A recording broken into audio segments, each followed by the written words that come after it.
I transmigrated into a world where martial prowess reigns supreme, but became a sickly simp that the campus belle and the entire class mocked. Just as I completely gave up and publicly humiliated the campus belle, he actually activated a do good deeds and accumulate virtues system, but the system's rules were completely twisted. Teaching bullies a lesson equals doing good deeds. Rejecting green tea equals staying true to oneself. Merit points directly exchanged for chi and blood, instantly transforming me from a battle weakling into a martial arts genius. When the school beauty tried to manipulate me with her old tricks again, I immediately countered with a resounding slap to aid her soul cultivation. However, this was just the beginning. I discovered that wanted criminals and world-destroying demonic beasts were the true treasure troves of merit. My name is Chen, known as the living king of hell, but I believe I am the only true great philanthropist in this world. The system prompts that when virtue accumulates to a certain level, it will unlock the true usage. Chapter 1, A Promise Sealed, Double Joy Arrives. Tiannan Province, Zhangjiao City 4th High School. The first-class martial artist genius competition has concluded successfully. Congratulations to XXX from Yanjing Martial Arts Academy for winning the championship. Congratulations to Academic Director Li XX of Tiannan Martial Academy for breaking through to the 7th rank. From today onward, our Dragon Nation gains another martial commander. Celebrate for Dragon Nation. The 100 Days Pledge Rally for the National Martial Arts Exams has concluded. May all participants fulfill their aspirations and enter their desired martial academies. Chen put down his phone, rubbed his temples, and began processing the massive influx of information. He had crossed over into a modern martial arts world. In this world, martial artists reign supreme, where powerful warriors not only possess the strength to move mountains and fill seas but also enjoy transcendent status and wealth. The high school senior I've transmigrated into is also named Chen.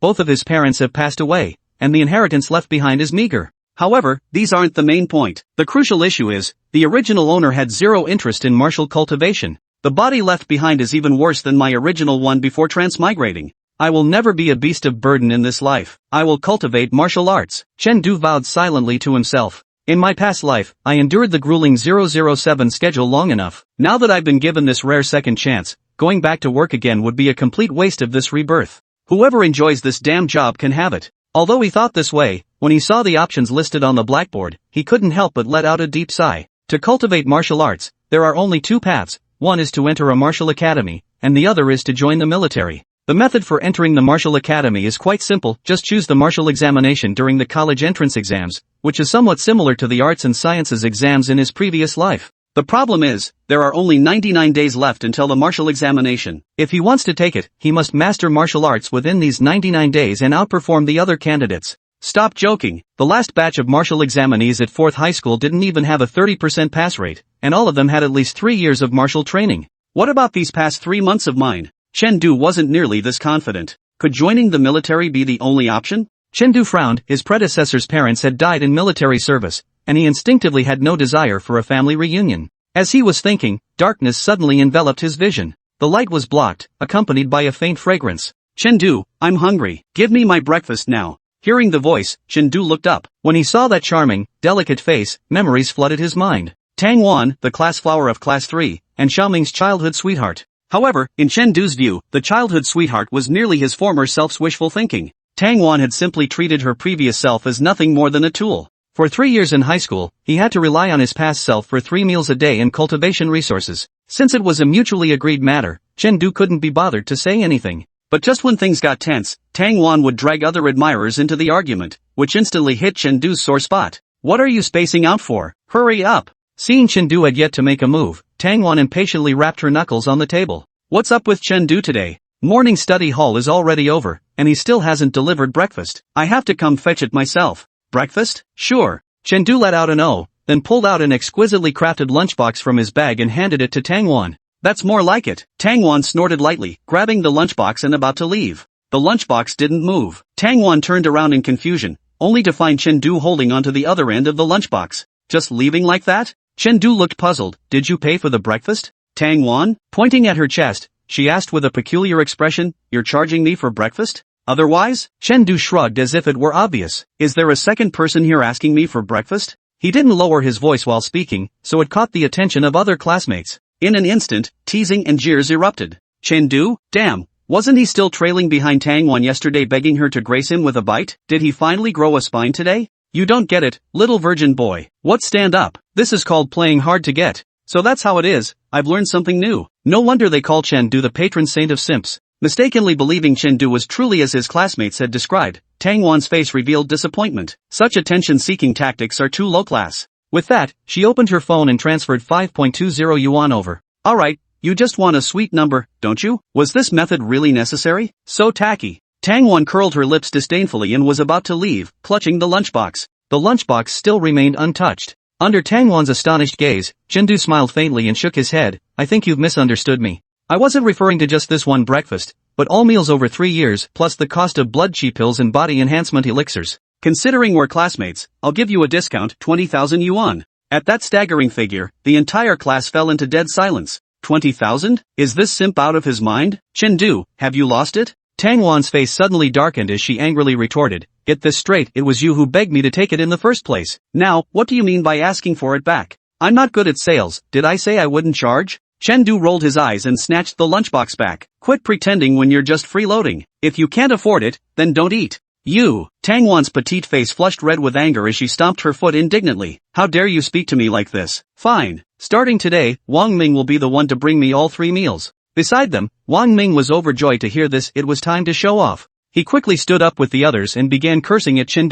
How dare you talk to the goddess like that? She's doing you a favor by eating your food. Don't be so ungrateful. Chen, apologize now, and maybe the goddess will still be willing to forgive you. Exactly. Why don't you take a piss and look at yourself in the mirror? Just because the goddess gave you a little kindness, you've forgotten who you are. Hearing others speak up for her, Tang Wan's anger subsided slightly as she coldly looked at Chen, speaking as if granting him a favor. Fine, I'm not completely heartless. Considering you've pursued me for 2 years, if you just give me breakfast and apologize with a few chi blood pills, I might treat you the same as before. Otherwise, get ready to be blacklisted. Blocking him was her ultimate move. Whenever she brought this up, Chen would immediately stop whatever he was doing and obediently comply. Unexpectedly, Chen not only remained unflustered but even burst into laughter. Deal, a double blessing. He couldn't wait to pull out his phone and deleted Tang Wan's contact right in front of everyone. After deleting it, he added, thanks, I would have forgotten if you hadn't reminded me. His movements were so swift, as if Tang Wan were some kind of ferocious beast. Chen, you. Tang Wan, who was usually showered with attention and admiration, had never been treated like this before. She was so angry that she was left speechless. How dare Chen? How dare he treat her this way? Subconsciously, she raised her hand, intending to slap Chen. But just as she was about to strike, she suddenly remembered she was a martial arts student. Chen was just an ordinary person taking the literary examination. Martial arts students were strictly forbidden from harming civilians. You'll regret this. Tang Wan glared fiercely at Chen before turning and storming out of the classroom. Goddess, wait. Wang Ming hurriedly chased after Tang Wan with several others in tow, secretly rejoicing in his heart. Chen, that pretty boy, has fallen out of favor, here's our chance. Chasing Tang Wan out of the classroom, he seemed to remember something and gave one of his lackeys a meaningful glance. Go kill Chen. The lackey nodded in understanding and turned back to the classroom. In the classroom, Chen stood there as if nothing had happened, savoring the sight of Tang Wan's retreating figure. At least the previous owner had decent taste. This school uniform is really well filled. However, after just a brief thought, Chen stopped reminiscing and sat down to open his martial arts book. Brushing up on martial arts knowledge is what truly matters. Not even some BS warning can shake my resolve, let alone a mere fully clothed high schooler. Actually it's not impossible, ahem. As I was pondering, several lines of small text suddenly appeared in my vision. Detected acts of kindness and virtue accumulation, system activated. Stopped classmates from accepting handouts, protecting their dignity, merit points plus 20. Successfully protected breakfast from being wasted, virtue points plus 10. Beauty passes before the eyes, while virtue remains in the heart, merit points plus 100. Detected that merit points exceed 100. System upgraded, panel activated. Name, Chen. Merit, 130. HP, 4046. Virtue accumulation system? Chen froze for a moment, then erupted in joy. A cheat? The homie is gonna be saved. But your system seems to have a rather twisted definition of doing good deeds and accumulating virtue. Glancing at the record of accumulated merits, Chen lips twitched. Were these truly merits? Weren't they just outright wicked deeds? Whatever, it's my pleasure anyway. Without further hesitation, Chen began studying the panel. Vital Qi is the fundamental attribute for measuring strength in this martial world. Simply put, vital Qi capacity represents physical constitution, while vital Qi itself functions like a mana bar. A healthy adult male typically has a vital Qi capacity of around 50 points. Since my body hasn't fully developed yet, the maximum capacity is only 46 points. In that case, the number 40 before the 46 probably indicates how much vital energy is currently left in the body. So what is the use of these 130 virtue points? Chen suddenly had an idea and focused his consciousness to touch the virtue points. In the next moment, his physique suddenly grew significantly stronger. Name, Chen.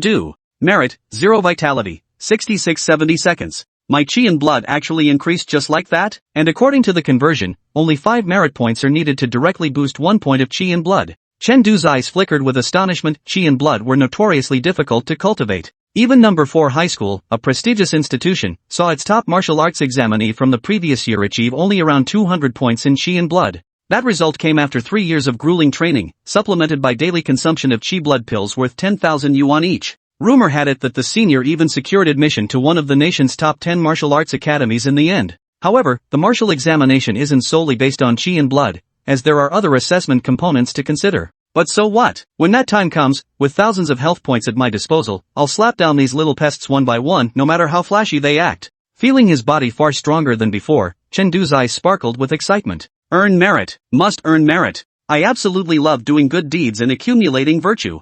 At that very moment, a vicious voice suddenly sounded behind him. Chen Du, how dare you? Chapter 2, is this right? Chen Du looked at the person who had come to confront him, feeling not the slightest anger but rather a sense of anticipation. Just when he was thinking about accumulating merit, here comes someone delivering it to him willingly. With the memories of his past life, he naturally recognized the other party. Jiang Ping, one of Wang Ming's lackeys, had always relied on Wang Ming's influence to intimidate others. Moreover, as a former romantic rival of Wang Ming, he was naturally subjected to frequent bullying. Chen Du, what the hell are you laughing at? Tired of living? Jiang Ping was gnashing his teeth at this moment, feeling extremely displeased. Because Chen Du usually bent his body when he saw him, now that he suddenly straightened up, he realized he was actually half a head shorter than Chen Du. He had to slightly tilt his head up just to meet Chen Du's gaze. Grabbing the lunchbox from Chen Du's desk and slamming it to the ground, Jiang Ping angrily shouted, "The goddess eating your food is doing you a favor. How dare you, a useless waste who hasn't even practiced martial arts, refuse her." Crack! The plastic lunchbox shattered violently under the force, spilling its contents across the floor.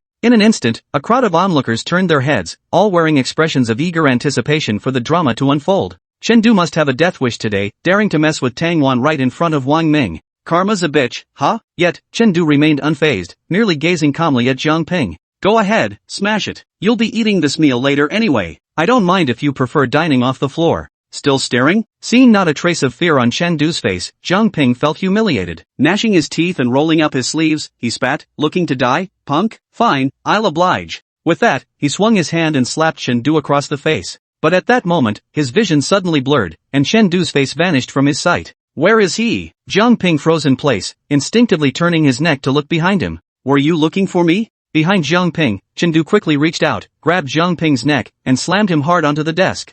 Bang! The flimsy desk couldn't withstand the pressure and snapped in half. Even after smashing through 2 layers of desks, Chen Du still didn't let go, instead slamming Jiang Ping's face towards the ground with full force. The instant Jiang Ping's face made contact with the floor, a spine-chilling crunch echoed through the classroom, making the other students reflexively cover their necks. Is this still the same Chen Du who wouldn't fight back when beaten or answer back when scolded? Is this the kind of combat prowess a liberal arts student should even have? Jiang Ping was filled with shock. Especially when he felt the excruciating pain shooting through his face, the pupils beneath his eyelids trembled incessantly. One after another, so young in age, yet so fond of making people kneel? Chen Du sighed, lifted Jiang Ping by the neck, and then forcefully slammed him down again, smashing his face into the pile of breakfast on the floor. Eating my food means you respect me, right? Eat. Finish it all, or you're disrespecting me. Woo woo. Jiang Ping, now fully conscious, immediately began struggling violently. But now, Chen Du's maximum vitality has reached a full 72 points, which is no weaker than Jiang Ping's, coupled with the fact that he is currently in a favorable position to exert force. Thus, Jiang Ping couldn't break free at all and could only end up with food smeared all over his face. He instinctively opened his mouth to breathe, but the next moment, rice grains entered his throat along with the air, making him cough incessantly and struggle to catch his breath. Feeding the injured classmate promotes friendly relations among classmates, merit points plus 20. Manually helping a not-so-good-looking classmate with plastic surgery, protecting the children's mental health, merit plus 20. Helping a classmate see their long-lost great-grandmother, virtue points plus 20. 60 merit points credited. Chen Du stared at the system notification in his field of vision, his eyes gleaming with an unsettling intensity. Is this really working? Then why not try other methods to reap more merits? Thinking of this, Chen Du eased his grip slightly, allowing Jiang Ping to finally lift his head and take deep, gasping breaths of air. At this moment, his face looked as if a paint bucket had been overturned on it, covered in blood, snot, tears, and grains of rice, leaving not a trace of his former arrogance. I was wrong, please, don't kill me, Jiang Ping begged, sobbing. Don't be afraid, I've changed my mind. Chen Du smiled faintly, pulled a tissue from his pocket, and handed it over. Wipe your face first. Jiang Ping's sobs abruptly ceased, and he froze in place, utterly stunned. What time is it, and you're still wiping your face? Are you out of your mind? However, he only dared to curse inwardly, while his pleading gestures didn't slow down in the slightest. Enough, please let me go. I still prefer your arrogant and unyielding demeanor from earlier. Chen Du wrinkled his nose in disgust. Just wipe it when I tell you to. No backtalk. Yes. Jiang Ping hurriedly took the tissue. If it was just a quick wipe, it wouldn't be a problem. As he took the tissue, Chen Du's panel flickered once more, offering cleaning supplies to students with unclean faces, virtue plus 10. Chen Du was slightly startled. I haven't even started the experiment yet, and the merits are already being distributed? Is the judgment this overbearing? Then I won't send it. Will the merit be refunded? Thinking of this, Chen Du snatched the tissue back. The merit points were still intact. Giving the tissue back out again didn't increase the merit points. Seems like you can only pluck the wool once. Chen Du sighed silently to himself, while Jiang Ping, standing before him, had already retreated to a corner, trembling in fear. What the hell is wrong with you? Which hospital's door broke and let you out? Looking at the tissue Chen Du handed over again, Jiang Ping wanted to cry but had no tears. Should he take it or not? Meanwhile, the classmates nearby had already silently retreated to a distance, terrified of being splashed by Jiang Ping's blood. After testing him a while longer and seeing Jiang Ping on the verge of a mental breakdown, Chen Du finally waved his hand dismissively. Alright, get out of here. Before he could finish speaking, Jiang Ping trembled as if granted a great pardon, saying, Thank you, father, for your leniency. He cautiously maneuvered around Chen Du, not even daring to breathe loudly. He only dared to speed up when he was behind Chen Du, rushing out the door in 3 quick steps. Watching his retreating figure, Chen Du suddenly seemed to remember something and shouted, Oh, and tell Wang Ming that next time he shouldn't grovel. A simp never ends well. Correcting a classmate's misguided views on simps, virtue points plus 20. Chen Du nodded in satisfaction, feeling content. Meanwhile, his classmates looked at him with odd expressions. Anyone else could say that, but you? Does that make sense? Mad. He's truly gone mad. But could going crazy really boost vital energy by this much? Hiss. I'm kinda tempted. At that moment, homeroom teacher Wu Jiangwo walked into the classroom. Seeing the chaotic scene in the classroom, Wu Jiangwo instantly flew into a rage and roared. I intentionally arrived 10 minutes late, and you've already fallen into complete chaos? You're truly the worst group of students I've ever taught. Wu Jiangwo, a martial artist by training, has a stern teaching style and commands great respect in class 3. So the moment he roared, the classmates hurriedly ran back to their seats and sat down properly. In an instant, only Chen Du remained sitting alone on his chair in the entire classroom, because his desk had already turned into desk fragment number 1 and desk fragment number 2. Chen Du, your desk. Looking at the corpse of Chen Du's desk, Wu Jiangwo furrowed his brows and said, the quality of the school-issued desks is getting worse and worse. Chen Du, find some time to bring a new one back. After saying that, he no longer paid attention to Chen Du and tapped on the blackboard. Your Chinese, math, and foreign language teachers are all sick. All morning classes will be changed to martial arts training. Liberal arts students will study on their own, and martial arts students, follow me to the training ground. Chen Du's lips twitched. The PE teacher is snatching the cultural class teacher's lessons? The world's turned upside down, yet he merely muttered this complaint as his body obediently followed along. Merit can only solve the issue of qi and blood. The foundational skills of martial cultivation still require personal effort to master. Can it really be that brute force can overcome all obstacles? If so, what state would that poor classmate be in? However, just as Chen Du reached the doorway, Wu Jiangwo stopped him. He looked at Chen Du and asked puzzledly, Chen Du, you're an art student. Instead of studying properly, why are you following us? You're not thinking of handing water and towels to Tang Wan again, are you? It's not that the teacher wants to scold you, but there are only 99 days left until the college entrance exam. You really shouldn't. I want to take the martial arts exam. Before he could finish, Chen Du cut him off.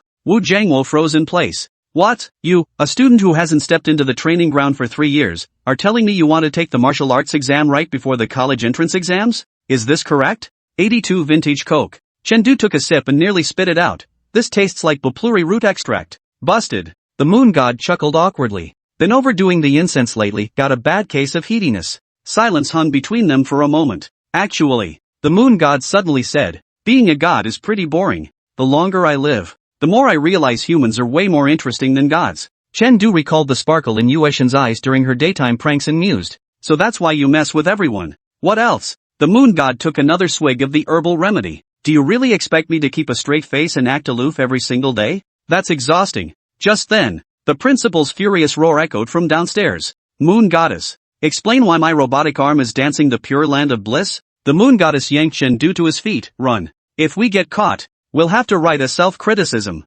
At Monday morning assembly, The principal held a shiny gold slip of paper, his face ashen. Everyone, Moon Goddess has requested leave. The room erupted in commotion. Reason for absence? The principal read through gritted teeth. To bask in the moonlight in the Maldives and contemplate the divine existence. Chen muttered under his breath. That's basically skipping work for a vacation. And here's the kicker. The principal slammed the note on the table. He approved himself 500 years of paid leave. School Dr. Joe pushed his glasses up. According to the divine labor law, it seems perfectly legal. The principal immediately performed a robotic arm overload smoke effect. Just then, a new golden note drifted down from the sky. P.S. While I'm away, Chen will temporarily serve as my divine representative. Moon Goddess. Chen? The eyes of every teacher and student in the school turned toward him, gleaming with an eerie light. Wait. Chen took 3 steps back. I failed 2 major courses, how could I possibly? Before he could finish, the golden character's acting god suddenly appeared above his head.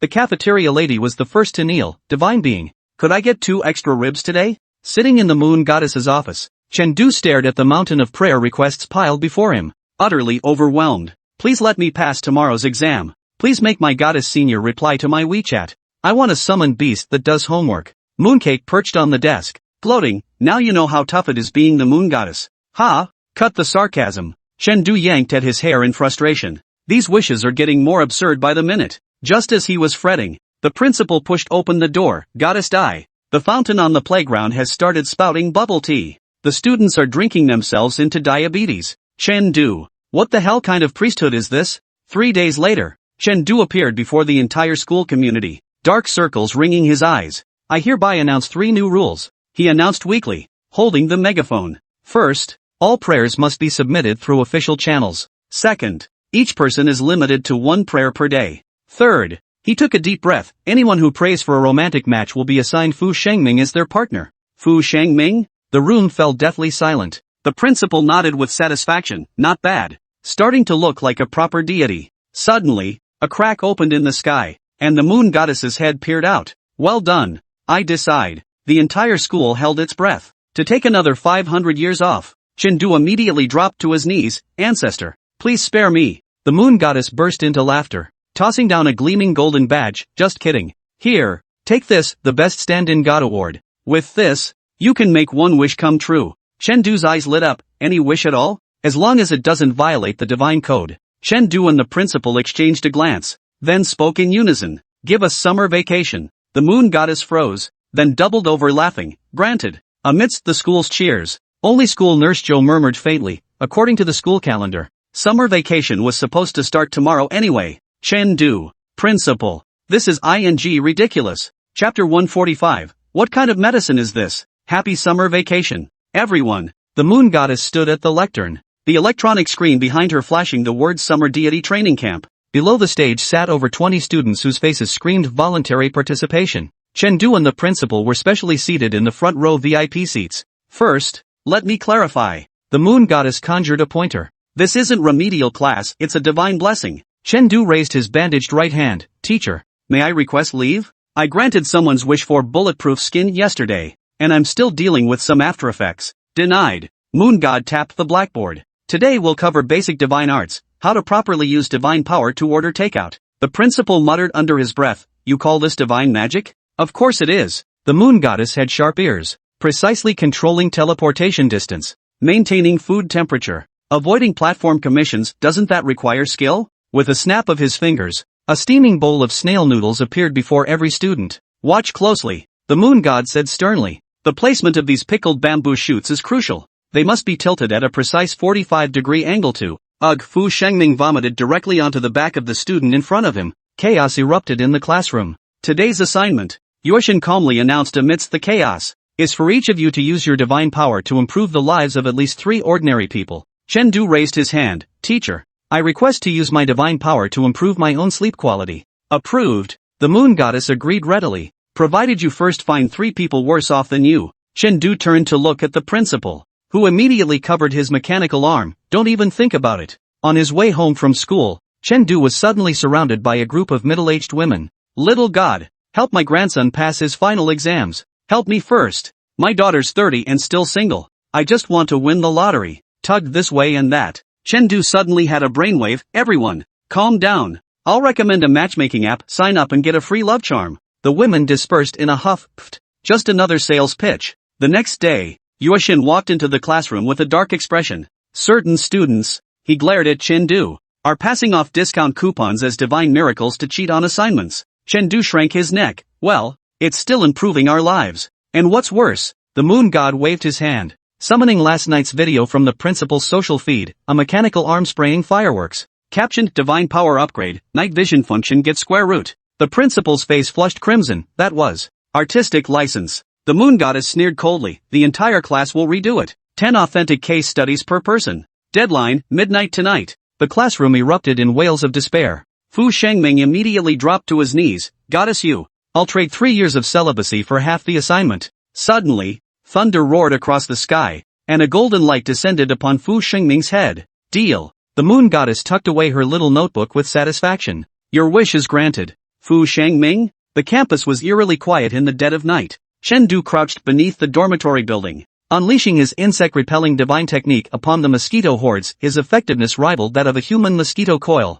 10th one. He recorded wearily. Should be enough now. Suddenly, a chilling voice echoed from behind. Killing living beings with divine power, your sin is compounded. Chen jumped 3 feet in fright. Moon goddess. Are mosquitoes even considered living beings? Of course. The moon god declared sternly. Mosquitoes, cockroaches, rats, all are vital links in the ecological chain. Chen muttered under his breath. But yesterday you used an electric mosquito swatter. Ahem. The moon goddess abruptly changed the subject. As punishment, tomorrow you will assist school Dr. Joe with his drug trials. The next day, blood-curdling screams echoed from the school clinic. What kind of medicine is this? Improved half-step madness. Why am I suddenly doing ballet? Oh, the side effect is a 48-hour urge to dance. Passing students whipped out their phones. Quick, film this. Lord Goddess is performing Swan Lake. On the final day of the intensive training class, the moon goddess announced mysteriously. Today we'll teach the ultimate divine technique, how to skip class like a pro. The entire class perked up instantly.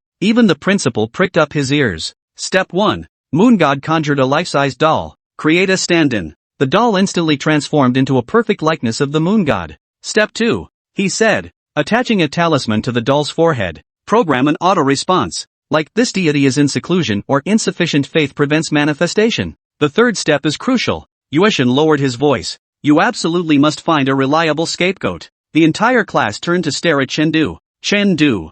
Thanks a lot, you bastard. At the graduation ceremony, the moon god handed each student a glittering gold certificate. From today onward, you are. He glanced at the certificate. Provisional preparatory temporary trainee deities. The principal read the fine print on the certificate. The moon god reserves the final right of interpretation for this certificate. The moon god had already vanished in a golden glow, leaving only an echoing voice. Off to Hawaii for vacation. Send offerings if you need me. On the first day of school, the entire faculty and student body were astonished to discover a golden statue of the moon goddess now stood at the school gate, giving a thumbs-up gesture. Textbook front pages printed with "This textbook is sponsored by the power of the moon goddess." But the most outrageous sight was the cafeteria window displaying a photo of the moon goddess and the cafeteria auntie, captioned Best CP. In the principal's office, Chen was drowning in a mountain of complaint letters. This is unbearable. He groaned, massaging his temples. Why must we call on the moon goddess even for a leaky toilet? The principal sipped his tea with schadenfreude. You'll get used to it. Oh, and the moon god left a pouch before departing, said it should only be opened in times of crisis. Chen eyes lit up. Isn't this a crisis? He opened the pouch to find only a note inside. Hang in there. I believe in you. P.S. Don't forget to collect my summer homework. Chen was so furious he swallowed the note whole. Outside the window, freshmen were solemnly burning incense before the moon goddess statue. Someone suddenly cried out, Goddess, can you make my girlfriend come back to me? Chen couldn't take it anymore. He flung open the window and bellowed, Go find Fu Shengming. He's got 3 years of bachelor status now. Chapter 3, Keep Up the Act. On the training ground, the students of Class 3 stood together. At the front of the formation, Wu Jiangwo stood facing the ranks, his expression stern. Yet his eyes kept darting toward a face in the crowd, one that had never appeared on the training ground before. It wasn't unheard of for a liberal arts student to switch to martial arts training, though it was rare. But someone who started martial training only after the 100-day pledge ceremony? This was a first for him. Everyone else was nearing the end of their 3 years of martial training, yet you're just starting out? What the hell? After much deliberation, he couldn't resist offering a reminder. Chen have you considered this carefully? Chen Du paused his stretching exercises, thought for a moment, then replied earnestly, "It's fine, teacher. You teach as you see fit. I'll just go with the flow." Wu Jiangwo was speechless. "Did I sound like I was telling you to take it easy? I meant for you to be grounded, not chase some pipe dream of martial arts shortcuts. Just focus on prepping for your liberal arts exams. Besides, you're a humanities student with less than 50 chi blood. What gives you the confidence to just wing it?" Nearby, Tang Wan, Wang Ming, and the others hurried back to the group. Hearing Chen Du's voice, they all turned to him in surprise. Seeing Chen Du's calm expression, Wang Ming and his entourage froze. What was he doing here? Was this even a place a humanities student should be? And what about Jiang Ping? Wasn't he supposed to be here to make things difficult for Chen Du? Wang Ming's face turned ashen, cursing Jiang Ping silently in his mind. Tang Wan and too froze for a moment before a sudden realization dawned on her. Her gaze toward Chen Du instantly turned contemptuous. "So that's the game you're playing. Keep pretending. If it weren't for chasing after me, why would a liberal arts student take martial arts classes? You can't seriously think this will catch my attention? Ha! How childish. All right." Seeing Chen Du was dead set on attending class, Wu Jiangwo gave up trying to dissuade him. "Since Chen Du is here, I'll start by demonstrating the fundamentals of the tempering fist again. Everyone else, watch carefully. Don't think just because you started earlier than Chen Du, you're better fighters. 3 years in, and half of you still haven't even reached the beginner stage. Shame on you." As he spoke, his piercing gaze swept across the crowd. Those caught in his stare hung their heads in shame, averting their eyes. They were the ones Wu Jiangwo referred to as those who hadn't even reached the entry level. "Take heed." Wu Jiangwo snorted dismissively, unwilling to waste time on them, and began performing the tempering fist. The tempering fist is a martial art developed through the collective research of numerous high-level martial lords. Its purpose is to transform internal energy and temper one's chi and blood. Comprising 13 forms, mastering all 13 in one continuous sequence signifies entry-level proficiency. Beyond this lie 4 further stages: minor achievement, major achievement, and so forth. The more proficient one becomes, the higher the efficiency of refining chi and blood, and the greater the explosive power unleashed. Truly an essential skill for both home and travel. Chen Du, you really don't need to read that out loud. Wu Jiangwo cut off Chen Du's narration, looking like an old man glued to his phone on the subway. You're the only new guy here, are you reading it to the ghosts? Well, it's just in case someone doesn't know. Chen Du shrugged nonchalantly and closed the martial arts manual in his hands. I did nothing wrong. I'll do it again next time. Besides, is reading it out loud really for everyone's benefit? If it weren't for merit points, I wouldn't give a damn about them. Providing classmates with the official explanation of Kitty Fist, merit +1. Educating classmates on the official explanation of Quitty Boxing, merit +1. Shared the official explanation of Kitty Fist with classmates, merit +1. Alright. Chen Du was already thrilled just watching the merit points roll in. 30 students from class 3 were taking the martial arts exam, excluding himself. Reciting it once earned him 30 merit points. Where else could you find such an easy way to rake in rewards? He continued watching Wu Jiangwo perform the form. Just as Wu Jiangwo finished his final quieting fist technique, Chen Du was about to study it when a message suddenly appeared before his eyes. Unranked martial skill acquired, tempering fist. Learn? Learning cost, 10 merit points. Chen Du. Can I learn this directly? 10 merit points? Can't lose, can't go wrong. Learn it. Must learn it. Learn. In the next instant, vast knowledge about the tempering fist flooded his mind. The 9 forms of tempering fist, which had seemed utterly foreign moments ago, suddenly became crystal clear. Name, Chen Du. Merit points, 110. Vitality, 6372. Unranked martial skill, quieting fist beginner 100. Just like that, I've mastered the basics? Clutching his fist, Chen Du was stunned. He felt he could now execute the entire quieting fist sequence at will. What the hell is effort and sweat? What the hell is hard work and sweat? 1 minute. Form ranks 5 meters apart. Wu Jiangwo bellowed. 1 second late, and the whole class does the Quan Ti fist routine again. All the students scattered instantly, scrambling to find their spots, terrified of being singled out by Wu Jiangwo. Just as Chen Du was about to find a corner to study the meaning behind the numbers in the Quan Ti fist routine, a voice suddenly called out from behind him. Chen Du! Turning around, he saw Tang Wan's face a mix of pride and allure. What is it? Chen Du's voice was flat, devoid of emotion. You're deficient in chi and blood, and you've never practiced Kitty Boxing. You won't even be able to finish the first form later. Since you're just standing around anyway, why not help me carry my bag and hand me towels? If you serve me well enough, I'll pretend this morning never happened. Chen Du? Asking me to massage you with essential oils? I could tolerate that. But now you want me to be your servant and act like you're God's gift to the world? This woman is crazy. No time. Aren't you surrounded by sycophants? Go find them. Chen Du turned to leave. Chen Du! Tang Wan blocked his path, glaring at him. Calling liking someone licking is ridiculous. Besides, I've never seen you guys as suck-ups. And why do you have zero patience? You've only been chasing me for a little while and already act like this. How am I supposed to feel safe being with someone like you? Chen Du stopped in his tracks and looked at her, almost wanting to applaud. This PUA rhetoric was flawless. After hearing that, he almost believed he was the one at fault. In a past life, she'd have been a top relationship blogger on Little Green Book. Tang Wan continued pointing at Chen Du, her frustration boiling over. And do you think I'm rejecting you because I don't like you? No. I'm testing you. But your performance has disappointed me.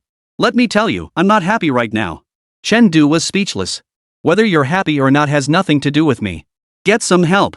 Shaking his head, Chen Du started to walk around Tang Wan when suddenly, a soft, cool touch brushed his wrist. Turning his head, he saw a jade-like wrist before his eyes. Tang Wan grabbed Chen Du's wrist and placed a bottle of drink in his hand. You said I was freeloading off you, huh?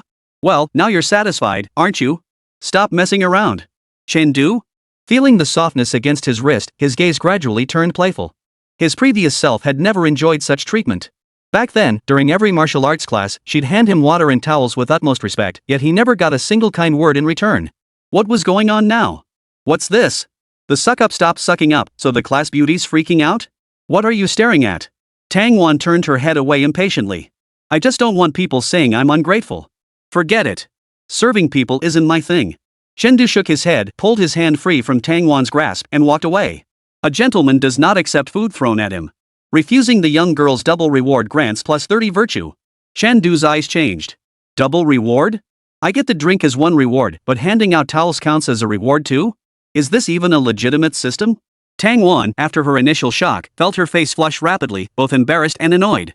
Hadn't she already backed down? Couldn't Chen Du tell? Damn it! Glaring hatefully at Chen Du's retreating back, Tang Wan clenched her teeth, grinding them together in frustration. Go ahead and pretend. Don't regret it. Chapter 4, Chen Du, is this amusing?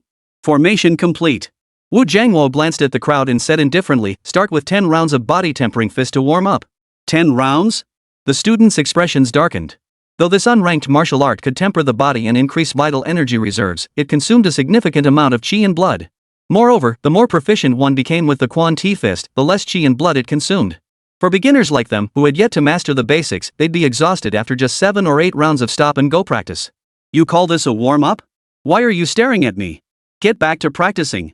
Wu Jiangwo urged impatiently. This year, the admission threshold for top martial arts academies requires at least a basic mastery of Kwiti boxing, while ordinary academies demand entry-level proficiency. If you don't practice diligently, you'll be eliminated in the first round of the martial arts exam. Do you think you deserve the cultivation resources your parents have invested in you? The group's expressions darkened. Minor mastery of Quan Ti Quan? Is the top martial arts academy really that difficult to get into this year? Across the entire senior class, only a dozen or so had achieved minor mastery in Quiting Fist, and most of them were concentrated in Class 1, the elite class. In average performing classes like Class 3, Tang Wan and Wang Ming were already the strongest in Quiting Fist, yet they still fell short of minor mastery. One final point, the last 3 months of senior year are when martial prowess and vital energy surge most rapidly. With diligent practice, you still have a chance to enter the key martial academy. Wu Jiangwo clapped his hands and commanded, begin training. No one complained now. They all assumed their starting stances. First form, immortal releases sword. Bend both knees, sink your body, calm your mind like still water, advance and retreat with ease. Focus. Wu Jiangwo scanned the room, occasionally striking out with his palm to correct students whose form faltered, sending them stumbling. Yet with each repetition, his brow furrowed deeper. To accommodate those still learning the basics, he deliberately allowed 2 or 3 breaths for each repetition. Even so, many students showed signs of strain by the 5th repetition.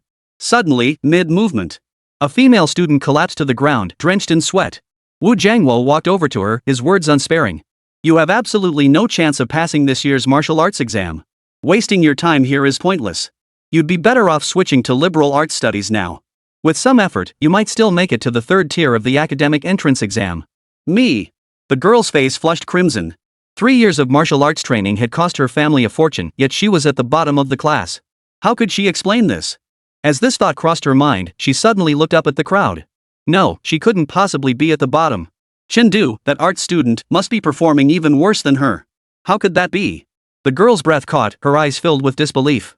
Seeing this, Wu Jiangwo followed her gaze and spotted a figure standing out with an otherworldly poise. He murmured softly. Chen Du? In his view, Chen Du moved with deliberate precision, punching, raising his elbow, advancing and retreating with effortless grace, as calm as a breeze. His movements were as graceful as a swan gliding through water, harmonizing yin and yang. Each move generated a palpable wind. Entry level? Entry level? You've got some nerve, kid. You've been hiding your true strength. Wu Jiangmo's eyes flickered. The other students who had barely mastered the basics occasionally faltered in their form during attacks, mistakes that would cost them points in the martial arts exam. But Chen Du? Every single movement was precise and utterly standard. Even by his discerning standards, there was nothing to fault. When did this kid get so good at Quanti Fist? With skills like this, why bother with the humanities exam at all? The only question was whether he could last through 10 repetitions. If he could endure that, getting into an ordinary martial arts academy shouldn't be a problem. As the quenching fist was performed round after round, more and more students collapsed onto the ground. By the 8th round, all those who hadn't even mastered the basics of the Quanti Fist were unable to continue. They sat on the ground, watching the remaining practitioners with envy. How fortunate.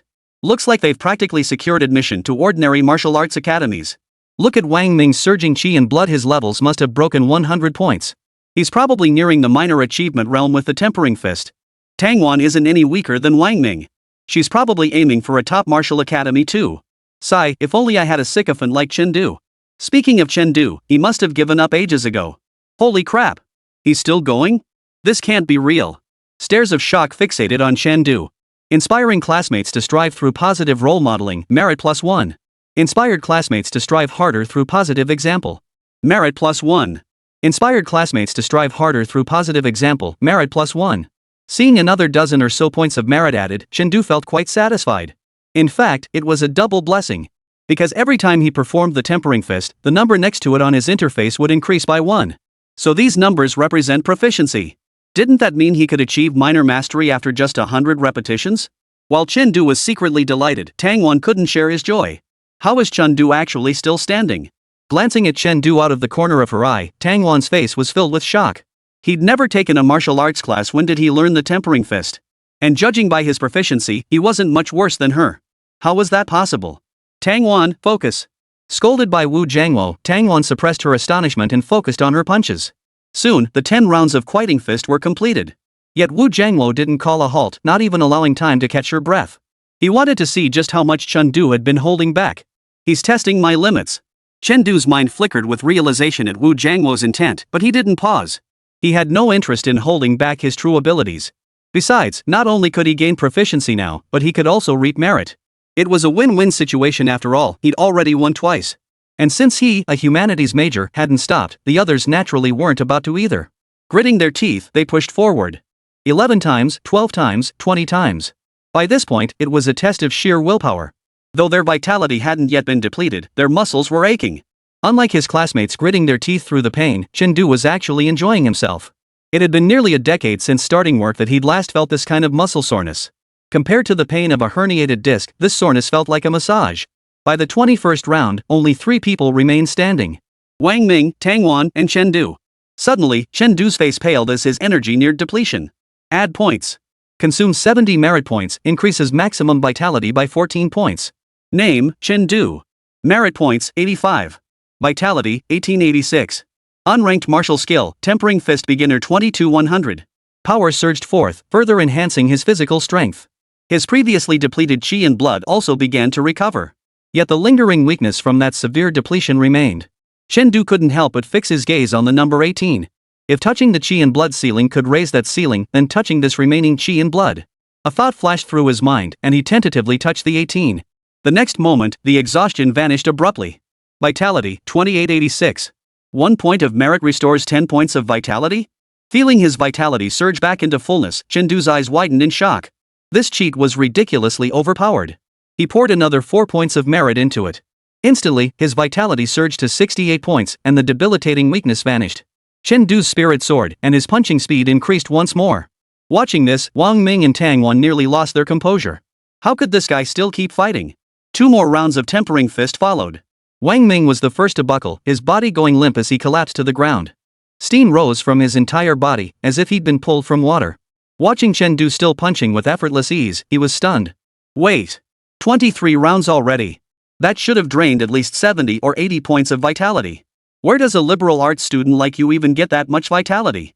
As Wang Ming collapsed, the surrounding students erupted like a boiling pot, their whispers growing louder. Chen Du must be cheating. I'm also a beginner, why can't I last past 15 rounds, but he still has energy left. Something's not right here. 10 out of 10, something's seriously wrong. Quiet. All this noise, not a single martial artist in sight. Wu Jiangwo scolded aloud, yet his eyes remained fixed on Chen Du and Tangwan. That absurdly fast chi and blood recovery, utterly unbelievable. As a first-rank martial artist, he could clearly see that Chen Du had just shown signs of complete chi depletion. But astonishingly, whatever Chen Du had done, he had somehow shaken off the weakness of exhaustion. And by the looks of it, he could keep going. How did he manage that? Wu Jiangwo's mind was filled with questions, though he didn't voice them directly. After all, every martial artist had their secrets, there was no need to pry. Stop. Wu Jiangwo clapped his hands.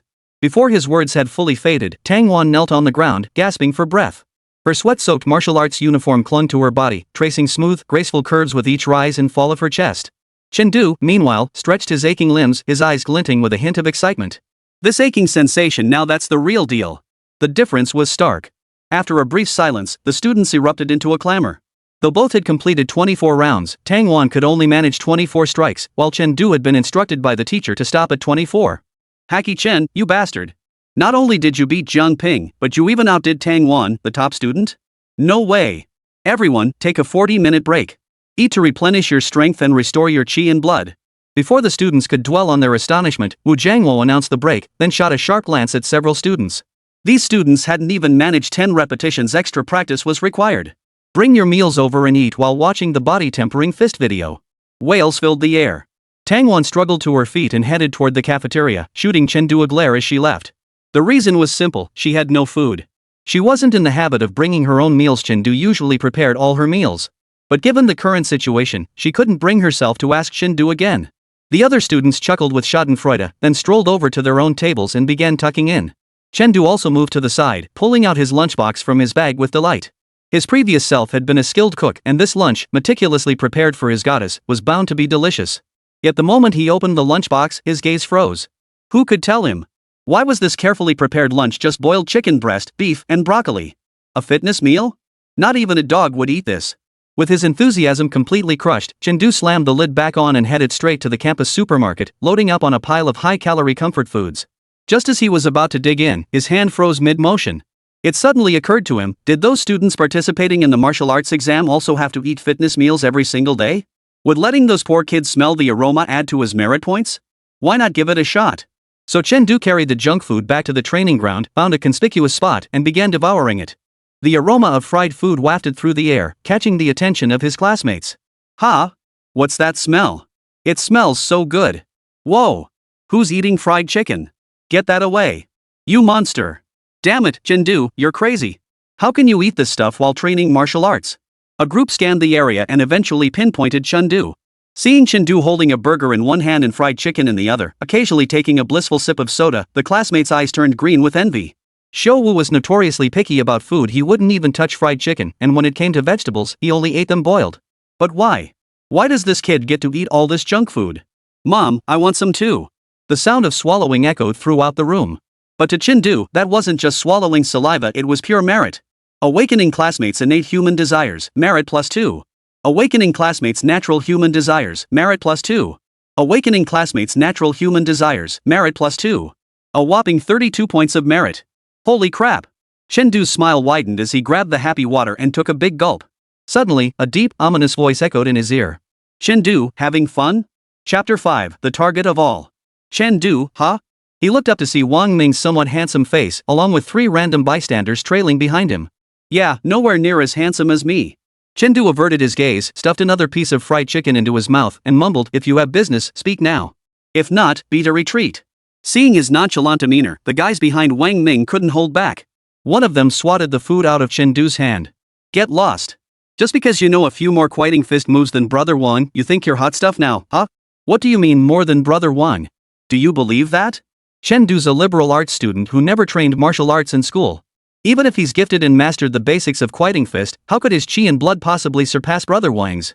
So that's what you mean? Oh, no wonder he beat Jiang Ping. TSK. Who'd have thought?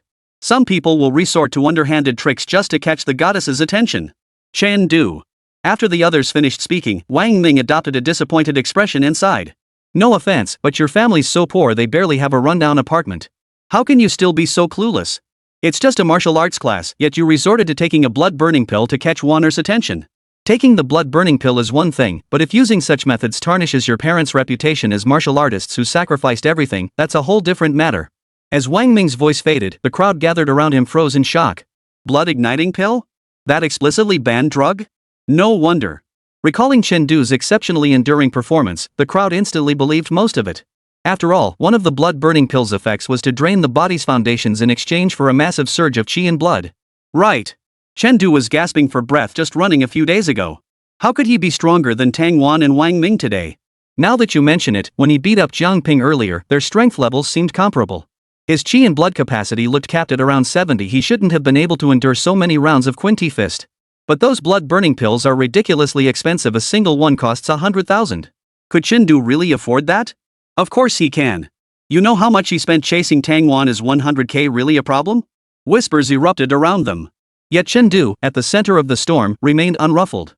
His gaze steady, he looked at Wang Ming. Slandering me? Slander? Still trying to deny it? Think we don't have proof? As he spoke, an attendant pointed at the hamburger and fried chicken on the ground and shouted. Would someone genuinely preparing for the martial arts exam eat this junk food? Only those who've taken the blood-igniting pill need to load up on carbs and fats. Chen Du, the evidence is irrefutable. What more can you say? Wang Ming declared with righteous indignation. Apologize to your classmates now. If you hadn't tried to show off, would Teacher Wu have made us practice the tempering fist so many times? Selfish people like you aren't welcome in our class. How could you be so selfish? Chen Du, you better give us an explanation. Otherwise, you won't be attending any more martial arts classes. In an instant, every student sided with Wang Ming, pointing fingers at Chen Du with righteous indignation. Though they couldn't care less about Chen Du's fate. They were deeply concerned about the extra body tempering fist session. Not welcome? Chen Du chewed on Wang Ming's words, then burst out laughing in front of everyone. He never imagined such a ridiculous line would actually be uttered in real life. What are you laughing at? You're acting crazy. Wang Ming frowned. Chen Du's unusual behavior made him feel vaguely uneasy. They were classmates. Everyone knew Chen Du was usually as dull as a brick. Why was he acting like a completely different person today? I'm laughing because I suddenly recalled a saying, a gentleman without dignity lacks authority. As he spoke, the smile on Chen Du's face gradually faded. What it means is, when you hit someone, you have to hit hard. Otherwise, they'll think you're easy to push around. Before striking, inform your opponent and teach the lowly what noble conduct entails. Merit plus 20. Consume 100 virtue to increase maximum health. Name, Chen Du. Virtue, 37. Health, 80-106. Unranked martial skill, tempering fist beginner 25-100. After his strength surged, Chen Du unleashed a punch directly at Wang Ming. You think popping a blood-igniting pill makes you my match? How naive. Wang Ming sneered contemptuously, reaching out to grab Chen Du's fist. As if. My qi and blood are at a whopping 100 points, and my physique is more than double that of an ordinary person. Even with my current heavy qi blood depletion and slightly reduced combat power, do you really think you can take me on, Chen Du? Don't you think you're overestimating yourself? Yet, his confidently extended hand grasped nothing. What? His expression froze. Chen Du had already withdrawn his fist at lightning speed, bending slightly to drive an elbow into Wang Ming's spleen. Chen Du knew these martial arts majors had far more combat experience than him, so he went for the kill right from the start. Thud. A soft pop, like a water-filled balloon bursting, emanated from Wang Ming's body. The sound caused every face in the room to turn pale. That was the sound of ruptured internal organs. Helped a classmate realize the fragility of the spleen organ. Merit plus 20. Chen Du stared silently at the prompt before him, continuing his relentless assault. In my past life, I studied anatomy and mastered the distribution of human organs. I was also a slip through the cracks in criminal law education. You're messing with me? Tired of living? Helped a classmate realize the fragility of the liver organ. Merit plus 20. Helped a classmate understand the fragility of the kidneys. Merit plus 40. Suddenly, the sounds of water balloons bursting and bones snapping filled the air. Hearing these sounds, everyone froze in place, their minds reeling. Wang Ming was the one with the highest maximum vitality and the strongest combat prowess in the entire class. How could he be taken down in a single exchange? Thud. Wang Ming hit the ground with a dull thud, jolting everyone back to reality. Only then did they mechanically turn their heads. What they saw was Wang Ming's once robust body now mangled like a torn sackcloth. Several broken bones pierced through the flesh, exposed to view. Their stark white, flecked with crimson, sent a chill down the spine of anyone who saw them. Such severe injuries, even with today's highly advanced medical technology, would be no simple matter to heal. One misstep could damage the very foundation of his martial arts cultivation. Thud. Thud. Amidst the stunned silence, several more tattered sacks rolled to the side, lining up alongside Wang Ming. They were none other than Wang Ming's henchmen who had led the taunts earlier. Want justice? You got it. Some kids. Chen Du casually wiped his hands on a classmate's shirt, leaving all the blood on the fabric. Then, under the terrified gaze of the other, he grinned. Thanks. Borrowed a classmate's belongings and politely thanked them, virtue +5. Staring at the nuclear-level smile on Chen Du's face, the boy collapsed onto the ground, trembling violently. He could actually smile after seriously injuring 4 people. Was Chen Du even human?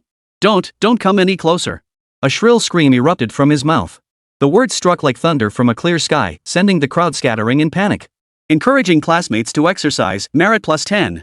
See? You're not happy even when I give you an explanation. Chen Du sighed, glancing at the 4 crippled figures gasping for breath on the ground. His mind gradually calmed. This was the first time he'd struck with such force. To say his heart remained utterly still would be a lie. But it was only a momentary ripple. After all, he'd always believed in repaying grievances with justice. Since Wang Ming and his crew had started trouble first, beating them straight was the only way to honor that principle. That's what returning kindness for wrongdoing meant, right? Chen Du didn't bother dwelling on it. He pulled out his phone and began dialing. Hello, Martial Arts Emergency Center at your service. For students at Jiangjiao City No. 4 Middle School, got hit by a car. Yeah, a big truck going 100 miles per hour. What? The dispatcher's voice faltered. What the hell? A truck? 100 miles per hour? Do you even realize what you're saying? What truck driver would dare drive 100 miles per hour near a school? Those martial arts teachers at the school would tear him apart in a heartbeat. Before he could ask more, the call was abruptly hung up. Calling emergency services for an injured classmate, merit +20.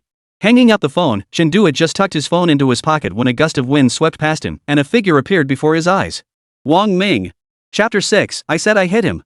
Amidst the chaos, Wang Ming and the others were loaded into the ambulance. Only then did Wu Jiangwo dare to breathe a sigh of relief, his hands trembling slightly. Critically injured. For near-death injuries. If it weren't for martial artists' robust vitality and constitution, these 4 would already be lining up for their spots in the underworld. I only looked away for a moment. How could this happen? Wu Jiangwo rubbed his temples in frustration. As the martial arts instructor for Class 3, he bore full responsibility for such a severe teaching accident occurring during class. Fortunately, Chen Du had called for emergency help promptly. Had the ambulance arrived even a moment later, the consequences would have been unimaginable. With that thought, Wu Jiangwo patted Chen Du's shoulder encouragingly and offered comfort. Chen Du, did you see who attacked Wang Ming just now? Then he shook his head abruptly. Wang Ming was the second strongest in the class, with martial arts and footwork skills nearing mastery. If the attacker could severely injure Wang Ming, how could Chen Du, whose strength was nowhere near Wang Ming's, dare to name the person? I did, Chen Du replied flatly. For identifying the culprit to the teacher, merit +20. It's okay. Not seeing it is fine. I understand. Wu Jiangwo replied casually, then suddenly snapped his head toward Chen Du, gripping his shoulders tightly. What did you say? I did it. Chen Du repeated. They were demanding an explanation, so I gave them one. But then they weren't happy either. Buzz. Hearing Chen Du's answer, Wu Jiangwo's mind buzzed like a short circuit.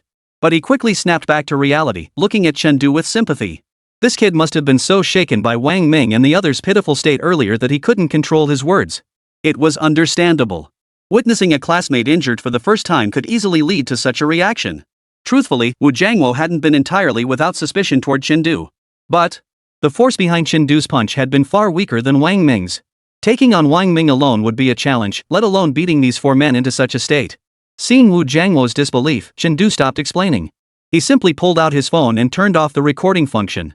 To be honest, he still felt a bit uneasy about having beaten the 4 of them so badly. The laws of this world differed somewhat from his previous life. Martial artists were forbidden from attacking ordinary people, but among martial artists themselves, the rules weren't so rigid. In this situation, Wang Ming and his group had initiated the attack by overwhelming him with numbers, while his actions were purely self-defense. Legally speaking, he was blameless. Still, to be safe, he'd preserved the evidence. Another point to consider was how the school administration would handle him. As Chen Du's eyes flickered, the principal, the dean of students, and other administrators rushed over. Wu Jiangwo, what the hell were you thinking? Principal Meng Dishan's expression was grim. With 4th high school consistently ranking at the bottom among key high schools in recent years, he was already under immense pressure. Now this incident had erupted. If he handled this poorly, his tenure as principal would be over. The identity of the perpetrator is still under investigation. I apologize, it was my failure to properly supervise the students, Wu Jiangwo said, clearly blaming himself. The killer's identity is still under investigation? Meng Desan laughed bitterly in anger, pointing an accusing finger at Wu Jiangwo. Investigate my ass. The killer is standing right beside you. Beside me? Chen Du? Wu Jiangwo's expression changed abruptly. He shook his head hastily in denial. Impossible. Chen Du's vitality is barely over 100 points, and he just finished 24 rounds of tempering fist training. How could he? As he spoke, a sudden chill gripped his heart. Right. Chen Du had struck Wang Ming more times than Wang Ming had struck him. Though his power was weaker, why hadn't he been suspected of knocking Wang Ming down? I struck him. Chen Du's response flashed through his mind, and for a moment, Wu Jiangwo froze in place. All the evidence pointed to Chen Du, even Chen Du himself had admitted it. But the question was, what kind of killer doesn't run after attacking someone? What kind of killer would call an ambulance after attacking someone? That's right. Chen Du nodded flatly. I hit him. Did you hear that, Wu Jiangwo? Get out of the way. Meng Desan barked coldly. Seeing Wu Jiangwo standing there like a dumbfounded statue, he simply grabbed him and shoved him aside, stepping right in front of Chen Du. He too was a martial artist, a second-rank martial artist, no less. In terms of strength, he far surpassed Wu Jiangwo. As he unleashed his aura, Chen Du felt like a tiny boat tossed in a storm. I ask you, Meng Desan roared, his arms bulging with veins as if ready to strike Chen Du dead with a single blow if his answer displeased him. Meng Desan roared, veins bulging on his arms as if he intended to strike Chen Du dead with a single palm strike if his answer displeased him. Facing Meng Dishan's mountain-like aura, Chen Du remained unflinching. He gently unlocked his phone and played a recording. As the recording played, Wang Ming and the others' slanderous accusations echoed through the room. By the time the recording ended, Meng Desan had calmed somewhat, his mind racing. The blood-igniting pill was indeed a banned substance, but the punishment was merely a public reprimand, nowhere near as severe as the recording suggested. Moreover, whether this student had actually taken the blood-igniting pill was ultimately just Wang Ming's conjecture. How you choose to handle me is up to your superiors. But if it happened again, I would still do the same. Chen Du said indifferently, if one is bullied to this extent and still doesn't fight back, then this martial path it's better not to pursue it at all. Then it's not worth pursuing? Those 4 words rang out like a thunderclap. Hearing this, Meng Desan couldn't help but regard Chen Du with newfound respect. A high school student possessing such resolve? After a moment's thought, he placed his hand on Chen Du's shoulder. Whether this incident stemmed from the young student before him maliciously harming others or others bullying the outnumbered and getting their comeuppance was actually quite easy to determine. The key lies in whether the blood-igniting pill was consumed. No abnormalities in vital energy. Moments later, Meng Desan opened his eyes and delivered his verdict, no signs of blood-igniting pills. They must have started this. Phew! Wu Jiangwo instinctively exhaled in relief, only for Meng Desan to shoot him a dagger-like glare the very next second. Why are you sighing?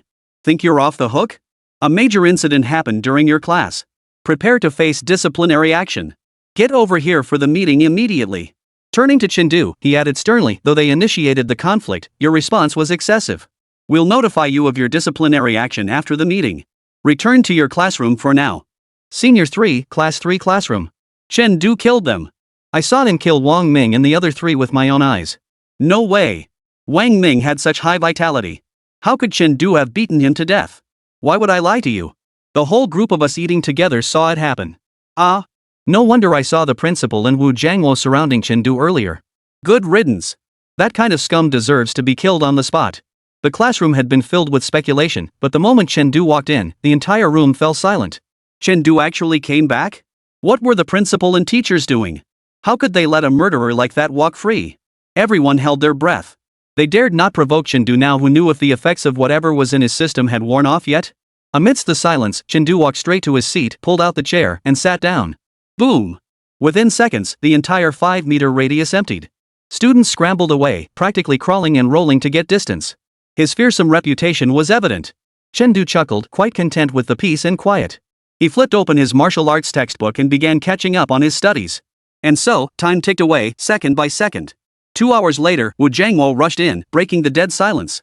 Chen Du, come out for a moment. Your disciplinary decision is in. Chapter 7, Suspension? Vacation.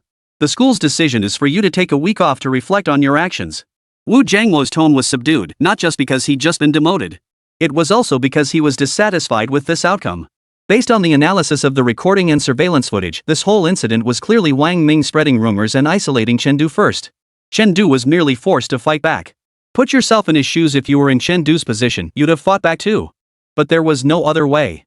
To quell the public outcry and appease the furious parents, the school had no choice but to temporarily suspend Chen Du. Wu Jiangwo dared not contemplate how severely this suspension at such a critical juncture would impact his academic performance. That meant a week without martial arts instruction, no access to the school's nutritional supplements, and no opportunity to learn the martial techniques taught there.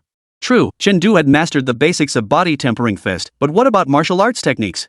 What about footwork? The martial arts exam wasn't just about the quieting fist. Wu Jiangwo sighed deeply, searching for some uplifting words to comfort Chen Du. But unexpectedly. Oh, I see, Chen Du shrugged indifferently. So what if I have to take a 7-day leave of absence? I thought it would be a big deal. Still, despite his words, Chen Du felt a hint of surprise at this outcome. Too lenient. After all, while Wang Ming's martial cultivation wasn't exceptional, his family had a second-rank martial artist. And they were still alive. 2 of them. Facing the pressure from Wang Ming's family, even expulsion would have been perfectly normal. He'd even prepared himself to leave the academy. After all, with the system, becoming a martial artist was possible anywhere. But he never expected the punishment to be so lenient. Perhaps this world isn't as profit-driven as I imagined? His eyes flickering, Chen Du entered the classroom.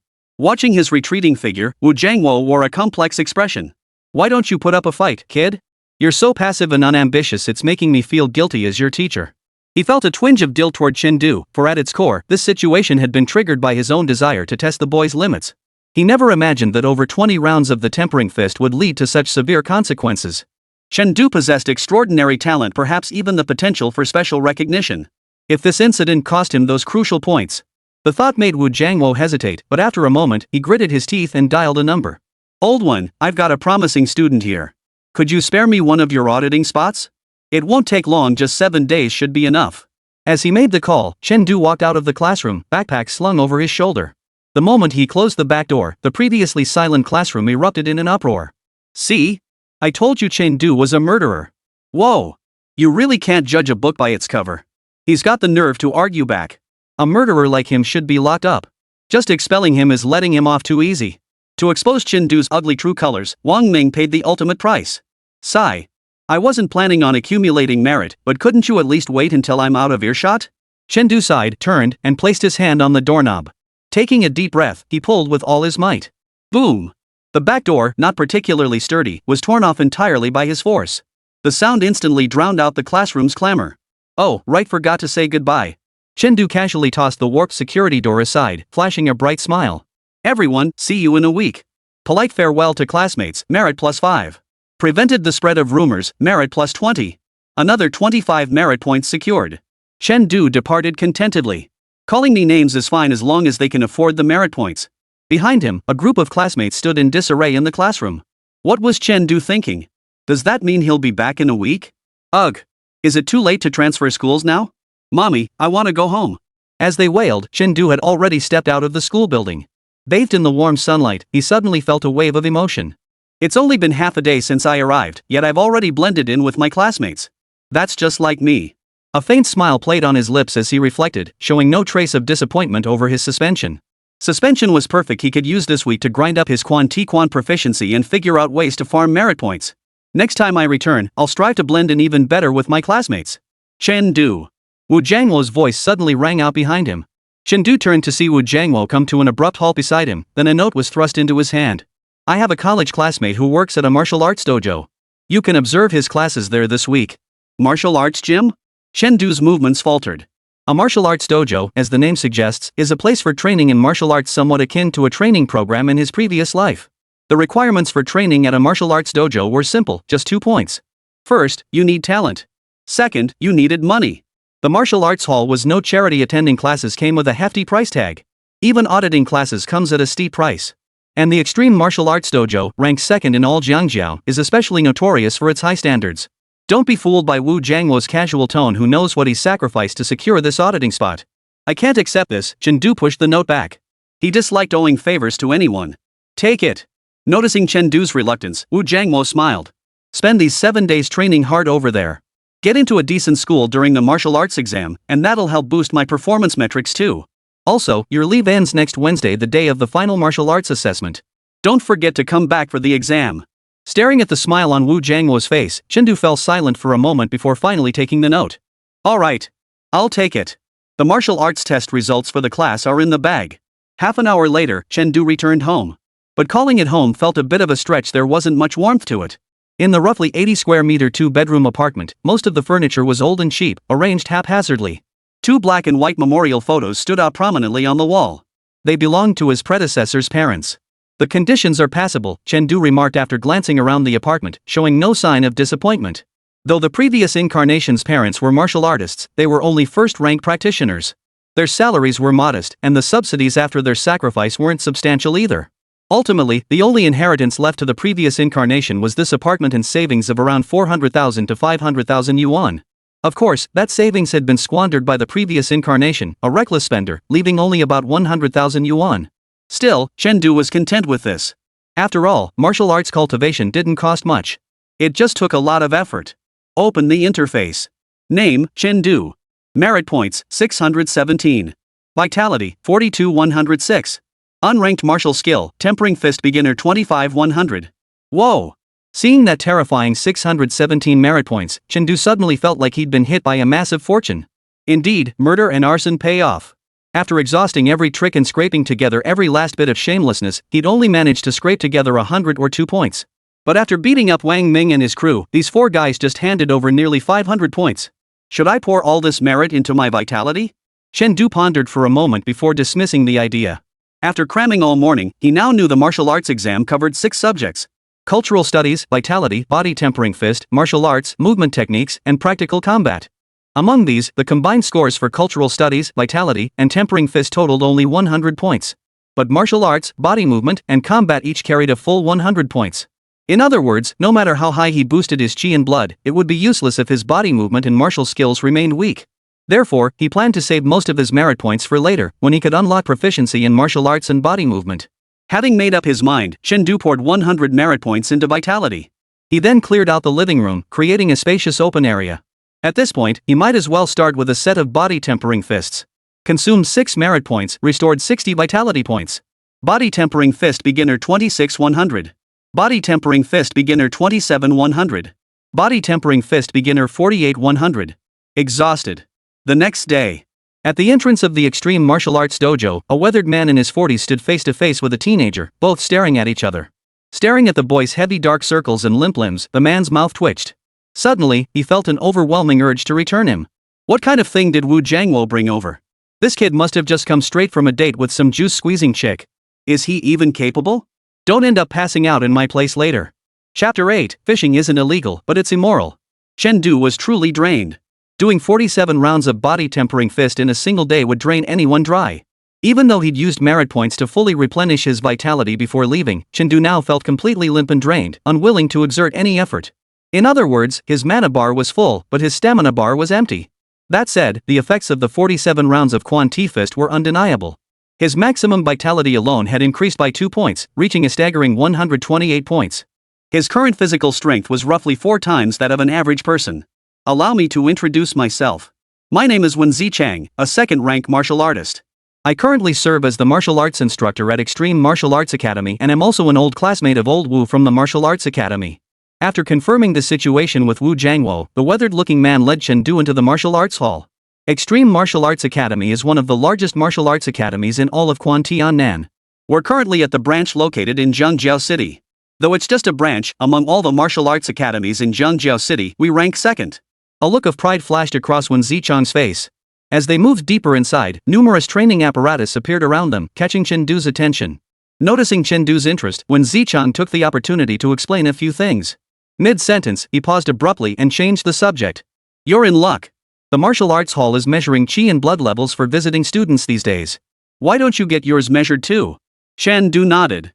Getting tested wouldn't hurt, it would also verify whether the panel readings matched his actual chi and blood levels. Besides, he was already here. Just as they approached the chi and blood measurement room, a gasp echoed from within. Such high chi and blood? My son, Yi Tian, has the makings of an emperor. Holy, when did you pull this off?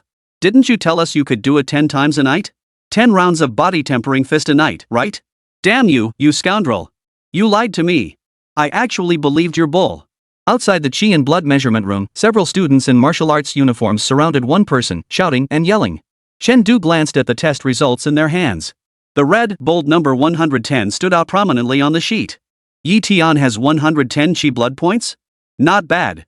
If he can push it to 130 within 3 months, getting into a top martial arts academy shouldn't be a problem. Wen Zichang nodded approvingly. 110 points of chi blood means consuming 300 points of merit to increase the chi blood cap. That's quite high indeed. Chen Du thought to himself. This vitality cap was indeed impressive. It would place him among the top 30 in his grade at 4th high school. Don't be fooled by the fact that it took 3 years of high school to reach 110 vitality points. The first 2 years were all about laying the foundation, so the actual growth in vitality wasn't that significant.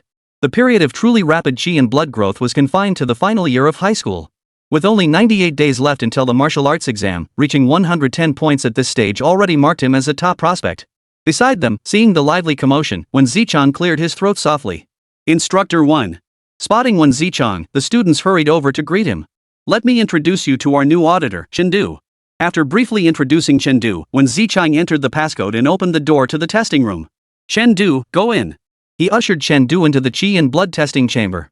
Just stimulate your chi and blood to the fullest. Give it your all. Chen Du glanced at the gleaming instruments surrounding him as his chi and blood began to surge within his body. Outside the testing room, Wen Zichang stood with several students. What do you think? How much chi and blood will Chen Du register? No idea, but he looks pretty weak. Definitely won't be as high as Yi Tian's. True. Not everyone can cultivate 110 points of chi and blood. Don't be ridiculous. There are plenty who've cultivated 110 points.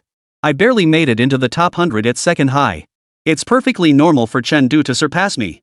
Yi Tian shook his head, yet a faint smile involuntarily touched his lips. Flattery felt good. Chen Du's from number 4 high. Their teaching resources are way worse than yours at number 2. It's only natural his vitality isn't as strong as Yi Tian's. When Zichang glanced at the people beside Yi Tian and silently swallowed the words, he might not even be as strong as you guys. The reason was simple, he didn't want them to get cocky. Number 4 high, huh? That place really doesn't have great results. Only class 1 is somewhat decent. I heard from the teachers that if their martial arts exam results are poor this time, number 4 high might get kicked out of the key school list. No wonder Chen Du looks so weak. He probably hit a snag while cultivating martial arts. The moment they learned Chen Du was from number 4 high, their chatter died down considerably. Don't be fooled by their low vitality levels around 100 each. At 4th high, they'd be top-tier students receiving special cultivation. Yet their scores weren't even good enough to crack the top 100 at 2nd high. Only Yi Tian barely made it in with a vitality score of 110. With such a gap in academic standing, as 2nd high students, they naturally had little interest in 4th high. Listening to the conversation, Wen Zichang sighed. As a late-stage 2nd-rank martial artist, he was considered the top student at the branch academy.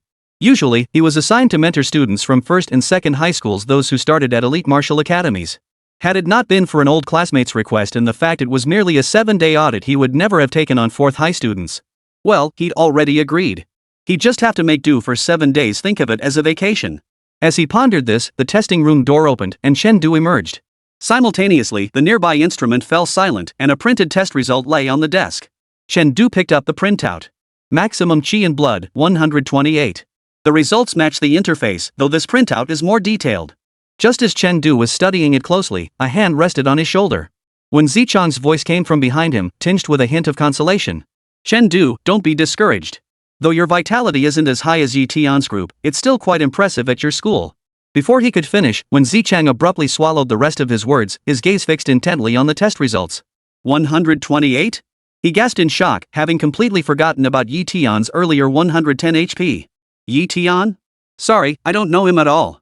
This was 128 points of vitality. Enough to get into a top-tier school if he took the exam right now. With focused cultivation, reaching 170-180 points in 3 months would be no problem at all. What a promising prospect. In an instant, his gaze toward Chen Du turned as if he were looking at a treasure. Old Wu. You've been hiding this deep, haven't you?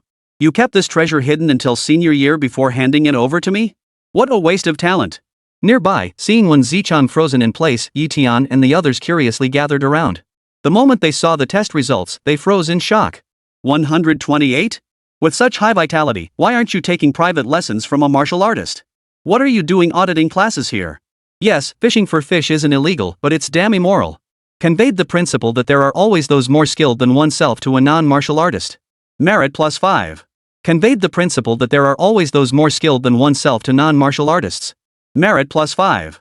Conveyed the principle that there are always those more skilled than oneself to non-martial artists. Merit plus 5. Seeing the extra 20 merit points on his interface, Chen Du froze for a moment. Wait, what did I do?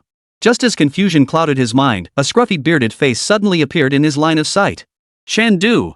When Zichang's eyes sparkled. How about considering becoming a full-fledged student at our martial arts academy? Holy crap? A full-time student? Hearing this, Yi Tian and the other three snapped to attention, their eyes turning green with envy as they stared at Chen Du. Chapter 9, I have a blade that can move mountains. A full-fledged student. A full-fledged student at Extreme Martial Arts Dojo, not just an auditor. What this meant, Chen Du didn't know, but Yi Tian and the other secondary school students understood perfectly well. With this status, even if they didn't get into a key martial arts academy, they could still train at the Extreme Martial Arts Academy headquarters. As the largest martial arts academy in all of Tiannan province, the Extreme Martial Arts Academy's headquarters was no less impressive than ordinary key martial arts academies. However, its upper limits weren't as high as martial arts academies, and trainees had to sign numerous contracts. Even so, it remained a highly coveted option for many martial artists. Someone like Yi Tian, who barely scraped by the cutoff for a key martial arts academy, desperately wanted to become a formal student. Unfortunately, he didn't meet the standards. When Zichang didn't mention any of this, he knew someone like Chen Du, who was a sure bet for a top academy, had no interest whatsoever in the Extreme Martial Arts Dojo. Instead, he focused on another aspect. As a formal student, you'd have unrestricted access to the Extreme Martial Arts Dojo's facilities, could study its martial arts techniques, and even receive guidance from third-grade martial artists. When Zichang shifted his tone. All you need to do is sell us the naming rights. Naming rights?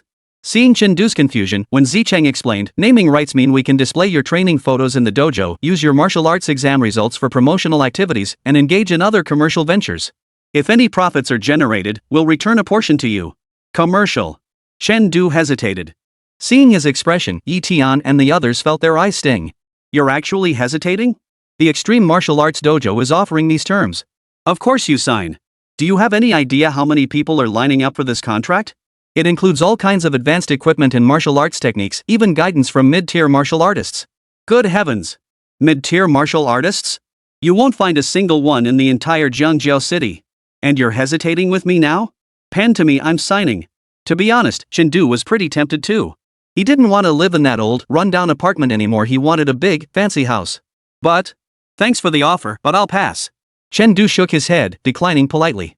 When Zichang's offer was generous, but for him, it was just okay. With his accumulated merit, admission to the elite martial arts academy was practically guaranteed. And prestigious martial arts academies certainly weren't lacking in that department. I see. Well then, feel free to reach out when you change your mind. When Zichang seemed a bit disappointed, but he didn't press the matter.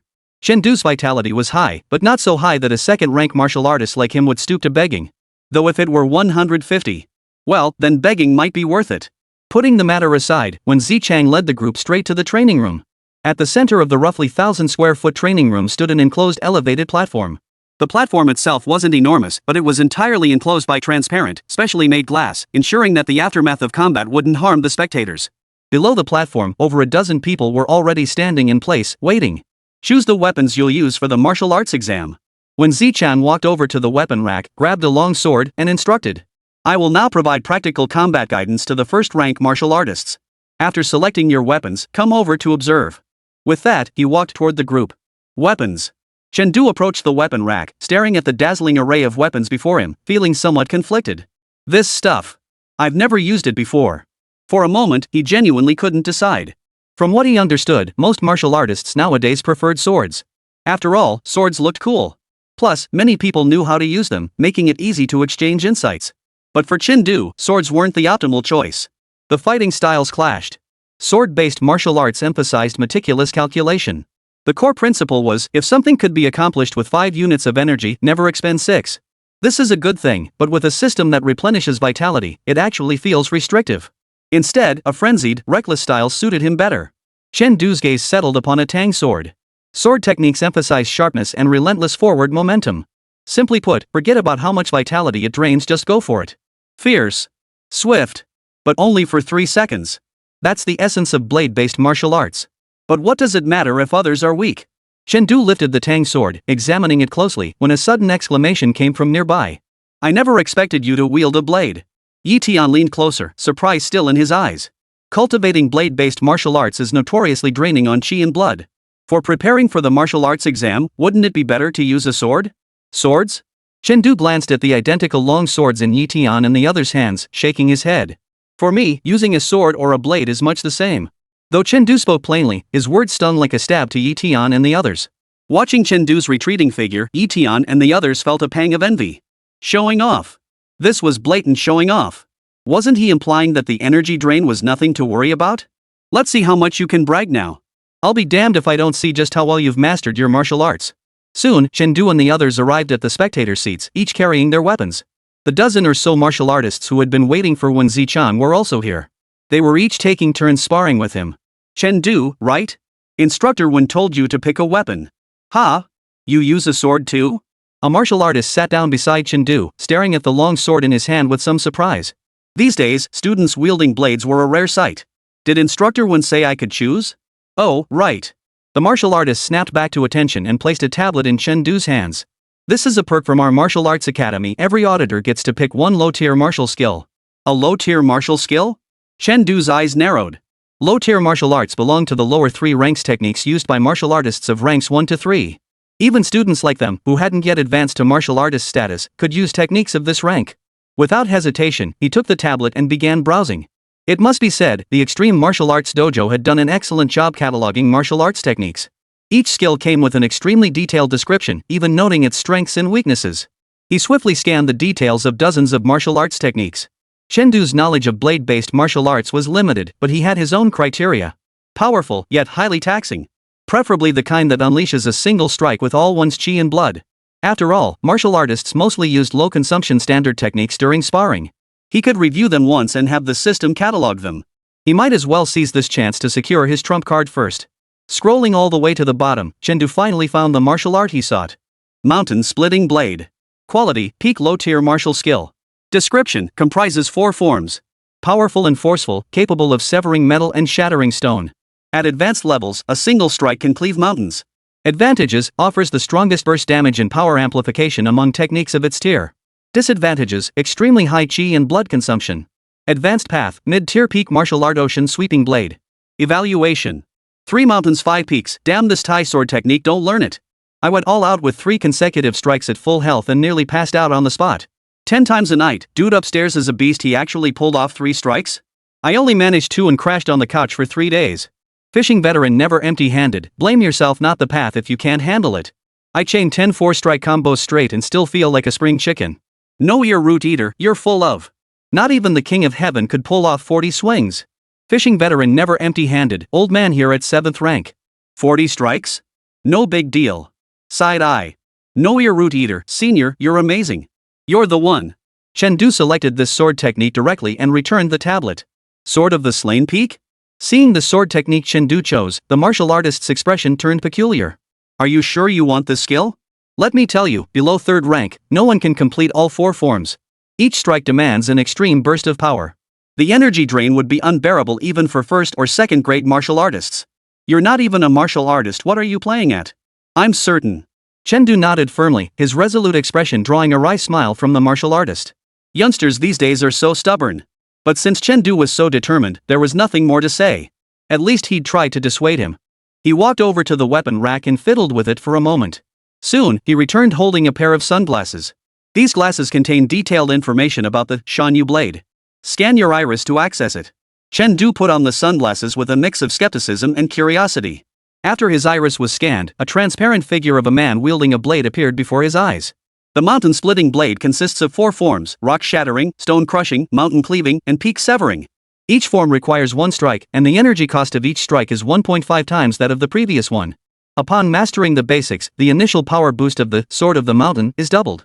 As proficiency increases, so does the power multiplier. The knife-wielding man demonstrated each stance as he spoke. When the final strike landed. Low-tier martial skill acquired, Sword of the Mountain Peak. Learn? Learning cost, 100 merit points. Whoa, 100 merit points? Chengdu suddenly felt fortunate he still had over 400 merit points left. Otherwise, he wouldn't be able to afford the skill. Learn. Name, Chengdu. Merit points, 420. Health, 120-128. Unranked martial skill, Tempering Fist Beginner 48-100. Low-tier martial skill, Mountain Splitting Blade Beginner 1-100. Chapter 10, Your Vitality is Low. Seeing the numbers beside his proficiency levels, Chengdu felt a twinge of pain in his teeth despite being prepared for it. Quite the feat. How much merit would I have to burn to restore my vitality? Best save this as a finishing move. No grinding proficiency until I reach first rank martial artist. Silently placing the mountain-splitting blade in his ultimate slot, Chen removed his sunglasses and looked toward the stage. Just then, a sword-wielding martial artist leapt onto the stage. "Mo Feng, it's been ages. I wonder how much your swift wind blade has improved." When Zichang swung his long sword. "Come on, unleash all 5 forms of the swift wind blade. Let me see what it looks like after you've mastered the basics." "Understood." Mo Feng clasped his fists in salute, then shifted like a gust of wind, swiftly closing in on Wen Zichang. As he closed in, the blade swept like a whirlwind around Wen Zichang's entire body, yet every strike was effortlessly parried. A second-rank martial artist, even with suppressed vitality, could still easily overpower a first-rank opponent through sheer mastery of technique and combat experience alone. After Mo Feng completed the 5 forms of the Ji Gale blade, Wen Zichang swiftly seized an opening, pressing his long sword against Mo Feng's throat. The outcome was decided. Instructor 1 is just too strong. The martial artist beside Chen exclaimed in awe. Mo Feng practices a matching set of low-tier advanced martial arts and body techniques. Yet he still couldn't force Instructor 1 to use his true skills. Whirlwind blade and whirlwind footwork? Chen Du's eyes flickered as the learning prompts for these 2 martial arts techniques appeared before his vision. Low-tier martial skill acquired, swift wind blade. Learn? Learning cost, 100 merit points. Low-tier movement technique acquired, swift wind movement. Learn? Learning cost, 100 merit points. He opened his tablet to search. Though auditing students could only choose one martial skill, reviewing the descriptions afterward was still worthwhile. Swift wind blade. Quality, low-tier advanced martial skill. Description, comprises 5 forms: wind arises, summoning wind, clouds in motion, fierce wind, and fire like assault. Its core principle is wielding the blade like a whirlwind, omnipresent and relentless. Advantages, low stamina consumption, suitable for prolonged combat. Disadvantages, moderate power, unable to swiftly conclude combat. Advanced path, intermediate high martial skill, shadowless blade. Note, when paired with the whirlwind stance, increases damage by 10%. Evaluation. Swift wind body technique. Quality, low-tier advanced movement technique. Description, twisting and shifting like a shadow. Upon reaching minor mastery, a gentle breeze envelopes the practitioner. Advantages, low stamina consumption, high agility, ideal for offensive grappling. Disadvantages, moderate speed boost, less effective for escape. Advanced path, intermediate high-tier martial skill, shadow step. Evaluation. After reviewing both descriptions, Chen Du's interest was piqued. This matching set of martial arts and footwork seemed tailor-made for him.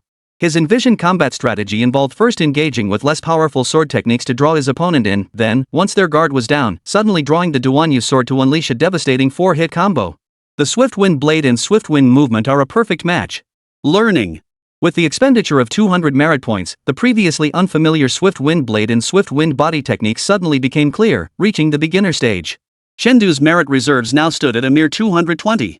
In that moment, he suddenly felt how agonizingly long 7 days of suspension would be. 7 days without being able to scrape together merit. He wondered if there would be any sparring sessions where he could scrape some merit from Yi Tian and the others. As Chen Du's thoughts raced, Yi Tian and the other 3 beside him were engrossed in the spectacle when a sudden chill gripped them. It felt like something bad was about to happen. Time slowly passed. After instructing all the martial artists, when Zichang turned to Chen Du and his group, beckoning them over. Auditors weren't truly just observing after watching, they too would step forward for sparring sessions to solidify their insights. Once Chen Du and his group stepped onto the platform, when Zichang tossed his long sword aside, holding only the scabbard. "I will now suppress my qi and blood to the level of a non-practitioner. Starting with the one whose qi and blood is weakest, each of you will attack me in turn." Hearing this, one of Yi Tian's companions gritted his teeth, drew his sword, and stepped forward. "Please enlighten me." No sooner had the words left his mouth than he unleashed a flurry of sword strikes, charging straight at Wen Zichang. Huang Chang has mastered the 4th form of the blazing wind sword? Only 2 more forms to reach the entry level. He should be able to. Before Yi Tian could finish his thought, the man flew through the air and rolled to his feet. Lasted 2 moves. The words hung numbly on his lips as the 2 men exchanged stunned glances. "I went in, finished him in 1 move, what else is there to say?" Next. When Zichang's sharp gaze swept over the remaining few. His current vitality was only around 100 points, similar to Huang Chang's, yet this kid couldn't even last a single move. Had he not used his sword scabbard, Huang Chang would have died in their last exchange? Too weak. Another man charged forward. The clang of steel echoed, rolling gourd +1. The Changhong sword technique, renowned for its frontal assault, you've trained as an assassin? Another clang of steel, rolling gourd +1. You missed such a huge opening? Stay up all night practicing. By now, only Yi Tian and Chen Du remain standing on the stage. Yi Tian, be careful. Instructor Wen hasn't even used his martial arts techniques, but his combat skills are truly formidable. The last defeated fighter stared into the distance, his eyes deep in thought as he replayed the exchange in his mind. His martial arts were just one final technique away from mastery. In terms of raw strength, he was no pushover. Yet even so, he'd only managed to block one or two of Wen Zichang's moves. One strike sent his sword flying, half a strike sent him crashing to the ground. He'd been utterly overwhelmed by the battle experience of a second-rank martial artist. Understood. Yi Tian's fighting spirit surged, his sword drawn from its scabbard. A flash of blade light erupted as he thrust directly at Wen Zichang. The final technique of the rainbow sword style? The three men beside Chen Du stared in shock. In the martial arts repository of second high school, the rainbow sword technique was considered one of the most difficult to master. Had Yi Tian truly mastered such a difficult sword technique? Indeed. Seems my time at home wasn't wasted. Wen Zichang gave an almost imperceptible nod as his long sword danced like a dragon in his grasp. In an instant, a burst of sparks erupted where the blades clashed. Again! After one move was blocked, Yi Tian swiftly changed his technique, using the momentum to attack again. One move, two moves. By the fifth strike, Yi Tian's footwork faltered. Wen Zichang seized the opening, striking his sword away with the hilt. Though his weapon was lost, Yi Tian showed no sign of panic. He dropped low to evade the lunging sword scabbard and drove a palm strike toward Wen Zichang's midsection. This is interesting. Wen Zichang lightly tapped the ground with his foot, shifting his body slightly to the side, narrowly evading Yi Tian's palm strike. Seizing the moment Yi Tian's momentum reversed, he swept his palm horizontally. Yi Tian flew backward. Unlike the previous three opponents, however, he did not land in disarray. Instead, he slammed his palm onto the ground, completely dissipating the force within his body before adjusting his posture to land steadily. Yi Tian, well fought. Wen Zichang caught the long sword that had been knocked away and tossed it back to Yi Tian, a faint smile playing on his lips. Your sword technique is basic, and your footwork still needs work, but your quick thinking can compensate for shortcomings in battle. Next, focus on refining your chi and blood and practicing your footwork. If you master footwork before the martial arts exam, success is virtually guaranteed. Understood. Yi Tian's expression remained composed, yet a hint of delight inevitably flickered in his eyes. The other three listened, their expressions brimming with envy. The elite martial academy. Graduates from there started at least as second-grade martial artists. And in a small place like Jiangjiao, a second-grade martial artist was practically considered upper class. Take Wen Zichang, for instance, a late-stage second-rank martial artist and one of the top instructors at the Extreme Martial Arts Academy branch. Even with his health reduced to 100, he could still easily beat Yi Tian. Speaking of which, the three instinctively turned to look at Chen Du, curiosity welling up inside them. Yi Tian was this strong, yet he only managed to block a few strikes. How many strikes could Chen Du block? True, Chen Du possessed high vitality, but martial arts techniques weren't something one could master merely by stacking vitality. It required not only exceptional aptitude but also extensive practice time. Chen Du's high vitality meant he'd spent most of his time honing his body tempering fist. Where would he find time to practice martial arts techniques and footwork? And don't forget, Chen Du wielded a blade. Blade-based martial arts consumed far more vitality than sword-based techniques, meaning Chen Du needed even more time to recover his vitality. With both factors combined, it's entirely possible that Chen Du's actual combat performance might not even match Yi Tian's. Chen Du, step forward, Wen Zichang said calmly. Chen Du nodded and stepped forward, facing Wen Zichang. Begin, Wen Zichang ordered.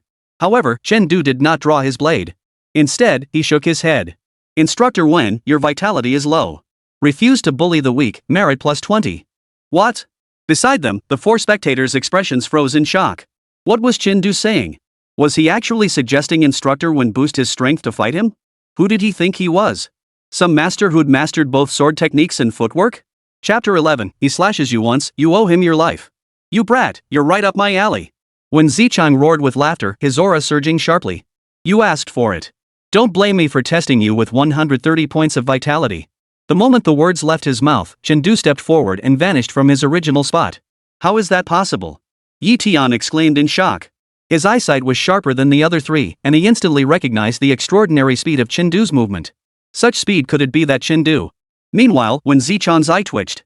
So fast. Has this kid mastered the basics of footwork? Without pausing to think, he swung his sword sheath in a horizontal slash. But the scabbard struck only air. Chen Du not behind him. The next second, alarm bells rang in Wen Zichang's mind as Chen Du's presence seemed to appear all around him. The speed was so blindingly fast it gave him the illusion of being surrounded by multiple attackers.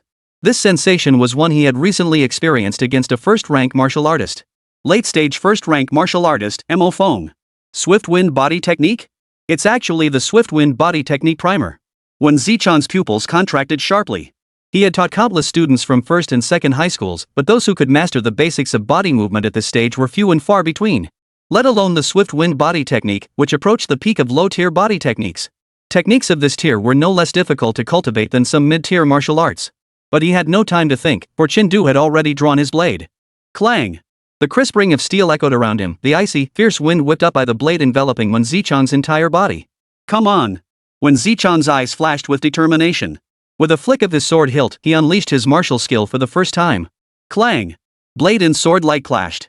The next instant, Wen Zichang's previously immobile body took a step back. The final technique of the whirlwind blade fire's invasion. Wen Zichang's gaze grew solemn. Had Chen Du truly mastered the whirlwind blade?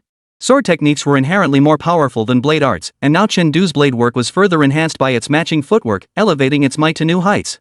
That final strike of the whirlwind blade had already crushed his own entry-level sword technique.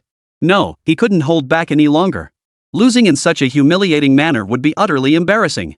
For the first time, Wen Zichang's expression turned serious. A 3-inch-long crimson glow suddenly erupted from the hilt of his long sword. This was the hallmark of martial arts reaching the minor achievement realm, the infusion of vital energy. Seeing this, Chen Du's expression grew not solemn, but filled with excitement. In his vision, a line of small text slowly faded away. Ignited the fighting spirit of a second-rank martial artist. Merit plus 200. 200 merit points. A full 200 merit points. The merit points were actually calculated based on his original cultivation level. Well, I won't hold back then. Chen Du let out a light cry and charged forward once more, bringing his blade down in a single strike. Swift wind blade, second form, wind slash. Wen Zichang smiled faintly, thrusting his sword upward from below in a diagonal strike aimed at the side of the long blade, the very weak point of wind slice. The expected clang of metal meeting metal never came. Instead, Chen Du twisted and shifted. The blade shifted to his left hand. Dodging the sword sheath, he ducked and swept horizontally. Whirlwind blade, third form, wind whirl? A counter move. Wen Zichang's heartbeat quickened slightly. The sword sheath moved fluidly, appearing eerily before the broadsword to parry it. In the next instant, Chen Du changed his move again, combining it with elusive footwork that forced Wen Zichang to shift his stance. Even his modest sword skills proved insufficient. Wen Zichang's eyes flashed. His stance shifted abruptly, launching his first proactive attack against Chen Du. Blade and sword clashed rapidly in the air, exchanging 10 moves in the blink of an eye. Simultaneously, Chen Du's understanding of combat deepened. Since his transmigration, he had never truly engaged in a proper battle. Every encounter had been a one-sided rout. Though he always emerged victorious, he knew deep down that in a real fight, he might not stand a chance against Wang Ming and the others. His victories stemmed solely from his ruthlessness. He struck to kill from the very first move. He possessed the realm, but lacked real combat experience. His battle with Wen Zichang now filled that crucial gap. After another clash, Chen Du raised his blade to strike again, only to realize his vital energy had been completely drained without him noticing. Now! Wen Zichang's eyes flashed with determination as he thrust his blade straight at Chen Du's face. Blade-based martial arts techniques were notoriously draining on one's chi and blood. Even the swift wind blade, renowned for its relatively low consumption, was no exception. That Chen Du had held out this long was already remarkable. Yet, facing this strike, Chen Du unexpectedly closed his eyes. Consumed 12 points of merit to recover. Eyes open, blade out. He still has the strength to strike? Wen Zichang froze for a moment. He watched as the long sword was raised without flourish, then simply brought down. Just the simplest downward strike. Thankfully, it's not the whirlwind blade. Wen Zichang exhaled softly in relief, his gaze toward Chen Du now brimming with admiration. To push a second-rank martial artist like him to this extent was already remarkable. To fight until exhaustion, yet still possess the courage to strike, that was truly commendable. In the realm of non-martial arts, he was far inferior to Chen Du. Talented individuals emerge in every generation. Wen Zichang mused inwardly. But before his thoughts could fully form, his eyes widened in shock. Chen Du's arms suddenly swelled, and immediately, the blade's momentum surged violently. First form of the mountain-splitting blade, rock collapse.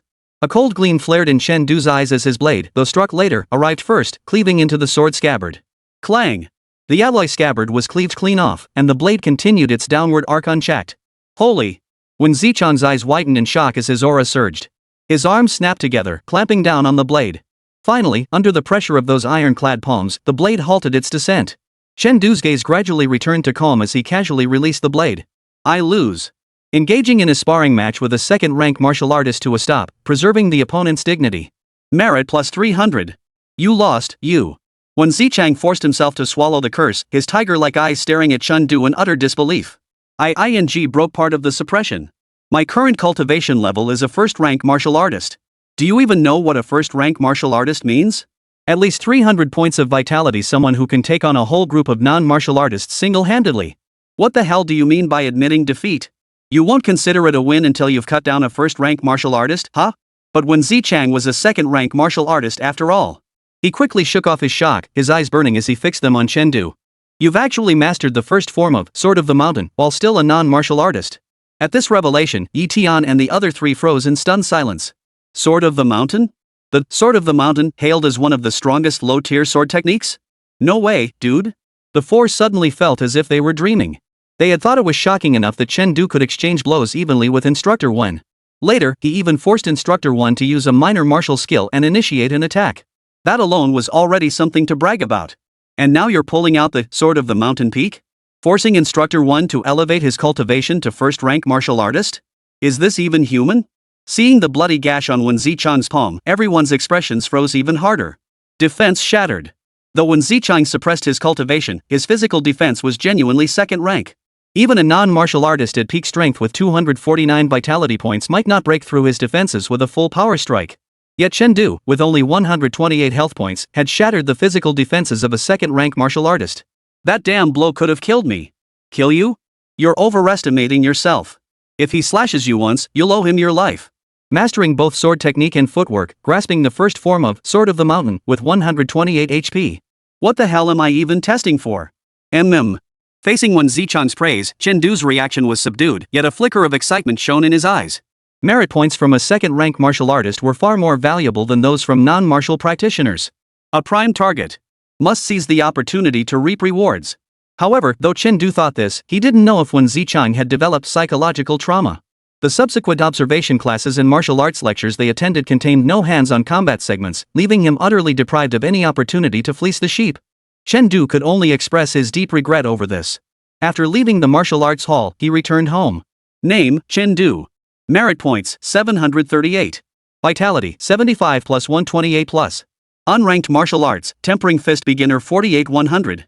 Low-tier martial arts, Mountain Splitting Blade Beginner 1 100, Swift Wind Blade Beginner 3 100, Swift Wind Footwork 215 100,000 steps. Chengdu narrowed his eyes slightly as he studied the vitality column. The health drain from Mountain Splitting Blade was terrifying. But this was a good thing. Because while martial artists have a high maximum chi and blood capacity, their burst potential isn't nearly as high. Without using low-tier martial arts, a non-martial artist using Tempered Fist could achieve a burst of roughly 5% chi blood consumption at their limit. Each point of chi blood equated to roughly 10 kilograms of destructive force. To illustrate, a non-martial artist with 100 vitality points unleashing a full power punch would deliver force equivalent to twice an adult strength plus 5 vitality points. The resulting destructive force would be around 150 kilograms. When martial arts techniques are employed, martial artists expend more vitality for bursts, amplifying the resulting force. The higher the martial skill's quality and mastery, the greater the maximum bursts chi blood consumption and the larger the power increase. Take a low-tier, high-grade martial skill like Swift Wind Blade. Its most powerful fifth form, Fire-like Invasion, can consume up to 15% of the practitioner's vitality, boosting its power by 1.5 times. With Chengdu's current 128 vitality points, his strongest strike could consume up to 19 vitality points, yielding an impact equivalent to 29 vitality points. Combined with his own strength, the destructive force reached over 400 kilograms. However, the first form of the Mountain Splitting Blade, the weakest in power, consumed 30% of his vitality yet unleashed a staggering 76 points of power. A 2x power increase. Combined with his own strength, that's nearly a ton of destructive force. What are stats? This is what numerical values mean. Chengdu murmured in awe before closing the interface and silently grinding away at his martial skill proficiency. My strength today is all thanks to hard work and sweat. Meanwhile, in the martial arts hall, when Zichang was flipping through the martial arts skill borrowing records. He was curious to know exactly which martial arts technique Chengdu had chosen. Let's see, Chengdu. When Zichang found Chengdu's name, but his gaze froze upon seeing the martial art listed afterward. Sword of the Severed Peak? For a moment, when Zichang felt as if he were dreaming. Chapter 12, When a man is about to die, his words are true. Chengdu chose Sword of the Mountain this morning? No, Can you really learn this thing just by watching a video once? This is a peak-tier low-grade martial skill, for crying out loud. When Zichang's eyes went blank. He had no idea what it meant to master the first form of the Sword of the Mountain. In an hour he'd never seen it before. But he knew one thing for certain, he deeply regretted it now. Why hadn't he begged Chengdu on his knees back then? With trembling fingers, he struggled to dial a number. Little one, why are you calling me out of the blue? Is something wrong at the martial arts dojo? A middle-aged man's voice answered on the other end. Master, could you please come back? When Zicheng's voice trembled slightly, I have a genius here, but I don't know what kind of contract to give him. Oh? A contract you can't decide on? The man on the other end perked up. Could it be that while I was away, Zhang Jiao produced a genius first-rank martial artist? Not a first-rank martial artist. It's a non-martial artist. When Zicheng glanced at the computer screen, his voice flat. A high school senior who mastered the Sword of the Mountain in just 1 hour. The sound of breathing on the line abruptly halted. In an instant, both ends of the call fell into dead silence. After a moment, a violent gust of wind suddenly roared through the line, followed by the thud of a heavy object hitting the floor. A roar erupted from the phone. I'm heading to the border guard headquarters to request leave right now. I'll be back in 6 days at the earliest. For these 6 days, even if you beg on your knees, you can't let him go to any other martial arts dojo. Damn it, our branch's entire fighting roster this year depends on this guy. And so, over the next 6 days, Chengdu received extraordinary treatment. When Zicheng poured his heart and soul into teaching Chengdu, opening up every single class he could possibly teach to him. What surprised him, however, was that beyond combat training, Chengdu paid no attention whatsoever to any other lessons. Though puzzled, when Zicheng didn't dwell on it. Fight it out, then. I'm a second-rank martial artist, how could I possibly fear a non-practitioner like you? Soon, he would bitterly regret this decision. 6 days later, at dusk, Chengdu bid farewell to Wen Zicheng and climbed into the car heading home, thoroughly satisfied. 6 whole days of fighting, what a relief. After Chengdu departed, Wen Zicheng returned expressionless to his office, locked the door, and collapsed onto the floor with a thud. Moments later, a low growl echoed through the room. The god had finally returned home. How ridiculous that he'd been relieved when Chengdu chose the combat course, thinking he wouldn't have to prepare special lessons. But damn it, no one mentioned how absurdly fast this bastard's vitality regenerates. A normal non-martial artist might not even recover from 1 fight in a day. Chengdu could fight 10 times a day. And to carry out the dojo master's orders to prevent Chengdu from setting his sights on other martial arts schools. He dared not slack off for even a moment these past 6 days, terrified the living father might not get his fill of fighting. If you don't get it, ask, did Chengdu suffer some kind of psychological trauma where he'd die if he didn't fight? After venting his frustrations, when Zicheng watched the office gradually fade into darkness, his taut nerves finally began to relax. The fatigue accumulated over 6 days surged through him, causing his eyelids to droop uncontrollably. Finally, a good night's sleep. I just hope Chengdu doesn't show up in my dreams. When Zicheng let out a long sigh, flopping onto the sofa and closing his eyes. Things had come to this. Sleep first. But the very moment his eyes closed, the front door was smashed to pieces. A dust-covered figure stood amidst the swirling debris, shouting impatiently. Where's my genius? Where's my damn genius?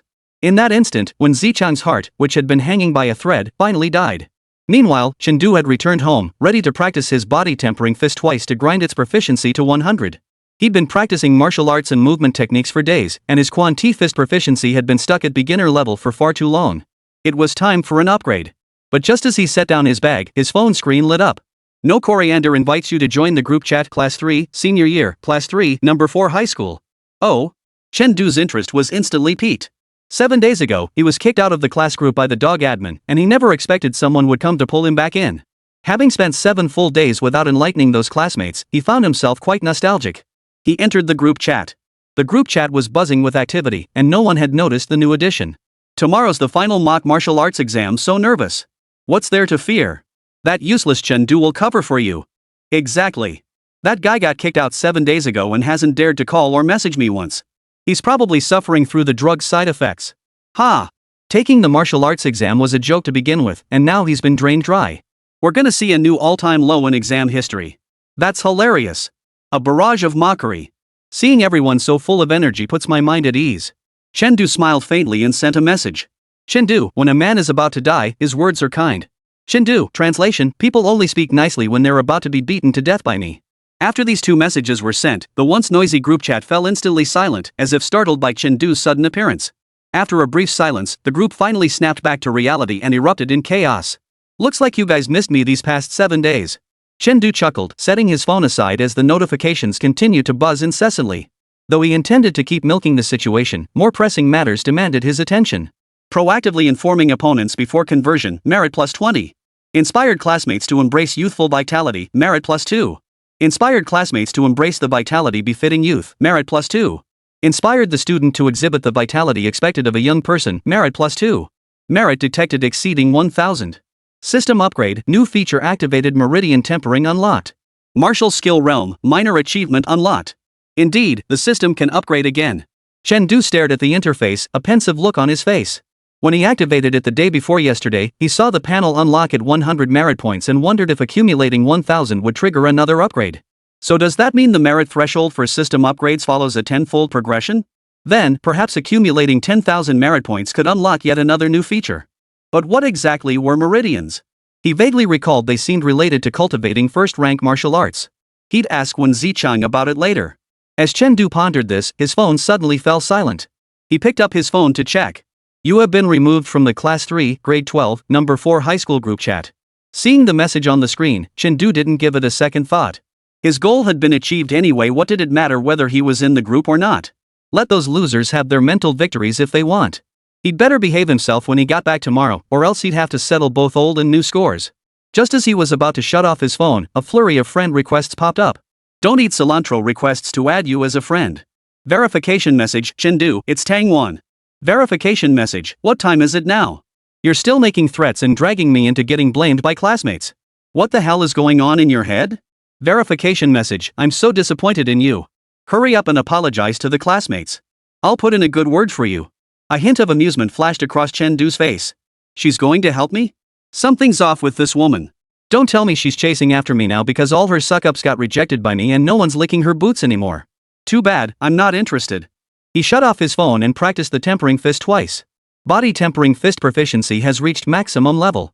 Spend 100 merit points to unlock minor achievement proficiency? Yes. The instant he reached minor achievement, Chen Du felt a wave of clarity wash over his mind. The 13 forms of the tempering fist flowed seamlessly through his thoughts. But that wasn't all. As his understanding of the Quan Ti fist deepened, his insights into the battles of the past 7 days also sharpened. Techniques he'd once been unable to counter now became comprehensible through analogy. It must be said that as a martial art meant to guide a warrior's entire life, the tempering fist was indeed far more than just cultivation. Yet before his excitement could fully settle, Chen Du's expression suddenly grew complex. For he suddenly realized if the cost to unlock the minor achievement of the tempering fist was tenfold, then might the cost for lower-tier martial arts also. Open interface. Name, Chen Du. Merit points, 1041. Vitality, 140 plus 150 plus. 8 meridian tempering progress, 8 meridians at 0%. 12 meridian tempering progress, 12 meridians 0%. Unranked martial skill, tempering fist minor achievement 1-300. Low tier martial arts, mountain splitting blade beginner 10-100, swift wind blade beginner 99-100, swift wind footwork beginner 96,466 100,000 steps. Tenfold, 1,000 merit points? Whoa! Gazing at the nearly mastered swift wind blade and swift wind movement, Chen Du sucked in a sharp breath. Though he'd scraped together a decent amount of merit from Wen Zichang this week, he'd spent a lot restoring his chi and blood. He thought 1,000 merit points would last him a long time, but it turned out to be nowhere near enough. Should I just go all in on vitality first? The thought barely formed before Chen Du dismissed it. It was possible but unnecessary. The tempering fist enhanced combat prowess definitely worth practicing. And practicing the tempering fist would simultaneously raise his maximum vitality, so there was absolutely no need to rush and allocate points to vitality. Maximize efficiency, right? Sigh, cultivation is so tough. I'll head back to school and work hard to enlighten my classmates. Chen Du sighed deeply and resumed his quieting fist practice. The next day, March 9th. Jiangjiao City Number 4 Middle School. Chen Du arrived at the school gate with his backpack. Seeing the school building he hadn't visited in 7 days, he felt a sudden pang of emotion. It had been a while. Stepping inside, the vibrant energy of youth filled the air, and his classmates still bore no signs of having endured society's harsh realities. The principal looked unchanged, the dean still grinned with wrinkles crisscrossing his face, and Wen Zichang wore his usual world-weary expression. Ha? Who? Chen Du rubbed his eyes in disbelief, staring at the weathered-looking man standing beside Meng Desan. Didn't my leave of absence end? How could I still see you? Chapter 13, help your severely injured classmate, no matter how they got hurt. Instructor Wen, Master Duan's presence at our school truly graces us with honor. Meng Dishan's tone carried obvious flattery as he looked at the two men before him. What wind had blown today to bring both the headmaster and chief instructor of Extreme Martial Arts Academy? Principal Meng, you flatter me. I just happened to be returning from the border. Xiaowen mentioned that this year's students at 4th Middle School are quite promising, so I thought I'd drop by when I had the chance. Duan Qi appeared as a burly giant, yet his voice was surprisingly gentle. Instructor Wen flatters me, Meng Desan replied, casting a grateful glance at Wen Zichang while inwardly puzzled. He hadn't cultivated a close relationship with Wen Zichang before. Why was he suddenly doing him such a huge favor? Yes, a favor. The caliber of students at 4th Middle School was far below that of other schools. Logically, the extreme martial arts dojo wouldn't come here to recruit. Much less have the headmaster come in person. Duanqi was a very busy man. In previous years, he only appeared when signing intensive training contracts with number 1 and number 2 high schools. Otherwise, he was as elusive as a dragon seen only in glimpses. Wait a minute. Could it be that Duanqi had come specifically to sign a training contract this time? Meng Dishan's heart leapt with excitement. The training at Extreme Martial Arts Dojo was of the highest quality, rivaling even one-on-one instruction. In previous years, he'd tried every trick in the book to get in. This time, I absolutely must seize the opportunity. With that thought, Meng Dishan's smile broadened. He promptly stepped forward to lead the way. You two have arrived at just the right moment. Today happens to be the day of our mock martial arts exam. Please follow me. Our current batch of students. The group walked off into the distance, chatting as they went. Once they were out of earshot, the students who had witnessed the scene along the path began murmuring among themselves. Who is that guy? He actually commands such respect from the principal. You don't recognize him? That's Duanqi, a late-stage third-rank martial artist. Whoa! 3rd grade? Holy moly, the principal is only 2nd grade, right? Exactly. And strength isn't even the most important thing. The real deal is that he's the headmaster of the Jiangjiao City branch of the Extreme Martial Arts Academy. Maybe he's here to recruit trainees for their program. You mean that martial arts academy ranks 2nd in all Jiangjiao? I heard you need at least 100 vitality points just to audit a class there. If only I could go. Chen wasn't surprised by his classmates' admiration. Duanqi was already among the strongest martial artists in this small place called Jiangjiao City. He was the kind of figure you only saw on TV, someone completely out of reach in everyday life. If they could get even a word or two of guidance from him, their martial arts scores would jump by at least a few points, maybe even a dozen. With the martial arts exam capped at 400 points, a few extra points might not seem like much, but they could easily push one's ranking up by several thousand places. If this were him right after his transmigration, he'd likely be just like everyone else, desperate for a word or two of guidance. But now, he felt it made little difference whether he received that guidance or not. Unless he fought a match. Withdrawing his gaze, Chen entered the classroom building and made his way to class 3. The moment he stepped through the door, the chattering classroom fell silent. Every head snapped up, eyes fixed intently on Chen. Hey, lighten up this early in the morning. Smile for me, Chen greeted them with a smile. Students, go ahead and laugh your ass off. Encouraging classmates to face life with a smile, merit +1. Encouraging classmates to face life with a smile, merit +1. Encouraging classmates to face life with a smile, merit +1. With only 25 merit points to start with, Chen felt a slight pang of regret. Tang Wan was nowhere to be found, and Wang Ming and the others weren't around either. That meant a direct loss of 5 merit points. Should he head to the hospital to visit someone? Visiting patients should add merit points too, right? Right, after school he'd ask for the bed number and casually inquire if they needed an orthopedic surgeon. In the blink of an eye, a complete merit harvesting plan from hospital discharge to burial was added to Chen mental repertoire. Walking toward his seat, Chen let out a soft huh as he looked at the brand new desk and textbooks. He'd been raking in merit points so aggressively, could someone actually have helped move his desk? But when he saw the words carved all over the desk and books, he knew he'd overthought it. The tabletop was already covered in the character for death. Opening the books, every page was filled with curses. What a childish trick. Chen chuckled. Last night, he'd flooded the chat with threats, expecting someone to smash a cup as a signal, followed by 800 axe-wielding thugs bursting in. And this is it? You guys must not know that tables are disposable items in my place. Chen shook his head, sat down nonchalantly, propped his legs up on the table, and began casually playing with his phone. Classmates? Seeing Chen expression, the crowd of classmates who'd been peeking with bated breath were dumbfounded. This wasn't what they'd imagined at all. Wasn't Chen supposed to lose his cool, take pills, and go berserk in front of everyone? That's right, even now, they still believed Chen had only beaten Wang Ming that day by taking drugs. Despite Wu Jianghuo's explanation, they refused to believe it. How could that bootlicker Chen possibly beat Wang Ming on his own merits? Chen. Finally, someone snapped. He strode up to Chen pointed a finger in his face, and shouted, "You actually dare show your face on campus?" Chen glanced at the person. Class monitor Zhou Yan, the one who constantly paraded class honor as a weapon to bully classmates into obeying his commands. He seemed to have been among the crowd that had morally blackmailed him that day. My leave of absence is over. Why wouldn't I come to school? Chen replied matter-of-factly.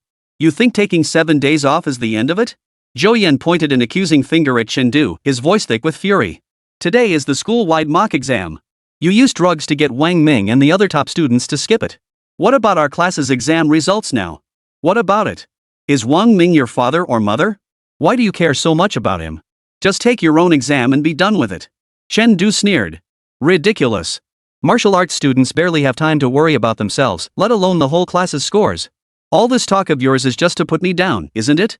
To show off your status as class monitor? You actually have the nerve to laugh? Zhou Yan froze for a moment before snapping back in anger. I've already checked during the mock test, the elite fighters from Extreme Martial Arts Dojo will be watching too. With Wang Ming and the others absent, our class average will drop.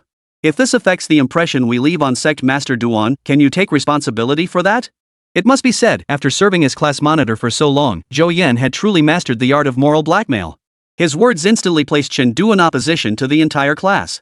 Immediately, someone stood up to back him up. Yeah, I just saw Master Duan from the Extreme Martial Arts Dojo talking to the principal by the school gate. At this, the expressions of the entire crowd shifted in unison. What else could the Extreme Martial Arts Dojo be doing at 4th High? Of course, they were selecting outstanding students for training. Now that Wang Ming was absent, if not a single standout candidate emerged, those spots would be. Instantly, everyone was filled with righteous indignation, venting their anger on Chen Du. I told you Chen Du was full of shady tricks. Damn him. What the hell are you laughing at? You're the one who takes pills, right? Go take one in front of Master Duan later and show me. If I don't get selected this time, you better believe I'll tear your whole house down, Chen Du. Seeing others join in, Zhou Yan's vanity was instantly satisfied, fueling his rage further. Chen Du, scum like you don't deserve to take this test. Get out. Stay away from us. Just sharing a room with you makes me feel dirty. Yeah, get lost. Don't go embarrassing our class. The jeers echoed relentlessly. Under the watchful eyes of everyone present, Chen Du sighed and slowly stood up. Fine. Since you put it that way, I'll keep my distance. Oomph. At least you have some self-awareness. Zhou Yan said triumphantly. But before he could finish, a massive hand shot toward him with lightning speed, closing the distance in an instant. Fulfilled classmate's request, merit plus 30. A dull thud echoed. Zhou Yan's body arced through the air, slamming hard into the back door. Without even a scream, his head lolled to the side as he collapsed unconscious. Dozens of broken teeth rolled out from his shattered cheek, scattering across the floor. A mere casual blow had already inflicted severe injury. Everyone stared in stunned silence. Zhou Yan had over 90 points of vitality. While not as strong as Wang Ming and the others, he certainly wasn't weak. How could he not even withstand a single blow? Even when Chen Du beat Wang Ming last week, it wasn't this extreme. Huh? The door didn't shatter? Wait, when did we switch to a security door? Chen Du let out a soft huh and stepped forward to pry Zhou Yan out from behind the door. Of course, in the process, he accidentally snapped 7 or 8 bones. Assisting a critically injured classmate in escaping danger, merit plus 20. Performed orthopedic surgery on classmate, merit plus 40. Opening the door, he tossed the unconscious Zhou Yan out into the hallway. Watching Zhou Yan disappear from view in a perfect parabolic arc, Chen Du nodded firmly.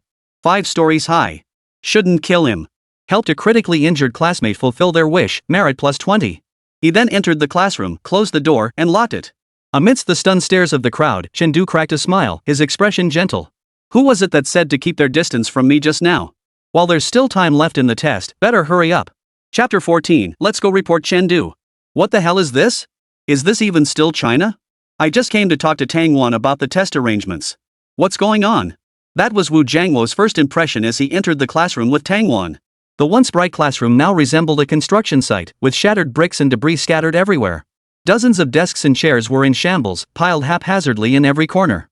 Of the nearly 40 students who had been seated in the classroom, only a dozen or so humanities students remained, huddled in a corner, shivering. The martial arts students were all gone. Oh, wait, there was one martial arts student left in the classroom. Chen Du, what the hell happened? Wu Jiangwo's face was as dark as a pot bottom, feeling as if he'd been attacked again by the memory of death. Damn, this feeling is so familiar. Nothing much. They wanted to stay away from me, so I helped them fulfill their wish. Chen Du fiddled with his phone, flashing a friendly smile at the row of human curtains hanging outside the window. Am I right? Right. The classmates hanging outside the window nodded frantically, their smiles looking more like grimaces than genuine laughter. After getting a taste of the harsh realities of the adult world, they weren't just avoiding Chen Du, they dared not even glance his way.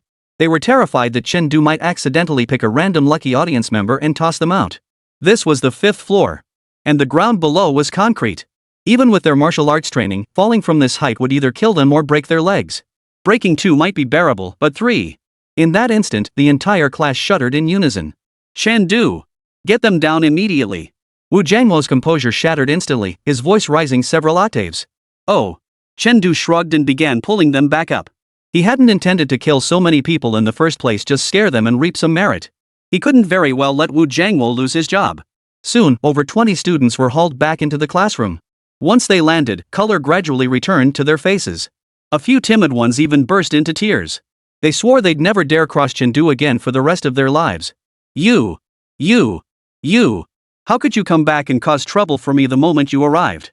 Wu Jiangwo blared at Chengdu, his head pounding. Can you rein it in? It's not easy for the students to practice martial arts. Tell that to them. Chengdu shrugged, his expression unapologetic. Next time you mess with me, find someone who can actually fight back. It's not easy for me to try not to kill people. That was the honest truth.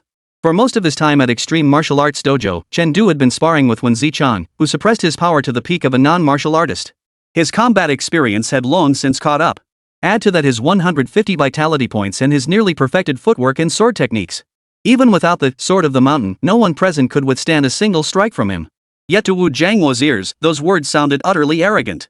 Wu Jiangwo's head buzzed with rage as he prepared to lecture Chengdu, but suddenly his gaze froze. Why did it feel like someone was missing? Shouldn't the squad leader be stepping forward to report now? He turned to Chengdu and demanded viciously, "Where's Zhou Yan?" No surprises? Before Chengdu could finish his sentence, Wu Jiangwo instinctively exhaled in relief. No accident was good news. If nothing went wrong, he should be heading to the same hospital room as Wang Ming to become best buds, Chengdu said flatly. Wu Jiangwo. Holy? Wang Ming was in the ICU. Just then, the sound of an ambulance wailed outside like a death knell. Wu Jiangwo's heart, which had been hanging by a thread, finally gave out. I'll come back and settle this with you. Gritting his teeth and glaring at Chengdu, Wu Jiangwo turned to instruct Tangwan, take them to the training ground for testing. Oh, and bring Chengdu along too, have the principal keep an eye on him. With that, he stormed out the door, leaping over the corridor railing and down below. After he left, the people in the classroom looked at each other in silence. Wu Jiangwo was gone. The only person in the entire school who could beat Chengdu was gone. The sky had fallen. In an instant, every face turned deathly pale as they stared at Chengdu in terror. Pitiful and helpless. JPG. Suddenly, Chengdu turned and flashed them a kind smile. Don't be afraid. I'm known as the Good Samaritan throughout the entire region. But his smile only made the students even more terrified. Mom, I want to go home. Living devil. Don't come near me. I'm sorry, sir. I've got a 40-year-old mother to support and a 20-year-old school beauty sister. Take it out on my sister instead. Wails echoed throughout the classroom. Loud shouting is also a way to relieve stress. Helping classmates reduce their pressure grants +5 merit. Shouting loudly is also a way to relieve stress. Helping classmates reduce their pressure grants +5 merit. Shouting loudly is also a way to relieve stress. Helping classmates reduce their pressure grants +5 merit. Finally raking in a wave of merit points, Chengdu nodded in satisfaction as he watched his total finally break through the 1500 mark. He was one step closer to 2000 merit points. Though his classmates were all non-martial artists who could only contribute small amounts individually, quantity brings about change. Even a mosquito's leg is still meat, right? Chengdu, don't be impulsive. You're still young, don't walk down the path of crime. Tangwan stepped between Chengdu and the students, her beautiful eyes fixed intently on him. Even now, her mind was still in utter chaos. What exactly had Chengdu done? Feeling the fierce aura emanating from him, Tangwan's expression turned horrified. Vaguely, she even felt that at this moment, she herself was no match for Chengdu. This was definitely not something drugs could achieve. Could it be that when Chengdu and Wang Ming fought last time, that was Chengdu's true strength? The thought made Tang Wan's heart skip a beat. Just as the tension reached its peak, the intercom suddenly crackled to life. Senior 3 Class 1 and Senior 3 Class 2, your mock test is now over. Students from Senior 3 Class 3 and Senior 3 Class 4, please proceed to the training ground for testing. The moment he heard the announcement, Chengdu's eyes flickered. Classes 3 and 4 testing together? If that's the case, doesn't that mean I'll get to get up close and personal with a bunch of fresh merit-based autonomous machines? He'd been worried about his classmates' psychological thresholds rising, making it harder to exploit them. Chengdu's eyes lit up as he immediately headed toward the training ground. Seeing Chengdu exit the classroom door, the entire Class 3 nearly burst into tears of joy. The living devil was finally gone. But just then, Tangwan suddenly said, "Stop staring. It's our turn for testing now." The group froze at her words, their recently eased expressions turning grim. Go to the training ground for testing? That meant they'd have to stay with Chengdu? Medicine. Can we get out of this? Someone whispered. No. Tangwan refused decisively. Wu Jiangwo had emphasized that today's simulation test was crucial. No one could take leave or skip it without a valid reason. She certainly didn't want to show up with just a handful of people. How embarrassing would that be?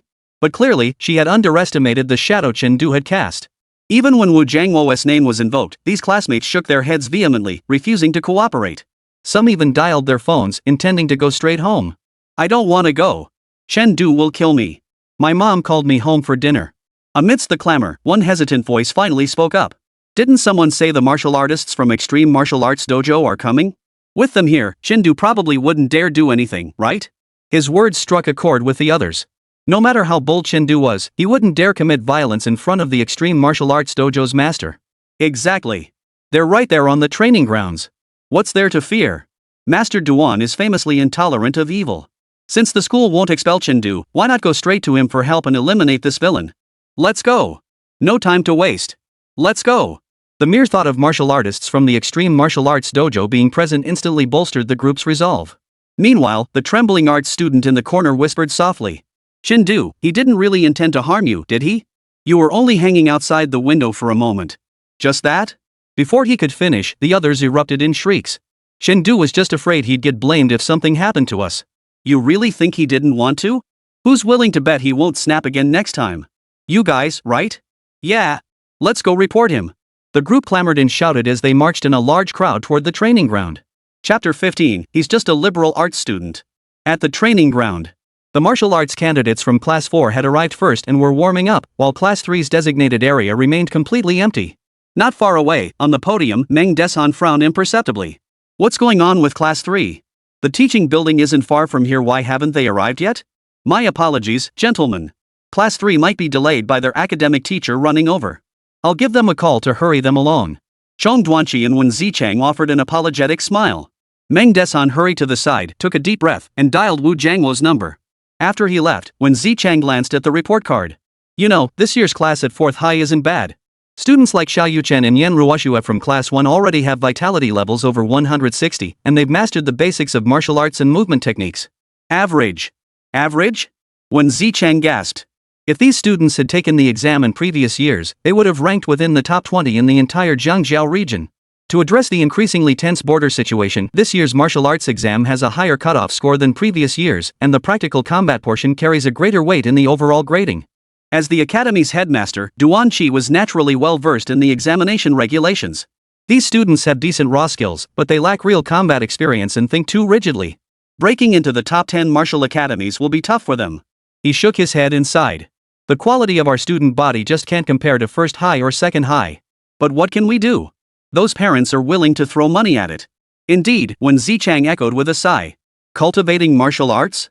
More like piling money onto martial cultivation. Parents at 1st and 2nd High School spare no expense. Private tutoring sessions run non-stop, and 10,000 yuan Qi blood pills are treated like candy. With such investment, it's no wonder those students possess extraordinary combat experience. Duan Qi glanced at the students of Class 4, then withdrew his gaze with little interest. He hadn't come here today to watch these non-martial artists practice tempering body fists. Which class is that kid you mentioned in? If I recall correctly, Class 3, Wen Zichang replied. Oh? A flicker of anticipation crossed Duan Qi's face. He sat up straight, his gaze fixed intently on the entrance to the training ground.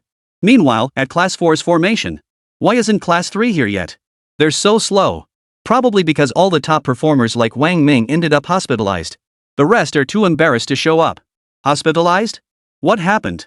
Heard they got beaten up by some art student who took a blood-igniting pill. That's hilarious. Huh? No way. No way. There's no way a martial arts student couldn't beat a liberal arts student, ha ha ha ha ha. Alright, heard that humanities student is still coming for the test today. Something like Chen, I think. The others had been diligently practicing their Quan Ti fist, but gradually caught snippets of the conversation. Students are naturally gossipy and nosy by nature. Before long, they stopped their Quan Ti boxing and joined the discussion. Just then, a sharp-eyed student suddenly shouted, Class 3 is here. Huh? Why is only one person here? Everyone looked up. At the entrance, a handsome youth walked in slowly, a tang sword at his waist gleaming with a cold, menacing light. Which class is he from? What's his name? The proctor asked impatiently. Class 3, Chen. Why are you the only one here? Where are the rest of your class? Don't you know about today's test? The proctor scolded Chen. No idea. Probably fixing the curtains or something. Chen shrugged. Covering for a late classmate, merit +5. You. Never mind. Go sit at your class's assigned seats for now. The proctor's expression darkened, ready to explode, but remembering the supervisor was present, he managed to rein in his temper. Chen walked to his seat, skipping the body tempering fist routine.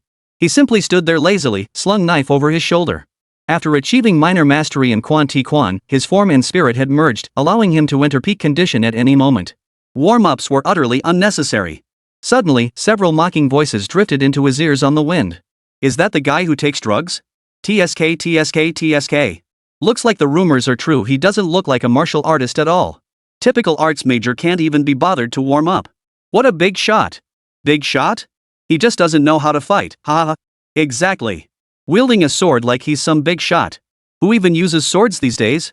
At least pretend convincingly. Chen glanced sideways. His gaze wasn't particularly sharp, but after days of combat, it had gained a hint of edge. Combined with his notorious reputation, the few Class 4 students who caught his gaze flinched inwardly, turning away with awkward grins.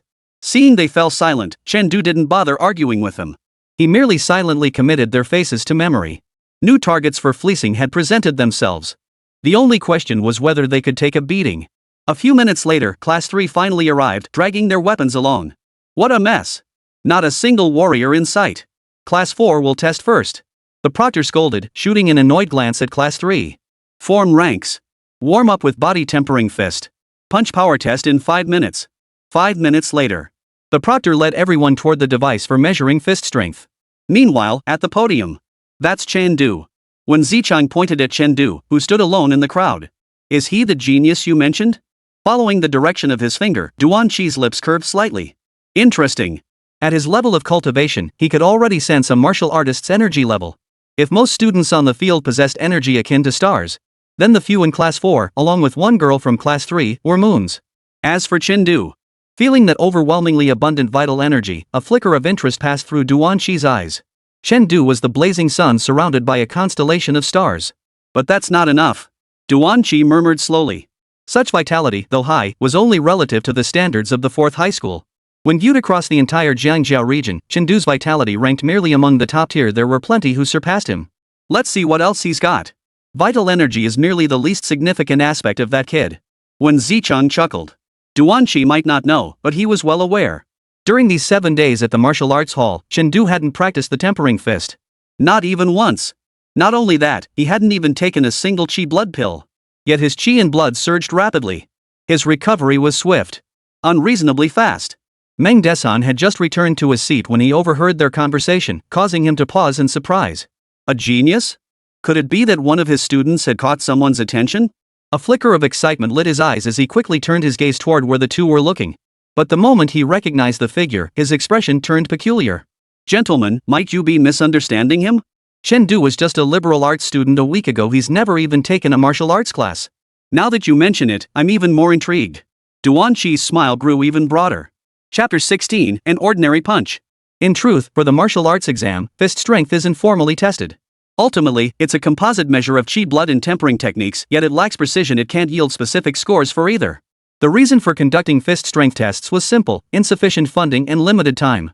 Meng Desan wasn't opposed to following the martial arts exam protocol, but the entire Jiangjiao region possessed only 3 instruments capable of directly assessing Quan proficiency.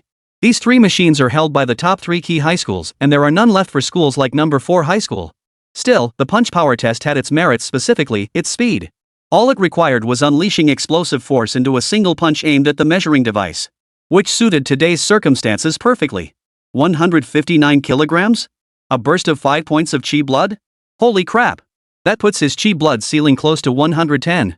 Nah, this is only 104 kilograms. Still weaker than me. Holy, 85 kilograms? Dude, you must be a bookworm. What scholar?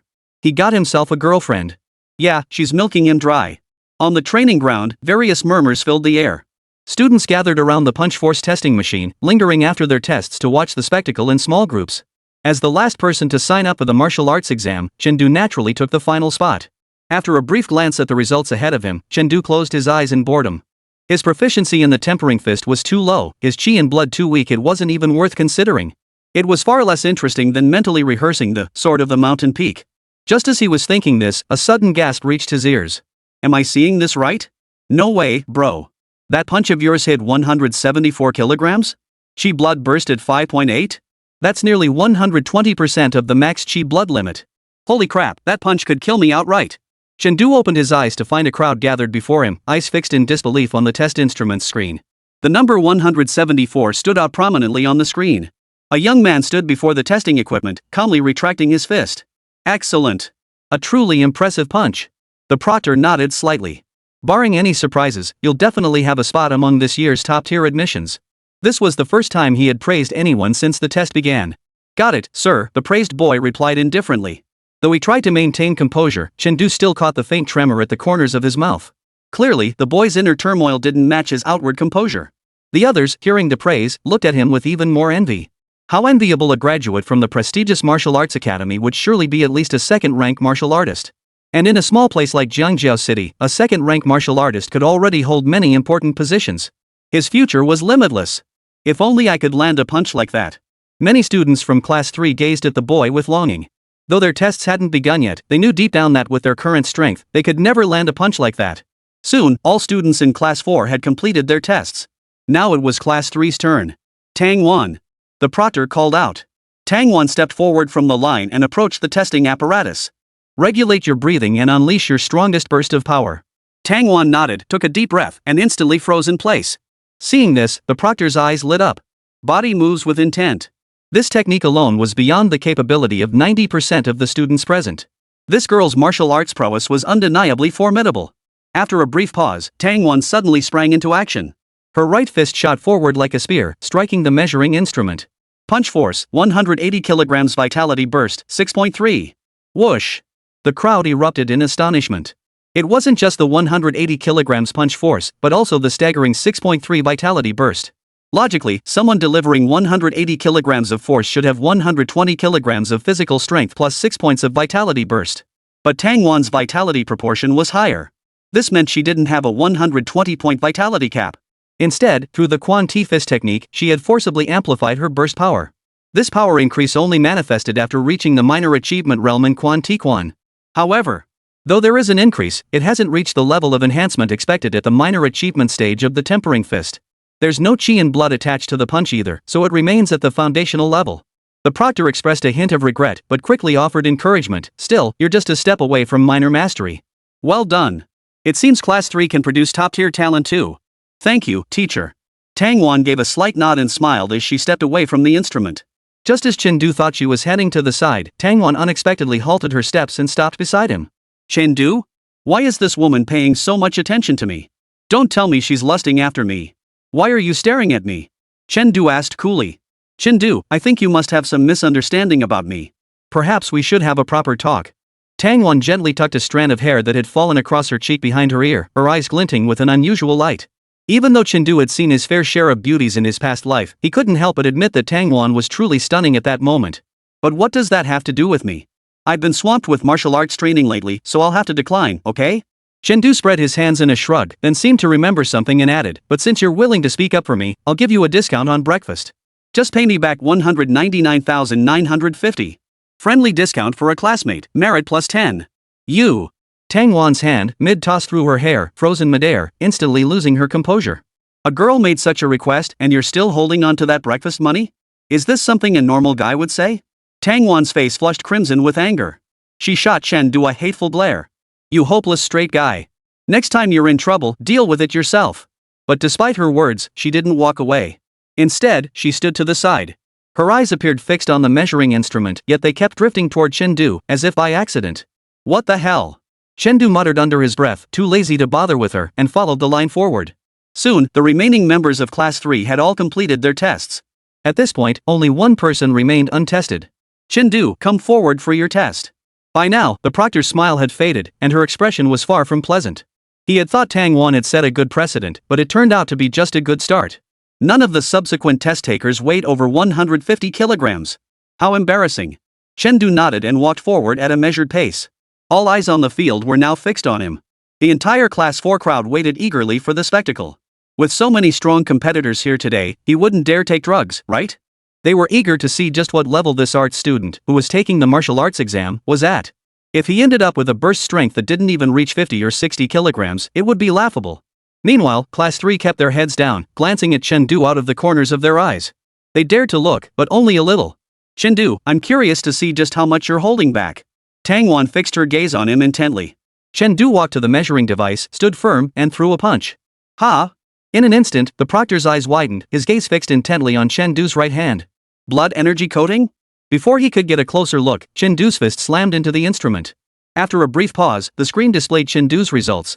Punching power, 230 kilograms vital energy burst, 8.3. The crowd erupted at the numbers on the screen. Chapter 17, you call this guy a liberal arts student? One by one, the students stared at the screen in disbelief, frozen in place. The Class 4 students blinked rapidly, shifting their gaze between Chen and the rest of Class 3. Their minds couldn't process it. No way, dude.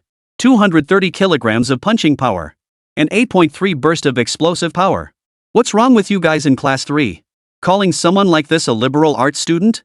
The proctor's eyes widened in disbelief, even tapping the screen skeptically. The numbers remained unchanged. The equipment isn't broken. After confirming the score was accurate, the proctor froze in shock. A 1.1x increase in vitality. Chendu's tempering fist had actually achieved a minor breakthrough. And that wasn't all. Chendu's vitality had reached at least 150. This result would easily place him in the top 5 of his grade. No, it might even be the top in the entire grade after all. The geniuses in Class 1 only managed around 230 kilograms in fist strength. What if this isn't even Chendu's peak performance? A raw gem. A treasure. A prospect for the top 10 martial arts academies. In an instant, the proctor's gaze toward Chendu transformed as if he were looking at a precious gemstone, cursing Wu Jiangwo in his mind. Why on earth did you hide such a prodigy? Afraid we'd snatch him away or something? But human joys and sorrows rarely intersect. Compared to Class 4's shock and the proctor's delight, the students of Class 3 wore deadpan expressions, their faces practically screaming mental breakdown. Did the living devil take his meds again today? If he hadn't, whoa. A 230 kilograms punch. Forget the class, there were barely a handful in the entire senior year who could stand up to him. How the hell were they supposed to survive the next 3 months? At that moment, they wished they could travel back half an hour and slap themselves silly for talking big. Why did you have to provoke him? So you really were holding back all along? Tang Wan's beautiful eyes flashed with an unusual light, lingering on Chendu for a long moment. The podium. Meng Deshan, having received the updates through his earpiece, was overcome with ecstatic joy. Wonderful. Another promising talent poised to break into the top 10. Ha ha ha ha. Heaven bless our 4th high. He was overjoyed. With the school's martial arts exam results already teetering on the edge this year, Chendu's arrival couldn't have come at a better time. This was a key candidate out of nowhere, not one promoted from the seed list. A free gift. But just as he was reveling in his joy, when Zichang beside him merely smiled faintly and added, "Don't get too excited just yet. The real show is still to come." Body tempering fist was merely the weakest link in Chendu's abilities.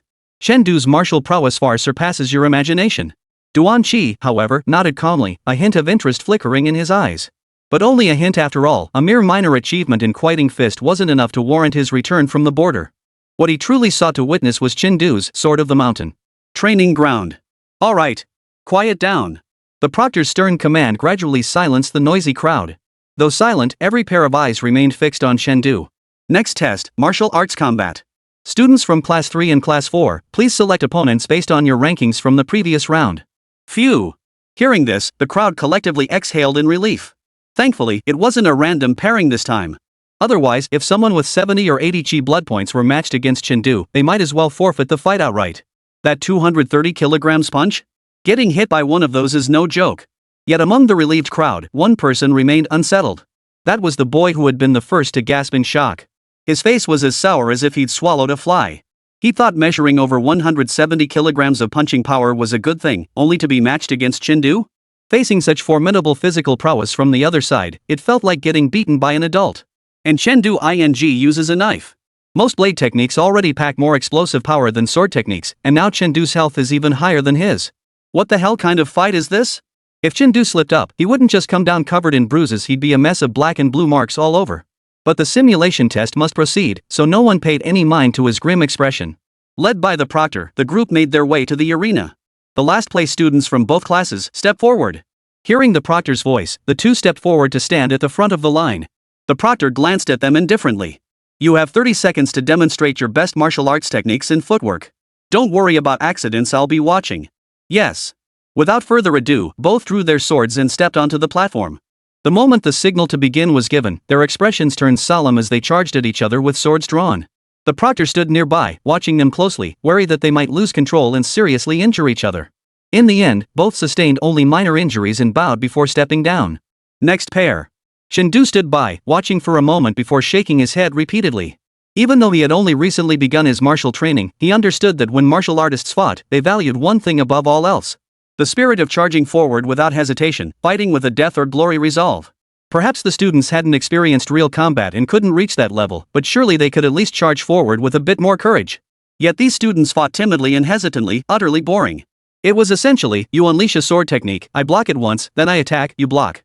Call it cautious maneuvering if you like. To put it bluntly, it's like a turn-based game. And looking at their martial arts skills, forget mastering the basics, they haven't even learned the first half of the sword techniques. Before long, the match was more than halfway through. Deciding the winner among martial artists is quick, especially for top students. They were already nearing mastery of their martial arts techniques, so determining the winner took less than 30 seconds. Tang Wan wins. Martial arts skills, mastered. Footwork, still a hair's breadth from mastery. The proctor's voice rang out again, tinged with surprise. Hearing this, Chen opened his eyes, his gaze as still as a deep well. Tang Wan's victory was entirely expected. After all, the previous incarnation had gifted her so many chi blood pills and assorted items that anyone could have cultivated over 100 points of chi blood. With less time spent refining her chi and blood, Tang Wan had more time to focus on mastering martial arts. Her aptitude wasn't bad either, so her high martial skill proficiency was only natural. It was just her luck that was lacking. As Tang Wan stepped down from the stage, all eyes once again turned to Chen. Their greatest curiosity now lay in how this genius, whose vitality utterly outclassed everyone else, had cultivated his martial arts. After investing so much time in refining his chi and blood, surely his martial arts and footwork couldn't still be at the beginner level? That would be downright unfair. The proctor finally perked up with interest. It was finally Chendu's turn. The previous matches had nearly put him to sleep. It was all because the opponents were so weak. He discreetly glanced at Chendu's opponent. The boy from class 4 had long since shed his earlier pride and confidence. His expression was tense now, his forehead covered in a fine sheen of sweat. His composure is too poor. The proctor sighed and continued, next, Chen. Hold on. Just as he made the announcement, a roar echoed from the distance. It was followed by the roar of an engine. A SUV roared around several martial arts instructors who tried to block its path, charging toward the training ground like a wild beast. It finally crashed through the guardrail surrounding the training ground and came to a halt inside. The sudden turn of events froze the expressions of every student present. Snap! Two soft clicks sounded as both doors of the SUV swung open simultaneously. A middle-aged man and woman stepped out of the vehicle. Where is that little bastard Chengdu? The middle-aged woman's sharp voice cut through the dead silence. Chapter 18, I don't know if I can save Chengdu. No one answered. In the crowd, Chengdu studied the pair's features, narrowing his eyes slightly. They appeared to be in their 40s or 50s, their features unremarkable, the sort who could blend into a crowd and go unnoticed. Yet despite their ordinary looks, the powerful aura radiating from them commanded respect. Stronger than Wu Jiangwo. They're likely second-rank martial artists. Chengdu narrowed his eyes. Though he couldn't discern their exact cultivation levels, he had witnessed Wen Zichang fighting at full strength with his own eyes. These two gave him a feeling that wasn't much weaker than Wen Zichang's. This is a school, not a place for you to run wild. The proctor watched them warily, his right hand slipping silently to the hilt of his sword. Now you remember this is a school? The woman's expression darkened, her voice tinged with hostility. When that little bastard Chengdu hit my son, why didn't you remind him this was school? Chengdu? The proctor froze at the name, scrutinizing her face before asking suspiciously, are you Wang Ming's parent? Humph. Only now do you recognize this old woman?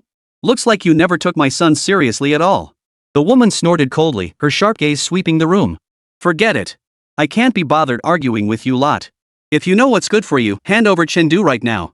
Not far away, Meng Dishan's figure swiftly approached. The moment he heard the commotion, he'd rushed over. Now, hearing the woman's words, his expression darkened. The Extreme Martial Arts Dojo had finally made it here, yet at this critical moment, someone barged into the school causing trouble. No one could be happy about that. We've already explained the situation to you. We've sent you the video and audio recordings. Fundamentally, both Wang Ming and Chengdu are at fault in this matter. Considering Wang Ming is the one hospitalized, our school will not discipline him.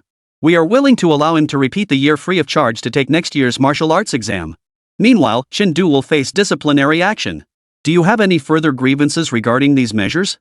He had actually phrased this quite politely.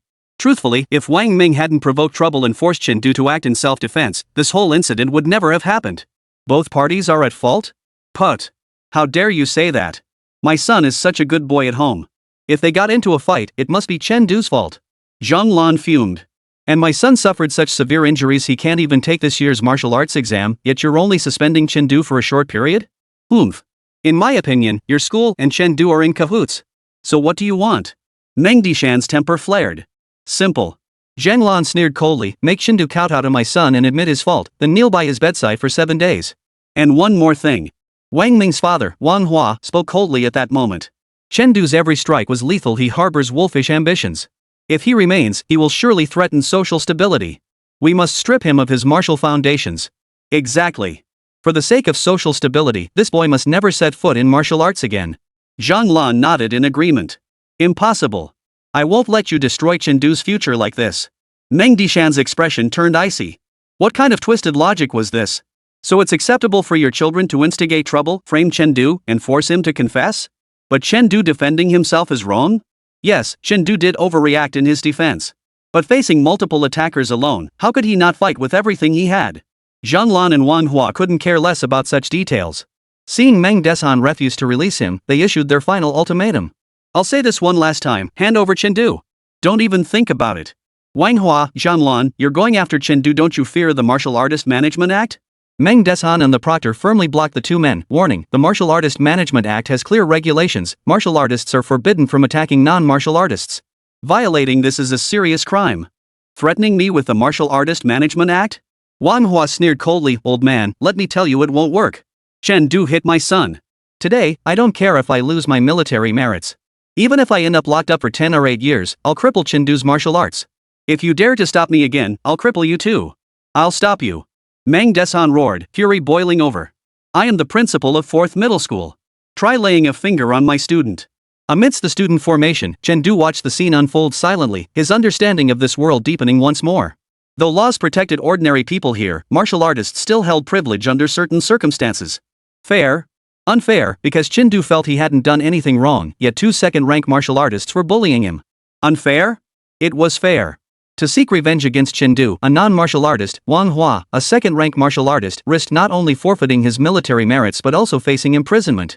Seems like you really need to be strong enough on your own, Chengdu sighed, his mind racing as he frantically searched for a way out. Ask a teacher for help? No. Setting aside whether any teacher would be willing to get involved in this mess, even if one did, most teachers were only first-rank martial artists. They wouldn't stand a chance against these 2 second-rank martial artists. Ask Wen Zichang for help? No. They were merely acquaintances. There was no reason for him to risk offending 2 second-rank martial artists for my sake. Go all in with my chi and blood? Not enough merit. Even if I channeled all my merit into vitality, a single strike of the mountain-splitting blade wouldn't be enough to kill them. Unless I could somehow snatch a massive chunk of merit. Just as he was deep in thought, a voice suddenly rang out from the crowd. Uncle Wang, that's Chengdu. A student from class 3 pointed at Chengdu in the crowd, his voice trembling. I saw it with my own eyes. He nearly beat Wang Ming to death. The moment the words left his mouth, Chengdu's eyes turned icy cold. He recognized the speaker. He was one of the most vocal mockers in the classroom. Earlier, out of respect for Wu Jiangwo, he hadn't pressed the matter, merely hanging him out the window as a minor punishment to teach him a lesson. Now, this very person was the first to step forward and accuse him. That's right. We were just having a civil discussion with him that day when he suddenly snapped and killed someone. With the first accuser, a second quickly followed suit. Yeah, and after the fact, he threatened us. A third, a fourth.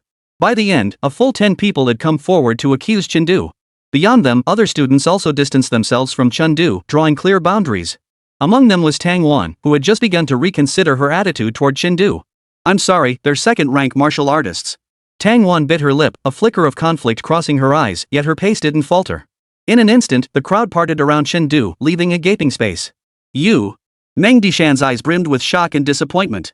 He never imagined these opportunistic students were his own pupils. Chengdu is your classmate. How could you? Hearing this, some students hung their heads in embarrassment.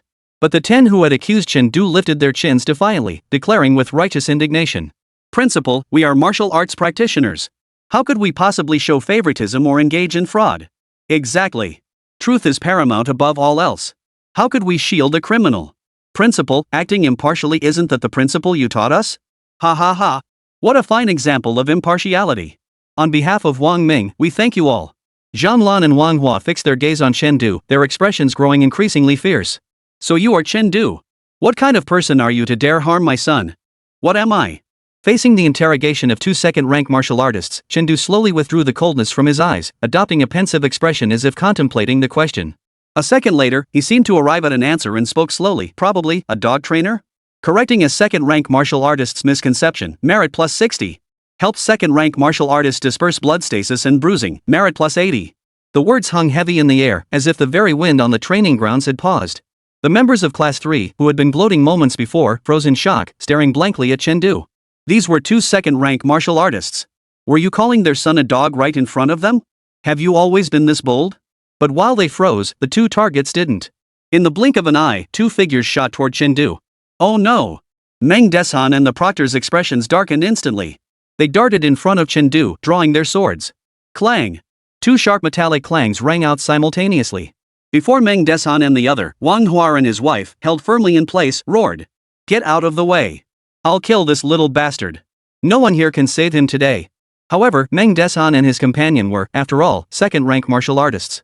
If they truly intended to block the way, the Wang Hua couple, though stronger, couldn't break through their defenses in the short term. Seeing this, Chen Du naturally seized the moment to launch into a tirade.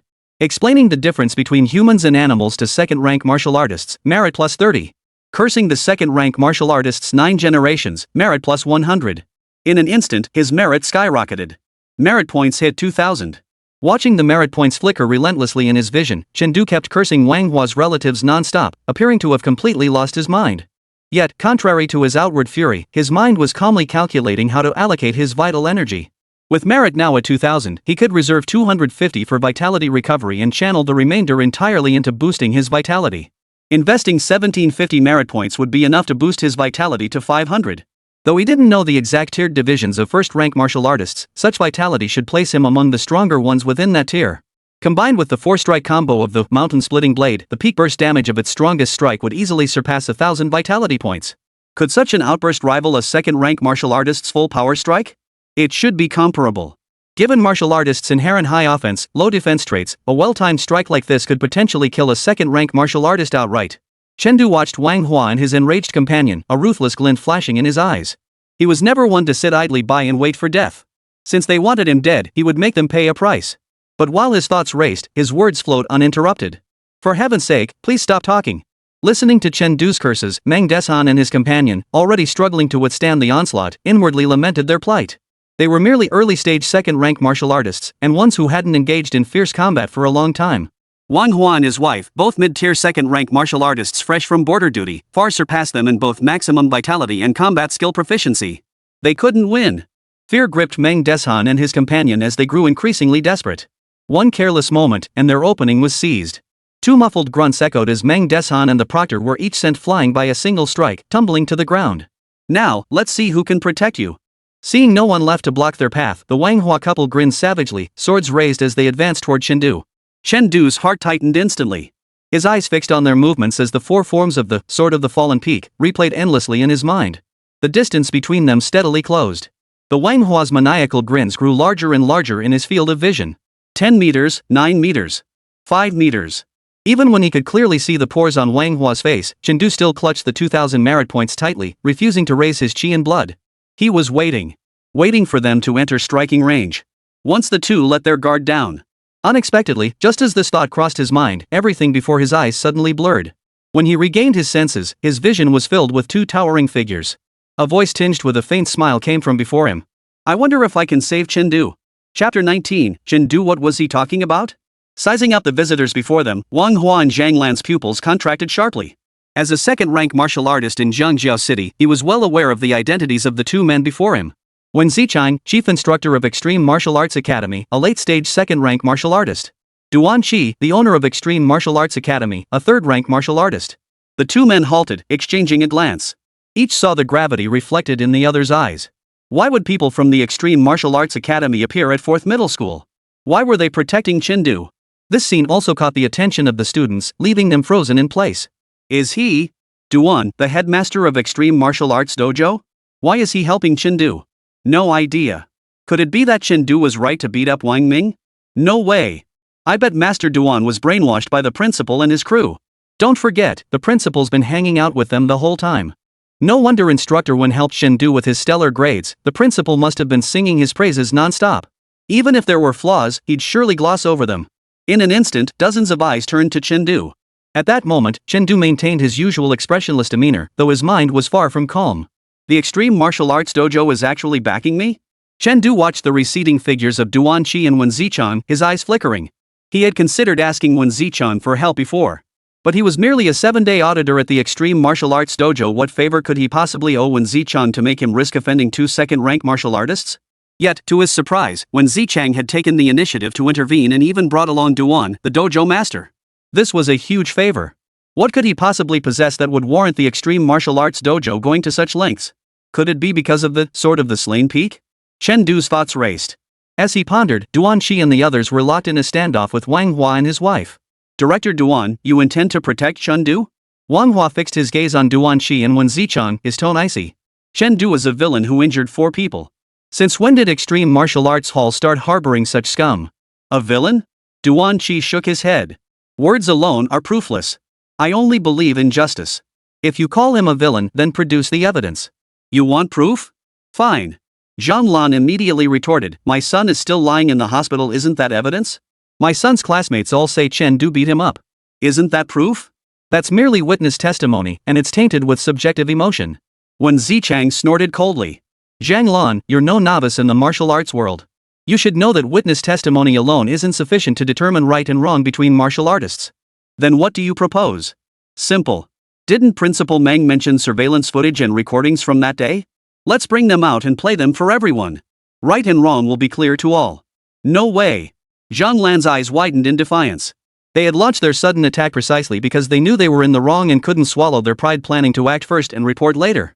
If they followed Wen Zichang's suggestion and brought the footage and recordings to court, how could they ever get revenge on Chen Du afterward? With that thought, she decided to go all in. Her features twisted, 2 tears instantly fell, and her voice suddenly turned shrill. Wang Ming is flesh of my flesh. As his mother, how could I expose his suffering to the world? Wen Zichang. How heartless you are. The boy's mother. Wang Hua snapped out of it, immediately wrapping his arms around her with a pained expression. He glared at Duan Qi and the others, bellowing. So this is it.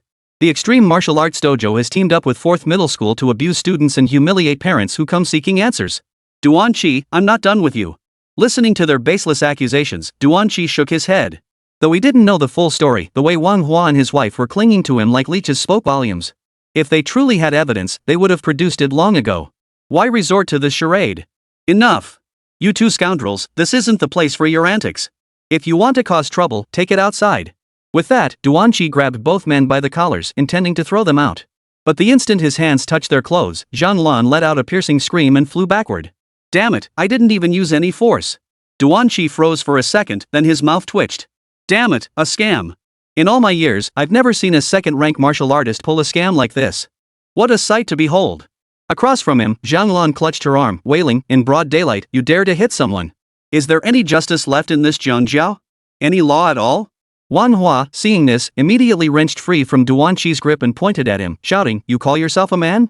If you have a problem, take it out on me. How dare you hit my wife? You! I'll fight you to the death. Finishing his rant, he rolled up his sleeves and charged forward, ready to fight Duan Qi to the death. Just then, one of the students who had earlier identified Chen Du suddenly stepped forward and shouted. Uncle Wang, Auntie, please calm down.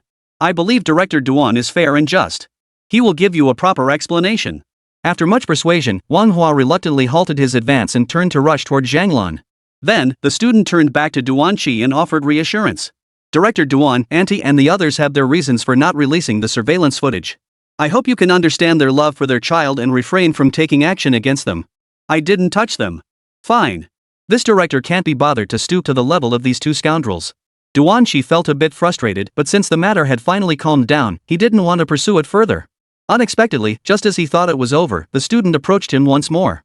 Director Duan, Uncle Wang's matter is settled, but Chen Du's assault case remains unresolved. Pointing angrily at Chen Du, he declared, Chen Du commits every evil deed imaginable, repeatedly injuring others.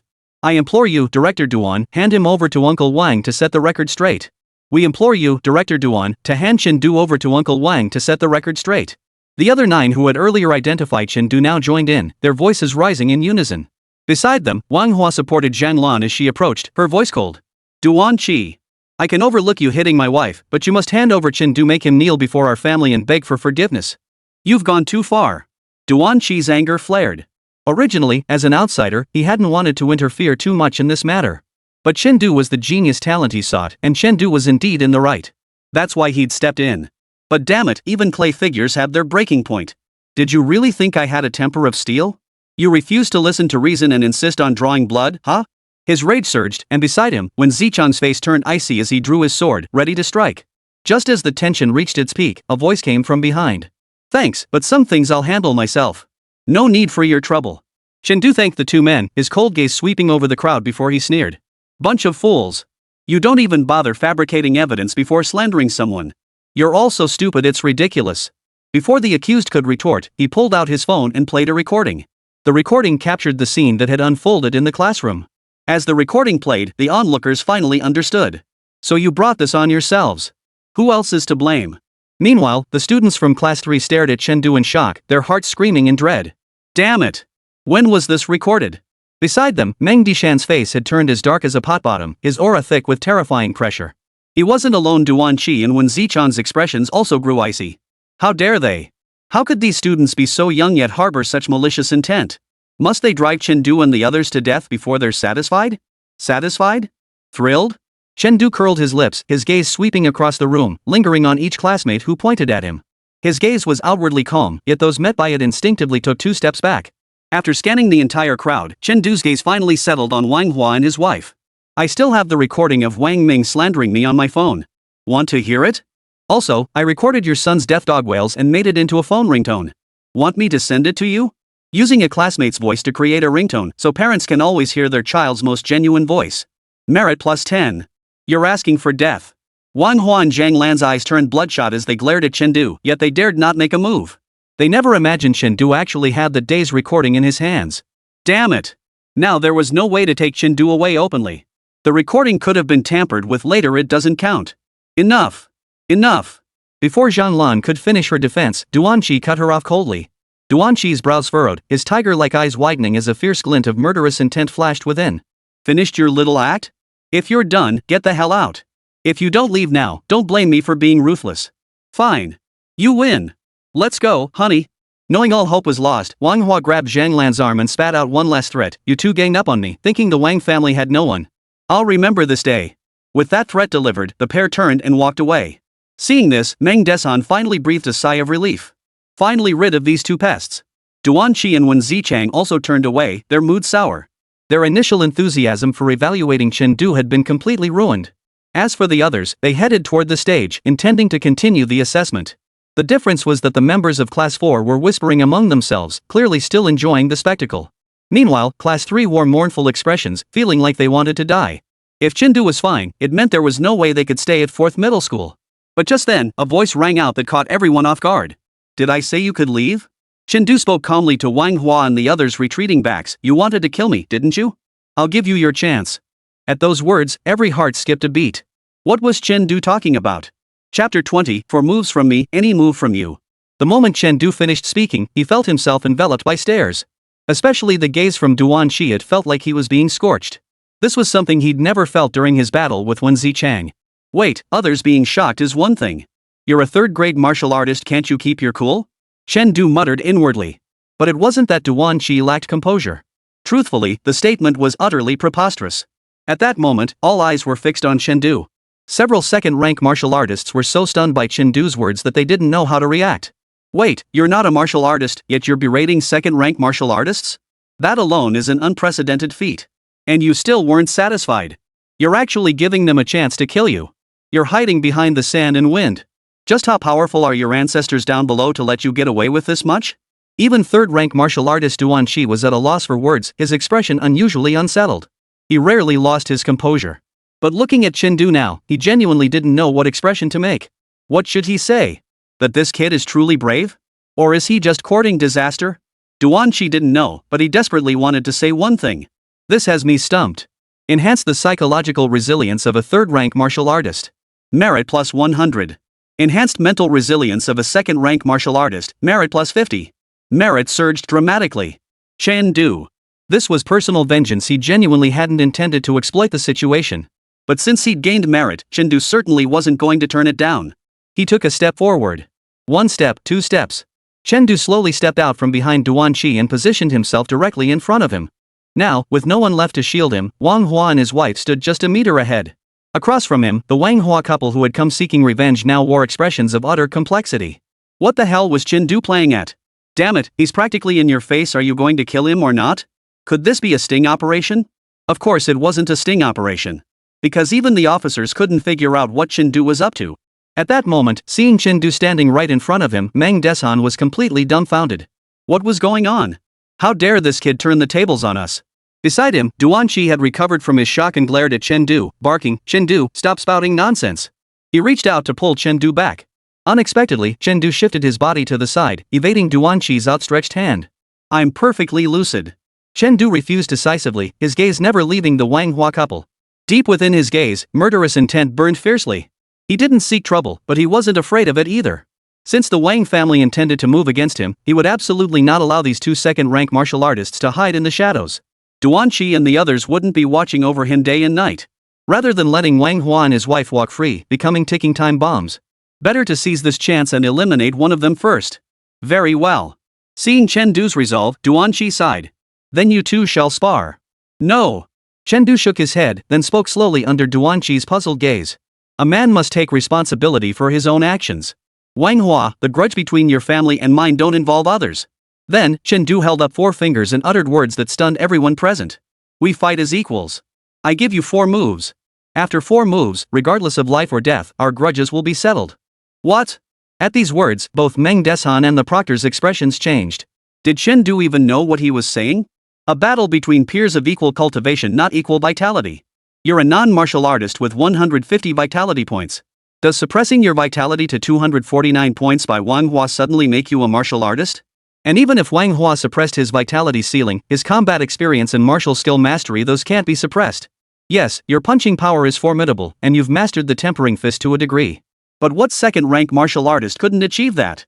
Forget 4 moves, you might not even survive a single strike. What's more, it doesn't matter whether you live or die. With this clause in place, Wang Hua will certainly strike with full force. Even if he kills you, he won't face any punishment. How foolish. Upon hearing these words, Wang Hua and his wife were already grinning from ear to ear inside. They had assumed today would end in failure, yet now the outcome was sealed. Chen Du had lost his mind, daring to challenge a second-rank martial artist. Did he truly believe that his mastery of the tempering fist alone granted him the right to defy his own cultivation level and challenge a second-rank martial artist who dominated his realm? Then I shall fight you. Fearing Chen Du might change his mind, Wang Hua hastily agreed. If you can withstand 4 of my strikes, I'll wipe the slate clean regarding what you did to Wang Ming. Yes, wiped clean. Zhang Lan nodded in agreement. Wang Hua, Zhang Lan, you two have no shame. Meng Desan roared at Wang Hua, you're wiped the slate clean, you clearly just want to kill Chen Du. Even though he was usually mild-mannered, he couldn't help but curse at that moment. I didn't make the 4-blow deal. If you have a problem, take it up with Chen Du.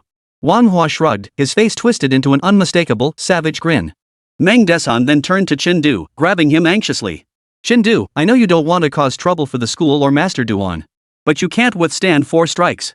You have a bright future ahead, you absolutely can't throw your life away on a moment's impulse. Principal, I appreciate your concern, but it's fine. I know what I'm doing. Chen Du patted Meng Dishan's hand, urging him to let go, then strode toward the combat arena with his long sword in hand. Wang Hua eagerly followed suit. You. Me. Oh. Seeing Chen Du stubbornly set his course, Meng Dishan's face twisted with bitterness as he cast a pleading glance toward Duan Qi. But Duan Qi was equally helpless. By declaring no matter the outcome in public, Chen Du had effectively signed a life or death contract. Such a pledge, once agreed upon by both parties, held legal force. Even he couldn't intervene. But, as if struck by an idea, Duan Qi leaped onto the stage and approached Wang Hua. What are you doing? Wang Hua's face was filled with wariness. You're not going back on your word now, are you? Duan Qi said nothing, merely unleashing dozens of palm strikes that struck different parts of his body. In an instant, Wang Hua's aura weakened. He stared at Duan Qi in shock and confusion. To ensure fairness, I've sealed your 8 extraordinary meridians and 12 regular meridians. At most, you can now only exert the strength of a non-martial artist at peak level. Ignoring Wang Hua's darkening expression, Duan Qi finished speaking and turned to walk toward Chen Du. Your blade won't do. I'll lend you mine. Placing his own long blade into Chen Du's hands, Duan Qi shot him a complex look before turning and stepping down from the platform. Facing Duan Qi's retreating back, Chen Du performed a standard martial arts salute. Thank you. No need for formalities, Duan Qi waved dismissively. Kid, test the blade first. If you can't even draw it, you'll have time to regret it later. Wang Hua is a second-rank martial artist, after all, admitting defeat to him isn't shameful. The implication was clear. He was giving Chen Du one last chance to back down. Chen Du smiled. He understood the implication in Duan Qi's words. The other man didn't hold much hope for the outcome of this fight. But Chen Du gripped the hilt of his sword with a sudden, fierce grip. In that instant, the blade's edge flashed with a brilliant glow. He said nothing, but with his actions, he severed his last retreat. You do have some guts. No wonder you dared to beat my son like that. Wang Hua drew his long sword with a backhand flick, his voice dripping with a savage grin. Too bad. You've overestimated yourself. Killing you? 4 moves? Hardly necessary. As the words fell, the crushing pressure of 249 points of vitality surged toward Chen Du. Yet Chen Du seemed utterly unaffected, his expression unchanged. Over the past 7 days, he had fought nearly 100 battles against non-peak martial artists. This level of pressure was nothing new to him.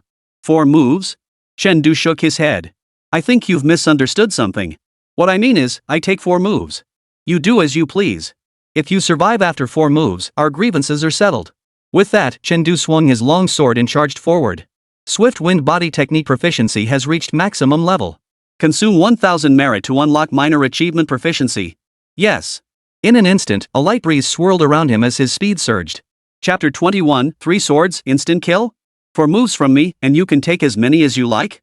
The 4 moves Chen Du spoke of, it wasn't him taking Wang Hua's 4 moves, but Wang Hua taking his 4 moves.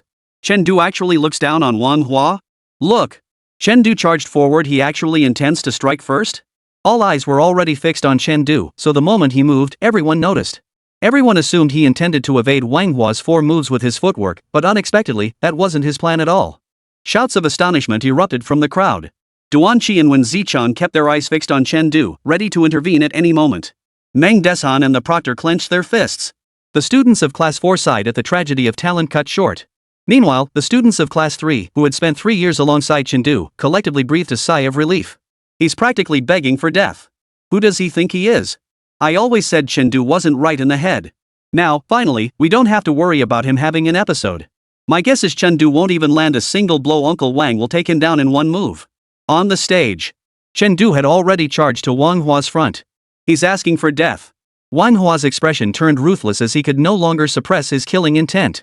Chen Du's words struck him as a profound insult. When had a non-martial artist ever dared to look down upon a second-rank cultivator like this?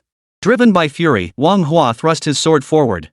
The blade trembled, conjuring countless phantom blades that stabbed toward Chen Du from all directions.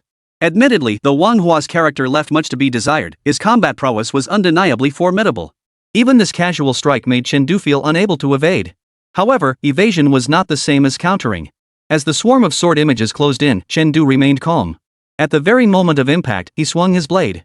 The first form of the Sword of the Mountain Splitter, rock collapse. A simple, unadorned strike, yet it seemed to carry the force of 1,000 pounds, instantly obliterating all the sword shadows. After obliterating the sword shadows, blade met blade. A piercing hum filled the air as Wang Hua's expression abruptly changed. The immense force of the strike sent him staggering back several steps.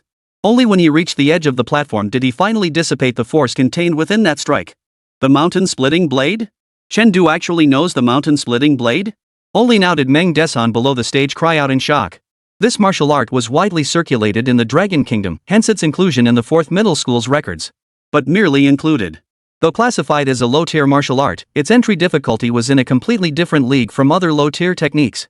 Since the founding of 4th middle school, countless sword-wielding students had attempted to master it, only to end in failure. The reason was simple. The mountain-splitting blade demands an extraordinary level of control over one's qi and blood. That instantaneous control over the qi and blood throughout the body is something non-martial artists whose meridians haven't been tempered simply cannot learn. That should be the case, but... Recalling Chen Du's earlier devastating strike, Meng Desan felt as if he were dreaming. That fluid, seamless strike, this certainly wasn't the first time Chen Du had wielded the Sword of the Mountain Peak. When did he learn it? Beside him, Duan Qi's eyes flashed with intense light. Though he had heard from Wen Zichang that Chen Du knew the Sword of the Mountain splitting strike. But when Zichang wielded a sword, he couldn't grasp the subtleties of the technique. As a fellow blade-wielding warrior, he could instantly recognize the extraordinary nature of Chen Du's strike. Such a fluid stroke was beyond even his own capabilities until he had fully mastered the Sword of the Mountain splitting strike. And this was merely the result of Chen Du having the Sword of the Mountain for 7 days. Yes, 7 days.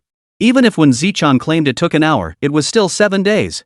Otherwise, he, a third-grade martial artist who had spent 3 months just to grasp the basics of the Sword of the Mountain, wouldn't want to live. If Duan Qi and Meng Desan were this affected, the others were even more so. At this moment, they were all immersed in Chen Du's earlier strike. The little bastard has some skill, no wonder he dared to claim 4 moves. Wang Hua's face darkened as he cracked his dislocated wrist back into place. The last shred of his underestimation vanished completely. At this point, even though he despised Chen to the extreme, he had to admit that Chen martial arts talent far exceeded his expectations. Unfortunately, he lacked combat experience. Had he used minor techniques to wear him down first, saving this strike as his trump card, he might have actually pulled off an upset. The game ends here. Wang Hua's expression turns solemn. With a flicker of intent, a faint crimson hue gradually stained his long sword. This marked the small achievement of martial skill, the attachment of vital energy. Yet Chen showed not the slightest reaction. Who cares about that? With a swift movement, he appeared beside Wang Hua and swung his blade again. Countless faint illusions seemed to appear upon the blade's surface, each radiating a sharp, piercing aura. Suddenly, the phantoms surged through the air, scattering like a hail of shattered stones as they swept toward Wang Hua like a torrential downpour. Sword of the Mountain, second form, shattered stone. Facing this unmatched strike, Wang Hua instinctively unleashed his sword technique. But, in the blink of an eye, his modestly accomplished sword technique was torn to shreds.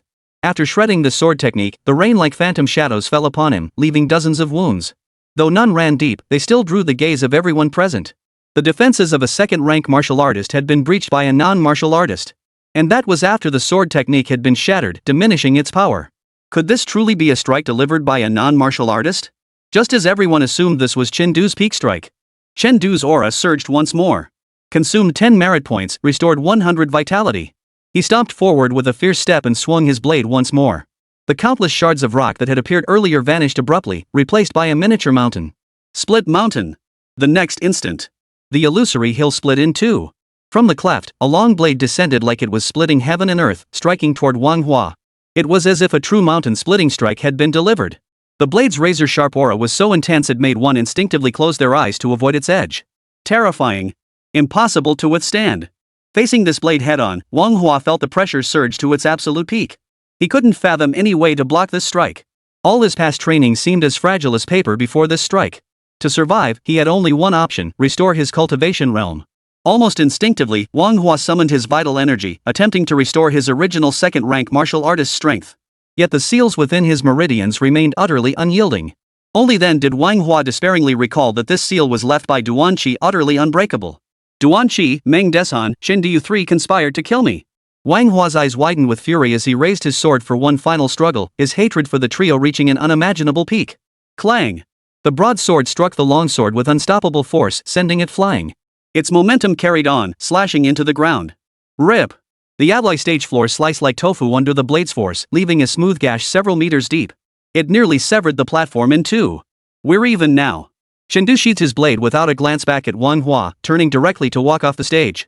Behind him, Wang Hua stood frozen, utterly motionless. I refuse to accept this. Wang Hua's eyes widened, his lips trembling as he struggled to speak. But as a crimson gash appeared across his throat, all sound vanished from his throat. Delivered a second-rank martial artist harboring treacherous intentions, merit plus 1000. Thud. The thud of his fall echoed through the air. In an instant, the entire arena fell deathly silent. Mouths gaped open, his eyes fixed on the decapitated corpse on the stage.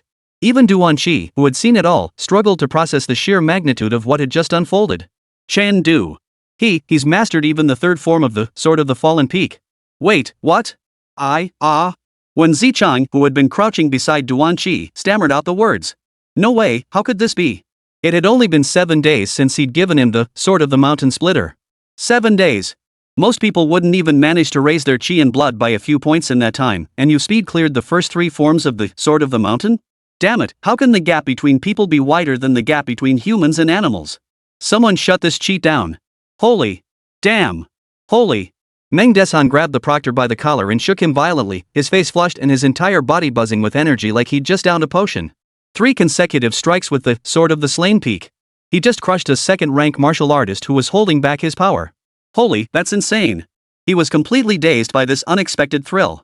Could such an amazing student possibly exist in the first, second, or third year? Impossible. From what he knew, even the strongest students at the previous 3 schools only had basic footwork skills, and their low-tier advanced martial arts techniques were still a step away from minor mastery. And even if they had mastered it, what difference would it make?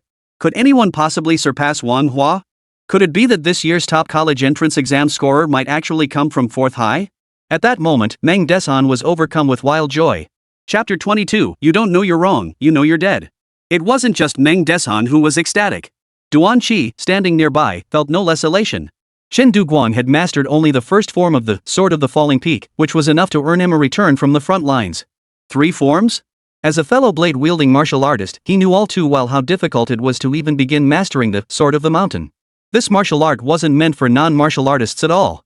No, forget non-martial artists, even many first-rank martial artists couldn't master the basics without a year of grueling training. Before today, if someone had told him that a non-martial artist could master the first 3 strikes in just 7 days, he would have laughed them off as martial arts ignoramuses. Anyone who'd heard of the sword of the mountain splitting wouldn't make such a joke.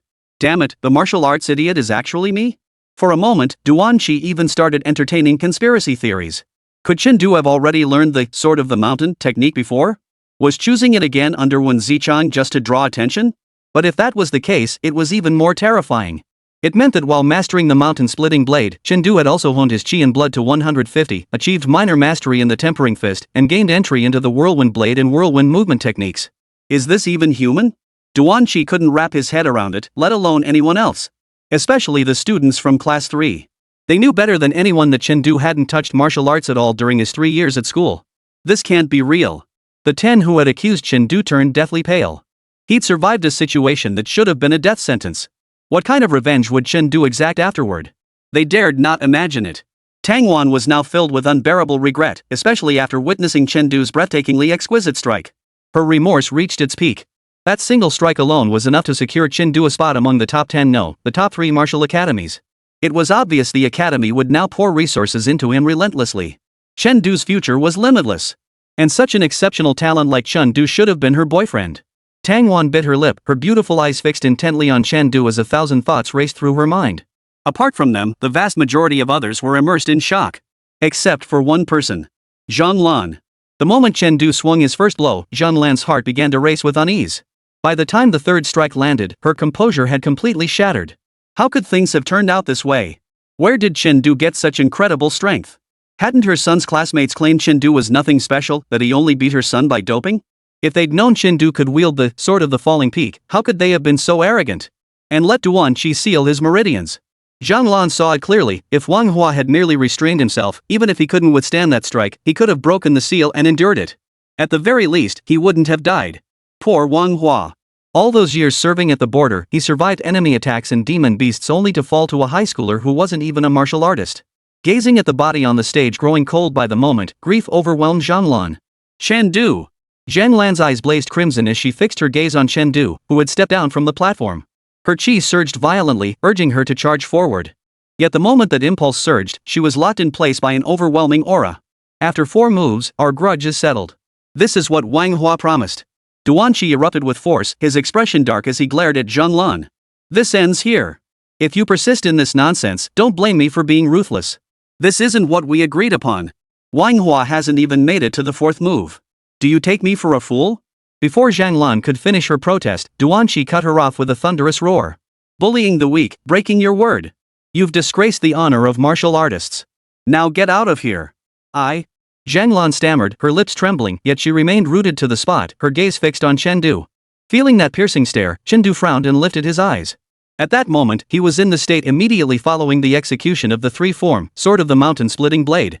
The momentum from all 3 strikes had accumulated, pushing his aura to its absolute peak. Combined with the lingering aura of his recent kill, a single glance from him sent Zhang Lan staggering back in shock. A single glance forced back a 2nd-rank martial artist. Facing Zhang Lan's flustered state, Chen Du remarked indifferently, our 4-move wager has 1 move left. If you wish to fight, then step onto the platform. I shall deliver only this final strike. After that single blow, if you live, I shall give you my life. Do you dare? Aren't you seeking revenge? Come on then. I was just worried about the endless trouble you'd cause if I let you go. Chen Du sneered inwardly. As a young man steeped in the culture of the new era, he understood the importance of cutting off the roots. Though today marked his first time taking a life, a lingering unease still clung to his heart. But the best way to overcome fear is to face it head-on. And the sword of severing peaks still had 1 last strike left. Not striking felt unbearable. You're asking for death. Zhang Lan clenched her jaw, her hatred for Chen Du reaching an unbearable peak. Yet amidst this fierce killing intent, a threat of fear she refused to acknowledge still lingered. Chen Du's final strike had cast a shadow over her heart. Even though Chen Du had just endured a fierce battle and should be drained of energy. But she dared not take that gamble. The road ahead is long and treacherous. We'll see about that. Refusing to accept Chen Du's challenge, Zhang Lan spat out the words venomously before hoisting Wang Hua's corpse into the SUV. With a deathly grimace, she drove away from the school. This left Chen Du with profound regret. He had thought today would be the day he could eliminate this threat once and for all. Now that Zhang Lan had escaped, not only had he lost 1,000 merit points, but he'd also gained a second-rank martial artist as an enemy. Still, he wasn't as worried as he had been initially. After all, he and Wang Hua had fought a life-or-death battle. If Zhang Lan, wielding second-rank martial prowess, attacked him now, it would be a capital offense, the kind that would send her to prison for life. Even if Zhang Lan and Wang Hua were so deeply in love that they were willing to share life and death together, sacrificing the rest of their lives, wouldn't they have to consider Wang Ming? With one spouse dead and the other imprisoned, what about the gravely injured Wang Ming? Would he survive? They'd surely wait until Wang Ming recovered and was discharged from the hospital in a few months. By then, who would kill whom was anyone's guess. But compared to his regret, Duan Qi and the others beside him breathed a sigh of relief, their hearts finally settling back into place. Thankfully Zhang Lan had been scared off. Otherwise, if those two had fought, Chengdu would have lost 80% of the time. The sort of severing the peak wasn't something you could just slash any form you wanted. Having completed the third strike, Chengdu could only unleash the fourth strike next. Or he could disperse his momentum and strike the first form. The first strike was too weak to kill anyone. As for that fourth strike? Don't be ridiculous. That fourth strike alone could drain all the vital energy from a non-martial artist. In other words, to execute all four forms completely, it would drain a non-martial artist of over 2 bars of stamina. What non-martial artist could afford that? Only those with abundant vitality reserve second-rank or third-rank practitioners might possibly withstand the 4-strike combo. Principal Meng, the youth are truly formidable.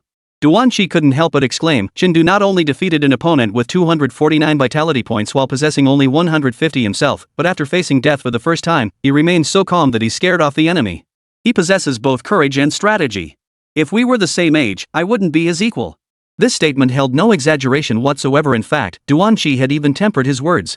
After all, his own college entrance exam results had been mediocre, landing him at only a mid-tier martial arts academy. A prodigy like Chengdu, barring unforeseen circumstances, was practically guaranteed admission to the top-ranked Yinjing Martial Arts Academy. Comparing him to Chengdu was like comparing the bright moon to a firefly. Meng Desan merely smiled, his expression tinged with an indescribable complexity. You, a top graduate from a prestigious martial arts academy, can't hold a candle to him. What am I supposed to do? What am I supposed to say? At least give me a way out. But, watching Chengdu stand there with unwavering composure, a surge of emotion welled up within Meng Desan. Chengdu is a student from our school. While his talent might not be tied to our school, his character well. Meng Dishan's smile froze. He suddenly realized that Chengdu's success seemed to have nothing to do with the school at all. Never mind, that doesn't matter. The important thing is, this year's top college entrance exam scorer has hope. Heaven has eyes. I can finally hold my head high. I have a favor to ask. I hope Chengdu will consider it. Duan Qi took the knife Chengdu handed him, his tone sincere. On behalf of the Jiangjiao City branch of Extreme Martial Arts Academy, I'd like to invite Chengdu to lead the remaining 29 gifted students from number 4 high school to join our intensive training program over the next 2 months. Training camp? Chengdu froze upon hearing this. Even after cramming martial arts knowledge for days, he wasn't entirely sure what this intensive training entailed. But what he didn't know was that someone nearby did. Training camp? A training camp. Meng Desan and the proctor both gaped, their eyes brimming with wild excitement. Though they had suspected as much, the actual surprise still caught them off guard. And 30 students. They had thought 10 or so might be selected at most, but never imagined it would be 30. This meant that over the next 2 months, 30 students would receive the high-quality instruction of the Extreme Martial Arts Dojo. The potential boost to their performance was almost too incredible to fathom. All right. Regarding the details, Director Duan, you can discuss them with Principal Meng. Chengdu nodded readily. Free training was free training, and he wasn't about to pass it up. And judging by Meng Dishan's beaming smile, he'd clearly been eyeing this training camp for ages. Just for the way Meng Desan had shielded him earlier, this favor was definitely worth granting. Alright, I'll finalize the details with Brother Meng. Oh, and one more thing. I don't want to see the person who just identified me in our class at the martial arts hall. Chengdu added casually. Absolutely. Duan Qi agreed without hesitation, his tone sharp. Such individuals are unwelcome at our Extreme Martial Arts Hall. No, at any martial arts hall in Jiangjiao City. Brother Meng, wouldn't you agree? Yes, Brother Duan is correct. Meng Desan, who had already been utterly disappointed in those students, immediately understood Duan Qi's meaning and chimed in. The conduct of these students selfish and utterly despicable goes against the very spirit of our 4th high school's rules and the martial arts ethos of this new era. Effective immediately, they are no longer students of number 4 high school. Furthermore, I will document today's incident in full detail in their official records. Principal Meng. Hearing this, the faces of the 10 students who had accused Chengdu instantly turned as pale as paper. Expulsion at this critical juncture meant they would be barred from taking this year's college entrance exams. Worse still, if today's incident was recorded in their files, forget this year they might struggle to find any school willing to admit them for years to come. They never imagined the consequences of retaliating against Chengdu would be so severe. Chengdu, I was wrong. Please, beg Principal Meng to forgive me. Yes, please, spare me this once. If I go back like this, my parents will beat me to death. Chengdu, I know I'm wrong. I'm not human, I'm a beast. Please be magnanimous. The cries for mercy echoed across the training ground. Their pitiful state, tear-streaked faces and sniffles even drew looks of pity from other students. Yet Chengdu remained utterly unmoved, even feeling a slight urge to laugh. You think you've learned your lesson? No, you know you're about to die. You're about to be beaten to death by your parents. If you knew this would happen, why didn't you spare me when you were accusing me? Chengdu shook his head, then with a sharp thrust of his right foot, flung the clinging classmates aside. But then again, I'm not exactly a monster beyond redemption. As if struck by an idea, Chengdu changed his tone. I'll let you off this time. At his words, the wails abruptly ceased. The 10 kneeling figures blinked, their eyes widening in surprise as they looked at Chengdu. Beside them, Duan Qi, Meng Desan, and the others all wore expressions of utter bewilderment. Wasn't Chengdu known for never forgiving a grudge? What was going on? Master Duan, I think it's a bit harsh for all the martial arts dojos to reject them. Chengdu smiled and continued, we can relax the standards a bit. It'll suffice if just the top 3 martial arts academies are willing to give them a chance. The noble-hearted forgive the students' improper conduct. Merit plus 30. The noble-hearted forgive the students' misconduct. Merit plus 30. The noble-hearted forgive the students' misconduct. Merit plus 30. Chapter 23, Lake Center Sword Training, astonishing all. Only the top 3 martial arts dojos? Hearing Chengdu's words, the 10 men rolling on the ground froze in shock before their wails grew even louder. What kind of mercy is this? The top 3 martial arts halls? They couldn't get in there anyway. Chengdu, you're a real bastard. But Chengdu couldn't care less. As long as he got his merit points, that was all that mattered. With that, the simulation test concluded perfectly. At least, in Chengdu's eyes, it was a success. Both the Gale body technique and Gale blade had advanced to minor mastery, and he still had over 1,700 merit points left. With such results, even if the actual simulation test went disastrously wrong, it would still be a success.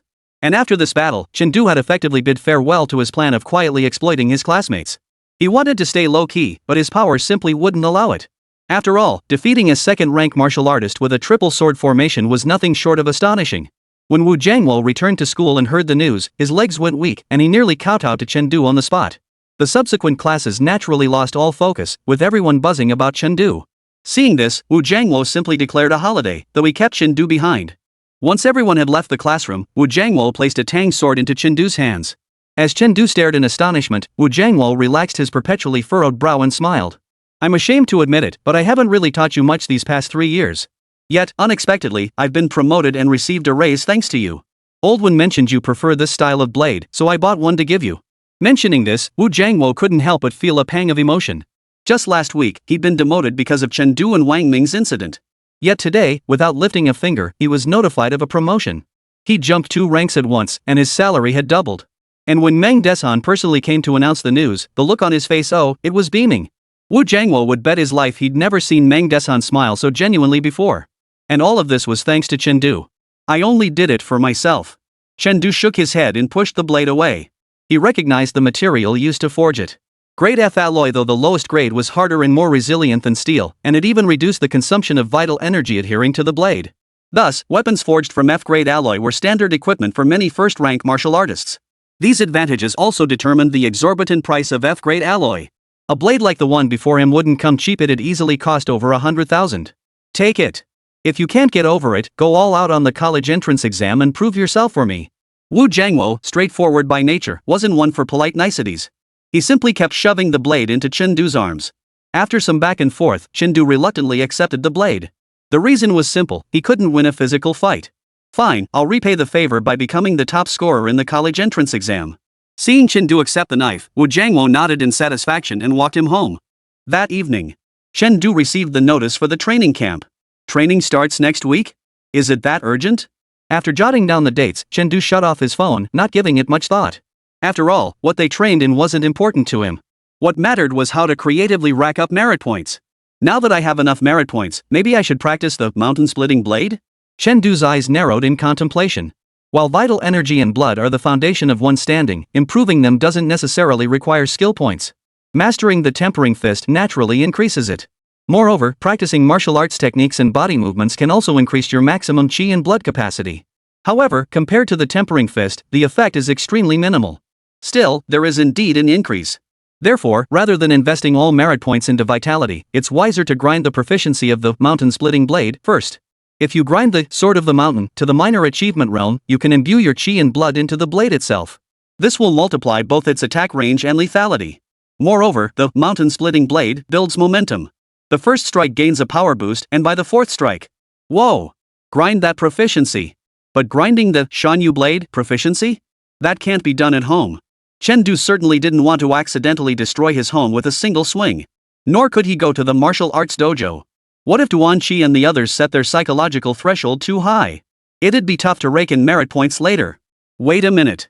Speaking of sword practice, Zhang Jiao actually had a decent spot. With the location settled, Chen slipped into a hoodie, grabbed the sword Wu Jiangwo had given him, and headed out. Before long, he arrived at a lake. This lake was Jiangjiao City's largest artificial lake. At its center lay dozens of islands specifically designated for martial artists to practice their skills. However, no bridges connected the islands to the surrounding shores. Only martial artists who had mastered the minor achievement body technique could step on the hidden reefs in the water to reach them. But martial artists who had mastered the minor achievement body technique would naturally choose martial arts halls for their training. Why would they waste their time coming here? Thus, unless a powerful martial artist was invited for a demonstration, these dozens of islands were usually deserted. This situation actually worked to Chengdu's advantage. With just a glance, Chengdu effortlessly pinpointed the locations of all the hidden reefs, mapping out a path to the lake island in his mind. He drew a deep breath and lightly touched the ground with his foot. Instantly, a gentle breeze swirled around him. As if riding a wisp of breeze, Chengdu gracefully stepped from one hidden reef to the next, crossing the lake. Bathed in the soft, watery moonlight, his graceful and carefree figure left the strolling crowd on the shore utterly mesmerized. So cool. He looks so young from behind. Could he be one of those top young geniuses from First High? Impossible. Those geniuses are talented, but their footwork is still far from mastery. Hey, handsome, don't rush off. Scan my WeChat QR code. Chengdu's lips twitched. What on earth was this nonsense? He quickened his pace decisively and soon stepped onto one of the islands in the lake. Glancing down, he noticed his ham was slightly soiled. Truly the Xiao Cheng footwork. Chengdu murmured in admiration. During their daytime duel, he'd been too focused on his sword strikes to truly appreciate the footwork. Now, with his full attention focused, he immediately noticed the difference. His movements felt more agile. The consumption of qi and blood was reduced. The gentle breeze enveloping his body now seemed directly controllable. He could harness it to accelerate or alter his trajectory. If this continues, once my proficiency reaches mastery or beyond, perhaps I could ride the wind itself. Even Chengdu couldn't help but feel a surge of longing at this possibility.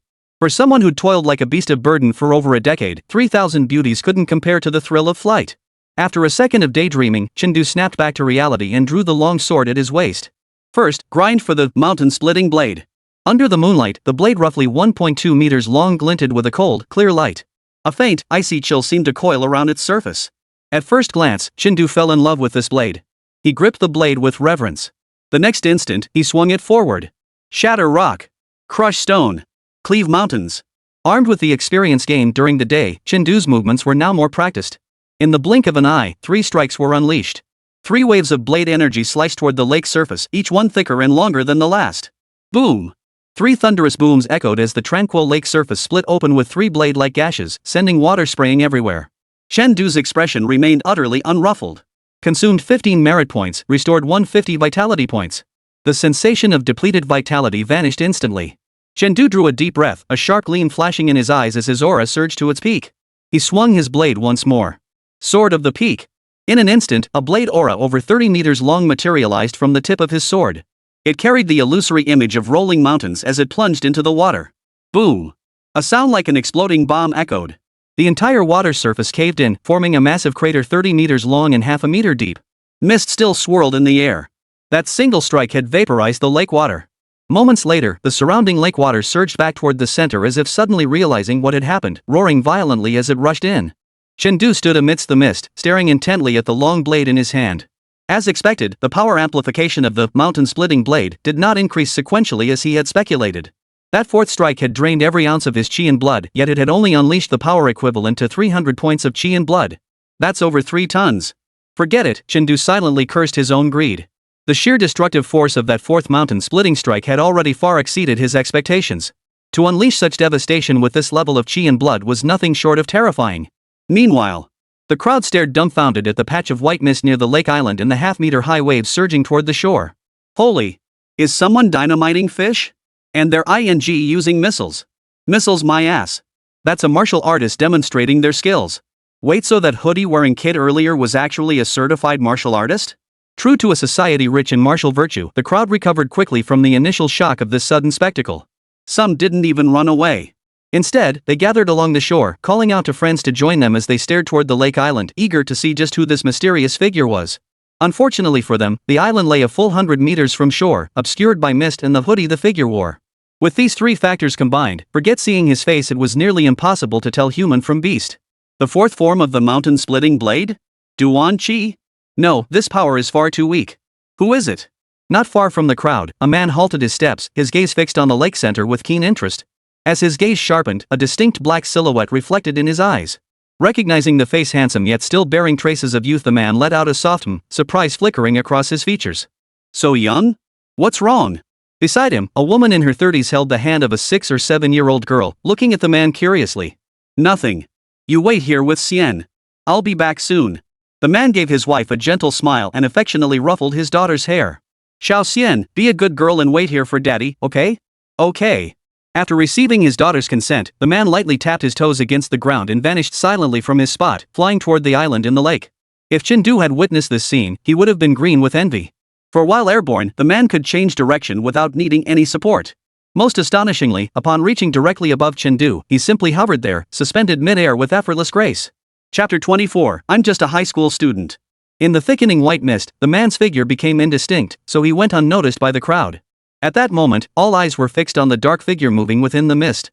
Although the martial arts community had many first-rank martial artists, restoring one's chi and blood was no easy feat. Furthermore, with the Martial Artist Management Act in place, it was highly unusual for anyone to draw their blade recklessly in public. Therefore, even a first-rank martial artist publicly demonstrating his skills, especially with the same 4 sword strokes repeated over and over, could draw a large crowd of ordinary onlookers. Suddenly, a middle school student spoke up. What incredible power!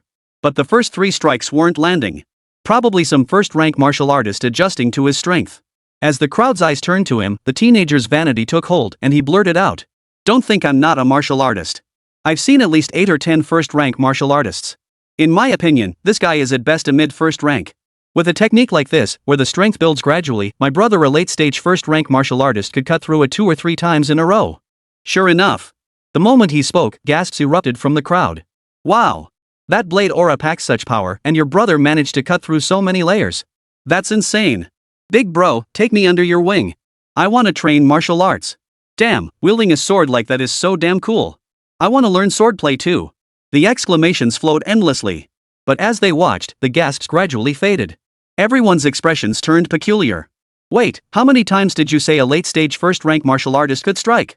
2 or 3 times, right? I'm a martial artist myself, don't bull me. If a late-stage first-rank martial artist can only cut 2 or 3 times in a row, then what about that person on the lake island? How many strikes now? Someone asked numbly. Counting the initial 4 strikes, 31 strikes. Whoa, 32 strikes now. Is that right? Are all first-rank martial artists this terrifying? This doesn't match what I saw in the news. Damn it! Journalism is misleading. At that moment, watching Chengdu deliver blow after blow, the man's previously calm and composed expression had vanished. He had witnessed countless prodigies, but this was truly unprecedented. For a non-martial artist to master the 4 forms of the Sword of the Mountain was already shocking enough. You've only just mastered the basics? Fine, let's say you're gifted enough to grasp it at a glance. But what the hell are you doing slashing 8 times? A full 32 strikes. The chi and blood drained from that alone rivals the combined reserves of a dozen first-rank martial artists. Is this even human? Even with his impeccable composure, he couldn't help but feel like cursing under his breath. In this world, there really are innate masters of the vitality system. Are you kidding me? Chengdu remained utterly unaware of any of this, relentlessly swinging his blade, his eyes brimming with tears of merit.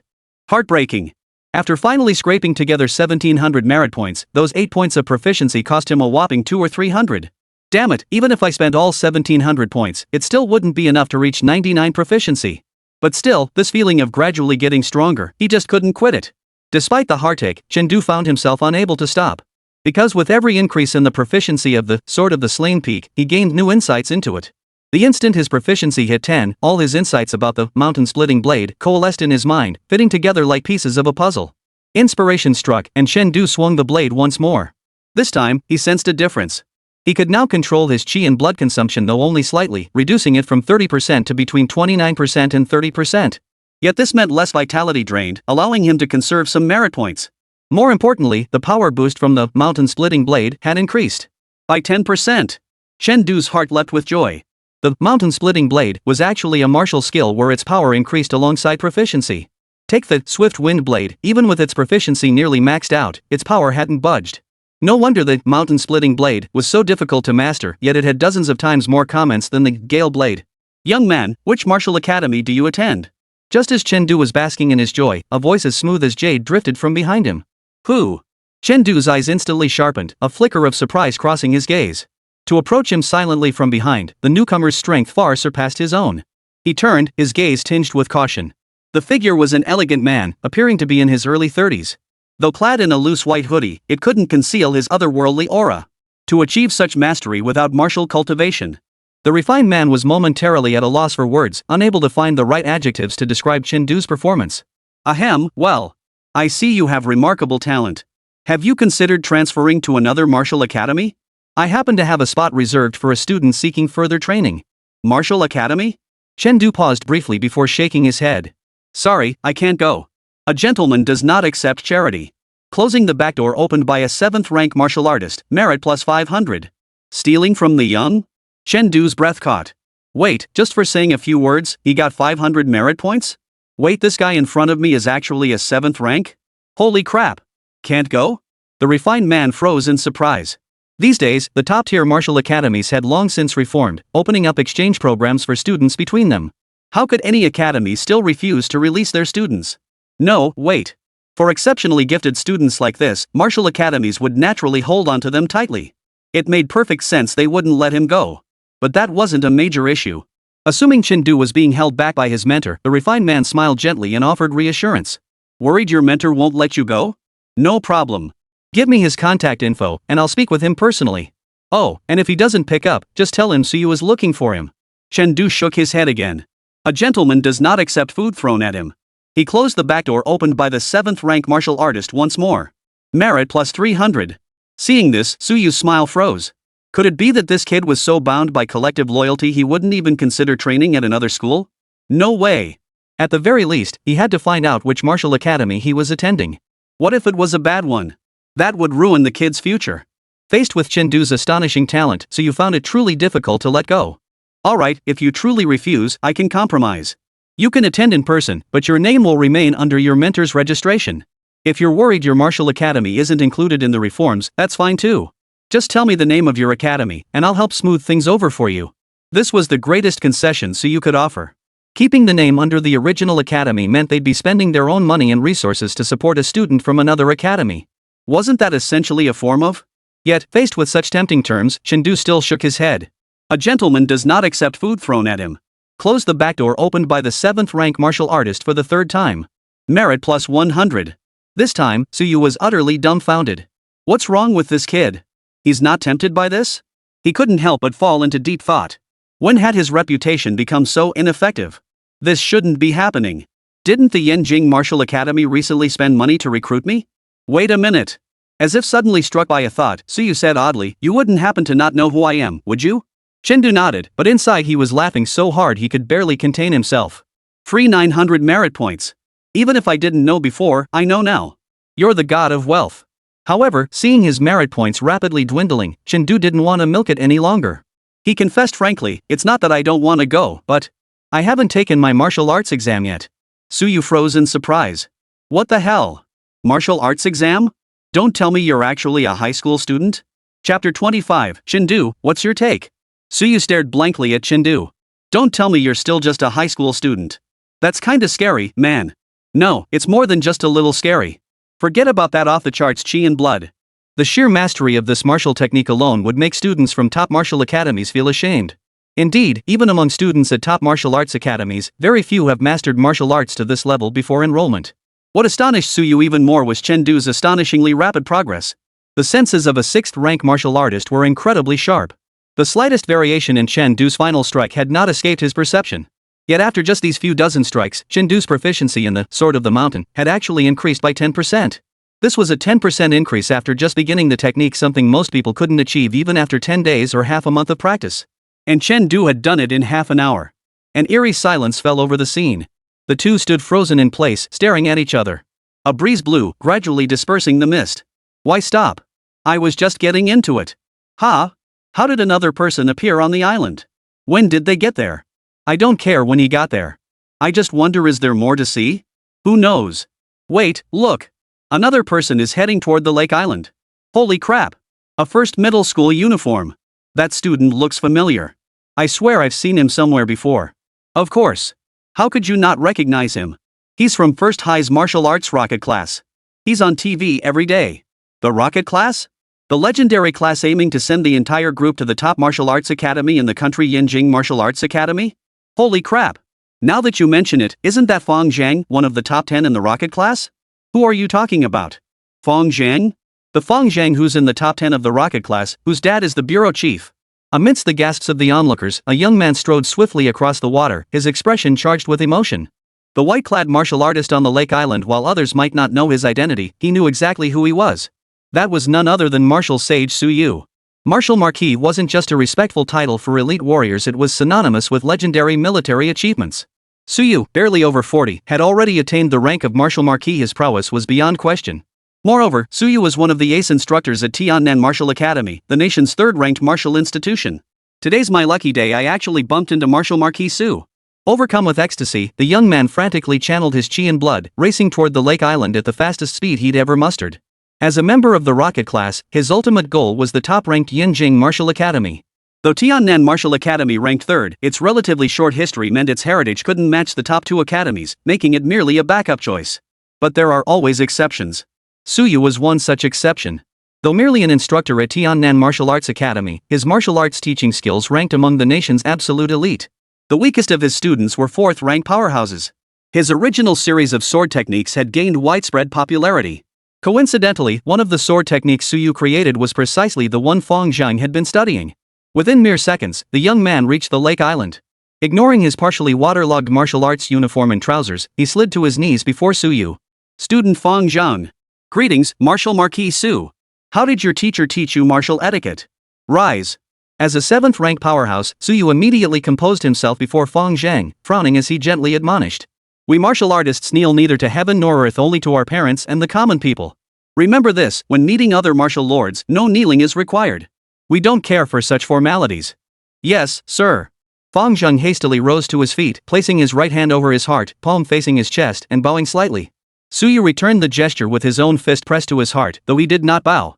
Chen Du stood quietly to the side, observing the scene with a touch of emotion. Regardless of Su Yu's character, this single gesture alone was enough to command admiration. A 7th-rank martial artist, a peerless powerhouse whose every move could obliterate a city, actually saluted a student like this. Marquis Su, after observing this senior's martial demonstration, I've gained some insights. May I practice martial arts on this island? Fong Zhang inquired cautiously, his tone respectful. Su Yu nodded. This lake island was a public area to begin with, anyone could come here to practice martial arts. Chen Du raised no objection, sheathing his sword and stepping aside. He recognized Fong Zhang's school uniform immediately, knowing he was a student from First High. Since he had taken Wu Jiangwo's sword and intended to give him a favorable result, observing his competitor now presented a good opportunity. With permission granted, Fong Zhang's heart leapt with joy. His chance to prove himself had arrived. He immediately stepped aside and drew his sword. But the moment he made his first strike, Chen Du's expression turned peculiar. Wasn't that the Gale Blade? Having practiced the Whirlwind Blade 99 times, he had long mastered every move and technique. Thus, the moment he saw Fong Zhang's first strike, he recognized the martial art. Meanwhile, Su Yu's eyes flickered with surprise. He hadn't expected this boy to be practicing one of his own signature martial arts techniques. But, although Fong Zhang's execution of the Ji Gale Blade had clearly reached the foundational level and was even nearing minor mastery, showing he had put in arduous practice, in the eyes of its creator, Su Yu, it still appeared utterly immature. Yet, as the saying goes, experts see the technique, while amateurs see the spectacle. As the long blade danced through the air in Fong Zhang's grasp, its gleaming edge and surging energy swept across the lake's surface. Though not as peerless as the mountain-splitting blade, its spectacle was exceptionally high. Spectators along the shore gasped in awe. Who would have thought that today, not only would they witness a first-rank martial artist's demonstration, but also see Jiang Zhao's prodigious student display his martial prowess? This is it.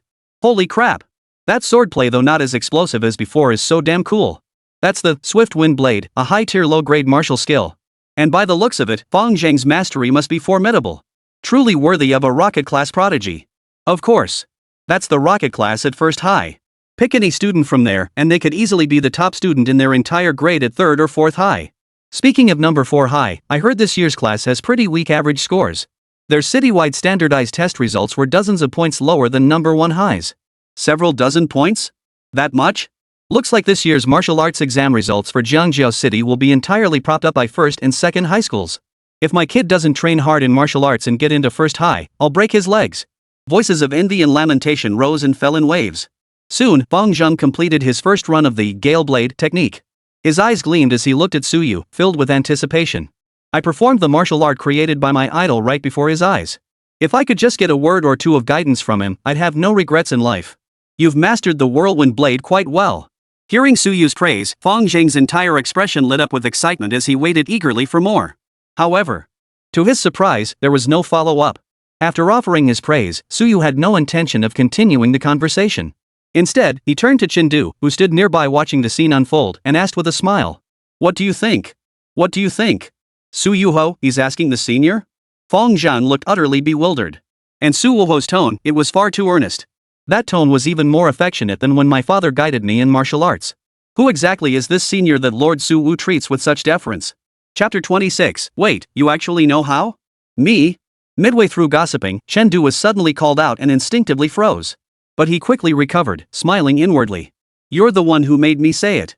After raking in a fortune by exploiting 2nd and 3rd grade martial artists, Chen had grown rather disdainful of the meager merit points earned from acting as a human encyclopedia. I've got my pride too. Still, since it was a request from a 7th rank powerhouse, it wasn't entirely out of the question. Working for a 7th rank martial artist? No problem. I wonder if the merit points from the knowledge transfer will change based on the opponent's strength. Quickly replaying Fang Zhang's movements in his mind, Chen furrowed his brow and fell into deep thought. Well, this question is indeed a bit tricky. Suyu shook his head. The youth before him was merely a high school student. At this age, mastering the basics of the Sword of the Mountain and refining his chi and blood to this level was already extraordinary. Where would he find time to learn a second sword technique? Expecting him to grasp the essence and identify the flaws in Fang Zhang's Swift Wind Blade was simply asking too much. Even if he were in the same position at that age, he doubted he could achieve such insight. Fang Zhang, however, regarded Chen with a faint glint of competitive spirit in his eyes. He had seen it clearly just now. Though the opponent's blade art was of the highest caliber, its style stood in stark contrast to the Gale Blade. One was heavy, aiming to break through enemies head-on. The other was nimble, seeking to exploit openings. It was common knowledge that differing martial styles often signaled divergent philosophies in the martial way. Sometimes, the philosophical differences stemming from a martial artist's chosen style could be greater than those arising from different weapon types. Besides, he had been practicing his Gale Blade for quite some time and had achieved considerable skill. He refused to believe that this youth, seemingly his age, could identify his flaws after just one glance. Thus, under the watchful eyes of Suyu and Fang Zhang, Chen finished reviewing Fang Zhang's movements and spoke slowly. In the 3rd form of the Whirlwind Blade, the range of your body movement was slightly too slow, disrupting the fluidity between techniques. The 5th stance, Aggression Like Fire, is the most powerful and upright stance. Yet, you focused too much on its uprightness and neglected the core principle of the Swift Wind Blade, unpredictability. Your footwork is too rigid, too purposeful. For a moment, Chen spoke with the familiarity of someone recounting cherished possessions. His mastery of the Gale Blade had reached a minor achievement that very afternoon, making it effortless for him to guide Fang Zhang, who was still at the beginner level. Fang Zhang had initially bristled at the first critique. The 3rd form, Flowing Clouds in Water, he considered his strongest. Do you even understand the Whirlwind Blade? Don't pretend to know what you don't just to impress Suyu-ho. That's what he thought to himself. But with Suyu present, he held back his rebuttal and instead followed Chen prompt to recall. The 3rd form. As he carefully recalled his movements from moments ago, Fang Zhang's heart suddenly jolted. Indeed, his flowing movements were his most polished technique, executed with seamless continuity in daily practice. The flaw Chen described simply wouldn't occur. But today was different. Today, his clothes and pants were soaked with water, clinging wetly to his body and causing him some discomfort. Thus, when executing the 3rd form, his body's instinctive reaction had indeed slowed him down a fraction. The other guy, he was actually telling the truth. Man, you really know your stuff. Beside him, Suyu's expression remained calm, yet his heartbeat had quietly quickened.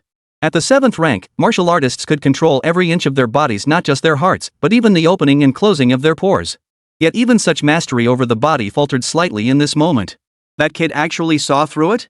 Su Yu's eyes widened in disbelief. Chen Du's words were spot on. Though many flaws remained unmentioned, those flaws could hardly be considered flaws at all. Because the reason those flaws existed wasn't due to the person, but rather, the swift wind blade was merely a low-tier advanced martial technique designed for practitioners of the lower 3rd rank. Lower-tier martial artists lack the ability to control their bodies at will, which is precisely why these flaws exist. In other words, these flaws stem purely from the skills tier. They would exist regardless of who wielded it. Beyond that, every flaw Chen Du pointed out was spot on. Even if it were that freshman I took under my wing last year, the one who'd already achieved minor mastery of the Gale Blade, he'd likely only reach the same level as Chen Du. Teaching a non-martial artist a high-level low-tier martial art, Swift Wind Blade, merit plus 20. Reciting low-tier advanced martial art for a 7th rank martial artist, Swift Wind Blade, merit plus 1. Seeing the prompts on the interface, Chen Du felt a pang of disappointment. Sure enough, he couldn't have it all his way. It seemed that pointing out flaws wasn't necessarily better when the opponent was stronger. That made sense after all, the powerful already knew these things, so he wasn't really helping them. A faint regret flickered in his heart, but Chen Du quickly regained his composure, maintaining his steady pace. As the guidance continued, Fang Zhang's earlier resentment toward Chen Du vanished completely, replaced by admiration. By the time Chen Du finished his final sentence, Fang Zhang was utterly bowled over. If he could correct all the flaws Chen Du had just pointed out, mastering the swift wind blade technique would be within reach. This was something money couldn't even buy. No wonder Su Wuho held him in such high regard, such invaluable guidance, freely given. So generous. So awesome. Fang Zhang was filled with admiration. He immediately performed a martial arts salute to Chen Du and said earnestly, "Thank you for your guidance. I owe you a favor for today's kindness, though I doubt you'll ever need to call it in. Don't worry, you might need it someday." Chen Du smiled faintly, returning the martial arts salute without bending his waist. This entire exchange was witnessed by the onlookers gathered along the shore. In an instant, the entire scene fell silent. Everyone stared in shock at the 3 figures on the lake island. Their gazes lingered especially on Fang Zhang's bowed figure. Fang Zhang sliding to his knees and bowing to these two? What on earth were these two people? Gulp! The sound of swallowing echoed repeatedly through the crowd. Though they didn't know the identities of the other two on the lake island, they knew exactly who Fang Zhang was. He was the son of Fang Xingji, the chief of the Criminal Investigation Bureau of Jiangjiao City and a 3rd-rank martial artist. What was the Criminal Investigation Bureau? One of the 3 state-sanctioned enforcement agencies in Longwa, specifically tasked with overseeing martial artists within the nation. Even at the municipal bureau level, the concentration of powerful individuals was terrifying. That place was truly teeming with 1st-rank martial artists like dogs and 2nd-rank martial artists like dirt. Yet here was Fang Zhang, someone who'd seen countless 1st and 2nd-rank martial artists since childhood, paying such profound respect to these two? Wait, who exactly are these two? No, these two distinguished individuals? 1st rank? You call that 1st rank? What kind of 1st rank could possibly instruct Fang Zhang, or even withstand his bow? Holy crap! Big shots! Where's my phone? Honey, take pictures. Quick, take pictures. Hey, it's me, your old friend, me, ahem. Long story short, folks, look who I spotted by the lake. The shore erupted into a chaotic uproar. The commotion even reached Chen Du's ears. Seeing this scene, Chen Du sighed. Oh no, his sword practice spot was ruined. He couldn't very well go to the mountains to practice swordplay from now on. There weren't any mountains around here. Just as he was feeling down, a glowing screen suddenly appeared before his eyes. Master, please leave your contact info. Fang Zhang held his phone, pleading with wide eyes. Chen Du. Chen Du raised his hand, instinctively wanting to refuse, but then reconsidered. He'd heard from the crowd that this Fang Zhang fellow seemed to have some connection to the Criminal Investigation Bureau. So exchanging contacts wasn't such a bad idea. More friends, more opportunities, right? He pulled out his phone, and after they added each other as contacts, Fang Zhang tried to say a few more words. But before the words left his mouth, he felt a tremendous force slam into his back. The world spun wildly, and suddenly he was surrounded by countless excited faces. Holy crap! He just tossed someone 100 meters. Mr. Fang, can we interview you? Who were those two people on the lake island? Mr. Fang, do you recognize the man in white and the young man in the hoodie? On the lake island, Chen Du glanced at the empty space where someone should have been standing.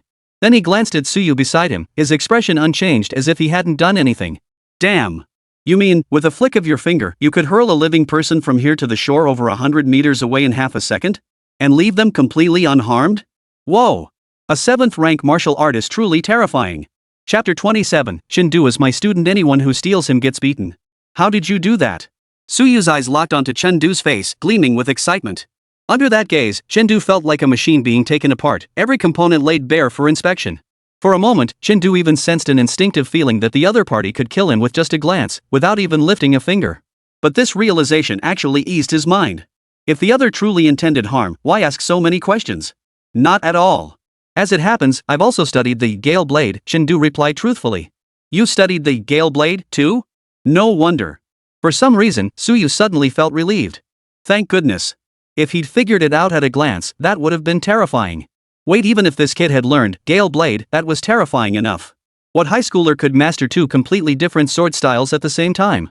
And this kid actually managed to coach that student earlier. Could it be that his Gale Blade? Could you demonstrate the Gale Blade for me? Suyu's voice carried intense anticipation. Sure. Chengdu smiled and didn't refuse. It didn't matter that the request came from a 7th rank martial marquis. Even if someone else had asked, he would have done it. Free merit points and skill proficiency, why pass that up? Gripping his long sword tightly, Chengdu adjusted his breathing. In the next instant, his form flickered as blade energy swept through the air. It was clearly the minor achievement realm of both the swift wind body technique and swift wind blade. This was the first time Chengdu had simultaneously unleashed two martial arts techniques he had mastered to a minor level. He was curious to see how these paired techniques would differ from their beginner stages. The swift wind blade has actually reached minor mastery? Not only that, but even the swift wind technique has reached minor mastery? Watching the biting blade winds enveloping Chengdu and the 3-inch-long crimson aura clinging to his long sword, Suyu's breathing quickened noticeably. This kid, he was determined to claim him. No one was going to take him away. Soon, Chengdu completed the entire Gale Blade sequence and sheathed his blade, demonstrating a low-tier martial technique for a 7th-rank martial artist, merit +1. Seeing this meager merit gain, Chengdu's lips twitched. Just because I'm a 7th rank, couldn't you give me a little more? Don't 7th rank warriors care about their reputation? You're exceptional. At your age, I wasn't nearly as good as you. Suyu's gaze fixed intently on Chengdu. He spoke the truth. Though he possessed extraordinary talent back when he was a non-martial artist, across the entire Tiannan province, he only ranked within the top 100. His true breakthrough came during his martial academy years. And Chengdu's current performance made him realize that his own talent back then was nothing special. Not to mention high school. Such genius is truly a once-in-a-lifetime sight. Wooho, you needn't belittle yourself. Chengdu smiled, feeling little pride. He understood clearly that he wasn't inherently superior to others, he'd merely been fortunate enough to obtain the cheat code. Seeing his reaction, admiration deepened in Suyu's eyes. To remain neither servile nor arrogant at such a young age. What a fine disposition. Back to the matter at hand. Suyu cleared his throat and said earnestly, I see you have great talent. How about returning directly to Tiannan Martial Academy to train martial arts with me? A mentor at Tiannan Martial Academy? Chengdu felt a twinge of confusion. If Suyu was a mentor at Tiannan Martial Arts Academy, why would he be in a small place like Zhangjiao?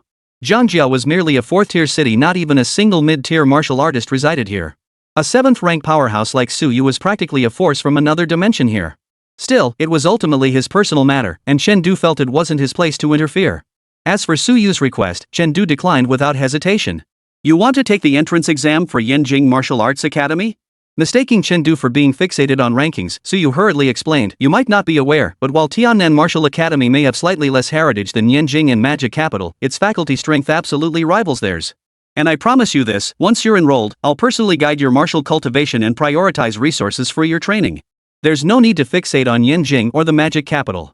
Suyu was genuinely anxious, fearing Chengdu might look down on Tiannan Martial Arts Academy. It's not like that. Chengdu shook his head and explained, I owe someone a favor, and I need my college entrance exam results to repay it. Regarding the Martial Academy choice, I'll prioritize Tiannan Martial Academy. Rest assured, Martial Lord. He always valued debts of gratitude. Wu Jiangwo had helped him multiple times and even gifted him a blade. This debt must be repaid. What favor? I'll repay it for you. No way. Chengdu's stance was firm. How could one ever expect a favor to be repaid? Besides, you're a military strategist going to repay Wu Jiangwo's favor? You'd scare the old man to death. Seeing Chengdu so adamant, Suyu couldn't press the matter. He sighed, fine. I'll come find you again after you finish your martial arts exams. All right. Chengdu smiled, bid farewell to Suyu, and turned to leave. But when he saw the shoreline with cameras and lenses, his expression froze. What kind of efficiency is this from the press? Let me take you away from here. Suyu smiled faintly, reaching out to grab Chengdu's shoulder. In the blink of an eye, the lake island shrank to a tiny speck beneath their feet. A high-grade powerhouse can actually fly. Glancing down at the 100-meter skyscrapers below, Chengdu suddenly felt an intense yearning to cultivate martial arts.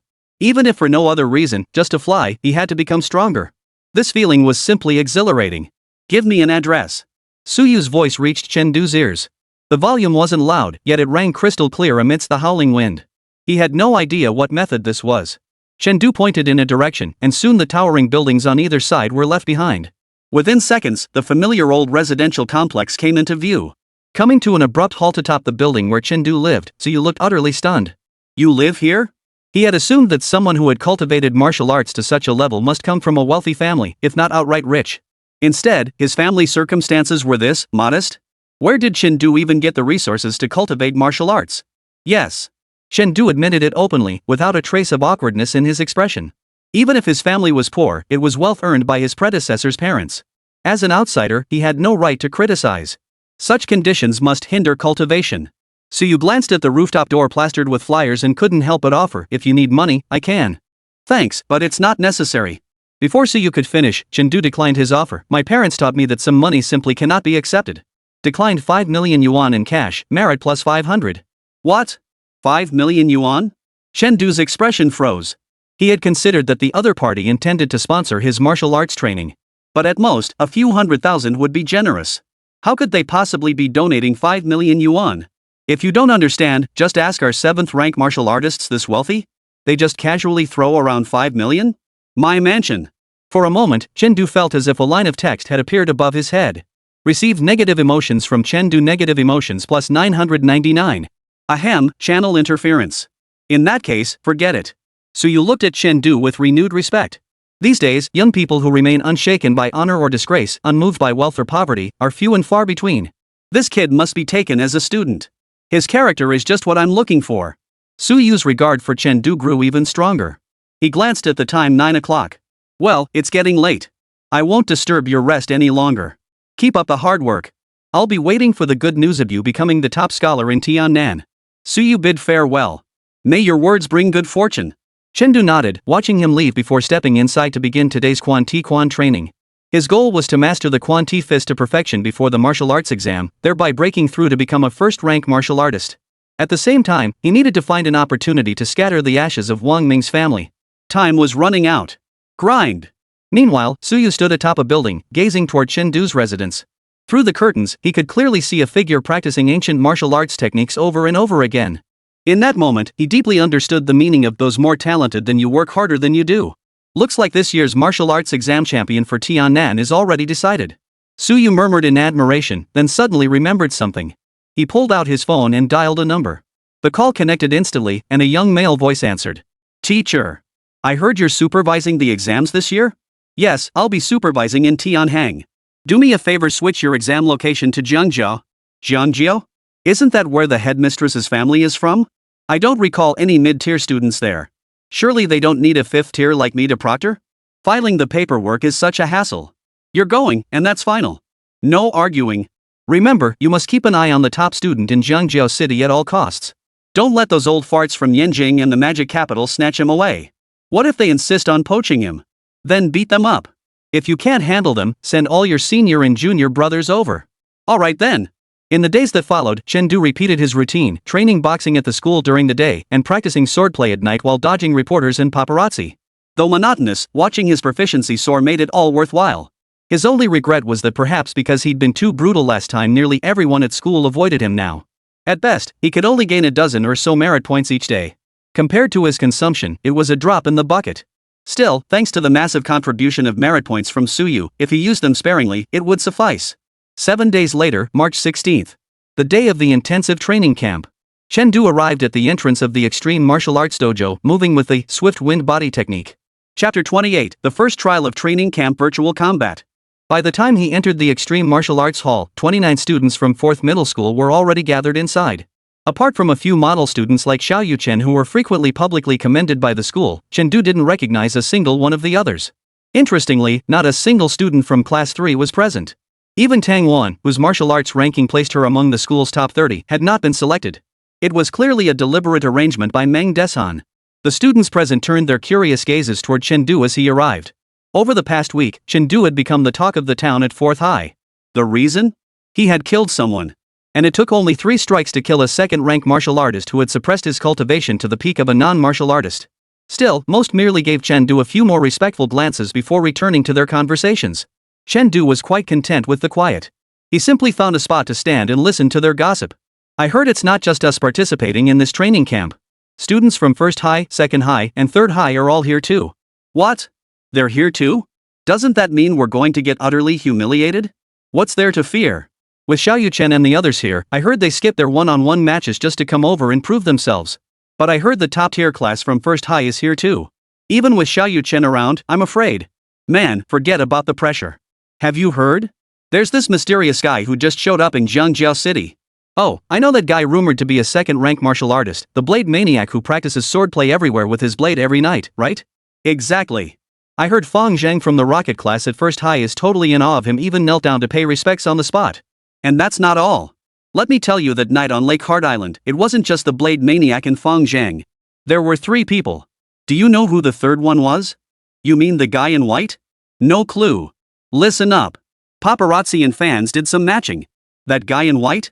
He's almost certainly the martial sage, Su Yu. Su Yu? Holy. My idol. Why the hell wasn't I there that night? Chen Du's mouth twitched.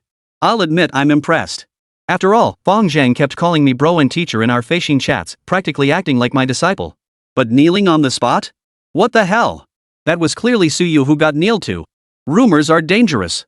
The more he listened, the more Chen Du wanted to dig a 3-bedroom apartment out of the ground with his toes. Taishi was dead. Fortunately, reinforcements arrived soon. Is everyone here? When Zichang and an instructor approached, taking roll call. Everyone present? Follow us. Students from the other schools have already begun training. Faced with these 2 official martial artists, the group abruptly dropped their gossip and obediently followed behind them into the martial arts hall. Chen Du naturally did the same. But as they walked, someone joined his side. Instructor 1. Chen Du looked at Wen Zichang with a helpless expression. Is there something you need? Come with me. The dojo master has instructed us to set up a specialized training program for you. You don't need to train with them. Wen Zichang's face was plastered with a smile. Hearing this, the 29 people nearby collectively sucked in a sharp breath. What? The headmaster specifically instructed? A separate training program? The envy was palpable among the group. Even the typically arrogant Xiaoyu Chen felt it. His family ran a large business, so he naturally knew some details about the Extreme Martial Arts Dojo. A privilege like having the Extreme Martial Arts Dojo personally design a training program required approval from the main headquarters. This wasn't something money or connections could buy. If one lacked the talent, even the branch master's own son wouldn't qualify. Only true geniuses could enjoy such treatment. Even someone like Xiaoyu Chen himself was nowhere near meeting that threshold.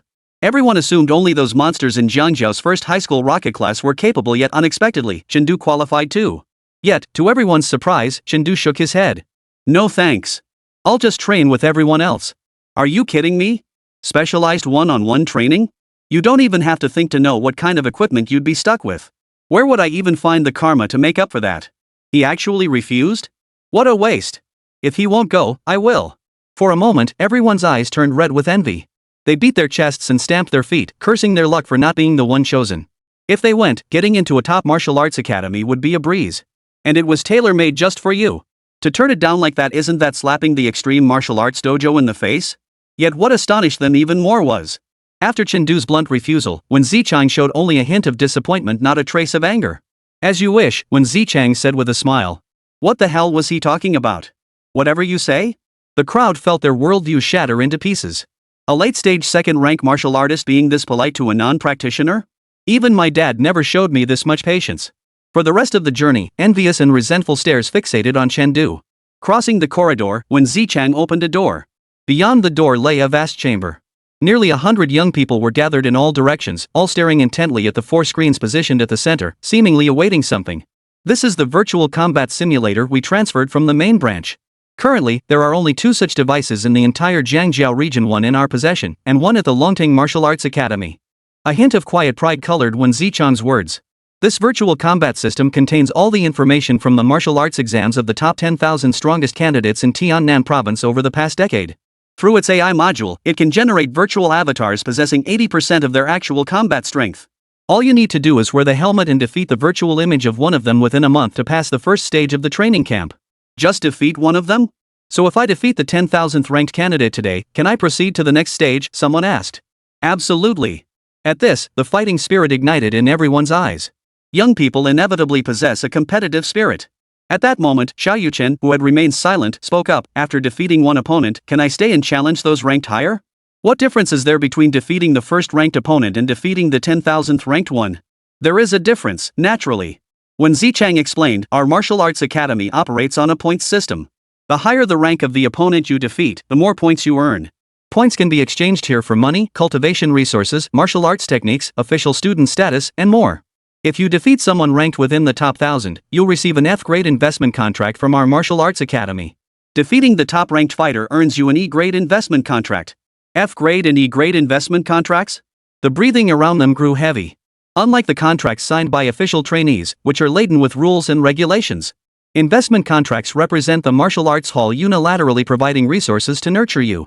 The higher the contract here, the greater the resources granted. Your only obligation is to perform one non-life-threatening task for the martial arts hall within a century. Of course, if you don't want to do it, that's fine too. You just need to repay the resources the martial arts hall invested in you at an interest rate 20% higher than bank loans. It was quite the bargain. Seeing their expressions, when Zichang remained silent, a hint of amusement flickering in his eyes. Think investment contracts are easy to come by? 10,000 names. It sounds simple enough, but these are the 10 strongest young martial artists from the entire Tiannan province over the past decade. Even at 80% of their full strength, their value is incredibly high. In a small city like Zhangjiao, even the weakest among them would be ranked in the top 10 of the martial arts exams. Forget 1 month, even given 3 months, fewer than half could defeat the 10,000th ranked fighter. As for the top 1,000? Forget about it. When those 1,000 little monsters took the martial arts exam, each one was at the first rank. As the group moved inward, barely a few steps in, a deafening roar erupted from all sides. Qin Lang, take him down. Don't back down. Master Qin, try cutting him off mid-lane. I sense a weakness there. Holy. This AI reacts that fast? Damn it, don't run. You always go all out when you fight me.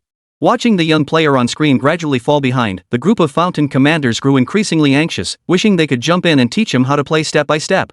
Out of curiosity, Chen glanced over too. On the screen, one player was beaten into a corner without even getting a chance to strike back. Even when he occasionally counterattacked with martial arts techniques, he was sent flying by a single spear thrust. Martial arts, footwork, vitality completely outclassed. Chen was no longer the greenhorn he'd been when he first crossed over. He instantly recognized the gap between them. Not only did he fall short in every hard attribute, but when it came to soft skills like combat experience, Qin Lang simply couldn't compare. The fact he hadn't lost yet was already testament to Qin Lang's skill. Sure enough, after a few more exchanges, Qin Lang was stabbed through the heart by a spear. Blood gushed out in a torrent. The students turned pale at the sight, and several timid girls even let out a shriek. Only when a young man identical to Qin Lang crawled out of a room did they breathe a relieved sigh, still trembling. Qin Lang, second high school student. Vitality, 145 points. Martial arts, beginner. Movement techniques, beginner. When Zichang pulled out his tablet. First challenge result, defeated after 20 seconds of combat against the 10,000th ranked opponent. That strong? Hearing Wen Zichang's muttered exclamation, the crowd sucked in a collective breath. This level of strength could easily overpower most of them, yet he only lasted 20 seconds against the 10,000th ranked opponent? This is way too tough. Instructor, does getting killed here have any physical effects? Someone raised their hand. Rest assured, our technology is safe. Death in virtual combat causes no physical harm.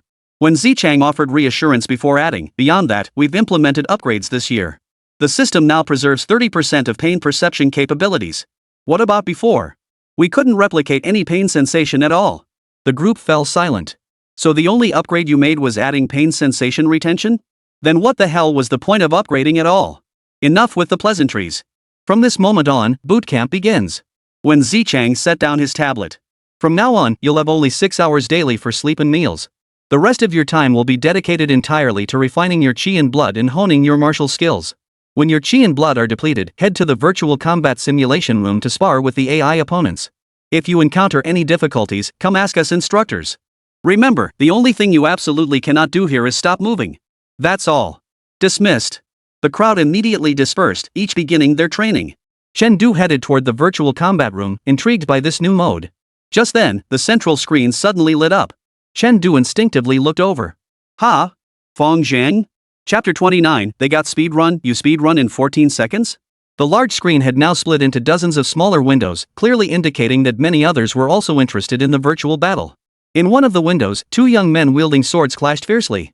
One of them was Fong Zhang, whom Chen had tutored just a week prior. It's Fong Zhang, ranked 10th in first highest rocket class. Who knew he'd show up too? 10th? Your info's outdated. My friend from First High told me Fong Zhang defeated 9th ranked Luo Yuan in 10 strikes yesterday, then fought 7th ranked without losing a single move. That fast? Holy crap, he's got the makings of a champion. A genius like that should be able to beat the top 10,000. If he can't even beat him, then this challenge is way too tough. The slightly excited murmurs reached his ears. Chen Du paused and lifted his gaze toward the screen showing Fong Zhang. His merit points were running low anyway. Perfect timing to check Fong Zhang's progress on the Gale Blade technique. Maybe he could offer some pointers and earn some merit points. On the screen, Fong Zhang repelled his opponent with 2 consecutive strikes, then held his breath and assumed a stance. That's the opening stance of the 3rd form of Gale Blade. Fong Zhang, you fool. You've clearly created distance. You should be using the 5th form with its explosive power to finish him off instantly. The most promising episode of the training camp. What a waste for Fong Zhang. Some beat their chests in frustration, shouting in disappointment. But Chen Du saw things differently. He's already learned to conceal his true intentions. That's progress, at least. Chen Du chuckled. Although Fong Zhang's stance resembled the opening posture of the 3rd form, his footwork did not.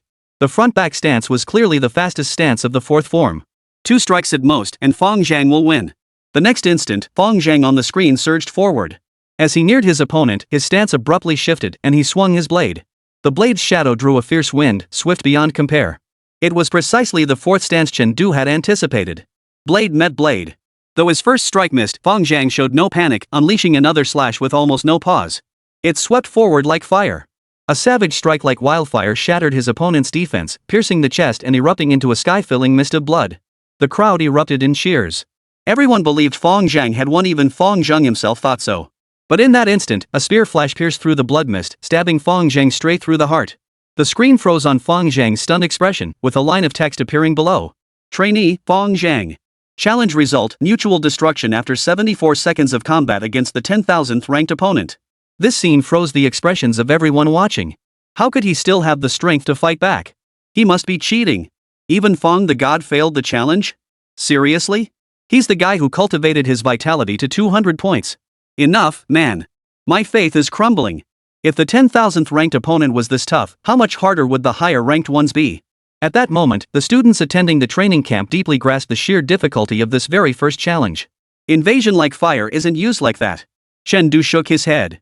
After receiving guidance, Fong Zhang's strength had actually surpassed his opponent's. Logically, he should have won easily.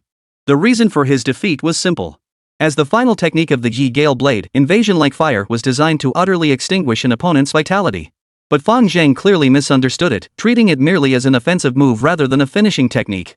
Thus, what should have torn his opponent apart with invasion like fire only managed to severely wound him. He withdrew his gaze and headed toward the virtual combat room.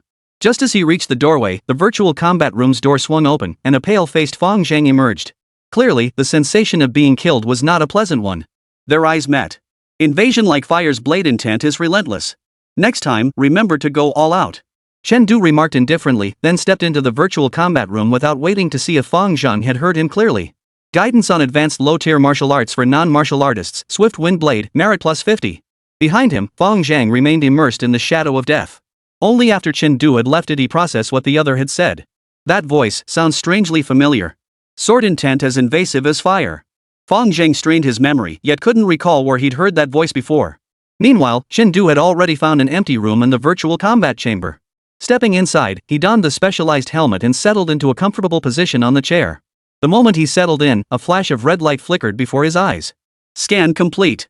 Trainee identity confirmed, Chen Du access level, F. Esteemed F-level trainee, we have unlocked the full battlefield, solo challenge, and historical campaign features for you. Please select your combat mode. F-level? Chen Du froze for a moment.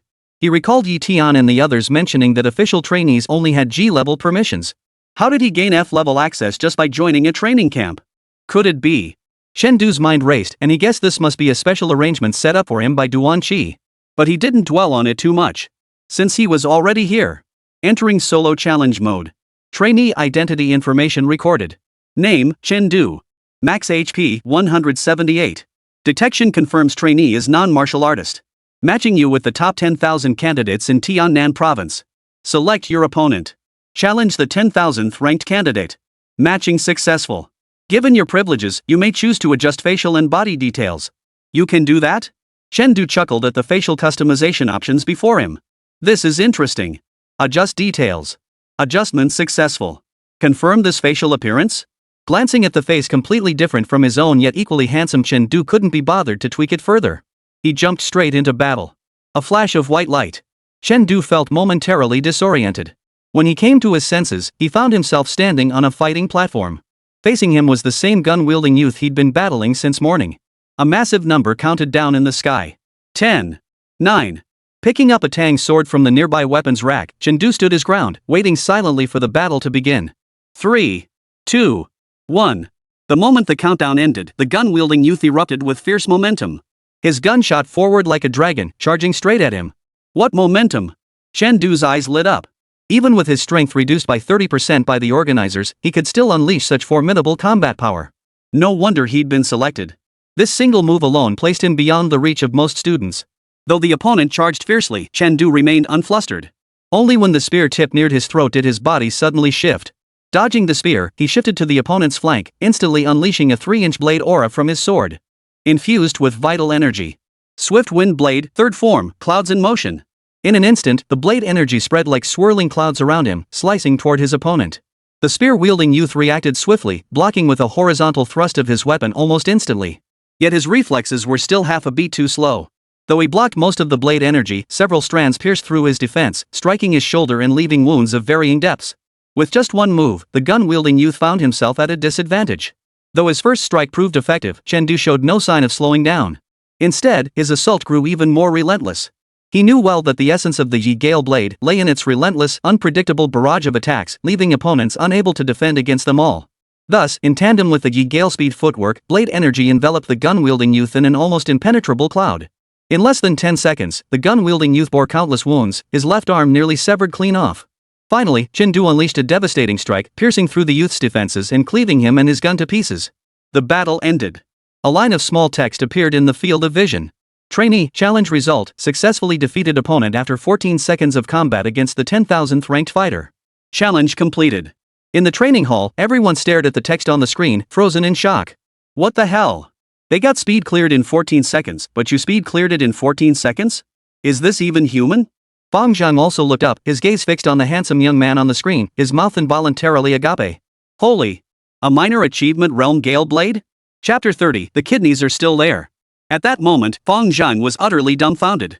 He truly never imagined he'd encounter someone else wielding the swift wind blade, herein that the other party's proficiency had already reached the minor achievement stage. Even after receiving guidance from my master, I still fell short of reaching the threshold of minor achievement. That was guidance acknowledged by the martial sage Suyu himself. What an immense stroke of luck! Yet among this group of obscure students, someone had surpassed me and broken through to minor mastery first? Could the gap between people really be this vast? Fang Zhang carefully recalled the young man's appearance on the screen, but the more he thought about it, the deeper his frown grew. He was certain he had never seen that face before. And for some reason, the person's name wasn't displayed either. Just as he pondered this, a gasp erupted beside him. That guy, he's actually going to keep challenging? The challenge ranking just jumped straight to 5,000th place. Fang Zhang hurriedly looked at the screen. Time rewound half a minute. After Chen Du slayed the gun-wielding youth, he didn't exit combat mode but remained frozen in place. The system's health regeneration isn't working. Just moments ago, he'd tried to restore his health points, but likely because it was merely data at this stage, the restoration had no effect. Moreover, his proficiency with the Yi Gale blade hadn't increased either. Looks like my plan to freeload on skill points is down the drain. Chen Du shook his head, though he felt no disappointment. He couldn't expect to get everything for free. Still, even if he couldn't get free proficiency, gaining some real combat experience wasn't a bad thing. Chen Du composed himself and selected matchmaking mode once more. Challenge rank 5000. Opponent matched. A stern-faced young man appeared on the opposite side. What piqued Chen Du's interest was that the opponent also wielded a sword. Wonder what style of swordplay he's trained in. Chen Du's eyes flashed. The moment the countdown ended, he charged straight toward his opponent. This time, he was taking the initiative. His form sliced through the air, a light breeze enveloping him, elevating the agility of his footwork to a new level. A breathtakingly swift strike, amplified by the swift wind technique, sliced toward his opponent's chest. Clang! The sound of metal clashing echoed. Chen Du's strike was blocked cleanly by his opponent. A defensive-oriented sword technique. Failing to land his strike, Chen Du instantly shifted his stance. His long sword unleashed a relentless barrage, striking like a sudden storm. However, this opponent's strength far surpassed that of the spear-wielding youth. Both his martial skills and footwork had reached a level of minor mastery. Not only that, but his maximum vitality far surpassed Chengdu's. After a fierce barrage of attacks, Chengdu not only failed to breach his opponent's defenses but found his palms numb from the force of the blows. Narrowly evading the opponent's thrusting blade, Chengdu retreated rapidly, creating distance between them. Damn, he's strong. Chengdu's brow furrowed. The opponent was, after all, among the strongest 5,000 in the past decade. Even with 20% of his strength suppressed, he remained terrifyingly formidable. Had the Gale Blade not been a paired martial technique, stronger than most low-tier advanced martial arts, I likely would have lost just now.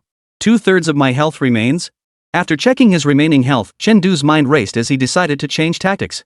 He raised his long sword and charged forward once more. The instant his opponent swung, he changed his move. First form, Wind Rises. The originally fierce blade momentum suddenly became gentle. The breeze clinging to the blade slowed its flow, yet the power contained within surged several-fold. It even began to affect his opponent's blade technique. Before the opponent could react, Chengdu neutralized part of the force contained within the blade. Now!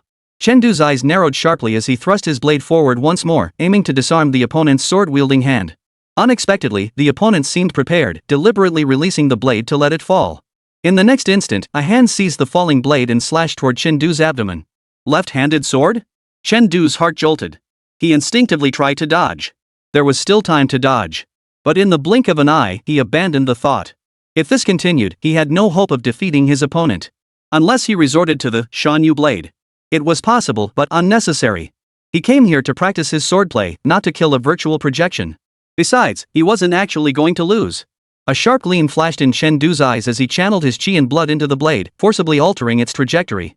From a thrust aimed at the opponent's right hand, it transformed into a direct strike for the throat. Invasion like fire. Thud. The simultaneous sound of blades piercing flesh echoed as a long sword embedded itself into Chengdu's body, nearly cleaving him in two at the waist. Simultaneously, a headless torso spewing jets of blood slowly dissipated. This harrowing scene made every student in the hall involuntarily shrink back, as if they were right there in the thick of it. Even after the screen went dark, everyone remained standing, eyes fixed intently on the blank display. They wanted to know the outcome of the battle. After a moment, a line of small text appeared on the screen. Trainee, challenge result, after 54 seconds of combat against the 5,000th ranked opponent, successfully defeated the opponent. Challenge successful. The crowd erupted instantly. Holy! This guy's here for the training camp too? 5,000. He took down the 5,000th trainee. Even if it was a mutual kill, that's still insane. Bull mutual destruction he won. He didn't die. But seriously, getting nearly sliced in half doesn't count as death? His starting point is my end point. I'm done playing. Wake up, your finish line is over there. No way a noob like you can even get close. Not far away, Fang Zhang stood frozen in place, utterly stunned. As someone who also cultivated the Swift Wind Blade and Swift Wind Body art, he could tell. That final strike, the big shot, could have dodged it. But he didn't dodge. What did that mean? It meant the master had treated this battle as a genuine life or death struggle, not a training exercise. That was a genuine life or death strike. So that's it. That's what invasion like fire means. To live by embracing death. Fang Zhang kept replaying that breathtaking final strike in his mind, silent for a long while. After a long while, he finally let out a sigh. I'm nowhere near his level. Perhaps only the master could stand against him. Who exactly is he? I must introduce him to the master. Meanwhile, in the virtual combat chamber, Chengdu yanked off his helmet and frantically reached for his abdomen with his right hand. His kidneys were still there.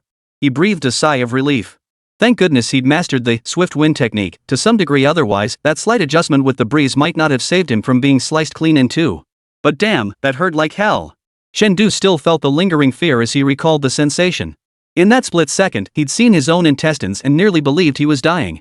Come to think of it, this was the first time he'd been injured since arriving in this world. Even with only 30% pain perception, it still hurt like hell. Still, having lived 2 lifetimes, Chengdu recovered quickly. This is only 70% of the strength of the 5,000th ranked fighter. No, probably only 60%. Chengdu tapped his fingers lightly. After all, this was merely the result of an AI simulation. It lacked human-level reasoning.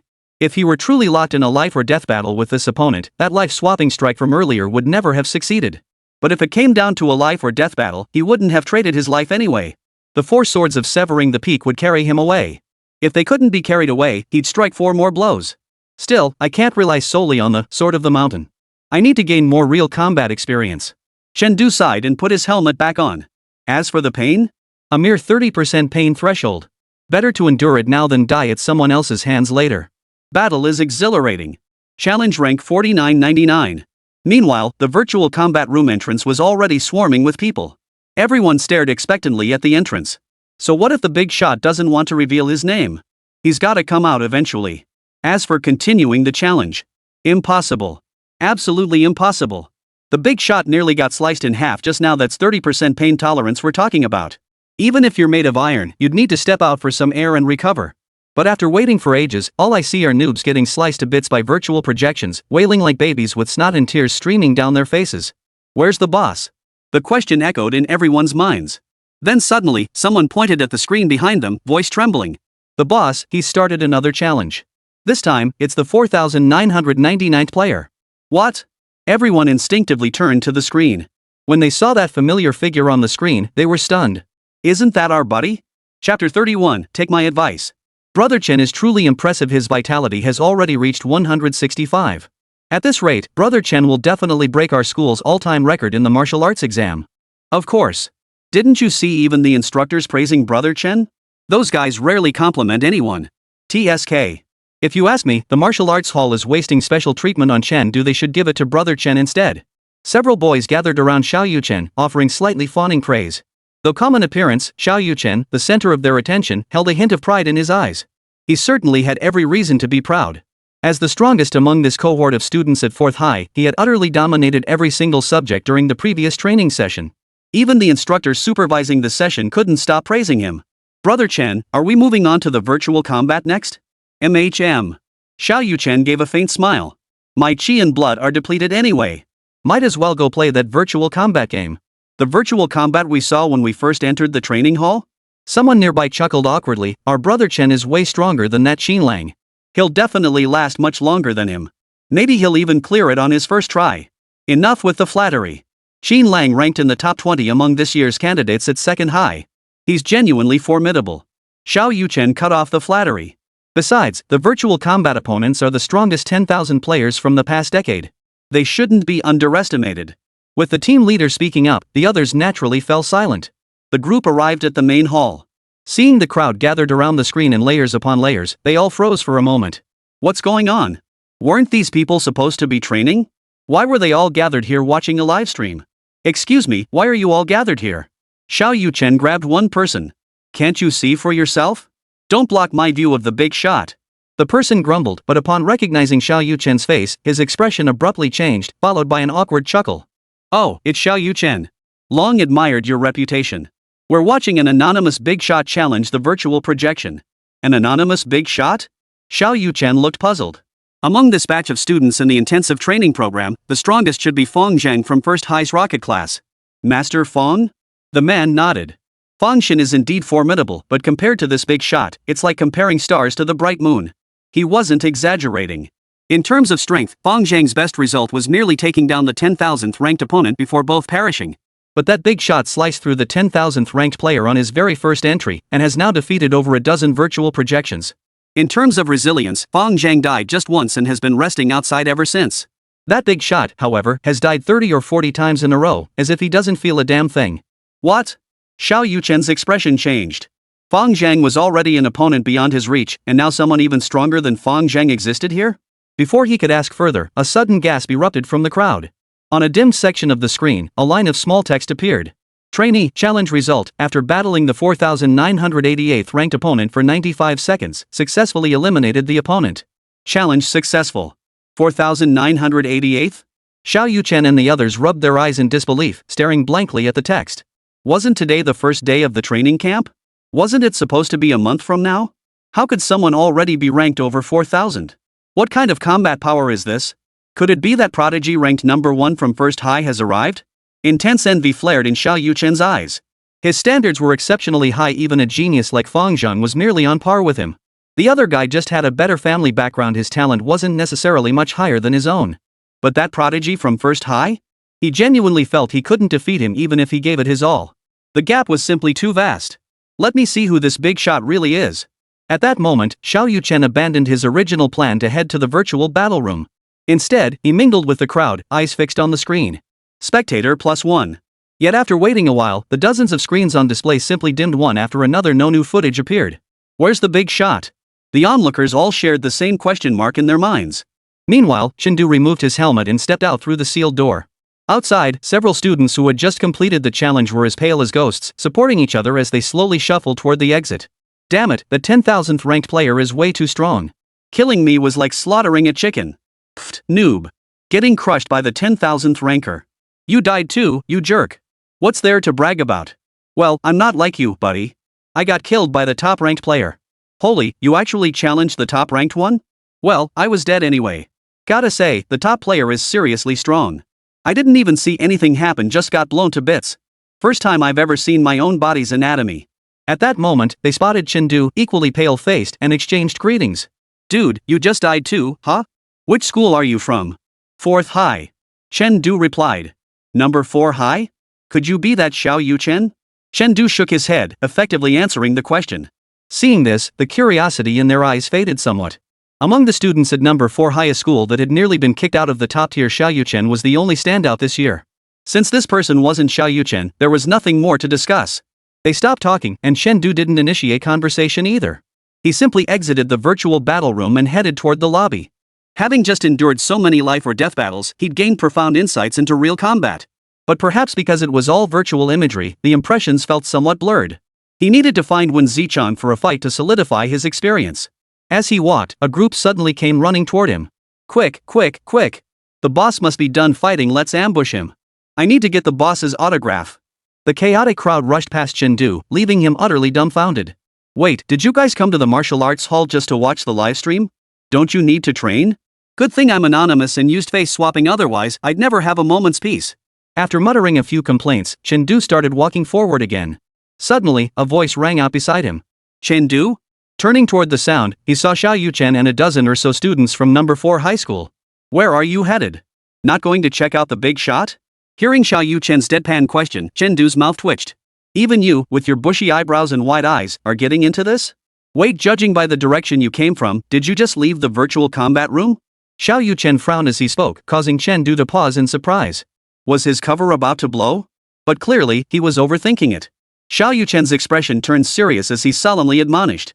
Chendu, I know you're exceptionally talented, and virtual combat is exciting, but you can't just act on impulse like this. Look, we all exhaust our chi and blood before virtual combat. Doesn't that give us over an hour more to refine our chi and blood compared to you? And judging by your state, you must have died pretty quickly in that virtual battle. With the shadow of death hanging over you, how can you possibly train properly? Take my advice, follow the instructor's guidance diligently.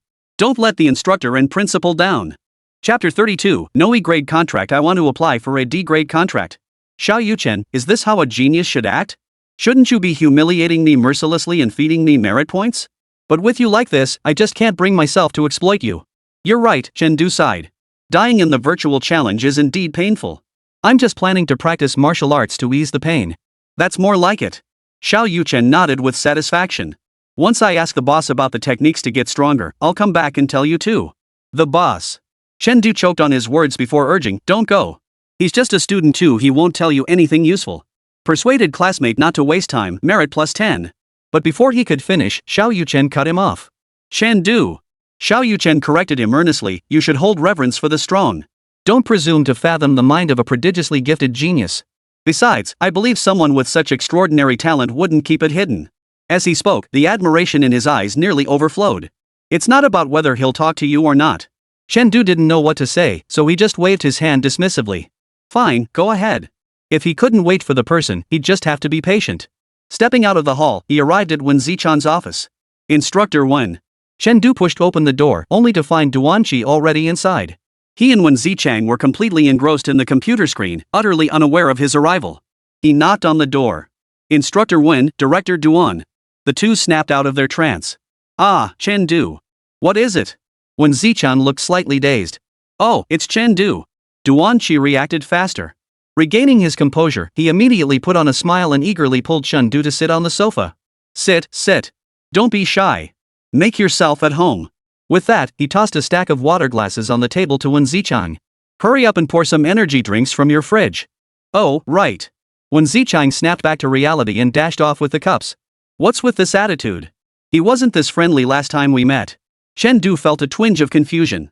He glanced at the computer screen and, upon seeing the avatar he'd created, suddenly understood. It seemed his virtual battle earlier had been witnessed by these two. Of course. This virtual combat room belonged to the Extreme Martial Arts Dojo, and the dojo master naturally had the right to view the combat footage inside. Across from him, Duanqi was still reeling from the shock. Chen hadn't merely mastered the Sword of the Falling Peak, he'd achieved minor mastery in both the martial arts technique, Swift Wind Blade, and the movement skill, Swift Wind Footwork. And judging by his performance, he hadn't just barely reached minor mastery, he'd already advanced significantly along that path. What terrifying talent! The two exchanged a few perfunctory pleasantries. Master Duan, if you have business, please get straight to the point. I'm in a hurry to train, Chen said bluntly. Several martial arts were still far from reaching full proficiency, and time was indeed pressing for him now. Hearing this, Duanqi cut to the chase, pulling out a contract and placing it before Chen. Chen, on behalf of the Extreme Martial Arts Academy, I wish to sign an E-grade contract with you. An E-grade contract? Chen froze slightly. He clearly remembered his access level in virtual combat was only F. It's E-grade. Seeming to notice Chen confusion, Duanqi explained, originally, we assessed you as F-grade, but after observing you today, I feel F-grade is insufficient. In fact, Duanqi felt that assigning Chen an F rank was nothing short of an insult. E-class. Chen carefully flipped through the contract, reading it word by word. According to the Extreme Martial Arts Dojo's contract standards, AF grade contracts corresponded to martial artists of ranks 1 through 6. The annual cultivation resources allocated corresponded to the standards for military martial artists of ranks 1 through 6.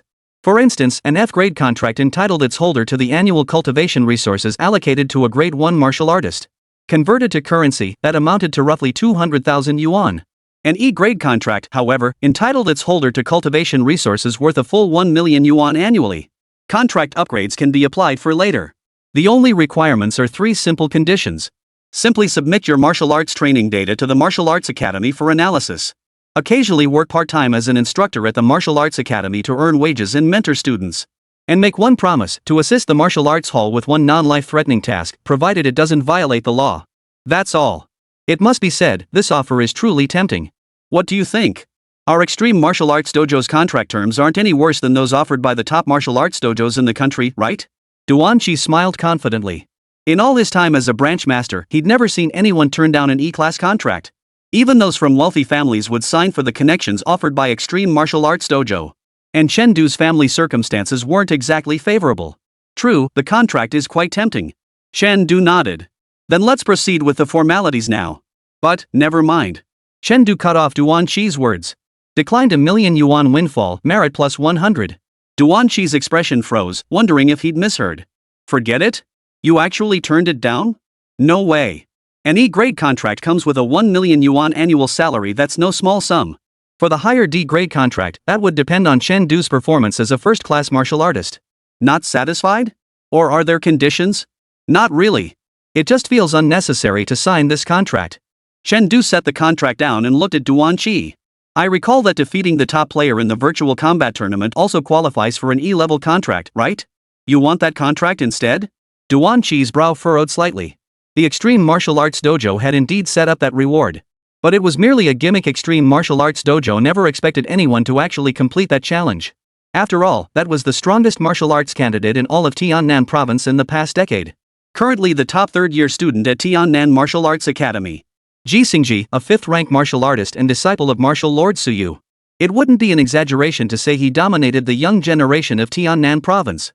True, Chen nodded. Impossible, Duanqi shook his head. Ji Xingji has never lost a single battle against opponents of equal cultivation level, let alone someone higher than him. Moreover, your extraordinary chi blood recovery ability cannot be replicated by the system.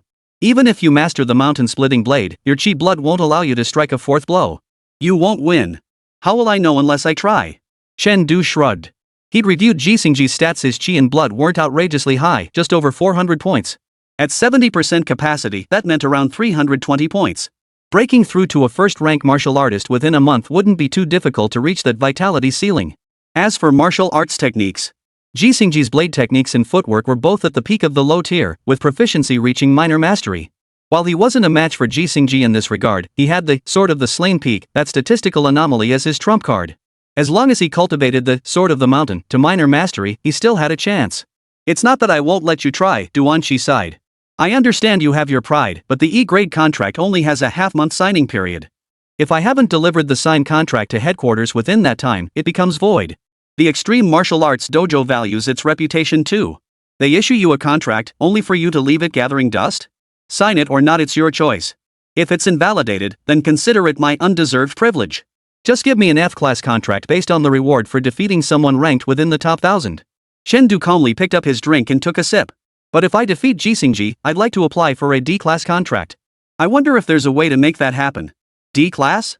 Duan Qi's eyes widened as he sucked in a sharp breath. He hadn't expected Chen Du's appetite to be so voracious. Are you trying to stack contracts? By all accounts, Chen Du should never have been eligible for a D-grade contract. The minimum requirement for a D-grade contract was a proven track record of defeating genuine second-rank martial artists. Here, a second-rank martial artist meant a genuine second-rank martial artist. Those like Wang Hua, who suppressed their cultivation level, didn't count. But there are exceptions to every rule. There was another path to securing a D-grade contract across tiers. Duan Qi took a deep breath, his gaze unusually solemn. Even you, I'm afraid, won't be able to obtain a D-grade contract. Because to obtain a D-rank contract, you must secure an E-rank contract in all 3 distinct trials. The one you hold now counts as an E-grade contract for special physical constitution. Defeating Jixingji counts as achieving an E-grade contract in combat prowess. The final test and the most difficult one. That is surviving 1 hour in the second stage of your training camp with 100% real sensory perception intact, proving your mental fortitude meets E-class contract standards. Chapter 33, Have I Become a Virtual Genius? Chen Du, honestly, an E-class contract isn't so bad. If you want a D-class contract, you can always wait until you become a second-rank martial artist to apply for an upgrade. There's no need to rush it within this year. Duan Qi urged earnestly. It wasn't that he didn't believe in Chen Du, it was simply that the final challenge was absurdly difficult. In the entire Tiannan province, barely anyone had passed this challenge in the past decade. And those who did succeed. Without exception, they all had some mental quirks and extraordinary tolerance for pain. Only after dying over a dozen times did they finally succeed. If an ordinary person died over a dozen times, they would have gone mad long ago. Consequently, many within the extreme martial arts dojo voiced criticism, arguing the challenge was fundamentally unnecessary. Yet Chen Du's stance remained unchanged. It's fine. I know my limits. Let me try. If I can't handle it, I'll naturally give up. Trying it won't hurt, but by the time you can't take it anymore, it might be too late to call it off. You stubborn kid, why won't you listen to reason? Duan Qi rubbed his temples in exasperation. Fine. Focus on defeating Jixingji first. If you succeed, I won't mind giving you a chance. Anyway, you can't beat Jixingji. Might as well keep dreaming. Alright, it's settled then. Chen Du drained his drink, his mental fatigue vanishing instantly. Then I'll trouble Director Duan to arrange a training room for me. Alright. Duan Qi didn't refuse this request. Xiaowan, isn't the training room I usually use still empty? Take Chen Du there. Ha? Isn't that one reserved exclusively for you? When Zichang blurted out. It's empty anyway. Let Chen Du use it for now. Duan Qi waved his hand dismissively. Chen Du took a long look at Duan Qi upon hearing this, but said nothing more. Only when he followed Wen Zichang to a training room that was clearly much more high-end did he finally ask. Instructor 1, did Director Duan need my assistance with something? Wen Zichang's retreating footsteps halted. You noticed? Yes. Chen Du nodded. He never believed in free lunches. He and Duan Qi weren't related by blood or marriage.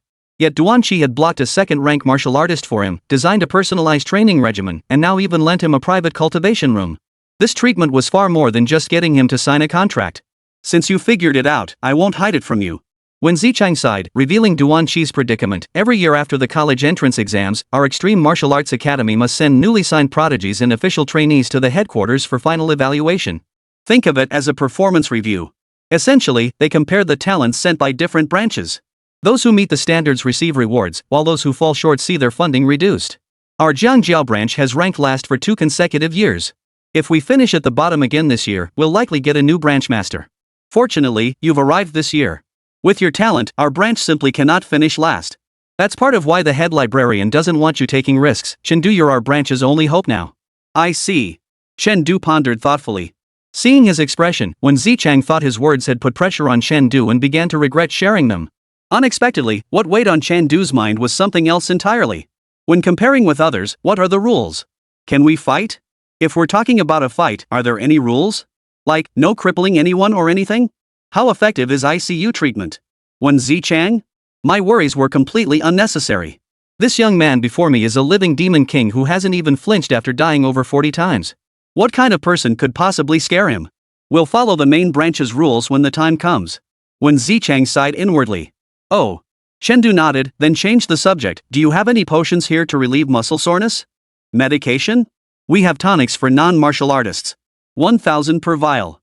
They stimulate muscle activity and rapidly eliminate lactic acid. Then give me 10,000 worth. The young master? When Zichang's expression froze. 100,000 yuan? That's 100 days worth for a normal person. You planning to drink this like water or pack it up? Chengdu, this stuff has an expiration date. After a month in storage, the potency starts to fade. I wasn't planning on keeping it for a month anyway. Chengdu looked perfectly reasonable after all, given his training intensity. 1 day was better than 3. 3 tubes a day? Perfectly reasonable. When Zichang. Communicating with a genius is exhausting. But exhausting or not, the stuff arrived pretty quickly. Staring at the 100 health potions that had nearly drained his savings, Chengdu sighed. Back to square one overnight. Hopefully the grueling training ahead will justify the money I've poured into this. Let's get to work. When Zichang's office. Did you tell Chengdu about the main library evaluation? What did he say? He said. When Zichang recounted every detail of Chengdu's 3 soul-searching questions to Duanqi, leaving Duanqi both amused and exasperated. That kid's trying to tear the main library apart. And then. When Zichang then informed Duanqi about Chengdu's purchase of the strength-enhancing supplement. You mean he plans to consume 100 vials in just 1 month? Even with Duanqi's extensive experience, he couldn't help but be taken aback. In all his years, he'd never encountered such a drinking habit. Typically, muscle soreness signaled that one's qi and blood reserves were nearly depleted. But Chengdu drinking 3 vials a day meant his qi and blood reserves were sufficient to sustain 3 bouts of muscle soreness. What the hell kind of monster constitution is that? Duanqi muttered under his breath. Meanwhile, at the entrance to the virtual combat chamber. The crowd pressed tightly together, staring at the now empty combat room, exchanging bewildered glances. Where's the boss? Why did he leave so suddenly? And so, a rumor began to spread among all the students. That supreme genius who defeated over 4,000 opponents in succession never actually existed. That genius was merely a virtual construct created by the martial arts hall to motivate its members. Only this explanation makes sense for why this person's performance was so outrageously strong that even Fong Zhang from the rocket class couldn't hold a candle to him. During the subsequent training camp, that prodigy vanished without a trace, never to be seen again. This only solidified the rumor. Gradually, attention shifted away from the genius and converged on Fong Zhang. After all, compared to the mysterious prodigy, Fong Zhang, a martial artist who achieved a breakthrough in his techniques, rising from 10,000th place to 3,500th, was undeniably more captivating. Some even began whispering that Fong Zhang was the true top prodigy of this training camp. But Fong Zhang vehemently denied this rumor every single time. The reason was simple: pride. Others might not know, but he was certain that genius was real. And it was highly likely that person was the one who had instructed him in the Gale Blade technique. But that wasn't all. Deep down, he harbored a bold suspicion. Could this anonymous genius have some connection to his senior? He even sent a Feishin message specifically to ask, but unfortunately, his master hadn't been around lately, and the message remained unanswered. And there was another person equally curious about where someone had gone. Where the hell is Chengdu? Xiao Yuchen was baffled. Everyone came for the training camp, so why haven't we seen you since the first day? Do you even want to train anymore? Time flew by, and the final day of the training camp arrived. On this day, all participating students gathered in the hall to prepare for the first assessment. Amidst the crowd, Xiao Yuchen dialed a number with a look of anxiety on his face. The exam is about to start. Chengdu, where the hell are you? Finally, after a few rings, the phone was answered. The moment the call connected, Xiao Yuchen blurted out impatiently. Chengdu, are you okay? Skipping 30 days of training is one thing, ignoring my calls for 30 days is another, but skipping the exam today? You better believe I'm reporting you to the principal. Today's the exam? Got it. Chengdu's reply was brief. He hung up immediately after speaking. Accepted classmates' friendly invitation, merit plus 10. You. Xiao Yuchen lost his cool. At that moment, he bitterly regretted taking on the role of team leader from the principal out of sheer boredom. Damn Chengdu. Meanwhile, in Duanqi's private training room, Chengdu slowly sheathed his blade and downed the last vial of strength-enhancing serum in one gulp. He opened the interface. Name, Chengdu. Merit points, 1319. Vitality, 249. 8 meridian tempering progress, 8 meridians 0%. 12 regular meridians tempering progress, not unlocked. Unranked martial arts, tempering fist minor mastery 299 300. Low tier martial arts, mountain splitting blade minor mastery 1 300, swift wind blade minor mastery 299 300, swift wind footwork minor mastery 2999999 300,000 steps. Unlocking grand mastery requires 10,000 merit points? Why don't you just go rob someone? Chengdu let out a long sigh to the heavens. He was completely flabbergasted. Chapter 34, he actually challenged the top rank? Good thing I got a bunch of merit points from Suyu recently. Gazing at the sword of the mountain peak that had finally reached the minor achievement realm, Chen felt a flood of emotions. For the past month, he had scarcely had a moment to spare. When he had merit points, he trained with his blade and fists. When he didn't, he sought out instructors for sparring matches. Over this period, he had fought nearly every second-rank instructor in the entire martial arts hall, barely managing to replenish the stamina drained from grinding. Minor achievement, Sword of the Mountain Splitter, maximum burst chi blood consumption reduced to 20% 30%, power amplified 2.5 times, with the first strike capable of unleashing over 180 chi blood. But Ji Xingji's peak low-tier footwork. I doubt he'll give me the chance to build up to the third strike. Chen narrowed his eyes in deep thought, weighing the gap between them. Then, as if struck by an idea, his gaze shifted to the 8 meridians section. He had already consulted Wen Zichang about the 8 meridians. The 8 meridians represented the cultivation path for first-rank martial artists. After non-martial artists accumulate their chi and blood to the maximum of 249 points, they can choose to break through one meridian, becoming a first-rank martial artist with 300 points of chi and blood. However, most prodigies chose not to break through a single meridian. Instead, they circulated their chi and blood while simultaneously targeting all 8 meridians. For every 10% breakthrough in the 8 meridians, a non-martial artist's chi blood ceiling increases by 30 points, commonly known as a single breakthrough. Non-martial artists can achieve up to 3 pulse breakthroughs, raising their chi blood ceiling by 90 points to a staggering 339 points. Do not underestimate these 90 points. They represent the incredibly solid foundation of a triple pulse breaker, a foundation impossible to compensate for later on. Thus, those who achieve 3 pulse breakthroughs often stand as the strongest within their tier. Ji Xingji, for instance, is such a triple breakthrough practitioner. So, should I try adding some points? Chen Du's eyes flashed. With the system at his disposal, if he couldn't become the strongest at his level, then what was the point? He boosted all 8 meridians by 10%. Boom! A thunderous roar, audible only to Chen Du, echoed through his body. In that instant, he distinctly felt the obstruction within his 8 meridians ease slightly. His maximum chi and blood suddenly surged by 30 points. But the cost was painfully steep. Name, Chen Du. Merit, 519. Vitality, 230 279. 8 meridians refinement progress, 8 meridians at 10%. 12 regular meridians. Whoa! 1 meridian opens at 1% and it takes 8 points of merit? Chen Du did the math and felt like crying. By his calculations, advancing from a first-rank martial artist to a second-rank martial artist would require a staggering 8,000 merit points. These days, even a wealthy family wouldn't have that much surplus grain. Sigh, once this business is settled, I'll have to go earn some merit. With his mind made up, Chen Du stepped out of the exclusive training room and headed toward the training hall. By the time he arrived, the first round of assessments had already begun. 10 enlarged battle scenes played out on the screens, each displaying the opponent each challenger would face. Chen Du scanned the list. All 10 had selected opponents ranked between 9,000th and 10,000th. It seemed that after a month of intensive training, most had made significant progress. Chen Du. Spotting Chen Du, Xiao Yuchen's temper flared. What are you standing there for? Hurry over here. He yanked Chen Du into the crowd of 4th high students and scolded him with exasperation. Where have you been this past month? Do you even know how many of us have beaten the 10,000th ranked player while you were gone? Oh. Congratulations? Chen Du was puzzled. So what if you beat them? Why tell me? Congratulate you my ass. Xiao Yuchen snapped, nearly cursing out loud. But just as he was about to explode, he remembered there were people from other schools nearby. He took several deep breaths to suppress the rage Chen Du had ignited. You better have prepared properly these past few days. If you can't even beat the 10,000th ranked player and embarrass our school, I'll report your recent performance to the principal. Xiao Yuchen coldly tossed out the words before turning away, refusing to look at Chen Du again. Another glance might have broken his composure completely. Helping a classmate get fired up, plus 20 merit. Chen Du. Are young people really this hot-tempered? Chen Du shook his head, then turned his gaze back to the battle unfolding on the large screen. On the screen, the previous group had already finished their battles. All 4 challengers targeting the 9,000 plus ranks succeeded, while the 6 attempting the 10,000th rank all ended in defeat. It made sense.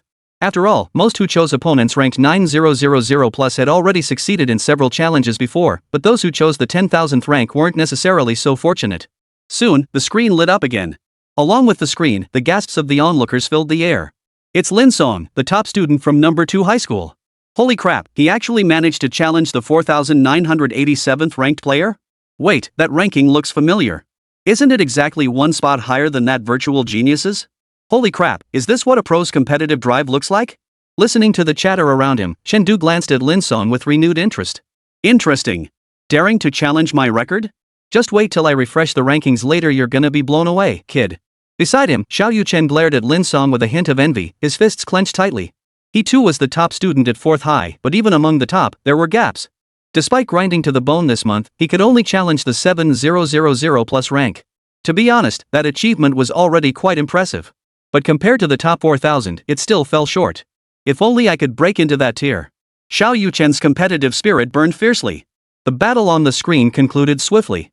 Lin Son, having sacrificed one arm, thrust his longsword into his opponent's chest, securing victory in the challenge. He then turned his back to the screen and raised his remaining arm. Witnessing this, the second-place faction erupted in deafening cheers. They shared in his glory. The sound left 1st High indifferent, filled 3rd High with envy, and 4th High. 4th High didn't want to hear it. Xiao Yuchen's expression was as bitter as a bitter melon. He silently lowered his head, desperately trying to minimize his presence. The other 28 members followed suit, save for Chengdu, who watched the screen with perfect composure, showing no reaction whatsoever. Another round concluded, marking the end of challenges from number 2 and number 3 high schools. Now it was 1st High's turn. It must be said, 1st High lived up to its reputation as the top school, boasting an average challenge score that was terrifyingly high. Their lowest scores were still in the 9000s, and their success rate was frighteningly high. On average, only 1 out of every 5 failed. Some top performers even achieved rankings surpassing 3rd High's top student, closing in on Lin Song. Yet under Fang Zhang's brilliance, everyone else paled in comparison. On Fang Zhang's screen, it read, Trainee, Fang Zhang. Challenge result, after battling the 2899th ranked opponent for 140 seconds, successfully defeated them. Challenge successful. 2899? Holy. No way, dude. From 10,000th to over 2,000th in just 1 month? Fang God is awesome. This time, when Fang returns to school, his ranking will probably climb even higher. Even when Zichang, peeking at the screen from his office, couldn't help but marvel, this rate of improvement is terrifying. With just a bit more stamina, beating the 1000th ranked player won't be hard. Looks like we can send out one F-class contract. Ah, if only Chengdu weren't here, Fang Zhang would absolutely steal the spotlight this time. But alas, after witnessing Chengdu's performance, no other prodigy could hold his interest. Fang Zhang? Honestly, he's just okay. 1st middle school is done. On to 4th middle school now. When Zichang eagerly opened the screen recording. This was something Duan Qi had specifically instructed before leaving to record every moment of Chengdu's performance and send it to him. While when Zichang eagerly anticipated the drama, the group from number 4 high school wasn't feeling so comfortable. It's our turn, Xiao Yuchen took a deep breath. Everyone, stay sharp. We may lose the battle, but we won't lose the war. 9 of you, come with me for the first wave. But the only response was a few half-hearted murmurs. Their confidence had taken a brutal blow. Then, an unexpected voice spoke up. I'll go, Chengdu yawned. Finish early, move on to the next round. I'm in a hurry. Xiao Yuchen's expression finally brightened a little. Though Chengdu hadn't attended training these past days, at least he had the courage to step forward now. That was enough. Go for it. Aim to beat the 10,000th ranked player. He gathered 8 more capable students, bringing the total to 10 with Chengdu, and they walked out. Students from other schools watched them leave, their eyes immediately lighting up with a mix of curiosity and schadenfreude. From number 4 high school. How amusing. 2nd and 3rd high's pass rates are only around 50 to 60%. What do you think 4th high's pass rate will be? Especially with that completely unfamiliar face in the middle. He hasn't been to the martial arts hall at all lately, has he? Hope he's not just a last-minute fill-in. Don't tell me only Xiao Yuchen will pass in the end. No way. 4th high is a top school after all. Out of 30 people, there's gotta be 7 or 8 who can make it through. Hard to say. From the first batch that came out, I guess maybe 3 or 4 will succeed. I bet that hottest guy won't make it. Wanna bet? Bet my ass? He hasn't even shown up this month, guaranteed to fail. You old geezer, you're so mean. Under the gaze of countless eyes, Chengdu and his group entered the virtual battle room. Soon, the opponents they had selected appeared on the screen. The moment the screen lit up, Fang Zhang immediately fixed his gaze upon it, though his expression betrayed a hint of boredom. He was waiting for the mysterious genius to appear, but even after the 3 schools had finished their challenges, the other party still hadn't shown up. Could it be they didn't come? With that thought, he instinctively read aloud the name displayed on the screen. Trainee Xiao Yuchen, challenging, rank 7,000. Trainee Wang Teng, challenging, rank 10,000. Trainee. Ha! That mysterious genius has actually appeared? And the opponent he chose was. When Fang Zhang saw the opponent's ranking, he rubbed his eyes in disbelief, blurting out a profanity. Number 1? Ji Xingji? Holy crap! Chapter 35, Ji Xingji, he actually lost? If even Fang Zhang reacted like this, the others were naturally even more stunned. One by one, they stared at that name, nearly dumbfounded. Wait, who just went in? If I remember correctly, it was someone from number 4 high. Don't be ridiculous. Could this mysterious genius really be from number 4 high? Did someone from First High forget to take the exam and just go in now? A group of students bombarded them with questions, nearly 100 inquisitive gazes converging on the 4th high school students. Yet the remaining 20 students from number 4 high school were even more bewildered than their peers. How could this genius be from their school? How could he possibly be from their school? Was this even possible? Quick, look! Who is this mysterious genius? One person suddenly shouted excitedly, and soon the group began comparing the person on the screen one by one, finally confirming the identity of the mysterious genius. However, even though they had identified the mysterious genius, they found it hard to believe. We've confirmed the identities of 9 people, but Chen Du's name isn't on the screen. But, how could that be?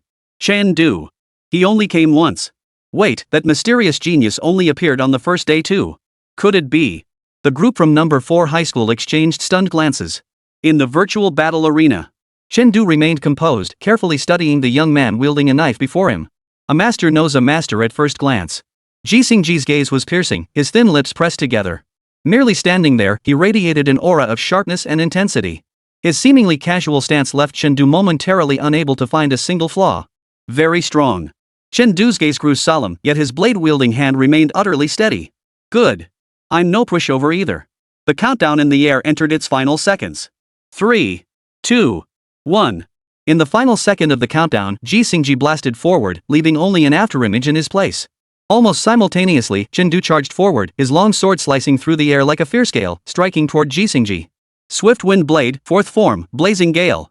Ji Xingji's footwork surpassed his own, so he dared not underestimate his opponent, unleashing his fastest technique from the outset.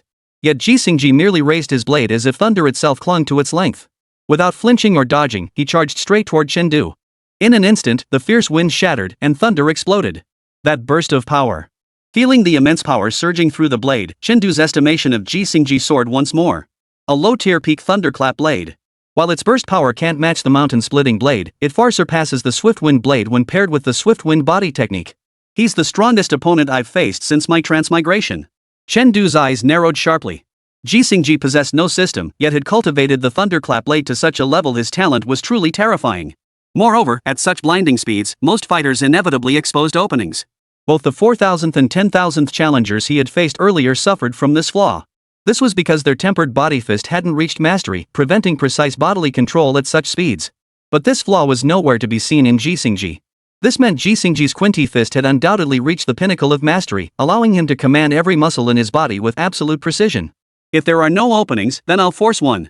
Chen Du flicked his Tang sword to evade Ji Xingji's strike, abruptly shifting his technique. Using the Qingfeng footwork to amplify the pulling force of the first strike, he unleashed a whirlwind of energy the instant his second blade descended. Seizing the moment when his opponent's blade was held captive by the vortex, he thrust forward again with lightning speed. Swift Wind Blade, 5th form, invasion as fierce as fire. The blade's energy surged like flames, swelling against the wind, carrying a blade intent to tear everything apart as it charged toward Ji Xingji. The power of this strike was incomparable to anything Feng Zhang had ever unleashed. Witnessing this breathtaking spectacle, Feng Zhang watched intently, afraid to miss a single frame. Truly a master. Feng Zhang marveled inwardly. When he had attempted this technique, it always felt awkward and unnatural, no matter how he executed it. Yet in the hands of the master, it flowed with a natural grace. So this was how the technique was meant to be used. All along, he had been doing it wrong. The blade intent, fierce as fire, charges forward relentlessly. The warning he'd heard that day flashed back in his mind. Feng Zhang's body trembled, and his eyes lit up with sudden understanding. Meanwhile, on the screen, the two swords clashed once more. His combat experience surpasses mine. Seeing Ji Xingji block his strike unscathed, Chen Du roughly gauged the opponent's strength. Withdrawing his blade, the next instant. 3rd form, Cloud in motion. Ji Xingji, however, showed no hesitation whatsoever. The instant Chen Du struck out, Ji Xingji's blade came down with lightning speed. It's about to end. When Zichang sighed, his turbulent emotions gradually settling. His keen eyes instantly recognized Ji Xingji's technique. It was the most lethal technique of the thunderclap blade, second only to its ultimate form, far surpassing the destructive power of the invasion of fire. And Chen Du's countermeasure was merely the 3rd form of the whirlwind blade. After all, Ji Xingji was Tiannan province's top prodigy for the past decade. Chen Du's defeat at his hands was hardly disgraceful. Yet, just as he believed the outcome was decided, Chen Du's expression in the footage remained eerily calm. I'm not afraid of your all-out assault, I fear your guerrilla tactics. After all, when it comes to speed, I truly can't match you. But when it comes to burst power, you truly can't match me. Now that my blade is about to strike, you won't have time to change your stance or flee. Chen Du's grip on the blade shifted imperceptibly, gradually transforming into the opening stance of another martial art. Simultaneously, the cool breeze swirling around the blade quietly dissipated. The intent emanating from the blade shifted, giving way to a sudden surge of weighty power. In the next instant, a dazzling blade aura erupted from Chen Du's hand. With the force of a bamboo splitter, the blade's energy charged toward the descending thunderbolt longsword. First form of the Sword of the Slain Peak, Rock Collapse. After mastering the Sword of Mountain Cleaving to the minor achievement level, its power multiplier increased to 3x. Combined with Chen Du's maximum health pool of 279 points. A formidable blade aura carrying the might of 250 health points collided with the thunderous blade, unleashing earth-shattering power. Both instantly dissipated in midair, leaving only powerful aftershocks rippling outward. This strike proved to be a deadlock. Just as everyone thought it was a draw, the thunder surged once more. Ji Xingji had once again condensed a thunder blade, yet even this did not satisfy him. He pressed his left hand against the blade's back. Instantly, the blinding image of thunder filled the entire screen. The penultimate technique of the thunderclap blade. This mysterious genius actually forced Ji Xingji to unleash this strike? WTF. To fall by this blade defeat with honor. Hardly anyone believed Chen Du could win. Even though Chen Du had already fought Ji Xingji to a draw once. But the power of this strike was more than double that of his previous move. How could Chen Du possibly stand a chance? Yet before the murmurs of disbelief could fade, on the screen, countless shards of stone, formed from condensed chi and blood, appeared on the long sword Chen Du held. Their momentum was vast and heavy, like a mountain collapsing, like a dust storm. The next instant, both men completed their preparations and swung their blades simultaneously. Boom! The illusory shards collided with the thunderous force, exploding in a deafening blast. A blinding light engulfed both of them at once. Nearly 100 spectators present were all startled by the sight. Who won? Everyone stared intently at the screen. Only after several seconds did the blinding light gradually fade, allowing the crowd to make out the images on the screen. The ring resembled a battlefield ravaged by a storm, with two figures lying motionless on the ground, their fates unknown. One bore fist-sized holes across his body, every organ torn to shreds, likely reduced to pulp. The other had skin peeled back as if torn from the body, a deep gash running from shoulder to waist, nearly cleaving him in two. Mutual destruction? The question echoed in every mind. But in the next instant, a sharp-eyed student spotted something amiss. Pointing at the skinless figure, his voice trembled. His fingers, they're still moving. He's not dead. The screen dimmed, and a line of small text appeared. Trainee, challenge result, after battling the number 1 ranked opponent for 23 seconds, successfully eliminated the opponent. Challenge successful. Ji Xingji, had he actually lost? Chapter 36, The Heart of the Way, shattered. But even if he wasn't dead, he was probably close to it. Chen Du painstakingly removed his helmet, sweating profusely from the agony. Ji Xingji's final strike carried an eerily potent energy like genuine thunder that scorched away all his skin. And yet, the scorched skin wasn't even the worst of it. The wound to his chest, that was what nearly killed him with agony. When it struck, Chen Du felt as though his internal organs were nearly roasted alive. This pain far surpassed the dozens of swift deaths he'd experienced before. He couldn't die. But at least I finally cleared the level. Chen Du pushed himself up and slowly walked out of the virtual combat room. The moment he stepped outside, he felt a barrage of gazes piercing him from all directions, all focused on his face. Recast second-grade martial artist Stao Hart, merit plus 200. Recast first-rank martial artist Stao Hart, merit plus 60. Recast non-martial artist Stao Hart, merit plus 20. Chen Du froze for a moment, then forced himself to suppress the twitch at the corner of his mouth. It increased. Merit increased by 300 points. His nearly depleted reserves were replenished once more. All that effort to go undercover last time paid off big time. In the distance, the dozen or so instructors who had been watching the spectacle were now utterly stunned. They stared at Chen Du for a long moment before numbly managing to utter 3 words. Holy! Their first thought was that the data must be wrong. After all, they had privately engaged in virtual combat and faced off against Ji Xingji. Even many mid to late first-rank practitioners couldn't match Ji Xingji in a direct confrontation. After all, mastering peak-tier martial arts wasn't something just anyone could achieve. Take Ji Xingji's final move, for instance. It unleashed over 400 points of burst damage. Paired with his base health pool exceeding 300, that amounted to over 4 tons of combined power. Yet such staggering burst damage was somehow outclassed by this high schooler? What the hell kind of strength does this high schooler possess? Had he truly not broken through to the martial artist realm? In that instant, they suddenly understood why Master Duan and Instructor Wen treated this young man with such special consideration. But they'd rather have remained ignorant. What a painfully bitter realization. The shattering sounds of shattered Dao hearts merged into a deafening chorus. The students, utterly stunned, were left speechless. They had never believed in the existence of this mysterious genius, only to discover that not only was he real. Moreover, his power far exceeded their wildest imaginations. This was Ji Xingji, the man who, wielding a single blade at the 4th rank, single-handedly challenged every major martial academy, carving an unrivaled path through them all. Even at 70% of his power, he could dominate his peers. Yet now, he had lost. And don't forget the college entrance exams were still nearly 2 months away. Considering it was only April, everyone's eyes widened in disbelief. At this very moment, Chen Du already possessed such combat prowess. What about the next 2 months? Even if he did nothing but cultivate his chi and blood and stimulate his meridians, who could possibly stand against him? Forget the top spot in the college entrance exams. Whoa! Suddenly, that seemingly insurmountable lead held by first high's top student doesn't seem so exaggerated anymore. We're done for. Now 4th high school is going to turn the tables and become the top dog. The sound of people gasping in shock echoed continuously. Who the hell is this guy? Damn it, he only showed up for the first and last days of training camp. 4th high, you guys have been hiding your talents so well. All eyes turned to the 4th high group. The 4th high school group looked utterly bewildered under the stairs. You probably won't believe this, but we had no idea this guy was this badass. Wait, so the rumors swirling around school about this guy tearing apart a peak non-martial artist were actually understated? Overhearing the whispers around him, Chen Du paid little attention, simply striding toward the exit. After all, he'd achieved his goal of harvesting merit points and passed Ji Xingji's trial. There was no need to linger in the virtual combat room any longer. Next up, clear the final trial, wrap up that contract business, then go grind up the proficiency for the Sword of the Slain peak. And figure out how to stack up 10,000 merit points. As he approached, the crowd parted with a resounding roar. In an instant, a clear path to the exit opened before Chen Du. On either side of the path, faces filled with reverence lined the way. Chen Du smiled, accepting the gesture without refusal, and calmly made his way through the crowd. Suddenly, his footsteps halted. He turned his head to look to the right. Fang Zhen, remember how to use invasion like fire? Chen Du held up his phone. Message me after training ends. I need to talk to you. Hearing that voice, Fang Zheng's breath caught, his eyes widening. Teacher? No wonder that voice sounded so familiar. So this mysterious genius, it's actually you. Teacher?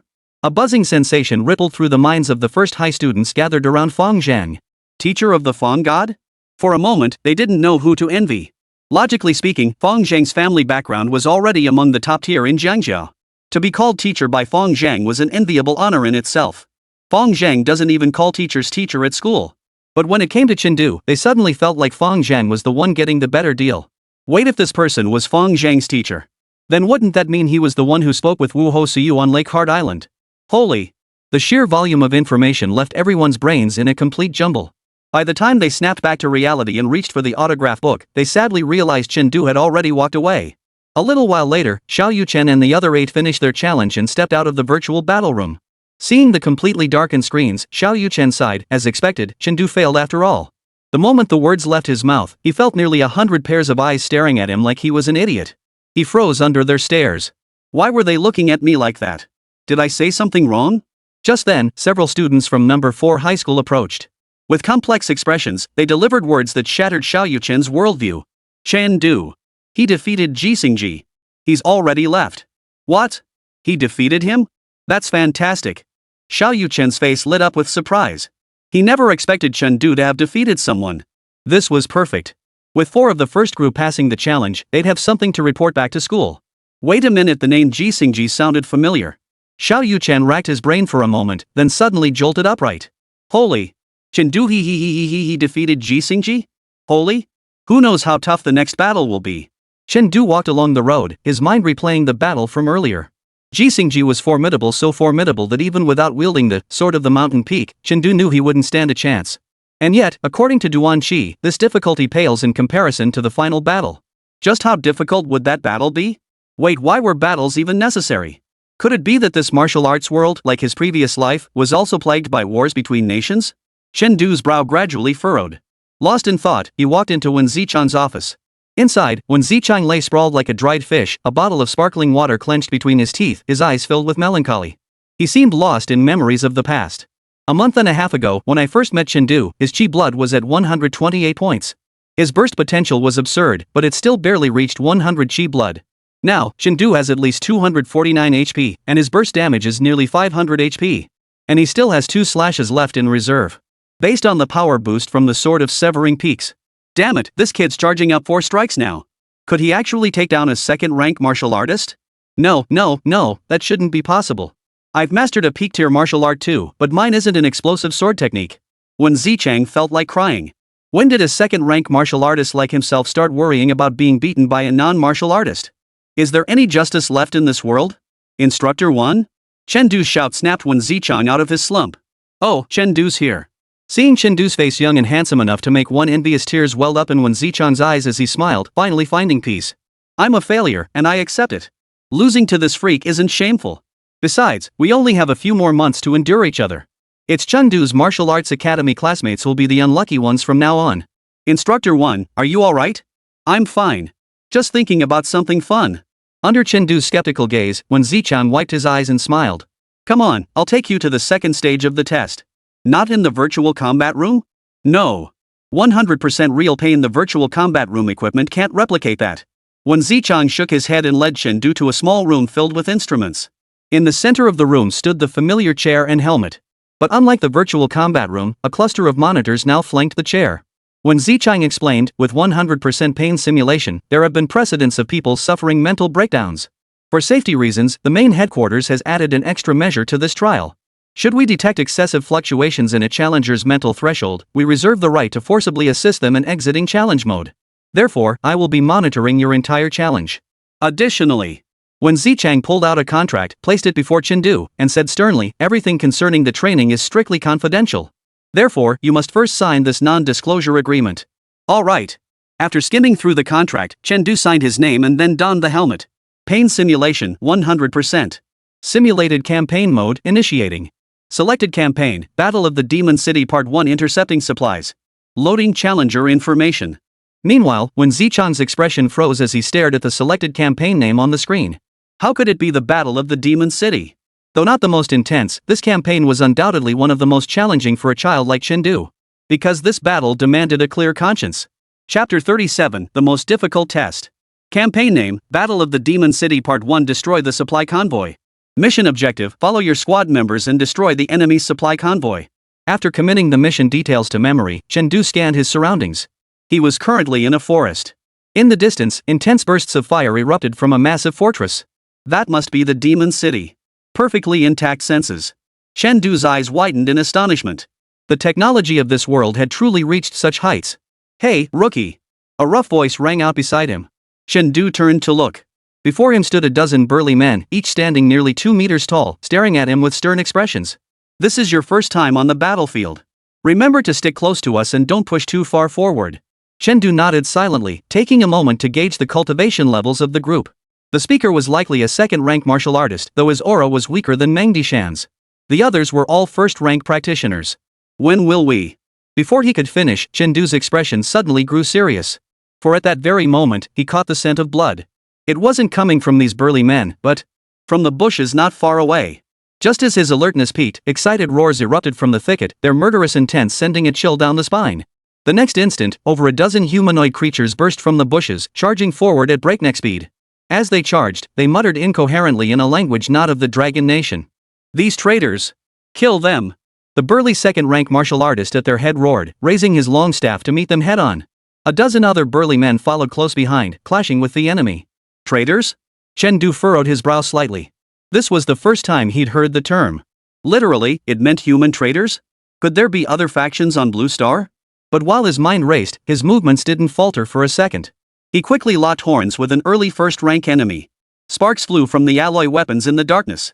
By the light of the sparks, Chen Du caught a glimpse of the opponent's face. Yellow-skinned, with features strikingly similar to those of the Dragon Nation. The kind who could walk down a street without anyone batting an eye. If not for the thick hair growing on both sides of his cheeks. Staring at the thick hair on the man's face, Chen Du felt a chill run down his spine. This hair looked extremely coarse and stiff, nothing like the soft hair on a human face. If anything, it resembled the fur of a wild beast. Seeing that his first strike hadn't killed Chen Du, the man opposite seemed to grow impatient. He opened his mouth and let out a loud roar. Immediately, his eyes turned bloodshot and his movements grew faster. However, the swift-wind body technique excelled at evasive maneuvers. Moreover, Chen Du's maximum vitality wasn't much lower than that of a first-grade early-stage cultivator. For a moment, the other person couldn't quite get a hold of Chen Du's sleeve. The teeth are sharp. And the pupils don't look human either. It probably isn't human. As the fight progressed, Chen Du formed a rough assessment and wasted no more time. Clang! The long sword shot from its scabbard, a blade of light streaking like wildfire across the enemy's form. The speed was so overwhelming that the opponent had no chance to defend. Before a scream could escape, they were reduced to a pile of shattered remains. Possesses burst-type abilities that can slightly enhance combat prowess. Chen Du's expression remained unchanged as he charged toward the next battlefield, rushing to support his comrades. Roar! The same savage roars and incomprehensible gibberish echoed as the remaining dozen or so orcs were swiftly slaughtered. But Chen Du's side wasn't without casualties either. To eliminate them, they paid the price of 3 fallen comrades. By this point, Chen Du had begun to decipher the enemy's language to some extent. After all, he had heard it a few times in his previous life in certain action films from a certain island nation. Death is no loss. The second-rank martial artist, the leader, clutched the knife wound in his chest and kicked an enemy corpse with hatred. Form ranks. March. Target. He closed his eyes to sense it, then snapped them open. Northwest direction, 1 kilometer. Yes. 10 crisp, decisive replies echoed in response. Within those responses, Chen Du detected gritted teeth and a hint of sorrow. The emotions contained within them even made him feel a bit dazed. If not for the communication panel, he might have almost believed he was on a real battlefield. After 10 minutes of recovery, they resumed their march. After advancing several hundred meters, the leading second-rank martial artist abruptly raised his arm and clenched his fist. In the next instant, the entire group halted and took cover. The second-rank martial artist then peered out, observed for a moment, crouched down, and began whispering battle plans. The enemy's supply convoy is on the main road outside. The garrison consists of roughly 2 second-rank warriors and 23 first-rank warriors. Later, we'll engage those warriors and hold them off at all costs.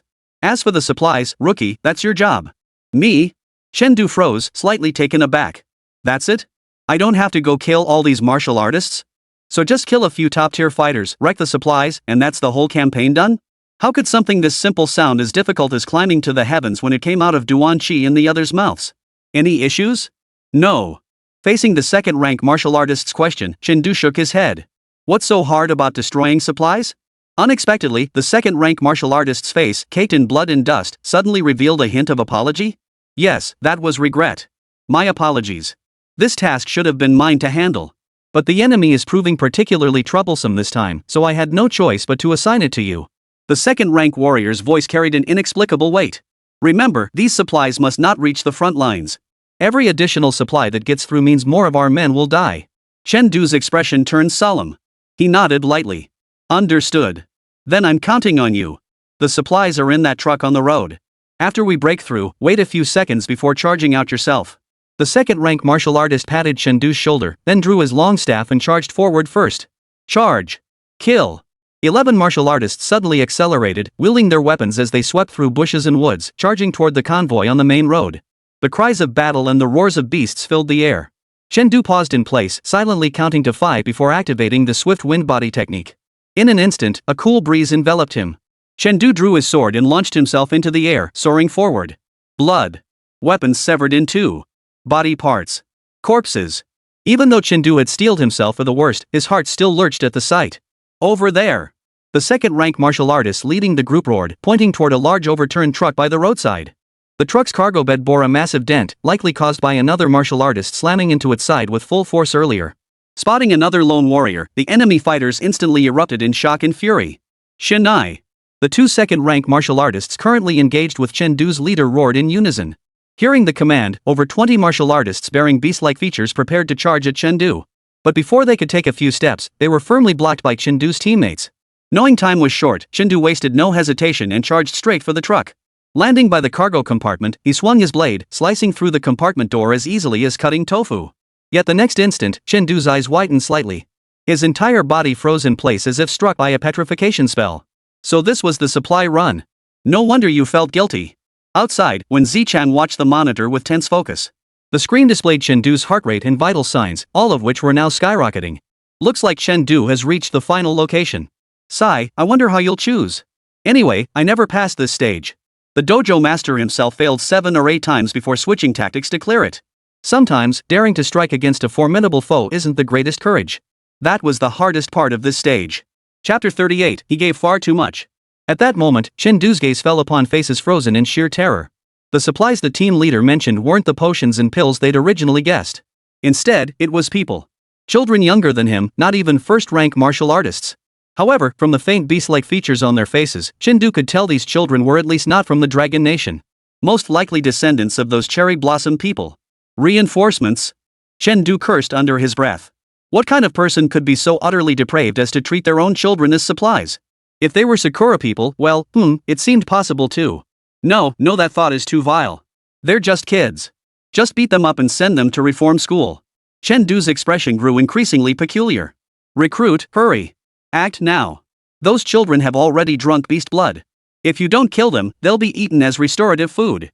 Don't show mercy. The squad leader shouted hoarsely. Meanwhile, outside, when Zichang watched the indicators on the display screen rapidly approaching critical levels and sighed deeply. This trial killing the first wave of enemies wasn't difficult. Killing all the martial artists guarding the supply truck was manageable with some effort. After all, those martial artists inside weren't particularly strong, their power was even weaker than that of ordinary martial artists in the Dragon Nation. But the real difficulty lay in eliminating these children who currently posed no threat whatsoever. That was the hardest part. Don't say Chen Du hasn't got blood on his hands. Even though he had taken more than a dozen lives, he couldn't bring himself to harm these children. Some might think that tying these children up or taking them away would still count as clearing the stage.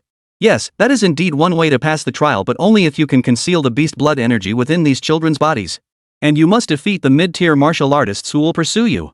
Otherwise, failure is inevitable. When Zichang stared intently at the screen, his right hand gripping the mouse, ready to help Chen Du quit at any moment. Looks like you won't make it through this level either. However, before he could move the cursor over the quit button, the rising numbers abruptly halted. Immediately, all the numbers receded like a retreating tide. What? When Zichang leapt to his feet, his eyes fixed intently on the display. Chen Du, what did you do? Time rewound 10 seconds. In the virtual battlefield, Chen Du gripped his long sword, blocking the cargo container exit. Even knowing this was a virtual battlefield, he found it hard to bring himself to strike. It felt too real. Suddenly, a child with relatively mild beast-like traits knelt down, murmuring incantations. As the sound carried, the terror on his face gradually faded, replaced by a hint of devotion. With him leading the way, 1 by 1, 2, 3, the children in the cargo hold knelt down, mimicking his posture. What's going on? Chen Du froze in surprise. Just then, one of the children abruptly stood up, pointed at Chen Du, and shouted in broken Chinese, "Dragon country people. We're not afraid of you human things." Immediately, the rest of the children rose to their feet. Chinese martial artists. Human, get lost before it's too late. Human? Chen Du's expression darkened. Aren't you? Who among us belongs to your lowly race? Don't lump us in with your kind. We are the children of the Beast Lord. We are the glorious Beast Clan. As if ignited by this declaration, the children forgot their fear entirely. They drew the Cherry Blossom Nation's national treasure and hurled curses at Chen Du. Chen Du. So all this time, you were doing this willingly? Why didn't you say so earlier? Chen Du's frown gradually smoothed out, and the faint moral burden in his heart vanished instantly. Now was the time to borrow that classic line. Those who are not of our kind must have different hearts. Be more careful next time. With that, Chen Du raised his long sword before the terrified eyes of the children. The blade swung down toward the Japanese soldiers' heads. In an instant, shadowy figures scattered wildly. A colossal blade aura erupted, as if it could cleave mountains apart. Sword of the slain peak first form, shattering rock. Sword of mountain cleaving second form, shatter rock. Sword of the mountain, third form, cleave the mountain. The three strikes, nearly overlapping, tore the entire carriage apart. After the blade energy dissipated, the world fell silent. In that instant, before Chen Du, not only was the child gone, but the car itself had vanished. Even among the enemy warriors clashing near the vehicle, many fell to this single strike. What a waste of my emotions. Chen Du wiped the blood splattered on his body and slowly exhaled a breath of stale air. My mercy is reserved for humanity. Though your appearances may be distorted, as long as you consider yourselves human, I cannot bring myself to strike against you. But since you all despise humanity now, then die. Once an outsider, always an outsider. These half-human, half-ghost abominations killing them weighed not a jot on his conscience. Chen Du dragged his sword, slowly making his way outside before collapsing onto the ground. His energy was depleted, he could cut no more. Anyway, the supplies are gone. The mission should be complete, right? Clear the stage? How could it be cleared? Ha! I don't believe it. I just don't believe it.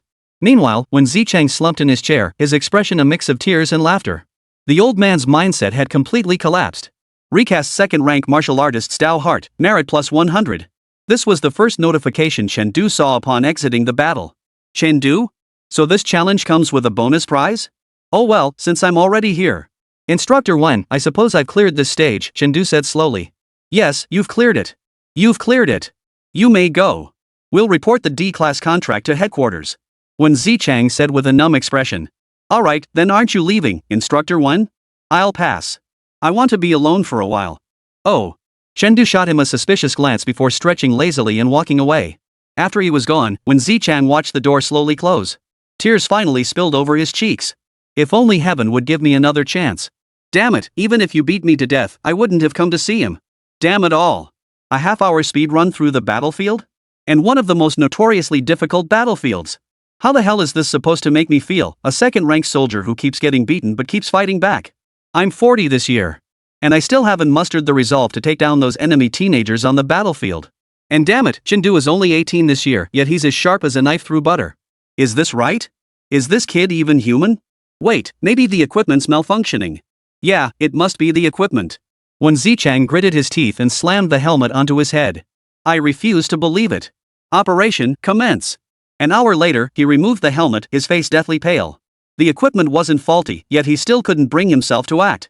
Ultimately, the enemy found him and tore him to shreds. After a long, silent moment, a curse burst from his lips. Damn it! That bastard isn't human. Half an hour later, when Zichang arrived at the training hall, only about 50 students remained in the hall at that moment. They were all students who had passed the first stage and were eligible to continue to the second stage of training. They were now engaged in passionate discussions. When Zichang listened in, the topics of discussion were mostly about Chen. Chief Instructor 1, where's Chen? Isn't he participating in the second stage training? Xiao Yuchen stepped forward and asked.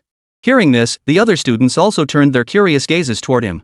Indeed, after Chen went out earlier, he hadn't returned. At least he showed up for the first stage on the first day. This second stage was rumored to be a simulated battlefield with 50% pain simulation, even more challenging than the first stage. Chen couldn't possibly skip it without even trying. Even a genius shouldn't be so reckless. When Zichang choked on his words, his expression instantly turning complex. Chen. He's already cleared the campaign. Judging by the timing, he should be home by now. The students' expressions froze in stunned silence. What the hell are you talking about? Holy crap, we haven't even started yet and you're telling us he's already cleared it? Forget it, this is pointless, seriously. Seeing the students' reactions, when Zichang sighed. He felt like he'd sighed more since meeting Chen than he had in the entire decade before. Truthfully, he hadn't really wanted to mention Chen clearing the game in the first place. It's just too damn discouraging. But you guys asked. Wait, that doesn't make sense. At that moment, someone pieced it together and asked, didn't Chen leave right after the exam? But the virtual battle room is here, how did he take the test? Ah, that's because the machines in the virtual combat room have limited permission, sensory input can only be activated at 50%. As he spoke, when Zichang's expression grew increasingly melancholy. Chen wanted to secure a D-grade contract under special circumstances. So he had to use another machine with 100% sensory unlocking. A D-grade contract? 100% sensory input? Buzz. All the students were utterly baffled, feeling like they were listening to gibberish. We don't get it. We've been fighting tooth and nail all these days, and in the end, we didn't even meet the requirements for an F-level contract. You're getting a D-grade contract as an exception? And 100% sensory experience? What's the difference between this and actually going to war? The pain of dying is just as real as the real thing. Even the 10 worst tortures of the last century wouldn't dare go this far. Are you even human? For a moment, the room fell deathly silent. At that moment, Bong Zhang suddenly understood why Chen had said he needed to talk to him. So this impossibly difficult training camp was just a waste of time for you? Teacher, I thought my regard for you was already high enough. Little did I know it was merely the tip of the iceberg. As he pondered this, Bong Zhang's phone in his pocket suddenly vibrated. He unlocked the screen to find a message from Fei Xin. Teacher, do me a favor. Teacher, I remember your family works at the Criminal Investigation Bureau. Could you let me intern there? Teacher, not a desk job, I want the one where you directly apprehend fugitives. Teacher, I'll sign a life or death agreement if I join. Don't worry, I'll take responsibility for my own safety. If anything happens, I won't drag you guys down. Fong Zhang instinctively wanted to refuse. It wasn't that getting Chen in would be particularly difficult. The Criminal Investigation Bureau is tough to get into, but with a little maneuvering and since it's just an internship without permanent status, it's manageable. The main reason was that the Criminal Investigation Bureau dealt with genuine, dangerous fugitives every day. These ruthless criminals, even if their martial prowess might only be at the first or second rank, possessed murder techniques that were absolutely formidable. Some even carried specially modified firearms and explosives. These heat weapons, once altered, posed a significant threat even to first-rank martial artists. If Chen were to get shot inside, it wouldn't just be a matter of dying at the barrel of a gun. Even getting injured at this critical juncture would be no small matter. Teacher, it's fine. I know you're in a tough spot. If the danger level is too high, I doubt they'd send an intern like me anyway. Teacher, also, I promise you once your intensive training ends, I'll set aside an hour each week to spar with you. Feng Zhang, got it, teacher. You'll hear good news soon. It's not that I don't care about you, teacher. It's just that he's given me too much already. Chapter 39. Wait, are you seriously 18? After receiving Feng Zhang's assurance, Chen Du shut off his phone and resumed packing his belongings. His belongings were simple, just 2 bags of clothes and a knife, so packing took little time. I'm afraid I won't be staying here anymore. Gazing at the home he'd grown familiar with, Chen Du's face softened with emotion. Scenes of his past boxing training played vividly in his mind. He didn't particularly care where he lived. If possible, he wouldn't have wanted to move. But he had no choice. His quieting fist, nearing mastery, amplified its power by nearly 1.2 times. With his current maximum vitality of 279, a single punch could pack nearly half a ton of force. Practicing the Quinty fist in this house alone would likely tear it apart. Therefore, he planned to find a martial artist grade residence, one sturdy enough to withstand the aftershocks of his quieting fist. This was one reason he sought a D grade contract. Martial artist grade housing is ridiculously expensive. Rent alone would cost 50 to 60,000 a month. With his bank balance, renting for 3 months would leave him eating literally northwest wind, a colloquialism for starving. And that was only because when Zichang and the others were generous enough to let him defer payment for the body strengthening potions, agreeing to deduct it from his contract once it came through. Of course, Chen Du could have sold this old, run-down apartment. Though dated, it could fetch nearly 1,000,000 yuan. But this place was the last trace his former self had left behind in this world. Chen Du was a man who remembered favors and cherished the past. He knew that his rebirth today owed something to the previous owner. So even though he was short on cash, selling the house was something he simply couldn't bring himself to do. Ah, poverty. Chen Du sighed. This uneasy feeling of having no money to his name was unbearable. Well, once the D-grade contract gets approved, he'd withdraw all the cultivation resources stored inside. Before the college entrance exams, he could write an IOU or sell them at a discount to scrape together some cash. Besides, declining 1,000,000 yuan already earned him 100 merit points. Selling it for less should still yield some merit. This move was a win-win after all. I'd come out ahead twice. After mapping out the optimal use of the D-grade contract, Chen Du grabbed his bag and headed out. Following the address on the property viewing app, he went to check out the place. But I have to admit, this martial arts world sure makes house hunting convenient. The discrepancy between photos and reality was absolutely less than 10%. There was none of that photos for reference, only nonsense from his previous life. Chen Du speculated that martial artists who got scammed might actually dare to drag the perpetrators to the market regulatory authorities. It didn't take much effort for Chen Du to find a reasonably satisfactory place. It was listed by a first-rank martial artist, spanning about 120 square meters. The interior featured a dedicated training room designed to withstand bursts of up to 100 points of chi blood. While it wasn't suitable for practicing the mountain-splitting blade, it was more than adequate for enduring the quenching fist. The price wasn't exorbitant either, 35,000 per month, with a 3-month lease starting immediately, plus a 15,000 brokerage fee. In an instant, 120,000 yuan vanished from his account. The pain of the expense made Chen Du inwardly curse the greedy merchants. Remember to contact me next time you need a place. I won't keep you any longer. After collecting the payment, the agent departed with a broad smile. The door slammed shut. Once he was gone, Chen Du let out a deep sigh. Only 10,000 yuan remained in his account. At his current rate of martial arts cultivation, food alone would cost him 500 yuan a day. If no more D-grade contracts came in within 20 days, he'd starve to death. Well, it's still a pretty good deal. After putting down my luggage, I practiced the tempering fist once. Body tempering fist proficiency has reached its maximum level. Spend 1,000 merit points to unlock the Great Mastery proficiency level? Yes. Name, Chen Du. Merit points, 2561. Vitality, 210-279. 8 meridian tempering progress, 8 meridians at 10%. 12 regular meridians tempering progress, not unlocked. Unranked martial skill, tempering fist mastery 1 3000. Low tier martial arts, mountain splitting blade minor mastery 1 300, swift wind blade minor mastery 299 300, swift wind body technique minor mastery 2999999 300,000 steps. For a moment, Chen Du thought he had misread it. 3,000?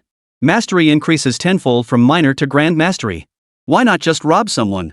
Chen Du was stunned. It wasn't just the tempering fist, it was the sword of the slain peak. Even if you only use 20% of your health to practice the mountain splitting blade once, that's still nearly 440 health points. 44 points of merit. 3,000 times? That's 130,000 merit points? I'll cut you to pieces.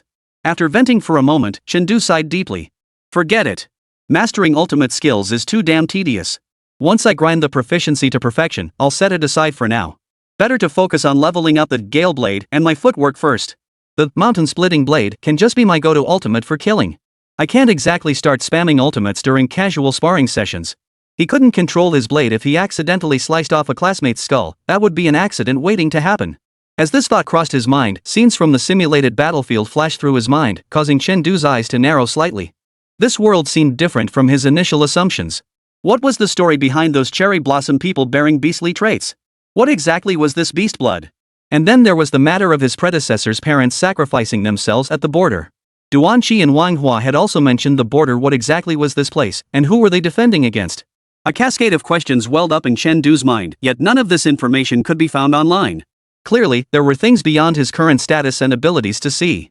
Worrying needlessly. He chuckled wryly. The world may be vast, but grinding for skills is the ultimate power.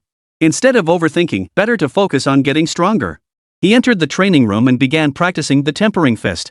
The quieting fist, after reaching its pinnacle, was truly different. Its power had increased by 1.3 times, and it now possessed the ability to injure opponents from a distance.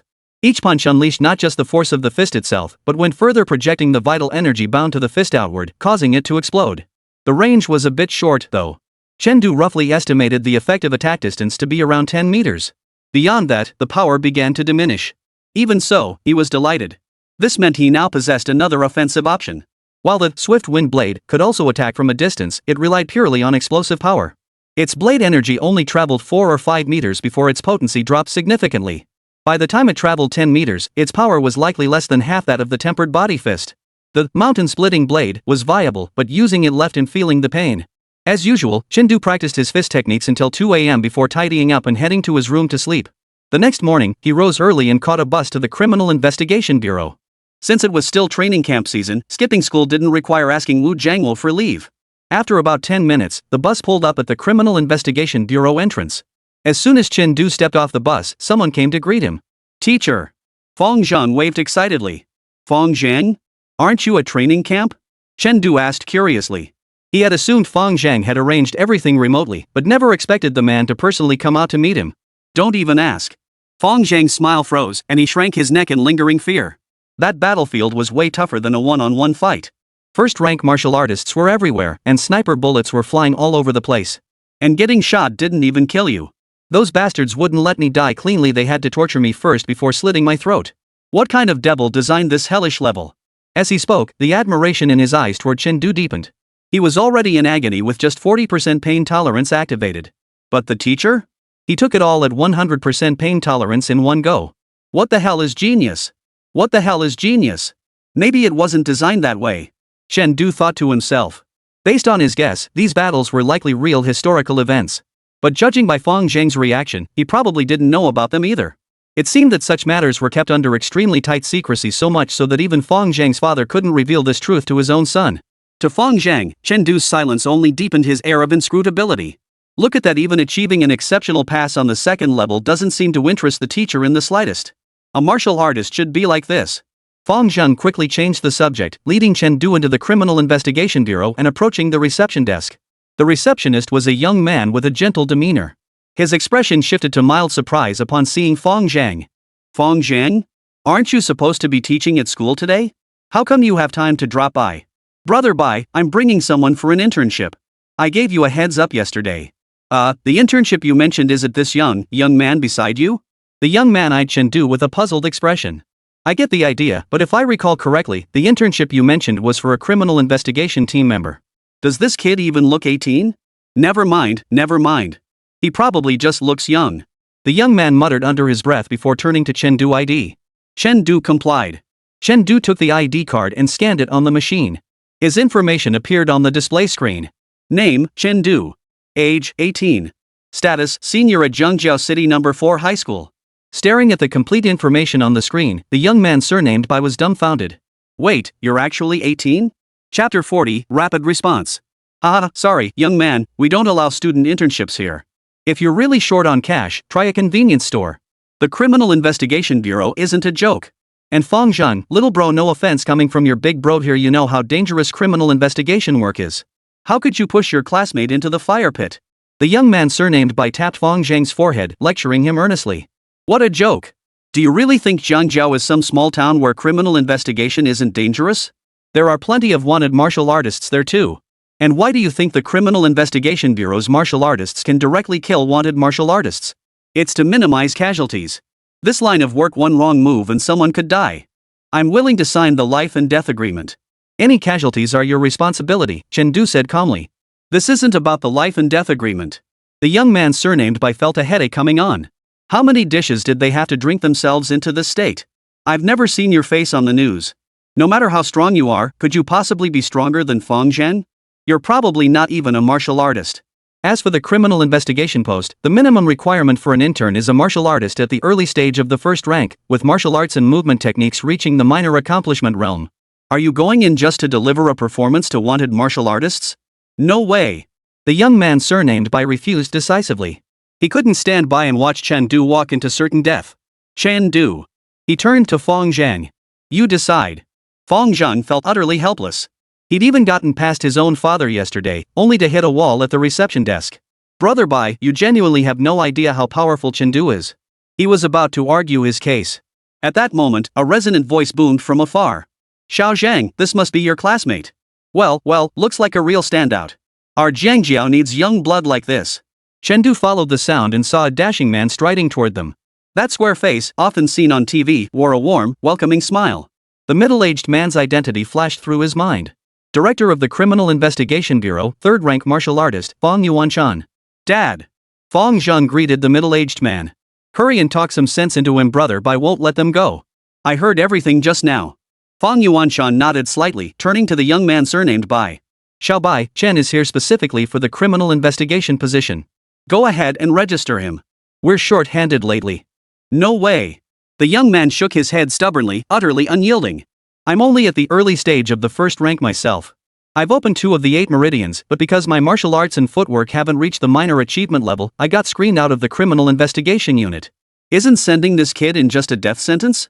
Fong Yuanshan. College kids these days are stubborn as hell. Stubborn to a fault, even the chief's words won't sway them. At that moment, Chen spoke up. So does that mean if I defeat you, I can get in? The words hung in the air before the young man surnamed Bai paused, then nodded. If you can defeat me, I'll register you without hesitation. And I'll cover your meals for the next month. Consider it my apology. No need for the meals. Chen shook his head. He wasn't so broke he couldn't afford to eat. This young man was decent, strictly following the rules and even offering extra favors. That was enough. Then he turned to Fong Yuanshan. Hand over the training knife. Sure. Fong Yuanshan nodded, retrieved a knife from the blast-proof cabinet beside the reception desk and tossed it to Chen. Then he strolled over, folding his arms and watching with leisurely interest. He wanted to see for himself if Chen skills truly matched what Fong Zhang had described. Chen drew the blade and gave it a glance. It was a steel-made long knife, unsharpened. Not as good as his own, but it would do. Let's begin. Chen nodded, not even bothering with a stance, just standing there casually. He didn't even bother going to the martial artists' training grounds. This nonchalant demeanor left the young man surnamed Bai momentarily stunned.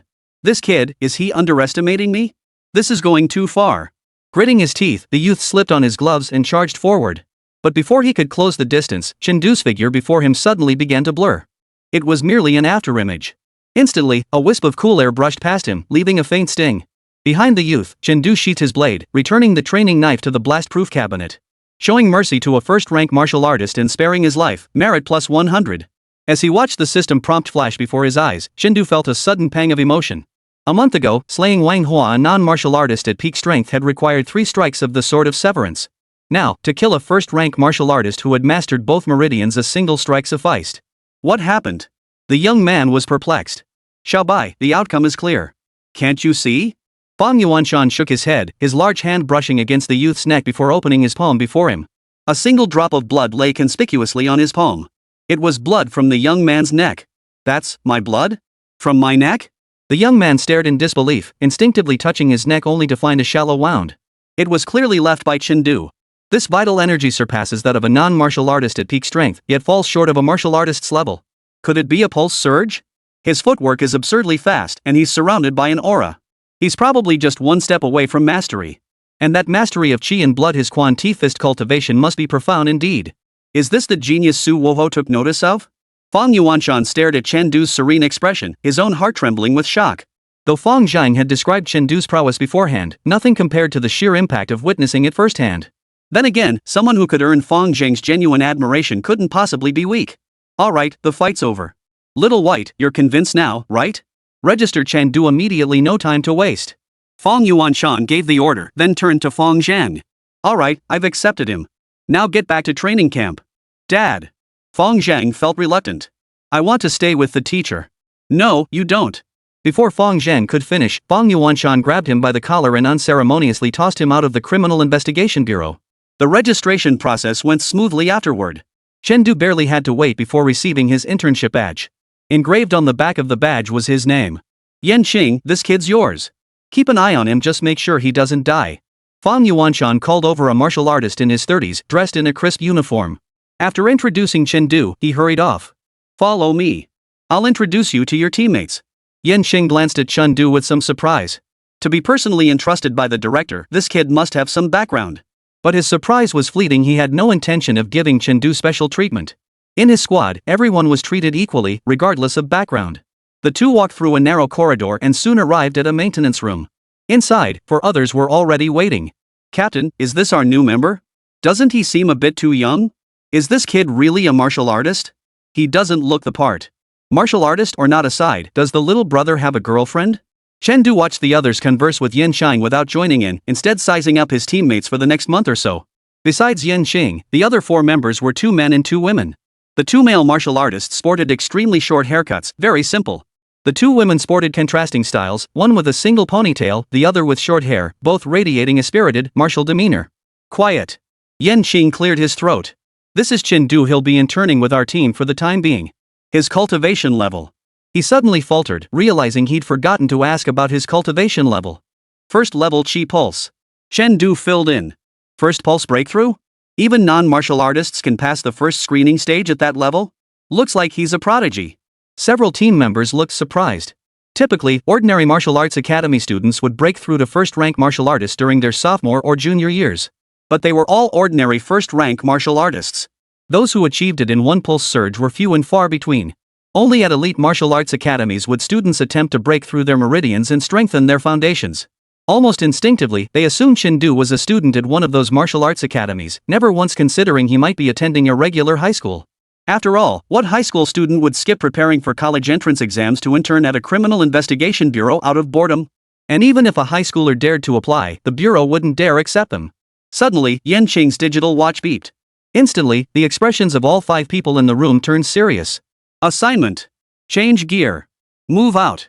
Yan Qing barked the order, then pointed at Chen Du. Get him a set of gear too. Chapter 41, Is your father still alive? In the city center, an off-road vehicle covered in thick armor plating sped through the streets. Inside sat Chen Du, already outfitted in his gear, alongside his 5 teammates. The atmosphere was tense. Yan Qing finally broke the silence. Our target this time is a gang responsible for multiple burglaries and robberies. They have 4 mid-tier level 1 operatives and 1 late-tier level 1 operative. They shouldn't be too difficult to handle. What's noteworthy is that their leader has strong counter-surveillance awareness and leaves no trace. We spent ages tracking them but couldn't even get a clear shot of their faces. If it weren't for the young woman murdered and dumped yesterday, with the killer's modus operandi matching previous victims, we wouldn't have been able to track them down through surveillance so easily. Even so, headquarters could only narrow the search to a few buildings. The colleagues assigned to surveillance feared alerting them prematurely, so the task fell to us. Us? The short-haired woman frowned. Going door to door with all of us would be obvious. Are you suggesting we split up? Yes. Yan Qing nodded. The initial plan is to split into 2 teams of 3 each. Chen Du, Xiao Huang, and I will form one team, while the other 2 will go with you. Remember, once we confirm the target, our priority is evacuating civilians from that building. Absolutely no casualties among residents. Got it. The short-haired woman agreed promptly. At that moment, Chen Du, who had remained silent until now, suddenly spoke up. Besides our target, are there any martial artists residing in those buildings? Martial artists? Absolutely not. This gang is highly vigilant and would never choose to infiltrate buildings where martial artists reside. As she spoke, Yan Qing shot Chen Du a surprised glance. Setting aside their combat prowess, such composure during a first operation was extremely rare even among newly recruited operatives. Little did he know that Chen Du possessed a mature mindset from the start. Having personally killed Wang Hua and survived a virtual battlefield campaign, his resolve had long been tempered. No martial artists. Sitting in the car, Chen Du fell deep in thought. Suddenly, he discovered another use for the system. It was that by doing something unscrupulous, he could determine the strength of his opponents. Previously, because Su Yu was an ally, he had overlooked this function. But now, it seemed like an absolute god-tier skill. Take the current situation, for instance. There wasn't a single martial artist in those buildings. If the merit points he received indicated a first-rank martial artist, then the identity of the person in question was obvious, wasn't it? Don't be so tense. Oh, right, you probably don't know our names yet. Mistaking Chen Du for nervousness, the girl with the single ponytail nudged his shoulder and chuckled. I'm Huang Yu, 23, mid-tier first rank. Joined a year before you. Single. That's our deputy captain, Mo Yen. Late stage first rank. Age classified. Anyway, she's been here the longest besides the captain. She pointed to the short-haired woman, who flashed Chen Du a smile in greeting. That's Sun Xing, our team's guerrilla warfare and reconnaissance specialist. Late first rank. Best at evasion. Aline, buzzcut youth grinned widely at Chen Du. That's Han Shan, our long-range fire support specialist. Mid-tier first rank. Expert in all firearms. Han Shan, a youth with a cold expression, lowered his futuristic-looking sniper rifle upon hearing Huang Yu's words and nodded to Chen Du. 2 mid-tier first rank, 2 late-tier first rank, and 1 early-tier second rank. Chen Du mentally noted each member's characteristics and cultivation level. This lineup wasn't weak. Just as Yin Cheng had said, that gang wouldn't be able to cause much trouble against such a lineup. Moments later, the speeding armored vehicle slammed on its brakes. Yen Xing's voice came from the driver's seat. We've reached the target location. Male members disembark and change into civilian attire. Female members remain in the vehicle to change. Though they called it changing into civilian clothes, it was really just slipping loose-fitting garments over their combat uniforms. They couldn't very well ditch their gear and wear casual clothes for the mission. Within half a minute, the entire group had adjusted their attire. Here's your earpiece. The channel's already set up for you. Yen Cheng placed an extremely tiny in-ear earpiece into Chen Du's hand. Chen Du put it in as instructed and immediately heard his teammates' voices. Team 2 gear check complete. Ready to move. Over. Upon hearing the transmission, Yen Cheng glanced at Chen Du. Seeing Chen Du nod in acknowledgement, he announced, 4 buildings total. Team 1 heads west, Team 2 heads east. Proceed. Mo Yan led Sun Xing and Han Shan toward the 2 target buildings. Meanwhile, Yen Cheng led Chen Du and the other member calmly into the first building. As they moved, he continued briefing Chen Du on key precautions. Martial artists, due to their training in hardening techniques and movement arts, inevitably walk differently than ordinary people. Disguising themselves as civilians is thus a significant challenge. Before he could finish, he noticed Chen Du shift his posture. His entire demeanor now radiated a relaxed, slumped aura. He looked nothing like a martial artist, more like an office drone fresh off the clock. Yen Cheng. Huang Yu. This year's Abika Golden Man Awards? I'm not watching without you. Chen Du merely smiled faintly. Just kidding. After being a workhorse for over a decade, who knows what a workhorse looks like better than me? And so, the 3 entered the first building and knocked on the door of a first-floor apartment. The door opened and a young woman peered out, looking puzzled. Who are you? Hello, we're from the property management. Huang Yu produced a stack of forms from somewhere and said in a crisp voice, sorry to bother you. We've been instructed to conduct a satisfaction survey among the residents. Oh. Though the woman looked slightly impatient, she took the forms, checked a few boxes, and handed them back to Huang Yu. Thank you for your cooperation. Huang Yu flashed a professional smile. If you really want to thank me, do something about those damn people walking their dogs without leashes in the neighborhood. The woman retorted irritably, then grasped the doorknob, intending to close the door. But the handle wouldn't budge.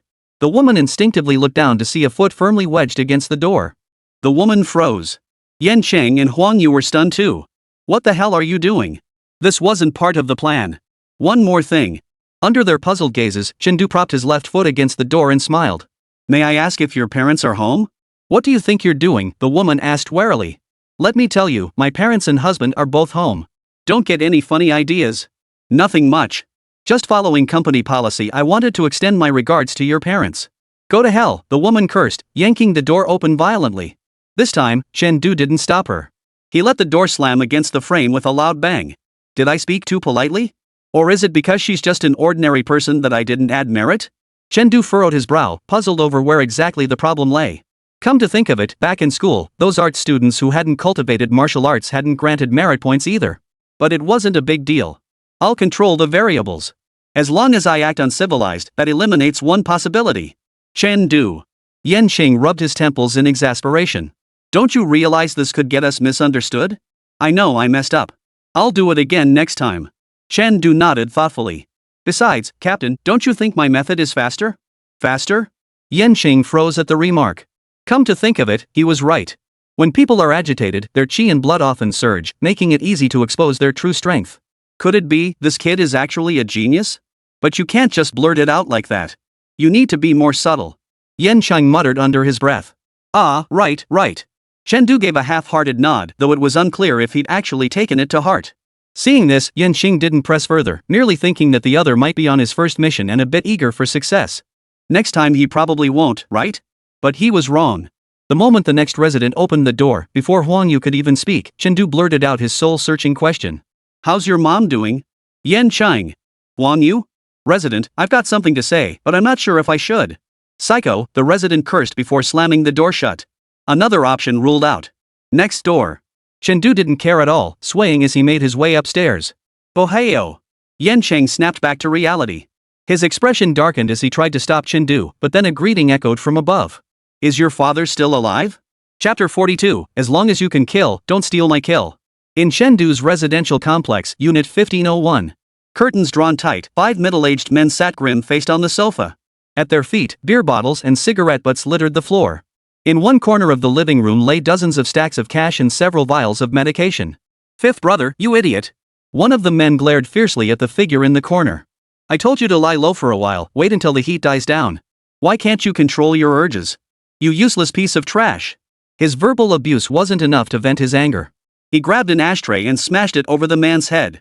A dull thud echoed as the sturdy glass ashtray shattered into a shower of shards. I didn't mean to. That woman called me useless, and in a moment of weakness, I snapped her neck. Boss, I'm sorry. Old Five sounded almost aggrieved as he spoke. Hearing this, the middle-aged man addressed his brother felt a surge of rage. He wanted nothing more than to beat this good-for-nothing to death right then and there. Old Five, if you can't speak properly, shut your mouth. Several others nearby rushed to break up the fight. After much persuasion, the boss finally calmed his rage and said in a deep voice. Fine. I can't be bothered with your nonsense. Bottom line, we can't stay here any longer. We're leaving tonight. Get yourselves ready. Got it. The others responded in unison. Just then. Ding dong. The doorbell's ring pierced the quiet room like a sharp knife, making the men jump in fright. They all turned toward the door with wary eyes. What the hell are you scared of? You think those bloodhounds from the Criminal Investigation Bureau would ring the doorbell before busting in to arrest someone? Big Brother shot them a glare. Ignore it. Probably just some property fee collector or something. They'll give up and leave on their own. Yet the doorbell persisted like an alarm clock, ringing incessantly for several minutes, driving everyone to distraction. Finally, the eldest brother couldn't take it anymore. His tone was sharp. Third brother, open the door. Fine, I'll go. You're not convincing. Everyone else, hide in the room. With that, he pulled on a mask and opened the door. The next second, a string of expletives burst from his mouth. Ring, ring, ring. What the hell are you doing? You. But the young man on the other side was quicker. He flipped him off and shouted, I'll curse your ancestors to the 18th generation. Pay me back. Eldest brother? Wait, who's the one being harassed here? Just as he was dumbfounded, the young man suddenly scrutinized him closely, then wore an expression of sudden realization. Oh, sorry, wrong person. Thought you were that orphan relative of mine who never pays back his debts. Big brother, you're the orphan. How did you know? My parents passed away early, and my relatives never treated me well. The young man seemed struck at his core, his expression instantly turning sorrowful, as if he'd suffered the greatest injustice. This display left the burly man speechless. Damn it, his conscience was actually twinging. Forget it. I can't be bothered arguing with you. Get lost. The burly man slammed the door shut, waving dismissively at his buddies who'd peered through the crack. Just some kid with a screw loose. Don't bother with him. Truth be told, he had suspected the youth might be from the Criminal Investigation Bureau. But the kid looked far too young, barely out of high school. Based on his understanding of the Criminal Investigation Bureau, they'd never risk sending such a kid into danger. What he failed to notice, however, was the faint, almost imperceptible smile that flitted across the young man's lips the instant the door closed. Found you. The young man, of course, was Chen Du. He'd finished searching an entire building in just over 10 minutes and was now on his second building. Up until now, he hadn't gained a single point of merit, making him wonder if the system had malfunctioned. Then, just as he greeted the burly man, a long-awaited notification suddenly appeared in his vision. Extend sincere greetings to the family of a first-rank martial artist. Merit plus 30. Extended sincere greetings to the kin of a first-rank martial artist. Merit plus 30. Extended sincere greetings to the kin of a first-rank martial artist. Merit plus 30. A total of 150 merit points were added. Chen Du chuckled. So all 5 of you are here. Perfect, I can take you all down at once. Saves me the trouble. He walked downstairs to find Yin Chang and Huang Yu sitting on the stairs, waiting. Thanks to Chen Du's opening remarks being, overly elegant, they'd already endured insults from dozens of people. Their morale was a bit shaken. Seeing Chen Du descend with his usual expression, they instinctively assumed he'd come back empty-handed again. Numbly, they whispered, "Not this one either? Let's go. Next door." "No." Chen Du replied calmly, "We've found our target. It's this one." "What did you say?" Yen Chang jolted awake, his voice deepening. "I didn't sense any vital energy fluctuations downstairs." "How can you be sure?" "His palms." Chen Du naturally couldn't reveal the existence of the system cheat, so he had prepared an explanation long ago. His palm crease has calluses, likely from gripping weapons over many years. Plus, there's a distinct scent of chi blood pills in the house. Would an ordinary person of this age even consume such pills? Of course, an ordinary person of that age wouldn't take chi blood pills. By middle age, a commoner's chi and blood begin to decline, making it impossible for them to digest the potency of a chi blood pill. Thus, the big guy's identity was self-evident. Of course, the whole chi blood pill thing was something Chen Du made up. He'd never even seen one, so who knows what they'd smell like. But he trusted this system. After hearing this explanation, Yen Chang's mind began a fierce internal struggle. If Chen Du's judgment proved wrong, it would be like stirring up a hornet's nest. If the suspect merely fled, that would be manageable. The real fear was a desperate last stand, leading to unnecessary casualties. Trust Chen Du, or play it safe. After a moment's hesitation, he made his decision. Suspect located. Team 2, proceed through the underground garage to the west second floor. Copy that. The voices of 3 officers immediately came through his earpiece. Meanwhile, Yen Chang wasn't idle either. Turning to Chen Du and Huang Yu, he ordered, "I'll stay here and hold them off. You two evacuate the people on both floors. Be back in 2 minutes." "Yes." Chen Du responded sharply, leaping straight out the window. With a flick of his wrist, he landed at the window of an upstairs apartment. Under the bewildered gaze of the upstairs resident, Chen Du gave a faint smile before pulling out his criminal investigation team ID. "FBI. Open the window." The ID proved invaluable. With minimal effort, Chen Du had all residents from the 3rd floor down into the elevator. When he timed his return to the door of room 1501, everyone except Han Shan at the sniper position had already assembled. "Let's stick to our usual formation. I'll lead the charge." Yen Cheng stepped before the group, wielding a massive hammer. "Chen Du, this is your first operation. Stay at the rear and act according to the situation." "All right. Hold on." Chen Du interrupted Yen Cheng. "Captain, can we kill people?" The question hung in the air for a silent second. All 5 exchanged bewildered glances. What kind of rookie asks about killing people right off the bat? Are young people these days so quick to resort to violence? "Theoretically, it's fine," Yen Cheng replied. "Good. Everyone step back. Leave it to me." Chen Du nodded, then stepped in front of Yen Cheng under the puzzled gazes of the others. He drew a deep breath, his aura erupting with force as he locked onto the heavy security door of room 1501. The next instant, the blade slid from its sheath. Mountain-splitting blade, 30% HP burst. Rock shattering. Shattered rock. Split the mountain.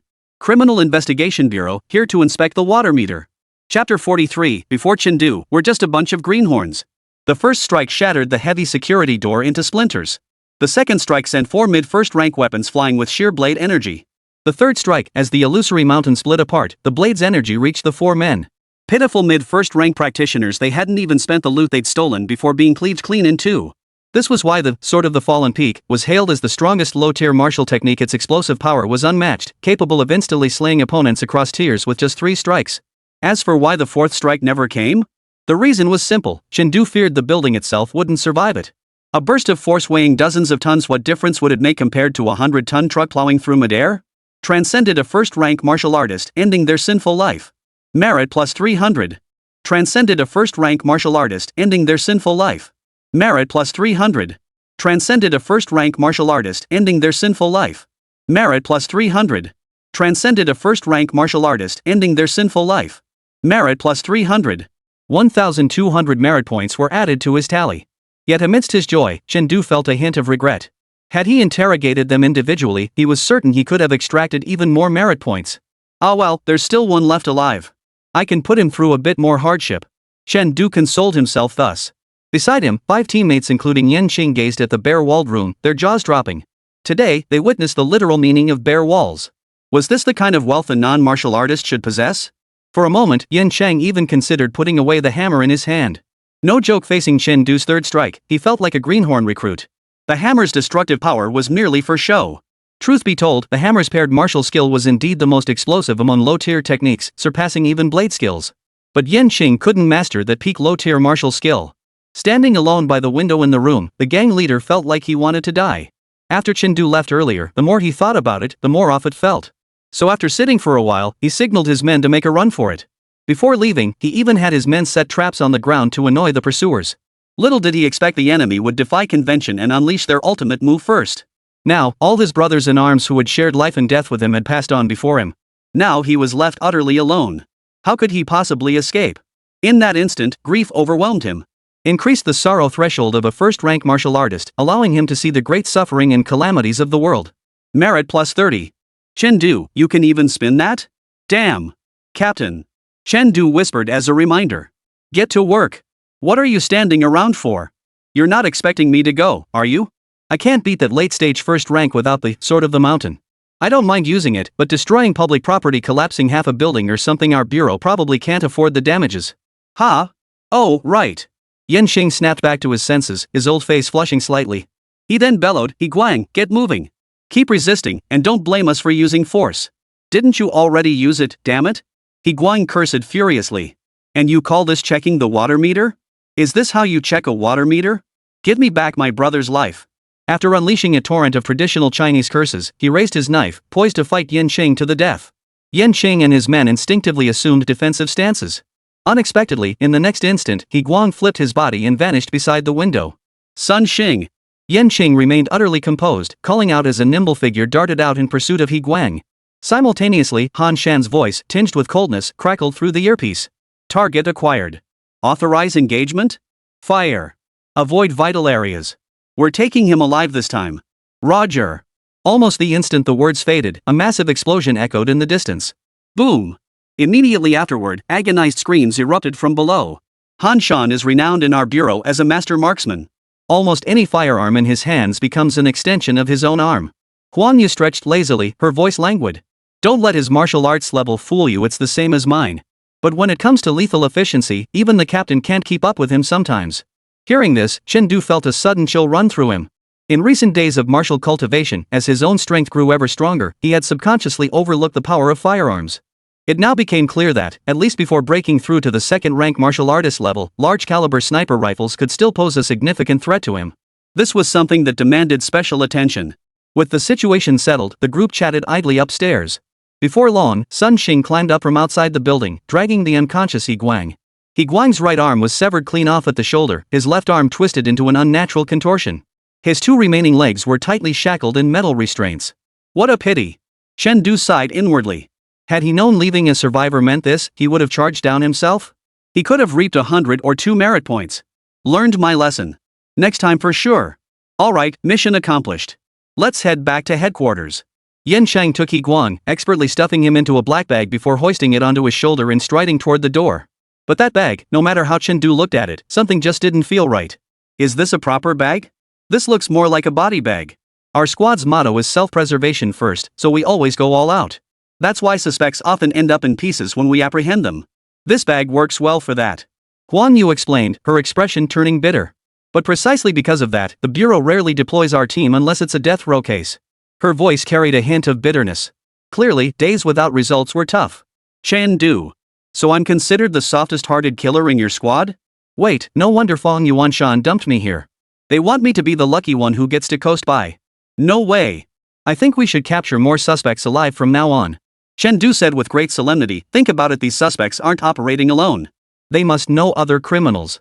If we capture them alive, we can interrogate them to find out where the others are hiding and round them all up at once. The moment the words left his mouth, his teammates shot him strange looks. When it comes to investigations, our squad just does it for fun, you're the real live devil. We'll worry about that later. For now, staying alive is the top priority. Yanqing barked without turning his head. Stop thinking every mission will be as easy as today's. Chengdu, write me an 800-word report about your reckless actions today. Chengdu's smile froze. How could he be writing a self-criticism after earning credit? I hate writing self-criticisms the most. Yanqing walked ahead, smiling silently. Youngsters these days, talented they are, but that spirit of theirs needs polishing. But damn, this talent is off the charts. Recalling that he himself had only reached mid-first rank upon graduating from the martial academy, Yanqing's smile instantly turned bitter. These youngsters nowadays are ridiculously strong. The older generation is getting washed ashore. By the time the group returned to headquarters, it was already afternoon. After placing He Guang in custody, Yanqing hurried off to report to Fong Yuanshan. In martial arts society, many processes prioritize streamlining. Take the Criminal Investigation Bureau, for instance. All squad leaders report directly to the chief, ensuring swift command execution.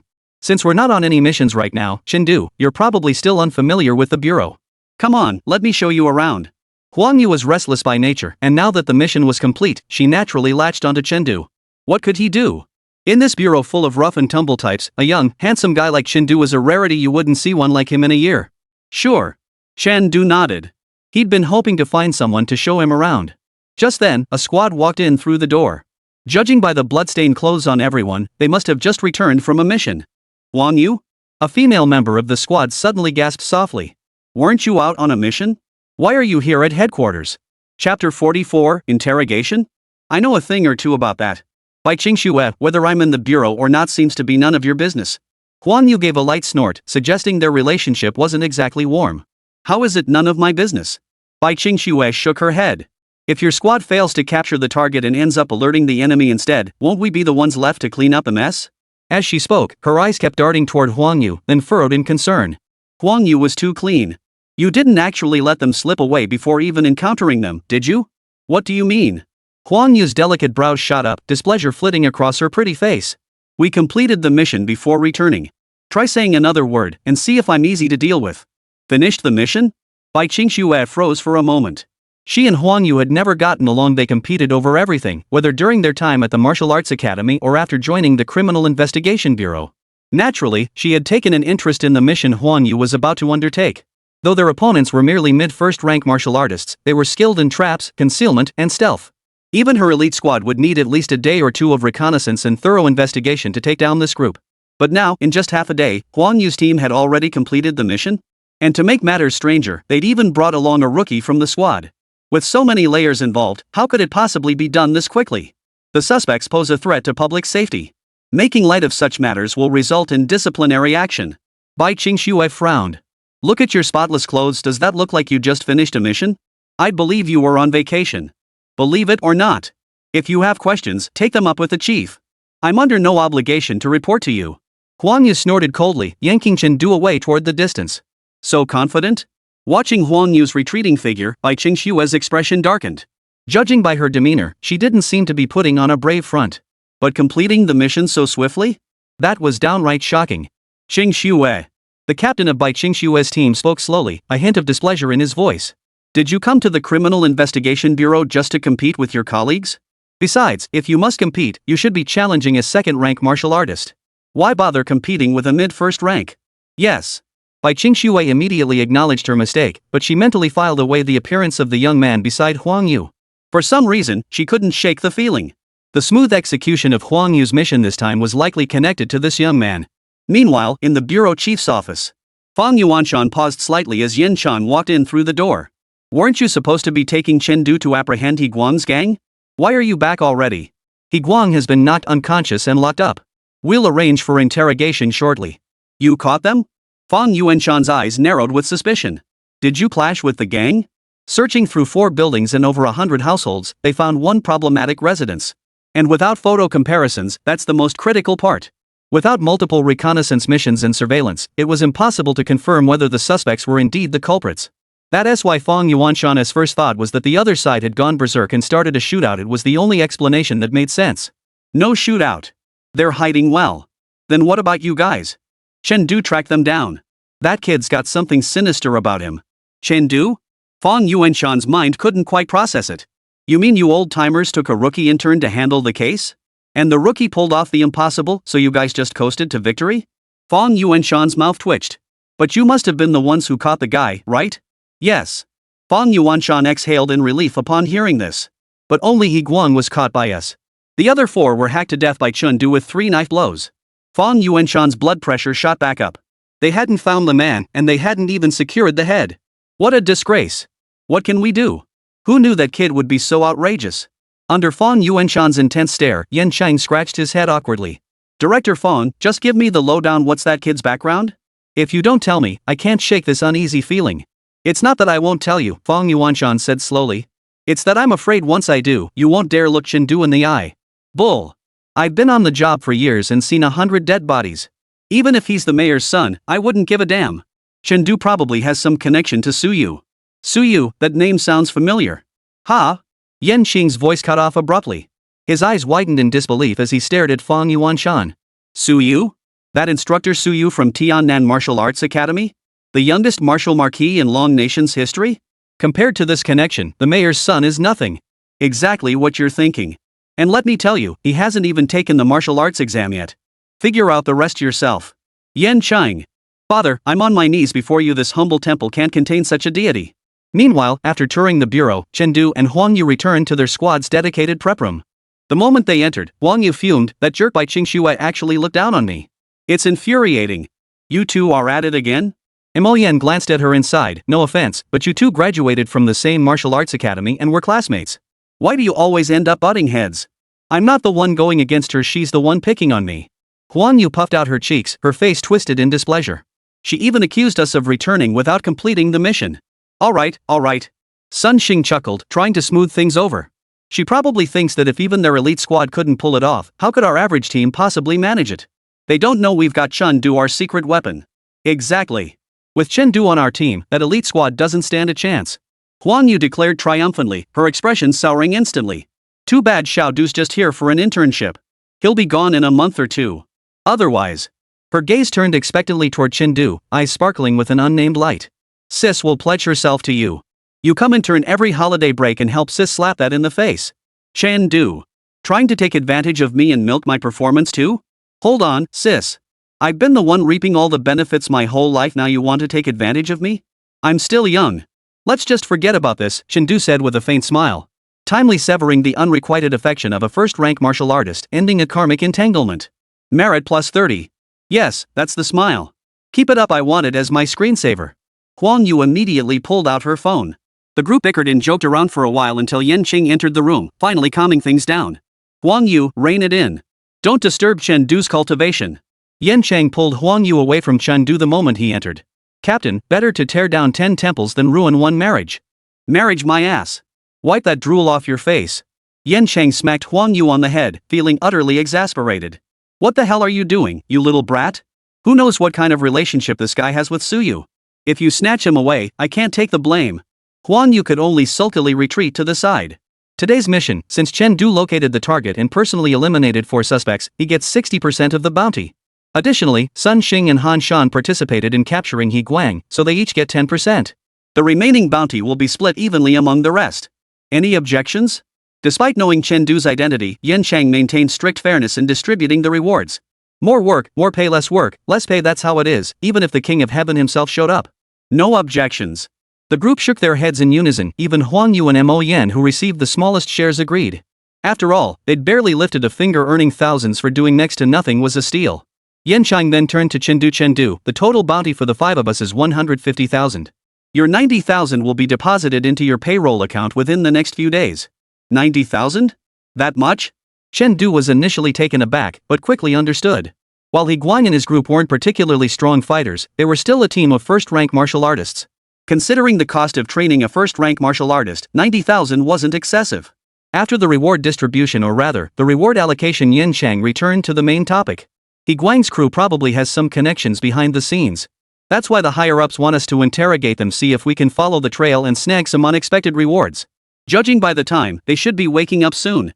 Let's go try our luck together. Chengdu, you don't faint at the sight of blood, right? If not, come along. All right. Chengdu chuckled inwardly. An interrogation? Perfect, this is right up my alley. Merit points, here I come. Chapter 45, Your Story's Too Fake. Interrogation was another skill criminal investigators had to master. Because many suspects can only be handled by detectives who are martial artists themselves. But prying information from suspects? That's a skill in itself. Many investigators excel at solving cases and possess high martial arts cultivation, yet they remain completely clueless when it comes to interrogating prisoners. Yan Chang's squad was no exception. Since their missions rarely left survivors, the team had pitifully little experience in interrogation.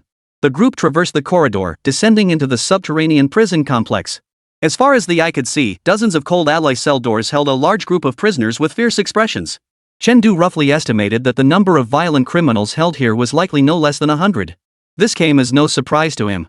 In his previous life's ordinary society, countless people had taken desperate risks for money. In this martial arts society, the allure of immense personal combat power and the vast resources required for cultivation only fueled human greed further. It was perfectly normal for the number of inmates to exceed 3 digits. Stay clear of the cell doors when we leave. Yanqing cautioned, most of these are death row inmates with twisted minds, seeking revenge against society. They hate us to the core. They should have had their martial cultivation stripped, but higher-ups ordered their powers be preserved. Just stay clear if you don't want to be attacked. Huang Yu immediately moved toward the center of the corridor, muttering indignantly, why keep these scums martial prowess? What kind of humanitarianism is that? This isn't about humanitarianism. Chen Du shook his head, a suspicion forming in his mind. The reason their martial arts cultivation was preserved was likely to transport them to the border as cannon fodder, maximizing their utility. This fate had nothing to do with humanity. Who knows what the higher-ups are thinking? Yan Chang shrugged, leading the group to the end of the corridor where he pushed open a door. This is the place. The space beyond the door was spacious, nearly 100 square meters. At its center stood a glass-enclosed chamber within a chamber, measuring over 30 square meters. He Guang, covered in wounds, was inside this glass chamber, bound to an alloy chair with shackles and chains. This glass is one way. We can see inside, but from inside, the outside is just a blank wall. Yanqing tapped lightly on the glass, but He Guang inside remained utterly unresponsive, showing no reaction whatsoever. Clearly, the glass also provided soundproofing. Alright, you stay outside. I'll go in first. Yanqing's words were cut short by a sudden pounding on the door. Who is it? Yanqing and the others froze. This was an interrogation room, not a break room. Why would someone be knocking? The person outside seemed impatient. Before Yanqing could open the door, they pushed it open from the outside. A man and a woman stepped inside. The moment Huang Yu saw the woman, his expression darkened. Bai Qingxue. Why was this woman here? Yanqing also frowned, turning his gaze to the man. Bai Qingsong, your squad just completed a mission. As the deputy squad leader, why aren't you reporting the mission status? What are you doing here? To assist. Bai Qingsong said expressionlessly, what you're investigating may be connected to one of the cases our team is pursuing, so the captain sent us over to assist. This explanation was perfectly reasonable. Even Yanqing couldn't find grounds to refute it. After all, put that way, they genuinely seemed to be acting in good faith. Alright then, you may stay. Yanqing shook his head, choosing not to dismiss them. After activating the recording equipment and speakers, he rose and entered the glass-enclosed room alongside Mo Yan. The few left outside weren't idle either. They hurriedly sat down at the table, intending to record some key points. Bai Qingxue gave a dismissive curl of her lip at this. An ordinary squad was just that ordinary. Their interrogation skills clearly showed a lack of experience. After criticizing Huang Yu and the others, her gaze shifted to Chen Du. He stood calmly before the glass, lost in thought. Pretending to be something he's not. Bai Qingxue felt a wave of disappointment wash over her. She had assumed the changes in Huang Yu's team were somehow connected to this new recruit. That's why she'd pestered her older brother, Bai Qingsong, to accompany her here. But now it seemed she'd overthought it. This new guy was nothing but a poser. Inside the glass room. The moment Yanqing and the others stepped inside, He Guang roared, we didn't do anything. You guys from the Criminal Investigation Bureau came in and killed 4 of my brothers, then locked me up here. You murderers. I'm hiring a lawyer to sue you into ruin. Facing his rage, Yanqing remained unmoved, replying calmly. He Guang, your first crime occurred this February. You broke into a residence, were discovered by the homeowner, and accidentally killed him during the struggle. The second crime occurred in March this year, when you led 4 other suspects in an assault. Yanqing laid out every single crime committed by He Guang and his gang, piece by piece, with crystal clarity. The last shred of hope vanished from He Guang's heart. His expression grew composed as he glanced sideways at Yanqing. You've already convicted me. Why are you interrogating me now? What we're questioning you about isn't these crimes you committed. Yanqing shook his head, then flung a photograph onto He Guang's desk. Do you recognize the man in this photo? He Guang glanced at the photo and sneered dismissively. You want my help? Dream on. What business has the Criminal Investigation Bureau's got with me? He Guang, what kind of attitude is that? Yanqing slammed his fist on the table. Cooperate and get leniency, resist and face harsher punishment. If you play ball, there's room for sentence reduction. Reduce my sentence? My ass. You think I haven't studied the Martial Arts Management Act? I've killed so many ordinary people, my death sentence is a done deal. He Guang sneered. Nothing's coming out of him. Bai Qingsong, who had remained silent, shook his head. Captain Yan's emotions are completely being manipulated by the suspect. Even if he confesses later, the details are likely fabricated. What did you say? Team leader Yan's skills. Huang Yu instinctively tried to argue, but before she could finish, Han Shan pulled her back. Huang Yu turned to see Han Shan shaking his head at her, forcing her to swallow her words. As Bai Qingsong predicted, Yan Shan got nothing out of him. In the end, he and Mo Yan returned empty-handed, their faces dark with frustration. It's not entirely your fault.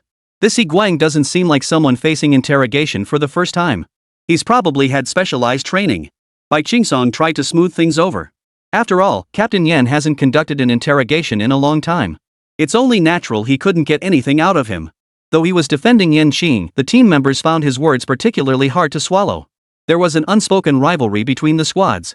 And here Yan Qing, as a squad leader, needed the deputy leader of another squad to smooth things over for him. Didn't that imply Yan Chang was inferior to those deputy captains? Even if the other team was an elite squad, this still felt like a step down in status. Let me give it a try next. I have some experience with interrogations. Bai Qingsong offered, and seeing no objection from Yan Chang, he rose and walked toward the glass room.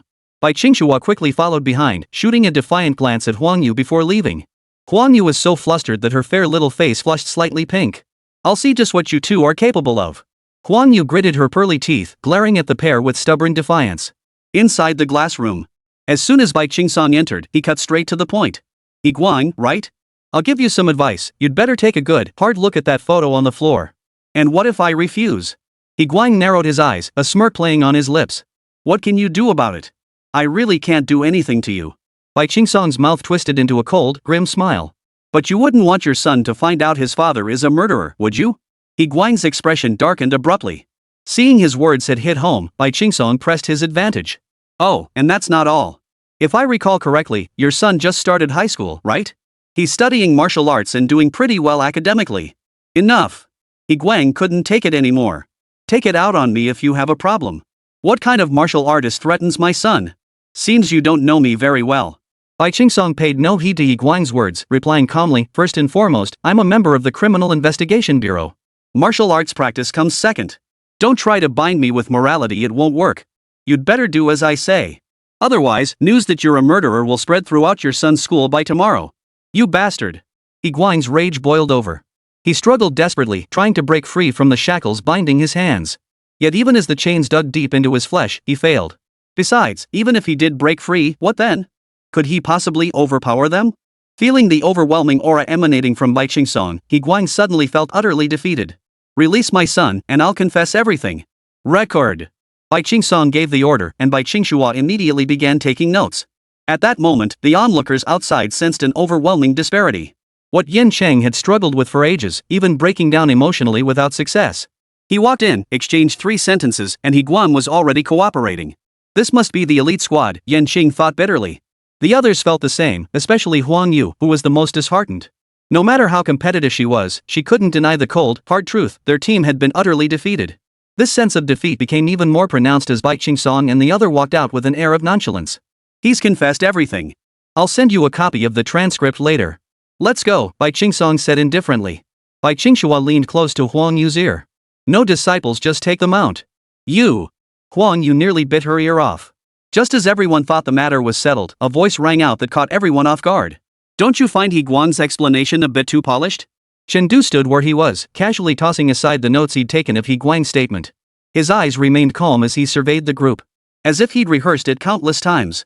Chapter 46, The Truth? That's easy as pie. Recited? What does that mean? Hearing this, everyone instinctively turned to look at Chen Du. Chen Du, stop messing around. The outcome is already clear. Huang Yu tugged discreetly at Chen Du's sleeve. She was grateful he'd stood up for her, but standing up for someone required knowing when and where to do it. That was precisely why, despite her dislike for Bai Qingshue, she had never intervened.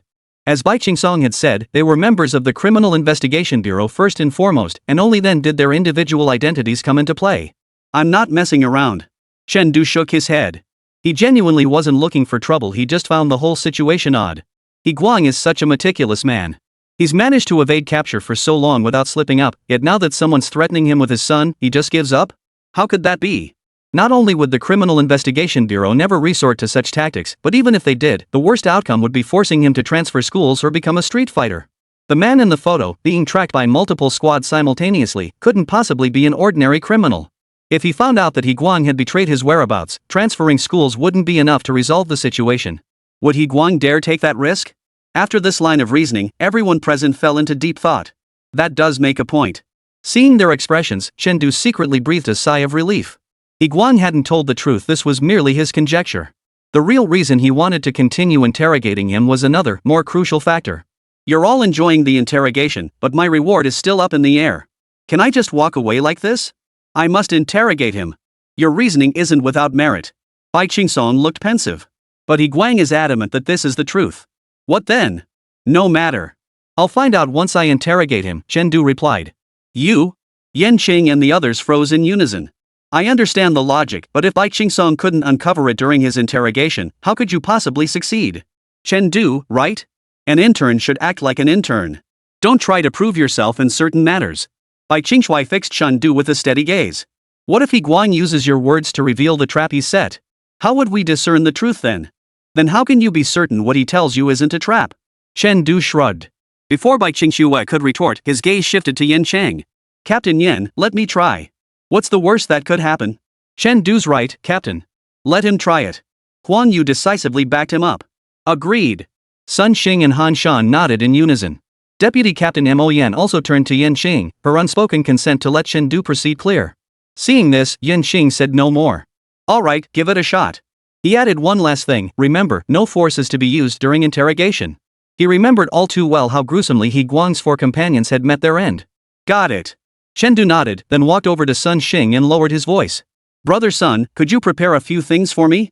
As Chen Du listed the items, Sun Xing's expression stiffened. What the hell are these? You're really getting this stuff for He Guang?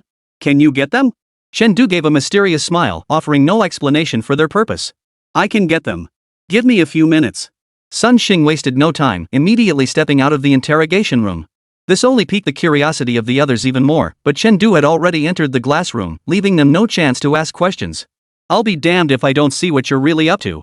Bai Qingshui crossed her arms, glaring at Chen Du defiantly. Inside the glass room. A few minutes? That should be enough. Chen Du closed the door and slowly approached He Guang. He'd used these few minutes to test whether He Guang had been telling the truth. It's you?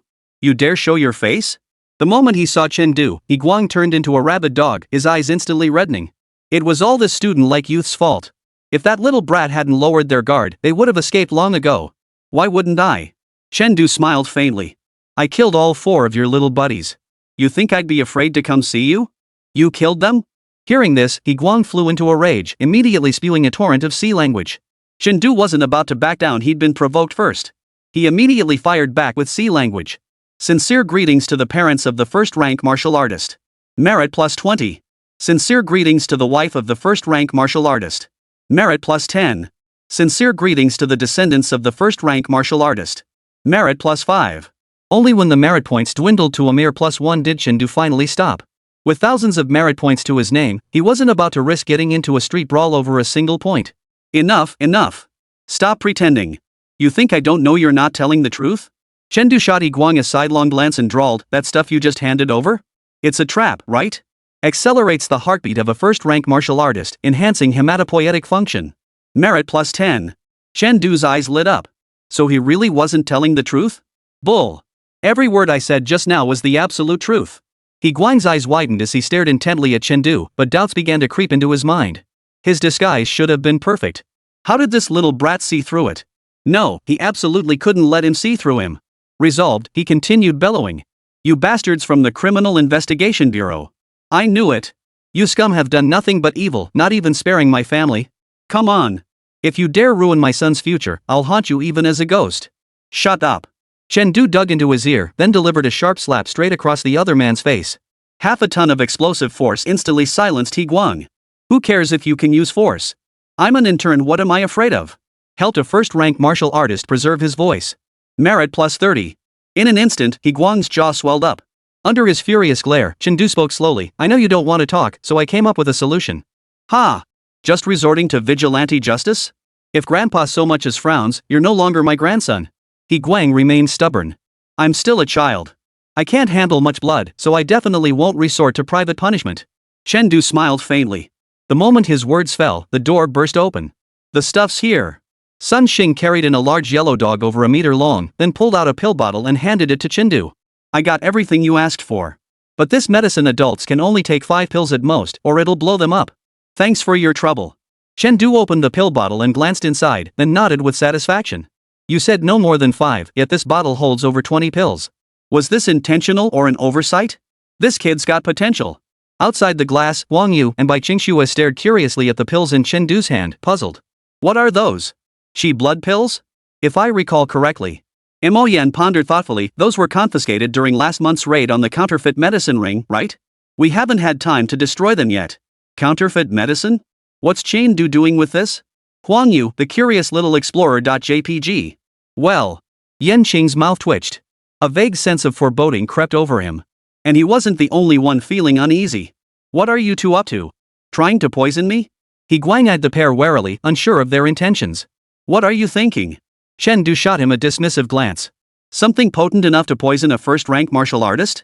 That'd cost a fortune. You're just dreaming, ugly. With that, he took out a pill from the container and held it to the big yellow dog's mouth. The big yellow dog sniffed it curiously, then opened its mouth. Gulp. Seconds after swallowing the pill, the dog's eyes turned red and its panting grew heavy. Allow me to solemnly declare, this bottle contains none of those functions promoting blood circulation, clearing heat and toxins, boosting qi in blood, strengthening the physique, and so on. Chen Du poured an entire bottle of pills into his palm, a mysterious smile playing on his lips. The sole function of this potion, he said, is to stir the most primal desires deep within a person's heart. Primitive? Primitive. He Guang's eyes widened. He glanced at the big yellow dog sniffing around the floor, then looked at Chen Du in horror. You wouldn't be thinking of holy? You bet, exactly what you're thinking. Chen Du chuckled darkly. Son, pry his mouth open for me. Refusing to talk, huh? Well, you won't live if you don't talk. No, I'm sorry, Dad. Spare me. Woof. Assisting a first-rank martial artist in finding a suitable partner, merit plus 50. Outside the glass, several men worked in perfect sync, covering the eyes of the female team members with their hands. Avoid looking at indecent acts. Sinful, sinful. Too explicit and violent. I'm an insurance salesman, this is life insurance. Half an hour later, a piercing scream echoed through the interrogation room. Father. My own father. I'll confess everything. Please, pull the dog off me. 10 minutes later, Chen Du emerged holding the densely written interrogation transcript. Done. Though the hem of my shirt is slightly stained.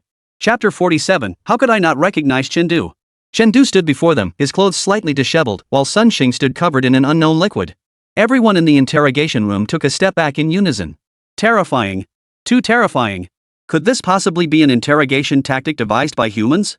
Even Bai Qingsong, who prided himself on mastering every interrogation technique, felt utterly outmatched in this moment. This new kid is seriously twisted. Feeding drugs to dogs, he actually thought of that. Who wouldn't crack under this? What are you standing around for? Chen Du handed the transcript to Yan Chang. Captain, this transcript should be authentic, but I still recommend you cross-check it. Authentic? Of course it's authentic. He Guang's been tortured this badly. If he could still fabricate stories, what kind of mental fortitude would that take? Yan Xing silently marveled, but still took the transcript and began comparing it carefully. The process had to be followed. The comparison revealed the discrepancies. The copy in Bai Qingsong's hands was extremely brief, just a few addresses and names, with little else of real value. But the one in Chen Du's possession was exhaustive, revealing everything known. It detailed who the target was, the strength of their faction, the number of hidden sentries at their location, and even the cultivation levels of those sentries. Yan Shang had no doubt that if He Guang had been given a map just now, he could have sketched out a base right then and there. Yan Qing, damn impressive. 1 late-stage second-rank cultivator, 3 suspected mid-stage second-rank cultivators, dozens of first-rank cultivators. After scanning the enemy intelligence in the transcript, Bai Qingsong felt a chill run down his spine. What He Guang had told him was 9 lies and 1 truth, only the names were real, the rest was all ing made up. Had he rashly charged in, he might have lost the entire squad. Thankfully, Chen Du was there. A solemn expression gradually spread across Bai Qingsong's face.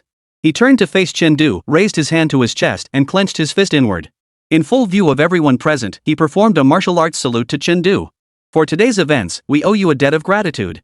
Once the suspect is apprehended, we will ensure your contribution is duly recognized. With the deputy captain setting the example, Bai Qingshuang reluctantly followed suit, bowing to Chen Du alongside Bai Qingsong. Corrected a second-rank martial artist's misconception, indirectly saving a second-rank martial artist. Merit plus 500. Corrected a first-rank martial artist's misconception, indirectly saving a first-rank martial artist, merit plus 150. Indirectly saved a second-rank martial artist, merit plus 250. Chen Du counted the total merit points awarded, 8 portions. Among them were 3 second-rank martial artists and 5 first-rank martial artists. It was roughly equivalent to the composition of Bai Qingsong's elite squad. As for why the rewards differed among practitioners of the same tier, Chen Du surmised it was because only Bai Qingsong and 1 other had been directly influenced by him. The others were essentially saved through his influence on Bai Qingsong and indirect connection, hence the merit was halved. Even so, he was extremely satisfied with what he'd extracted from He Guang. 1,450 merit points more than killing a single second-rank martial artist. Joining the Criminal Investigation Bureau had definitely been the right decision. After completing the formalities, Bai Qingsong and his partner didn't linger. They took the written statements and recordings back to headquarters to report. Technically, they should have brought the video footage too, but those scenes were extremely explicit and violent. Better not to watch it. That was so satisfying. After they left, Wang Yu excitedly wrapped her arm around Chen Du's. Ha ha ha. This is the first time I've seen Bai Qingshuai get put in her place. Totally worth the trip, ha ha ha. Me neither. Feeling the soft touch on his arm, even Chen Du couldn't help but feel a secret thrill. Beside them, Sun Xing was also buzzing with excitement. The squad had been bottling up frustration for far too long today. They'd finally rubbed it in that elite squad's face. So satisfying. But when he tried to hug someone, the other three kicked him in unison. Go clean yourself off first, damn it. Sun Xing. I got this all because of the bureau. This is a badge of honor, you guys don't get it. After a moment of commotion, the laughter gradually died down. Huang Yu blushed slightly as she released Chen Du's hand. But what exactly are these people up to? Chen Du scanned the interrogation transcript in his hand with curiosity. Recruiting so many wanted martial artists, aren't they afraid of alerting the Provincial Bureau of Tiannan? The Criminal Investigation Bureau was a national-level agency with branches established from provinces down to cities. Don't underestimate the Jiangjiao City branch. If they encounter a case they can't handle, they can call for backup from the provincial headquarters in no time. They could even call in a martial lord-level expert if necessary. That's why martial artists who commit crimes usually operate alone or in small groups. It's extremely rare to see a group like this one, gathering dozens of people and establishing a base. I don't know. Our squad lacks the seniority and strength to access their intelligence. Yan Cheng glanced around and lowered his voice. Bai Qingsong did drop a hint earlier. He mentioned this group is secretly transporting something called beast blood. Beast blood? Chen Du's heart skipped a beat. He would never forget how utterly deranged those Sakura Nation youths became after consuming beast blood during the virtual campaigns. This stuff was more terrifying than poison. Wait, if they know about beast blood, does that mean they came from the border? No, it was also possible some power was behind them, hiring them to smuggle beast blood into the country. Either way, these people were undoubtedly connected to the border. Almost instinctively, Chen Du's muscles tensed. This change did not escape Yan Cheng's notice. What's wrong? Yan Cheng sensed a flicker of energy fluctuations emanating from Chen Du when he looked over. However, Chen Du wore a calm expression, and the energy fluctuations had vanished. Nothing. Chen Du shook his head, thinking to himself that he was overthinking things. If the sky were to fall, the tall ones would bear the weight. With something this big, there was no reason for the higher-ups not to be keeping a close eye on it. What was there for a lowly minion like him, not even a first-rank martial artist, to worry about? Better to focus on accumulating 10,000 merit points to upgrade the system. Any plans for this afternoon? If there are no missions, I'll go practice first, Chen Du said. Nothing scheduled. Typically, after completing a mission, the Bureau grants 1 to 2 days of rest. You can arrange your time as you see fit during that period. Yan Cheng placed an electronic watch in Chen Du's hand. If an urgent mission arises, I'll contact you through this communication port to return to headquarters. So this is what they call a communication port. Chen Du examined the electronic watch. It was identical to those worn by other team members, yet slightly different from the one in Yan Cheng's hand. He immediately understood. Yan Cheng no longer regarded him as an intern, but as a full-fledged employee. Got it. Meanwhile, underground at a large factory in the suburbs. Inside a room. He Guang has been arrested. The speaker was a masked man. Facing him was a masked woman, her body still carrying the faint scent of hospital disinfectant. He won't betray us, will he? The woman asked. Don't worry. We have his wife and child. He won't dare betray us. Then why did you call me here today? My son is still hospitalized. If I disappear for too long, it will arouse suspicion. I summoned you here to inform you of something. The masked man slammed a photograph onto the table. In the image, several men and women in combat gear were escorting an armless man into a vehicle. At the rear of the group, a young man slung a knife over his shoulder with a lazy air, his profile captured in the shot looking strikingly handsome. You should recognize this kid. The man slid the photo toward the woman. He Guang and his crew fell into his hands. This man. The instant she recognized the face, her pupils contracted sharply, and her blood surged violently within her. How could she possibly forget this face? I'd tear him limb from limb if I could. How could I not recognize him? The masked woman's voice was thick with venom. If not for him, how could my family have ended up in this mess? Too bad he's so cunning. By the time I dealt with my husband's remains and had my hands free for revenge, he'd holed up in the extreme martial arts dojo and hadn't emerged for a month. Then your chance came. The masked man smiled grimly. He's now part of the Criminal Investigation Bureau, working under a squad leader. He only has one early second-rank martial artist and a few first ranks by his side. What? The woman froze, her voice instantly turning murderous. Give me intel. I'm going to kill him. Not so fast. The masked man shook his head, his voice low and ominous. The hounds on my trail are closing in. We can't make a big move now. Give it some time, and I'll set a trap for you. We'll lure out the entire squad and wipe them out. It's about time your hands were stained with the blood of human warriors. Yes. The woman trembled with excitement. Thank you, sir. All right, return now. Staying gone too long will raise suspicion. The masked man waved her off. After she departed, he slowly removed his mask and pulled out a mirror. This fur, truly beautiful. The man murmured as he gently stroked the coarse, stiff brown hairs on either side of his cheeks, hair unlike any human downy fuzz. As if caressing a precious treasure. Chapter 48, Elite Squad, gone? Chen Du, hold formation. Don't charge too. Chen Du, slow down. I haven't touched a monster in half a month. Chen Du. Days consumed by work always fly by. Before they knew it, a month had passed. During that month, Team Yanqing operated like they had cheat codes enabled, completing over 20 missions in succession. No matter how challenging the mission, they'd return the same day they left. As a result, the squad's reputation soared steadily, making them the second best team in the entire precinct, trailing only the elite squad. Yet as the squad leader, Yanqing couldn't muster any joy. The main reason was that he felt unworthy of his position anxiety. He himself was only a second-rank early-stage practitioner who had mastered 2 legitimate techniques. Among his squad members, 2 were late-stage first-rank practitioners who had only opened 7 of their 8 meridians, while 2 mid-stage first-rank practitioners had only opened 4 or 5 meridians. With such strength, they weren't even close to challenging the elite squad, they were merely average among ordinary squads. He had been content with his middle-of-the-road position. Then Chen Du arrived, effectively becoming his stretcher-bearer, propelling the squad straight to the top. Even elite squads couldn't clear missions as fast as they did. The bonus pay was sweet 5 or 6 times what they used to make in a month, but the cost was something only they knew. Sigh, pushing 40 and still being forced to compete. Yanqing sighed, swallowing a chi blood pill before launching into a fierce round of body tempering fist. Beside him, Moyen and the other 3 stood in a row, each practicing their martial arts techniques or boxing forms. Each of them seemed to be holding back a surge of energy. Oh, everyone's training. A young man stepped through the doorway, rubbing his hands together impatiently. Any missions today? The 5 of them grimaced inwardly. For heaven's sake. Please stop.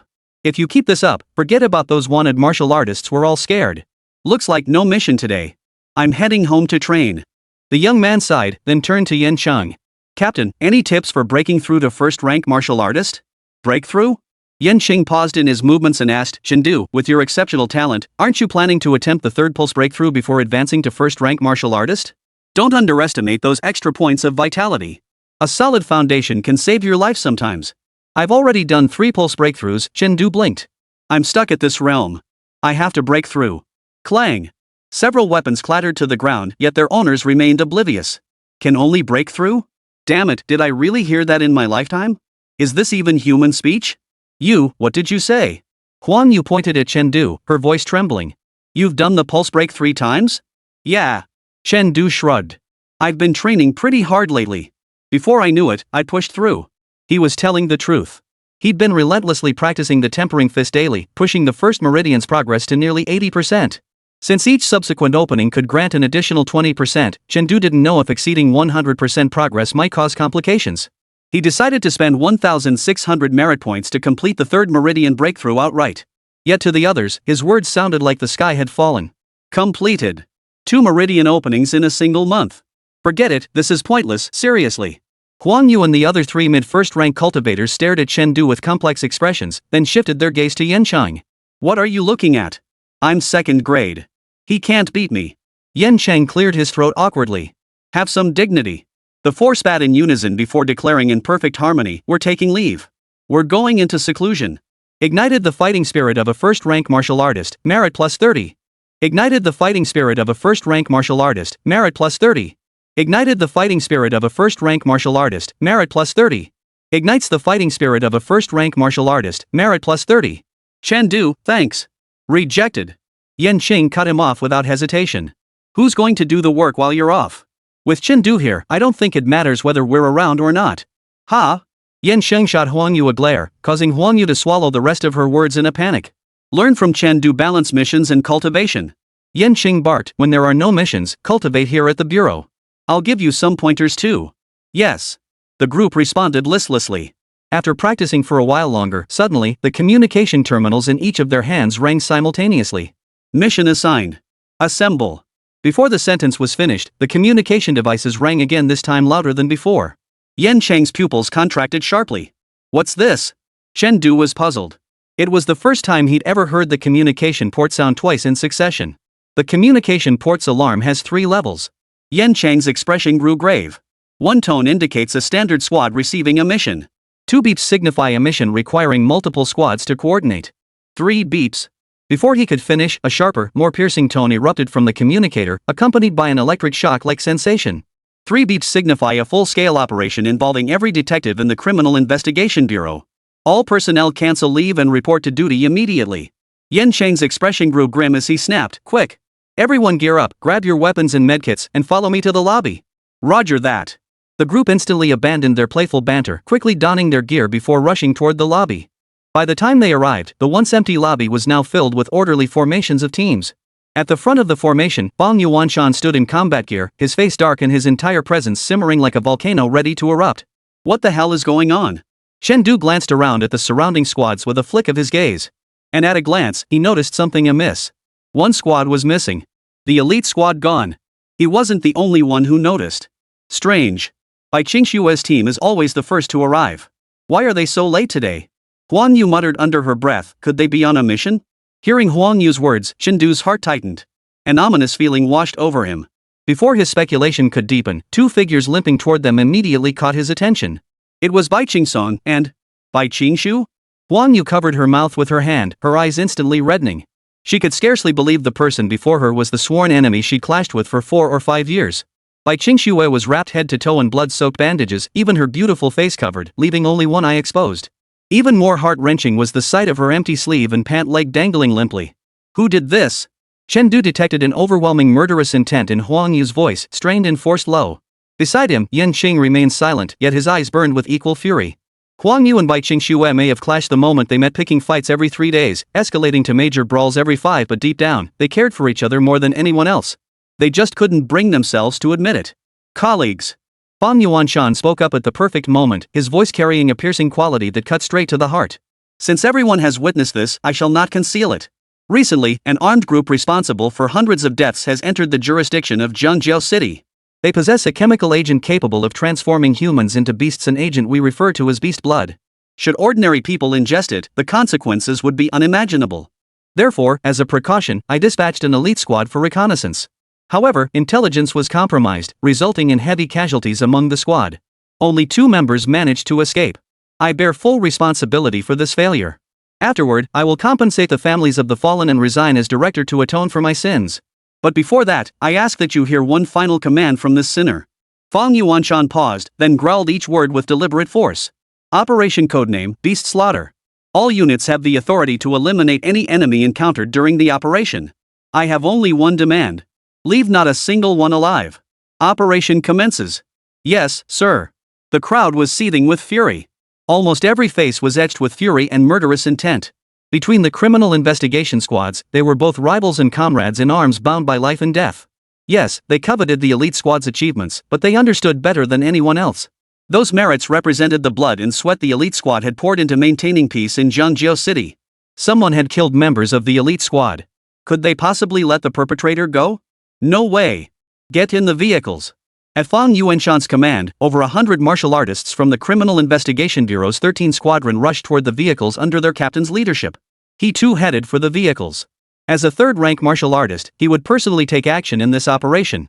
But halfway there, he suddenly seemed to remember something. His footsteps halted, and he stopped Chen Du. Chen Du, this operation is too dangerous. You're only here for training. We can't let you take this risk. I took He Guang's statement. The implication was clear, the incident involving Bai Qingshue's squad was inextricably linked to him. The statement is fine. Without it, neither Bai Qingshue nor the others would have survived. Fang Yuanshan refused to budge. You have a bright future ahead of you. You can't get caught up in this. Their lives matter, but so does mine, Chen Du murmured softly. The next instant, his qi and blood erupted. Third pulse surge. Fang Yuanshan's pupils contracted sharply. He hadn't expected Chen Du's strength to advance so rapidly. But no. Fang Yuanshan still shook his head, invoking regulations to pressure Chengdu. The Dragon Nation Criminal Investigation Bureau stipulates that those below first grade may not participate in operations involving 2 or more police alerts. Below first grade, huh? Chengdu regarded Fang Yuanshan calmly. Then, as if breaking free from some shackle, his aura surged once more. Consuming merit, 1 lineage shattered. Is that enough now? Chapter 49, Hold Your Fire, Let Me Try. What did the chief call you for just now? Yansheng asked as he watched Chengdu climb into the car last. Nothing much. Just told me to be extra careful. Chengdu didn't tell the truth. Fang Yuanshan had agreed to let him participate in the operation, but only permitted him to hang around the outer perimeter with the regular squad members. As for the inner perimeter revealed during He Guang's interrogation, strictly off limits to Chengdu. On the surface, Chengdu agreed, but inwardly, he dismissed the order. Orders are rigid, but people are flexible. If something went wrong later, he'd improvise accordingly. Seeing this, Yanxing didn't press further. Instead, he started the off-road vehicle and said without looking back, I've sent the operation plan to your communication terminals. Make sure you memorize it thoroughly. Chengdu scanned the plan, which detailed each squad's mission and their assigned sweep zones. Their squad had been assigned to a position closer to the periphery. In such operations, the periphery often implies a relatively lower risk factor. Clearly, Fang Yuanshan had deliberately arranged this with him in mind. This is your first time participating in such a large-scale operation. Remember, do not stray from the main force and conserve your energy. Yansheng nagged like an old mother hen, repeating the precautions over and over. Especially you, Huang Yu. Don't let anger cloud your judgment. Huang Yu remained silent. The usually lively girl was eerily quiet now. Knowing she was hurting inside, Yanxing sighed and said no more.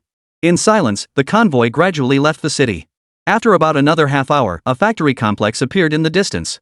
2 kilometers from the factory grounds, the convoy came to a halt. All personnel, secure your equipment and supplies. Disembark and proceed on foot to the target location. Fang Yuanshan's voice crackled through the earpiece. Given the enemy's formidable strength, driving straight in would be like tying themselves up and delivering themselves to the enemy's doorstep. The confined space inside the vehicles offered no room for maneuverability. Therefore, relying on their own legs to close the distance was the correct choice. The moment the order fell, all the criminal investigation officers leaped from the vehicles and began moving stealthily toward the target location. Chengdu's squad was among them. Chengdu, your cultivation isn't high enough. Do you need? Yansheng had initially worried Chengdu might lag behind the main force, but when he turned around, he saw the kid keeping pace with the squad without showing the slightest sign of strain. This is a full speed charge at mid-first rank level. A hint of astonishment flashed across Yansheng's expression.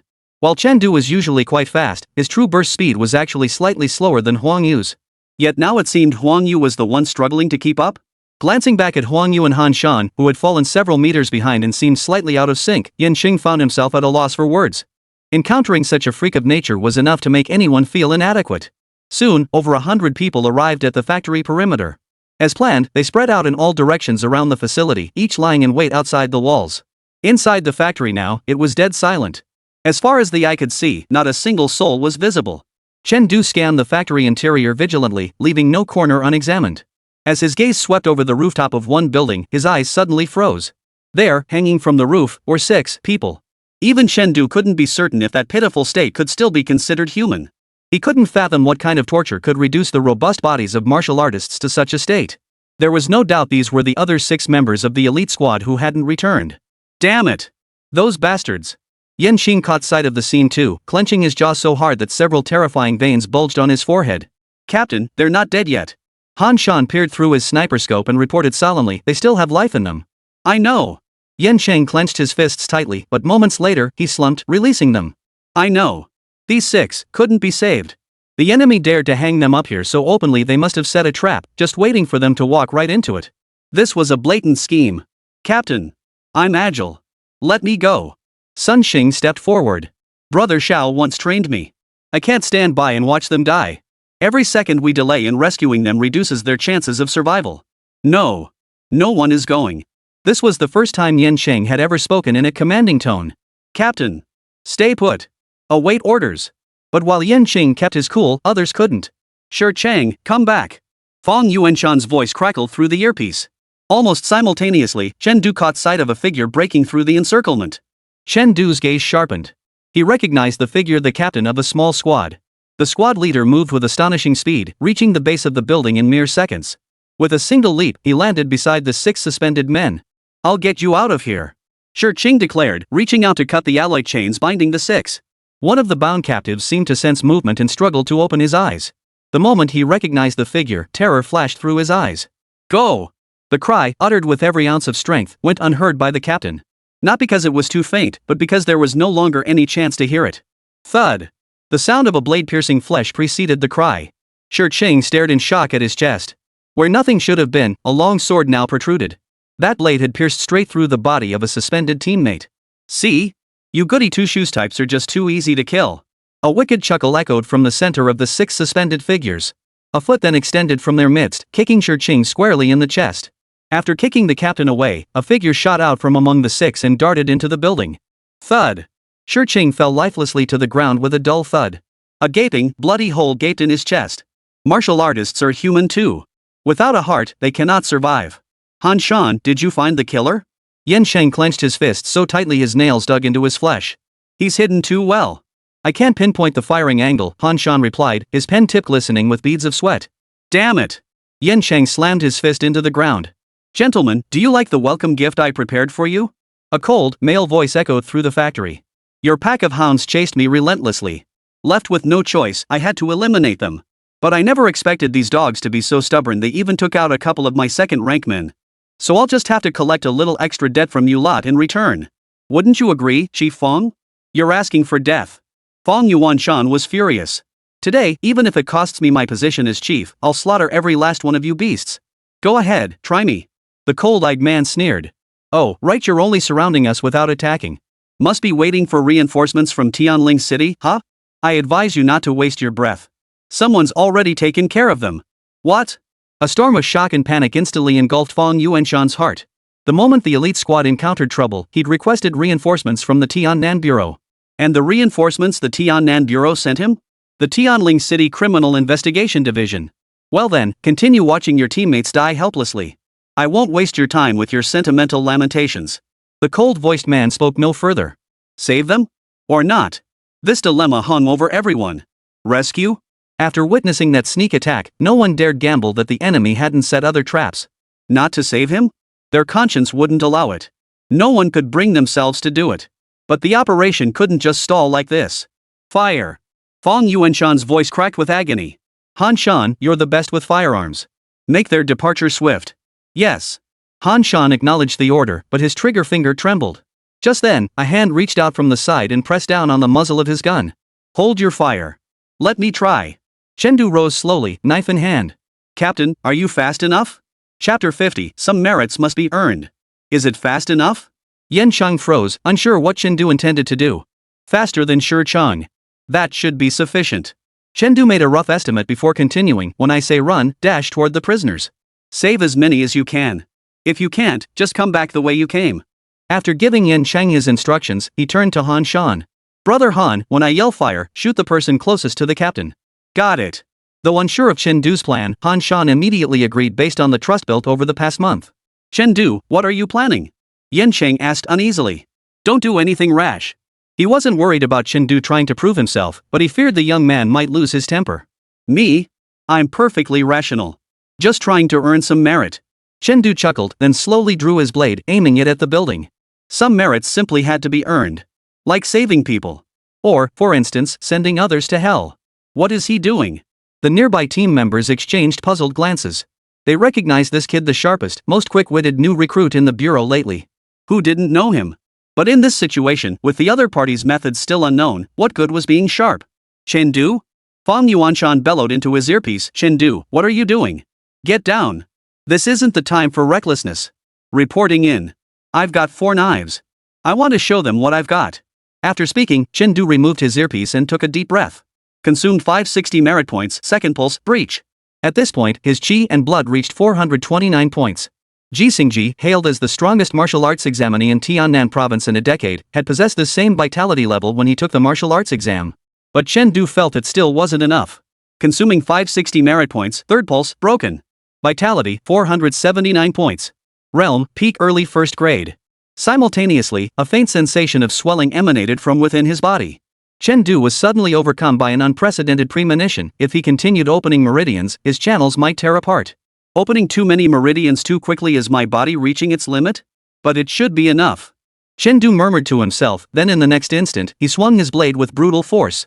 Rock shatter. The blade's energy shattered the surrounding walls, its momentum unchecked as it sliced through the center of the building, sending earth and stone flying everywhere. Shards. A second blade aura sliced through the air, accompanied by countless translucent illusions of shards. But when the blade energy collided with the structure, everyone realized those shards were compressed air blasts, each impact leaving a deep crater in the building. Crash. Every window shattered, the building's surface pockmarked as if bombarded by countless shells. At the building's center, two overlapping blade marks gouged a trench 7 or 8 meters deep. The sheer power of those two strikes was terrifying. At that moment, every person present sucked in a collective gasp of horror. For that strike alone, no one below the second grade could have delivered it. Inside the building, chaos reigned. Just as the Criminal Investigation Bureau had anticipated, the gloomy man had set numerous traps within the building, all designed to deplete the Bureau's forces as much as possible. What's happening? An earthquake? Earthquake my ass. Someone's hacking away at the building. Slashing the building? What the hell kind of joke is that? Damn it, the rebar's been cut through?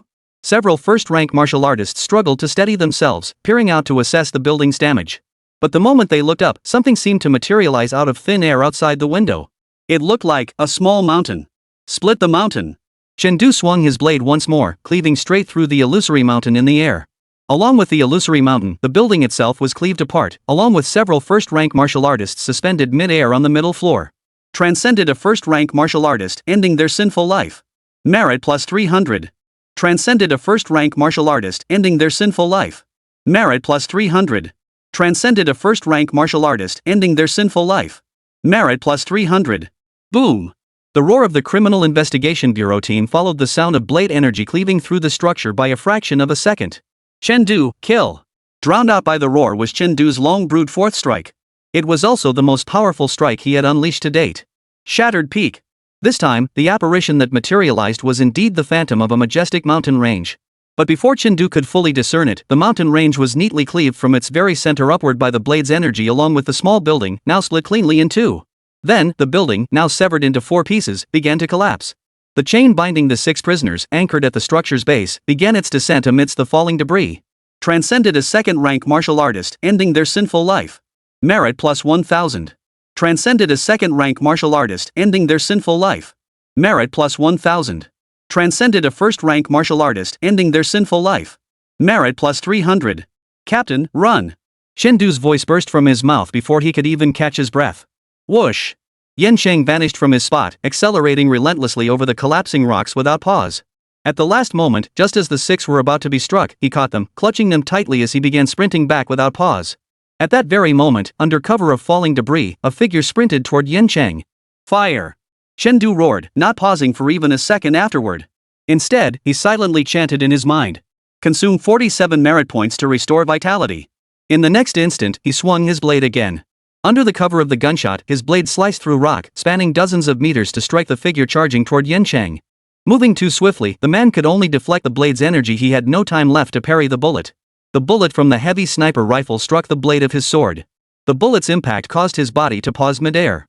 The shot was blocked. In that instant, Han Shan's eyes flashed with intense self-reproach. Yet Chen Du, as if anticipating this outcome, showed no sign of panic. He had never expected to kill a second-rank opponent with a firearm. The bullet's purpose was to delay. It was precisely that momentary pause that allowed a figure to streak across the sky, brushing past Yan Sheng. Die! A furious roar erupted as a flash of sword-light pierced through the attacker's throat. The faint sound of flesh being severed echoed through the earpiece, as irritatingly familiar as ever. Yet, in that moment, everyone present felt that sound was damn satisfying. Roar! When Yan Sheng led the 6 elite squad members back outside the wall, they were met by a unified battle cry. This roar was directed not only at Yan Sheng and Fang Yuanshan, but also at Chen Du. Back when Chen Du was interning at the Criminal Investigation Unit, some looked down on him, saying the kid was just there to pad his resume. Later, as Yan Sheng's squad saw a dramatic surge in solved cases, such murmurs gradually subsided. Yet they lingered after all. Chen Du's cultivation level spoke for itself. But at this moment, such voices not only vanished, but those who had once harbored such thoughts were now filled with shame. I'm impressed. If anyone ever tries to touch him again, I'll be the first to stand in their way. Count me in. Me too. Some voiced their sentiments aloud, while others kept them to themselves. Quick, medics! Yan Sheng bellowed. Immediately, several men rushed over and began administering emergency treatment to the 6 casualties. The rest crawled out from behind cover, drew their weapons, and stood their ground, as if awaiting some command. Until Fong Yuanshan emerged from the rubble, clutching 5 or 6 lifeless, round objects with eyes wide open, uttering a single command. Criminal Investigation Bureau, kill. Roar. Over 100 men raised their weapons and charged into the factory. Beneath the factory, the masked man stared dumbfounded at the surveillance feed, his gaze fixed on the ruins for an agonizingly long moment. He never imagined that the blatant trap set for the Criminal Investigation Bureau squad would be defused so swiftly after claiming just one victim. And in such an utterly unimaginable way. Zhang from the trenches, you're telling me this combat power belongs to a high school student? What high schooler could slice a building into 4 pieces with just 4 strokes? Damn it! Phase 1 is over. Initiate Phase 2, release those defective units to slaughter them. Ground level. Can't fight anymore, huh? Yan Shan walked over to Chen Du. Chen Du glanced at the 6 people being carried to the ambulance for emergency treatment in the distance. It's up to fate. Chen Du asked no more. Instead, he grabbed his long sword. Captain, let's get this mission done. The merit of saving lives, I'll take that. Now all that's left is the merit of sending these beasts to reincarnation. Chapter 51, one wave subsides, another rises. Factory basement. The masked man stared dumbfounded at the surveillance feed, his gaze fixed on the wreckage for an agonizingly long moment. He never imagined that the trap he'd painstakingly devised for the Criminal Investigation Bureau, one that had just claimed a life, would be so easily dismantled. And in such an utterly baffling manner. Damn it! The masked man cursed Chen Du countless times in his mind. According to his original plan, this first stage was meant to be a warning shot for the Criminal Investigation Bureau. Those 6 useless fools, any second-rank cultivator who tried to rescue them would die. Even Fong Yuanshan himself would get badly hurt if he came to save them. Even if he didn't rescue them and instead ruthlessly killed them outright, it wouldn't matter. The first move was to slaughter his own teammates. Once that happened, the Criminal Investigation Bureau's morale would be shattered. This move should have been unstoppable. Yet despite his meticulous planning, he never anticipated Chen Du pulling this move, not only rescuing the hostages but also slaughtering a group of his men ambushing inside the building. Zhang from the trench, you're telling me this combat power belongs to a high schooler? What high schooler could cleave a building into 4 pieces with just 4 swings?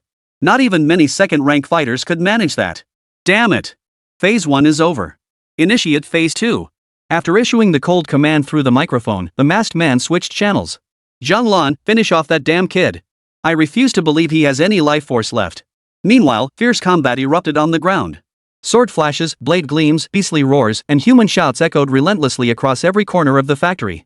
Humans bearing beastly traits, each looking like raving madmen, burst forth from every corner of the factory, clashing with the martial artists of the Criminal Investigation Bureau. Guided a non-martial artist to the afterlife, ending their life of suffering.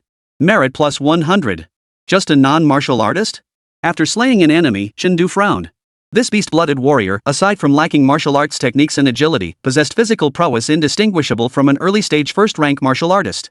He had assumed the creature was mentally impaired, attacking only by instinct. But now it seemed the creature simply lacked any martial arts ability at all. Seems that so-called beast blood has been modified over the years.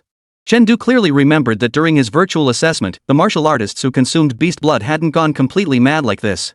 Though mentally unstable, they retained some lucidity. But these creatures before him, glancing at the drooling bipedal beasts lunging and biting at the Criminal Investigation Bureau warriors, a flicker of disgust crossed Chen Du's eyes. Even if cured, they'd only babble gibberish. Huang Yu. What are you two doing? Go all out. Yan Qing suddenly roared, his voice making Huang Yu's slender frame tremble. Captain, they're ordinary people. I can't bring myself to do it. Huang Yu bit her lip, pinning a beast-blooded martial artist beneath her, yet she couldn't bring herself to strike. Are they truly beyond saving? What the hell is wrong with you? Yan Shang was furious and was about to rush over to help when a powerful gust of wind suddenly whistled past his ear. In the next instant, the beast-blood warrior beneath Huang Yu was struck, his skull shattered. Guided one non-martial artist to the afterlife, ending their life of suffering. Merit plus 100. Killing with the tempering fist is far more efficient. Chen Du withdrew his fist and swung his blade again, sending several charging beast-blood warriors flying. Huang Yu couldn't bring herself to strike, but he felt no moral burden in killing. These people were beyond saving anyway. If not me, then who? Let me bear this burden of merit. Chen Du fought with relish. By the end of the slaughter, even the beast-blooded warriors showed fear in their eyes. Meanwhile, his teammates on the other side were utterly dumbfounded. In their eyes, Chen Du moved through the fray like a man possessed, slashing with his blade and punching with his fists as if no one stood in his way. Even with dozens of beast-blood warriors closing in, not a single one managed to scratch him. Finding the fight insufficiently thrilling, Chen Du ultimately unleashed his footwork, sweeping through the horde of beast-blood warriors like a raging storm. Every beast-blood warrior he passed by was torn to shreds, flesh and blood scattered in all directions. When the whirlwind finally ceased, not a single beast-blood warrior remained standing. That kid must have been holding back until now. Sun Xing nudged Han Shan with his shoulder, his expression complex. I feel like he's even higher than the captain in rank. Could it be that he's been holding back all this time just to spare our pride? Han Shan said nothing, merely nodding silently. Qi permeates the body tempering fist perfected. Qi and blood attachment martial skill nearing mastery. And judging by the intensity of that Qi blood adhesion, he's likely nearing mastery. The more Yin Cheng observed, the more astonished he became. What kind of realms were these? This is ridiculous. Where does that leave him, a mere second-rank martial artist? His martial arts were only just beginning to reach minor mastery. Soon, as Chengdu shattered the last beast-blooded martial artist, their squad's purge mission came to an end. What a satisfying haul of merit points. Chengdu flexed his arms, feeling deeply satisfied. Counting these beast-blood martial artists, he'd earned 7,000 or 8,000 merit points today. Combined with his existing reserves, his merit stockpile now exceeded 16,000. But to his disappointment, despite surpassing 10,000 merit points, he hadn't leveled up, nor had any new abilities appeared. Thank you. Huang Yu murmured her thanks before moving aside to recover her qi and blood. Looks like the battle just now left quite an impression.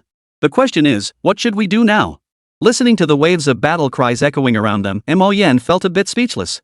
This is our first time in a situation like this. We just don't have the experience. Indeed, they lacked experience. Who could have predicted that their average strength team would be the first to clear their assigned sector? Quickly restore your qi and blood. Mo Yen, you didn't expend much earlier, you'll handle sentry duty.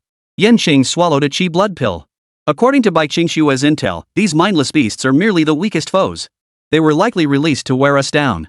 Don't forget, aside from the few we killed during that initial ambush in the building, none of the first or second rank beasts have even shown their faces yet. Though his hands were free now, he chose not to assist the other squads. He dared not gamble. The enemy lurked in the shadows. If they exploited the gap created by his support to launch an attack from their assigned sector against another squad, the consequences would be unimaginable. Understood. Several members immediately began restoring their health, but even as they recovered, their mouths never stopped. Sun Xing asked, Chengdu, isn't your internship period almost over? Yeah. Chengdu calculated the days, only about 20 remained until the martial arts exam. He had only completed one session of the teaching he promised Fang Zhang, and he still needed to visit the Extreme Martial Arts Dojo to pick up his D-rank contract. He hadn't been back to school in ages. Meng Desan had urged him several times, wanting him to return for another test to give him peace of mind. Anyway, he'd handle all the miscellaneous tasks, grind up the proficiency for the mastery of Gale Blade and Gale Body Art, and those 20 days would be gone in no time. Ah, such youthful promise. Sun Xing sighed. When I was your age, the martial arts academy instructors didn't even let us intern. I remember my first internship wasn't until my junior year. Chengdu, maybe standards are higher now. He decided not to tell them about his plans to take the martial arts exam. Feared their hearts couldn't handle it. Shut up, we're in the middle of a battle. Yen Sheng blared at Sun Xing. Once your qi and blood are mostly restored, cover Han Shan as he goes to scout. Find out where those bastards are hiding. With that, he slowly rose and walked toward Mo Yen. Mo Yen, I'll.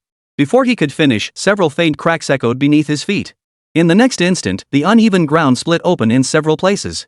Several streaks of sword light shot out from the cracks, simultaneously stabbing toward the 6 people. Chapter 52, Chengdu, run. Damn it. Yen Sheng's pupils contracted sharply as he swung his hammer backward to meet the sword beams. Chengdu, who had remained vigilant throughout, reacted just as swiftly. Watch out. Chengdu roared, instantly enveloping himself in a gust of wind to evade the blade aimed at him. In the blink of an eye, he unleashed 2 slashes as fiery as flames, not at the advancing enemy, but at Huang Yu and Han Shan. Among them, Huang Yu and Han Shan were the weakest and most vulnerable. Clang! The sword beam aimed at Huang Yu was deflected by the blade's momentum, grazing her body by the narrowest of margins. However, the blade aimed at Han Shan shattered the blade energy and pierced unstoppably into his body. As for the others besides Han Shan, they didn't fare much better. Sun Xing was pinned to the ground by a sword through his shoulder. Mo Yan's left hand was slashed open, a wound over 10 centimeters long, deep enough to expose bone. Yen Sheng, the strongest among them, emerged unscathed. Huang Yu also escaped unscathed thanks to Chengdu's slash. However, the most gravely wounded was Han Shan, struck near the heart by that sword thrust. This was only because Chengdu had intervened with his own strike, otherwise, that sword would have pierced his heart directly. Even so, Han Shan's condition was extremely critical. Forget fighting, one wrong move could kill him instantly. Han Shan. Huang Yu snapped back to her senses with a startled cry, hastily pulling out a hemostatic agent and spraying it on a Han Shan's wound. Yet she dared not touch the sword still embedded in his body. Huang Yu, take Han Shan and get out of here first. Yen Sheng stepped in front of Huang Yu, his voice heavy with urgency. His injuries are too severe. If he doesn't get emergency treatment immediately, he'll die. With the situation critical, Huang Yu didn't hesitate. She scooped Han Shan up and ran. Not even saying you won't leave? That's not quite what I expected from you lot. A soft chuckle echoed from the fissure in the ground. No, it wasn't a crack anymore, it had become several passages wide enough for 1 or 2 people to pass through. There's plenty that doesn't fit your impression, like... Chengdu stared at the 4 figures emerging from the passageway, slowly uttering a national treasure of a phrase, I'm your real dad. Bestowed paternal affection upon a homeless second-rank martial artist. Merit plus 100. Bestowed paternal love upon a homeless second-rank martial artist, merit plus 100. Bestowed paternal love upon a homeless second-rank martial artist, merit plus 100. Bestowed paternal love upon a homeless first-rank martial artist. Merit plus 30. 3 second rank, 1 first rank. Chengdu's heart sank. The entire Jiangjiao region had barely over 100 second-rank martial artists, people you might not even get to see in ordinary times. Yet here they appeared in a group. Moreover, the sole first-rank martial artist among the 4 had at least 7 or even 8 meridians activated. Otherwise, with his maximum vitality of 489, a single slash like a fiery incursion wouldn't merely deflect off course. All you're good for is spouting empty threats. Wait till I rip your tongue out, then we'll see if you can still talk, one of them sneered coldly. You deal with that woman. This brat, I'll tear him apart with my own hands. The sole female among the 4 blocked him, her voice dripping with viciousness. That voice stirred memories within Chengdu. When it came to holding grudges, his memory was always sharp. Zhang Lan? Chengdu paused for a moment, then sneered coldly, why aren't you burning some paper money for your husband or taking care of your disabled son? What the hell are you doing here looking for trouble? Shut up. Zhang Lan seemed struck at her core, pointing an accusing finger at Chengdu as she screamed, if it weren't for you, would I have ended up like this? You reap what you sow. Chengdu shrugged his shoulders. Your family insisted on picking a fight with me. Sooner or later, someone would have killed you anyway. I'm a kind-hearted person. I can't bear to see you suffer.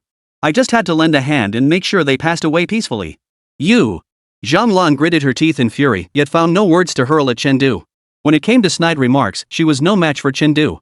Unable to win with words, she resorted to the simplest solution. Attack! Kill them! Beneath her mask, Zhang Lan's expression was as cold as ice. I'll turn this sharp-tongued brat into one of those beasts for people to gawk at. The 3 companions accompanying her seemed to follow her every command. The moment her words fell, all 3 burst forward simultaneously, charging toward Yan Cheng and his companions. Meanwhile, she advanced step by step toward Chengdu, sword in hand. Damn it! Yan Cheng's eyes widened in fury. From their first clash, he knew this opponent was no weaker than himself. Yet such an opponent obeyed that woman's every command. That woman was at least a low-tier second-rank cultivator. How could Chengdu possibly stand a chance? True, Chengdu possessed the 4-sword slash of the tower as his trump card. But such a devastating move could only be unleashed once a day at most. How could he keep using it? Moreover, after slaughtering dozens of beast-blooded warriors just now, Chengdu had only recovered for a few minutes. How much strength could he possibly regain in such a short time? No, he had to call for backup. The director's plan specified 3 rescue squads on standby. In emergencies, they could call for backup. Yan Cheng immediately prepared to call for backup. However, B4 sector requesting backup. B4 sector requesting backup. Rescue Team A leader severely injured, medic. Rescue Teams B and C are under fire from late-stage second-rank martial artists. Requesting backup. The reports from each team leader over the headset sent him into a deep freeze. The 3 rescue teams couldn't even save themselves. They had no backup. Damn it! Yan Cheng's eyes blazed red as he unleashed his martial arts with full force, sending his opponent flying with a single hammer strike. He then leaped high into the air, bringing his hammer crashing down toward Zhang Lan. Chengdu, run! At this point, he couldn't afford to conserve his energy. Only one thought occupied his mind. Chengdu must not die. But before his hammer could land on Zhang Lan, a sword pierced its head. Under the force of that sword technique, he felt himself unable to continue. The 2 locked in a stalemate, the slender blade and broad hammer clashing repeatedly, sparks flying. Get out of the way! As if his patience had finally snapped, Zhang Lan kicked Yan Cheng squarely in the chest, sending him flying backward. With a crack of breaking bone, Yan Cheng flew backward over 10 meters, crashing heavily to the ground. Now, no one can save you. Zhang Lan grinned savagely as she slowly approached Chengdu. Her unhurried pace resembled that of a predator toying with its prey. Chengdu, however, stood frozen like a statue, knife in hand. Second rank, late stage. Yan Cheng gritted his teeth, leaning on his hammer as he struggled to his feet, despair already settling in his heart. A late-stage second-rank opponent, even the entire team together might not stand a chance. And there were 2 more second-rankers on the other side. Put! 2 more gurgles of blood erupted beside him as Mo Yan and Sun Xing rolled to his side. It's over. The 3 exchanged glances, their expressions grim. They saw the despair in each other's eyes. Their side had 1 early-stage first rank and 3 severely crippled fighters. Opposite them stood 3 second ranks at full strength. How could they possibly win? At the very least, we must get Chen Du out of here. Yan Qing's eyes flashed with resolve as he signaled to Mo Yan and Sun Qing. Seeing Yan Qing's expression, Mo Yan and the others immediately understood and nodded in agreement. They had been teammates for years. A single glance was enough to understand each other's intentions. Yet they harbored no resentment. In this line of work, who hadn't long since prepared for death? If the elite squad could die, so could they. As long as their deaths held value. Chen Du was that value. Though Chen Du had only joined the team a month ago. Though he often stole kills. Though he always pulls off some weird and wonderful stunts. But none of that stopped them from considering him part of the team. 3, 2, 1. The moment he silently counted down to 1, Yan Sheng took a deep breath and raised the hammer high. Is he going all out? This action immediately put the 3 men who had gathered nearby on high alert. Their cultivation levels were roughly on par with Yan Sheng's. If he truly went all out, he had the capability to severely injure one of them. They had only recently joined the organization and didn't want to be discarded during their ascension phase due to injuries. However, contrary to their expectations, this hammer blow wasn't aimed at them. Ha! Veins bulged on Yan Cheng's arms as he channeled his entire body's chi and blood into a brutal hammer strike that slammed into the ground. A colossal surge of energy coursed through the hammer into the ground, then erupted violently. In an instant, the ground seemed to tremble faintly as countless shards of rock shot out. Each fragment carried more destructive force than a rifle bullet. Damn it! 3 enemies flanking nearby cursed, drawing their swords to block the incoming debris. These things, as long as they didn't hit the eyes, would at most leave a small dent on the body. Not lethal, but damn annoying. As they fended off the hail of debris, Yan Shang and his 2 blood-soaked comrades burst forth from the shower of rocks, unleashing martial arts techniques at Zhang Lan. Pathetic. Zhang Lan sneered with disdain, sweeping her sword horizontally across the 3. She was bored with this game. But just then, a sigh echoed from behind her. I was waiting for an opening, but now it seems I'll have to expend more merit. Chapter 53, we've only been apart for a minute, no need for such formalities. More merit? What does that mean? Zhang Lan had lived decades, yet she couldn't fathom what Chen Du meant by those words.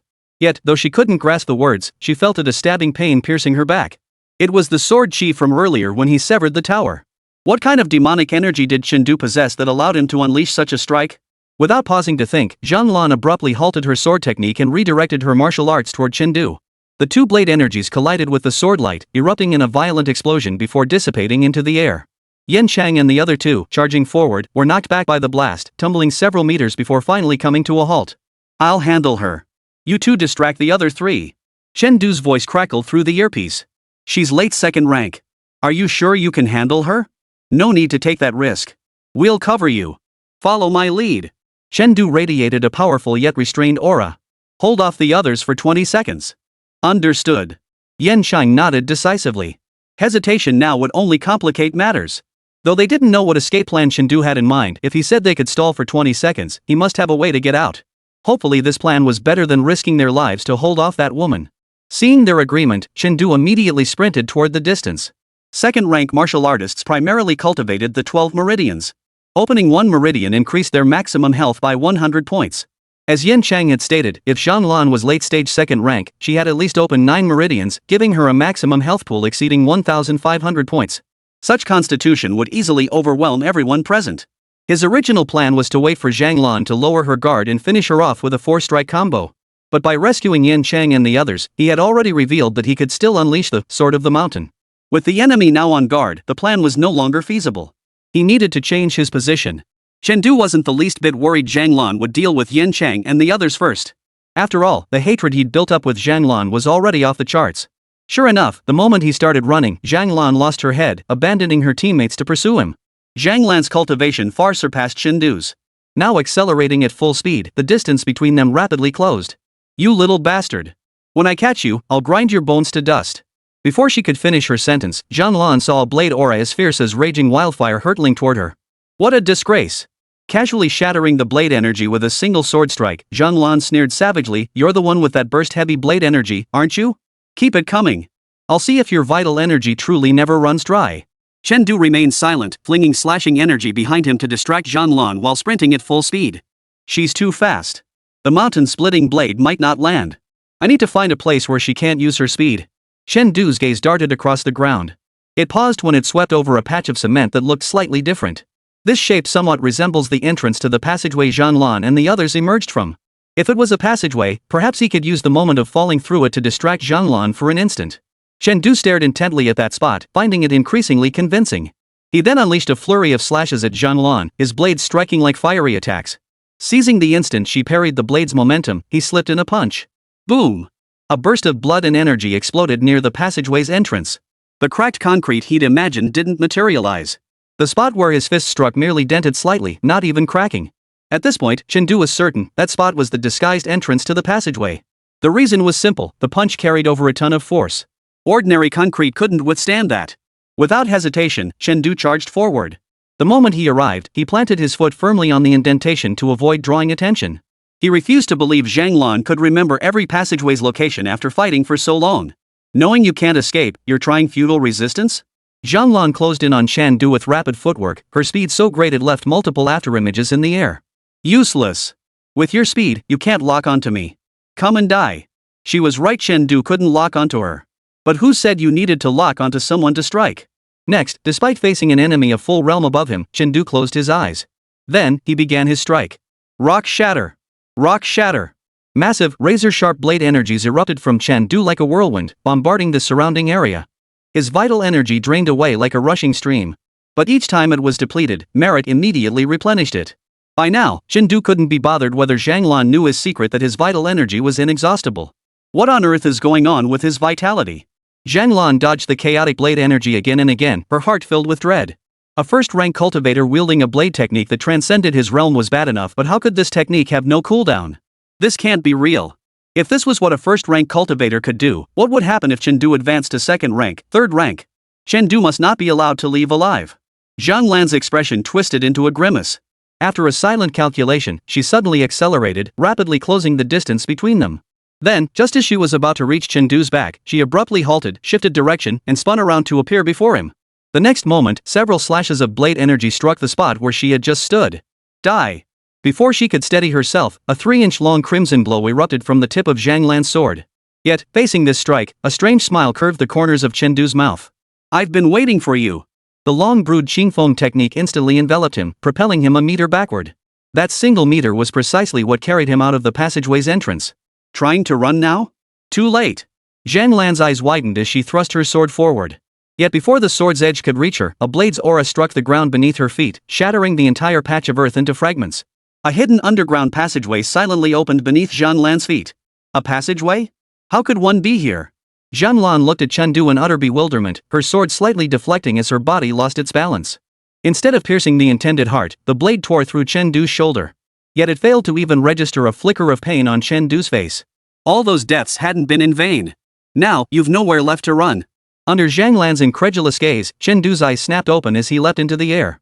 The long sword in his hand, illuminated by moonlight, seemed to cast phantom shadows as he swung it. Shatter rock, crush stone, cleave mountains, sever peaks. Four distinct blade energies converged, carrying illusions of splitting mountains and shattering rocks as they sliced toward the pitch-black passageway. Carrying Chen Du's fury and murderous intent, they descended upon Zhanglan's head. Chen Du! Yet Zhanglan, being a late-stage second-rank cultivator and seemingly undergoing some bodily mutation, somehow withstood all four blade energies without dying. But her health bar was nowhere near as long as Chen Du's mana bar. With over 10,000 merit points, Chen Du could now strike as many blows as he desired. So 4 more blade energies descended. This time, not only was the person gone, but the passageway itself was reduced to ruins. Only a bone splattered with flesh remained amidst the rubble, bearing witness to the presence of a second-rank martial artist. Conducted the funeral rites for a second-rank martial artist, ending their sinful life. Merit plus 1,000. Dust to dust, earth to earth. Burying the opponent's remains with one's own hands. Merit plus 100. Slaying a sinner drenched in the blood of his own kind. Considering the karmic debt of 23 innocent lives on his hands, merit plus 2,300. 23 ordinary people? He killed that many? Chen Du stared at the bone on the ground, his eyes filled with an icy coldness so intense it seemed impossible to melt. They deserve to die. After dealing with this bastard, it's time to help the captain. Chen Du lifted his foot to leave, but suddenly halted, spinning back to strike the bone on the ground with his blade. Hum. The blade's energy collided with the bone, sending the flesh fragments flying, yet the bone itself remained intact. Something's definitely off. Chen Du muttered under his breath. He had sensed something peculiar all along. How could any bones remain after Zhanglan had been sliced into a two-dimensional form? Something was off about these bones. He reached out and grabbed the bone, testing its size. It fit perfectly into his pocket. He promptly tucked it away and sprinted back to the original spot. Meanwhile, Yen Chang and his two companions, covered in wounds, knelt side by side, their backs pressed together. Not far from them, three enemies slowly approached, smug smiles of certainty on their faces. "Captain, how long have we held out?" Mo Yan asked softly. "I didn't count exactly, but about 40 seconds. Yen Chang hung his head, the hammer he'd been holding now gone. 43 seconds. We've exceeded the objective. Sun Xing forced a smile through his blood-stained face. Hope that kid really got away. Yeah. Yen Chang managed a faint smile. Make a wish, hope that kid brings me a pack of fancy cigarettes next time he visits. Then I want the latest phone. Wonder if that kid'll splurge on it. Sun Xing's eyelids were already trembling, yet he still managed to sigh with effort. If he's really broke, even a paper one would do. Mo Yen grinned, revealing teeth stained dark red with blood, but said nothing. She didn't have the strength left. I've finished recording my last words. Yen Xing finished speaking before struggling to his feet. His tiger-like eyes were half open, seeming to harbor a menacing glint. Damn it, I won't die in peace until I drag one of them down with me. What? Finished your nonsense? A second-rank warrior twisted his lips into a cruel sneer. Too bad. Lord Zhanglan was a second-generation divine blood warrior who consumed beast blood and bones.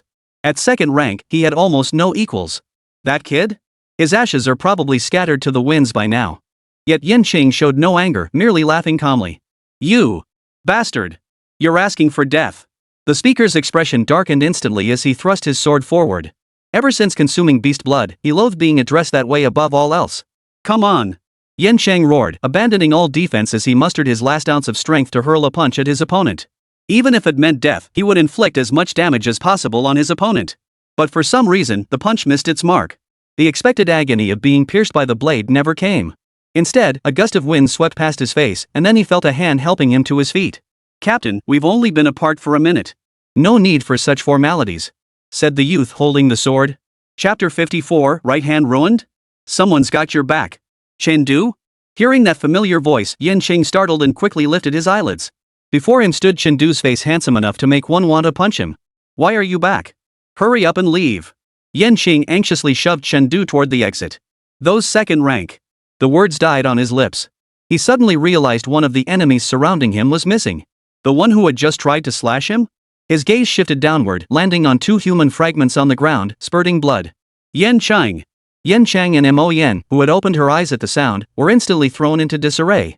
Wait, what did you just do? If you've got the strength, don't try to fight back. Go lie down over there. And grab this to stop their bleeding. They're practically human showers. Chen Du shoved the first aid kit into Yen Chang's hands before turning to face the remaining two enemies. His expression darkened instantly. Yen Chang and the others were severely injured. After this battle, even if they survived, their 12 meridians and 8 extraordinary vessels would likely be damaged. It was highly likely they would be stuck at the second-grade realm for the rest of their lives.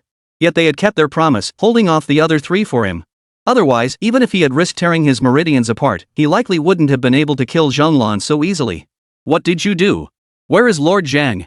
The two enemies faced him as if confronting a formidable foe. Though their voices rang fierce, a hint of retreat already flickered in their eyes. With this youth returning and Zhanglan nowhere to be found, what else could the outcome be? Don't worry, you'll see her soon enough. Chen Du's reply only deepened their fear. They couldn't fathom how a mere first-rank martial artist could have killed Zhanglan. Master Zhang must have been entangled by some powerful foe. Oomph. Still talking tough when death is upon him. The remaining second-rank martial artist snorted coldly. Let's strike together and kill this bastard. Right on. The first-rank warrior agreed, raising his sword and charging toward Chen Du. Yet after taking a few strides forward, a ruthless gleam flashed in the second-rank martial artist's eyes. Better safe than sorry. I'll avenge you. He delivered a punch directly to his own ally's back, then turned and sprinted into the passageway. Between life and loyalty, he chose betrayal without hesitation. You beast. The first-ranked warrior's eyes bulged with fury, yet he couldn't halt his momentum. He could only watch helplessly as he was shoved toward Chen Du. This script, I've seen it play out countless times. Chen Du shook his head, then raised his hand to unleash the 4 swords of mountain splitting. The late-stage first-rank cultivator barely withstood the first blade's energy before being cleaved in two by the second wave. The remaining 2 slashes caught up to the second-rank cultivator, reducing him to dust. Well done. Witnessing this, the first-rank warrior closed his eyes with satisfaction as his consciousness sank into darkness. Guided as second-rank martial artists to the afterlife, ending their sinful life. Merit plus 1000. Guided the soul of a first-rank martial artist, ending their sinful life. Merit plus 300. Fulfilled the dying wish of a first-rank martial artist, allowing them to depart without suffering. Merit plus 200. Chen Du. Thanks for giving him that push. With that, Yan Qing squad's mission was successfully concluded. After all, not a single enemy remained alive in this place. Glancing at the 3 corpses, Chen Du didn't spot the strange beast bone from earlier. He sheathed his blade and, without pause, hoisted Yen Chang and the others onto his shoulders, racing toward the factory exit. Saving lives was paramount. If these 3 weren't rescued soon, next Qingming festival would be spent visiting their graves. Only upon reaching the location did he realize it had been transformed into a makeshift medical station, with dozens of medical personnel in bloodstained whitecoats bustling in and out. 3 more casualties here. Quick! A sharp-eyed doctor spotted Chen Du and immediately snatched the 3 men from him, rushing them into emergency surgery. Some, seeing Chen Du covered in blood, even tried to pin him down on a bed. Only after Chen Du repeatedly explained his situation did they finally relent. Before leaving, however, the person applied a special healing ointment to the sword wound on Chen Du's shoulder. Chen Du! Huang Yu appeared out of nowhere, throwing herself into Chen Du's arms. Thank goodness! I thought I'd never see you again. Within seconds, Chen Du felt his combat uniform barely dried from the wind become damp again. By the way, where's the captain and the others? After crying for a while, Huang Yu lifted her head, her eyes brimming with tears as she looked at Chen Du. They've just been rushed in for emergency treatment. Probably, they'll survive. Chen Du still couldn't bring himself to tell Huang Yu the extent of their injuries. As long as they're not dead, as long as they're not dead. Huang Yu exhaled deeply, the heavy weight on her chest suddenly lifting. Her entire body went limp. Chen Du knelt down, intending to help her to the side. But the moment his right hand touched Huang Yu's body, an electric shock like pain shot through his entire arm. The pain made Chen Du's body tremble slightly. What's wrong? Noticing Chen Du's reaction, Huang Yu looked concerned. I think I should get checked out, Chen Du said. Medical technology in the martial arts society was highly advanced. Within just 3 minutes, Chen Du was already holding his X-ray and consulting the doctor. Doctor, how is he? Huang Yu asked anxiously. Strange. The doctor studied the images, his brow furrowing into a deep frown. Severe muscle laceration in the right arm, but it's not from the outside and it's from the inside out. I've never seen this kind of injury on a martial artist before. This team member, did you repeatedly use explosive martial arts techniques just now? Explosive? Does landing over 100 strikes with the sword of the mountain count? Chen Du muttered inwardly before nodding honestly. Nonsense. Didn't your teacher teach you that such martial arts place extreme strain on the body and shouldn't be used recklessly? The doctor glared at Chen Du.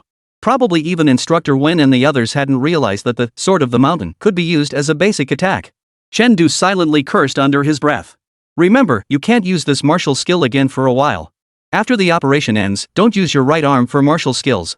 Just practice the tempering fist daily, apply the ointment, and rest for a month or 2. You'll be fine. What happens if I keep using it? You don't want your right arm anymore? The doctor's tone was stern, like he was scolding his own son. I'm warning you, use it again, and at best, your muscles will rupture. At worst, you'll lose your arm. Also, while your 8 meridians are absurdly resilient, they're all torn to varying degrees now. What the hell did you do to wreck your meridians like this? I only opened 3 meridians. Doctor, are you even speaking human language? Do you have any idea how insulting that sounds to a first-rank martial artist like me? Get lost. Oh. Breaking through realms carries risks. Opening meridians requires caution. Who could have foreseen this? Chen Du stepped out of the medical station, looked at his bandaged hand, and sighed. He'd been planning to fight his way back in, take out a few enemies, and then rescue people. But now he was one more body on the stretcher. Well, as a mere early-stage first-rank cultivator, he'd better focus on recuperating and let Fang Yuanshan handle the damage output as a third rank. Just as he sighed, a familiar voice suddenly crackled over his earpiece. Only this time, the voice wasn't the usual gentle tone he remembered. Instead, it unleashed a torrent of profanity, cursing Fang Yuanshan to high heaven over the public channel. Fang Yuanshan, you lost your mind? Stealing my genius to fight? If Chen Du gets hurt, I'll make you pay. Extreme Martial Arts Dojo, follow my command. Charge with me and slaughter every last one of these inhuman, ghostly beasts. Leave no survivors. Chen Du. Great. If old Fang doesn't put in some serious effort killing enemies now, Duanqi will tear the Criminal Investigation Bureau apart when he gets back. Anyway, none of my business. I'm just here to rack up some merit points. Chen Du shrank his neck, yet a faint smile crept onto his face. You know what? Having someone's got your back feels pretty damn good. Chapter 55, Raiding the Medical Station. Why did Director Duan specifically mention you? Huang Yu's eyes sparkled with curiosity. You wouldn't happen to be his? Get lost. Chen Du raised his left hand and smacked Huang Yu hard on the head. Just call me Chen, okay? Oh, so you take your mother's surname. Wah! Stop hitting me, I'm sorry. Seeing Huang Yu pleading for mercy, Chen Du finally stopped. After this commotion, his mood lightened considerably. The Extreme Martial Arts Dojo had plenty of second and first rank practitioners. Though their numbers were smaller than the criminal investigation bureaus, their individual strength was formidable. With Duan Qi, a late third rank expert, among them, their overall combat power wasn't much weaker. With this, things were completely settled. The others at the medical station also relaxed. Thank goodness Master Duan and the others arrived.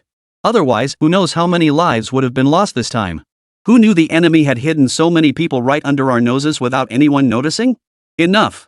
Who knows how many familiar faces we'll see when we get back? Sigh. The elite squad is still undergoing treatment and several strong teams suffered heavy casualties. Ironically, it's us weaker ones who survived relatively unscathed. Actually, there's one strong team that didn't lose anyone. You mean Yanqing's squad? I remember receiving their distress signal. They claimed to have encountered a late-stage second-rank opponent. How did they manage to escape? I just saw Chen Du, acting like nothing happened, single-handedly carried Yanqing and the other two all the way back from the front lines. Can you believe it? With the Extreme Martial Arts Dojo's assistance, everyone felt more inclined to chat and the medical station no longer felt so grim. News of Chen Du rescuing 3 people gradually spread, to the point where people encountered him on the road would immediately greet him with martial arts etiquette. The look in their eyes was nothing short of reverence. What good is admiration? Give me some merit points instead. Chen Du sighed inwardly. Exhausted from returning martial arts greetings, he simply left the medical station, seeking a secluded spot nearby to play dead. Huang Yu followed close behind. After all, Chen Du was now considered a patient, and since she owed him her life, she naturally felt obligated to look after him. Seems like everyone's quite fond of you these days. For some reason, Chen Du couldn't shake the feeling that Huang Yu's tone was tinged with envy. If possible, I'd prefer to convert this into tangible rewards. Chen Du rolled his eyes, glancing around as he searched for a cleaner spot to sit. As he looked around, suddenly, his gaze froze. Because right there, just 2 meters ahead of him, was a patch of cement floor that looked eerily familiar. The familiarity wasn't due to the cement itself, but because the cracks in this patch were identical to those in the one where he'd killed Zhang Lan. What sent a chill down his spine even more was that the previous slab had barely seemed wide enough for one person to pass through. But this one? It could probably fit a truck. Damn it! Chen Du cursed under his breath, shoving Huang Yu aside as he barked, "Go! Alert the medical station, we're under attack. Evacuate immediately." For a split second, Chen Du had considered turning tail and running. His right hand was injured, but his legs weren't. He could still move fast. If he truly wanted to flee, a few minutes would have been enough to get him far away. Far enough that no one would ever know he'd been here. Choosing to send word when strength was failing, then surviving that was no disgrace. The valor he displayed tonight already far exceeded the expectations of his own rank. Even if he had merely relayed the message and retreated, it would still have been a major achievement. But for some reason, he couldn't lift his feet. Someone ambushed us? Huang Yu, pushed off balance, was utterly bewildered. It was so quiet here, where could anyone have come from? Following Chen Du's gaze, she scanned the area carefully and finally noticed something amiss. Over there. Could it be? She recalled the passageway that had suddenly opened earlier, and a chill ran down her spine. Chen Du nodded silently. How could there be one here too? Huang Yu's face flushed with anxiety as she hurriedly pressed her earpiece, intending to report the situation. But after calling out for a while, the earpiece remained dead silent. Signal jamming? Huang Yu's face instantly drained of color. But she didn't sit idly by. Quickly regaining her composure, she shouted. Chen Du, you're faster than me. You go back. I'll hold the line here. You can't stop them. Then you come with me. You can't stay here. If they come out, you'll die. She grabbed Chen Du's hand, her voice almost pleading. I know your strength, but... Chen Du met her gaze and nodded. I know. His decision to stay behind stemmed from many reasons. For instance, this was a once-in-a-lifetime opportunity to reap merit. With the enemy all crammed into this passageway, it was practically a firing squad waiting in line. If he could land a few strikes, each blow would yield thousands of merit points. But the most crucial reason was the group behind him composed entirely of non-combatants and the wounded. If those martial artists targeted them, dozens of lives would be lost in moments. This reality made it impossible for him to move. He didn't deny being a selfish man, perhaps forever incapable of becoming the glorious, towering figures depicted in books. But he also refused to stand by and watch these warriors, some fighting for their families, others for the greater good, die before his eyes. But if it came to a fight, he had little confidence in victory. Let's be honest, Chen Du was now little more than a cripple. Without the sword of the mountain, his combat strength was only on par with a late-stage first-rank martial artist. Hold out as long as possible. If you can't win, run. There's no shame in that. Chen Du steeled his resolve. His chi surged, shattering the bandages wrapped around his right arm inch by inch. Huang Yu, too, had made her choice. I'm heading back now. Don't die. After issuing this earnest warning, Huan Yu began sprinting back. The medical station was only about 400 or 500 meters away. At her speed, she could reach it in 10 seconds flat. By the time the evacuation order was issued and rescue teams were summoned, the fastest response would take just over a minute. In that brief window, she prayed to heaven that no such coincidence would occur. Little did she know that the operation was already nearing its conclusion. Time rewinds to 5 minutes prior, 3:27 and 25 seconds p.m. With Duanqi and a group of second-rank warriors joining the fray, the two third-rank Beastblood warriors entangled with Fong Yuanshan were instantly annihilated. Following the deaths of the two third-rank warriors, the Beastblood warriors' side collapsed like a mountain crumbling, swiftly pushed back to their true headquarters beneath the ground. This is strange. Covered in blood, Fong Yuanshan frowned. We killed every single person on the list, the big shots and the small fry. But we missed the one who truly runs this organization, Pang Jingtong. Could he be dead already, or have he fled long ago? Impossible. Fong Yuanshan shook his head at Duanqi's speculation. I dealt with him years ago. That bastard's favorite pastime is savoring his twisted pleasure at the crime scene. Spot on. A chilling laugh echoed over the broadcast as if answering Fong Yuanshan's words. Fong Yuanshan, you truly are my old rival. You read people well. Correct. I'm currently in a room underground. Too bad you can't catch me. Oomph. You're still talking tough even as death approaches. Fong Yuanshan snorted coldly. Before, I lacked evidence, letting you hire lawyers to clear your name. This time, every underground lab holds proof of your crimes. I have every right to kill you myself. Kill me? Ha ha ha ha. Too bad you won't get the chance. The sinister laughter abruptly halted. In the next instant, alloy doors concealed in the shadows abruptly rose, sealing off all escape routes. This sudden turn of events caused Fong Yuanshan and Duanqi's expressions to change drastically. Chapter 56, One Man, One Blade, A Bloody Battle. They hadn't anticipated the enemy still had a hidden hand. Duanqi wasted no words, slashing his blade directly at the alloy door, carving a deep gash through it. Grade E alloy. After carefully examining the gash, Duanqi nodded to Fong Yuanshan. It'll take some time, but we can get out. That's good. Fong Yuanshan exhaled in relief. Don't worry, I don't have the ability to kill all of you here. Pang Jingtong's voice carried an unnamed excitement. It's been so long since we last met, old friends. I just want to show you something interesting. Without warning, a screen silently rose within the room where Fong Yuanshan and Duanqi stood. Out of curiosity, Fong Yuanshan and Duanqi glanced at it. The screen displayed footage seemingly shot from a first-person perspective, showing nothing but a silver alloy door. Playing tricks. Duanqi snorted, drew his blade, and began slicing through the alloy door. No, this isn't some trickery. Pang Jingtong's voice came through the screen. Let me enlighten you two old fogies, this, my friends, is one of the newest forms of entertainment in recent years: live streaming. As for me, I'm the host of this live stream. And these two? They're the supporting cast. Now, everyone, say hello to our viewers. The camera slowly panned to either side, revealing dozens of faces contorted like those possessed by madness. Though called human faces, they resembled some kind of beastly creature that happened to look human. Failed beast blood experiments? Duanqi frowned deeply. No. Judging by their beast-like features, they aren't Phase 1 non-martial artist test subjects. They're Phase 2 martial artist failures? Director Duan truly lives up to his reputation as a frontline veteran. His insight far surpasses that of this minor bureau chief, Fong Yuanshan. Pang Jingtong sighed with admiration. Second-stage beast bone experiments are notoriously difficult. While success grants enhanced cultivation levels and unique martial arts abilities for active beast transformation, the failure rate is terrifyingly high. Failure turns them into these mindless, useless beastmen. Nothing remains but raw biological instinct. Biological instincts? Fong Yuanshan was vaguely impressed yet confused. Why are you telling me this? Director Fong, you didn't miss the point, did you? Pang Jingtong replied with a hint of sarcasm, biological instincts: feeding, reproduction. And where can one satisfy these needs? The answer was glaringly obvious. Finally grasping the meaning behind the words, Fong Yuanshan erupted in fury. You bastard, you dare lay a finger on the medical station? You think I won't make you wish you were dead? Who are you trying to scare? I've endured every kind of suffering imaginable. Your little tricks? I've already tried them on myself. Pang Jingtong sneered dismissively, reaching his hand toward the screen. 3 hours 25 minutes and 20 seconds, I'd better start streaming. If I drag this out any longer, Director Duan might actually break down the door to deliver his concern in person. As he spoke, the silver alloy door on the screen suddenly split open from the center, sliding apart to either side. As the door opened, a beam of light streamed in from outside. Alongside the light, a figure was projected onto the screen. Oh? Pang Jingtong narrowed his eyes. Damn it! Fong Yuanshan's expression changed instantly. Duanqi remained silent, but the moment he recognized the figure, his gaze sharpened like a blade, and his starting stance abruptly shifted. That stance was all too familiar. It was none other than Chen Du's Sword of the Mountain. 15:32 and 25 seconds p.m. Temporary medical station.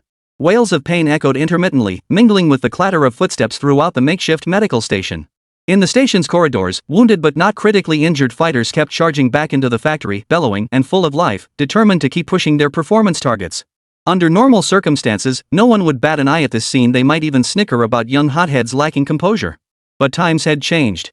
For those pinned down by medics and unable to join the front lines, their envy knew no bounds. Wonder how far they've pushed forward? Probably close to leveling it. Man, I wish I wasn't injured. Then I could witness a third-grade expert unleashing their martial arts. Uncle, let me go. I've already had the anesthetic. Trust me, I won't run. Damn it, you've said that 4 times already. You ran off the first 3 times, why should I believe you now? The wounded sighed resignedly. Doctors were busy saving lives and apprehending suspects. Not a single ambulance remained parked nearby. They'd all been deployed to transport the critically injured back for treatment. The scene was nothing short of a bustling hive of activity. Yet, a sudden cry for help abruptly silenced the chaos. Quick! Emergency evacuation. An unopened large passageway entrance has been discovered nearby. Chen Du is holding off the enemy there alone. Get some capable fighters to come with me and assist him. At that very moment, some 400 or 500 meters from the makeshift medical station, Chen Du's injured right hand was tightly bound to his knife with a makeshift bandage. Standing casually before the passageway, he and his blade formed a solitary defense. 4 or 5 meters ahead of him, a passageway door was sliding open to either side. Inside the gate stood a masked man and an endless line of beastblood warriors. Each stood over 2 meters tall, muscles bulging prominently.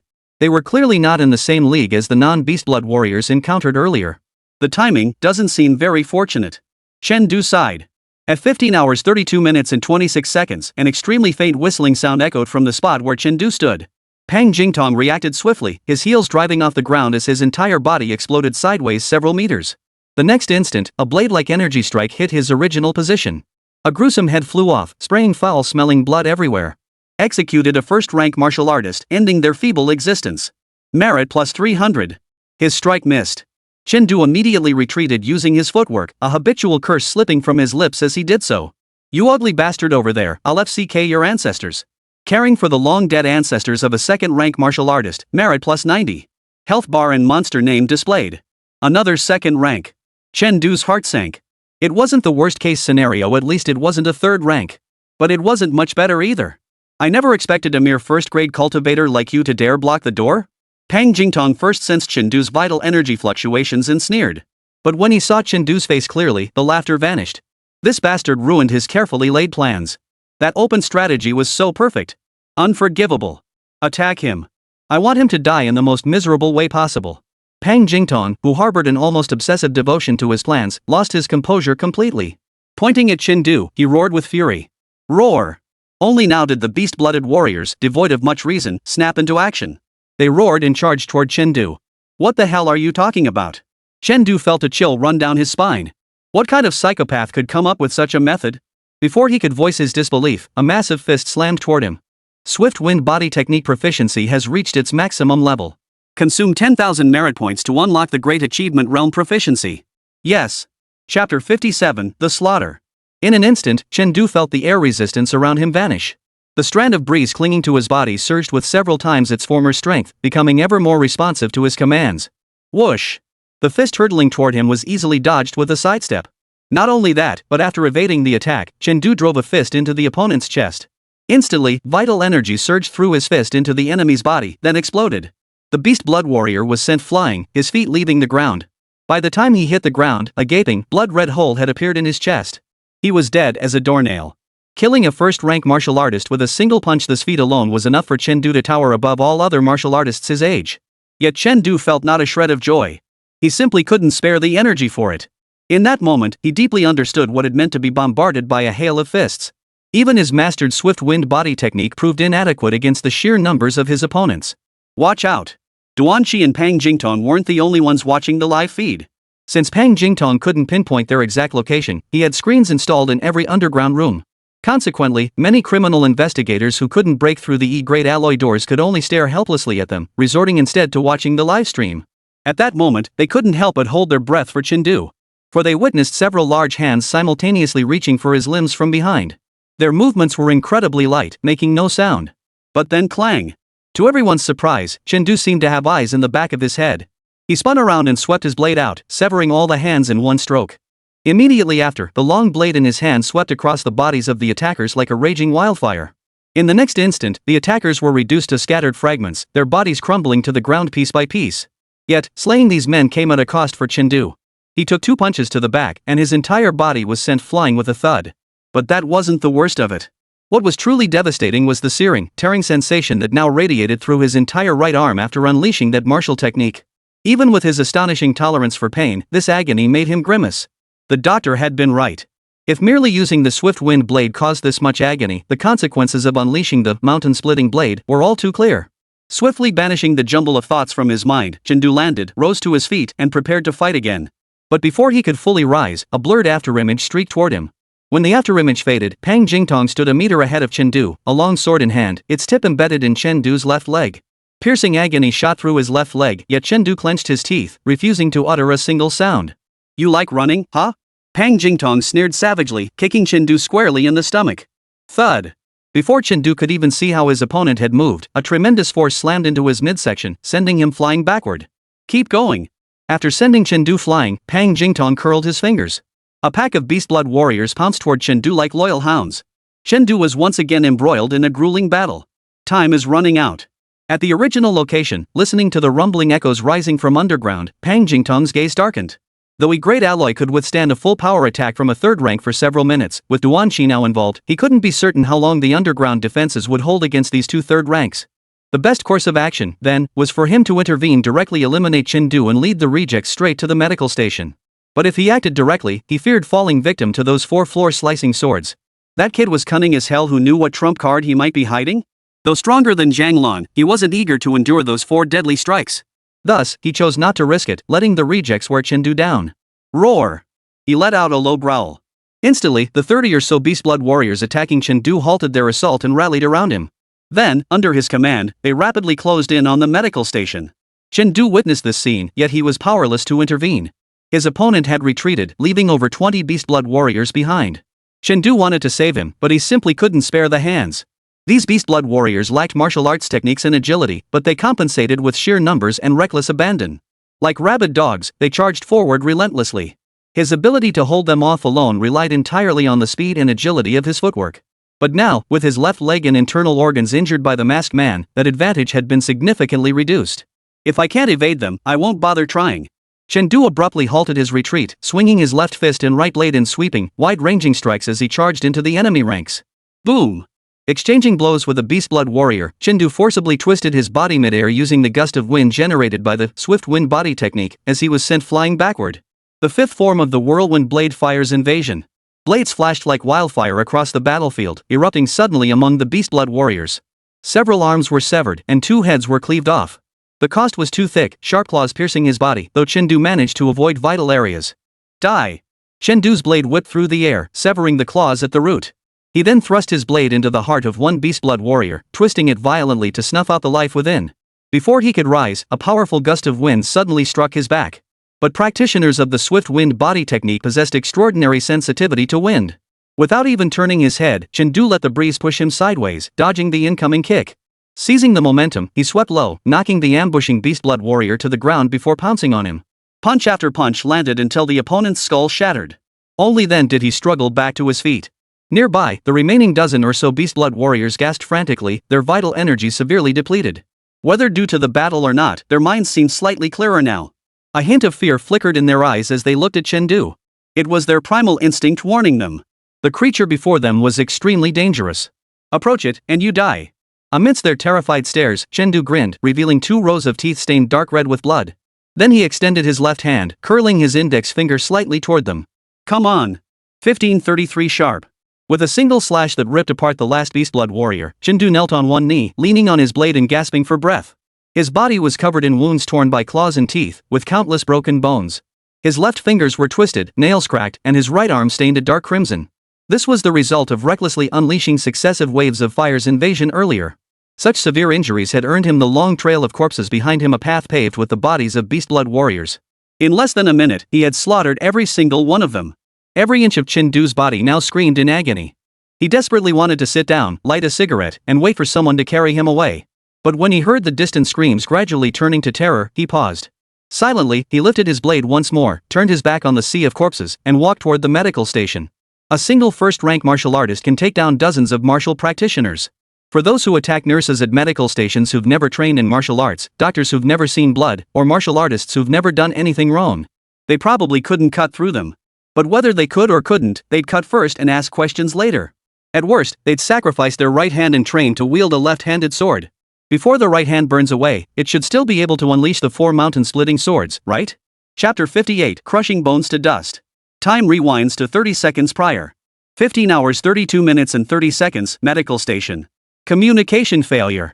Unable to contact Fong Yuanshan. The signal is indeed being jammed.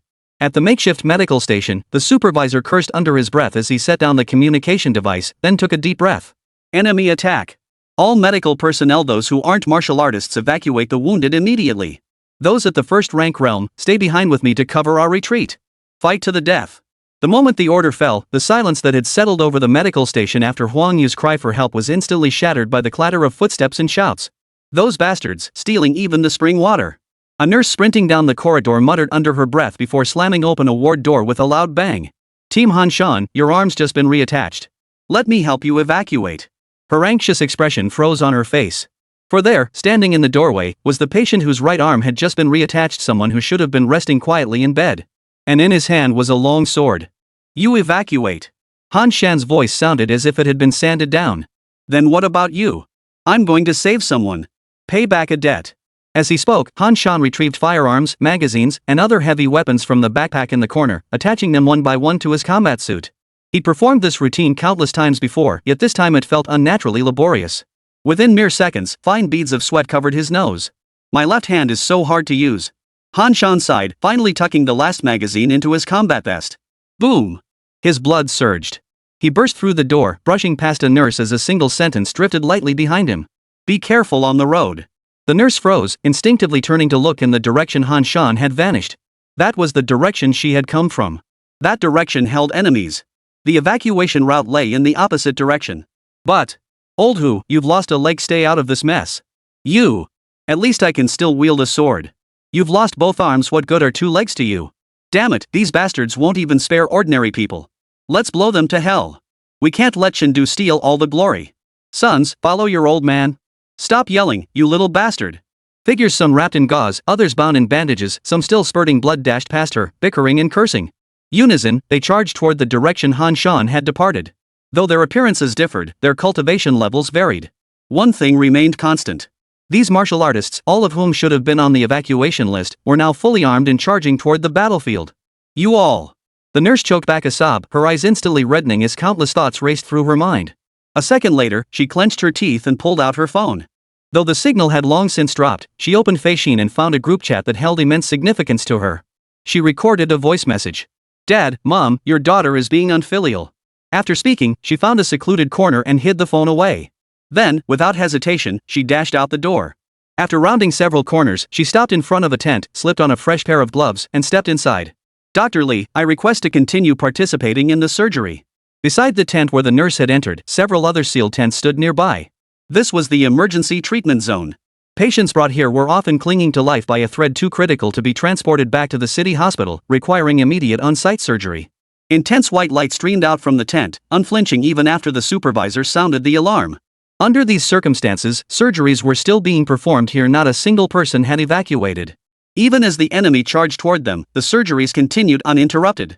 Dr. Chu. A nurse pushed open the door, her voice urgent. Evacuate the wounded immediately. There are too many enemies. The wounded have no chance of evacuation. If I stop, he dies. Without turning her head, Chu Xiaoxiao reached out to her assistant. Hemostatic forceps. The assistant handed it over, showing no sign of evacuating either. Dr. Chu. The nurse grew desperate but dared not forcibly pull Chu Xiaoxiao away. Instead, she pleaded, Dr. Chu, you're the president's own protege. He specifically ordered that nothing must happen to you. If my mentor were here, he'd make the same choice. You go. Chu Xiaoxiao's tone brooked no argument. Her life mattered. The lives of those forensic investigators were lives too. The patient she was operating on now was even younger than her. What? Could her life, Chu Xiaoxiao's life, be more precious than these warriors? No. If it came down to it, she believed the lives of these martial artists were far more precious than hers, a mere ordinary person who couldn't even cultivate martial arts. Dr. Chu, the patient's vital signs are stable now. I can take over the rest of the procedure. Would you like me to? The assistant's unspoken implication was for Chu Xiaoxiao to leave and for her to stay. I can handle the rest alone. You may leave. Chu Xiaoxiao didn't even look up. The assistant said nothing but didn't leave either, stubbornly standing beside her and handing over tools. Such scenes unfolded throughout the medical station. The vast majority of martial artists chose to continue fighting, and the vast majority of doctors chose to continue operating. In the end, only a few doctors who couldn't assist pushed away martial artists who had completely lost their ability to fight. Outside the medical station, the sounds of battle erupted. The medical station's head, a second-rank martial artist, stood guard at the entrance alongside a dozen first-rank martial artists clad in white coats, locked in combat with over a dozen beast-blooded warriors. Human scum! It's precisely this that makes me despise you so much. Pang Jingtong scowled in disgust, waving his hand to signal the remaining beast-blooded warriors to charge forward. A single charge shattered the doctor's defensive line. The scene instantly transformed from organized combat into chaotic melee. You beasts! The doctor who had just examined Chengdu's right arm roared, catching the claws out of the corner of his eye. Instead of dodging, he swung his sword back, thrusting it forward. Killing one was no loss. Retreat! A thunderous command bellowed from behind. Instantly, a sword-wielding warrior kicked him aside, simultaneously thrusting the blade clenched between his teeth into the enemy's heart. Logistics personnel! What are you doing on the battlefield? The man mumbled incoherently. Only then did the kicked-away medic notice the thick, blood-soaked bandage wrapped around the opponent's shoulder beneath it, nothing but empty space. Third Squad, Captain Wenting Shang. The doctor felt a pang of sorrow. Then Wenting Shang acted as if he hadn't heard a word. After slaying his enemy, he sprang forward with a leap, charging straight into the crowd of beast-blood warriors and kicked one of them squarely in the head, shattering it. You all! I'll make you pay for my teammate's life. He cursed and kicked wildly, but mid-charge, someone kicked his shin clean off. He toppled forward. Several beast-blood warriors pounced on him simultaneously. If my hands were still intact, slicing you guys would be like cutting vegetables. Intense resentment flared in Wenting Shang's eyes. Boom! The roar of several firearms echoed from behind.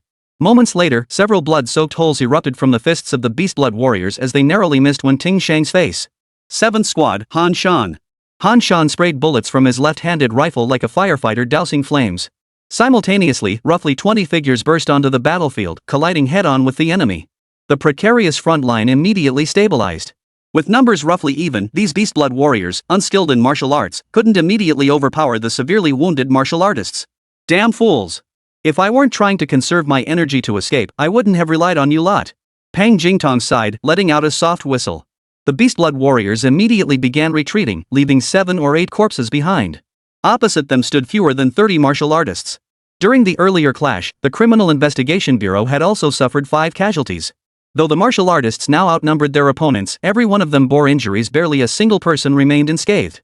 Even Huang Yu, who had been unharmed until then, had just broken an arm shielding Han Shan from a punch. Yet even this band of battered survivors, leaning on each other for support, radiated an aura of resolve that overshadowed Pang Jing's forces. Desperate resistance. Pang Jingtong uttered coldly, his sword flickering as his late second-grade chi surged violently. Then die. Go to hell. Wenting Shang cursed furiously, you damned bastard. You spare neither martial artists, nor ordinary people, nor even doctors. I should have shot you into the sewer back then. After the tirade, he paused. The Yanjing Criminal Investigation Bureau has issued an order. Any martial artist attacking a battlefield medical station regardless of nationality or cultivation level must be killed on sight, crushed to dust. Chapter 59, Until Death. Grind their bones to dust. Fight to the death. Wenting Shang was one of only 2 second-rank officials here, and the sole captain of the Criminal Investigation Squad. As the highest-ranking official here, his orders represented the collective will of everyone present. Yet, despite this first taste of command authority, he felt no joy whatsoever. Instead, he handed the command baton to another member of his squad who excelled at directing operations. He himself stood resolutely at the very front of the formation, sword clenched between his teeth. He chose to fight to the death. The reason for this was guilt. Guilt toward the fallen members of his squad. In other squads, the squad leader was usually the first to fall, followed by the members. But his entire squad had perished. He, the squad leader, had been rescued by another squad. That bunch of trench-dwelling military brass keeps saying the Criminal Investigation Bureau lacks guts. Wenting Shang clenched his teeth on the sword hilt, his words muffled, bull. The Criminal Investigation Bureau's men are second to none. Kill. The remnants of the Criminal Investigation Bureau actually launched a counterattack, charging toward the enemy.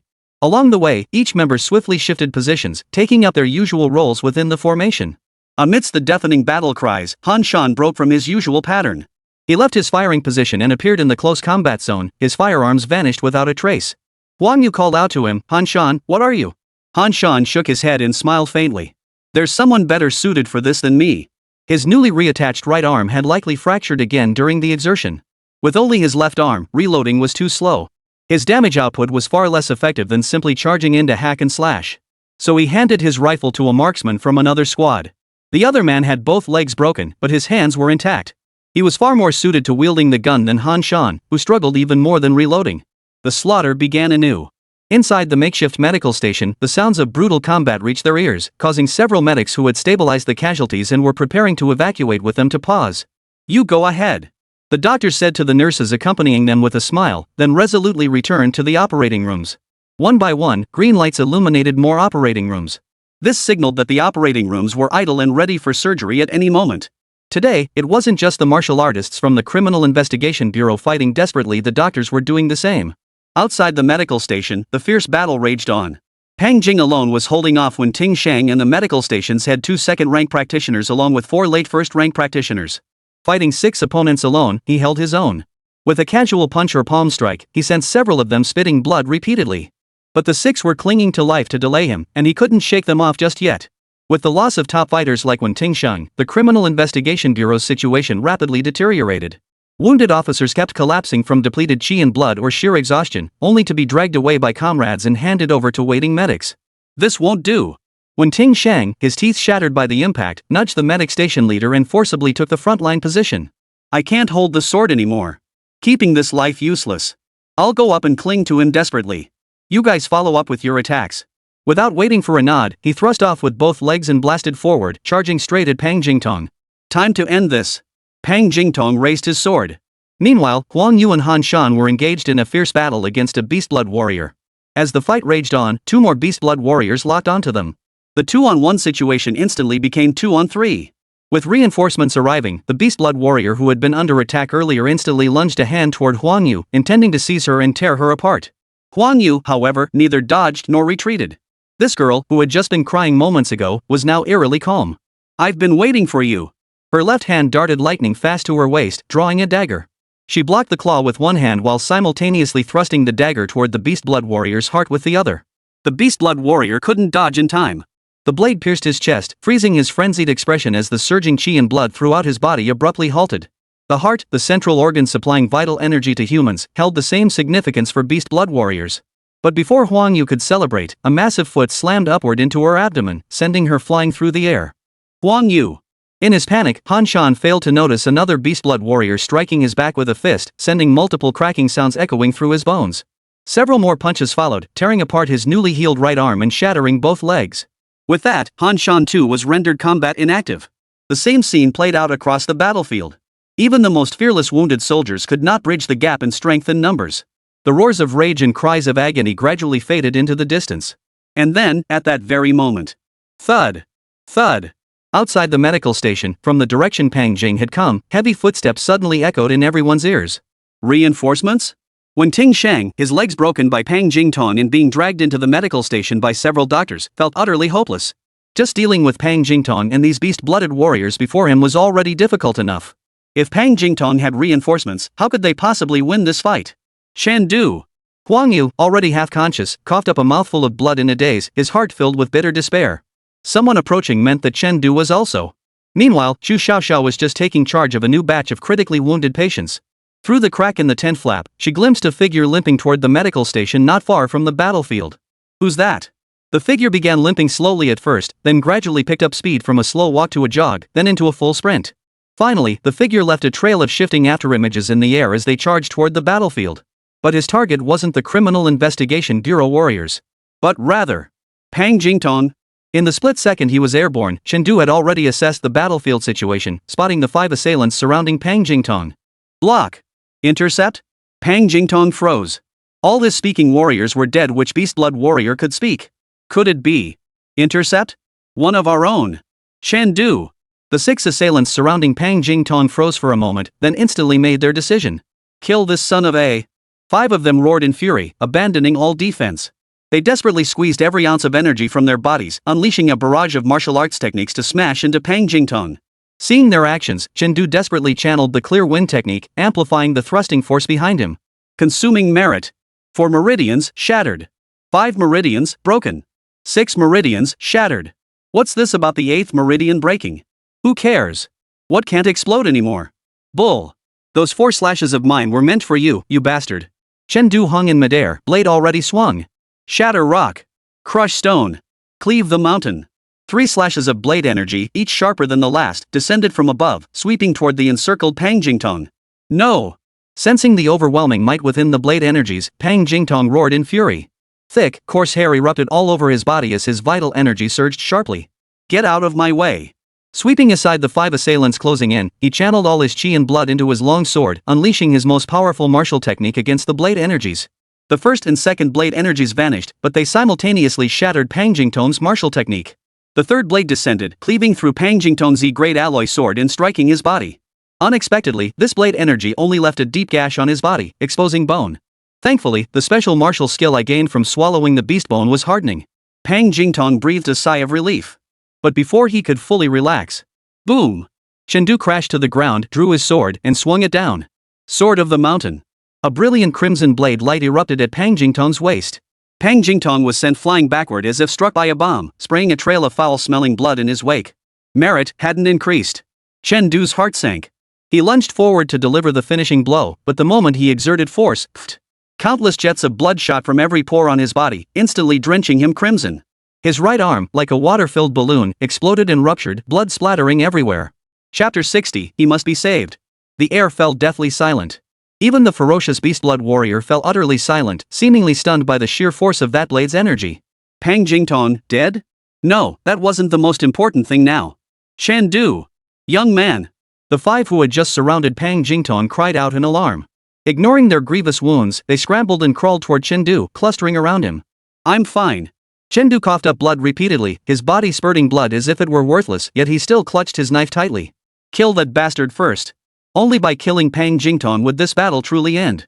As long as this late-stage second-rank martial artist, capable of withstanding 4 strikes from the sword of Manchu, remained alive, everyone here would be in danger. Alright, we're going. Don't move, don't move. 5 grown men echoed the command, their voices cracking with emotion. Damn it! Why am I so weak? I'm useless. Useless. When Ting Sheng roared, burying his head in the ground, desperate to kill Pang Jingtong. It was bad enough that his teammate had died before him. But now Chen Du, this benefactor of the Criminal Investigation Bureau, not even a full-fledged team member but just an intern, was about to die before him too. Go! Someone kill him! Kill him! Wang Ting Sheng practically screamed, urging his teammates with a voice already torn from the strain. At that moment, roar! A beastly roar echoed from the direction Pang Jingtong had fled. In an instant, the dazed beast-blood warriors snapped back to their senses, desperately blocking the warrior's path. Get out of the way! Damn it! You beasts! Kill! Chen Du's critical injuries instantly sent the warriors into a frenzied rage. To them, though Chen Du was an intern, he had become their comrade in arms the moment he saved the elite squad. The hope he had fought so desperately to secure, they would seize and fulfill. Not far away, within the newly formed deep crater, Pang Jingtong had resumed human form and was now coughing up blood. A blade wound at his waist nearly split him in two. Pang Jingtong gazed painfully at the wound, a flicker of relief crossing his eyes. Fortunately, the beast bone he had just swallowed was the very bone from his waist. Thanks to that bone, he had avoided being cleaved in two by Chen Du's blade. But the price he paid was terrifying. That beast bone, which would have been considered exceptional even at the second-grade realm, had all its power drained away by Chen Du's strike. Unless he could find another beast bone of comparable quality, he would never break through to the third grade again. Damn it! Pang Jingtong glared at Chen Du with venomous hatred. The entire plan had been ruined by this bastard. Everything. That kid seemed like he was born to thwart him. Fuming with rage, Pang Jingtong sprang to his feet, intent on finishing off the gravely wounded Chen Du. Suddenly, a flash of blade light erupted from the ground in the distance. It carried a blade aura far stronger than Chen Du's strike. No! Pang Jingtong's pupils contracted violently as he spun and sprinted toward the distance. Boom! The ground caved in with a thunderous roar as two figures leapt out from the collapse. Damn it! A furious shout thundered down from above. Fong Yuanshan, seething with rage, didn't pause after landing. He immediately gave chase in the direction Pang Jingtong had fled. Duanqi did not join Fong Yuanshan in the pursuit. Instead, he charged straight toward the remaining Beastblood warriors on the battlefield. Beastblood warriors deserve to die. With that, he swung his blade repeatedly. Every frenzied beastblood warrior on the field froze rigid, their bodies cleaved cleanly in two. With that, the battle ended, and silence fell over the entire field. Until. What are you standing around for? Save them! Duan Qi roared, frantically hoisting Chen Du and the medical station chief onto his shoulders as he raced toward the station. Who's the best healer here? Duan Qi demanded. The supervisor remained frozen in shock, offering no response. Smack! Duan Qi slapped the medical station supervisor awake. The person in charge hurriedly said, "Shu Xiao Xiao. I'll guide you in the right direction." Meanwhile, why did it suddenly get so quiet outside? Shu Xiao Xiao was fully focused on the surgery, but she still asked, her voice thick with concern. She feared the martial artists from the Criminal Investigation Bureau might be overwhelmed. Hearing this, the assistant pulled back the tent flap and glanced outside. His eyes froze, yet the corners of his mouth curled upward uncontrollably. We won. What? We won. We won. Those beasts are all dead. Really? We won? Shu Xiaoxiao's body trembled violently. She quickly withdrew the scalpel, terrified she might make a mistake. Yes. We're safe. We don't have to die. The assistant trembled with excitement, covering her mouth and nose with her hand. Though these doctors had all embraced death, vowing to stand or fall with the warriors. But if given the chance to live, who would choose death? Just then, a low shout rang out from outside the tent. Shu Xiaoxiao. Save them. The voice fell as three figures burst into the tent. Ha! Shu Xiaoxiao froze in place, surgical knife still raised. How could they switch surgeons mid-operation? I'll take over here, the supervisor said, nudging her aside. There are a few empty surgical tents over there. You go to that one. But? No buts about it. If it weren't for this young man, the entire medical station would be dead. We absolutely must save him, the supervisor declared. All right. Shu Xiaoxiao fell silent. If the supervisor said so, it meant this patient's life was of utmost importance. Follow me. She gestured to Fang Yuanshan and the others, then motioned to her assistant, come help me. The group entered the adjacent surgical tent. After Fang Yuanshan placed Chen Du on the hospital bed, Shu Xiaoxiao ushered him and Duan Qi out. No unauthorized personnel allowed. Duan Qi, Fang Yuanshan. The doctor's orders are final. Better obey. After they left, Shu Xiaoxiao picked up the equipment and performed a preliminary scan on Chen Du. The results brought tears to her eyes. His meridians were shattered, his right hand exploded from the inside out, his left arm was crushed, his ribs were all broken, and his body bore countless penetrating wounds. Such severe injuries it was unimaginable how this young man had endured them. Perform emergency surgery immediately. Call an ambulance and prepare to accompany them. Injuries this severe are beyond our capabilities here. We need to get him to the city hospital. Chapter 61, From today onward, I am your father. Jiangjiao City's premier martial arts hospital. Outside the operating room, two influential figures from Jiangjiao City third-ranked dignitaries rarely seen in public were now wrestling on the ground, utterly disregarding their appearances. Fang Yuanshan, if anything happens to Chen Du, I'll never let you off the hook. You. If it weren't for that pathetic training intensity at your martial arts academy, would Chen Du have ended up here in the first place? Is it my fault? I was stationed at the border. Who knew what Chen Du was up to? Just hearing border pisses me off. Isn't Pang Jingtong's organization a foreign power? They got in because your surveillance failed. Bull. Like you actually caught anyone. Chen Du slashed him to pieces, and you still let Pang Jingtong escape. What's the deal? Got all your skills saved up just to argue with me here, huh? Guys, stop fighting. The hospital director stood nearby, his face full of worry. My hospital is small, I can't afford to have you two tear it apart. But the two men, consumed by rage, ignored him and continued their fight. Until Shu Xiaoxiao emerged from the operating room. Shut up, both of you. Shu Xiaoxiao blared at them angrily. If you want to argue, take it outside. Don't disturb the patient's rest. Rest? Duan Qi and the other immediately separated, not even bothering to adjust their torn combat uniforms as they urgently asked, how is Chen Du? The professor managed to stabilize his vital signs. Hearing Shu Xiaoxiao's words, both men breathed a simultaneous sigh of relief. But unfortunately, Shu Xiaoxiao said softly, he might no longer be able to practice martial arts. What? Deep within Chen Du's mind. Chen Du, it's all your fault for taking fake medicine. That's why everyone had to endure so many rounds of tempering fist training. Chen Du, how dare you beat Wang Ming like this? Kneel. Chen Du, what did we ever do to you that you'd take away our chance to take the martial arts exam and ruin our futures? Chen Du. One by one, ugly faces flashed before his eyes. Words dripping with venom echoed in his ears. After an unknown span of time, all the faces finally coalesced into Pang Jingtong's bestial visage. Chen Du, what right do you have to kill us? Chen Du, who had been in a daze, snapped awake the instant he heard those words. Why? Because the tree wants to be still, but the wind won't stop. Because I suffered undeserved calamity. Because injustice burns in my heart. Those who should have died in the first place, even in death, they still bother me. Get lost. The blade flashed brilliantly, tearing the face to shreds. And so it was, calm and serene. My actions have always been without regret. If you want me dead, then you deserve to die. Chen Du murmured softly, then closed his eyes. When he opened them again, what met his gaze was not the chaotic expanse of his memory space, but a pristine white ceiling. He stared at the ceiling for a long moment before his pupils gradually focused. Where am I? His memory seemed frozen on the moment he swung his blade at Pang Jingtong. Instinctively, he reached out to pull back the covers. But despite this thought lingering for a long moment, his right hand remained utterly still. Chen Du realized he could no longer feel his right hand. Meanwhile, in the hospital corridor, Chu Xiaoxiao walked while contemplating treatment options. As she walked, the chatter of several young nurses nearby drifted into her ears. He really is handsome, one nurse exclaimed. Yeah, and so young too. I checked his records, he's only 18. Another sighed, talent is truly envied by heaven. He's only 18? Good heavens. I heard he's already killed dozens of first-rank martial artists alone. Not just that. He's killed nearly 10 second-rank martial artists too. I'm so jealous of you guys who've worked shifts in the VIP ward. The group of young nurses spoke without malice, their voices brimming with admiration and awe. Yet as she listened to these words, Chu Xiaoxiao let out a silent sigh. Indeed, peerless in both beauty and combat prowess. The legendary youth who descended from the heavens with his sword aura had become the dream of countless young women. But what was the cost?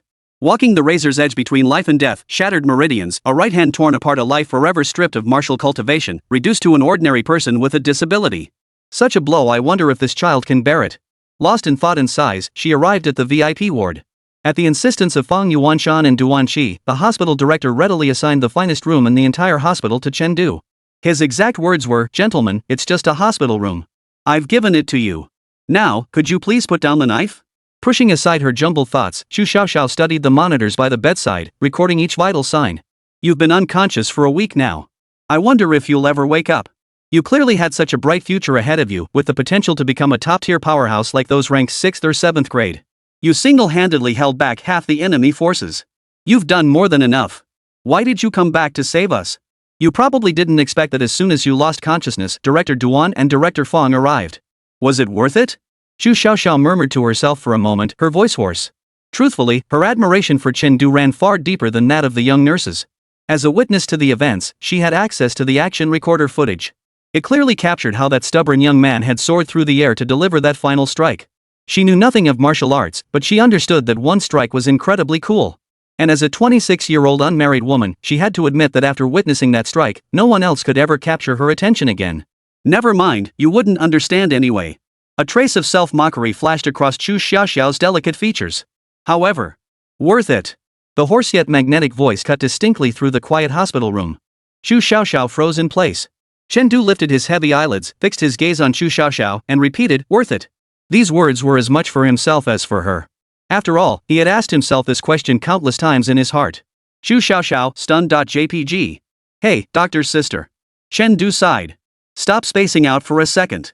Could you help me sit up? And while you're at it, give me an update on my condition. Oh, sure. Facing the gaze of her object of admiration, even Chu Xiaoxiao, who usually compared men to dissection specimens, felt a bit flustered. After a long moment, she stammered through the report of Chen Du's injuries. Extensive damage to internal meridians, blood, and qi unable to circulate normally, unable to practice martial arts. All muscles in his right arm were torn, with the bones suffering comminuted fractures disability. Compared to these two injuries, other wounds like penetrating injuries and fractures seemed trivial. After listening, Chen Du fell silent for a long moment. Is there any hope? Within the realm of ordinary humans, no. Chu Xiaoxiao's voice was heavy.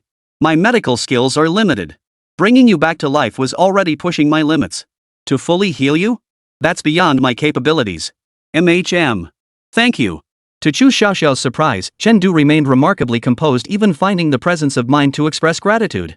She was a graduate of Yenjing Medical University and had encountered many prodigies from Yenjing Martial Arts Academy. Even when severely injured and losing their cultivation levels, those prodigies would beat their chests in frustration and curse their fate. Chen Du's composure was something she had never witnessed before. Then rest well. I'll go fetch the dean and your family. As she gazed at Chen Du's serene profile, Chu Xiaoxiao felt her heart skip a beat for no apparent reason. She hurried out of the ward. After she left, Chen Du didn't idle either. Instead, he focused his attention on the interface panel. Name, Chen Du. Merit points, 24396. Vitality, 1050 250. 8 meridians tempering progress, 8 meridians at 0% damaged. 12 meridian tempering progress, not unlocked. Unranked martial skill, tempering fist mastery 1531 3000. Low tier martial arts, mountain splitting blade minor mastery 180 300, swift wind blade minor mastery 299 300, swift wind body technique grand mastery 3069 3000 W steps. Consciousness stirred the progress of the 8 meridians. No response. Seems I was right, the 8 meridians are truly shattered. My maximum vitality can't be raised due to the severe injuries. Chen sighed. The interface couldn't fix this, and he genuinely had no idea what to do. What piqued his curiosity, however, was that the numbers in parentheses should represent his maximum vitality from his non-martial artist phase. But why had the number changed to 250? Wasn't the maximum non-martial blood limit capped at 249? What's the point of worrying about that now? Chen gave a bitter smile. Great. His journey to save the world had barely left the starting line before crashing and burning. The only silver lining, perhaps, was that the merit he'd earned this time would likely be enough to sustain him for the rest of his next life. Stay positive, at least I won't have to work like a beast of burden. Just then, heavy footsteps echoed outside the door. Immediately after, 2 burly men over 6 feet tall burst into the hospital room. Chen, you're finally awake. Anywhere hurting? From today onward, I'm your godfather. If you can't cultivate martial arts, I'll support you. Fang Yuanshan patted his chest and declared. Chen? What? Chapter 62, This is how a martial artist should be. What? Chen mouth twitched, nearly jolting him upright in his deathbed. Godfather? Fang Yuanshan's stern face suddenly broke into a kind smile. That's right. My boy has always wanted a brother. At your age, you'd be just right to be his big brother. Chen, no need. Come on, why so formal? Don't be so polite. Like hell I'm being polite. Chen stifled his urge to retort. Behave yourself. Duanqi slapped Fang Yuanshan on the back of the head. Fang Yuanshan, you bastard, have some dignity. You've got a son at home. If you die, you'll still have to divide the inheritance. He rubbed his hands together, his eyes burning as he fixed them on Chen. I'm a single man. If I get a bite to eat, you get one too. Watching the 2 third-rank powerhouses bicker at his hospital bedside, Chen suddenly found the scene surreal. You two, one a pavilion master, the other a bureau chief, both high-ranking third-grade powerhouses. Is this really necessary? He cleared his throat. My condition. Before he could finish, the ward door swung open again. An old man in a white coat burst in, pushing past everyone. Move. Move. Move. Move. The patient woke up and you didn't notify the attending physician immediately? Don't you young people know the rules? The old man squeezed to the bedside, pulled out a small flashlight, and shone it directly into Chen eyes. Pupil response is normal. Young man, can you hear me speaking? Blinded by the light, Chen blinked rapidly. Yes. Do you know what number this is? The old man held up 2 fingers. 2. What's 1 plus 1? I'm physically injured, not mentally impaired. The old man nodded approvingly. Very good. Your brain functions are normal. Chen. Who is this old man? I suspect he has a merit system too. He was my professor when I studied medicine. Sun Simeo, the department chair at Yenjing Medical University. Chu Xiaoxiao entered from outside the door. He's the one who performed your surgery. Thank you, Professor Sunday. Don't thank me. Sun Simeo waved dismissively, grabbing Chu Xiaoxiao by the arm. If you're going to thank anyone, thank this girl. If she hadn't called me begging like crazy, I'd still be sipping tea at the school right now. Teacher. Chu Xiaoxiao stamped her foot, a blush spreading across her cheeks, making the old man chuckle heartily. Thank you, doctor's sister. Chen nodded to Chu Xiaoxiao, then turned serious as he looked at Sun Simeo. Mr. Sun, what about my injury? From a medical standpoint, there's no hope. Sun Simeo shook his head. Before he could finish, Fang Yuanshan and Duanqi grabbed his shoulders in desperation. Old master, is there truly no hope? This child is still young, he's the future pillar of our dragon nation. He can't just perish like this. Die my ass. Sun Simeo shook them off. What I mean is, we must save him from a martial artist's perspective. Martial artist? Fang Yuanshan froze, while Duanqi fell into deep thought. Now that you mention it, I recall something in our Extreme Martial Arts Academy's warehouse that might save Chen. What? Why didn't you mention it sooner? Bring it out now. I'll buy it. Fang Yuanshan's face lit up with excitement. Buy my ass. That's the headquarters treasure. With only 1 drop allocated annually under S-class contracts, do you really think I, holding a C-class contract, could get my hands on it? What about paying for it? That's beyond what money can measure. And if we had to put a price on it, 1 drop? 100 million. 100 million. Fang Yuanshan fell silent. Setting aside whether he could even scrape together 100 million, even if he could, he'd likely be arrested for profiteering the very next day. Duanqi paced back and forth, staring down at the floor, no longer speaking. His expression was troubled as he stared at the ground. Chen Du could indeed be saved, but the price no one could afford it. That so-called treasure you're talking about? I've never even heard of it. Sun Samael was speechless. What I mean is having martial lords expend blood crystals to heal Chen Du, and the quantity required would likely be substantial.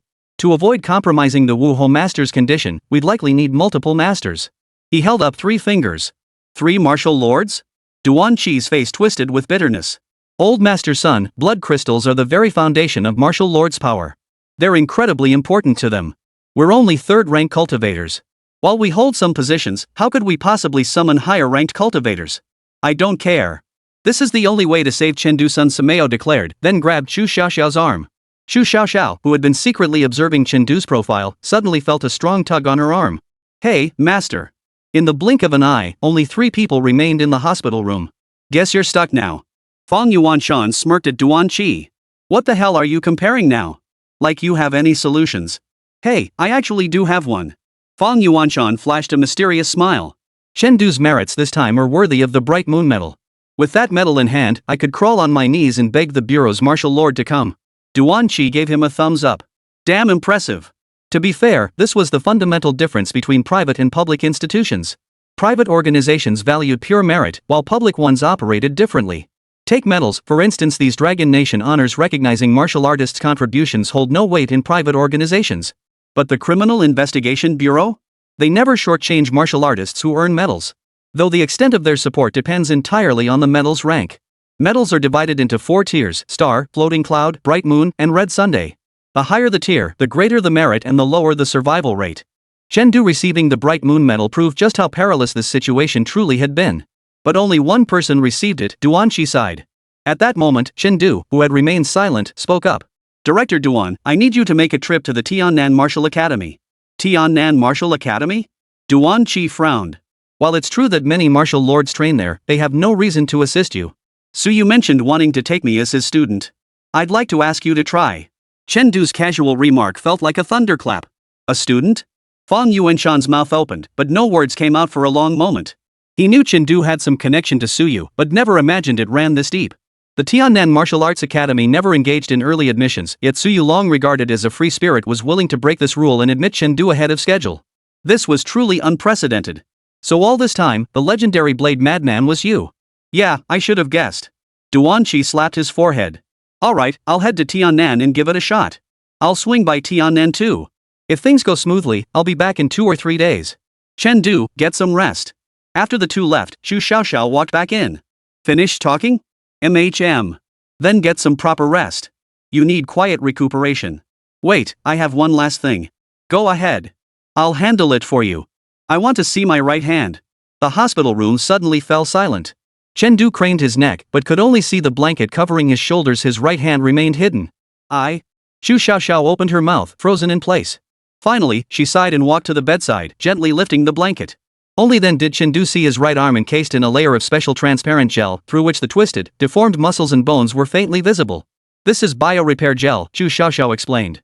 It temporarily maintains tissue viability, but it won't actually help your injury. Chu Xiaoxiao couldn't bring herself to say it. Chen Du stared at his right hand for a long time before suddenly smiling. It looks much better than I imagined. Thanks. It must have been terrifying when you put my hand in there. Chu Xiaoxiao abruptly turned away, her shoulders trembling slightly. After a long moment, she turned back, her eyes red. You really don't regret it?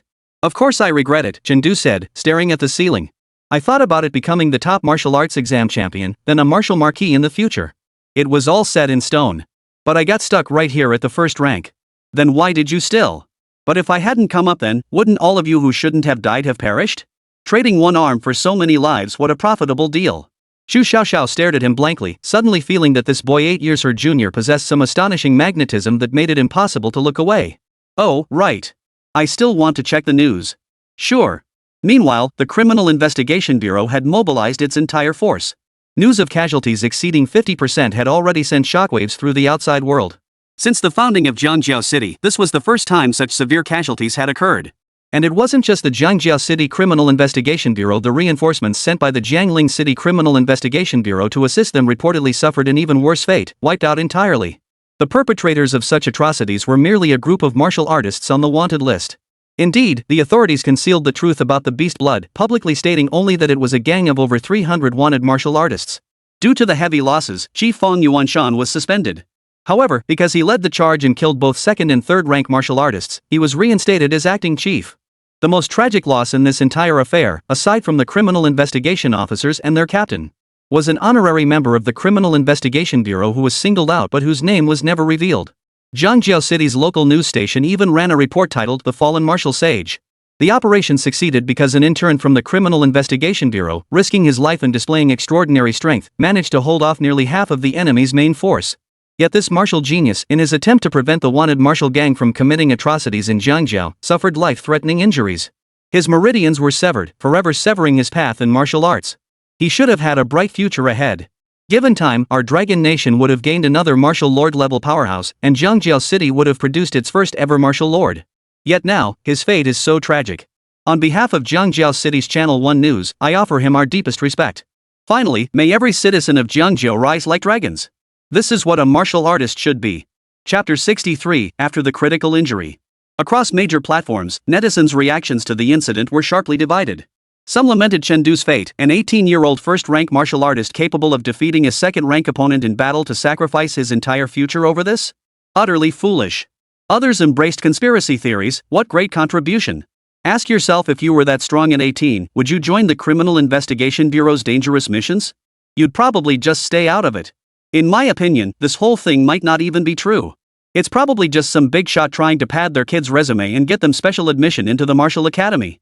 However, despite the initial uproar, the case quickly faded from the spotlight as the upcoming national martial arts exams drew near. After all, in this martial-dominated era, securing admission to a prestigious martial academy was the ultimate life goal. Everyone was too busy honing their skills to care about trivial matters in some backwater town like Jiangjiao. So what if a first-grade martial genius had fallen? In a country as vast as Dragon Nation, third-grade geniuses often met their end. Compared to them, what was Chen Du? Getting into a top academy was far more crucial.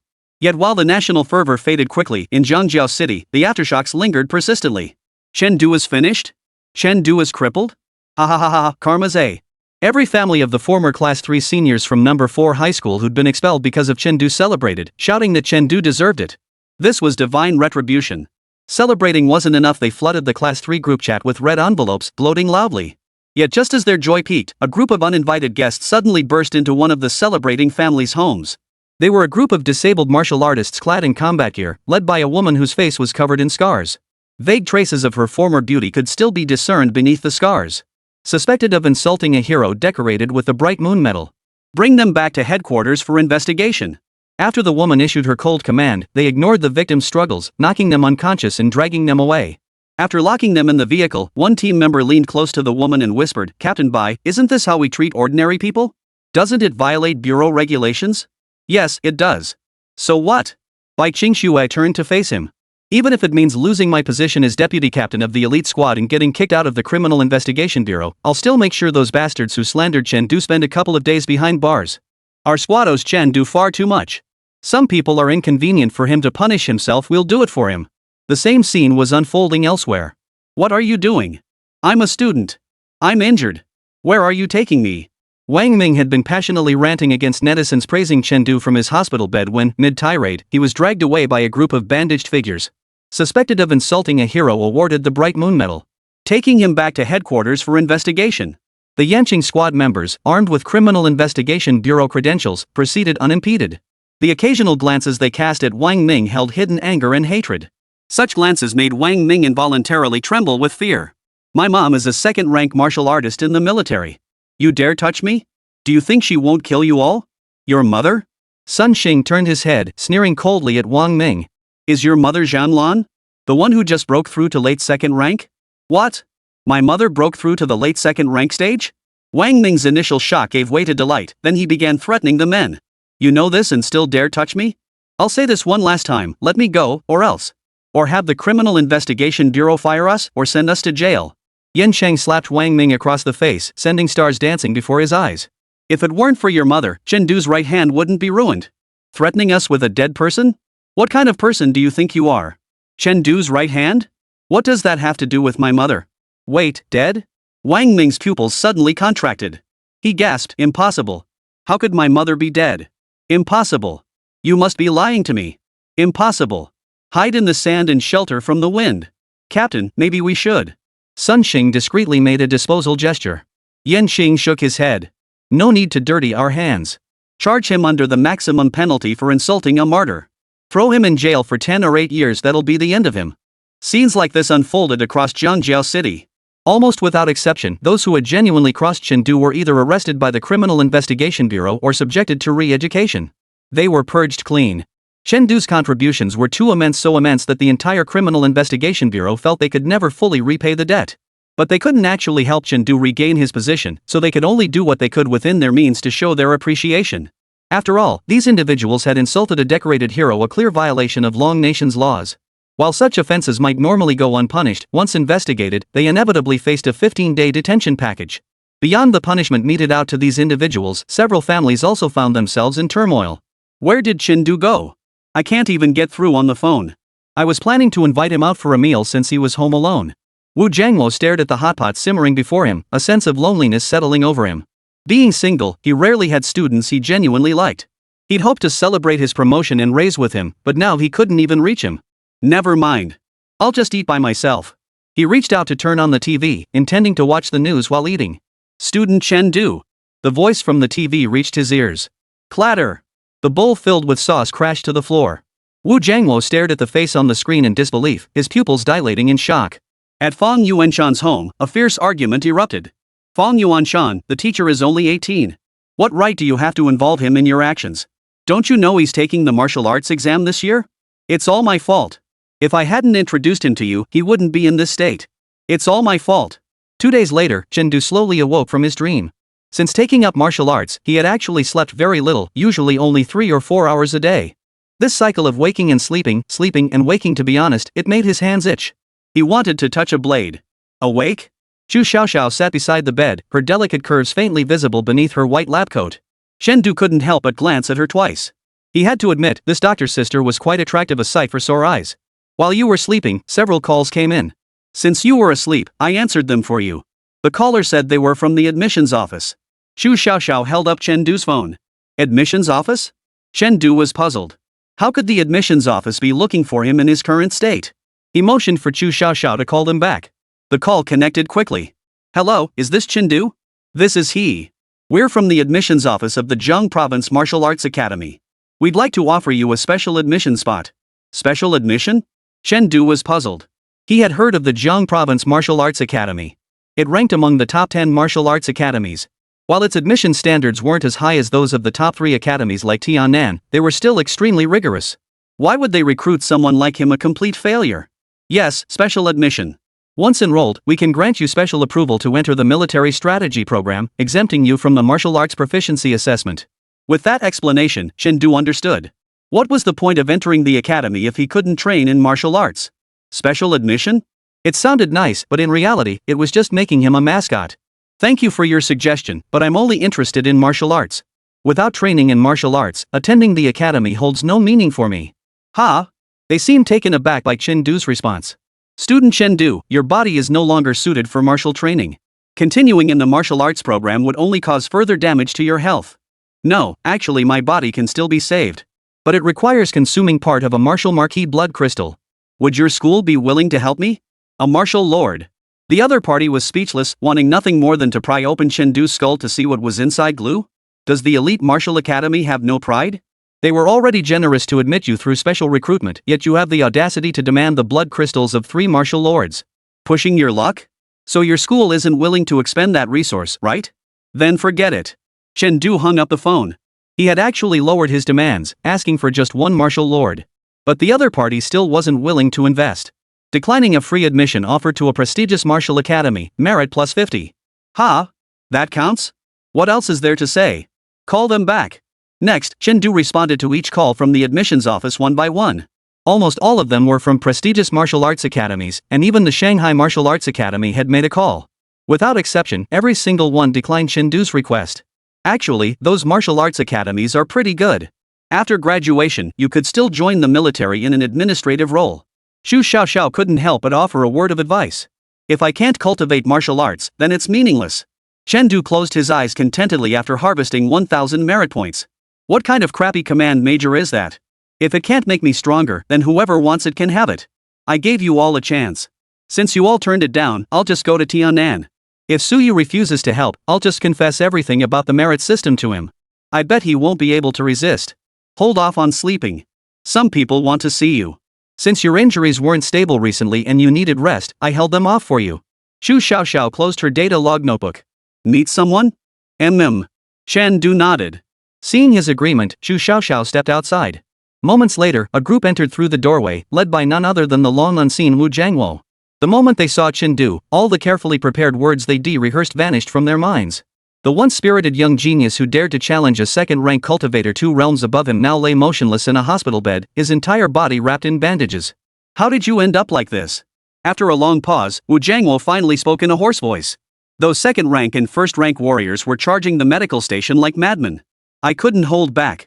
Remembering the Criminal Investigation Bureau's cover-up of the incident's truth, Chen Du also omitted any mention of the beast blood martial artists. Second rank. Wu Jiangwo was at a loss for words. It was hard to fathom that Chen Du, who had caused trouble constantly even before becoming a martial artist over 2 months ago, had now killed so many martial artists. Nonsense. Don't you know you're taking the martial arts exam? With this critical injury, you won't be attending the martial academy anymore? Meng Desan scolded him. Chen Du couldn't respond to that, so he just gave a wry smile. I'll make sure your enrollment status is preserved, Meng Desan added unexpectedly after his scolding.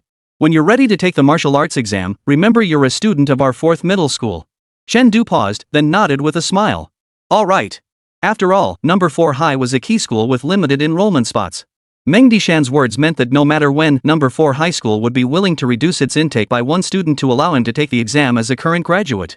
This was essentially the utmost Meng Desan could offer. Chen Du, I'm no match for you. Behind Meng Desan, Xiao Yuchen, who had remained silent until now, looked earnestly at Chen Du. I hope you recover quickly. When you take the martial arts exam in a few years, no matter where I am, I'll come back to cheer you on. Same here. The other students who had come along echoed his sentiment. These were the 4 middle school students who had trained alongside Chen Du. You're already the most outstanding student our school has ever had since its founding. Even though you didn't get into the top martial arts academy, I'll write your name into the school's history. Let all your juniors know they have such a great senior to look up to. Meng Desan pledged solemnly. Chen Du. What he really wanted to say was, all this empty talk is useless. Why not just give me some merit points instead? Chapter 64, The 3 Martial Lords Arrive.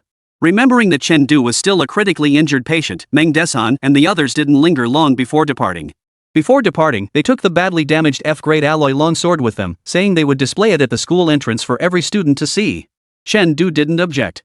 Frankly, an F-grade alloy blade was no match for his current combat prowess anyway. If they wanted it, let them have it. After they departed, another group entered. This time, they were all familiar faces. Chen Du scanned the group. Besides the 5 from his own squad, including Yan Xing, the original deputy squad leader of the elite squad, Bai Qingsong, and 5 or 6 other squad leaders had also arrived. Among them, the squad leader who had lost both arms and limped distinctly stood out in Chen Du's memory. He remembered him shouting loudly during the ambush against Pang Jingtong. Swish! Without exchanging a word, the dozen or so officers from the Criminal Investigation Bureau stood at attention and saluted in perfect unison the moment they spotted Chen Du. Yan Sheng stood at the front of the formation, his voice hoarse as he bellowed, Criminal Investigation Bureau, Zhangjiao City Branch. All squad leaders, salute honorary member Chen Du. Captain and elders saluting a junior. I can't accept that. Chen Du quipped. The heavy atmosphere eased slightly. What's senior? I'm just a useless wreck who needs his team to protect him. Yan Xing shook his head, pulled out a card from his pocket, and placed it on the bedside cabinet. This is a token of appreciation from everyone at the Bureau. It might not heal your injuries, but it should help make your life a little easier going forward. No need. Chen Du shook his head. Keep this money for the fallen and the injured. It's useless to me. Declined 2 million yuan in cash. Merit plus 200. Chen Du brightened a little. See? This was the real benefit. How can it be useless? Huan Yu, her eyes brimming with tears, looked at Chen Du with heartache. We've all heard about it. Your parents died long ago, and you're the only one left in your family. There must be places where you need money. I can earn my own money. I don't need this, Chen Du insisted firmly.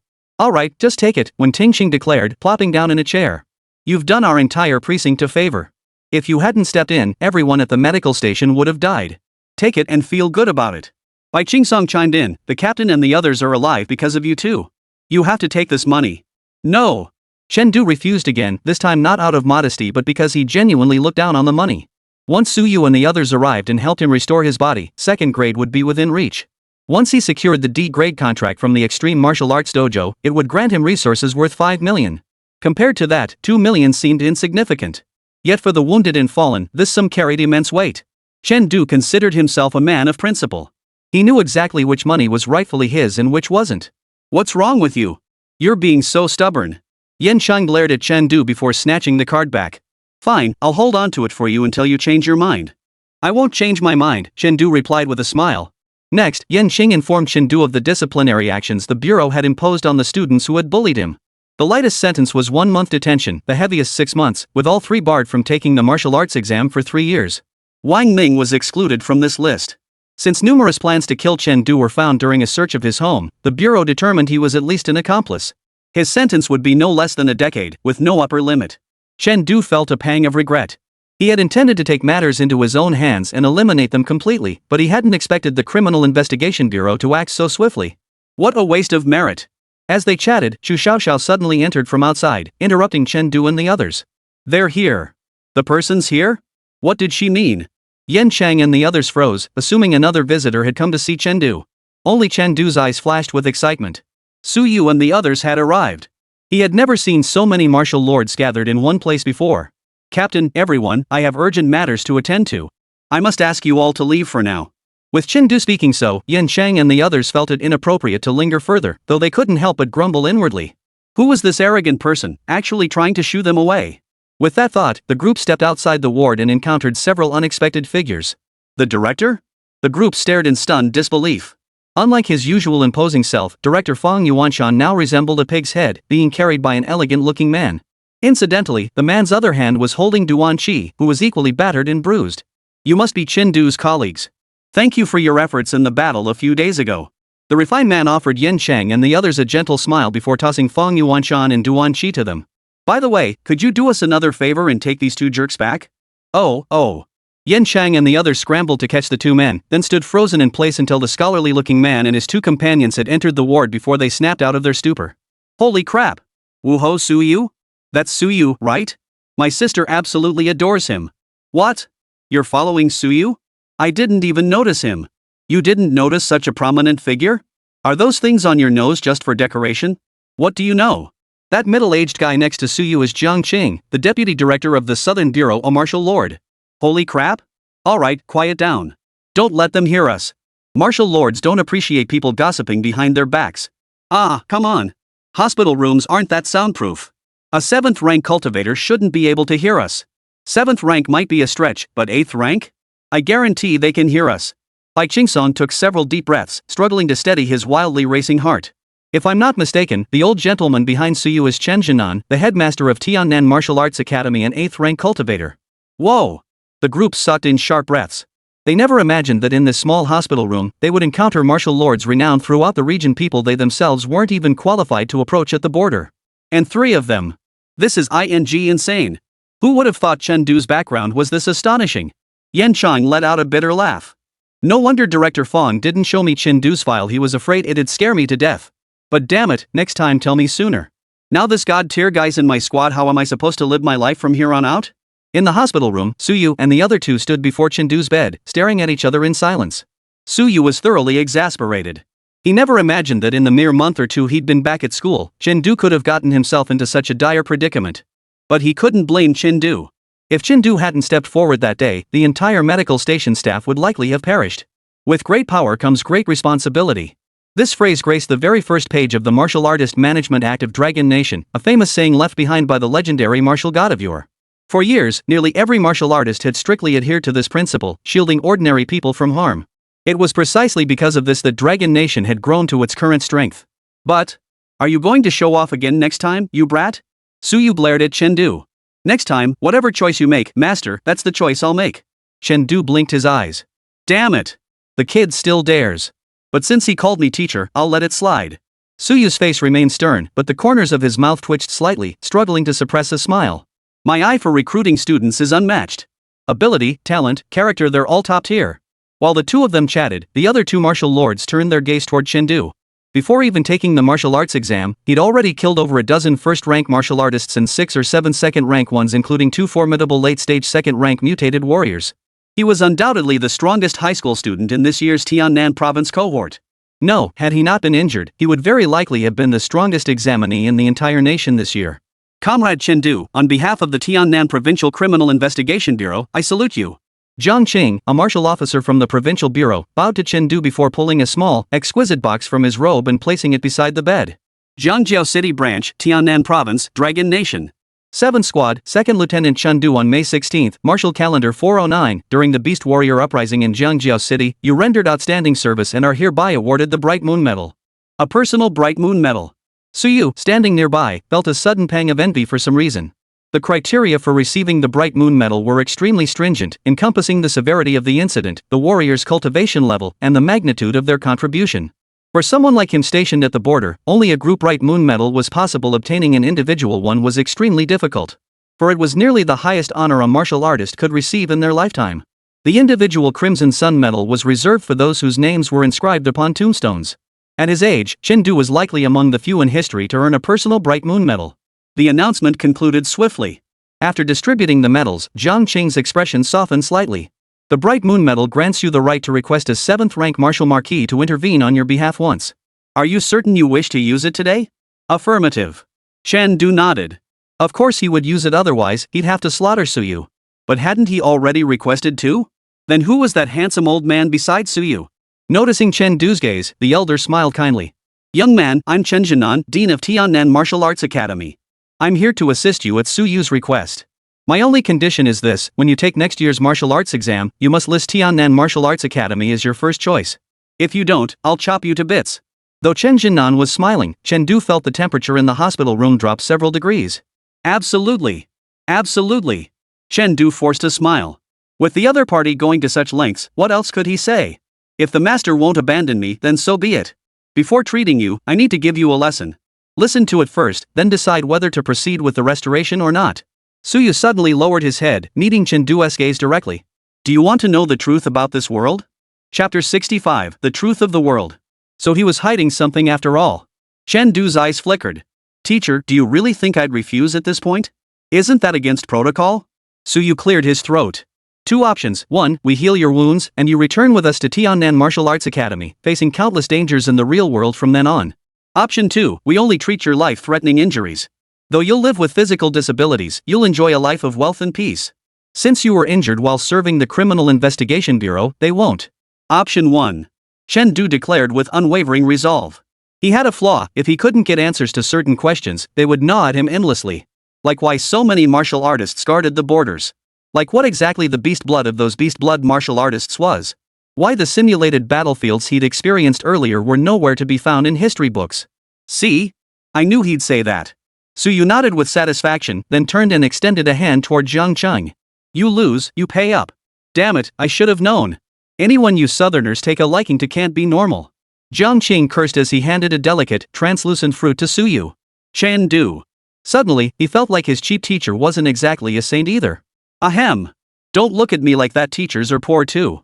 Though he said this, Suyu's expression clearly spelled out utterly unapologetic. Enough of that. Let's get down to business. Clearing his throat, Suyu pulled out a device resembling an electronic watch. With the press of a button, an image projected onto the wall. Over 400 years ago, an energy portal appeared in the Third Ocean between the Huayu Plate and the Federation Plate. Humankind, engrossed in world wars, paid no heed to that portal. Until beings began emerging from it. The image shifted. The next second, Chengdu's eyes flickered. Even though he had mentally prepared himself, a chill still crept up his spine. This was his first encounter with such creatures. In the projection, 2 creatures over 3 meters tall, their dark gray skin covered in vicious spikes, launched themselves onto the battlefield. Soldiers with Western features rose from their trenches, their expressions a mix of despair and madness. They cursed with F-words and fired their rifles. An entire platoon over 20 bolt-action rifles and a dozen heavy machine guns fired furiously at the 2 creatures. Gunpowder smoke filled the entire screen. Yet when the smoke finally cleared, the 2 creatures stood unscathed, their eyes gleaming with a certain contempt. Shaking their bodies, they dislodged the flattened bullets from the impact and continued their charge. In an instant, they covered dozens of meters and burst into the trenches. The next second, fragments of firearms mingled with copious amounts of flesh and blood, spraying wildly. Then, waves of soldiers began retreating. Yet against the speed of those two creatures, human legs became a laughingstock. Soon, the entire area, several companies of soldiers lay scattered across the ground as mangled corpses. The glaring disparity in strength was plain to see. To withstand machine gun fire from that era with just their bodies, they must be at least second tier. Judging by their speed, likely late second tier. Chen suppressed his nausea as he roughly assessed the creature's strength. Yen Chang froze the image on one of the creatures. We call these creatures demon beasts. After about 5 or 6 seconds, he switched the footage and continued his explanation. Humanity's first encounter with demon beasts ended in utter defeat. It was then that nations realized war must cease. Only by uniting could humanity survive. The sheer disparity in power between individuals is so absurdly vast that even if all of humanity united, it would only delay the collapse of the front lines. But where there's a will, there's a way. The emergence of the energy channel brought not only demonic beasts, but also a form of energy humanity had never encountered before. Through this energy, vital energy and martial arts were born within human bodies. From that day forward, we too could shatter metal and split stone. We could wound demon beasts. We could finally earn the right to draw our blades against them. Suyu said nothing more, letting the footage play on. Amidst the shifting scenes, countless gifted martial artists charged onto the battlefield, one after another, some perishing there, others emerging stronger. The names and faces of martial artists who had earned the Crimson Sun medal flashed across the screen one by one. Ultimately, humanity annihilated the majority of demonic beasts, driving the remnants back into the energy channels. Thus concluded the First Great War between humanity and the demon beasts.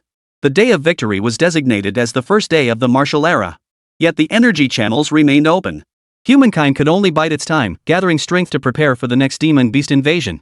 What our ancestors did not foresee was that when the beasts returned, they brought not only previously unseen species, but also multiple new energy channels.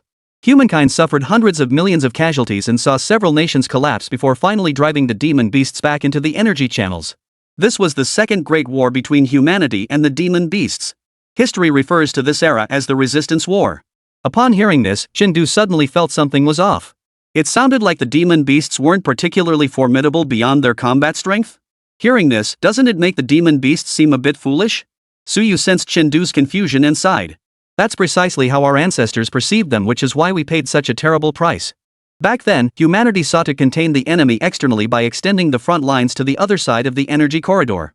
But just as the expeditionary force charged into the energy channel and established a fortress on the other side, the Federation, whose national strength was second only to ours, suddenly launched a rebellion without warning.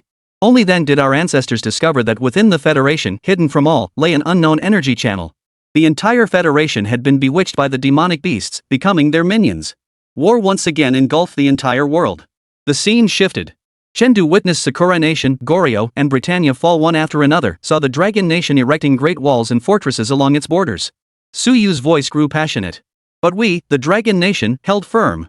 Not only did we hold firm, we reclaimed nearly the entire Dragon Europe territory and stood against the Demon Beast Federation across the ocean. Internally, we established martial academies to train ordinary people into capable warriors, sealing off 10 energy portals to prevent demonic beasts from setting foot within our borders. Externally, we established military departments, developed military industries, and confronted the entire world. Step by step, we reclaimed the entire Dragon Europe landmass. This is the Dragon martial era, an age where martial lords emerge in droves, and every citizen embodies the spirit of the dragon. The above is the truth of the world. Chengdu had no more questions now. In short, it seemed this world had been invaded by demonic beasts, with half humanity defecting. The other half, led by the Dragon Nation, gradually gained a foothold in the Great War. However, their current strength was insufficient, and they were currently on the defensive. Yes, the defensive side. Despite Suyu's impassioned rhetoric, if humanity truly possessed the capability to counterattack, they would have already reached the other side of the ocean long ago. And if the Dragon Nation were truly powerful, could they conceal this from the common people? No way. Given the Dragon Nation's warrior nation DNA, if they were fighting a battle where victory hinged on their best effort or defeat meant annihilation, they'd certainly inform the populace and mobilize the entire nation to fight. The reason for the secrecy? Probably because while they can't win now, the situation is still stable and improving. To keep the people calm and avoid panic, they're keeping it under wraps for now. Isn't this exactly what on prolonged war advocates? Suyu, alright, any other questions? None. Then let's tend to your wounds. Take off your clothes. Chengdu didn't move or speak, just glared at Suyu with a look of resentment. If you were injured like this, would you take off your clothes for me to see? Oh, I forgot. Suyu muttered under his breath, then flicked his wrist, sending a surge of chi and blood that shattered the blanket and bandages covering Chengdu into fragments. When they saw the state of his body, Suyu and the others all paled. This bad? They had only briefly assessed his injuries during the journey, but never imagined they were this severe. Apart from his head, Chengdu had scarcely a single intact patch of flesh left on his body. Many wounds were deep enough to pierce through his internal organs. How did you manage this? Chen Jinnan hesitated slightly. Such injuries would have killed an ordinary first or second rank cultivator long ago. Even if they survived, their vital energy and blood would have been completely depleted. Qi and blood both are vital. Without blood, what kind of qi and blood could possibly remain? Yet Chengdu could still walk and nearly killed a late-stage second-rank cultivator? Is this kid even human? With flesh and blood damaged to this extent, no wonder it requires 3 martial lords. Jiang Qing marveled at the sight. Only a top-tier martial academy like Tiannan Martial Academy would dare invest in such severe injuries. Any other academy would likely turn tail and run. Suyu and the others, however, paid no heed to this. What truly captured their attention was Chengdu's potential. After all, Suyu had never witnessed anyone with Chengdu's cultivation speed and innate talent. Even Jixingji, his most accomplished disciple, likely fell short in this regard. Jixingji, now a senior, had reached 5th grade nearly 1 grade per year. As long as Chengdu didn't die, his achievements would inevitably surpass even that. Trading a martial lord blood crystal worth hundreds of millions for a future mid-grade or high-grade cultivator? That's a steal, right? But Chengdu didn't care about that. After all, he was bound to Tiannan Martial Academy from now on.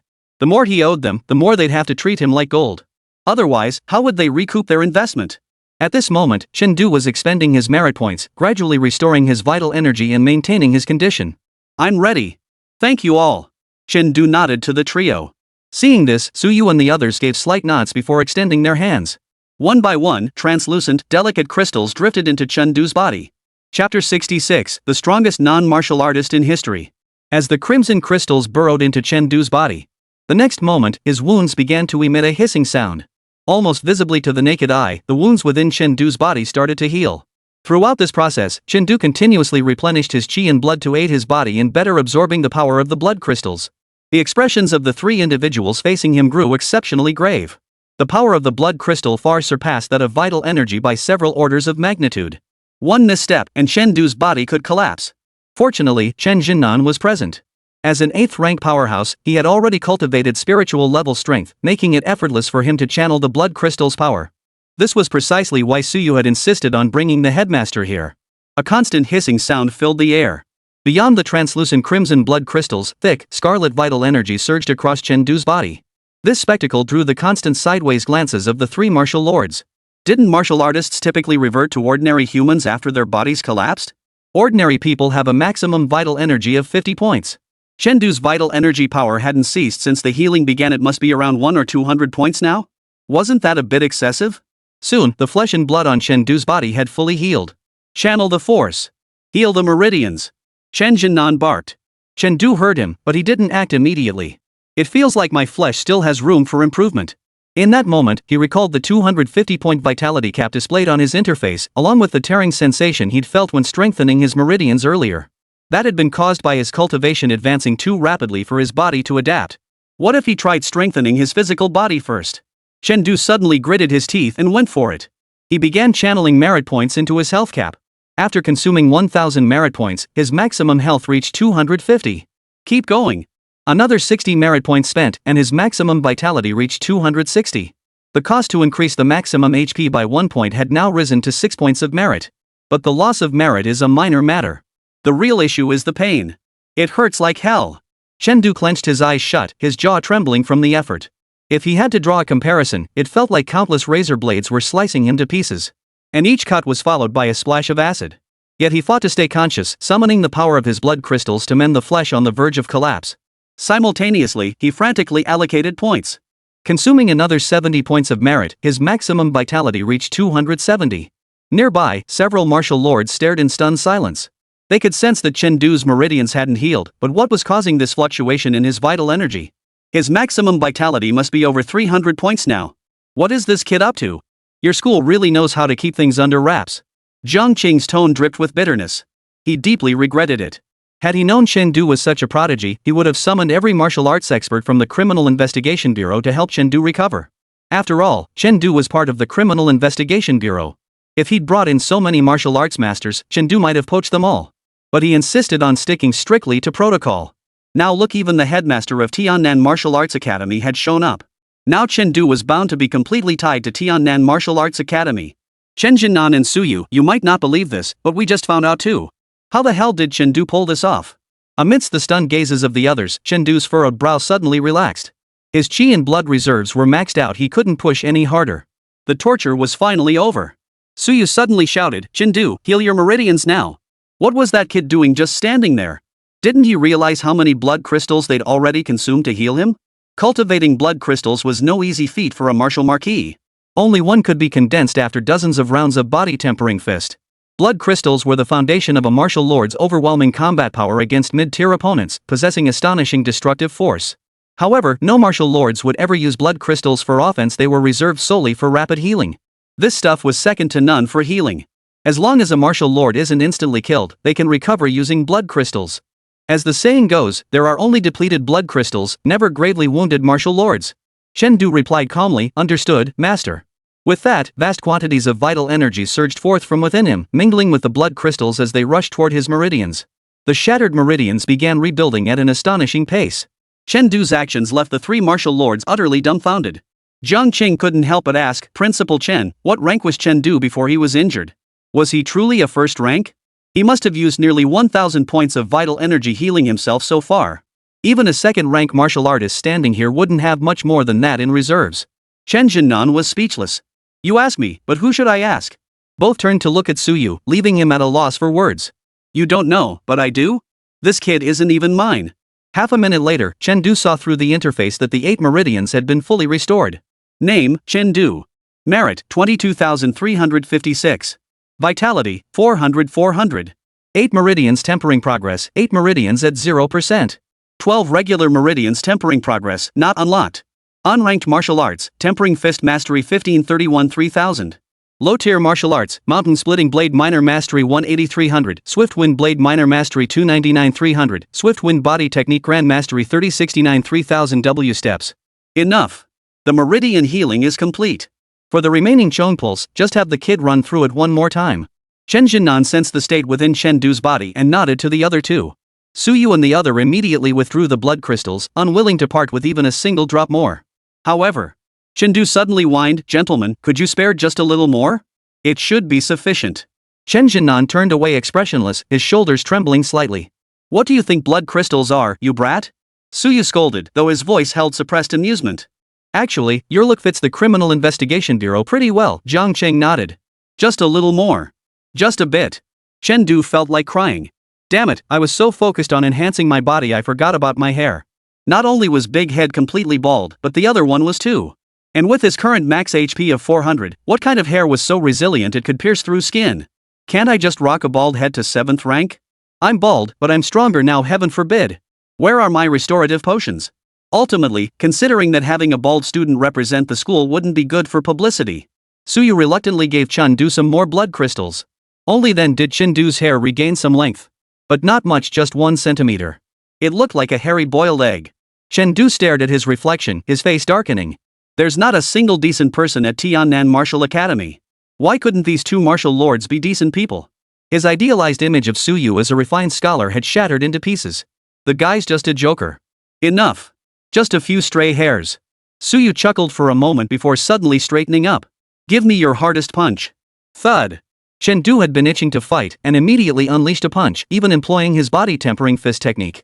Suyu took the blow without flinching, then raised an eyebrow. Over 700 kilograms of explosive force. The other two martial arts candidates watching the spectacle froze at the words. A punch exceeding 700 kilograms? Many martial arts exam candidates, even armed with swords and blades and using entry-level proficient techniques, couldn't achieve that. Only those who had undergone at least one pulse surge or were first-rank martial artists could unleash such explosive power with such ease. Suyu couldn't help but ask, have you reached the pulse charging stage? Take a guess, Chen Du grinned. Gotcha. So that means he hasn't reached the pulse-breaking stage. The three exchanged stunned glances for a long moment before finally bursting out in unison, monster. From that single punch, they could tell Chen Du's body tempering fist had advanced far beyond mere mastery. His power output had increased by roughly 1.4 times. In other words, Chen Du's own chi and blood stood at around 400 points. A full 150 points higher than the limit for non-martial artists. Add to that the legendary Sword of the Mountain and Swift Wind body technique. Whoa! Killing a second-rank martial artist at a non-martial artist level? If he were to break through to the first rank even if he'd only just opened a single meridian, Chen Du might dare challenge a third-rank opponent. From now on, you are forbidden to use the Sword of the Mountain when sparring with humans, Chen Jinan declared. Exactly. You can report for sword practice, but it's forbidden during sparring and for earning credits. Su Yu chimed in. Chen Du's face darkened. I worked hard to master the Sword of the Mountain Splitter. Why can't I use it? Because you can't afford the damages, Su Yu said with a sly grin. Damaging school property starts at 1,000,000 yuan fine. Accidental killing of a classmate starts at 10 million yuan. Actually, I'm not that familiar with the mountain-splitting blade either. Chen Du quickly backtracked. A true man knows when to bend and when to stand firm. Worst case, I'll just grind the Gale blade to max proficiency. Chapter 67. Today, whoever stirs trouble dies. With duties awaiting them, the three martial lords departed once they confirmed Chen Du was unharmed. Before leaving, Su Yu kept warning Chen Du. Ancestor, living father, stop courting death. Stay away from the Criminal Investigation Bureau. If you're truly bored out of your mind, I'll take you back to Tiannan right now. Anyway, several martial arts academies have already offered you special admission. No one would dare say anything if Tiannan did the same. What? You still want to take the martial arts exam? Fine. But let me tell you, don't be fooled by the Criminal Investigation Bureau's prestige. Their credentials are nothing special at universities. No need to intern there. He didn't even bother to shield his words from Jiang Qing, who clenched her fists in anger as she listened. Chen Du dared not respond. After all, the man had just lent a hand, and he was technically his superior. One couldn't, or at least shouldn't, do that. After seeing the three off, Chen Du looked around the empty hospital room and suddenly slapped his forehead. Damn it, I forgot to take the knife. Ah well, I'll just head home first. Watching the sunset outside the window, Chen Du stretched lazily, his entire body cracking and popping. After lying in the hospital for so long, the place must be covered in dust. He'd better go clean up first. After reporting in at the Criminal Investigation Bureau tomorrow, it would be time to retreat to the Extreme Martial Arts Dojo. With his mind made up, Chen Du began packing his belongings, placing the bright moon medal right in the center. It was the first merit he'd earned in this world. There might be more to come, but this first one deserved to be kept safe. As he hoisted his bag, a thought struck him. Leaving like this felt somehow wrong. Zhu Xiaoxiao had been running around for him non-stop these past few days, providing both medical support and emotional comfort. He had to give her something before leaving. So Chen Du turned and went downstairs. After searching among the flowers for a moment, he picked a few stems and jumped back into his room, ringing the bell. Within seconds, Zhu Xiaoxiao burst through the door. Chen Du, what are you? Seeing the fresh-faced youth before her, seemingly full of vigor once more, she froze in place. She had no idea how Chen Du had recovered. Nor did she know how he'd managed to whisper in her ear, "Thank you. You've worked hard." She didn't know when he had left. All she knew was that after Chen Du left, a bouquet of flowers appeared in her hands. They were Cosmos flowers. Their meaning, resilience. Holding the flowers in her hands, Zhu Xiaoxiao looked at them, then glanced back at the receding figure of the young man. Unable to resist, she smiled, her eyes crinkling. But with that smile, tears began to fall. "Thank you," she called out to Chen Du. Then she couldn't help but whisper softly, "Thank you for getting better." The next morning, at the Criminal Investigation Bureau. The Criminal Investigation Bureau, having survived the ordeal, bore endless sorrow and exhaustion on nearly every face. The squad leaders who came to visit Chen Du were all dressed in formal attire, with white armbands tied around their arms. Even Wen Tingsheng, now crippled, wore one on his empty sleeve. Beyond them, numerous other CID members, their arms wrapped in bandages and also bearing white armbands, arrived at the scene. However, the CID personnel present constituted only a small portion of those gathered. The majority were ordinary people dressed in white, weeping uncontrollably. The remains of all the missing persons have been recovered. Bang Yuanshan took a drag on his cigarette, turned to face the CID personnel behind him, and said solemnly, "In this operation, due to my poor decision-making, we lost 34 comrades. Additionally, 30 team members were unable to reach the scene due to severe injuries. Only 38 criminal investigators and 104 civilian staff made it to the scene. But even if it's just us, we must give our comrades a proper send-off." His gaze turned sorrowful as he looked at the 34 coffins in the hall. Inside them lay not bodies, but the ashes of 34 fallen heroes. At that moment, no one could fathom the depth of self-reproach gnawing at Fang Yuanshan's heart.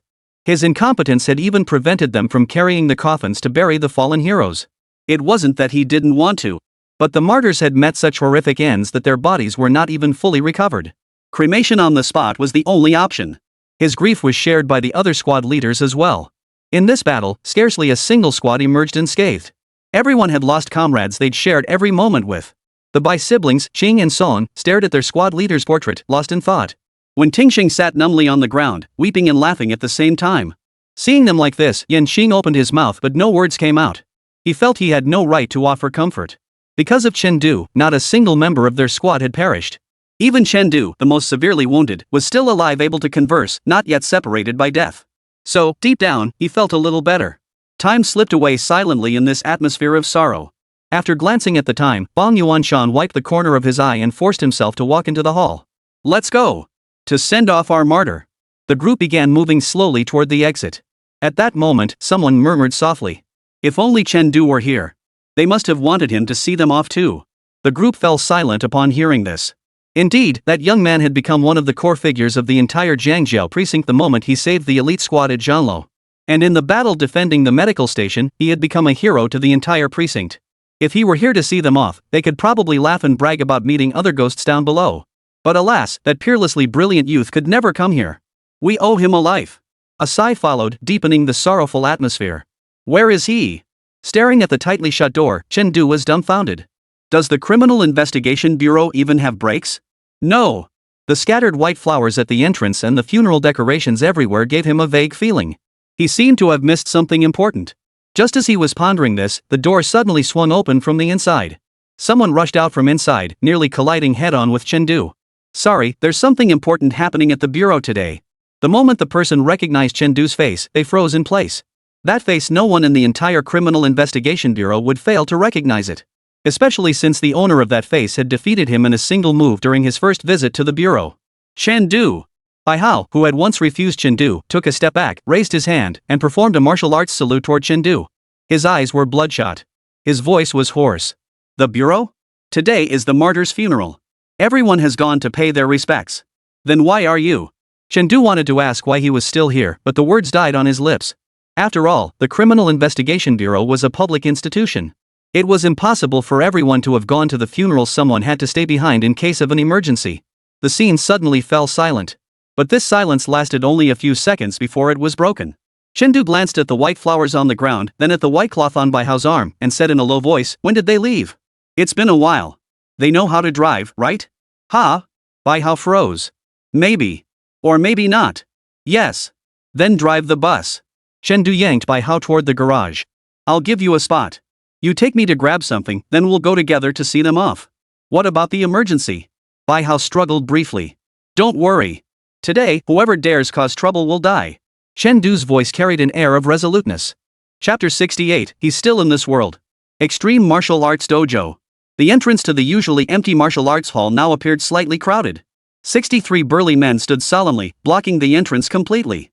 At the very front of this group, 2 men stood with their hands behind their backs, glancing around nervously. This formidable display quickly drew a crowd of onlookers. What are these people doing standing here? Don't they have to work? Shoo! They're all the instructors and official trainees from the Jiangjiao City branch of Extreme Martial Arts Hall. The lowest among them is mid-first rank, and there are over a dozen second ranks. And that guy standing right at the front?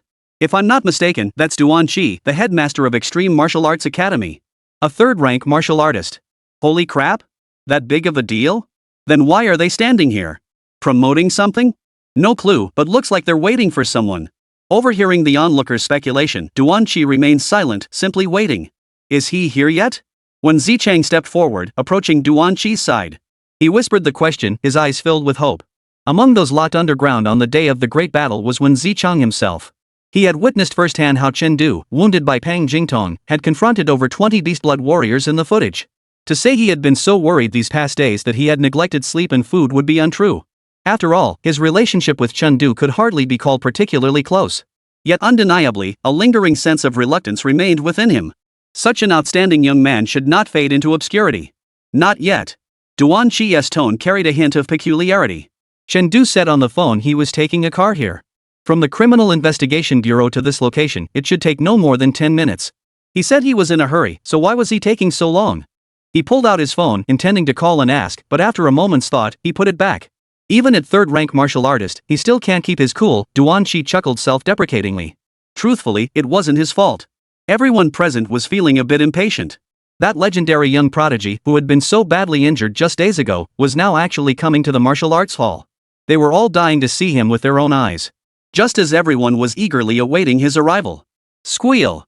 A sedan bearing the Criminal Investigation Bureau insignia raced toward them at breakneck speed, skidding to a halt with a drift right before the crowd. Click! The driver's door swung open. A figure clad in blood-stained combat gear came into view. The eyes of everyone at the martial arts hall widened instantly. That's Chen Du? Really? No way? Even Duan Shi couldn't immediately connect the spirited young man before him with the injured patient who had remained resolute even while lying in a hospital bed. Is the Wuho blood crystal that effective? Sorry, I changed clothes on the way. Made you wait, Uncle Duan. Chen Du tugged at his clothes. I don't have any formal attire. After much thought, this was the only outfit I could wear. They probably prefer seeing you dressed like this too. Duan Shi sighed with emotion and handed over the knife he held. The blade you requested. Thanks. Chen Du took it with a smooth motion. His right hand moved like a reflex, sliding the entire blade into the buckle at his waist and securing it. The motion was fluid, as if rehearsed. Neither man mentioned the money, even though this long blade, forged from pure E-grade alloy, was worth $1 million. Let's go. Chen Du waved his hand. Thanks for your hard work in Jiangjiao City today. After you clock out, each of you can go to Uncle Duan to claim 2 chi blood pills. I'll deduct them from my share. Generously rewarded martial artists for diligent work with 1.28 million yuan worth of compensation.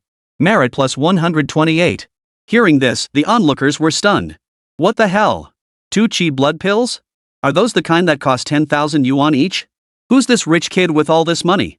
The martial artists at the Extreme Martial Arts Hall were stunned too. Just wandering around town for a day and walking away with 20,000? Is money that easy to come by?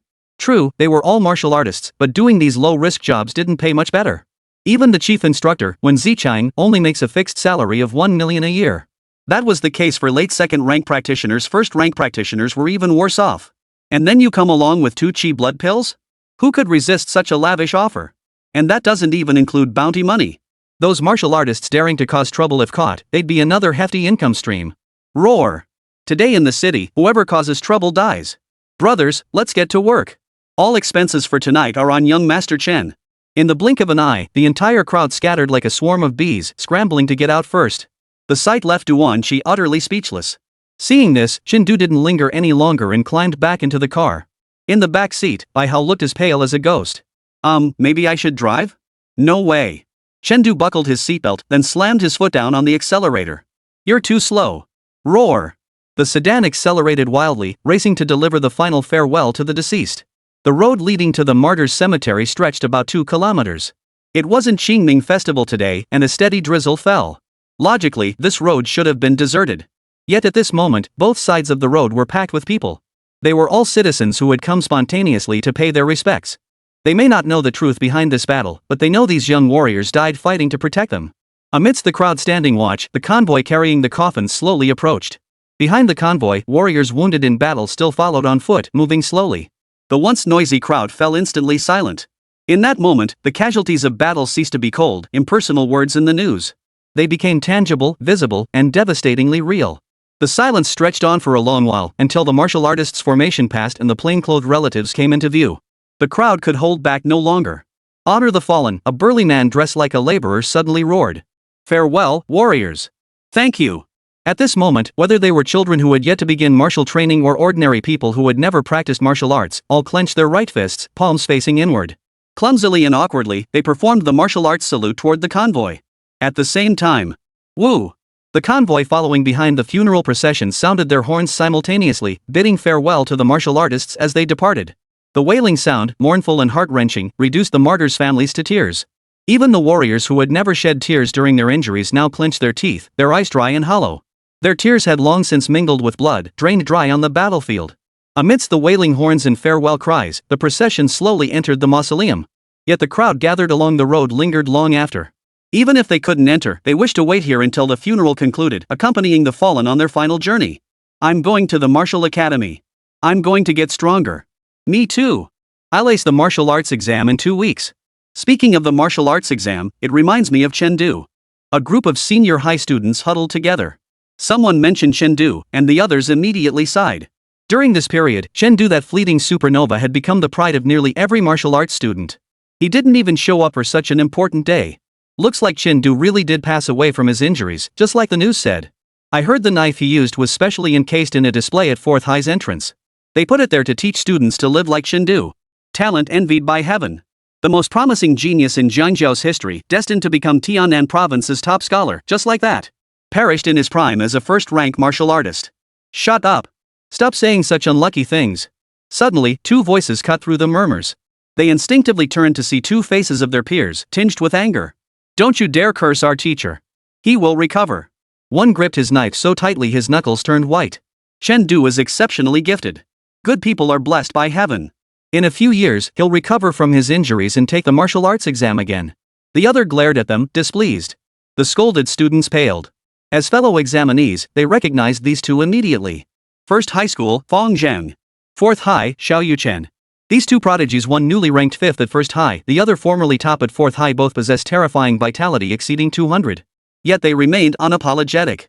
We're absolutely right. Chen is finished, he's already fallen. That's the truth. The group stood their ground, staring back fearlessly. We are martial artists. Our duty is to face reality head-on and carry Chen spirit forward. Isn't that right? Behaving like this, unable to even acknowledge the truth, do you think this is what Chen would want to see? Their voices weren't loud, yet they drew the attention of those nearby. Good. Someone began clapping, and soon more joined in until the applause thundered. You! Fong Zhang and Xiao Yuchen were momentarily speechless. What the other party said was, in fact, correct. They weren't unaware of this reality. But deep down, they still clung to a sliver of hope, the hope of seeing that prodigious young genius who once towered above everyone else. Yet, as the other had said, was this truly the right thing to do? Well said. A figure riding the breeze suddenly materialized on the empty road, gazing at Fong Zhang and the others. People shouldn't stay stuck in one place forever, Fong Zhang. Did you hear that? Fong Zhang, did you hear that? Hearing that familiar voice, Fong Zhang froze. The owner of that voice had taught him sword techniques just 2 weeks prior. Not long ago, he had even argued with his father over this very person, and they still hadn't reconciled. He never dreamed he'd hear that voice here. Master. He choked on the word, unable to continue. Your defenses are a bit low, aren't they? Chen shook his head helplessly, then turned to Xiao Yuchen. The funeral is being held up ahead, right? Xiao Yuchen, equally frozen in shock, nodded instinctively. Thanks. See you at the martial arts exam. Chen gave a faint smile, his figure flickering as he darted toward the cemetery. His combat uniform, stained a deep crimson by blood, glowed vividly under the morning sun. Chen. Look, it's Chen. Chen here. The high school student who had just been arguing with Fong Zhang and the others finally snapped out of his daze, pointing at Chen and shouting excitedly. That cry instantly drew the gaze of everyone present toward the rapidly receding figure. Really? Is it really Chen? Yes. It really is Chen. Chen. It's Chen. Chen. Amidst the voices of the crowd, there was excitement and relief. The young hero wasn't gravely injured or crippled, he was unharmed. He was still in this world. Chapter 69, For Swords Open the Tomb, laying to rest a comrade. At this moment, the funeral procession had reached its final destination. The highest point of the tomb. But before their eyes lay not the burial grounds they had imagined. Only a stone stele stood there. A massive stone monument, its surface engraved with the names of the warriors who had fallen in this endeavor. And behind the stele, a pyramid-shaped monolith, dozens of meters in both length and width. Legend held that this monolithic rock had been transported here many years ago by a powerful martial master to anchor the feng shui of the land. Over time, it became known among the citizens as the Stone of Blessings. This stone monument and the Fortune Stone were the final gifts the citizens of Jiangzhou City bestowed upon their fallen heroes. Mommy, there's no place to lie down here. Where will Daddy sleep? Asked a little girl of 5 or 6 from among the bereaved families. Hearing this, several members of the Criminal Investigation Bureau felt a pang in their throats, their eyes misting over. Yen, her mother wiped her eyes and forced a smile. Uncle Fawn will perform a magic trick for you soon. He'll make that stone pop open, and then Daddy will have a place to sleep. Oh, a rock. Then you have to give Daddy an extra blanket, or he'll catch a chill sleeping at night, the little girl said innocently. He won't, the mother replied, turning her head away as her shoulders shook. Daddy sleeps here, it's very, very warm. Very warm. This exchange seemed to spread sorrow like a contagion. Immediately, low sobs began to rise again. Huang Yu wanted to cry too, but Yan Qing reached out and stopped her. No crying at today's funeral. That was the agreement made before the Criminal Investigation Bureau set out. Warriors bleed, but they never weep. So she held it back. Standing before Huang Yu now, Yan Qing felt not only grief but also a thread of worry. Though Fang Yuanshan was a third-rank martial artist, his specialty was fist techniques. Fist techniques emphasized explosive power, not sharpness. He truly feared that if Fang Yuanshan struck with a fist, the feng shui stone might not split apart but instead shatter. He wondered if Director Fang had a backup plan. When it came to splitting massive rocks, the scene of Chen cleaving a building with 4 strokes of his blade flashed unbidden through his mind. No one was better suited for this rock-splitting task than Chen Du. It was a pity that the young man now lay confined to a hospital bed. I wonder if Su Woho and the others have any way to save Chen Du. Ah! 1,000 words dissolved into a single sigh. Time slipped away swiftly as the martyrs' lives were recounted. Soon, the appointed hour for burial arrived. Raise the coffins.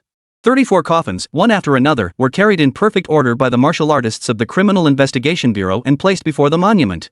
One by one, they were carried to the stone monument, awaiting family members to place the weapons once used by the martyrs into the recesses of the coffins. The first coffin to undergo this ritual held the body of Zhao Renjie, captain of the elite squad. It was said that during his days in captivity, he endured countless tortures, his injuries horrifying beyond description. Even though Chen Du had saved him by breaking through the floor, he could not be revived. Throughout this process, Chen Du moved silently through the crowd without disturbing anyone, searching for Yin Chang's position. Suddenly, a soft voice whispered, "Big brother?" Chen Du turned to see a little girl tugging at his sleeve. "Are you here to find my daddy too?" the little girl asked innocently, looking up at Chen Du. "No, I'm just seeing a friend off," Chen Du replied, ruffling her hair. Yen. At that moment, a woman still tearful ran up from ahead, scooped the little girl into her arms, and apologized profusely to Chen Du. "I'm so sorry. Yen is still young. If she said anything inappropriate earlier, please forgive her." "It's fine." Chen Du shook his head. "May I ask who you are?" "I'm Zhao Renjie's wife. Yen is his daughter." At the mention of that name, the woman's eyes blurred with tears. "Please take care of yourself." Hearing this, Chen Du also fell silent. That day had been too chaotic. He hadn't known how many members of the elite squad he'd rescued had survived. But now it seemed Captain Zhao had ultimately sacrificed himself. "Big brother, did you know my dad?" the little girl asked. "I did," Chen Du nodded softly. "Your father was a very brave man indeed." He then turned to the woman. "Please try to find comfort, sister-in-law." "Thank you." The woman wiped away her tears and looked at Chen Du. This was the first time she could clearly see Chen Du's features. Before, her vision had been blurred by tears. Young. Inexperienced. Somehow familiar. Looks like another poor soul who lost his father or brother. The woman thought to herself, her gaze drifting downward before coming to a halt. Amidst the sea of formal attire, a sea of black and white, the youth's dark red, tattered combat uniform stood out like a sore thumb. Her first thought was that he'd donned the clothes of a fallen hero to pay his respects. But she quickly changed her mind. Though covered in countless battle scars, the combat uniform fit him perfectly. It seemed as though it had been tailor-made for the youth. Paired with that face. As if compelled by some unseen force, the woman murmured a name, "Chen Du?" "It's me." Chen Du nodded softly, then took a step forward. The final ceremony was about to begin. This was no place for him to linger. Chen Du actually came to see everyone off. His injuries? In an instant, many turned their heads to look at that figure. The Criminal Investigation Bureau officers, of course, also spotted Chen Du. They thought they must be seeing things. Only when Chen Du stepped into the ranks and stood behind Yin Chang did they realize he had truly come. It was hard to describe the feeling, a complex mix of excitement, relief, and something else. In any case, the moment Chen Du took his place, a collective thought arose in many hearts, XXX, now you can finally rest in peace. At that very moment, Bai Qing Song on stage finished his final address. Swish! The long swords drew from their scabbards. Open the tomb. Send off our comrade. The cry, carried by surging blood and spirit, echoed far, far away. Boom! Over 100 voices, surging with blood and energy, rang out in unison from the Criminal Investigation Bureau's formation. Open the tomb.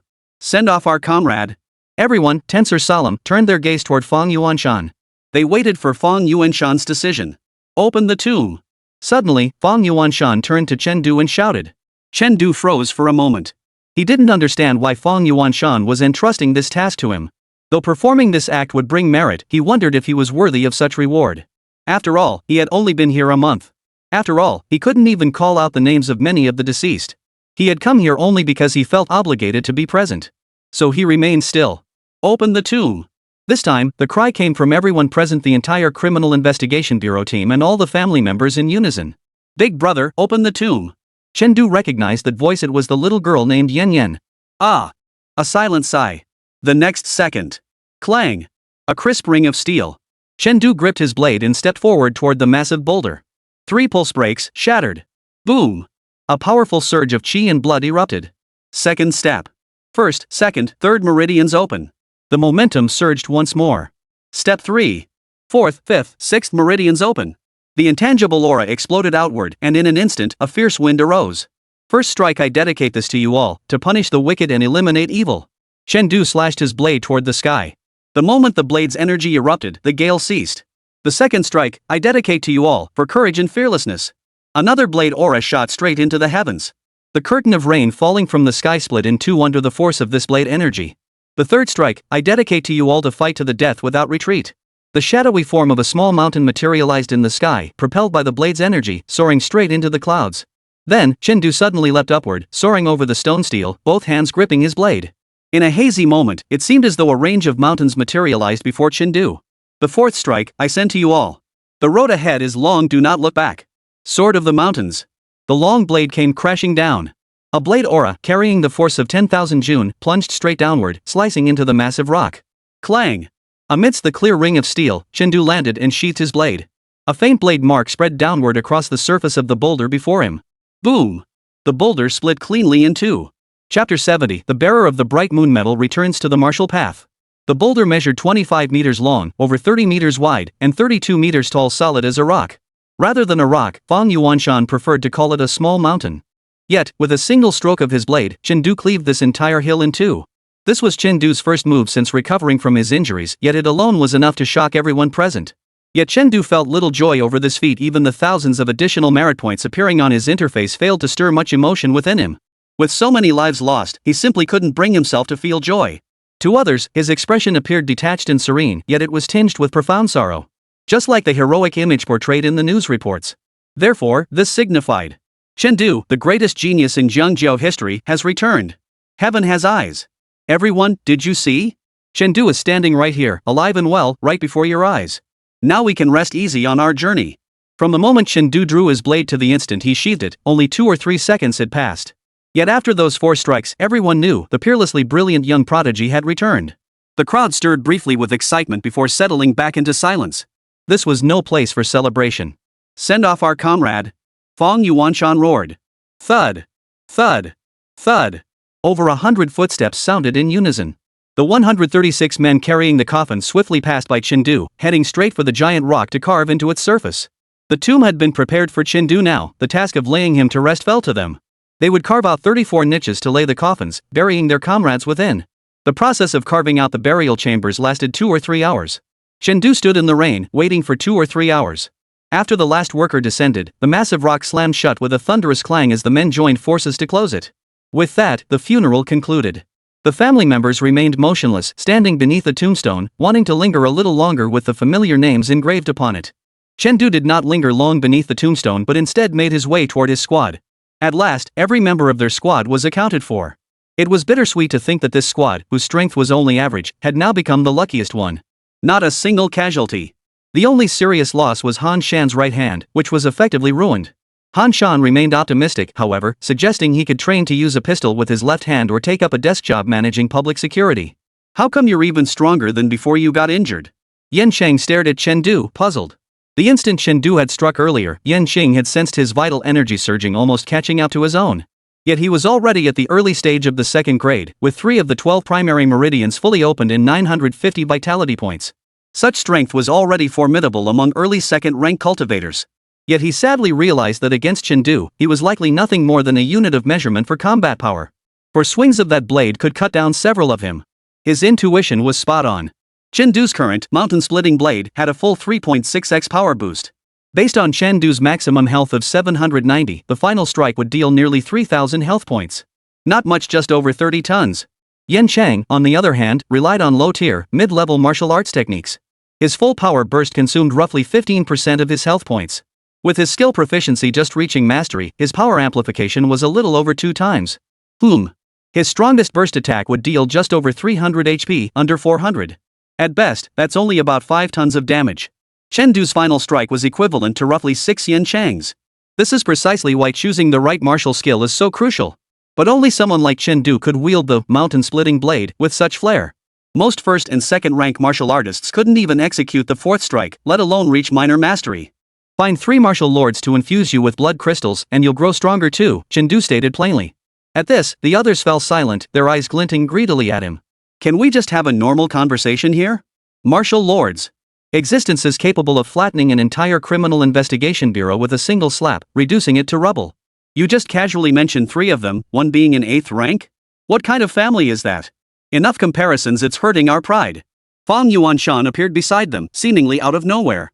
Director Fong. Yan Qing and the others hurriedly saluted. Dismissed. Fong Yuanshan waved his hand, his eyes gleaming green with unmasked envy. Don't forget Chen Du hasn't even taken the martial arts exam yet. Martial arts exam? What the heck is that? Only then did Yan Cheng and the others recall that Chen Du had just turned 18 this year. A senior in high school.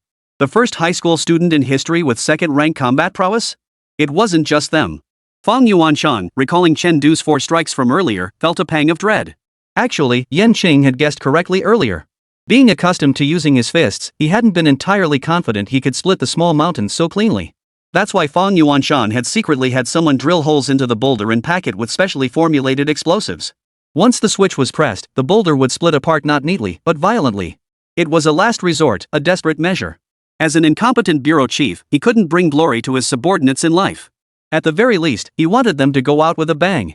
That was also why he had brought Chen Du to split the mountain.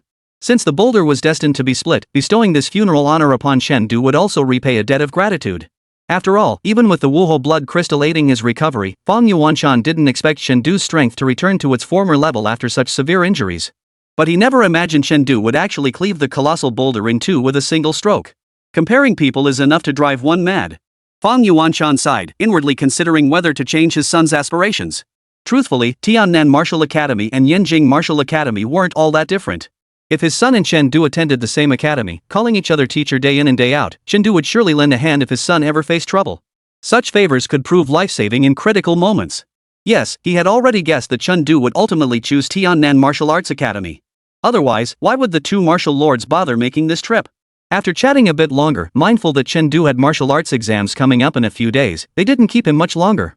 This wasn't really a place for casual chatter, but they'd been feeling so weighed down lately that if they didn't find someone to talk to, that gloom might just fester inside them.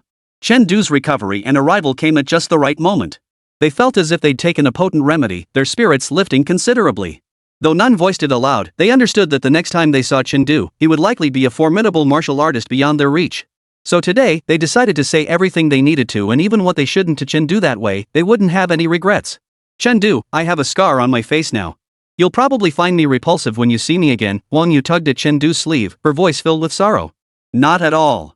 Sister Yu is still very beautiful, Chen Du offered comfortingly. Yet this comfort felt somewhat futile. The scar on Huang Yu's face stretched from below her left eye all the way down to her chin. It was clawed by a beastblood warrior, and the scar that remained was likely to be extremely irregular. Men's mouths are deceitful ghosts. Huang Yu angrily nudged Chen Du with her head, then in a flash, she lifted her head and stood on tiptoe. Chen Du's first instinct was to dodge and he could have easily avoided it. But he suppressed the urge, letting those soft cheeks brush against his face. Yan Cheng and the others nearby wisely turned away. Eyes on the nose on the heart. We didn't see a thing. Alright, you should go now. Great hero. Huang Yu lowered her head, struggling to hide her flushed cheeks, then gave Chen Du a gentle push. Next time we meet, it absolutely must not be with you injured. Chen Du smiled faintly. Alright. Then, with a breeze at his back, he sped down the mountain. I promise you, the next time we meet, I will be a formidable warrior in my own right. His figure soon vanished into the tomb. Yet atop the mountain, Wang Yu continued to stare at the direction he had vanished, gazing for a very, very long time. He's gone now, Mo Yan gently took Huang Yu's hand. No, he hasn't left, Wang Yu said, clutching her chest and smiling. He's staying here. That very night, an urgently drafted news report rapidly gained traction and heated up across major platforms. Headline, Bearer of the Bright Moon Medal returns to martial arts. Chapter 71, Stealing Students has come to me? Jiang Province Martial Arts Academy, Admissions Office. A middle-aged man stared at the news article on his computer screen, his lips twitching slightly. The content was simple, a few seconds of footage showing a certain youth appearing in public during a funeral. To the left of the video, a panel of so-called experts offered their analyses of the youth's performance. If the video isn't sped up, I'd guess Chen Du's footwork has already reached the minor achievement realm. Minor mastery? This kid's swift wind body technique is practically flying through the air, and you call that minor mastery? And you call yourself an expert with this level of understanding? What the hell are you even looking at? The admissions director, visibly annoyed, muted the computer. The solemn evaluations from the speakers abruptly vanished. Only then did the director relax his frown, repeatedly dragging the progress bar to re-watch the mere seconds of footage. The more he watched, the more astonishment spread across his face. Changing direction mid-air at will. Manipulating the external environment with body technique. 18 years old, mastery of body technique unbelievable. And that speed covering such a distance in mere seconds? Even with mastery of footwork, that's no easy feat. This kid's chi and blood reserves must be at the late first grade level. Damn it! Who said this kid was useless? Who provided that intel? Now's not the time to dwell on that. While things were still going smoothly earlier, hurry up and call him. In the blink of an eye, he dialed Chengdu's number again. This time, the call connected quickly. The moment it connected, he blurted out impatiently. Hello, is this Chengdu? Hey, this is the Jiang Province Martial Arts Academy. Do you remember us calling you yesterday? Yes. Good to hear you remember. So, how's your decision about enrollment coming along? Command? No, you've got it wrong. Our top martial arts programs and instructors are all open to you. Plus, we've set up a special scholarship just for you. It can be awarded directly to you. What? You can't decide on your own? Need to discuss it with your elders? Alright. Please give me their phone number. After jotting down the number, the call ended abruptly. The admissions officer didn't mind the slightly rude behavior. Geniuses? A bit of arrogance is normal. More importantly, the fact that Chengdu had given his number meant there was hope. He dialed the number Chengdu had provided with a smile, and for a moment, it felt like the scholarship was beckoning him. The call connected. Hello, who is this? Hello, is this Chengdu's parent? This is the Jiang Province Martial Arts Academy. Regarding your child's enrollment, I'd like to discuss some matters with you. The representative's voice was as warm as if praying to the god of wealth, showing no trace of treating him as a mere fifth-rank martial artist. To boost his chances of success, he even employed a subtle tactic. Deliberately framing it as enrollment, he aimed to trigger the initial assumption that Chengdu had already agreed. This preconceived notion would make subsequent negotiations much smoother. Yet this foolproof tactic backfired spectacularly.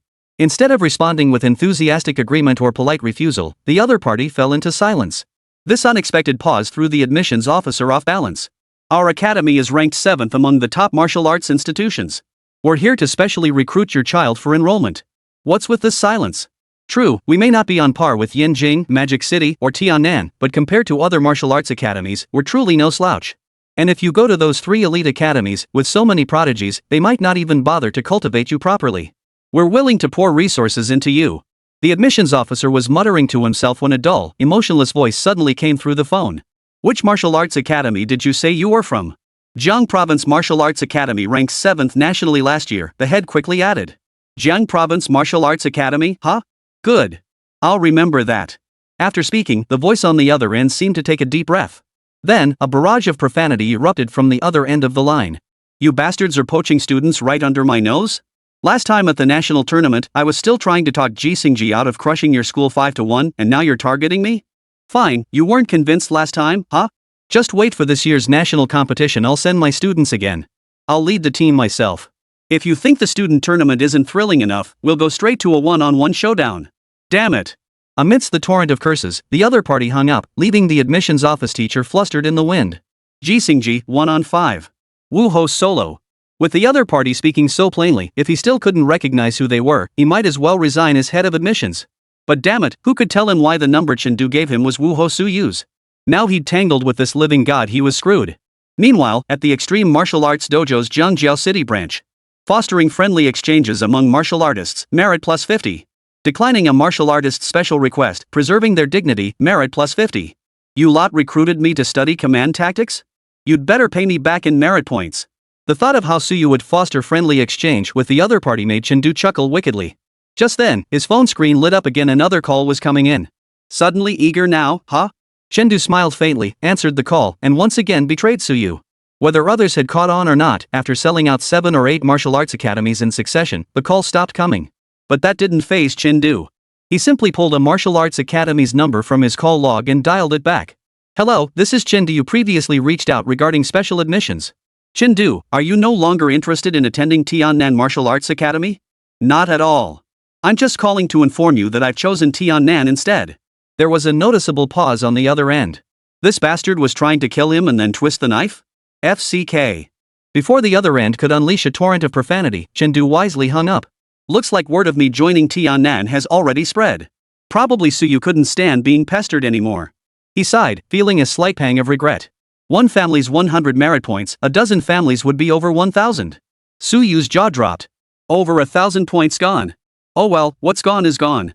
I'll make up for it when I enroll. After silently booking a series of merit harvesting packages, Chengdu gently picked up the training knife beside him. He was now in Duanqi's private training room, where he could train freely. He quickly mapped out a training plan in his mind. The next instant, he swung his blade out, moving like a whirlwind, the blade's light cascading like water. A biting gale began to sweep through the training room. This was not blade energy but the combined environmental impact of the perfected, swift wind blade and the perfected, swift wind movement. Any martial skill, once mastered to the point of perfection, could form its own unique domain. Within this domain, Chen sensed faintly that the gusts could be harnessed to his advantage. However, mastery at the great achievement level could only form a rudimentary domain, so the power of these gusts was not particularly strong. Beyond mastery lies perfection.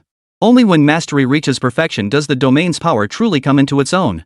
Half a month passed in the blink of an eye, bringing the day before the martial arts examination. During this period, Chen remained undisturbed, alternating between sleep and practice each day.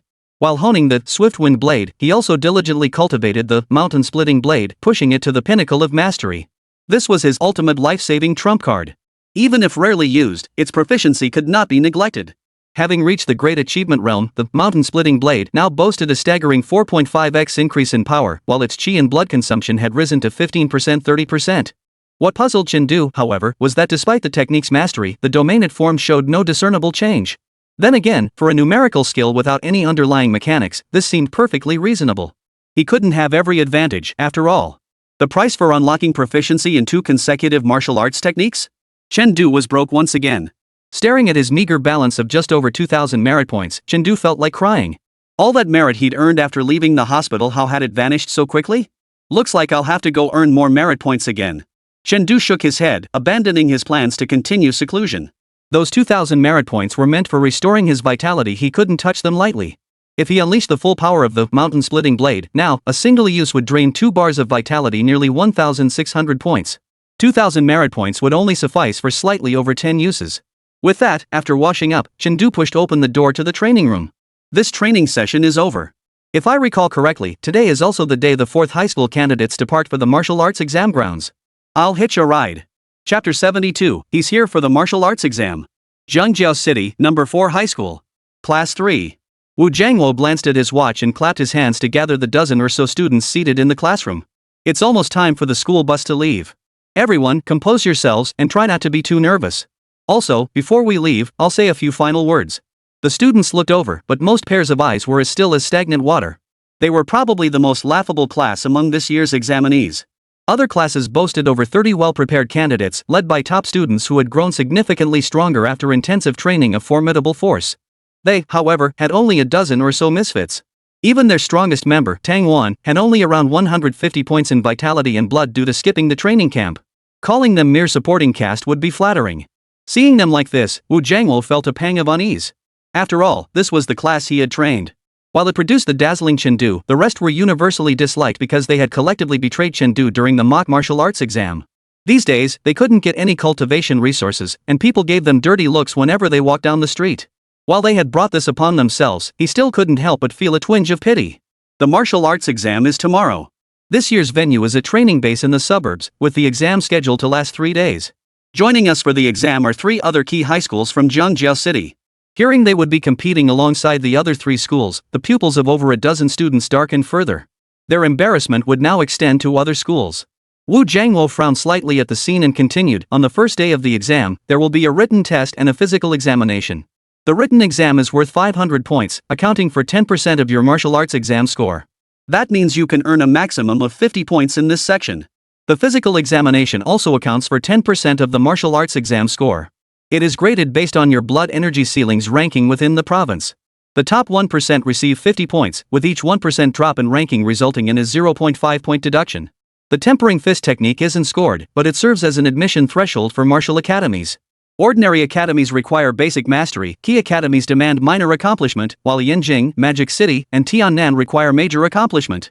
Martial arts techniques and movement skills each account for 20%, or 100 points each. Scoring is machine-based, though generally, achieving minor mastery is sufficient to earn full marks.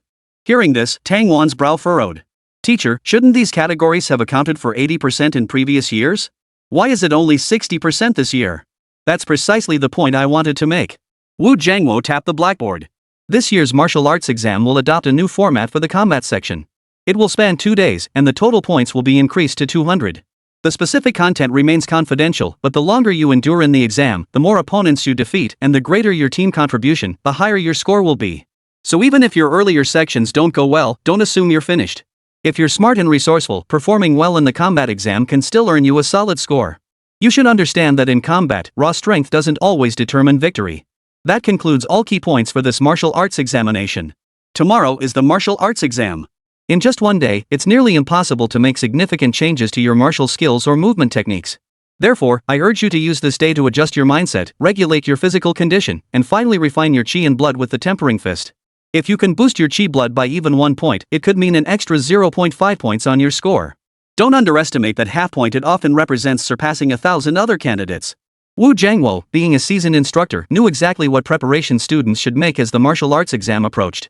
Teacher Wu, someone suddenly raised their hand and asked, why is it possible to score full marks in martial arts techniques and movement skills?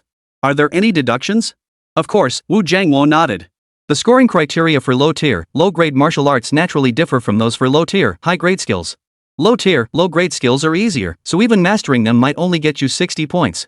But with low-tier, high-grade skills, even just getting started could earn you 50 points. Ha! Several students paled. They were the ones who had chosen low-tier, low-grade martial arts. They'd chosen simpler techniques because they lacked confidence, hoping to score points through proficiency before switching once they entered the academy. But now you're telling me minor mastery only gets 60 points? That means beginners only get 30? What if a low-tier high-grade martial skill reaches mastery? Is that still only 100 points? What about a low-tier peak martial skill? Tang Wan pressed further. Low-tier advanced mastery? Wu Jiangwo shook his head. Such prodigies are practically non-existent. Low-tier advanced martial arts begin to involve the manipulation of chi and blood. Non-martial artists who haven't opened their 8 meridians find them extremely difficult to practice. As far as I know, even that prodigy at first middle school who reached the triple pulse realm hasn't mastered any martial arts to perfection yet. As for low-tier peak martial arts, that's even more impossible. Mastering low-tier peak martial arts requires complete control over chi and blood. Even a second-rank martial artist might struggle to grasp the basics, let alone a non-practitioner. You're the only one in our class cultivating a high-tier low-grade martial skill, and you haven't even broken through to minor mastery yet. Don't get ahead of yourself, focus on what's right in front of you. But I've heard that historically, someone has achieved it, Tang Wan persisted. That's correct. Wu Jiangwo opened an image and projected it onto the blackboard. 4 years ago, a candidate shocked the entire Tiannan province with a low-tier peak martial art at minor mastery level, the thunderclap blade. The examiners were at a loss on how to score it. After deliberation by the Tiannan Martial Arts Development Bureau, they awarded an additional 50 points. Since then, a new policy was established: mastery of a high-tier martial skill at the low-stage level earns an extra 30 points, while mastery of a peak-stage martial skill at the low-stage level earns an extra 50 points. That examinee was Ji Xingji, the only candidate to ever alter the martial arts examination scoring system. Yet as he spoke, another figure flashed through Wu Jiangwo's mind. The strongest college entrance examinee in 10 years, Ji Xingji. Tang Wan bit her lip, her eyes radiating intense longing. Incidentally, the scoring for footwork techniques follows the same principle. Wu Jiangwo paused. But footwork is difficult to master. While several have earned points in martial arts exams these past years, not a single one has secured bonus points for footwork. As he spoke, the figure in Wu Jiangwo's mind grew increasingly vivid. So vivid it made his expression turn peculiar. He couldn't shake the feeling that these scoring criteria seemed tailor-made for Chengdu. Just as he was about to deliver more inspirational platitudes, a honking sound suddenly echoed from downstairs. The school bus had arrived. Time was tight, so Wu Jiangwo said no more, leading the students downstairs and onto the bus. Once aboard, the students finally perked up a bit and began to marvel. That was terrifying. How do those geniuses even think?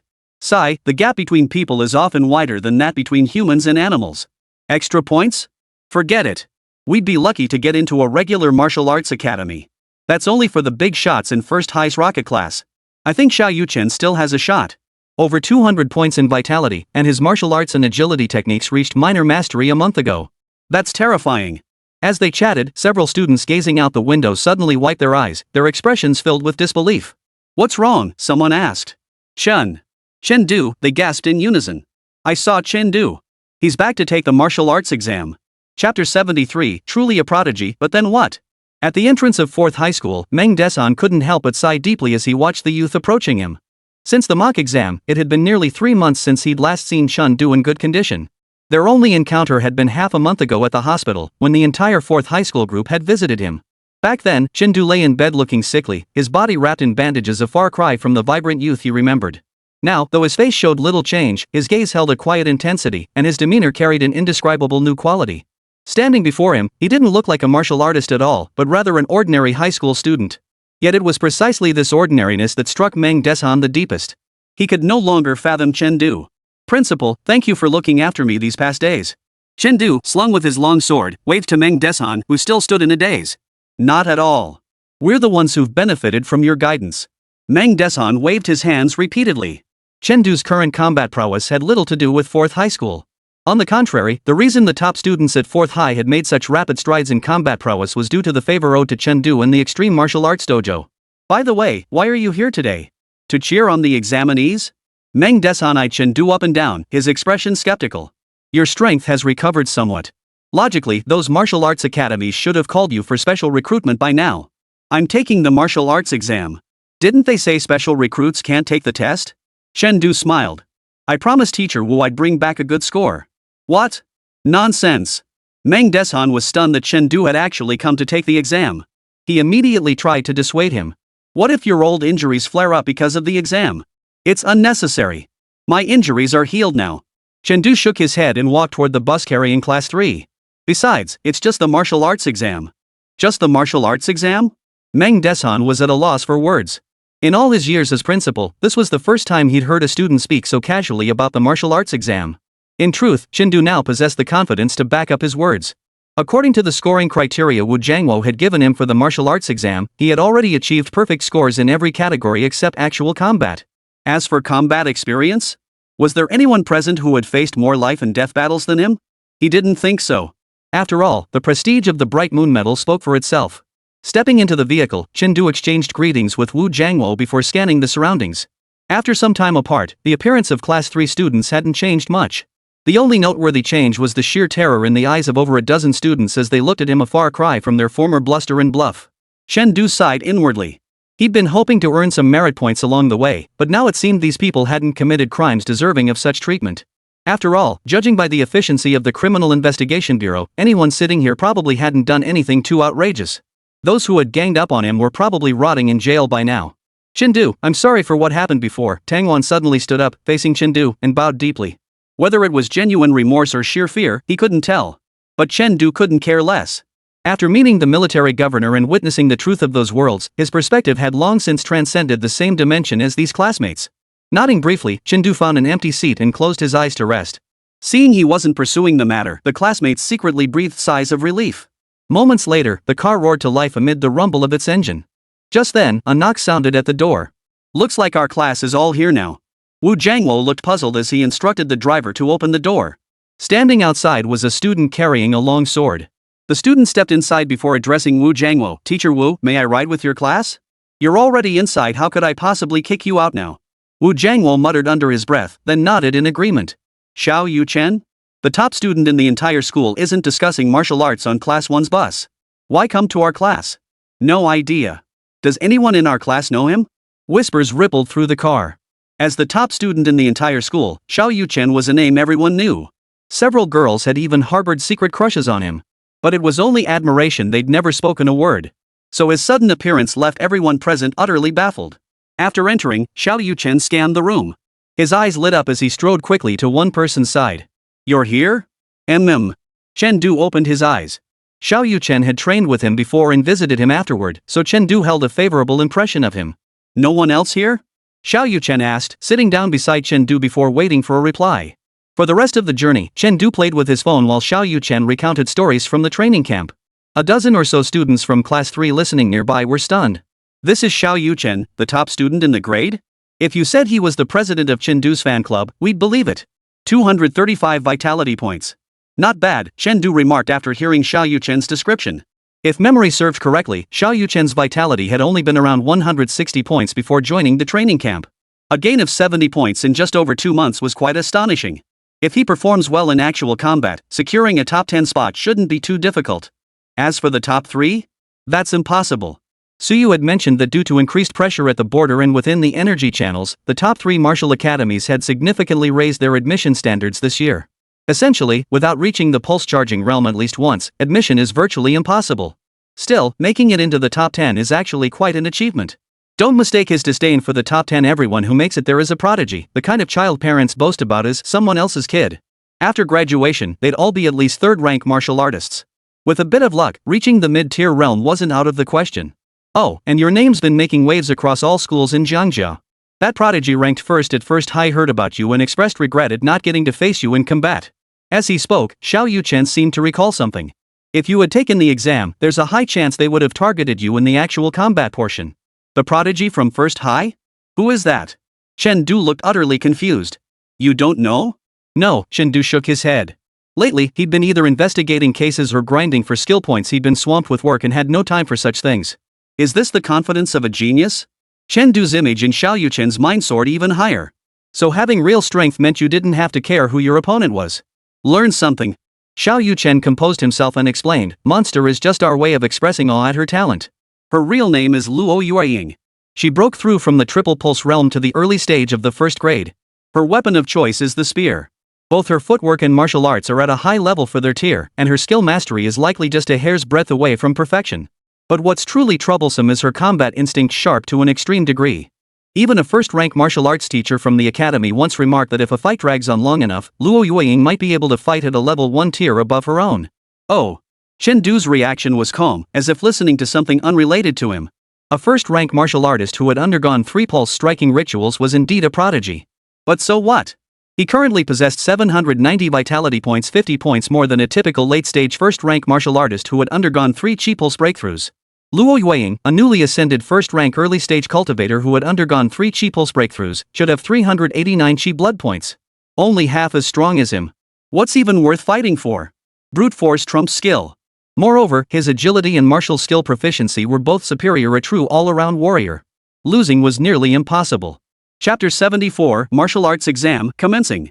Several hours later, at the training base in the outskirts. The training base was a large facility specifically constructed for the martial arts exam and the stationing of martial troops. Nestled within the mountains and forests, it spanned thousands of acres, several times larger than a typical residential neighborhood. Only a base of this scale could accommodate the tens of thousands of martial arts exam candidates from the entire Jiangjiao region. This was possible only because Jiangjiao City was remote and sparsely populated. If this were the provincial capital, Tiannan, with its hundreds of thousands of martial arts exam candidates, 10 bases wouldn't be enough. Yet even though the numbers here seemed relatively manageable by comparison, Chen Du's first thought upon stepping out of the vehicle was still a sea of people. Of all these people, only about 30% will ultimately succeed in entering the martial arts academy. The rest will undergo training at the military headquarters before being assigned to border posts or the Criminal Investigation Bureau. A very small fraction who fail psychological evaluations will be filtered out to become martial arts instructors. Chen Du felt a sudden pang of emotion.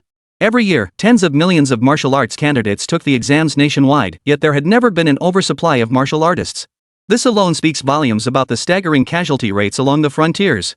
It made sense those were battles involving hot weapons and entire armies, where massive casualties were commonplace.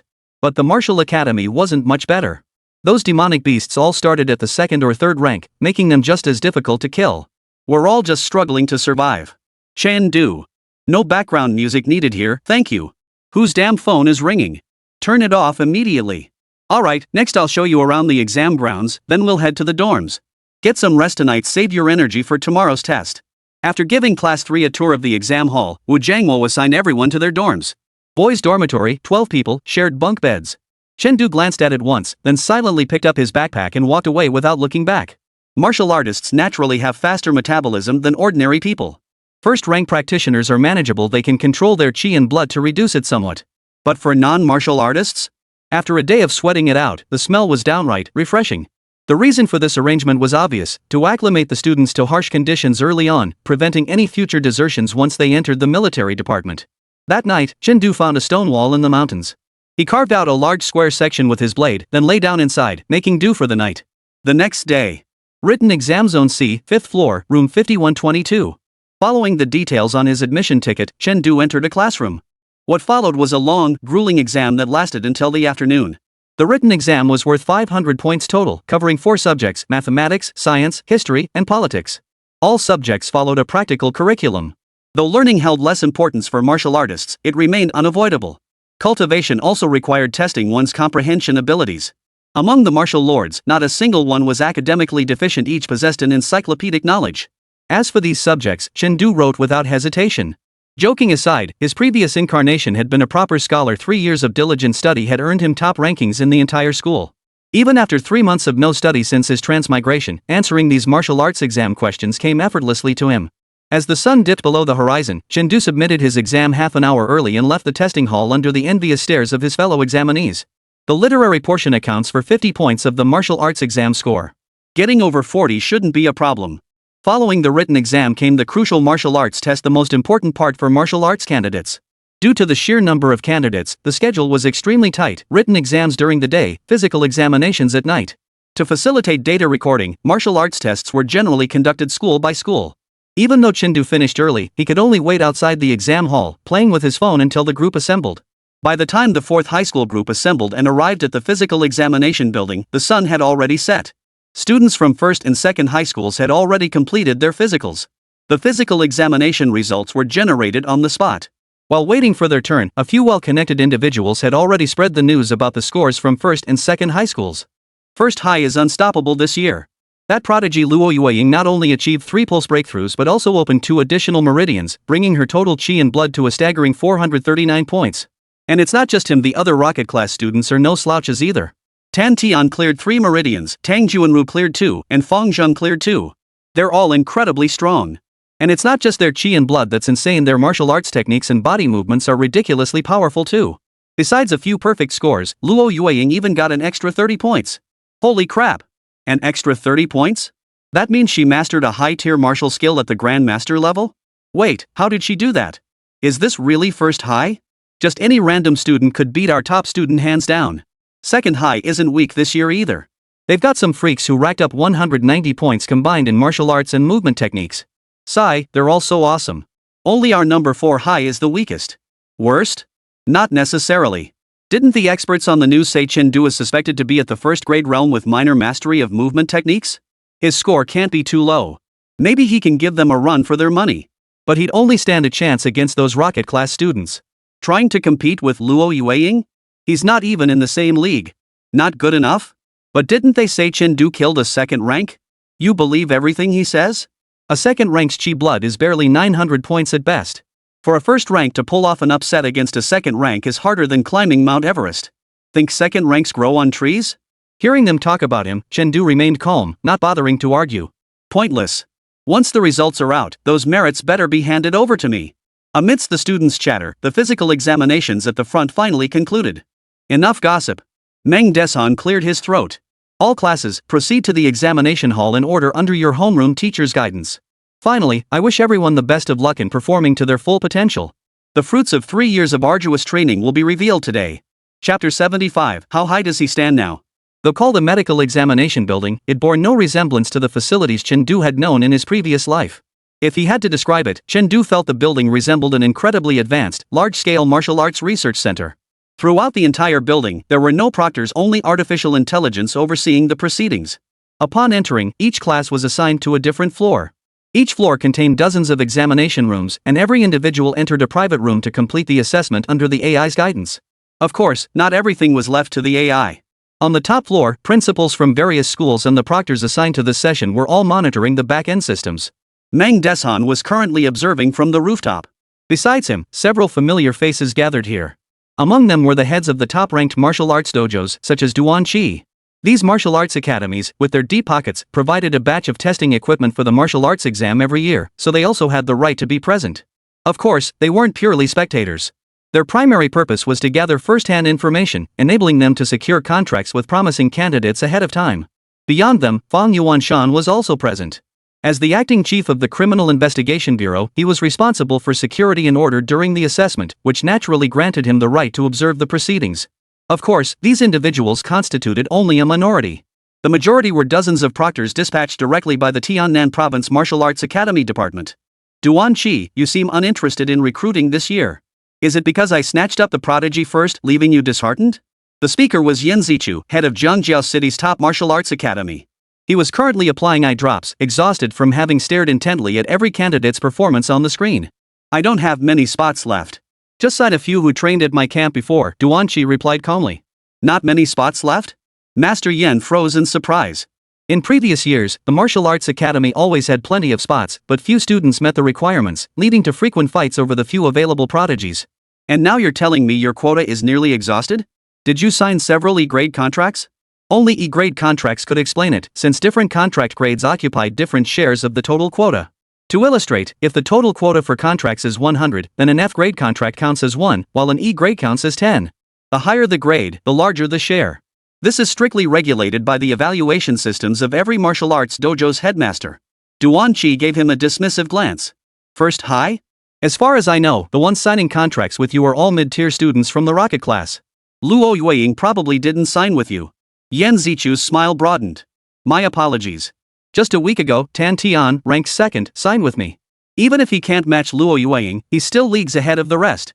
Though he's still a hair's breadth from reaching the E-grade threshold, he's achieved 3 pulse breakthroughs, mastered the tempering fist technique, and attained minor proficiency in both martial arts and footwork. His total score? 250 out of 250. With that foundation, after the exam, just 1 week of my training will definitely get him to the requirements for an E-grade contract.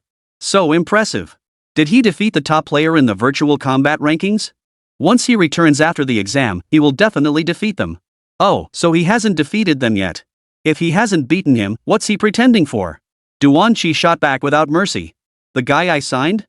He beat him 2 months ago. What? Yan Zichu froze, a figure flashing through his mind. You mean you signed him? Duan Qi, good to know. Even if that's true, so what? Yan Zichu stubbornly retorted. No matter how high his vitality is, he can only score 50 points. His martial arts and agility can only earn him 2 perfect scores and the extra points for agility at most. At most, it's a 30-point gap. Keep talking tough, Duan Qi said with a faint smile, unwilling to argue further. The day before the martial arts exam, Chen Du was still practicing swordplay in his room. Though the private training room lacked surveillance, preventing him from witnessing Chen Du's true strength. But he could see the repair bills for the exclusive training room. If not for the main dojo covering the costs, the sheer number of zeros alone would have given him a heart attack. Precisely because of that, he had every reason to believe Chen Du was unbeatable. Keep pretending. Keep pretending. Yan Zichu turned her head away, returning her gaze to the screen. Hey, you two, uncle? The sound of a door opening and a young man's voice suddenly came from behind them. You guys talking about me getting beaten right in front of me? That's not cool. Duan Qi and Yan Zichu froze, turning around simultaneously. A young martial artist dressed as a chief examiner entered, dragging a humanoid creature that had been beaten into unconsciousness. The young man's face felt both familiar and unfamiliar, as if seen countless times somewhere before. It was none other than the grown-up version of the top-ranked virtual combatant. The two froze in shock. They'd heard the chief examiner had been replaced, but they never imagined it would be this guy. Director Fong, this bastard was lurking outside the exam hall. I caught him on the spot. Please take him away for questioning. After tossing the suspect to Fong Yuanshan, the young man took his seat as the chief examiner and watched a surveillance feed with keen interest. Let me see how my future junior performs. Meanwhile, downstairs at the testing building. Students who had finished their physical exams gathered outside the testing area, chattering excitedly about the assessment content. Yi Tian from No. 2 High School met up with several classmates who had accompanied him to observe at the Extreme Martial Arts Dojo. Tian, how'd it go? So. Chi-blooded 174, minor achievement in tempering fist, martial arts and movement techniques both scored 70. That high? You're pretty much guaranteed a spot then. There's still the combat test. Yi Tian shook his head, signaling them not to get too excited just yet, then turned to look at the medical examination building. Is anyone else from our school still inside? A classmate asked. Not from our school, Yi Tian replied, a nostalgic gleam in his eyes. From No. 4 High. No. 4 High. You mean him? Yeah. The guy who used to audit classes with us back in the day. Now he's become a hero for the entire city. I want to see just how high he's climbed. Yi Tian firmly believed that Chen Du's results would undoubtedly be the most explosive news of this martial arts exam. Not far from the 4th High team. First High School's location. As the first school to finish physical examinations, they had gathered together early. Some were gaming together, others were gossiping. Tan, you got this? In the rocket class, a student tapped the shoulder of a classmate dressed in fine attire. Steady for magic martial arts, aiming for Yenwu. Tan Tian's eyes brimmed with confidence. Brother Tan, you're the man. Brother Tan's strongest part hasn't even started yet, and he's already confident? That's awesome. Several classmates nearby immediately chimed in with praise. Practical combat? Fong Zhang, standing silently nearby, couldn't help but chuckle softly. Hiring a few martial artists to spar with him and he calls that real combat? If those first-rank martial artists really wanted to kill you, you'd have died countless times already. The strongest? Don't make me laugh. Among everyone present, aside from Luo Yueying who had genuinely faced a wanted martial artist in combat, who else possessed real combat experience? Even if they did, they couldn't possibly compare to a teacher who crawled out of a pile of corpses.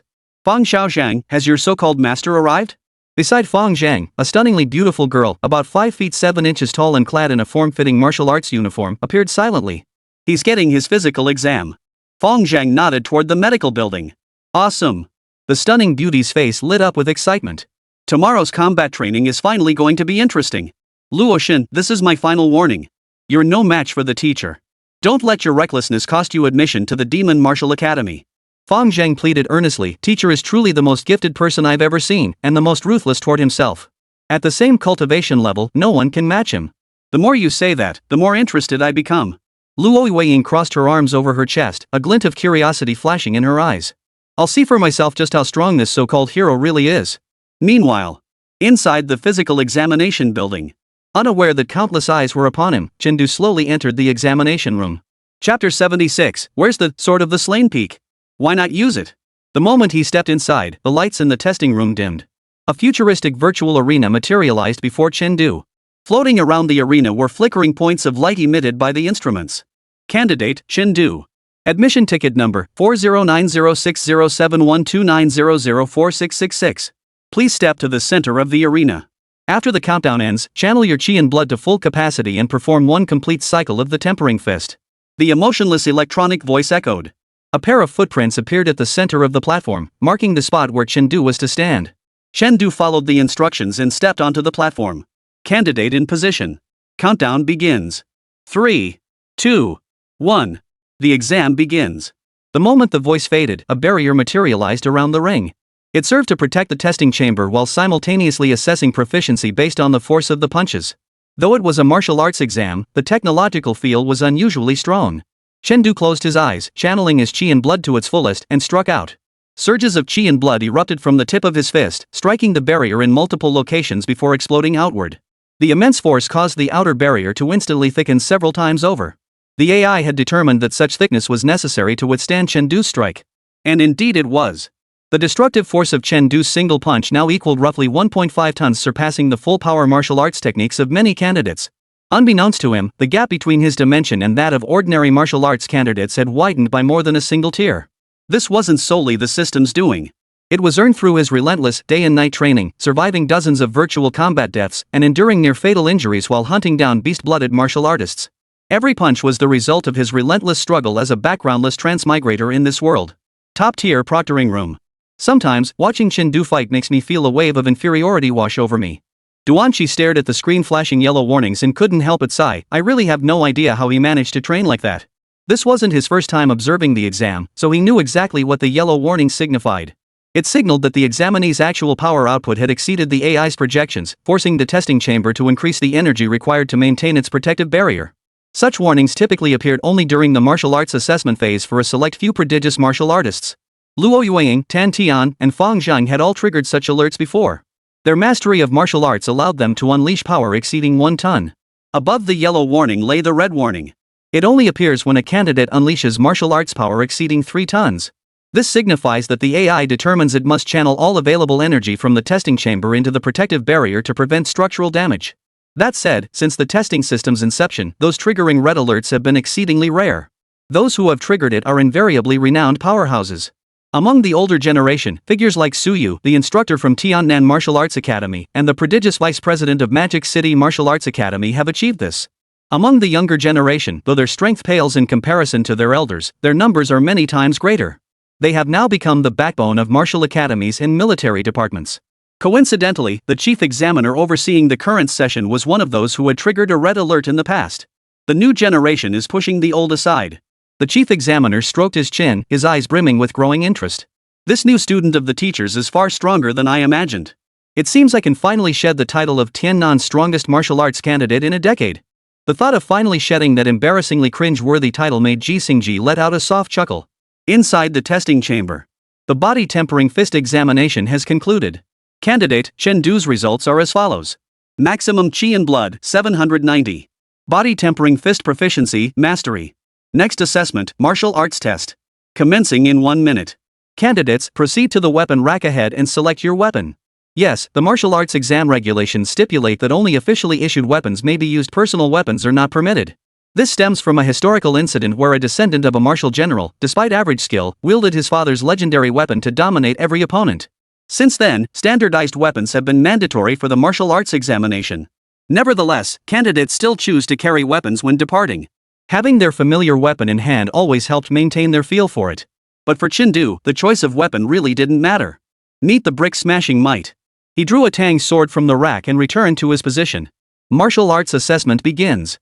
Candidates, use your full martial prowess to defeat the virtual opponents before you. The mechanical voice faded. A martial artist over 2 meters tall, with facial features reminiscent of a Western Caucasian, appeared on the platform. This was Chen Du's first face-to-face encounter with another race in this world, though it differed from the footage Suyu had shown him.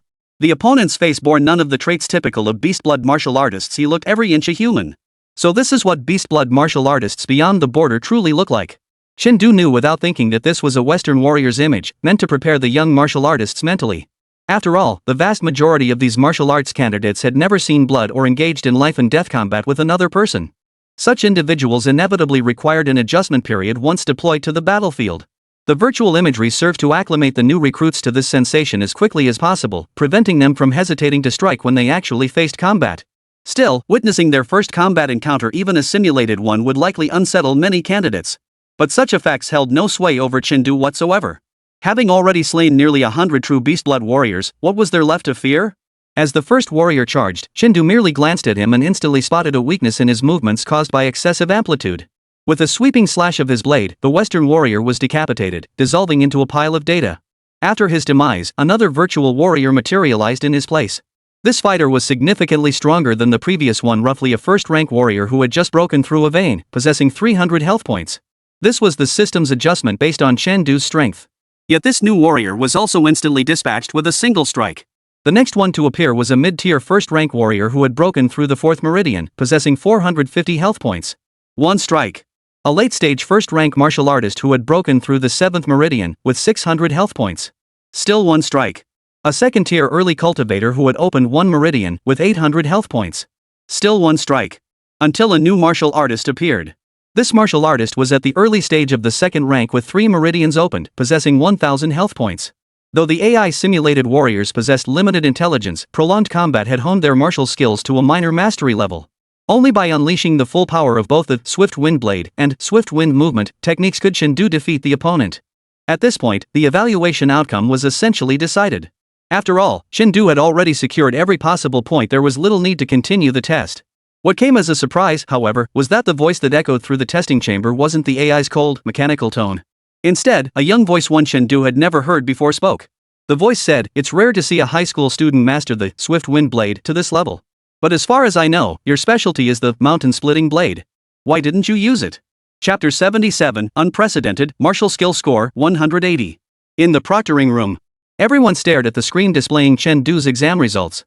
Though mentally prepared, they were still rendered speechless. Detected martial skill used by examinee, Gale Blade. Tier, low high grade. Mastery level, great achievement. Martial skill score, 130 points. The sheer impact of the exam results, composed of numbers and text, was undeniably immense. At this age, to have mastered an entire set of complementary low-tier advanced martial arts techniques to perfection, the group of proctors were stunned. They had read reports about Chen Du before arriving and had already anticipated he would score a perfect mark. But now, granting 2 bonus points? Wasn't that a bit excessive? Alright, even if we concede that double extra credit isn't unheard of in all of Tiannan. But what did Ji Xingji mean by that? Sort of the slain peak, a peak-tier low-grade martial skill? You're telling me this is the youth's strongest skill? Can a martial artist even wield the thing before reaching the 3rd grade realm and mastering precise control over their chi and blood? Could it be Ji Xingji misjudged? The thought flashed simultaneously through the minds of the entire group of proctors. At that moment, Chen Du's voice came through the monitors. "I promised someone I wouldn't use the mountain-splitting blade lightly. Wait, you actually know how to use it?" The examiners gasped in shock. Beside them, aside from Duanqi and others who had long known Chen Du's capabilities, the rest stared at the screen flickering with crimson light and couldn't help but let out a curse. Holy! So he's holding back even now? What a freak! He can generate 3 tons of force with a single strike, and he's not even going all out. No wonder everyone praised Chen Du so highly during that Criminal Investigation Bureau operation. How about that? Our martial arts dojo's D-class contract holder pretty damn impressive, huh? Duanqi tapped his foot, shooting a defiant glance at Dojo Master Yan. Inside, he was gloating. "You bastard, you've been stealing my talent for years. Go ahead, steal some more. You were bragging to me just now. Why so quiet now? Did your vocal cords fall out?" Yan Zichu understood Duan Qi's smugness, but he couldn't do anything about it. What the hell does Tan Tian amount to in front of Chen Du? He couldn't hold a candle to him. At that moment, an invigilator suddenly mused, wait a minute, if his, sort of the slain peak, has also reached the minor achievement level, how should we allocate the points? At this remark, the examiners also fell into deep thought. Right, how should we score it?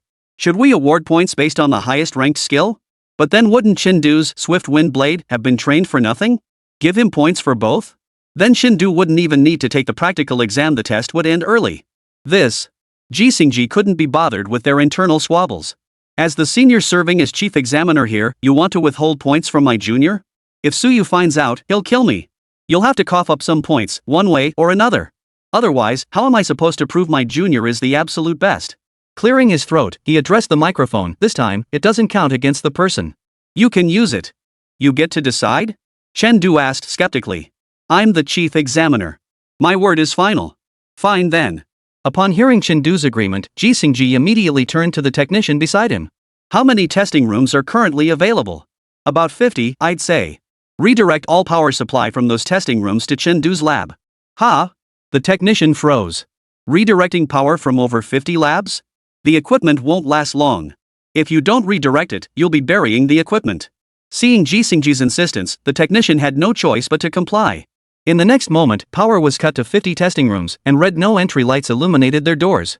At one of the doors, Xiao Yuchen had just finished his exam and was walking downstairs with several classmates. What's this?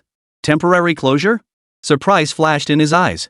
Had someone's attack intensity reached the red alert threshold, causing the system to divert power from other testing rooms? Could it be? Chen Du's attack power has actually reached the point of triggering a red alert? At the same time, inside the testing chamber where Chen Du was located, the previously dim blue barrier screen now illuminated the entire chamber as bright as day under the immense energy surge. At a glance, it was impossible to discern its true thickness. Now, you can unleash your true power. The moment the voice fell, Chen Du's eyes snapped open. This is what you called full power? Well, I won't hold back. He raised his blade, gathering momentum. The next second, a simple, unadorned strike was unleashed. A blade aura instantly engulfed the entire testing chamber. The thick energy barrier was instantly sliced open, revealing a gash half a meter deep. A shrill red alert pierced the air, echoing throughout the testing chamber. Continue, the young voice commanded. And so Chen Du continued. Shards of rock flew wildly. The illusory hill crumbled away. The entire mountain range crumbled. Crack! 3 blade energies, each carrying the power to shatter the heavens and earth, sliced the dazzling energy barrier into shards, which vanished into thin air. The next instant, the illusory platform beneath Chen Du's feet swiftly faded away, plunging the entire testing chamber into darkness. Energy depleted. Chen Du. You guys made me do this, you can't make me pay for it, right? Assisted a third-rank martial artist in recasting their Dao Heart, merit plus 300. Assisting a third-grade martial artist in rebuilding their Dao Heart, merit plus 300. Assisting a third-rank martial artist in rebuilding their Dao Heart, merit plus 300. Helping a fifth-rank martial artist fortify their Dao Heart, merit plus 3,000. His once depleted merit points instantly surged back to over 10,000. Now, even the slightest trace of guilt lingering in Chen Du's heart vanished. He even wanted to do it again. In the top-floor proctor's room, a group of people stared wide-eyed, exchanging bewildered glances. Just moments ago, when the screen short-circuited, Chen Du's score had flashed across it. Detected candidates: martial skill, mountain-splitting blade. Tier, low-tier peak. Mastery level, great achievement. Martial skill score, unable to determine. The AI cannot determine. Because its database contains no precedent of a low-tier peak martial skill reaching mastery. Forget the database, it might not even be recorded in history books. Damn it, this is the first time in all these years I've seen such an outrageous candidate. Did he just wipe out the entire testing lab with one swing? Give him 150? But 150 is just the scoring cap, it's not Chen Du's true limit. Report it up. Quiet. Ji Xingji tapped the table and smiled. I've already thought through the scoring plan. For now, let's give him extra points for mastering a low-tier advanced martial skill and achieving minor mastery of a low-tier peak martial skill. We'll provisionally credit him 180 points for martial skills. As for the score for mastery of peak low-tier martial arts, I'll report it to the Tiannan Provincial Martial Arts Academy tonight. Let them decide. After hearing this, the others pondered for a moment before nodding in unison. Though there was no historical precedent for double scoring, it seemed the only fair solution under the circumstances. However, it seemed unlikely that the additional points for mastery of peak low-tier martial arts would be approved. They would probably be replaced with some kind of reward instead. There was no other way. If word of this got out, it would be too terrifying. Even martial artists who had trained for decades couldn't handle it. let alone the other examinees in the same cohort. Adding an extra 80 points, that should make the other candidates feel a bit better. I hope. Your martial arts assessment is complete. Assessment score 180 points. Please proceed to room 403 to complete your footwork assessment. Hearing the announcement over the loudspeaker, Chen followed the instructions and made his way to room 403. Just then, a puzzled voice came from behind him. Chen, haven't you started your assessment yet? Turning around, he saw Chen and several students from 4th high school staring at him. Oh, I was halfway through when the testing room malfunctioned. The proctor told me to switch to another one. Chen shrugged before entering room 403. What the hell? The group froze. A testing room could break down? Was that even possible? Only after Chen figure vanished from sight did Chen suddenly seem to realize something, his pupils sharply contracting. The only person at 4th high capable of triggering a red alert was Chen. And if Chen said the testing room was broken. Chapter 78, Steal the Young Master? You mean steal the young master? Holy! Chen blurted out a curse. Brother Chen blew up the testing lab? The other 4th high students beside him looked utterly bewildered. What? Chen pointed at the lab at the end of the corridor, its red warning light blazing. See that? Red alert. Energy overload. So Brother Chen wasn't holding back at all just now. Chen gestured wildly, his excitement palpable. He blew the testing room to smithereens. Everyone. Is this even human? Inside the 403 testing chamber, Chen was preparing to initiate the agility assessment. Candidate Chen, the electronic voice announced, the agility assessment is about to begin. Test objective, evade as many attacks as possible within 30 seconds. Ready. Chen remained completely unfazed. 3, 2, 1, begin. In an instant, the scene before him transformed. The entire testing chamber transformed into a holographic display. Dark clouds, trenches, rectangles. It felt like a real battlefield. The next moment, countless muzzle flashes erupted around Chen. A web of fire, woven from phantom bullets, enveloped every inch of his body. Yet Chen expression remained calm throughout. Not only did he not retreat, but he walked toward the hail of bullets, strolling through the barrage as if taking a leisurely stroll. The next second, dozens of phantom bullets passed right through his body. Yet, no hit indicators sounded. Faintly, the proctors seemed to glimpse Chen body, occasionally appearing and disappearing. Each time it flickered, it coincided precisely with the moment a bullet struck his body. 10 seconds passed, and the intensity of the fire network escalated another level. Beyond rifle fire, machine gun rounds from vehicles whistled through the arena. Yet Chen remained as unhurried as ever. 20 seconds in, the firepower escalated once more. The arena was now subjected to a barrage of missile strikes. Yet the hit confirmation sound remained silent. Indeed, his footwork has reached perfection. Duan Qi laughed heartily. I knew it. Chen footwork is definitely no weaker than his martial arts. Those phantom bullets appeared to strike Chen, but in truth, they did not. The moment the bullets approached, Chen body shifted sideways without warning, evading them with perfect precision. The bullets struck nothing but the lingering afterimage left behind. Beside them, Yan Guanzhu was now utterly numb. Every word that came out of Duan Qi's mouth felt like arrogantly rubbing salt into his wounds. How could such an unbeatable talent have been encountered by this bastard? He couldn't comprehend it. 10 seconds later, the illusory barrage ceased. Chen stood calmly in place, the hem of his robe slightly soiled. Low-tier advanced evasion technique mastered, evasion rate 100%. The technician reported the data, his eyes filled with shock. This is the best performance in this exam. The previous top performer, Luo Yueying, I recall taking one bullet hit with a 99.99% evasion rate. This kid hit 100% evasion, not a single bullet landed. Who knows where his ceiling is? Whether he has a ceiling or not doesn't matter. What matters is that as long as his humanities scores aren't bad, he'll likely score the highest in history. A group of proctors murmured among themselves, their expressions calm. Mainly, they were used to it. His low-tier peak martial skill, body movement perfection, seemed rather ordinary. Just 30 points, give it and be done with it. Meanwhile, Chen had already received his score report. Candidate, Chen. Body tempering fist proficiency, mastery. Martial skill score, 180 points including 80 bonus points. Footwork score, 130 points including 30 bonus points. Total score, 310 points. The results for the written exam and physical examination hadn't been released yet, but Chen wasn't worried about them. With a humanities scholar's knowledge base and a maximum vitality of 790, if he couldn't score over 90 points combined in these two subjects, that would be pathetic. Downstairs at the physical examination building. 4th middle school location. Chen, how did you do? Several martial arts instructors leading the group rushed over as soon as they saw Chen emerge from the building. Xiao Chen was a promising prospect whom number 4 high school held in high regard, one of the few students qualified to compete for a spot in the top 10 martial arts academies. Not bad. I have a shot at the top 10. Xiao Chen handed over his report card. Candidate, Xiao Chen. Body tempering fist proficiency, minor achievement. Martial skill score, 93 points. Footwork score, 87. Total score, 180 points. Excellent. Excellent. Several teachers beamed with pride. Though not a perfect score, this result was quite impressive for 4th high school. Moreover, Xiao Chen's humanities scores weren't bad either. Scoring 40 points shouldn't be too difficult. His chi and blood reserves were nearing the peak of a quasi-martial artist, easily placing him in the top 10% province-wide. Combining these, with a total of 300 points, Xiao Chen could easily score over 260. As long as his combat skills didn't let him down, his chances of getting into one of the top 10 martial arts academies were very high. How did the other students who trained with me do? Xiao Chen asked. The others? Several instructors glanced around. They all did quite well. Their scores far exceeded our projections from the 100-day pledge ceremony. Truly, this is the Extreme Martial Arts Academy.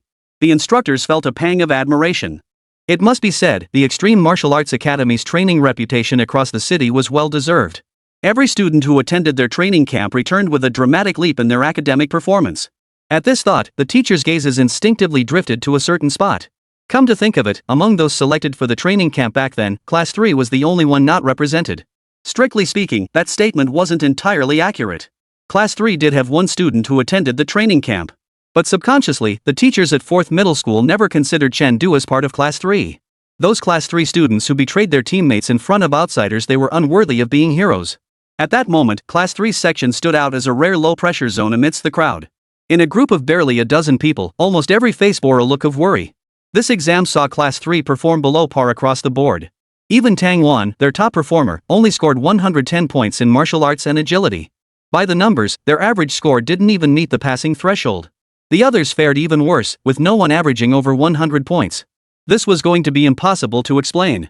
Perhaps this is karma, Wu Jiangwo murmured silently, leaving the Class 3 group and heading toward Xiao Chen. Yu Chen, have you seen Chen Du? Do you know how he did on the exam? How did he do? Xiao Chen suddenly didn't know what to say. Blowing up the testing room, was that considered doing well or poorly? At that moment, he couldn't help but feel a bit relieved. Thankfully, he had long since abandoned any thoughts of comparison. Otherwise, learning Chen Du's results later would surely shatter his resolve. He should be coming out soon. Go ask him yourselves. Just then, Chen Du emerged from the testing building. Under the streetlights, his shadow stretched long and dark across the pavement. Like a triumphant carpet. Chen Du, how'd it go? The report card. Let me see it. Wu Jiangwo's breath came in gasps. He hadn't felt this tense in over a decade. Average, Chen Du replied indifferently. Probably around 310 points. The teachers who had gathered around froze instantly. Duan Xiao? You mean the young master? 310? Chapter 79, the entire venue is stunned. Detection building rooftop. Ha ha ha ha ha ha. Seeing Chen Du's final score, Meng Desan couldn't stop grinning. He hadn't been this happy since his wife gave birth to twins. 310 points. 310 points. Unprecedented. Not just in Tiannan province, it's the first in the entire nation. Mastery of a low-tier peak martial skill, mastery of a low-tier high martial skill, mastery of a low-tier high body technique, and a maximum vitality of 790. At this age, achieving such martial prowess is something only the first generation of martial artists recorded in history books centuries ago could have accomplished. Who would have thought our 4th high school could produce such a student? Ha ha ha ha. Meng Desan danced with joy, completely disregarding his dignity as principal. These past years had been brutal for 4th high. Year after year, its exam results lagged behind number 1 and number 2 high schools. That much was expected. But even number 3 high school consistently outperformed it. He'd thought his tenure as principal was nearing its end, but now? Hey! His career might just be about to take off again. Take off. Beside him, the principal of 1st high stared blankly at the exam results. Is this human? He glanced at Tan Tian's scores in his hand and fell silent. The report card that had once seemed so pleasing now felt unbearably glaring.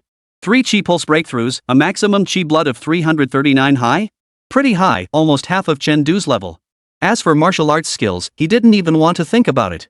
His gaze fell on Meng Dishan's face. He couldn't wrap his head around it. This loser had been a loser for so many years. Where on earth did he find such a god-tier talent? While you still have a few days left, eat whatever you crave. The bitterness in his tone was palpable. The other principals nodded in agreement. Lemons on the lemon tree, you and me beneath it. Sour. So damn sour. Location, number 2 high school. Yi Tian finally cornered a student heading to number 4 high school to gather intel. Though 4th high sat at the bottom of the elite high school pecking order, its students were younger and less fixated on social hierarchy. So they'd all know a few people from other schools' aunties and uncles, friends and acquaintances to some extent. If you really wanted to know something, with a bit of effort, it was possible to find out. So, Yi Tian pressed impatiently. Did you find out about Chen Du's grades? Yes, the student gasped. What was it? 230? Or 260? Yi Tian hadn't even considered the possibility of a score below 200. But he hadn't expected to underestimate Chen Du's score. They said Chen Du scored 310. 310? At that moment, Yi Tian and the others' eyes widened in shock. Wait, what? How the hell did he pull that off? Let me calculate. Chen Du knows both swift wind blade and swift wind movement. Even if he mastered both to perfection, that's only 260 points. Where did the remaining 50 come from? Did you forget Chen Du also has a peak tier low grade martial skill? You mean the extra 50 points for mastering a low tier peak martial skill? I get the logic, but last time I observed his class, he was just starting that peak low tier martial skill. 3 months to master it? Has anyone in Jiangjiao's history ever done that? Wait, forget Jiangjiao, has anyone in the entire Tiannan region ever pulled that off? No. Regular martial arts candidates focus on mastering one skill. Only elite martial academies have students who cultivate a peak tier low grade martial skill as a finishing move during their 2nd or 3rd grade training. That's terrifying. A genius like that. I can't even imagine it. As long as he doesn't die, he'll definitely become a martial marquis. As he listened, Yi Tian suddenly grew agitated. Me and the future martial marquis? We were both auditors together, even sat side by side chatting? Ha. Awesome. First high school. With exams scheduled for tomorrow, the bustling crowd had already thinned considerably. This is the confidence of Jiangjiao City's first high school. We only compare ourselves to ourselves. What do others' scores matter to us? They certainly won't be higher than ours. At best, a handful of top students might match the top dozen or so in the rocket class. But could anyone possibly surpass Luo Yueying and her peers? Though most had departed, the rocket class, the pride of the school, stood collectively in place, not a single one leaving. Mainly, since the top-ranked Luo Yueying and second-ranked Tan Tian hadn't moved, others wondered if these two had some secret arrangement. But they were clearly mistaken. In truth, Tan Tian had wanted to leave for quite some time. But after exchanging a few whispered words with Fang Zhang, the latter dashed off to join the other school's teams, while Luo Yueying remained put, seemingly waiting for something. His curiosity was piqued. Just then, Fang Zhang returned, his face flushed with excitement. Something's definitely up, Tan Tian murmured, his eyes flashing as he quietly moved closer. Did you find out? Luo Yueying asked, eager to hear the news. Yep. Fang Zhang swallowed hard to ease the dryness in his throat caused by excitement. The teacher, he's almost certainly going to be this year's top scholar. Top scholar? Tan Tian chuckled softly. Give me a break. Even with the highest score, he'd only get 2 extra points, totaling 260 at most. And you're saying he's guaranteed to be top scholar? Fang Zhang, you're underestimating our combat skills a bit, aren't you? 260? Tan Tian, you're underestimating the teacher's martial arts proficiency, aren't you? Fang Zhang shot back, the teacher already has 310 points. What? Tan Tian gasped. 310? What kind of monster is this? How could 2 subjects possibly score 310 points? Did he estimate the written exam and vitality scores? Only estimated scores could explain it. Otherwise, he wouldn't believe this excessive 310 without some underhanded deal. No, Fang Zhang shook his head. Pure martial arts and movement skills 310. Holy. There's definitely some shady stuff going on here. I don't buy it. Who the hell could pull off a score like that? Tan Tian was utterly dumbfounded. The sheer magnitude of the score gap was almost too much for him to accept. Damn it, I'm the second-place student in the top class at first high. The second-place student in the city's top class. The real battle hasn't even started yet, and I'm already down by 110 points? How pathetic that I was just bragging to my classmates about how great I did.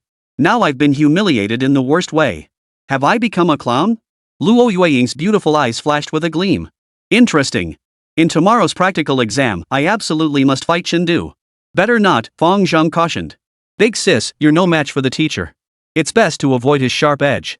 If he takes you out instantly, your combat score will look terrible. Avoid his sharp edge?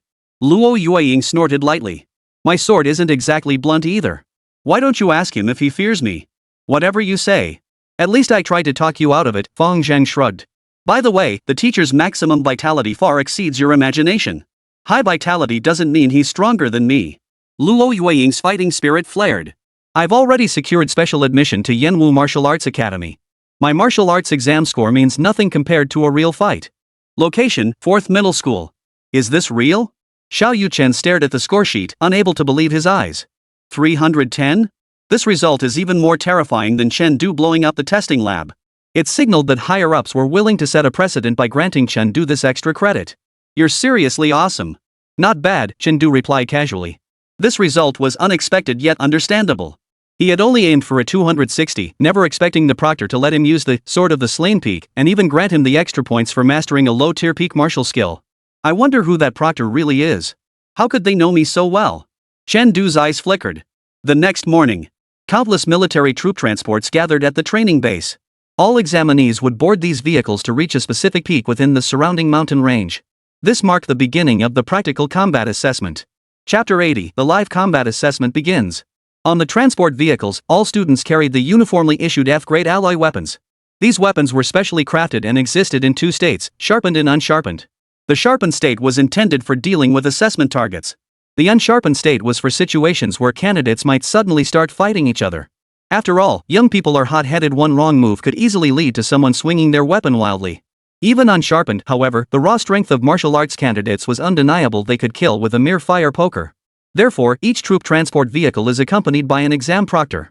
Should a candidate lose control and resort to lethal force, the proctor would intervene to save lives. Naturally, anyone rescued would be disqualified from continuing the combat exam. Inside one of the vehicles, Chen leaned against the cabin walls, the diesel engine's roar making his eardrums ache. Seriously, did they really have to assign me this many people? He glanced around the cabin, his lips twitching. Everyone else gets 1 proctor, but you guys give me 5? That's ridiculous. Among the 5 being watched, only 1 wore a neutral expression. The other 4 all bore faint traces of resignation. If they had a choice, they wouldn't want to be watching Chen either. It was exhausting. This kid's combat prowess is on another level. One slip up, and he could wipe out a whole group with a single swing. Without constant vigilance, there's no way to stop him. Next, I'll explain the rules for the combat assessment. Perhaps unable to bear Chen Du's stare any longer, one of them stood up and said, I know you've already memorized the rules from previous year's practical combat assessments, but this year's rules have changed significantly. I hope you'll take good notes. First, this year's total combat score is 200 points. Scores are awarded based on the ranking of points earned during the assessment. The top 1% of point earners receive 200 points. For every 1% drop in ranking, 2 points are deducted. There are 2 ways to earn assessment points. First, by killing the mutated beasts we've released throughout these mountains. Second, by bringing designated scoring body parts from the beasts back to the evacuation point. The higher the strength of the mutated beast, the greater the points awarded for its kill and the value of its scoring parts. Second, weapons must never be pointed toward other candidates in a drawn state. Doing so will result in immediate disqualification. Do not harbor any illusions of settling personal scores. All your actions will be recorded by the dedicated drones following overhead. Third, and most crucial, know your limits. Don't assume superior strength or numbers give you the right to provoke first-grade beast lords or pack-hunting mutated beasts. During new recruit training, candidates who fell into the I can handle it delusion never ended well. Even if we're standing by ready to intervene, life and death often hang by a thread. No matter how fast we are, we might not arrive in time. Your life is your own responsibility. That concludes the rules for this exam. Now, collect your communication terminals. The communication terminal is a wrist-worn microcomputer loaded with maps, rescue call functions, and voice channels. Chen ran his fingers over the newly attached wristband. It resembled a fitness tracker but contained a micro-tracker and life monitoring system. Similar to the ones used by the Criminal Investigation Bureau, though not as lightweight or feature-rich. Soon, everyone had their communication terminals on. The proctor who had explained the rules earlier seemed to suddenly remember something and smiled. Oh, right, I forgot to mention. These communication terminals are expensive, so you can also exchange assessment points for them. Bring back 1 communication terminal and you get 10 points. Hearing this, the students in the vehicle felt a chill run down their spines. Communication terminals were worth 10 points? This instantly made the exam several times harder. Those candidates who were particularly obsessed with their scores were far more formidable than any beast. You rulemakers are breeding poisonous insects right here. In an instant, nearly every candidate's gaze sharpened with wariness. The atmosphere inside the vehicle was nothing short of hypervigilance. Yet no one removed their communication terminals. Even though wearing one would make them prime targets, no one was willing to sacrifice crucial functions like the map. Before long, the troop transport vehicle came to a slow halt. Chen looked up to see lush forests outside. The untamed wildness absent in the city washed over him. Besides their vehicle, over 20 other troop transports were parked nearby. Combat packs are now being distributed. The military backpacks tossed over contained compressed biscuits, glow sticks, and basic medical kits. Everyone out of the vehicles. After distributing the packs, the proctor ruthlessly shooed the candidates away. 5 minutes until the assessment begins. Those wanting to form teams, seek revenge, or make a run for it, hurry up. The crowd erupted into chaos. HP 212, some wilderness survival experience. Seeking 3 teammates with HP over 200. HP 249, combat skills agility 180. Seeking 2 willing to handle dirty work. HP doesn't need to be too high, 150 plus is fine. I'll carry you. HP 180, agility 90. Fast runner, can cook, follows orders. Seeking party. Over 1,000 examinees gathered to find teammates, creating a noisy, bustling scene reminiscent of a large marketplace. Chen didn't join them. Instead, he slung his alloy longsword over his shoulder and strolled lazily toward the exit. Along the way, he could feel at least 100 pairs of eyes secretly sizing him up. Ever since his results spread yesterday, he'd become the focal point of this exam. Everyone was curious about his choice. Hey, heard you blew up the testing room yesterday? The scent of gardenias suddenly pressed close. Chen turned his head to find a face of almost exaggerated beauty nearly touching his own. Luo Yueying, First High School. The name was no stranger to Chen. After all, the reputation of First High's campus beauty and strongest martial arts exam candidate was widely circulated even at Fourth High, so naturally, it had reached his ears. Even when he was cramming martial arts knowledge after his transmigration, he had admired her prowess. But now? Just average. Just a coincidence. Chen retreated a step, his expression unreadable. Just a coincidence that it worked out to be 310 points? Luo Yueying's expression was neither a smile nor a frown. I don't buy it. Here's the deal, if you agree to spar with me after the exam, I'll team up with you. Chen. Not interested. Shaking his head expressionlessly, Chen sidestepped the outstretched jade-like hand and vanished in a flash, entering the forest before anyone else. Luo Yueying's pointless challenge? Teaming up? Even less so. Cattle and sheep travel in herds, but the fierce tiger walks alone. If I encounter beasts or other candidates, the one who should avoid them will never be me. So fast. A fierce fighting spirit suddenly blazed in Luo Yueying's beautiful eyes. This fight, I absolutely must have it with you. 5 minutes later. Practical assessment commencing. Hazard zones marked. After a line of small text flashed across the terminal screen, it switched to displaying a map. The map depicted black and white mountainous terrain, with certain areas highlighted in red. Pretty smart, Chen remarked after glancing at the terminal. He zoomed out the map until the entire assessment area filled the screen. The practical assessment spans 2 days, so there's no need to rush at this moment. Plan out the route for harvesting merit points, and then act to achieve twice the result with half the effort. Chapter 81, truly cunning, but I like it. The entire mountain range is essentially divided into 3 concentric rings. The outermost ring encompasses the majority of the area, including dozens of starting points. Tens of thousands of examinees are scattered throughout this ring, vying for the mutated beasts that inhabit the area. The beasts here were mostly lumbering solitary creatures, each larger than the last. It was common for them to tower 2 or 3 stories high, with heads weighing as much as a person. Even if one succeeded in killing such a beast, extracting and carrying away the scoring parts was no easy task. Chen roughly calculated that collecting scoring parts worth several dozen points could push his load to 200 or 300 kilograms. Don't be fooled by martial artists who can burst out hundreds of kilograms or even a ton. That's explosive power, not sustained effort. 200 to 300 kilograms would be an immense burden even for a first-rank martial artist to carry. Therefore, most candidates with aspirations chose to press on toward the core area, advancing into the second ring. From this ring onward, the difficulty escalated significantly. The beasts encountered began to live in packs and exhibited greater agility. However, their size decreases, making the fragments easier to carry. This makes it a favorable choice for those who came in groups. Further inward lies the most core area. Warning zones are scattered throughout this area, each indicating the presence of 1 or more grade 1 mutant beasts. Several areas glow a deep crimson, likely harboring far more than 1 grade 1 beast. Beyond these, the map shows over a dozen additional points scattered across various zones.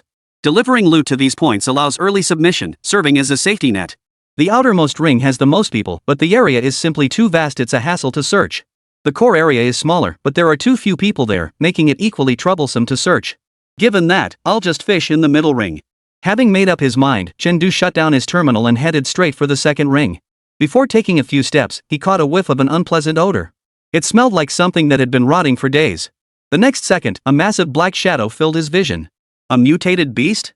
Chen looked up. Though both shared the character for beast in their names, mutated beasts differed from demonic beasts. Mutant beasts were native creatures of this planet, but they had grown powerful and ferocious under the impact of chi blood energy. Before the rise of martial arts, numerous incidents of mutated beasts attacking humans had occurred. However, after the dramatic leap in human combat prowess, mutated beasts had since been relegated to mere teaching tools. Roar! The mutated beast, resembling a black tiger plus, let out a roar and lunged at Chen. Chen gaze didn't waver. With a flick of his wrist, the alloy blade hummed to life. Though the blade remained unsheathed, it sliced through the air with a piercing whistle. Boom! The black tiger was sent flying backward at an even greater speed, crashing heavily into an ancient tree so thick it took 3 men to embrace. It died instantly, unable even to utter a cry. Lulling a non-martial artist level mutated beast to sleep, merit plus 100. Strength comparable to a first-rank martial artist. Speed and agility are lacking. Overall, it's roughly equivalent to a non-martial artist with around 200 HP. Most martial arts exam candidate squads shouldn't have too much trouble handling it, provided their footwork isn't too weak. Chen stepped forward slowly and scanned the black tiger with his terminal. The screen instantly displayed a full body image of the black tiger, its thick, whip-like tail marked in red. This meant the tail was the scoring feature for this mutated beast. But then, if someone just has money, couldn't they buy a high score without lifting a finger? After careful consideration, Chen furrowed brow smoothed out. The beasts in the third ring roamed vast areas. Even if candidates could pay others for help, how many scoring points could a dozen people possibly collect? They'd inevitably have to venture into the second ring anyway. But with so many people heading to the second ring, the target would be too large. If they attracted the attention of certain large, gregarious creatures, it would be anyone's guess who would end up capturing whom. Still, this merely makes buying points difficult. The exam itself isn't particularly challenging. This didn't match the examiner's solemn demeanor back in the vehicle. Could it be? Chen's eyes flashed as he reached out to touch Black Tiger's corpse. The moment he touched it, he sensed something was off. Amidst the fur on the Black Tiger's neck, there was an unusual protrusion. Pressing down firmly, he felt a hard texture. And it was only a small area that felt hard, clearly not bone. The examination department has indeed tampered with it, Chen muttered as he sliced open the flesh with his blade, plunging his right hand inside. Soon, he felt a small, glowing object. Is this an alarm device? Chen frowned. Had he not encountered one by chance during a case at the Criminal Investigation Bureau, he wouldn't have recognized what this thing was. But why would they implant an alarm device inside a mutated beast? And even after I killed it, why didn't the alarm go off? After a moment's thought, a vague suspicion began to form in Chen's mind. The combat assessment emphasized realism. Would a real battlefield let you gang up on your target as you pleased? Absolutely not. Take the simulated battlefield, for instance, ambushes, overwhelming enemy numbers. That was a microcosm of the real battlefield. Therefore, the live fire assessment will likely incorporate unexpected elements, and these surprises will likely be triggered by alerts. As soon as any candidate meets the trigger conditions, the alarm will sound. TSK. Imagine a few people fighting a beast, finally getting close to finishing it off, only for 3 or 4 more to burst out of the bushes next door. Forget about grinding monsters. The hard-earned loot they'd accumulated would likely be lost in the scramble to escape. All that hard work for half a day, wiped out in an instant. And running back and forth like that would drain a ton of stamina. How sneaky. Chen sighed, but I love it. Challenges were perfect. The tougher the game, the easier it would be for him to open his scoring point shop in the mountains. If candidates could all score high marks on their own, they'd likely avoid him altogether. Who'd give him a chance to sell his goods? Well then, it's time to get down to business. Having made up his mind, Chen tossed the alarm aside and, bolstered by the refreshing breeze, began pushing deeper into the core area. As for the Black Tiger's corpse lying on the ground, he didn't even bother to move it. 10 points, after all. Once inside the core area, 50-point creatures roamed everywhere. Killing a couple would suffice to fulfill the quota. The several dozen pounds of tiger penis tiger tail was honestly just too cumbersome. Shortly after he departed, 4 proctors appeared at the original spot. One casual slash and the monster was instantly killed. How did such a freak get into this martial arts exam? One murmured. He didn't even draw his blade. Another examiner swallowed nervously. Though they'd seen Chen's performance in the video, witnessing it firsthand felt entirely different. The casual ease of his movements contrasted starkly with the devastating damage he inflicted.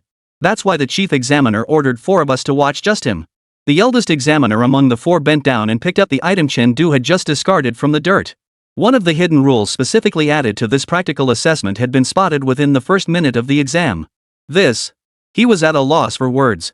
Terrifying combat prowess, astonishing intuition, and a living holder of the Bright Moon Medal. What the hell kind of hexagonal warrior is this? Hope he finishes his perfect separation test soon. Otherwise, it feels like he won't be killed enough. The senior examiner led the way toward the direction Chen had departed.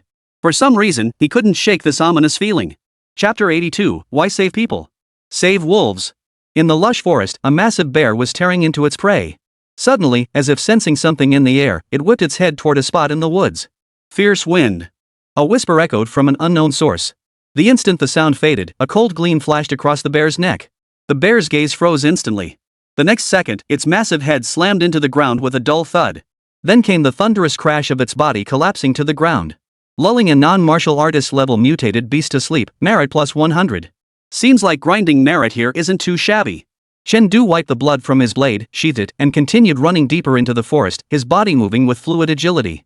Empowered by his mastered movement technique, his body moved with the agility of a gust of wind, weaving through the jungle. Each time he passed a mutated beast, he casually delivered a slash, then happily collected 100 merit points. However, along the way, he encountered only mutated beasts, not a single fellow examinee. It made sense. He had been among the first to enter the forest, and with no pauses along the way as he charged straight toward the inner ring, encountering people was unlikely. After racing on like this and slaying his 10th mutated beast, Chen entered the second ring. Candidate has entered the caution zone. Please ensure personal safety. The communication terminal vibrated once, displaying this message on its screen. Pretty considerate. Chen muttered under his breath before scanning his surroundings. The moment he stepped in, he sensed the atmosphere here was different from the previous ring. If the third ring felt primitive, then the second ring felt downright dangerous. This ring seems to really need my exorcism. Chen sensed the threatening aura emanating from all directions, a flicker of excitement flashing in his eyes. The get-rich plan wait. The Buddha's plan to deliver those with karmic affinity, activated. The Practical Assessment Command Center nestled at the foot of the mountains. The large screen previously displayed in the testing building had been relocated here. Duan Qi and the other martial arts dojo masters did not appear here, choosing instead to remain at the training base. Just a quick glance will do. Do you really expect non-staff personnel to watch the entire thing? All drones have reached their surveillance positions, the chief coordinator of the combat assessment reported to Jixingji. As the assessment with the highest weighting and the greatest potential to widen performance gaps, the practical combat assessment demanded meticulous planning in its execution. Therefore, the detailed examination plan was compiled and coordinated by personnel selected by Zhengjiao City. Supervisors like Jixingji, dispatched by the Tiannan Martial Arts Academy headquarters, were primarily responsible for overseeing the examination site, not drafting the assessment procedures. After hearing the chief supervisor's report, Jixingji nodded and focused his gaze on the screen. The screen displayed not only the real-time updates of tens of thousands of candidates' vital signs but also footage transmitted by thousands of drones. I hear the difficulty level has been significantly increased this time? Jixingji inquired. Indeed, the chief coordinator replied proudly. In the third ring, we've equipped the mutated beasts with an alarm mechanism. Whenever 3 or more terminal signals appear within 10 meters, they release a special pheromone that attracts other beasts. If any candidates try to team up to hunt one beast, the beast tide will teach them a lesson. That's downright devious, Jixingji murmured, echoing someone else's sentiment. Back when they took the exam, the organizers didn't bother with such elaborate schemes. It was simple and brutal: divide the candidates into 2 groups and let them fight it out in the streets. The stronger fists earned higher scores. Nothing like today fighting monsters, scrambling for terminals, and dodging beast swarms. Are there any candidates who've reached the second ring? Jixingji asked again. Seems like a few have made it. The chief supervisor glanced at his assistant. The assistant immediately pulled up the data. 2 teams with starting points near the second ring reached it, but they retreated back to the first ring. None remain now. The second ring isn't something you can just waltz into, the chief supervisor declared smugly. Even though we haven't placed alarms on the mutated beasts in the second ring, those creatures either live in packs or possess special abilities beyond melee combat. Candidates who recklessly venture in are guaranteed to get caught. Remember how officials from neighboring cities complained 2 years ago that my questions were too easy and my standards too low? This year I've ramped up the difficulty. Let's see who dares call Zhangjiao's questions simple now. I'll thank you on behalf of the examinees. Fang Yuanshan beside him grimaced. It sounded easy enough coming from him, but what about the candidates? He certainly deserves thanks, Jixingji nodded. Sometimes, being unworthy of the position is better than never getting in at all. I understand the logic, but is it really necessary to make it this difficult? One proctor glanced at the screen, where several candidates were tearfully eliminated on the spot, a flicker of reluctance in his eyes. The exam had only begun an hour ago, yet hundreds had already been eliminated due to the alarm settings. He recalled that among them were several who had performed well in the martial arts and agility tests. What a waste! Yes, Jixingji replied slowly. You're not from the Martial Academy and haven't entered the energy channel, so you might not understand our perspective. Let me put it this way, on the other side of the energy passage, third-grade cultivators are as common as dogs, and mid-grade ones are everywhere. Everything you face here is child's play compared to what awaits over there. If you can't even pass this stage, your chances of survival are extremely low once you enter the Martial Academy. Those present were either border defenders or specially dispatched technicians from the Tiannan Martial Academy, all privy to certain secrets. Thus, he made no secret of the energy channel's existence. Yes, increasing the difficulty is also a requirement from the National Martial Arts Academy headquarters, the chief coordinator concurred. As the voices faded, the room gradually fell silent. Oh, right. Ji Xingji suddenly turned to Fang Yuanshan. That guy I caught yesterday, did you guys get anything out of him? Not much, Fang Yuanshan shook his head. We only know he was working with Pang Jingtong, sent to sabotage the exam. We didn't get to ask more before the chip in his brain detonated and killed him. Sabotage the exam? You mean he hid in the shadows to attack? That's incredibly foolish. Ji Xingji pondered for a moment before instructing the supervisor, to be safe, have the drone scan for any tampering during the scans. Also, inform the proctors to keep a close eye on their surroundings while protecting the examinees. After the supervisor left to carry out the instructions, Ji Xingji turned to Fang Yuanshan with a hint of surprise in his voice. These rats are notoriously tight-lipped. How did you get him to talk? Well. Fang Yuanshan didn't know how to respond. After all, the interrogation method passed down by Chen was rather unsavory. Not only was it unsavory, but it also bordered on animal cruelty. Lately, the large dogs near the Criminal Investigation Bureau had nearly been rounded up entirely. Speaking of which, maybe they should get some other animals, cows or horses, for instance. Those things can take a beating. Just then, the assistant who'd been glued to the screen suddenly paled. Wait, someone's breached the second ring. So they're in. Big deal. This squad will be chased out by the beasts soon anyway. None of the people present took it seriously. First, test the waters by entering the second ring. Once the situation is clear, execute a tactical retreat. Then regroup multiple squads for a counterattack, combine forces to slay the beasts, and score points quickly. That's the right approach. No. The assistant cleared his dry throat. It's not a squad, it's a single person. And after entering the Clawwolf territory, his position hasn't moved. It looks like he's lying in wait. What? The leader froze in shock. Clawwolves are pack animals. Though individually weaker than many third-ring beasts, they excel in packs of over 20. Their claws are razor-sharp and carry a potent toxin. 1 claw bite means tetanus, 2 claw bites mean meeting your ancestors. You're ambushing a pack like that alone? Who? Luo Yueying? Or did the top few from the rocket class band together? Wait, no, didn't I split them up? Neither. It's Chen Du. The one from Hao Yue? Yep. Bring up his feed. Ha? Are we sending someone to rescue him? Save him? Save his ass. Save the wolf. Don't let him get wiped out by the claw wolves. Yes. Meanwhile, Fang Yuanshan and Ji Xingji perked up instantly upon hearing Chen Du's name. Watching those noobs squabble was boring as hell. Nothing compared to watching Chen Du stir up trouble. Chapter 83, Why Not Count It? The assistant swiftly maneuvered the drone, closing in on Chen Du's location. Soon, Chen Du's figure appeared in the footage transmitted by the drone. Also visible in the frame were over 20 giant wolves, each standing nearly 2 meters tall. However, these wolves, which had been ferocious just days ago, now lay scattered across the ground, reduced to wolf fragments. As for the wolf tails on their bodies, which had been designated as scoring criteria, they had all vanished. Only a barren patch of dark red remained where they had been, sending a chill down one's spine. What the hell? The assistant rubbed his eyes. Wait, this kid just got here a few seconds ago, and over 20 wolves are all gone? And judging by the marks, every single one was finished with a clean, single strike. Not a single wolf took more than 1 blow. Wait, he doesn't have a single scratch on him? Not even a tear in his clothes? Even for a first-rank martial artist, combat prowess like this is downright shocking. Yes, terrifying. This wasn't just a matter of combat strength disparity. He himself was a first-rank martial artist, but if he had been attacked by this pack, it would have taken him at least 10 to 20 minutes to subdue them without sustaining any injuries. And this guy? Seconds? Is the world really this uneven? No need to make such a fuss, Ji Xingji smiled faintly. The swift wind blade is renowned for its speed, precision, and ruthlessness. Achieving this level of performance with a lead in chi and blood isn't entirely unreasonable. That said, he was inwardly beaming with pride.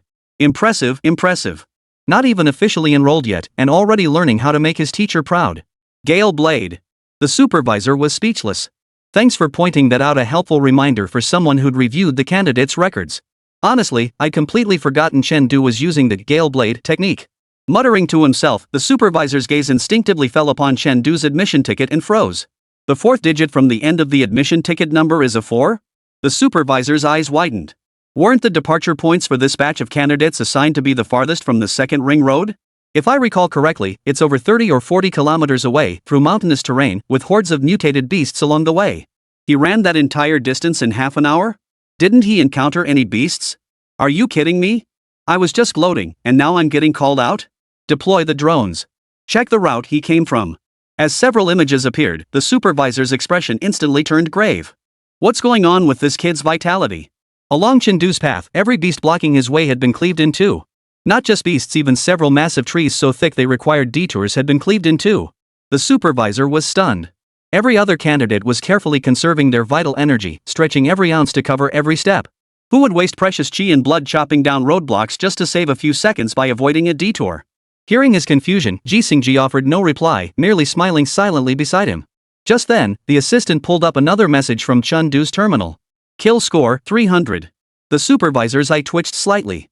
300 points. Typically, a non-martial beast was worth 10 points each. Meaning that by now, Chengdu had slain a total of 30 beasts.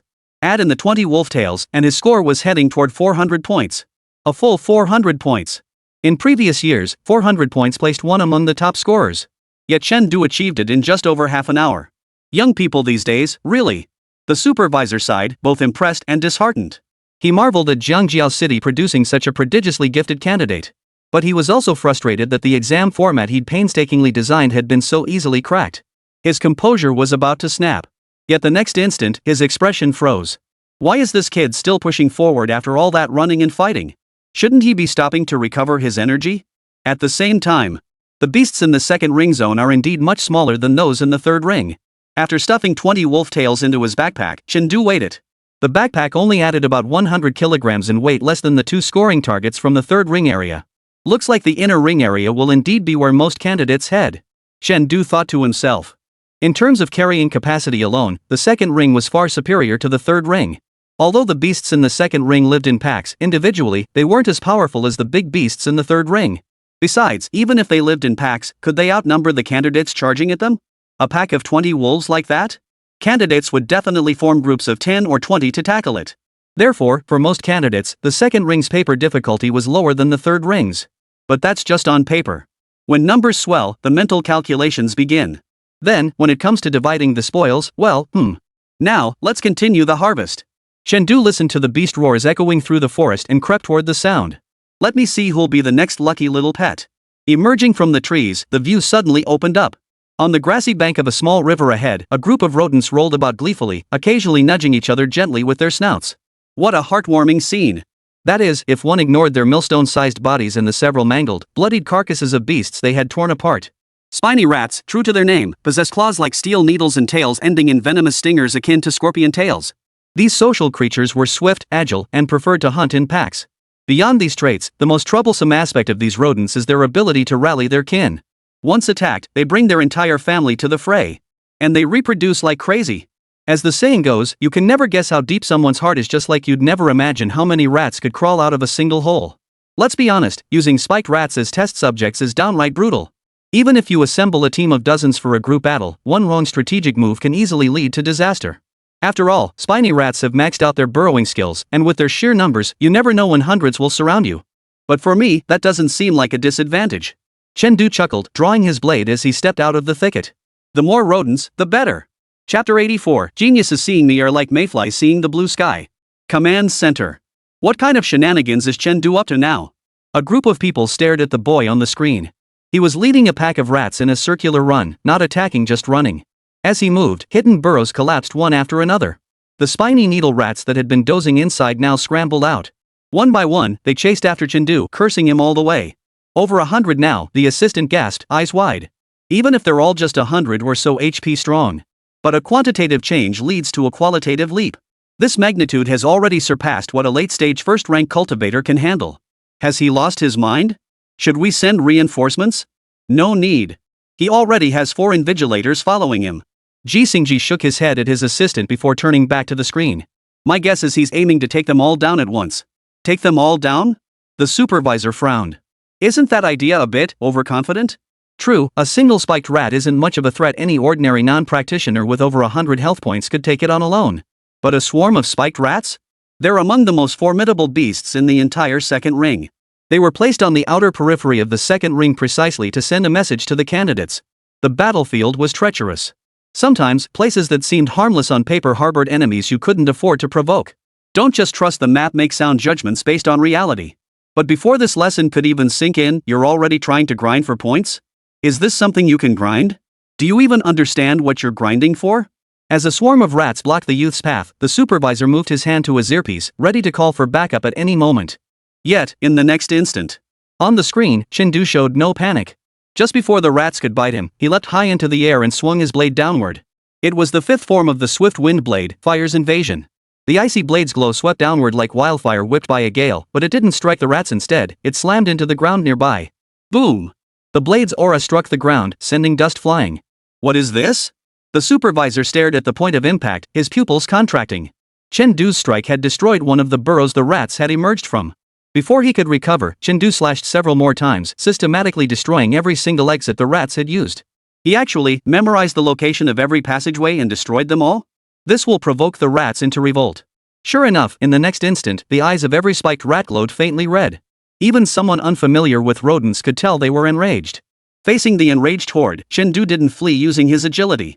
Instead, he calmly let his body fall toward the swarm. Oh no! The supervisor managed only a single syllable before the falling youth suddenly moved. His right hand swung the blade, swift as a phantom. In an instant, the blade's glint filled the entire scene. The blade's aura, stained crimson by blood and vitality, spread through the rat swarm like a raging wildfire, consuming everything in its path.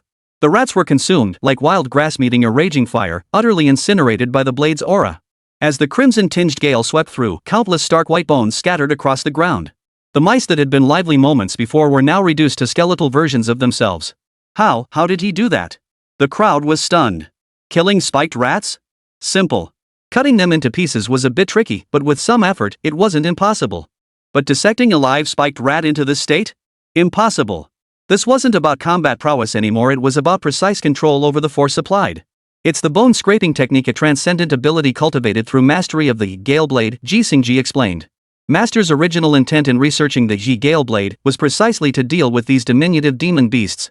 These beasts are exceptionally difficult to kill, and their vital points vary across different species. Therefore, Master's concept was that if the blade energy could penetrate every pore, it wouldn't matter where your vital points were, slicing you down to a skeleton would guarantee your death. Skeletons. Everyone's eyelids twitched involuntarily, and they instinctively took 2 steps back, widening the distance between themselves and Ji Xingji. They had assumed Suyu was developing this technique for showmanship and prolonged combat. Little did they expect you were plotting this scheme. Indeed, those who could cultivate to the martial marquee realm at the Martial Academy were all formidable figures. Wait, did you say transformation realm? Duanqi pondered Ji Xingji's words, sensing something amiss. The Transcendence realm was a mastery level beyond perfection, an extremely difficult realm to cultivate. But once a martial art reaches the transformation realm, it unlocks unique, inherent properties. But Chen Du's Gale Blade is only at the great achievement stage, right? It is mastery, but not just the initial stage of mastery, Ji Xingji replied, his tone tinged with uncertainty. Chen Du has already advanced beyond the threshold of mastery. His sword technique has begun to exhibit a hint of unique properties. A mere hint wouldn't achieve this, Duanqi pointed at Shushu's skeleton. It's been turned into a fossil. True. A single strike couldn't do that. But what if it was multiple strikes? What are you implying? Exactly. Presumably to preserve the scoring areas, Chen Du held back his power when he struck. But he feared it might not be enough to finish it, so he unleashed 47 consecutive strikes of fire like invasion. But Ji Xingji pointed at the distant corpses of the spiked needle rats. Look, the farther away the spiked needle rats are, the more intact their bodies remain. If it were the Transcendent Realm's swift wind blade, this situation wouldn't occur at all. But no one heard the last part of his sentence. Everyone's attention was fixated on the 47 strikes of fire like invasion. Good grief, how much chi and blood must that have drained? Not even a fully drained early-stage second-rank cultivator could manage that. His vitality. The supervisor glanced at Ji Xingji. Don't ask, don't mention it. The teacher knew about this long ago. At these words, the crowd fell silent. Ji Xingji's meaning was crystal clear. The military sage himself declared this matter must not be divulged. Therefore, it must not be spoken of. For in the martial arts world, the martial lord held an extremely high status. His word carried weight. What score did Chen Du get? After a moment of silence, the supervisor turned to his assistant. Oh, right.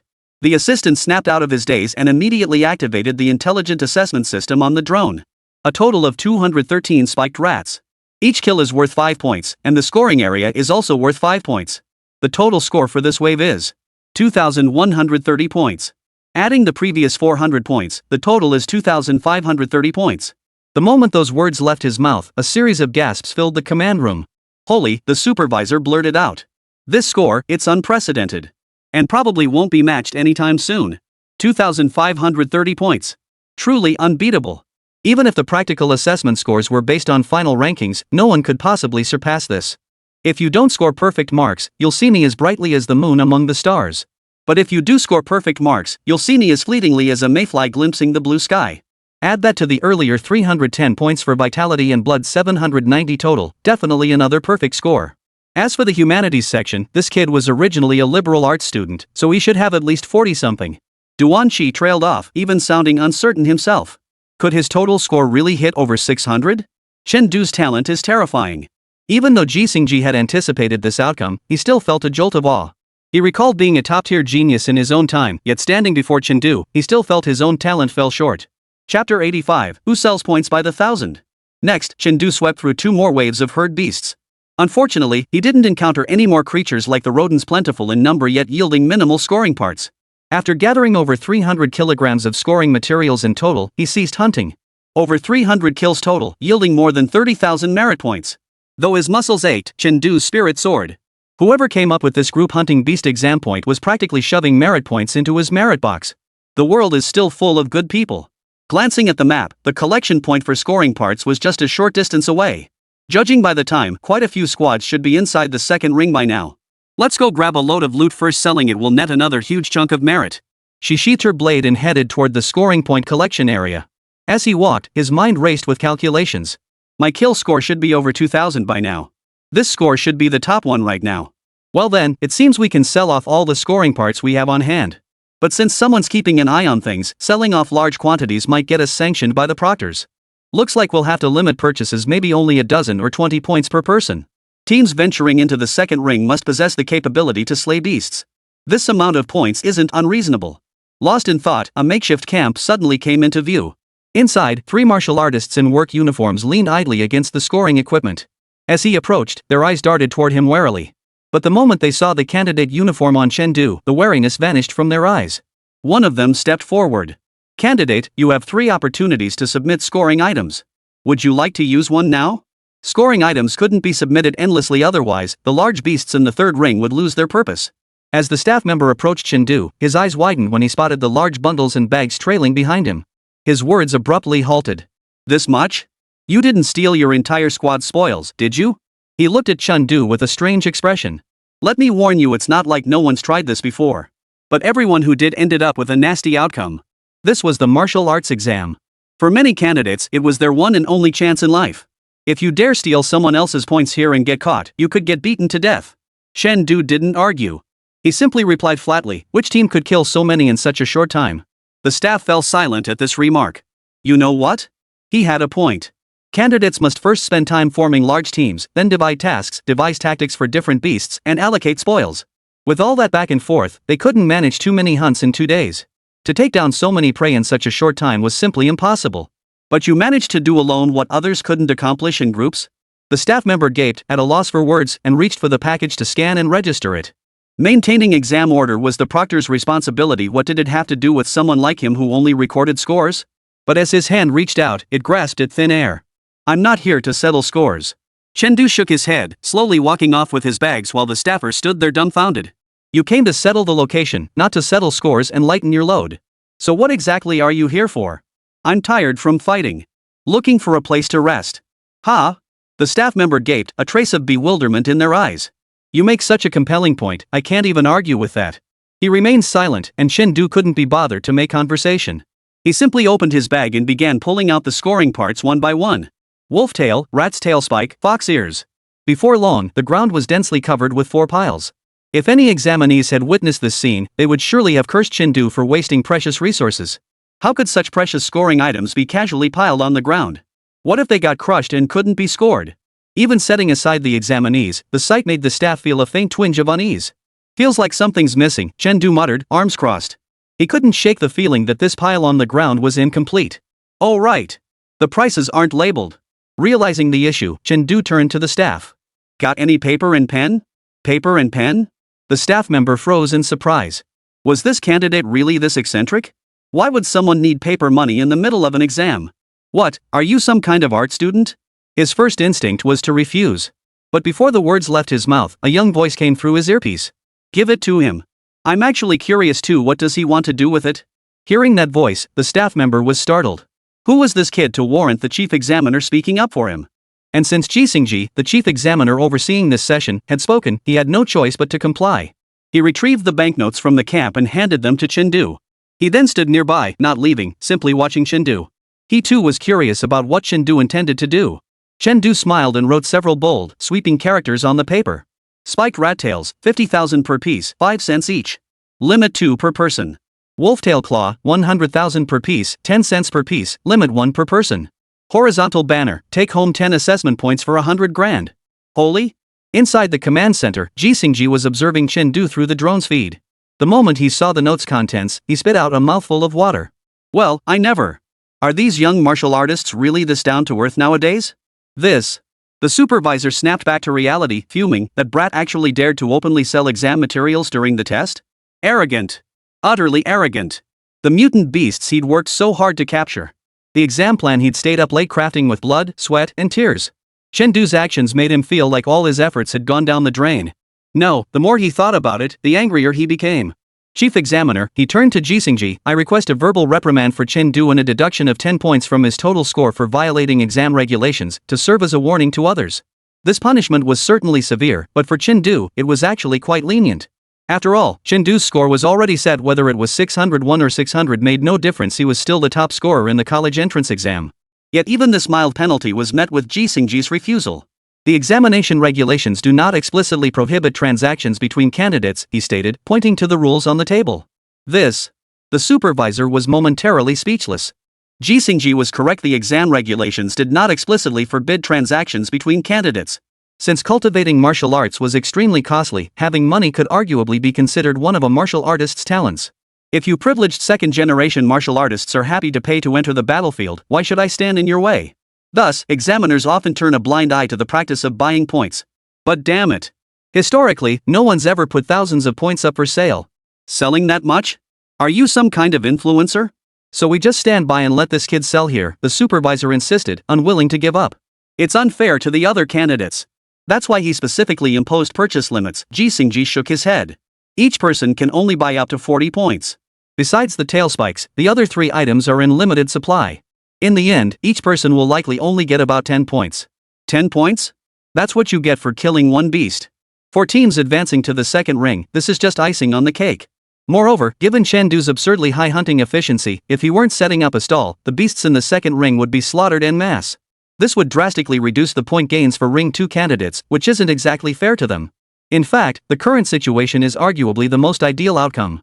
Even with purchase limits, candidates could easily commission others to buy in bulk. This could allow those who should be in the middle or lower tiers to artificially buy their way into the top tier. That depends on what Chen Du intends to do. If it gets too excessive, I'll intervene. Ji Xingji stared at the screen, a faint sense of unease stirring within him. Junior, this is as far as your senior can help you. Don't make too much of a fuss, or I'll have no choice but to enforce the rules strictly. Meanwhile, for the first time since the exam began, Chen Du noticed another figure in his field of vision. Business is coming. Chapter 86, I said, drop it. Not far from the settlement camp, a group of injured examinees supported each other as they limped toward the settlement camp. It's all your fault, one female examinee suddenly snapped, glaring angrily at the person bringing up the rear. Yi Tian, you're too indecisive. I'm indecisive? Yi Tian, caught off guard by the accusation, looked puzzled. Sun Xian, what do you mean? Don't you know exactly what I mean? Sun Xian pointed at the wounded soldiers beside Yi Tian, her voice icy. If you hadn't insisted on moving with the injured, slowing us down, how could we have ended up with such a low score? The pointed at individuals froze momentarily, then flashed anger and guilt in their eyes. Sun Xian. Shut your mouth. Yi Tian stepped in front of them, his expression darkening. Get this straight, if you hadn't insisted on washing yourself by the river and attracted the wolves, they wouldn't have been injured fighting them off. And now you expect me to abandon them? So what? Sun Xian snorted coldly. From the moment they got injured, they became obstacles in our exam. If I were the team leader, I would have long ago. You have no shame. Yi Tian couldn't hold back any longer, cutting her off. You'd sacrifice a warrior's dignity just for a few extra points? Are you calling me names? Sun Xian's expression darkened. Yi Tian, get this straight, I'm on your team because I deign to associate with you lot. Frankly speaking, you bunch of losers barely scraping by the cutoff line, do you even have the right to talk down to me? Or lecture me about dignity? You. Birds of a feather flock together. Well said, those who walk different paths cannot travel together. As if I ever wanted to be on your side. Sun Xian extended her hand toward Yi Tian. Hand over your scoring device.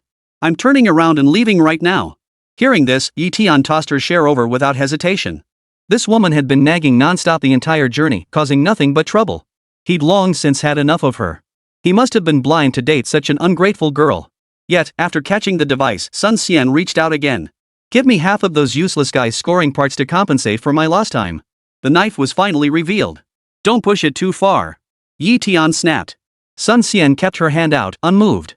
The few people accompanying Yi Tian couldn't stand by and watch any longer, stepping in to smooth things over. Forget it, forget it. Brother Tian, it's not like there's much at stake anyway. Just give it to her. We can always go kill more monsters later. Yeah, no need to ruin the mood. At least let's finish what we started. Are assessment points important? Of course it matters. Otherwise, what were they risking their lives for? But at this moment, even though they weren't happy about it, they chose to hand over the scoring parts for Yi Tian's sake. They didn't want to ruin their friendship over this. You? Yi Tian stared at them blankly, then gritted his teeth and tossed a portion of the spoils to Sun Xian. Here, take mine. Are you satisfied now? That's more like it. Sun Xian nodded and strode quickly toward the camp. Yi Tian had contributed the most in the battle, so his share was indeed roughly half of what the others received. Brother Tian. The others protested urgently. But Yi Tian merely waved them off. The exam's only been half a day so far. We still have plenty of time. I'm not badly injured, so scoring points shouldn't be too hard for me. Your injuries are severe, you definitely can't continue hunting. If you only have half your scoring areas intact, passing the exam for even a regular martial academy will be tough. Alright, if you truly care about me, pick up the pace and submit early. Alright. The others said nothing more, but their pace quickened considerably. Before long, they reached the settlement camp location marked on the map. But the settlement point looked nothing like they'd imagined. This is the settlement point? Staring at the makeshift stall on the ground and the teenager skewering chunks of meat with his tail spines over an open fire, the group froze in disbelief. This was way too makeshift. Who told you this was a settlement point? The youth looked up, his tone displeased. I'm just selling stuff here. Ha? Yi Tian? Chen hadn't expected the world to be so small. With 4 settlement points in the second ring, he'd chosen one at random and his very first transaction was with someone he knew. Chen? Yi Tian was equally stunned. They hadn't expected such a coincidence, nor that Chen, the overall leader, would even remember his name. But what was Chen doing hanging around the settlement point? Shouldn't he be racing against the clock-hunting beasts? What are you doing here? Selling goods, Chen replied, tapping the price list beside him. Yi Tian instinctively glanced over, and once he did, his eyes couldn't tear themselves away. Holy? Claw wolf tails, swift fox ears? Holy! They even have porcupine quills? And so many? Did you wipe out the entire nest? Holy crap! That works out to 10,000 yuan for a fraction of a point? This price. Chen heart sank. Had he set the prices too high? But then again, this was just an assessment point, not the final combat score. 10,000 for a tenth of a point did seem a bit steep. Way too cheap. Yi Tian declared. Chen. Alright, I guess I underestimated how desperate these guys are to get into the martial arts academy. No wonder lately, Chen had been rubbing shoulders with both teammates and adversaries who were among Jiangjiao City's elite. He'd even caught the eye of 2 martial lords from Tiannan Martial Academy. Over these past 2 months, he'd long forgotten that at his age, he should be pouring all his efforts into storming the martial academy. Instead, he'd been fighting tooth and nail against a bunch of late-stage second-rank practitioners. Just then, a female voice suddenly rang out beside him. Holy crap! These scoring parts are actually for sale? Sun Xian stared in shock at the scoring points casually displayed on the stall. She had overheard Yi Tian's exclamation while submitting her scoring parts and decided to investigate. Good thing she did, or she would have missed out on so many points for nothing. As she looked on, a pang of unease washed over her. Now these were scoring parts. In comparison, what were those big, heavy, blood-dripping beast legs and heads in her hands? It was utterly embarrassing. Do you two know each other? Chen looked at Yi Tian. Ever since this woman appeared, he'd sensed a shift in Yi Tian and the others' expressions. Yeah, we have a grudge, Yi Tian replied succinctly. Oh. Chen nodded, then abruptly pushed away Sun Xian's hand reaching for the tail spike. Not for sale. Not selling? Sun Xian clutched her hand, her face frozen in shock. Yeah, not selling. And get lost. Chen calm tone carried an air of finality. How dare you? Sun Xian glared at Chen then suddenly remembered something and turned her gaze sharply toward Yi Tian. Oh, I get it. You must have said something to him. Yi Tian, you're ruthless. Brother Tian being ruthless, someone beside Yi Tian erupted in fury. Sun Xian, you're the one who just took Brother Tian's portion of the scoring parts. Why aren't you saying anything about that? Stop making these baseless accusations. That's what I deserved for being dragged down by you useless losers. Sun Xian declared, her expression utterly unapologetic. At that moment, Chengdu finally pieced together the entire sequence of events. So it was a case of the wolf and the sheep. Something didn't quite add up. Never mind, that's beside the point. So that's how it went, Chengdu said, his expression blank as he looked at Sun Xian. Put down the scoring device. Otherwise, I've got a knife here and you deserve it too. You. I won't say it twice. Seeing that Chengdu's knife had been switched to its unsharpened mode, Sun Xian bit her lip, her face twisted in conflict. But in the end, she placed down the portion of the scoring area that belonged to Yi Tian. She knew better than to provoke someone capable of slaughtering so many beasts in such a short time. Is that okay now? No. Chengdu's gaze fell on her other hand. I think you misunderstood me. What I mean is, put down the scoring parts. Including the portion that belongs to you. Chapter 87, The Great Stall Business, Strike It Rich. Yi Tian. Chengdu and he weren't particularly close. After all, they'd only ever attended lectures together and rarely exchanged words. But that didn't stop him from teaching this greedy woman a lesson. A simple wave of the hand could earn him credit. Why pass up a free opportunity? I don't know who you are, but you'd better not push your luck. Sun Xian clenched her fists, her eyes darting toward the proctor standing nearby. The proctor's still here. I don't believe you'd dare commit violence in broad daylight, right in front of the proctor. You don't seriously think they can stop me, do you? Chengdu chuckled dryly as he rose slowly. The next instant, he vanished from where he stood. Sun Xian, standing opposite him, felt only a cool breeze brush past her body. Then, a cold touch brushed her neck and a calm voice came from behind her, get lost. When did? Sun Xian's pupils instantly contracted as an overwhelming sense of danger washed over her. Next, she felt a tremendous force grip her waist and then consciousness faded. Unearned gains are unethical. Assisting non-martial artists in correcting errors grants plus 50 merit points.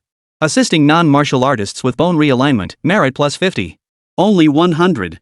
Chengdu rolled his eyes, tossing the unconscious Sun Xian to the staff. This student is unable to continue the assessment due to physical reasons. I'll request termination on her behalf.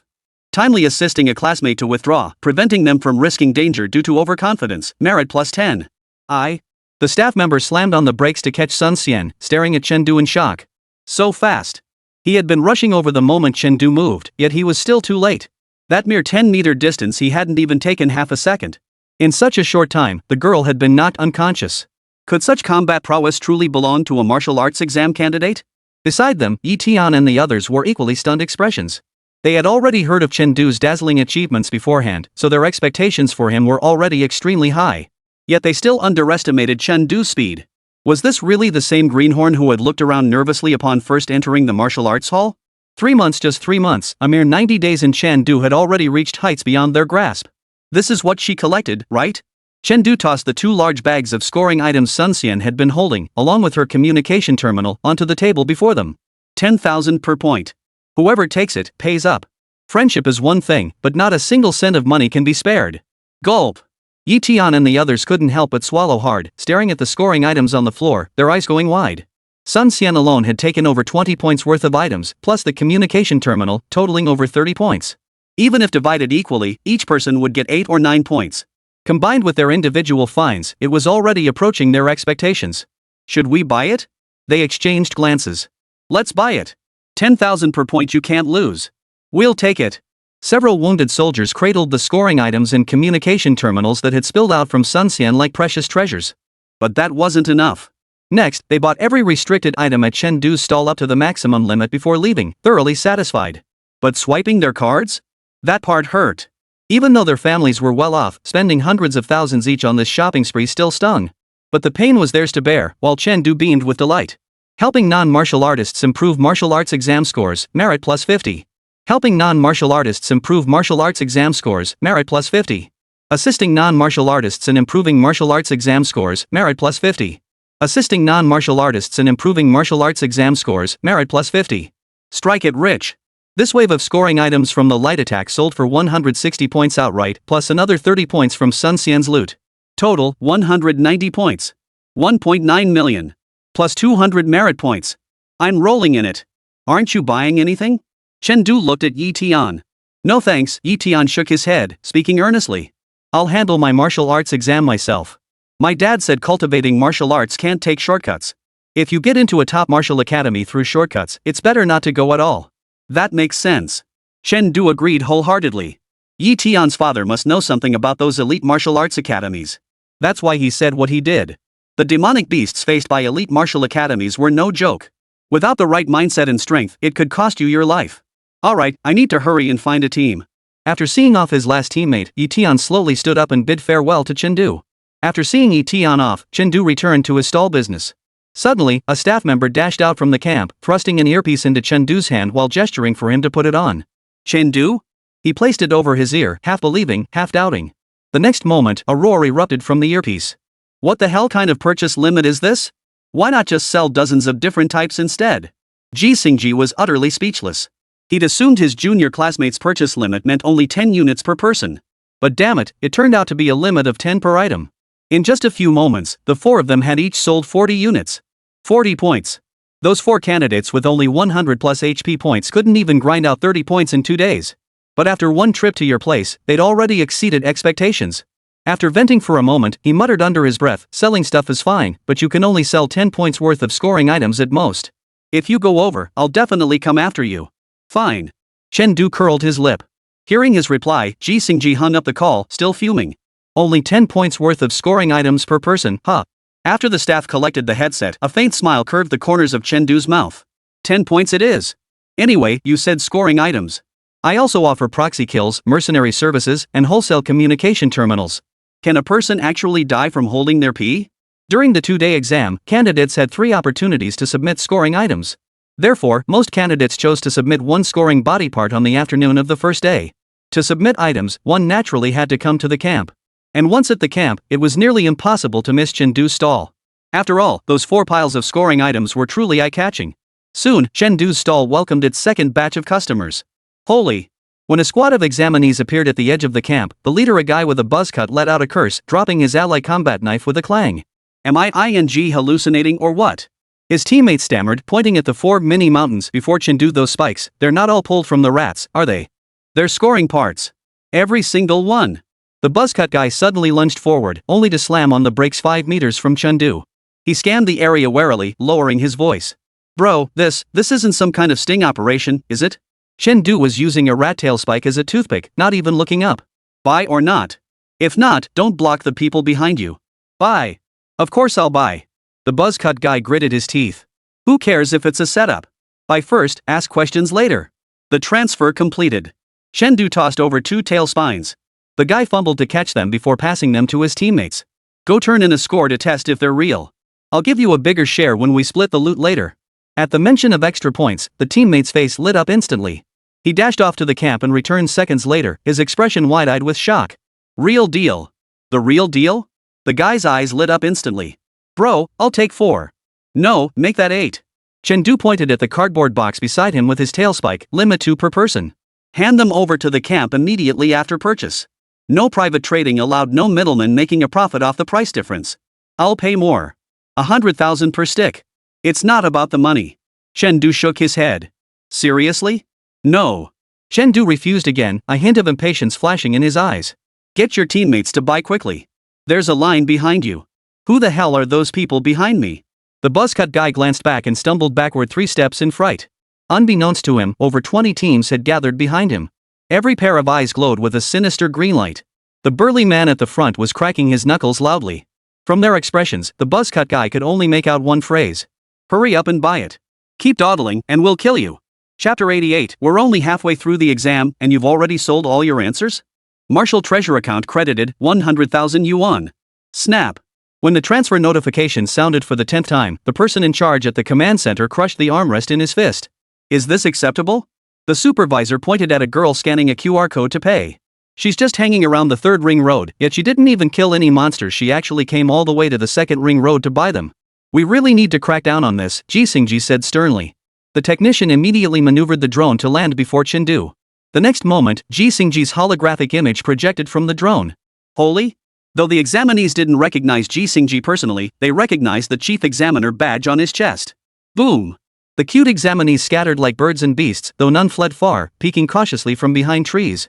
Chen Du, Ji Xingji flipped through the exam rules in his hand. According to Article 37 of the Special Examination Regulations, I am now imposing Everyone held their breath. Impose a temporary tax. Ji Xingji suddenly grinned. A 50% management fee will be charged per transaction. Credit cards accepted. 50%? Why don't you just rob people?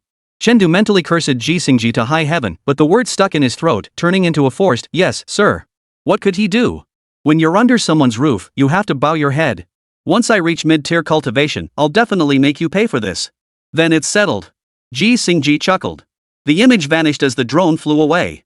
The candidates hiding behind the trees immediately rushed forward, scrambling for the remaining scoring materials. Bro! Save me 10 points. I'll pay double. Who the hell is rubbing my chest? Back off, you're pushing me. Whose knife is jabbing me in the back? Move it out of the way. As the setting sun bathed the camp in golden light, Chen Du sold his last tail spine. Time to pack up. He stretched lazily. Selling goods really did bring in the cash fast. In just a few hours, his merit points had risen by 2,000 and his martial currency had increased by 20 million. At that thought, he couldn't help but mutter under his breath again. What a dark heart. The moment his upper lip brushed his lower lip, he lost 10 million. 10 million. 2 years worth of a D-grade contract. Forget it. Let's just take the exam first. We'll worry about the money later. Chen Du shook his head, picked up his knife, and walked out of the woods, once again searching for the traces of the pack of wild beasts. A while later, no beasts were found. Instead, he stumbled upon a squad from First High. Chen Du glanced up. Luo Yueying, Tan Tian, Tang Juanru, Fong Zhang. Wow, the all-star lineup. Teacher? Fong Zhang looked surprised. What are you doing here? With your skills, shouldn't you have cleared the first ring long ago? I spent the whole day farming in the second ring. I haven't had time to head to the first ring yet, Chen Du replied with a smile. Haven't made it yet? Luo Yueying looked at Chen Du with keen interest, extending an invitation. Perfect timing, we're heading to the first ring to kill monsters. Want to join us? Team up? Chen Du shook his head. Nah, I'm used to going solo. To him, the only benefit of teaming up was having a few extra porters to carry his gear. Not worth it. So confident? Tan Tian raised an eyebrow. Don't say we didn't warn you. Some of the beasts within the first ring possess mid to late tier 1 strength. Going solo is a recipe for disaster. Even if you stay in the second ring, encountering a pack of needle-spiked rats alone could be more dangerous than venturing into the first ring. Exactly. Chen Du nodded in agreement. Knowing that, why aren't you teaming up? At least a team gives you a better chance of escaping. Tan Tian frowned. Fong Zhang chimed in, Teacher, why don't you join our team? We're short a frontline fighter.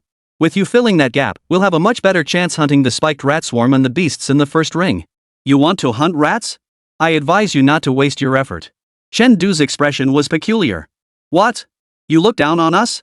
A hint of displeasure flashed across Tan Tian's face. All 4 of us have HP over 300, and Luoshan even has 440. Even if those spiked rats have over 100 HP each, high attack, low defense, and swarming in numbers, we just need to lure them out nest by nest. It'll take time, but we'll definitely wipe them out. That's not what I meant. Chen Du shook his head. Is there a possibility? I mean, what if the rats have already been wiped out? What? Impossible. Tan Tian frowned deeply. There are at least 100 spiked rats in the swarm. Ordinary candidates couldn't stand a chance unless they banded together in groups of dozens. But forming groups of dozens is too inefficient. No candidate would ever choose to take on the spiked rats. A group of dozens would be inefficient, Chen Du picked his teeth. But for a single person? It's highly efficient. The words hung in the air, leaving the group speechless. One person? Ha? Are you even speaking Chinese?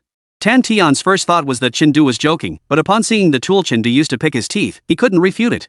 It was unmistakably the tail needle of a sting needle rat. The presence of that needle here at least proved that Chen Du had encountered a porcupine rat. But for one person to kill them all.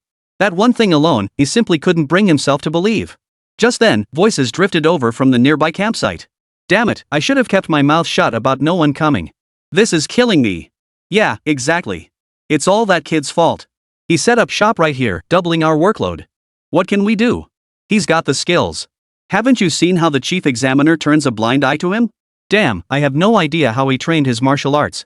He single-handedly sold off all the spiny rats we worked so hard to catch. Behind them, Tan Tian had lost all interest in listening further. Could what Chen Du said actually be true? And selling them wholesale? Don't tell me you sold all the tail spines. So if you guys want to make one last big score before leaving, you'd better pick a different target, Chen Du waved dismissively. I recall there are still quite a few pack beasts around. With the 4 of you, taking them out shouldn't be too hard. Or you could head straight to the first ring, the payoff might be better there.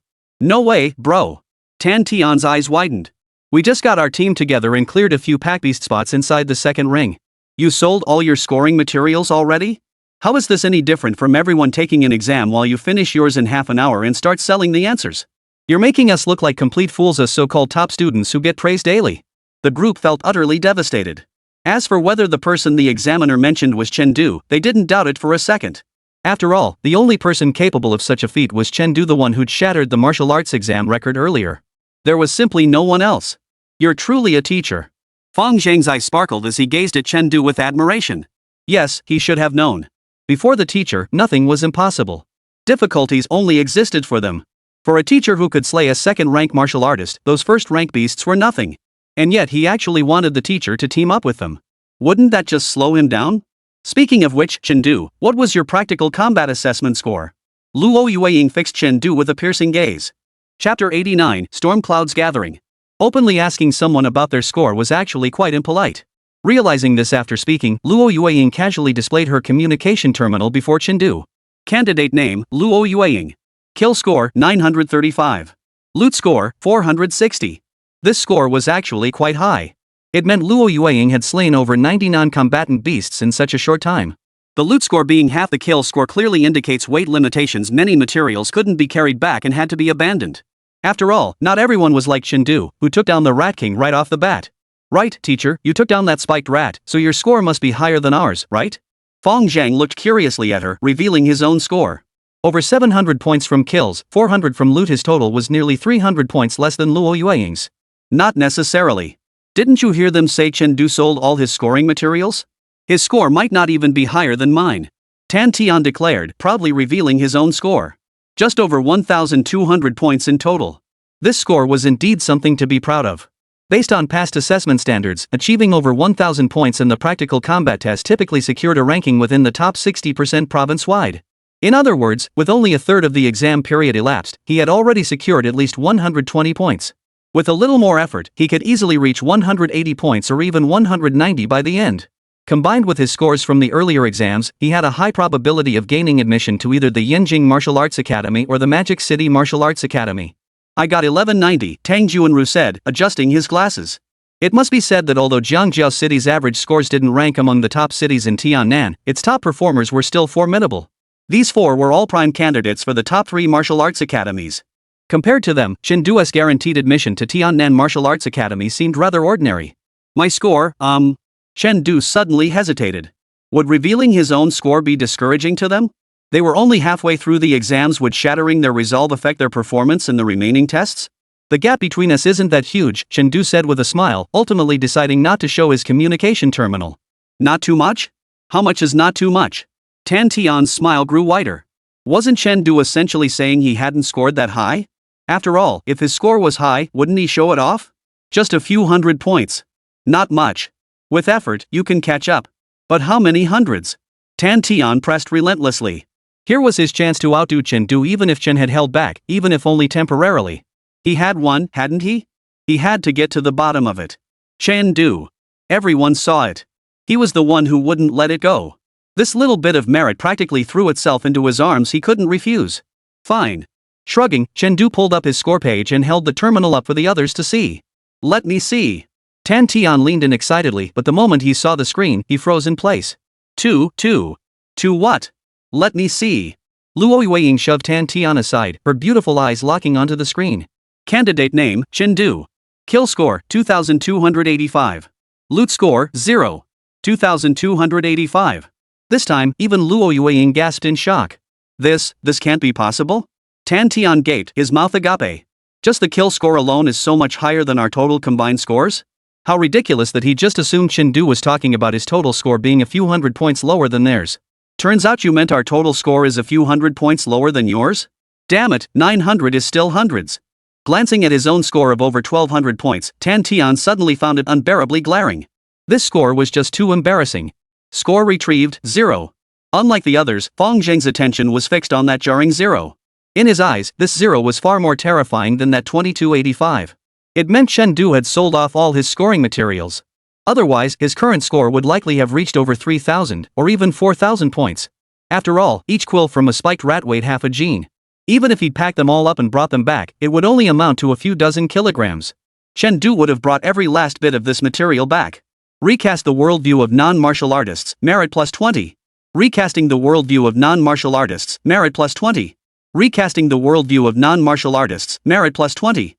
Recasting the worldview of non-martial artists, merit plus 20. I told you, I don't want to affect you guys, Chen Du sighed. This statement dealt another devastating blow to the four present, especially Tan Tian. Yeah, the other party didn't even plan to show them. Yet he insisted on pressing Chen Du for answers only to get hit by a boomerang. Recasting the worldview of non-martial artists, merit plus 20. The atmosphere instantly fell silent. After a moment, Luo Yueying abruptly turned and strode deep into the forest without looking back. No more teaming up, no more resting. Tonight I'm heading to the first ring to kill all night. I'm coming too. Tan Tian and Tang Juanru immediately followed suit. Then I'm coming too, teacher. Fang Zhang waved at Chen Du. With a teacher as strong as you, your students can't afford to disgrace you. The four reunited and instantly activated their movement techniques, racing full speed toward the first ring. Youth is truly wonderful. Chen Du shook out his hands and continued strolling through the second ring, harvesting beasts. But for some reason, compared to daytime, the nighttime forest felt unusually quiet, with barely any beast roars to be heard. This drastically reduced Chen Du's hunting efficiency. After hours of walking, he had only found a dozen or so beasts. Strange. These beasts mutated by Qi blood influence should be full of energy. It's unlikely they'd all be hiding to sleep. Emerging from yet another empty cave, Chen Du felt an inexplicable sense of unease. This was already the fifth empty den he had searched.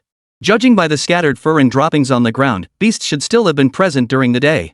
So why were they gone at night? Could it be nocturnal creatures?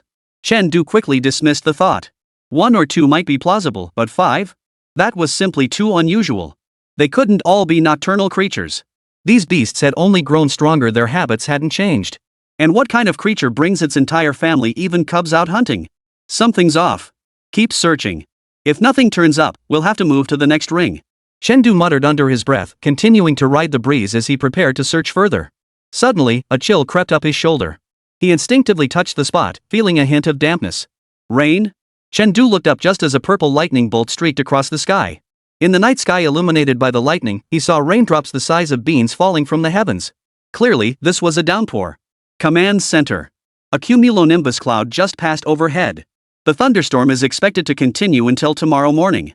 The technician reported to Jixingji, our drones have decent waterproofing, but in this weather, there's a high chance they'll be knocked out by lightning. Damage to the drones was a minor issue, just a financial loss. But if we can't monitor the exam conditions because of it, that's a major problem.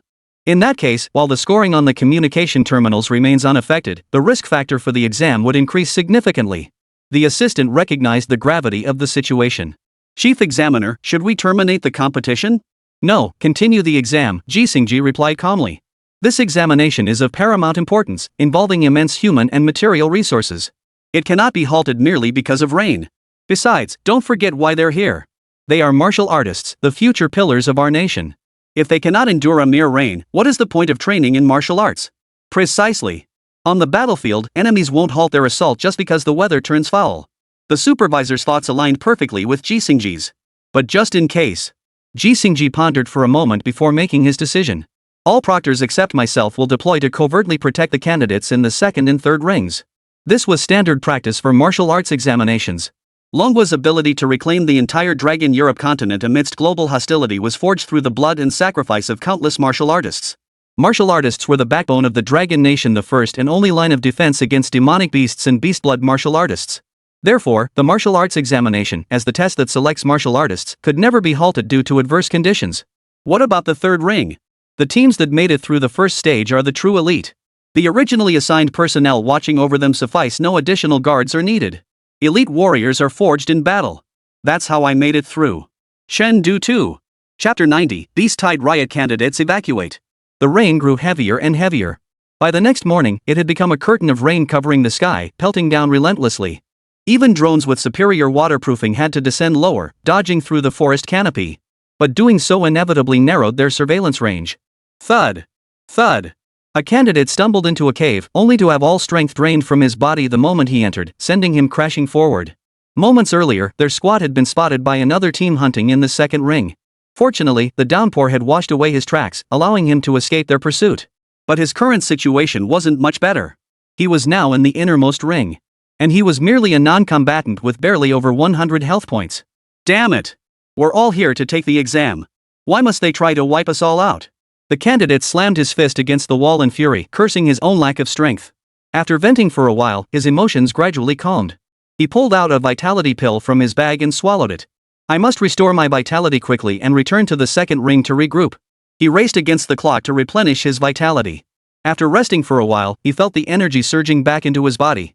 He exhaled deeply, relieved. Who would have thought I'd find a cave without any beasts in the first ring? What luck! Surveying the dry cave walls with gratitude, he retrieved his backpack, intending to address his hunger and thirst first.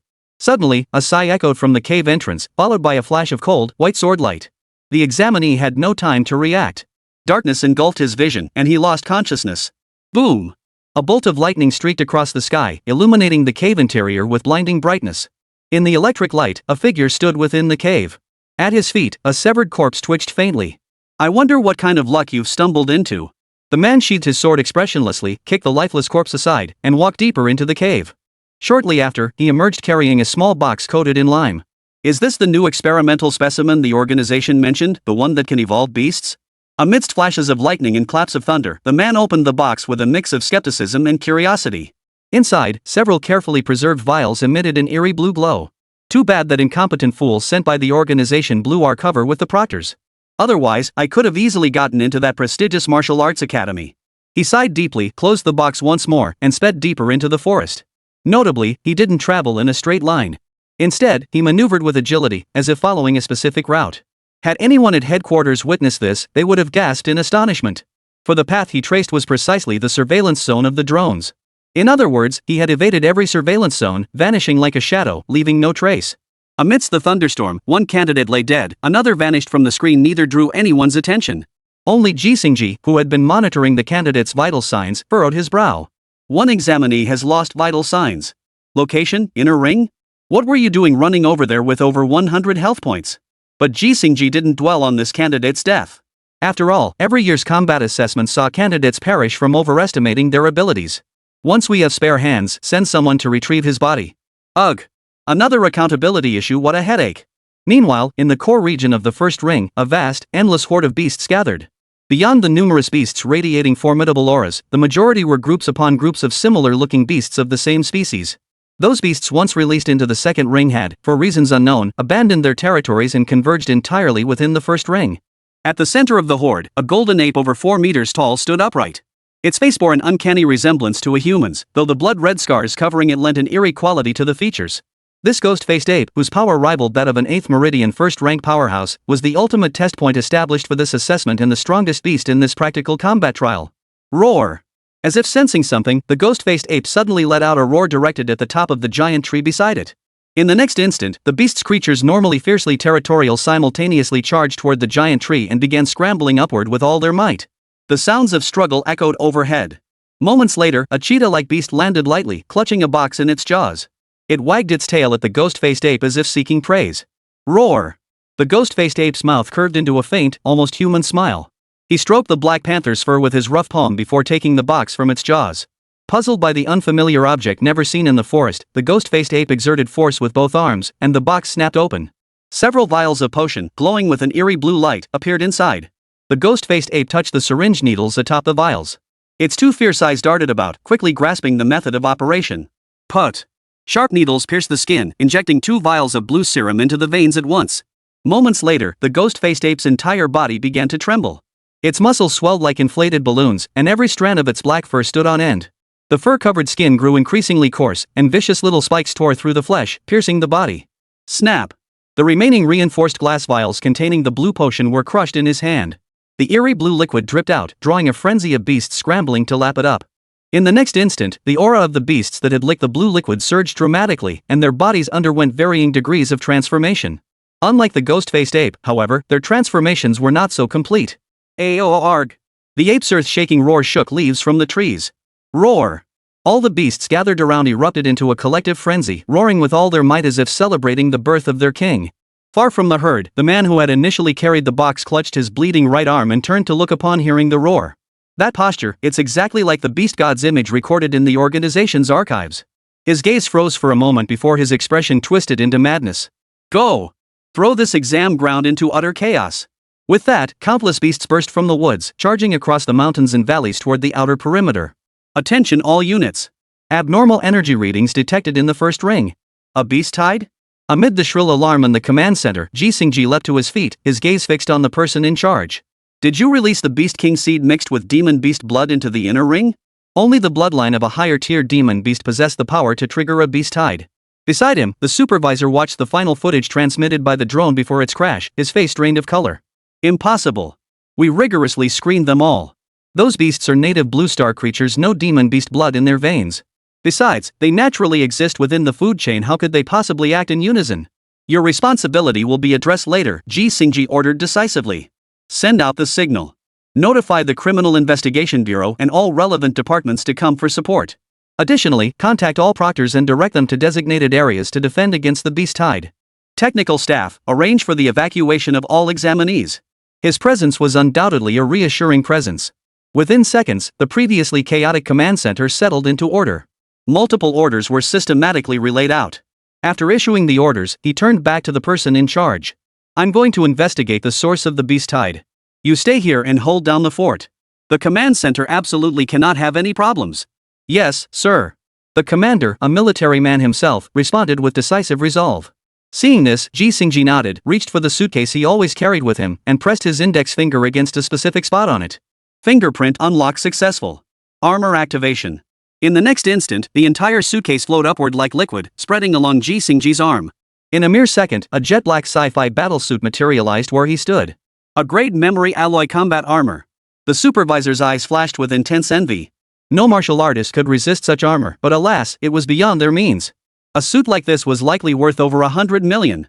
I'm leaving. You. Ji's voice echoed from within the helmet. But before he could finish, he jerked his head up and swung his blade. A thick blade aura, encased in lightning, pierced through the tent's roof, leaving a gash several meters long before shooting away. With every meter it traveled, the blade's volume swelled dramatically against the wind. By the time it reached midair, it had nearly transformed into a river of plasma. Above it, two sword beams tore through the rain curtain, colliding violently with the blade energy and exploding. Boom! The shockwave from the explosion scattered the rain curtain within a 100-meter radius. Two early 6th rank cultivators? What a grand gesture! Ji gazed at the two figures suspended mid-air, his calm voice tinged with murderous intent. Since when did you rats dare show yourselves in broad daylight? A flash of lightning streaked across the sky, illuminating the faces of the two figures. There, staring back, were two faces covered in tiny, sharp spikes. Second Ring Settlement Camp. Chen was setting up shop under a makeshift shelter he'd built, selling goods while lamenting how poor the profits were. After a full night's work, he'd only gathered a few hundred points worth of materials. Compared to yesterday's 4 small mountains, it was downright pitiful. Bro, please, just let me buy one more item. A candidate lingered stubbornly before his stall. Annoyed, Chen reached out to shove the boy away. Suddenly, a violent tremor erupted in the distance. The next moment, the drone's emotionless mechanical voice announced. Beast tide outbreak. Martial arts exam terminated. All examinees evacuate immediately under drone guidance. Beast tide? Chapter 91, How to Choose. Beast tide? How could a beast tide appear during the combat assessment? What's going on? The students gathered before the stalls erupted in an instant. Before they could even flee, they witnessed trees toppling continuously in the area near the inner ring. 4 figures sprinted out of the woods, followed by 3 cheetah-like beasts in hot pursuit. Fong Zheng. The 2 runners ahead watched in horror as the cheetah's claws closed in on the last candidate. Then, a flash of blade light sliced through the air. The leaping cheetahs, claws extended, were instantly severed at the waist. Lulling a beast with first-rank martial artist strength to sleep, merit plus 300. Lulling a beast with the strength of a first-rank martial artist to sleep, merit plus 300. Lulling a beast with the strength of a first-rank martial artist to sleep, merit plus 300. Saving a non-martial artist, merit plus 80. Chen sheathed his blade, grabbed Fong Zheng by the collar, and dragged him back into the crowd. Fong Zheng's face was deathly pale, his vital energy depleted, and even the communication terminal in his hand had vanished. What happened? Chen pulled out a vitality pill and tossed it into Fong Zheng's mouth. I don't know, Fong Zheng replied, still shaken. A few hours ago, while fighting a black panther, we were interrupted by other beasts and lost track of Tang Juanru. We finally found each other, only to be caught in the beast tide. The proctors have already gone to fight. Panic instantly spread through the crowd. Many students didn't hesitate, turning and running toward the rear. Though Luo Yueying and the others remained relatively composed, they reported what they knew to the settlement camp staff before swallowing several chi blood pills and preparing to evacuate. In an instant, the retreating students surged backward like a tidal wave. Yet within this tide, a few inconspicuous pebbles swam against the current. They were the unseen examiners protecting the candidates and several martial artists working at the settlement camp. "Teacher, we should hurry too," Fong Zhang tugged at Chen Du's sleeve. As he spoke, his eyes darted nervously. Having been raised by his father since childhood, he always felt a pang of guilt at fleeing in the face of battle. "How many beasts are inside?" Chen Du asked. "They're everywhere. Probably all the way up to the second ring," Fong Zhang replied. "That many?" Hearing this, the surrounding students retreated even faster. They had thought it was only a beast tide erupting from the first ring, but now the second ring's beasts were inside too? What kind of beasts had they released for this assessment that could unite so many? "I see," Chen Du murmured thoughtfully, his motionless figure starkly contrasting with the crowd fading behind him. "Teacher, you." Fong Zhang seemed to remember something, grabbing Chen Du's arm. "Don't go. That's not your responsibility." Chen Du shook his head, freed his arm, and slowly drew the long sword at his waist. The next moment, he took a step forward but not toward the third ring. Instead, toward the direction where the beast tide was approaching. "I am a first-rank martial artist, an honorary member of the Jiangjiao City branch of the Criminal Investigation Bureau, and a recipient of the Bright Moon Medal. Repelling the beast tide is my duty." Hearing this, Luo Yueying and the others froze in place, as if struck by lightning. What was Chen Du talking about? He was only 18, how could he possibly be an honorary member of the Criminal Investigation Bureau? The Bright Moon Medal? Wasn't that the second highest martial honor in the country? How could Chen Du possibly have? Wait, recently, only one person in Jiangjiao City received the Bright Moon Medal. Could it be? Could it be that you were the one who single-handedly stopped the wanted martial artist during that recent Criminal Investigation Bureau incident? Luo Yueying and the others stared in disbelief.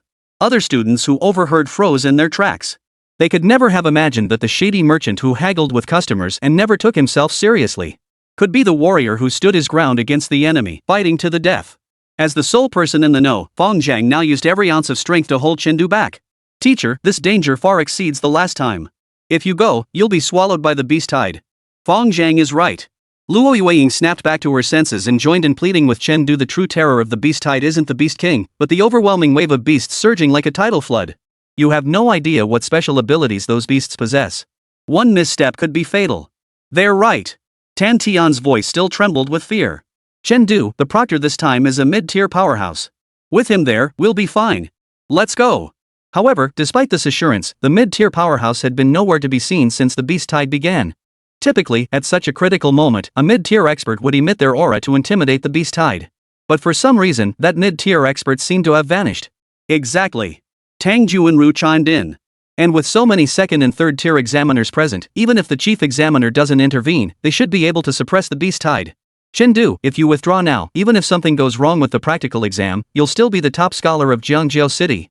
Your martial arts path will be smooth sailing from here on out. There's absolutely no need to take this risk. That's right, top scholar of Jiangjiao City. And highly likely, the top scholar of the entire Tiannan province.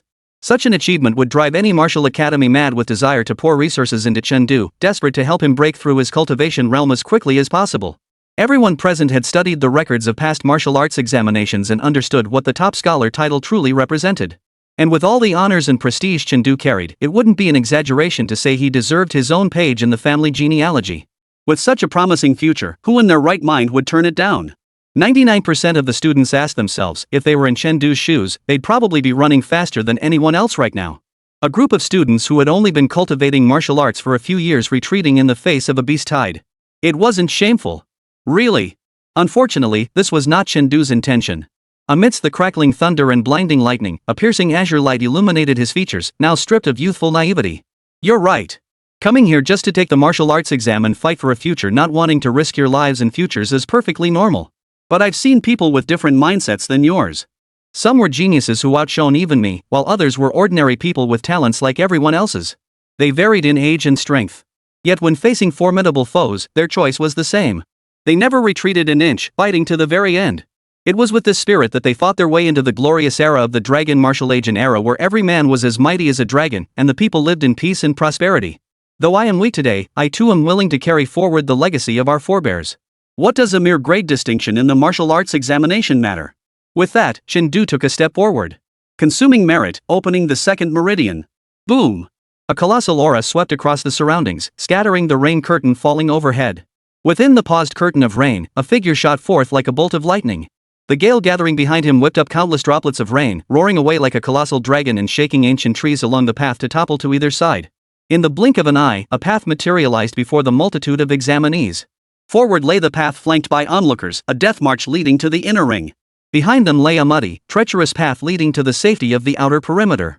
Which path to choose? Chapter 92, he's already gone. How much longer will we hesitate? Chen Du's figure vanished from everyone's sight in moments. Yet that broad, towering figure, not particularly imposing, yet commanding, remained etched in their minds, impossible to erase. All the examinees stared blankly at Chen Du's retreating figure, their feet feeling as heavy as lead, unable to lift them. It wasn't that they didn't want to live. But a voice echoed relentlessly within their hearts. Words like, "Death is inevitable. I fear neither shattering nor crushing." Behind me lie 10,000 households lit by lamplight. Damn it! Damn it! Why did I have to run into a lunatic like this? Xin Lang, who had once trained alongside Chen Du, was now screaming at the top of his lungs, yet his expression betrayed inner turmoil. Before leaving, his parents had told him to protect himself and retreat immediately if danger arose. His parents had clearly told him. But now he wavered. Not one step back, not until death.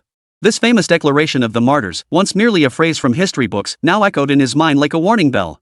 For the first time, he truly grasped the weight of those words. Suddenly, a figure burst through the crowd. Upon closer look, it was Fang Zhang from the rocket class at First Middle School. "Teacher, I'm coming with you." Fang Zhang's face was solemn as he sped along the path Chen Du had left behind. Among everyone present, he was the one most familiar with Chen Du. And he owed Chen Du the most. "Last time, you shielded my father, the Criminal Investigation Bureau, and the entire city of Jiangzhou from disaster. I only learned the truth after you were hospitalized. This time, I know exactly where you're headed. So there's no way I'm letting you go alone. Otherwise, I wouldn't deserve to call you teacher." Following him, another graceful figure stepped forward. "We haven't sparred yet. Before we settle this, I won't let you just run off like this." Luo Yueying gritted her teeth, her beautiful eyes reflecting the path Chen Du had left behind. "I'll make everyone see that I am Jiangzhou City's greatest genius. Damn! That guy is so cool. Fine, I'll grudgingly admit it, my martial arts talent really can't hold a candle to yours." Tan Tian stuffed chi blood pills into his mouth while muttering incessantly. Simultaneously, his aura grew increasingly potent until it shattered a certain threshold. The aura of a first-rank martial artist radiated from his body. "But when it comes to sheer guts, I'm not a damn bit weaker than you. You're a martial artist, and so am I. You can't hog all the glory. All you men from First High, ditch those damn scoring materials and charge with me." With that, Tan Tian roared and charged forward, sword drawn. Behind him, a group of First High students, eyes red with fury, swallowed the ration pills and chi blood pills they'd been hoarding, grabbed their weapons, and followed suit. "Brother Tan, wait for us. We're going to kick their asses too. Damn it. Let these beasts see what a terrifying upright ape looks like." Soon, a large gap opened up in the previously crowded crowd. Those left behind exchanged glances, their eyes filled with conflict. "So this is why you left me so far behind." Yi Tian stared at the direction where the others had departed. "I may not be much in terms of strength, but I can still handle a few beasts that aren't martial artists." "Everyone, Chen Du has already left. How much longer are we going to hesitate?" He followed after them. This was the first one, a defector with less than 200 chi blood. "That's from our school?" Seeing Yi Tian, many second high candidates felt the last thread in their minds snap. Damn it! The number one high school guy's gone, and so is the one ranked over 100th. What the hell reason do we have left to back down? Several second high captains, feeling like they had nothing left to lose, declared, "Who's afraid of who? Father, mother, your son is disobedient. Every living soul at number 2 high, charge with me. Let number 1 high see that number 2 high has no cowards." Led by these few, another group surged forward in a mighty wave. Chen Du, you. Xiao Yuchen stood amidst the crowd. He'd originally heard Chen Du was setting up a stall and wanted to buy something. But he never imagined witnessing this scene upon arrival. When first high school left, he had wanted to charge out too, but he had managed to suppress his hot-headedness. This small force was no match for the beast tide. "Everyone," he bellowed. "If you lack the strength, don't try to be a hero. Those with less than 125 HP, please don't advance to the front lines. Your task is to relay this message to the other students in the second ring and have them send teams to support us. Those below 100 HP, relay this to the third ring and form a logistics team to transport supplies and evacuate the wounded." At these words, many students immediately breathed a sigh of relief. It wasn't that they didn't want to fight, but their strength was insufficient. While they could manage alongside experienced teammates in daily skirmishes, they would only hinder their comrades on the actual battlefield. Xiao Yuchen's arrangement maximized their usefulness. Additionally, I ask everyone who won't be participating in the upcoming battle to hand over any excess supplies to those who will be fighting. Xiao Yuchen spoke with some hesitation. Supplies were expensive, handing them over to strangers would make anyone hesitant. "Classmates, are you truly willing?" Suddenly, someone stepped forward. "I have 3 chi blood pills here. After handing the vial containing the chi blood pills to Xiao Chen, the person walked away. With someone taking the lead, several others soon stepped forward. I have some hemostatic spray. I have. More and more supplies were placed before Xiao Chen. Thank you, thank you. Xiao Chen's eyes welled up with tears. Thank you all. We're just doing what we can. For Chengdu, who's heading into battle, and for all of you here. Someone gave Xiao Chen and the hundreds who had gathered behind him unnoticed a thumbs up. Stay safe on the road. See you tomorrow. Yeah, see you tomorrow. Xiao Chen wiped his eyes with the back of his hand and turned to face the crowd of volunteers behind him. Everyone, did you hear that? Tomorrow, we'll meet again. We heard you. Let's go. Hundreds of people surged toward the first ring road in a mighty wave. After they departed, the remaining students scattered in all directions, each heading toward their assigned tasks. Gradually, 1 squad, 2 squads, 1 regiment, 2 regiments. Countless examinees headed for the first ring. Command center. Damn it! Have these kids lost their minds? People are going to die. The supervisor's voice was hoarse. Through the drone feed, he could see every candidate sprinting. Yet almost none were heading toward the outer perimeter. They were either rushing toward the first ring defenses or organizing others to help fortify the line. But isn't this what true martial artists are supposed to be? His assistant murmured. But this way, many people will die. So many people. The supervisor stared at the screen. This level of danger should only be encountered after reaching the first or second rank. His voice trailed off abruptly as his gaze fixed on a youth streaking across the screen. The dragon martial era was forged through bloodshed. The youth's words echoed in his mind. Yes. Become stronger, then face the enemy. That way, you can kill more people. But after retreating once, when danger strikes again, won't you think, I can become stronger still? With retreat after retreat, sometimes, one retreats for a lifetime. The martyrs fought on the battlefield and killed enemies even before reaching the realm of martial arts. There's no reason for their generation to retreat. What needs improvement is the cultivation method, not the spirit. No wonder Ji Xingji values you so highly. In discernment, I fall short of him. In terms of character, I fall short of you. I've learned a lesson. The panic vanished from the commander's eyes as he calmly issued orders. Transmit the defense line coordinates to the candidates' communication terminals. Drone functions are being rotated. 40% are returning to base to swap weapon modules. 40% will handle supply transport and reconnaissance duties. The remaining 20% advance to the front lines to locate the Beast King. Command Center is entering wartime status. No one is to leave under any circumstances until the beast tide subsides. Every single person, without exception, plunged into intense work. Even with 3 mid-tier cultivators clashing overhead, their focus remained undisturbed. Mid-air. Looks like your plans are about to go up in smoke. Ji Xingji streaked across the sky like lightning, dual blades whirling as he locked combat with his foes. Though only a late-stage 5th-rank cultivator, he held his own against 2 opponents, fighting stronger foes without showing any weakness. This was the true measure of the strongest martial arts examinee in the southern province in the past decade. Ha! They're nothing but mindless beasts. Let them die, one of them sneered. But you lot, losing so many candidates? The pressure, TSK. Oomph. We martial artists fear no death. Ji Xingji channeled his chi and blood to the limit. Wind and thunder flashed upon his left blade, while illusions danced around his right. Mid-tier peak martial skill, Wind Thunder Blade. Mid-tier advanced martial skill, Shadowless Blade. Those who kill our people shall be repaid tenfold. If even one man falls today, you too, your shadowy organization, and the nation behind it all shall perish together. Chapter 93, with me here, no one can disturb you. Boom! The moment Chengdu crested the hilltop, a gruesome scene met his eyes. Everywhere lay mangled corpses. The vast majority belonged to beasts. Yet, as he looked on, Chengdu's pupils suddenly contracted. Beneath the beasts lay several corpses clad in examiner uniforms. Casualties had been suffered. Kill! The cries of battle, the roars of beasts, and the sounds of flesh being torn echoed relentlessly. Below the hillside, a vast horde of beasts was now charging up the slopes. On the hilltop defensive positions, hundreds of figures fought desperately, holding the line with all their might. Screech! Chengdu had barely crawled out from the rear of the slope when several flying beasts swooped down from above. He instinctively drew his sword to counter, but suddenly, several flashes of gunfire streaked past before him. The attacking flying beasts were instantly pierced through their vital points. A gun-wielding warrior darted before Chengdu, spotting the communication terminal in Chengdu's hand. His expression darkened. He barked, "What are you doing here, candidate? Retreat immediately." Chengdu didn't respond. He swung his blade, slicing several beasts that had broken through the defenses into pieces. The warrior's pupils contracted sharply. That strike was stronger than even an early 2nd-rank martial artist. What's the situation? Chengdu cut straight to the point. 1 4th-grade demon beast, dozens of 3rd grade, over 100 2nd grade. 1st grade and non-martial practitioners unknown numbers, estimated at over 10,000. The warrior blurted out, "We only have 34 third-rank warriors, over 100 second-rank warriors, and over 200 first-rank warriors. Our defenses are on the brink of collapse. We can only delay them for a moment or two. You must leave immediately." Between the lines, they intended to sacrifice their lives to buy time. The disparity in strength between the two sides was simply too great. The beasts' ranks of second-grade and third-grade warriors were comparable to the humans, but they were vastly outnumbered by countless first-grade warriors and non-martial beings. Many ants can kill an elephant.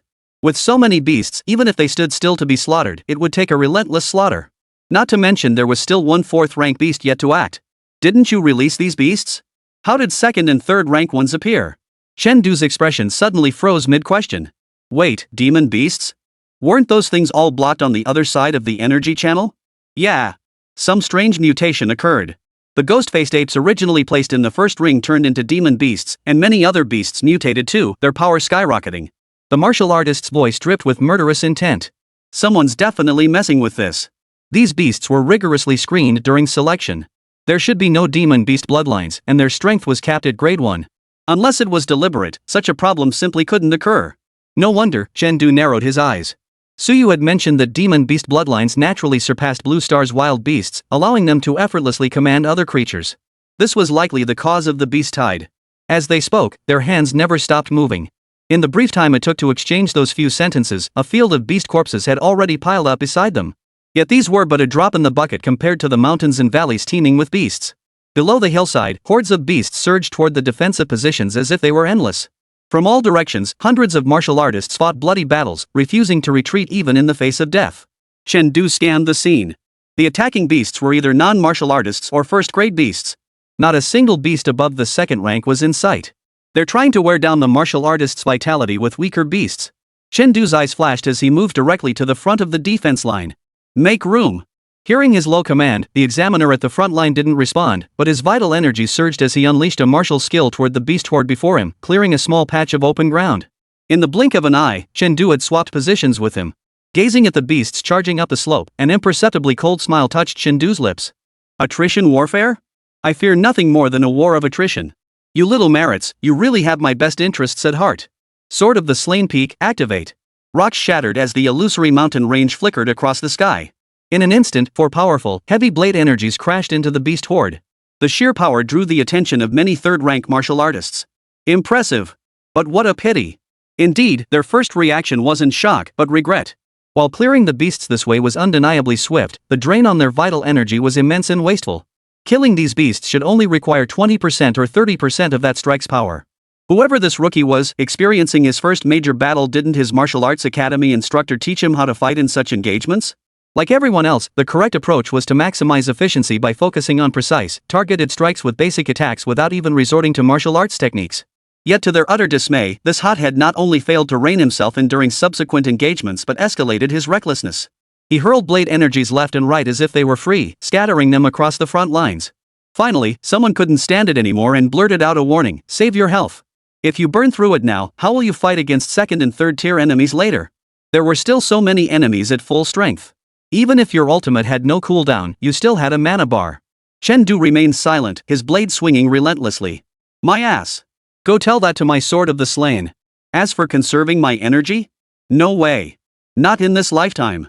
For swings cost only 2,000 health points, a mere 200 merit points in exchange, yet they could yield thousands in return.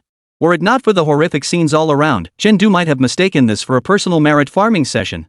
"After my wounds healed, my constitution improved significantly. I should be able to unleash even more mountain-splitting swords. But to be safe, after 100 strikes, I'll switch to the swift wind slash to clear the grunts. That 100 strikes should give them enough time to recover." After weighing his options, Chen Du unleashed several more slashes of blade energy, wiping out half the line of demonic beasts. Simultaneously, he barked in a low voice, "I can strike another 100 blows. Use this time to recover." The others, busy slaughtering stragglers, looked slightly stunned at his words. 100 strikes?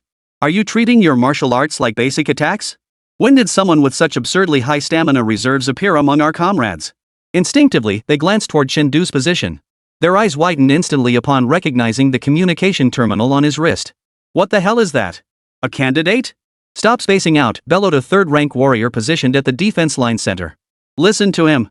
Restore your chi and blood immediately, this might be your only chance today. Kid, switch positions. Come chop over here, lots of monsters around me." Chen Du was naturally eager to slay more monsters. After slashing through a pack of beasts before him, he leapt straight into the core area of the defensive line. Our chi and blood are severely depleted. Without recovery, we can't handle the Beast King. This area is yours now. The man who had summoned Chen Du patted his shoulder, then retreated 5 meters. Swallowing a handful of vitality pills, he collapsed onto the ground, clutching his weapon. Besides him, 5 others also withdrew from the defensive line, closing their eyes and feigning sleep, placing their complete trust in Chen Du to guard their backs. Chen Du gazed deeply at them. Beasts possessed innate physical advantages. In combat, beasts of the same rank could almost always defeat human martial artists. To handle a 4th-grade demon beast, it usually took 2 4th-grade martial artists. But here, at this moment, there were no 4th-rank martial artists present. The strongest among them was only 3rd rank. Thus, these 6 3rd-rank martial artists stepped forward. They would restore their strength to its peak state to hold off the 4th-rank demon beast. Yes, merely delay it, not slay it. They likely understood the gap between 3rd-rank and 4th-rank combatants. Even merely holding it off could mean facing certain death. Yet they chose to proceed nonetheless. Rest easy. With me here, no one will disturb your sleep. It might be your last, so you might as well sleep soundly. Chen Du's eyes suddenly sharpened. Turning his body, he muttered a curse under his breath as he raised his long sword and lunged forward. Chapter 94. Those who harm my Criminal Investigation Bureau honorary members shall be killed without mercy. At the mountain's base, several beasts with formidable auras gathered together, led by the demonic-faced ape whose appearance bordered on that of a demonic beast. Its terrifying eyes darted back and forth, circling endlessly as it stared fixedly at the mountaintop. The sounds of battle atop the mountain were fading into silence. Yet why, then, did the presence of those humans grow ever stronger? Had all the beasts that charged up perished? It pondered its next move. Roar! 7 beasts displaying faint demonic traits approached him, growling softly. Stirred by the bloodshed, they could barely contain their lust for battle. Roar! The ghost-faced demon ape exchanged a glance with them, hesitation gone.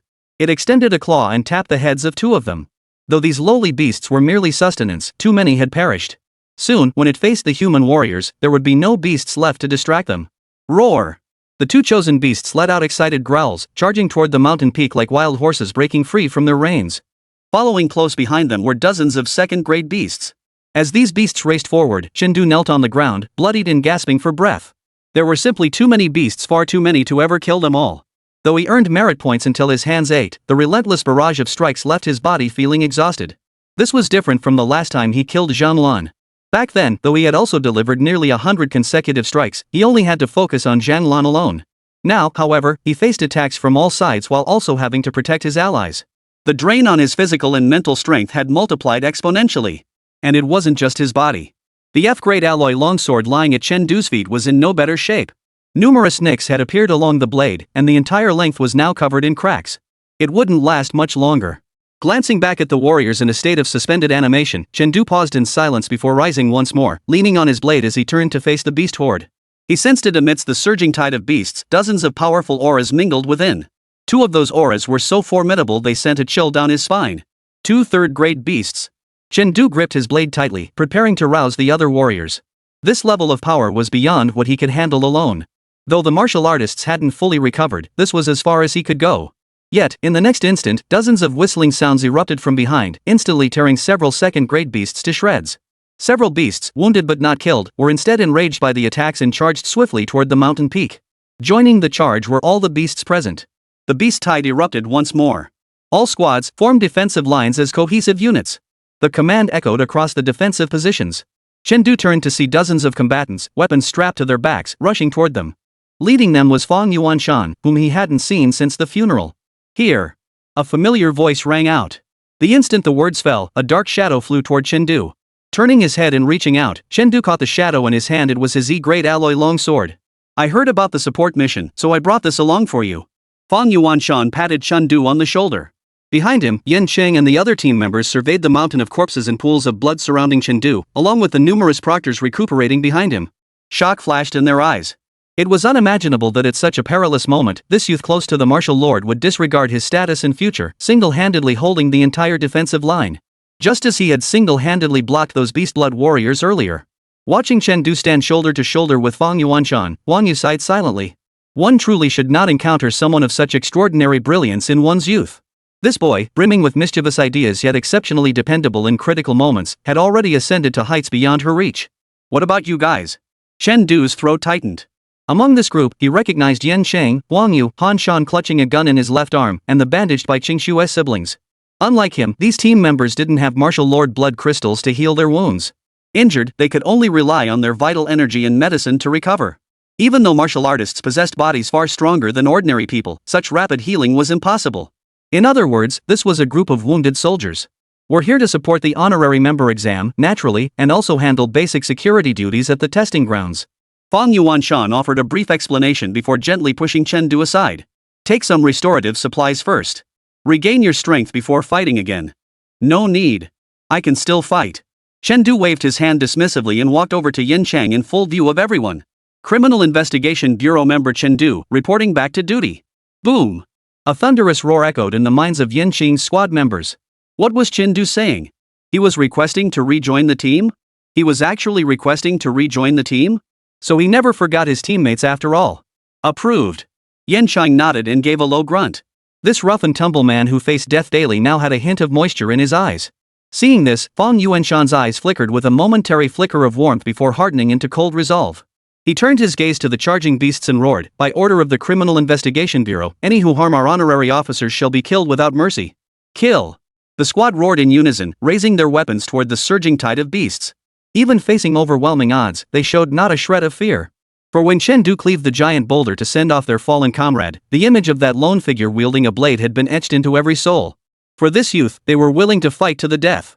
In the next instant, Fang Yuanshan charged ahead, his iron fist smashing into 2 third-rank beasts. "Leave the third ranks to me, Chen Du.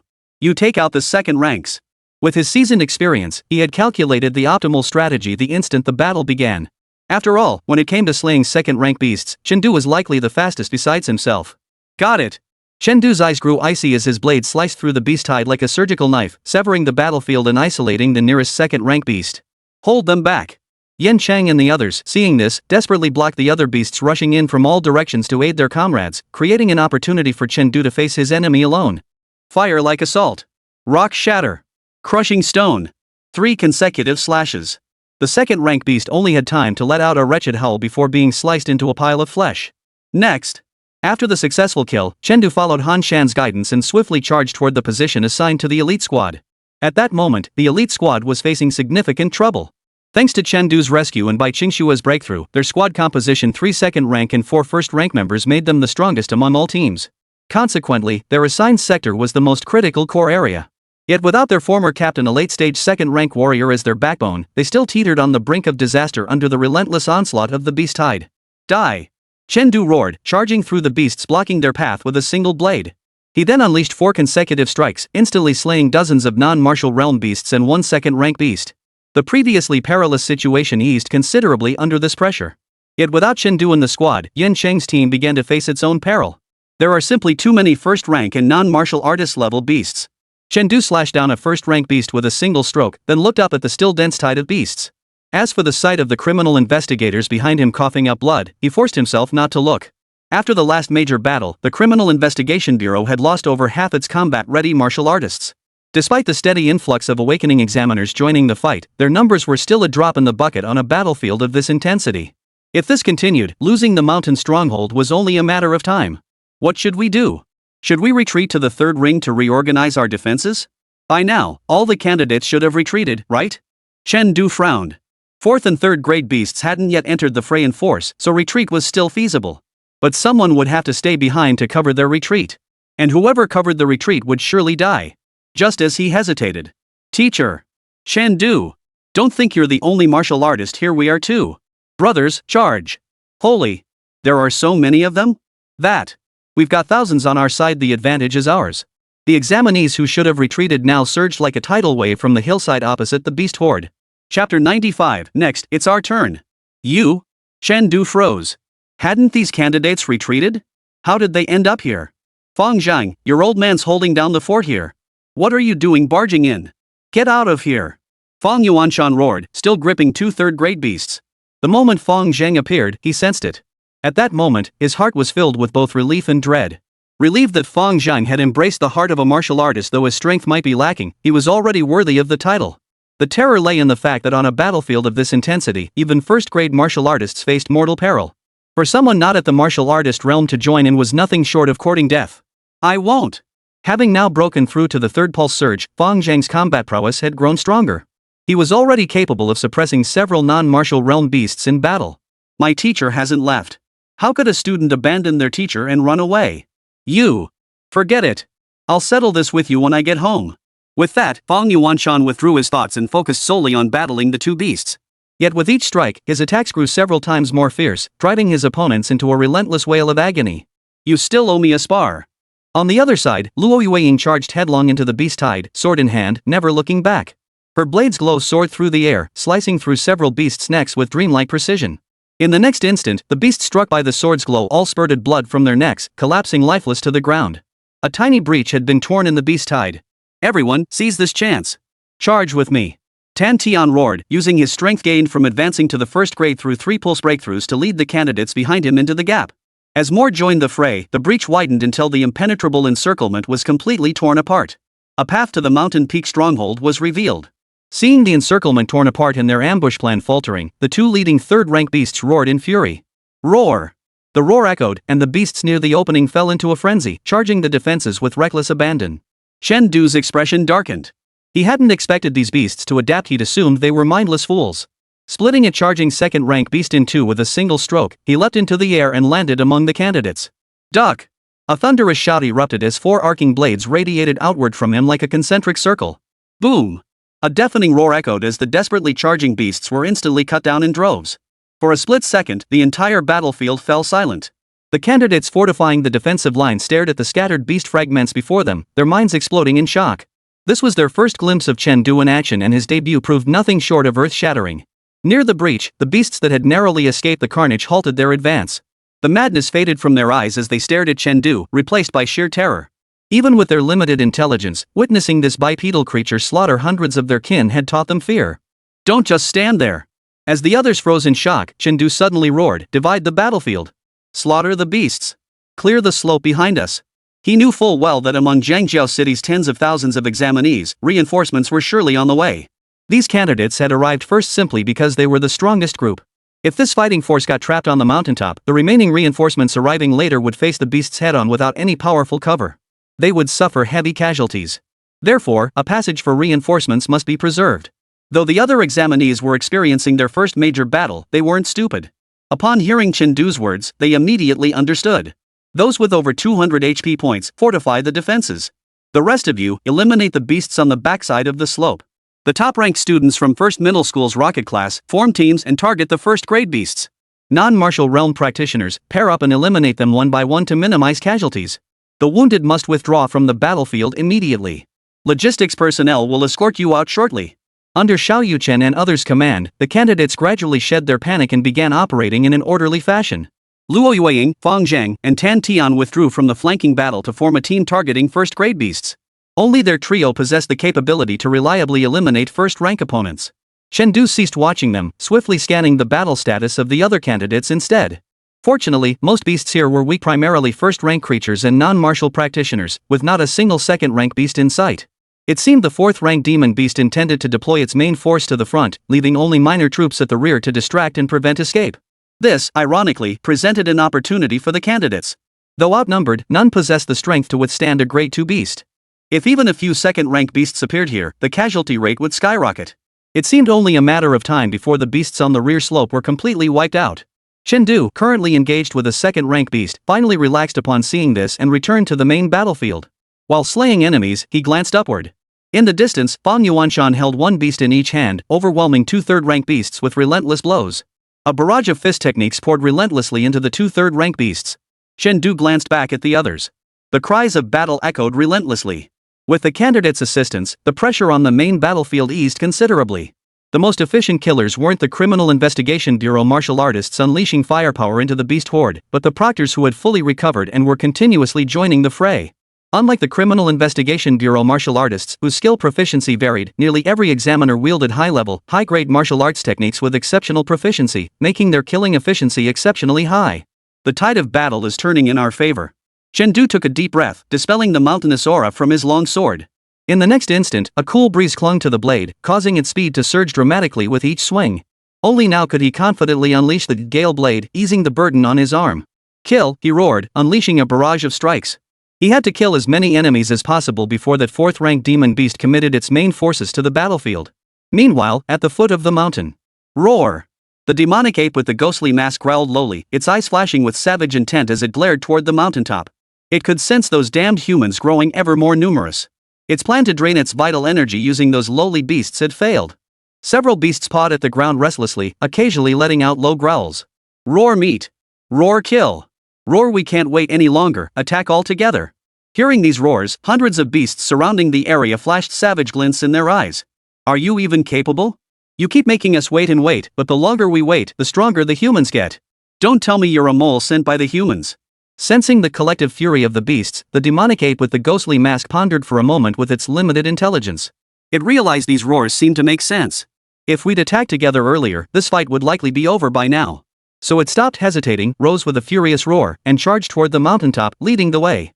Seeing this, the other beasts' eyes flashed with excitement as they followed in pursuit, charging toward the summit. No! They're not holding back. Fang Yuanshan immediately grasped the beast's intent as violent tremors surged upward from below. He bellowed, first rankers and non-martial artists fall back. Second rankers take the front line. Prepare to withstand the onslaught. As he bellowed, he furiously pounded the 2 third-rank beasts before him, desperate to eliminate them first. But the beasts weren't stupid either. Knowing reinforcements were coming, they'd long since abandoned any thought of fighting to the death, shifting instead to full-fledged defense. Thus, for the moment, Fang Yuanshan could only severely wound them without finishing them off, watching helplessly as they dragged their injured bodies backward. Damn it!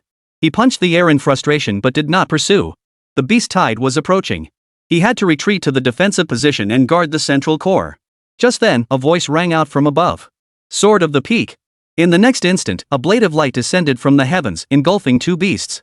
When the blade's glow faded, only 2 piles of mangled flesh remained where they had stood. Lulling a 3rd-grade beast to sleep, merit plus 3,000. Lulling a 3rd-grade beast to sleep, merit plus 3,000. Finally, the moment has come. Chen slowly descended beside Fang Yuanshan.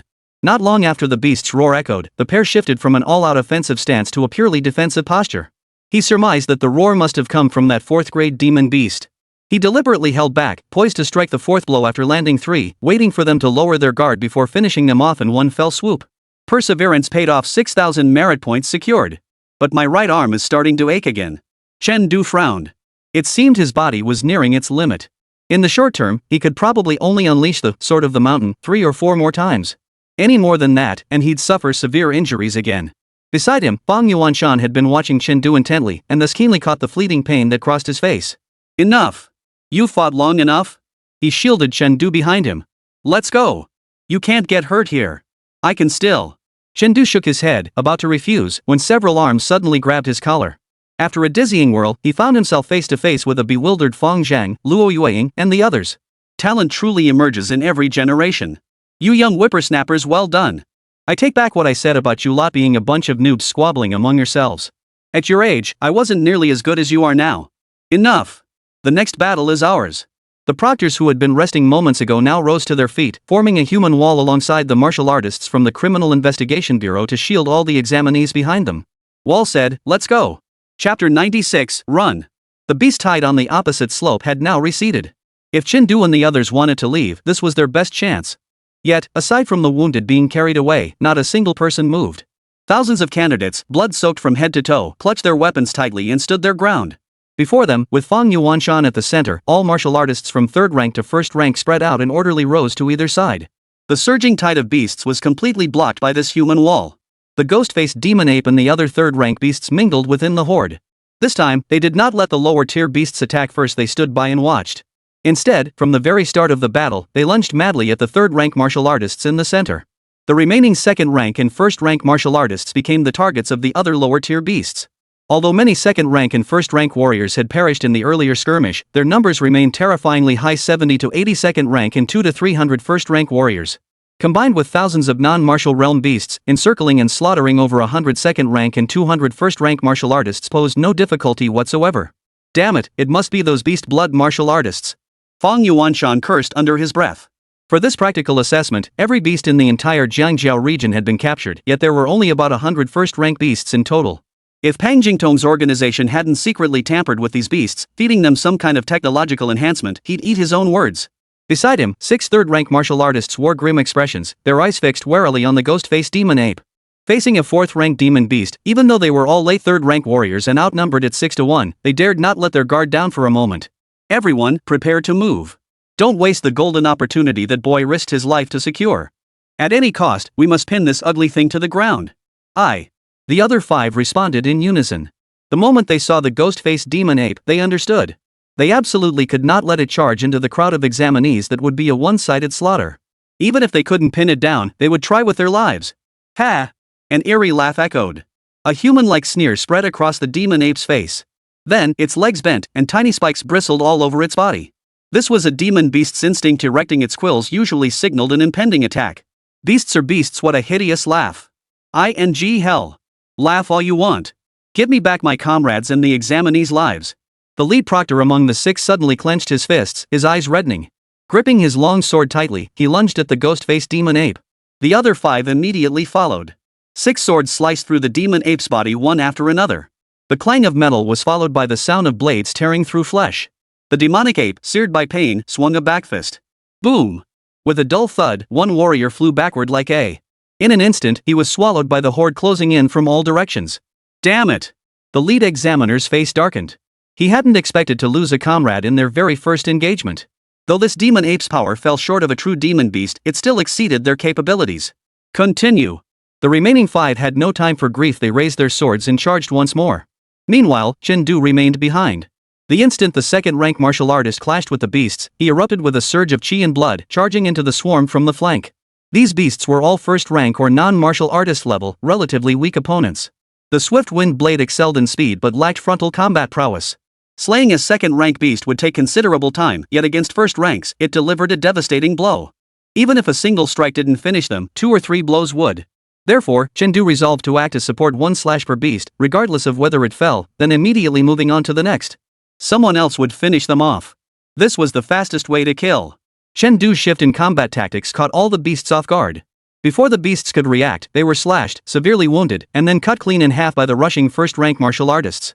This instantly ignited the warriors on the defensive line, who unleashed martial arts techniques to swiftly dispatch one beast after another. Chen weaved through the beast hide using his swift wind body technique, his chi and blood surging as his alloy longsword slashed relentlessly. Follow my path. Strongest first, weakest last. Charge into the fray, kill swiftly. Just as the tide of battle began to turn, Chen Du's low shout rang out, urging the candidates not to hesitate. Over there, the few besieging the ghost-faced demon ape were nearly overwhelmed. Haven't you seen Fan Yuanshan charging over to help? So many late-stage 3rd-rank cultivators could handle a 4th-rank martial artist together, but against a 4th-rank demon beast, they were completely outmatched. The main issue was that while the demon beast lacked special abilities, its recovery rate and physical constitution were truly absurd. Replacing these 3rd-rank late-stage fighters with geniuses from elite martial academies might work, but ordinary martial artists just aren't up to the task. Victory isn't impossible, they just need to relieve pressure on the battlefield and deploy more 3rd-rank fighters. A dozen or 2 3rd-rank warriors could overwhelm and kill a 4th-rank opponent. Therefore, their strategy is to seize the 1st-rank positions, freeing up more 1st ranks to support the 2nd ranks. Then, with the 2nd ranks freed up, they can encircle and eliminate the 3rd ranks. Snowballing the advantage. Seeing this, the candidates gritted their teeth. After downing the supplies sent from the rear, they roared and charged into battle as Chen Du had instructed. Unleash your ultimate moves. Don't hold back your chi and blood, give it everything you've got. Luo Yueying and the others unleashed their martial arts techniques the instant they could, bellowing, kill. A thunderous roar echoed as everyone fell into a bloodlust frenzy, instinctively unleashing their martial arts. Simultaneously, Chen Du roared, his long sword erupting with a blinding crimson glow. Coordinating with the other candidates' techniques, he executed a sweeping horizontal strike. A series of flesh-tearing sounds echoed, followed by the grinding of bone against metal. A small gaping hole appeared in the defense's flank. Before the beasts could react, a sudden buzzing filled the air overhead.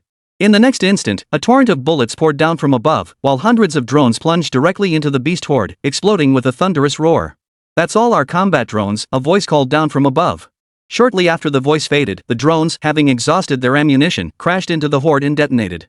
Amidst the flashes and explosions, the pressure on the defensive line eased significantly. This time, the pace of the beast tide's replenishment visibly slowed considerably. Noticing the change in the horde, Chen Du froze for a moment before a flash of realization crossed his eyes. The beasts, they're almost all gone. Leave this to you. After dispatching the remaining 1st-grade beasts, Chen Du gave Fang Zhang and the others a final warning before vanishing in a flash toward the 2nd-grade battlefield. As he glanced toward the location of the ghost-faced demon ape, his blood ran cold. His plan had been sound, but unforeseen circumstances had overtaken it. Of the late-stage third-rank beasts holding off the ghost-faced demon ape, only Fang Yuanshan remained alive. The rest of the third-rank fighters were all pinned down, unable to break free. What to do? As Chengdu frantically pondered his options, he suddenly saw the demon ape's head slowly turn toward him. Those pupil-less eyes flashed crimson light, fixed firmly on him. Whether it was an illusion or not, Chengdu felt as though he could see murderous intent within them. Instantly, every hair on his body stood on end. He came to an abrupt halt, spun around, and ran. All in one fluid motion. Chapter 97, Freshman, you've earned it. The demon-faced ape was furious at that moment. According to its plan, the beast tide should have already swallowed the human martial artists by now. It should never have turned out like this. The sole reason for this deviation was one human. A human whose vitality seemed inexhaustible. That's why, even back at the foot of the mountain, it had resolved to devour the damned human the moment it reached the summit. But the moment it emerged, before it could do anything, it got entangled with a few larger humans and has been stuck like this ever since. Roar! No one's coming to save you now. It roared furiously as it charged toward Chengdu. No! Fang Yuanshan, panting heavily, paled. How could this beast target Chengdu? No, Chengdu absolutely couldn't get into trouble here. Without a moment's hesitation, he immediately gave chase. Up ahead. Chengdu fled while glancing back over his shoulder. About 100 meters behind him, the ghost-faced demon ape, one that clearly looked extremely dangerous, charged straight toward him, its face twisted with savage intent. Did I ever cross you? Chengdu had never fought a demon beast before, but he knew without a doubt that if that thing attacked him, it would be like beating a child. Though he could easily dispatch first and second grade beasts, and had even slain a few third grade ones. But the fourth grade realm was an entirely different story compared to the third. According to Suyu, the lower realms primarily focused on opening channels for chi and blood circulation. Once a martial artist had refined their 8 extra meridians, 12 regular meridians, and skeletal structure, they could undergo a transformation and break through to the 4th rank. At that point, both explosive power and recovery capabilities surged dramatically.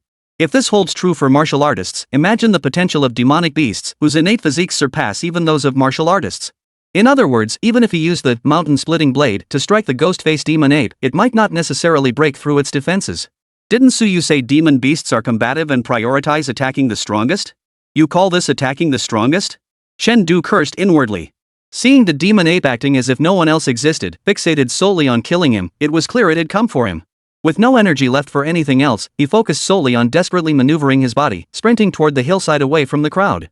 Forget it, head for the command post first. He'd heard the chief examiner was formidable. Surely he could handle this demonic ape. Man and demon swiftly vanished into the distance. Behind them, on the battlefield, Fang Yuanshan halted, staring dumbstruck at the direction they vanished. He genuinely wanted to chase after them, but he simply couldn't keep up. Fighting 2 third-grade beasts was exhausting, after all. From the start of the fight until now, his vital energy had been drained to the point of exhaustion. Add to that the punch from the ghost-faced demon ape, which had shattered several of his bones. Honestly, just standing here to continue fighting was a miracle in itself. And now these 2 beasts were outrunning him, one faster than the other. How the hell does this kid still have so much vitality left after fighting this long? Is he even human? Though his words were curses, his eyes were filled with worry. Chengdu, run faster. You absolutely can't get hurt. Just as he hesitated between rushing to support or holding the line, a voice suddenly crackled through his earpiece. The voice said, hold the hill a little longer. Jisingji will be there soon. The voice added, don't worry about Chengdu, he'll be fine. In the forest. Though Chengdu moved swiftly, the ghost-faced demon ape pursuing him possessed a higher cultivation realm and blazing speed. Fortunately, its massive bulk caused it to crash into trees along the way, slowing it down somewhat. Additionally, the injuries inflicted earlier by those third-rank martial artists also contributed to slowing it down. Thus, it did not catch up to him immediately. Yet the distance between him and the demon ape steadily narrowed. It was only a matter of time before it caught up. Keep chasing me, and I'll chop you to pieces. Chengdu snarled over his shoulder, leaping into the air and unleashing the 4 mountain-splitting swords backward. The first 3 slashes struck the demon ape's arms, sparking 3 bursts of flame and momentarily halting its advance. The 4th blade darted treacherously between its legs, forcing it to halt and raise its arms to block. Rip! The sound of flesh tearing echoed as a wound several centimeters deep appeared on the beast's massive forearm. Perhaps because he was accustomed to being unscrupulous in his daily life, Chengdu showed little regard for martial ethics when he struck. Thus, after a moment's pause, the demon ape's already hideous face contorted with rage as it resumed its frantic sprint. In fact, its speed seemed to increase slightly. Holy! Chengdu was startled too, immediately unleashing his chi and blood to sprint away at full speed. We're both fighting for our lives? I'm giving it my all, so how the hell are you still alive? Chengdu sprinted for his life. In that moment, he felt an overwhelming sense of relief. The two sword techniques he'd been grinding hardest on recently weren't Gale Blade or Mountain Splitting Blade. Fearing arm overload, he hadn't pushed these two sword techniques to their limits. With a 3,000-point proficiency bar, he'd only managed to climb a few hundred points so far. But his mastery of swift wind body technique was truly high. This wasn't a martial skill that required a massive burst of energy. Training it was just tiring, nothing else. So after leaving the hospital, Chen ran day and night, even practicing his sword techniques while running. He had forcibly completed over 20 million steps of the 30 million step progress bar. Running and mastering the clear wind technique had long since become instinctive. Now, with the clear wind's assistance eliminating air resistance, he could unleash his full speed shooting forward over 200 meters per second. He was approaching subsonic speeds. Among those in the lower third tier, few could match this speed. It was precisely this ability that had allowed him to endure until now. But it wouldn't last much longer. After frantically fleeing for a while longer, Chen suddenly sensed the gentle breeze surrounding him being disrupted. Startled, he lunged forward. The instant he hit the ground, the breeze above him swept away a massive palm. Had he been even a fraction of a second slower, he might have bid farewell to his head. So fast. Chen Du's pupils dilated in shock. Without pausing to think, he rolled several times on the ground before scrambling to his feet. None of you will live. Chen Du roared. A crimson 3-inch blood glow flickered along the blade. The demonic ape instinctively raised its arms to shield its lower body. But to its surprise, Chen Du, who had been poised to attack, nearly planted his foot on the ground and spun around to flee once more. The demon ape froze in shock before erupting in fury.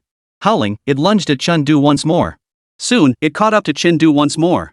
This time, however, Chen Du roared with fury, channeling his entire chi and blood energy. The blood-red glow on the blade solidified into tangible form. The demon ape's pupils contracted. It recognized this technique the humans it had killed earlier had unleashed such an attack before dying. It immediately assumed a defensive stance. But once again, Chen Du feinted, retracting his blade and continuing his run. The demonic ape was nearly furious enough to burst its lungs. The human martial artists it had encountered tonight might have been unscrupulous, attacking with superior numbers, but at least they fought fair. This human thing was toying with it? Roar! Furious, it pounded its chest with both fists, eyes red with rage, charging after Chen Du. Chen Du couldn't care less about its thoughts. Seeing it close in, a crimson glow once again gathered on his blade. Seeing this, a fleeting, human-like sneer crossed the demon ape's face. Again? Did it really think these noble demon beasts would fall for the same trick 3 times? This time, you won't fool me. Yet this time, the blood-red glow on the blade did not fade. For swords of mountain splitting. A cunning gleam flashed in Chen Du's eyes. The next moment, he unleashed 4 sword chi with all his might. Thud! A faint sound echoed as Chen Du faintly sensed he had severed something. Instantly, the demonic ape monkey, still mid-air, crashed heavily to the ground. What a strange sensation. He instinctively looked at the demon ape. Immediately, he saw a complex mix of confusion, disbelief, and rage in its pupils. His gaze drifted downward. Between the demon ape's legs, a fountain of blood was gushing out. Even the 4th strike of the Sword of the Mountains could only inflict a wound a few centimeters deep on the demon ape. But sometimes, just a few centimeters were enough. Assisted in performing sterilization surgery on a 4th-grade demon beast, reducing its kidney strain. Merit plus 3,000. Chen Du felt like crying. This time, it really wasn't intentional. The height of a normal human was precisely at that spot. Boom! A dark shadow flashed. The ground beneath his feet erupted violently, sending shockwaves rippling outward. Chen Du was swept away tossed far into the distance by the blast's force. After rolling several times on the ground, he scrambled to his feet and kept running. Roar! The demon ape chased him relentlessly, driven mad. If at first, it was merely hatred for disrupting the plan. Now, the weight of that hatred had multiplied countless times over. How could you make me, a 1st rank, fight 4 4th ranks? I only wanted to save your lives, yet you're trying to kill me. Fong Yuanshan, you bastard. Where is he? Chen Du cursed Fong Yuanshan in his mind, glancing sideways at the demon ape, now raging like a mad beast. If this kept up, he'd be forced to unleash his true power again today. Then another 2 weeks lying in a hospital bed. Would he have to ask Suyu for more blood crystals again? Damn it, no merit comes for free. You think you're better than me? Fine, I'll sign a contract selling my body to Tianan. If my meridians burst, so be it. But before I die, I'll kill you first. Chen Du gritted his teeth, halted, spun around, gripped his blade, and confronted the demonic ape head-on. Simultaneously, his consciousness plunged into the interface, intending to unlock all 12 primary meridians at once. Just then, a gust of wind swept past his side. Then he saw a young man appear between him and the ghost-faced demon ape. That youth had blocked the demon ape's descending giant fist with a single finger. The slender, knuckle-bony finger stood in stark contrast to the bulging, muscular fist. Younger brother, you've worked hard. The scholarly-looking, otherworldly young martial artist chuckled lightly. Chapter 98, he fought from start to finish? 3 minutes later. Watch closely. These spikes carry venom that can disrupt a martial artist's chi and blood flow. However, this beast is only half formed. Aside from being exceptionally strong, those spikes are merely for show. Its hide is incredibly tough, not quite as strong as alloys of the same grade, but it offers formidable defense against weapons. And those claws, along with the... Whoa! You're pretty ruthless, kid. The demonic ape offered almost no resistance as the youth named Chu Tianque hoisted it into the air, holding it up as a teaching aid. Watching this scene, Chen Du was at a loss for words. It was unimaginable that this 4th-ranked demon beast, which had slain 6 third ranks and had everyone present on high alert, could be so easily subdued. No, that wasn't the crux of the matter.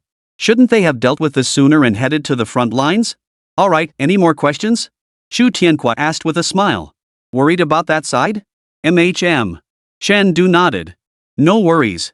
I've already sent someone to handle it, Chu Tianque replied, his expression as calm as ever. Chen Du exhaled in relief. Thankfully, someone was handling it. Noticing his expression, Chu Tianque's eyes flashed with a hint of approval. This new student of his teacher's had decent character. This is yours. Consider it a gift from your senior. Tossing the unconscious demon ape before Chen Du, Chu Tianque rose and wiped the blood from his hands. With such a windfall of merit, Chen Du naturally didn't hesitate, immediately picking up the alloy long sword. Sword of mountain splitting. For strikes later, a wound several centimeters wide gouged open the neck. Chen Du. Is its defense that absurd? He suddenly felt immensely relieved that he hadn't tried to fight the demon ape to the death earlier, otherwise, he'd already be a corpse. Taking a deep breath, he delivered dozens more blows before finally severing the demon ape's neck. Slaying a 4th-rank beast, merit plus 10,000. Detected merit exceeding 100,000. System upgrade, new feature activated, bone tempering unlocked. Low-tier martial skill realm, transformation realm unlocked. Name, Chen Du. Merit, 105,321. Vitality, 245,890. 8 meridian tempering progress, 8 meridians at 100%. 12 meridian tempering progress, not activated. Bone tempering progress, 206 bones at 0%. Unranked martial arts, tempering fist mastery 1231-3000. Low-tier martial arts, mountain splitting blade mastery 234-3000, whirlwind blade mastery 587-3000, whirlwind footwork mastery 23.12 million steps, 30 million steps. Chen Du's eyes flickered upon seeing the system prompt. Wasn't this 4th-grade demon ape a demon beast? Why did the system record it as a wild beast? Could it be that, according to the system's classification, this demon ape still falls within the realm of beasts? Shaking his head, he dismissed the trivial question. Gazing at the now cold corpse of the demon beast, Chen Du exhaled in relief. The force that had been propping him up suddenly dissipated. He slumped to the ground, lost in thought. Finally, it was over. Are you hurt? Want to rest a bit? Or should we go check over there? Chu Tianque looked at Chen Du with concern. Chen Du paused for a moment before replying slowly, let's go take a look over there. All right. Chu Tianque channeled a surge of chi and blood, propelling Chen Du forward as they shot toward the distance. The speed of a mid-tier martial artist was astonishing. In mere seconds, they covered the distance that had taken Chen Du several minutes of frantic running. By the time they arrived, the battle here was nearing its end. Without the ghost-faced demon ape, the beast-hide seemed to have lost its backbone, crumbling under the onslaught of the reinforcing human warriors. At the mountaintop stronghold, the sight of Chen Du covered in blood immediately commanded the respect of everyone present. Master! Fong Zhang spotted Chen Du and rushed over, concern evident in his voice. Are you hurt? Is it serious? I'm fine, Chen Du waved him off. Did we win? We won, Fong Zhang nodded emphatically, his face lighting up with excitement. We wiped out the beast-hide. Well done. Chen Du smiled. These candidates had returned to provide support in such a life-or-death situation. They deserved his praise. Without their reinforcement, this position would likely have fallen long ago. And who might this be? Only now did Fong Zhang notice Chu Tianque standing beside Chen Du. You may address me as Senior Master, Chu Tianque offered with a gentle smile. Hearing this, Chen Du and Fong Zhang both froze in surprise. Senior Master? Fong Zhang was Chen Du's student, so Fong Zhang's Senior Master must be Chen Du's senior brother? Which meant he was Su Yu's student. No wonder. Chen Du suddenly understood. No wonder the other party had been so friendly toward him, even capturing the ghost-faced demon ape to teach him. Just as they were talking, two figures approached. Chen Du, thank goodness you're okay. Otherwise, Fong Yuanshan's face was filled with self-reproach. You'd better feel guilty, damn it. A late-stage 3rd-rank cultivator sending a 1st rank to fight a 4th rank? The young warrior in battle armor beside Fong Yuanshan snorted coldly. Guilt deepened on Fong Yuanshan's face. Xingji, let it go. Hearing Chu Tianque smooth things over, Ji Xingji finally gave a dismissive snort, effectively letting the matter drop. Xingji? Ji Xingji? The strongest examinee in Tiannan province in a decade? Chen Du froze for a moment. The face before him gradually overlapped with the virtual image he'd battled 2 months prior. This is my second student, Ji Xingji, Chu Tianque introduced to Chen Du. He's also the chief examiner for this session. Good fight, Junior. Ji Xingji flashed Chen Du a smile. Chen Du. 2 mid-tier practitioners, 1 martial sage. This lineup is pretty impressive. Feels like I'm about to become a connected insider. Just as he was about to say something, a streak of skylight pierced the gloom, striking his face. The dazzling, blinding sunlight made him feel a bit dizzy. The next moment, Chen Du collapsed to the ground without warning. Chen Du! With the last remnants of his consciousness, Chen Du seemed to hear many voices calling his name. Chu Tianque withdrew his hand from Chen Du's shoulder and slowly rose to his feet. Behind him, people stood in layers upon layers, watching him anxiously. How is the teacher? Fong Zhang asked anxiously. He has over a dozen broken bones and is completely drained. With his mental guard down, the adrenaline has worn off, causing him to lose consciousness. Chu Tianque waved his hand, signaling that Chen Du was out of danger. Exhausted, no wonder. Admiration flashed in Fong Yuanshan and the other proctor's eyes. He fought the longest of anyone here. Probably kept his nerves the tightest too. Longest combat duration? What does that mean? Chu Tianque froze. If it came to combat duration, shouldn't the examiners who built defenses on the mountain peaks have lasted the longest? How could it be Chen Du? He had rushed to the battlefield after receiving Ji Xingji's message and thus knew nothing of the battle specifics. So Fong Yuanshan and the others shared what they knew, piecing together the full picture of the battle. From Chen Du single-handedly guarding the core area, to fighting alongside the Criminal Investigation Bureau, to being hunted down by the ghost-faced demon ape. After hearing the account, both Chu Tianque and Ji Xingji were stunned. The entire battle lasted an hour or 2. In terms of campaign duration, it was neither long nor short. But for a martial artist's battle, it was exceptionally long. For such an extended period, a mere lower realm cultivator actually fought from start to finish? How many lives do you have to dare fight like that? And your vitality? That's just absurd. The other students were utterly dumbfounded. You're not just some random dude? Before we arrived, you'd already pulled off all this? We're impressed, seriously. Had heaven not birthed Chen Du, the path of recklessness would have remained shrouded in eternal darkness. That's insane. Was he a gangster in a past life? No complaints here, this is the real deal. Exclamations echoed in waves. In that moment, Chen Du's face and figure were forever etched into everyone's memory. This imprint, perhaps, would never fade for the rest of their lives. Even a wild thought began to take root in their minds. If Chen Du were to rally them in the future, they would follow him without hesitation. Sensing the crowd's mood, Chu Tianque and Ji Xingji exchanged glances, spotting a faint smile on each other's faces. This teacher, the youngest among them and likely the last student, proved far more astonishing than they had ever imagined. Both in martial talent and in character. Chapter 99, We Must Repay Him Well. By the time the examinees, supporting one another, returned to the command post entrance, evening had fallen. After the adrenaline and fervor faded, endless exhaustion and silence settled in. Chen Du remained unconscious. Fong Zhang glanced anxiously between his father and Chen Du, unsure which patient to tend to first. Tan Tian remained silent, carefully reviewing the battle. He reflected that his most glorious moment this time seemed to be when he broke through to the first rank. Otherwise, he felt he had performed rather average. Luo Yueying, her cheek bearing a claw mark and her body covered in dozens of wounds, silently made her way to the medical tent. Xiao Yuchen clutched a spear in his hand, his expression somber. He had witnessed too many deaths. Had he not been saved by an examiner, he too would likely be dead now. Yet the examiner who saved him was lost forever in the beast tide, leaving only a blood-stained spear for him to retrieve. Most candidates, however, felt lost about their futures. Was this martial arts exam truly over? How would they ever reach the martial academy? What about the parents of those companions they had only met once, who had now perished? Here and now, there was not a shred of joy over victory. Only confusion about the future remained. All the command center staff stood in 2 rows at the entrance. When they saw the candidates approaching, they opened their mouths but no sound came out. They didn't know what to say. Finally, the group stood at attention and performed a martial arts salute to the candidates. Though most of these children were not yet martial artists, no one present questioned whether they deserved it. Chen Du was carried past by Chu Tianque, causing the supervisor's breathing to halt and heartbeat to stop. Could it be that the worst-case scenario had come to pass? Ji Xingji hastily shook his head at him, signaling that Chen Du was still in stable condition. Only then did the supervisor's heartbeat resume. As Luo Yueying and the others from First High passed by, the supervisor bowed in greeting without speaking. As Qin Lang and the other elite high schools passed by, the official bowed, saluted, and remained silent. From then on, whenever a group passed by, the supervisor performed a martial arts salute while counting the number of people in that group. After the rear guard proctors passed, followed by the Criminal Investigation Bureau, no one else remained. The supervisor remained standing in place, slightly bowed, ready to salute. After a moment, he suddenly asked, "Is there another group still cleaning up the battlefield and hasn't returned yet? Quickly notify them to return. Cleaning up the battlefield isn't urgent." "Really, it's not urgent. Just tell them to come back." As if every ounce of strength was being drained from his body, he slowly sank to his knees. It felt like mere seconds, yet it might as well have been years. This burly man, already a third-rank martial artist, suddenly began to weep silently. Damn those beasts. Damn it. 23 examiners, 257 candidates. Gone just like that. They were the future of Jiangjiao City. Martial artists destined to defend our nation on the battlefield. Since Jiangjiao City established its martial arts examination grounds, this was the first time such a catastrophic incident had occurred. What was even more unbearable for the person in charge was that he had personally led the team that captured those beasts.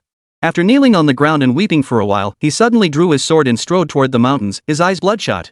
"Damn you, beast-blooded warriors! ING human traitors! ING demon beasts! I'll kill you all!" His assistant quickly grabbed his legs and growled lowly, "Retreat first. Get out of here. We don't know if they have backup. Escort the candidates back first. I'll ING kill them all." The supervisor cursed as he futilely unleashed martial arts techniques at the forest. Even as his life force drained away, he kept cursing and swinging his sword. Chen was finally settled into a hospital ward at the training base. Returning with him were the examinees, proctors, and all other staff members. No one knew if the enemy would attack again, but what if they did? Jiangjiao City could not afford even the slightest further loss. In the hospital room, Ji Xingji and Chu Tianque departed after confirming Chen Du's condition had stabilized. 2 hours later, the doctor and nurse also exited the room, closing the door softly behind them. Another 4 hours passed, deep into the night. Inside the ward, a deathly silence hung in the air, broken only by the steady beep of the medical equipment. Suddenly, an extremely faint sound came from the doorway. The doorknob turned slightly. The door opened a crack. A dark figure slipped silently through the opening into the room, then closed the door softly behind them. After completing these actions, the shadow moved stealthily to the bedside and slowly raised the long sword in its hand. "No cultivation allowed here." A calm voice came from the hospital bed. The shadow froze instantly, stiff as a board. Just as it prepared to thrust the sword downward, a cold touch brushed against its neck. Following the bone-piercing chill was the stinging pain of torn skin. That chill, if pressed any harder, could easily take his life. "Don't move. Move an inch, and you die." The youth's voice was colder than alloy. Chen Du was displeased, extremely displeased. After enhancing his body with blood crystals, his resilience was far greater than before. Though his injuries were severe this time, they hadn't knocked him unconscious.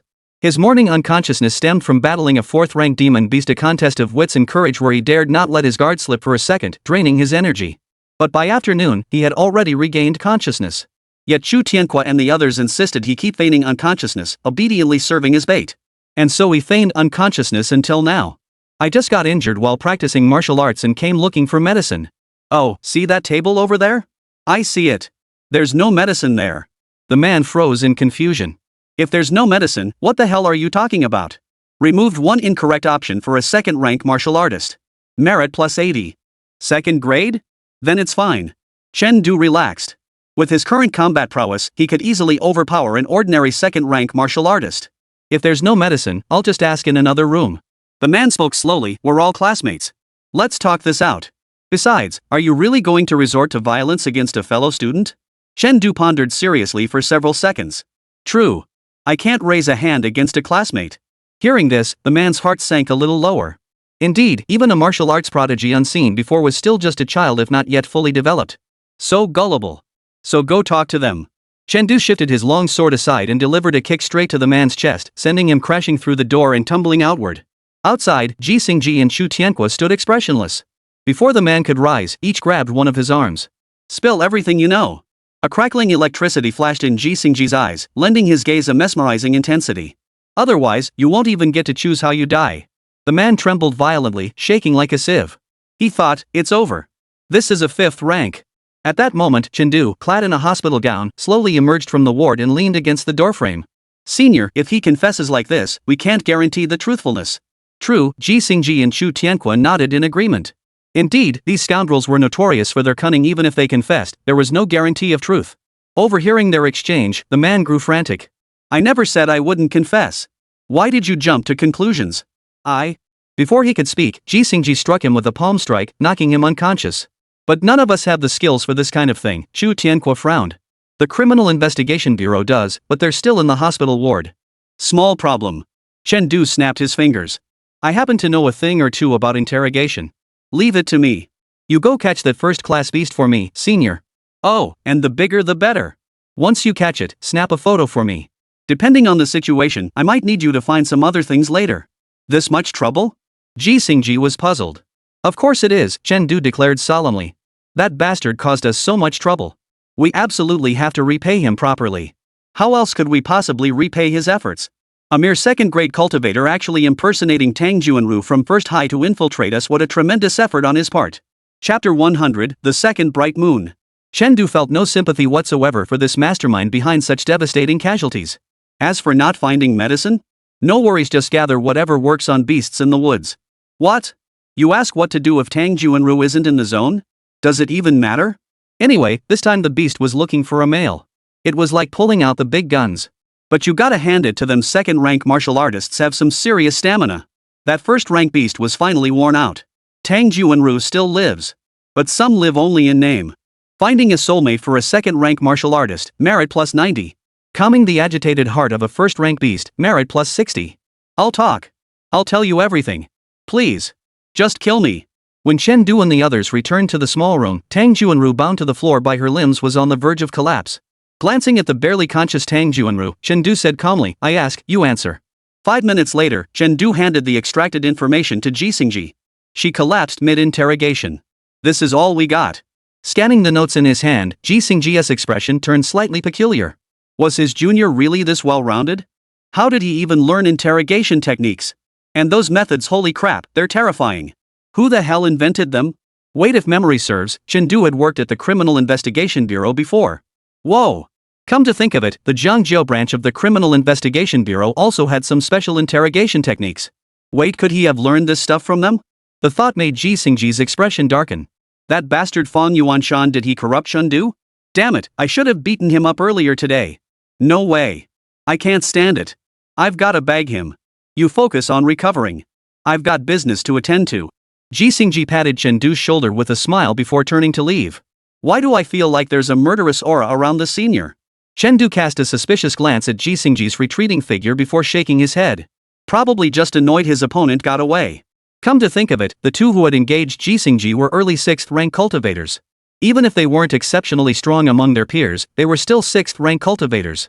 6th-grade cultivation was incredibly difficult to attain. These two were undoubtedly big fish. Losing two such big fish would leave anyone feeling down. The moment he lay back down on the hospital bed, the pain returned as expected. After getting scolded by the doctor, Chen Du dared not push his luck again. He stayed put in the ward, diligently circulating his qi and blood to heal his fractured bones and damaged muscles. While qi and blood couldn't regrow severed limbs, they were highly beneficial for wound healing. Most martial artists, after suffering serious injuries, would set aside an hour or two each day to use qi and blood for healing. But that was all they could manage. Their qi and blood simply weren't sufficient for more. Humans had limited ways to obtain qi and blood: eating, taking qi and blood pills, or absorbing energy from the outside world through the tempering body fist. After injury, quieting fist is impossible to practice, eliminating that option. Without the quieting fist to metabolize the potency, taking qi blood pills becomes vastly less effective. Spending 10 times the cost yields only half the original efficacy. Unless one came from a wealthy family, few would choose to take qi and blood pills after an injury. Ultimately, eating becomes the only option. Yet ordinary food offered extremely low efficiency in replenishing qi and blood. Meat from beasts and demonic beasts rich in qi and blood was even more expensive than blood qi pills, presenting another difficult choice. But none of this was a problem for Chen Du. With 100,000 merit points at his disposal, converted into qi and blood restoration, it could heal 1 million points. He couldn't possibly use it all. Thus, Chen Du channeled qi and blood to heal his wounds every single moment without pause. By the following afternoon, he was already able to walk outside wrapped in bandages. His recovery speed stunned the doctors, who declared it a medical miracle. Then Chen Du was dragged off by Chu Tianque for a forced examination. Only after confirming no abnormalities did they let him go. This is baffling, Chu Tianque remarked, staring at Chen Du's freshly taken full-body X-ray with evident astonishment. Your healing progress in a single day rivals what other martial artists achieve in over 10 days. How did you manage that? Was his qi and blood inexhaustible? Yes, so you had mentioned Chen Du's qi and blood were somewhat peculiar, but this was beyond belief. Perhaps my constitution is simply different from others, Chen Du shrugged, indicating he didn't know either. He didn't want to openly discuss the system, it was enough that everyone understood. Deeply aware that everyone harbors their own secrets, Chu Tianque refrained from pressing further. Stepping out of the medical room, the two walked toward the wards, facing the setting sun. Along the way, many bandaged candidates sat in small groups by the roadside, excitedly discussing the grand battle. Due to the interruption of the martial arts exam, the final results. Youth is truly wonderful, Chu Tianque couldn't help but sigh as he gazed at the vibrant, energetic faces. At this age, worries simply couldn't linger. For these children, rather than worrying about the uncertain outcomes of the martial arts exam, it was far better to cherish the memory of yesterday's fearless dedication. Youth is truly wonderful, Chen echoed the sentiment. Chu Tianque's mouth twitched. You're 18 this year, and you're lamenting how wonderful youth is? Who was he cursing?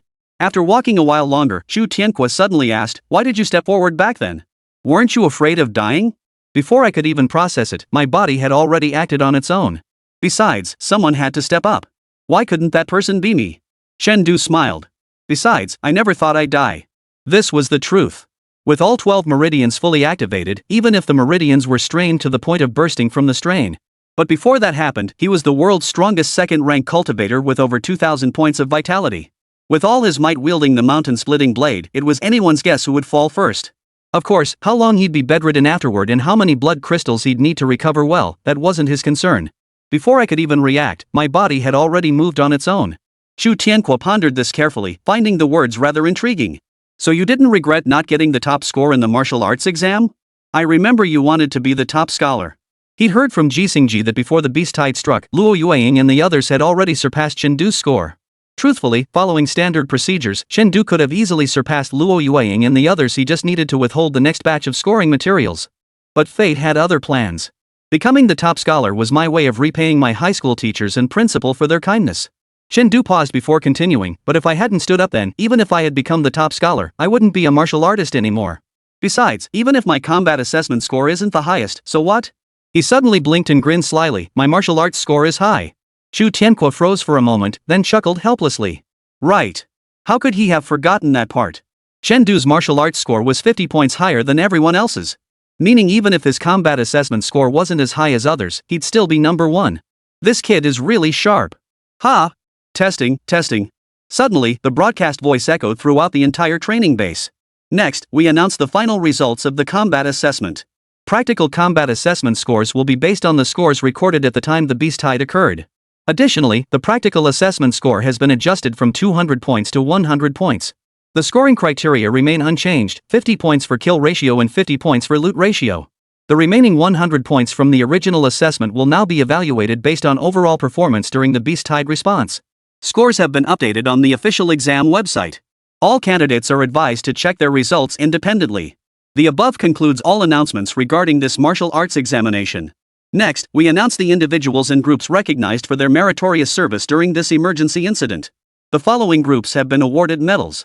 Zhangjiao City Martial Examination Inspection Team, for outstanding contributions during the Zhangjiao City Demon Beast Uprising on June 8, Martial Era 409. Awarded the Collective Floating Cloud Medal.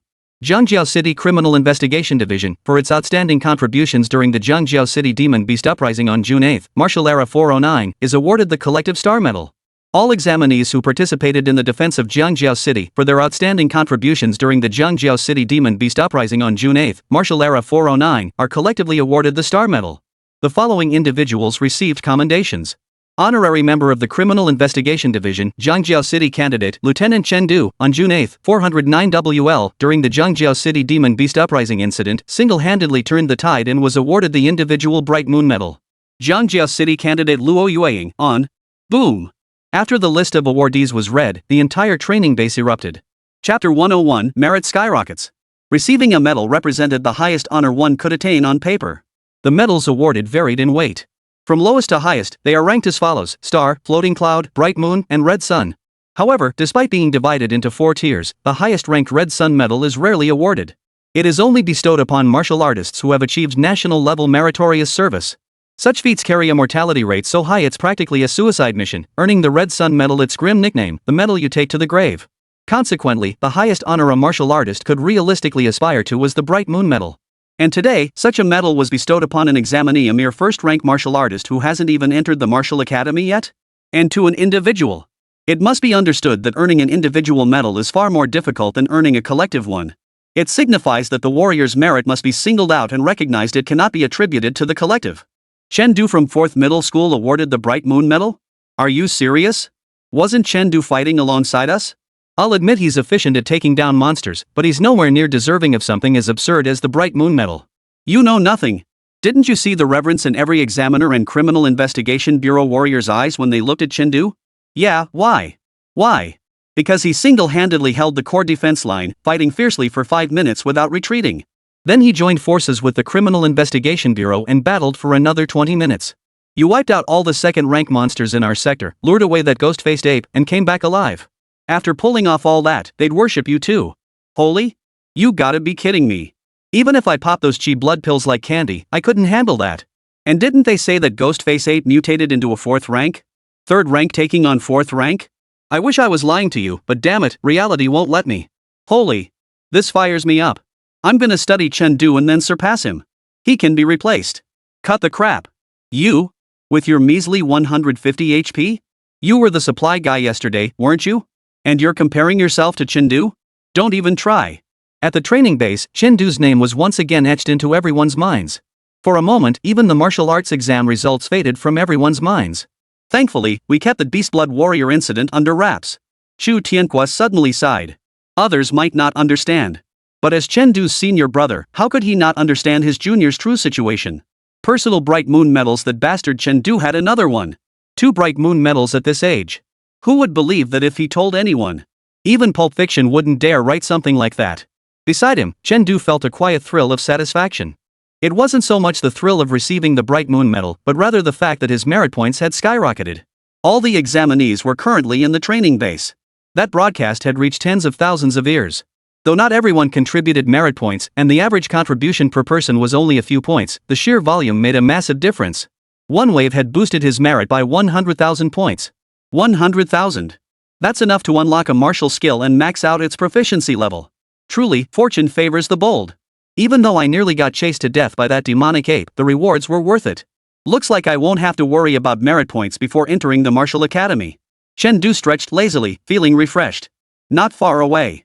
Several candidates who had earned personal medals gathered together.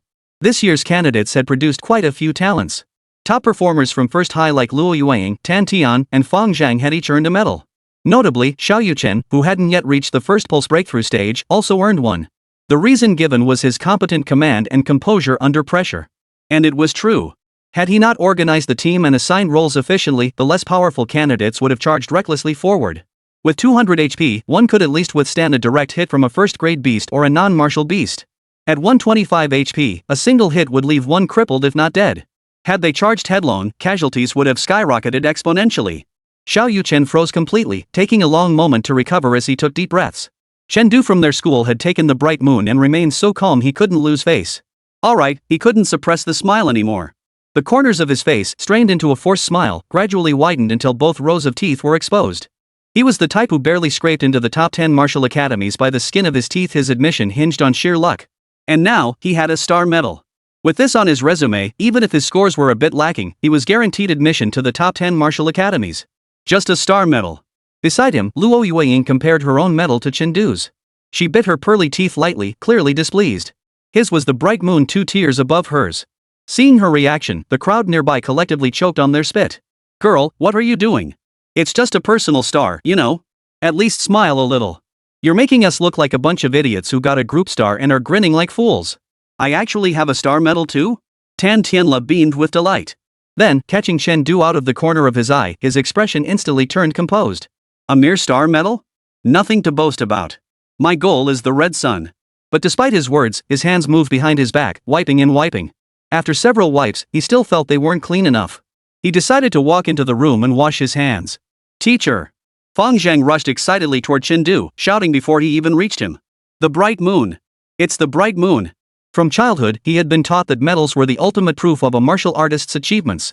Therefore, Fang Zhang had always believed that a martial artist without a medal was incomplete. I'm the one who earned the medal. Why are you happier than I am? Chen Du found it hard to suppress a chuckle. Fang Zhang froze at the remark, scratching his head awkwardly, hesitant to voice his true feelings. He couldn't very well admit that ever since Chen Du got injured, he'd been plagued by guilt. He couldn't bring himself to say it. Alright. I never blamed you for getting me into the Criminal Investigation Bureau. Having lived 2 lifetimes, Chen Du could see right through Fang Zhang's thoughts. He spoke before Fang Zhang could, voicing the words Fang Zhang had kept bottled up inside. Don't worry about me. Go tell your dad the good news. A flicker of relief washed over Fang Zhang's eyes. He nodded firmly and dashed off. That kid's got potential. Chu Tianque folded his arms, speaking with genuine interest. His talent isn't exceptional, but from my years as a teacher, I can tell he has a good heart.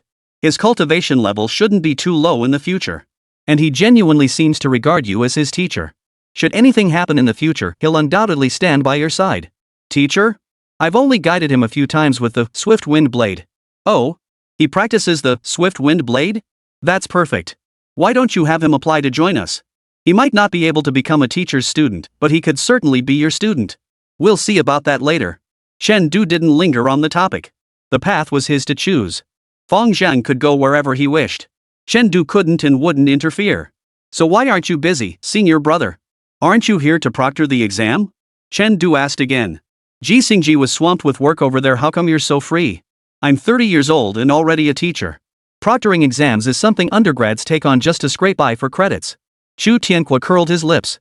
If the professor hadn't worried Ji Xingji might mess things up and called me back a couple days ago, I'd still be teaching in Tiannan.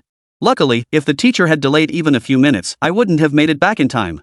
When I get back, I'm sending Ji Xingji to guard the demon realm. He spent so long beating 2 6th rankers who couldn't even master 2 martial arts techniques properly.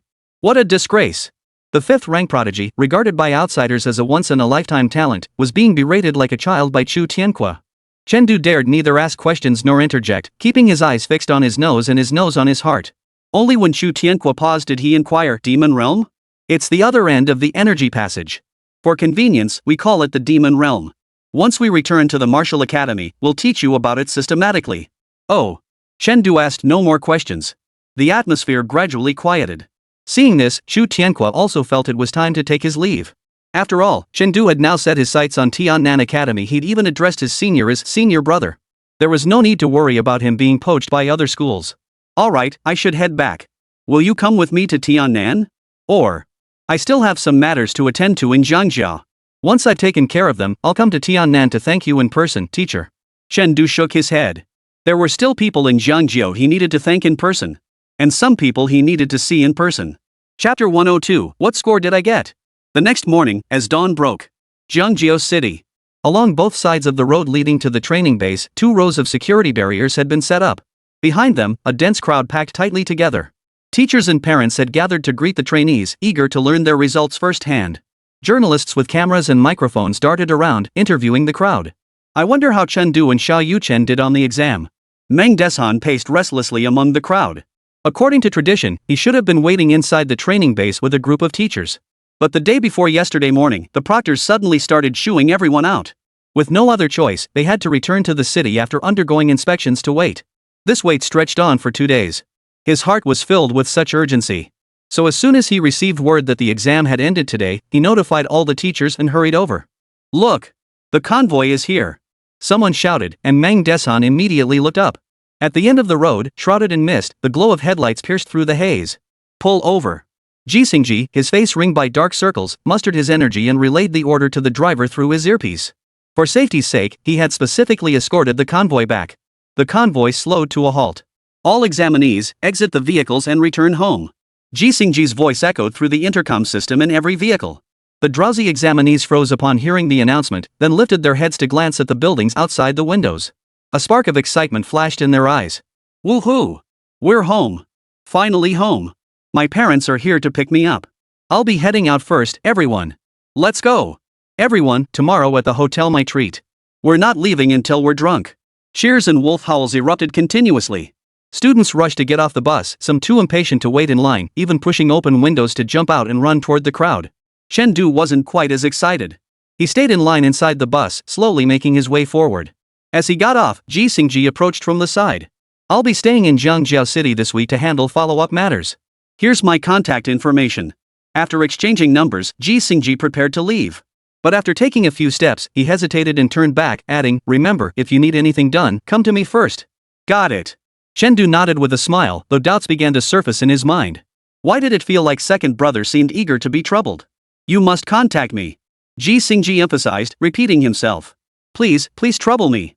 Otherwise, judging by how this task went, if I don't find some subtle ways to earn extra points, the teacher won't let me off the hook when I get back. The future looked bleak indeed. After bidding farewell to Jisingji, Chen turned and headed toward the city center. After being delayed for a moment, all the other examinees had already finished running. He was the slowest of them all. As he reached the end of the convoy, the morning sun broke through the clouds, bathing him in a beam of golden dawn light. In that instant, Chen resembled a victorious warrior returning in golden armor, radiant and dazzling. Paired with his upright posture and otherworldly demeanor, everyone present was overcome by an illusion. It seemed as though the figure approaching them was not a mere youth, but a future military sage. Who's that? He's so handsome. Compared to him, my son looks pretty ordinary. Hey, do you have his contact info? No? Then go get it for me right now. Many who had never seen Chen before murmured in awe and asked questions. And without exception, the candidates being questioned all wore expressions of profound admiration. Him? He's a martial artist, a real martial artist. This left the crowd even more bewildered. A martial artist is a martial artist, what else could it be? While the crowd stood dumbfounded, Chen had already made his way into the midst of them. As soon as he entered, Meng Desan and Wu Jiangwo rushed forward. Xiao Yuchen told me everything. Chen, you really are. Meng Dishan's face flushed crimson. He racked his brain for words to praise Chen, but in the end, he could only blurt out 3 emphatic FCK. But awesome wasn't enough. What he really wanted to say was holy. Only that word could accurately convey the shock and excitement surging within him. Withstanding the beast tide. Holding back a 4th rank. The bright moon medal. Good heavens. With all these feats piled on top of each other, Meng Desan couldn't even begin to imagine how high Chen future might soar. But he could imagine how frantic the Martial Academy admissions officers would be. Even if Chen scored 0 on the martial arts exam, they'd probably fight over him. And most crucially, 4th high school was bound to take off from now on. That's a mid-tier realm cultivator, plus a never-ending tide of beasts. Are you out of your mind, kid? Wu Jiangwo's words were filled with reproach, yet his eyes betrayed unparalleled pride. This was the martial artist of the new era. Embrace death to live. Charge forward triumphantly. These were things he himself could never achieve then or now. But his student had done it. This life was worth it. Some things must be done by someone, Chen smiled, saying little more. The admiration in Meng Desan and Wu Jiangwo's gazes deepened considerably. To remain unassuming after such a great achievement, what a noble character. Oh, right, what was your martial arts exam score? Meng Desan suddenly remembered the main topic and continued. Xiao Yuchen's final score was 425. Making it into the top 10 key universities might be tough. But he has the star medal, so he should be able to pull it off. My score. Chen was momentarily speechless. He suddenly remembered that he'd been so busy recovering these past few days that he hadn't even checked his results. So, under everyone's watchful eyes, he pulled out his phone and began logging into the official website. Meng Desan and Wu Jiangwo's expressions froze, nearly choking on their breath. Wait, what? Did you forget why you were even here in the first place? So, you weren't really that concerned about the final results after all, were you? After saying this, Meng Desan paused to reconsider. Chen reaction actually seemed quite reasonable. After all, his kill count spoke for itself. If someone like him couldn't get into a top martial arts academy, who would dare claim they deserved a spot? Besides, didn't you see the kid setting up a stall during the combat assessment? How much could he possibly care about exam scores? The crowd was dense, and cell reception was spotty. The page took several seconds to load before the basic framework of the results page appeared, then the scores began popping up line by line. What are the scores? Meng Desan and Wu Jiangwo leaned in, their eyes glued to the phone screen. Nearby, Luo Yueying and the others who hadn't left yet quietly edged closer, pricking up their ears to listen intently to the commotion.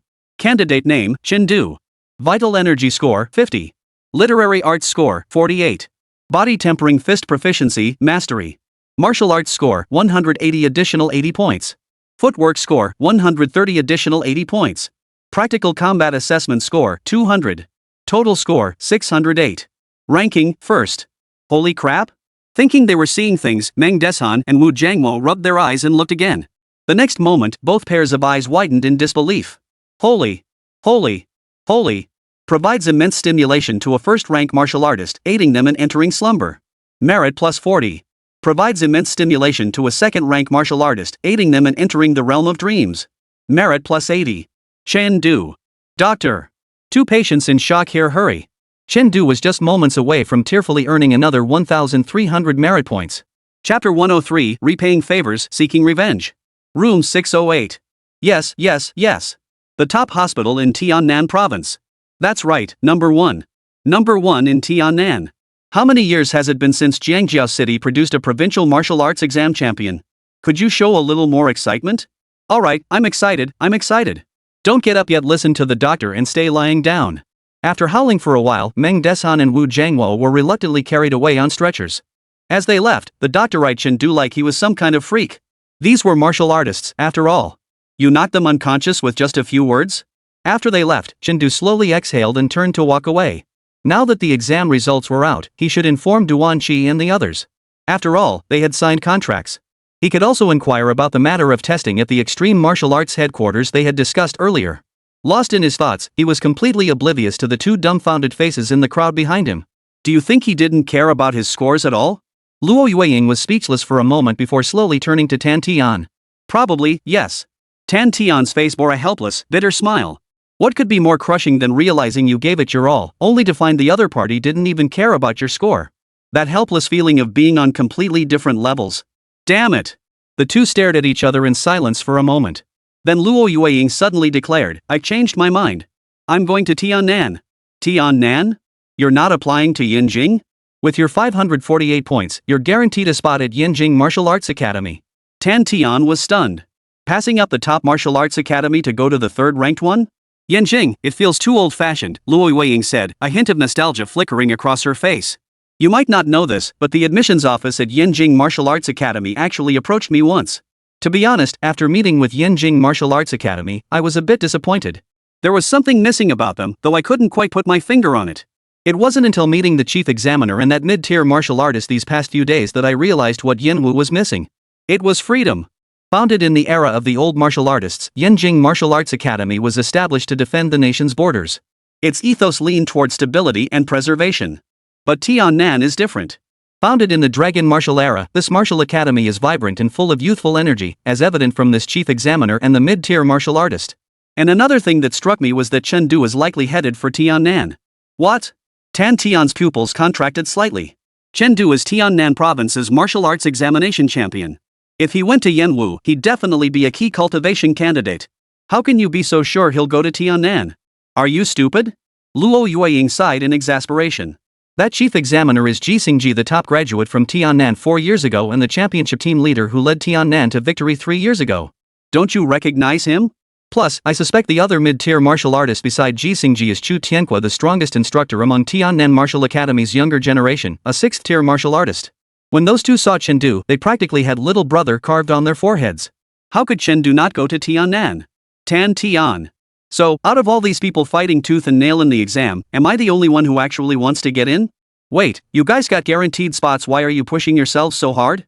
This is outrageous. Alright, I should get back to practicing my martial arts. Luo Yueying finished what she had to say and didn't linger any longer, leaving Tan Tian standing there deep in thought. This is so hard to decide. Should I go to Yanwu? That martial academy seems to be pretty looked down upon. But if I don't go, Yanwu might actually be okay. Walking slowly all the way, Chen Du arrived at the Extreme Martial Arts Dojo. The moment he reached the entrance, the door swung open. Hey, Chen Du. Come on in, take a seat over here. Duan Qi greeted him with a broad smile, ushering him inside. Eaten yet? If you have, how about something to drink? Iced Americano?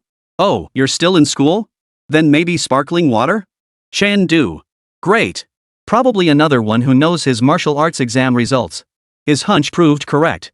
Ever since finishing his call with Meng Desan, Duan Qi had been grinning from ear to ear, calling one rival after another to taunt them. Despite everyone's response being a round of curses, the dirtier the insults, the more he relished it. So now, seeing Chen Du was like seeing the god of wealth himself. No need to trouble yourself. Chen Du cut straight to the point. Director Duan, I might be heading to Tiannan this week. Regarding the assessment at the headquarters, I'd like to get it done as soon as possible. Zichang already told you? Duan Qi asked, his expression turning serious. I was actually planning to discuss this with you today. Well, since he already mentioned it, I won't need to repeat myself. The assessment isn't urgent, the date hasn't been set yet, though it'll likely be next week. I'll send you the address and details then. Honestly, you shouldn't worry too much. With your top-ranked performance in Tiannan, passing the assessment should be a breeze. Easy? More like a walk in the park. Frankly, even if Chen Du refused to go, it wouldn't matter.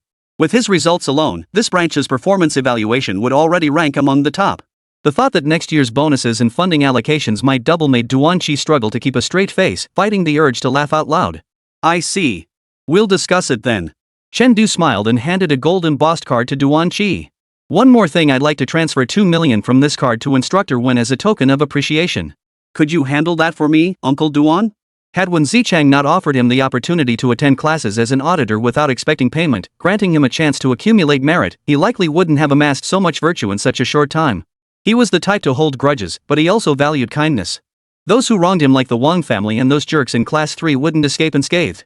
But for those who'd done him favors like Meng Desan and Wen Zichang, he'd repay them in kind.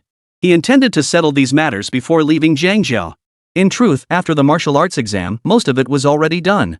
Wu Jiangwo had been promoted twice, becoming the head of student affairs, with his salary nearly doubling. Meng Desan was riding high with pride. With Tiannan's top scholar now coming from number 4 high school, the school's funding allocations and subsidies were set to increase significantly. The members of the Yanqing squad had received bonuses and resources beyond measure, and their basic combat prowess had all improved somewhat during this period. Fang Yuanshan had endured several beatings. He had gained opportunities to spar with mid-tier martial artists and martial lords. How could that not count as strengthening his abilities? As for Duan Qi, well, that goes without saying. But upon reflection, it seemed only Wen Zichang had gained little. After all, at the branch academy, he had nowhere left to climb. So why not compensate him personally? After all, it was only 2 million yuan. Compared to the tens of millions he'd earned during his criminal investigation days, it was mere pocket change. Besides, giving money counts as merit.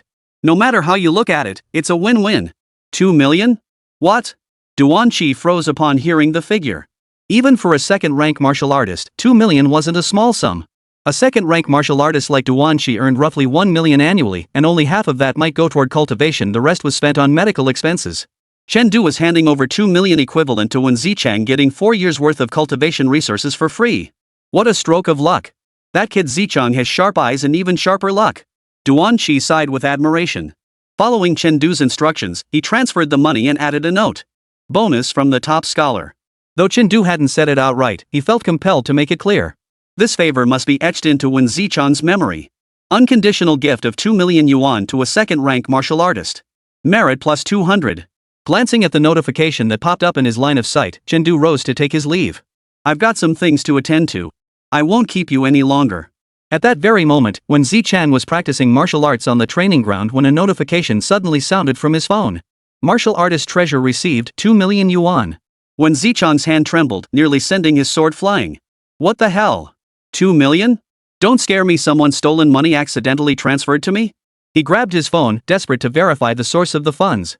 But upon seeing the memo, he froze for a moment, instantly realizing who had sent the money. After a few seconds of silence, he smiled faintly, his expression tinged with complexity. For some reason, I find myself missing that kid when he first arrived, clueless about everything. This parting, who knows when we'll meet again. Meanwhile, Chen Du had just stepped out of the extreme martial arts dojo when his phone buzzed with a message. Yanqing, trace the fugitive's whereabouts. Come immediately. Chen Du's expression instantly grew calm, yet a cold, murderous intent surged in his eyes. Chapter 104, Senior Brother, I want to go to Tiannan. Regarding Pang Jingtong's organization, the Criminal Investigation Bureau had been keeping a close watch. There was no question of letting them off the hook. This organization dared to stir trouble within the country, they would pay the price. Therefore, the moment their whereabouts were discovered, an emergency mobilization commenced within the Criminal Investigation Bureau.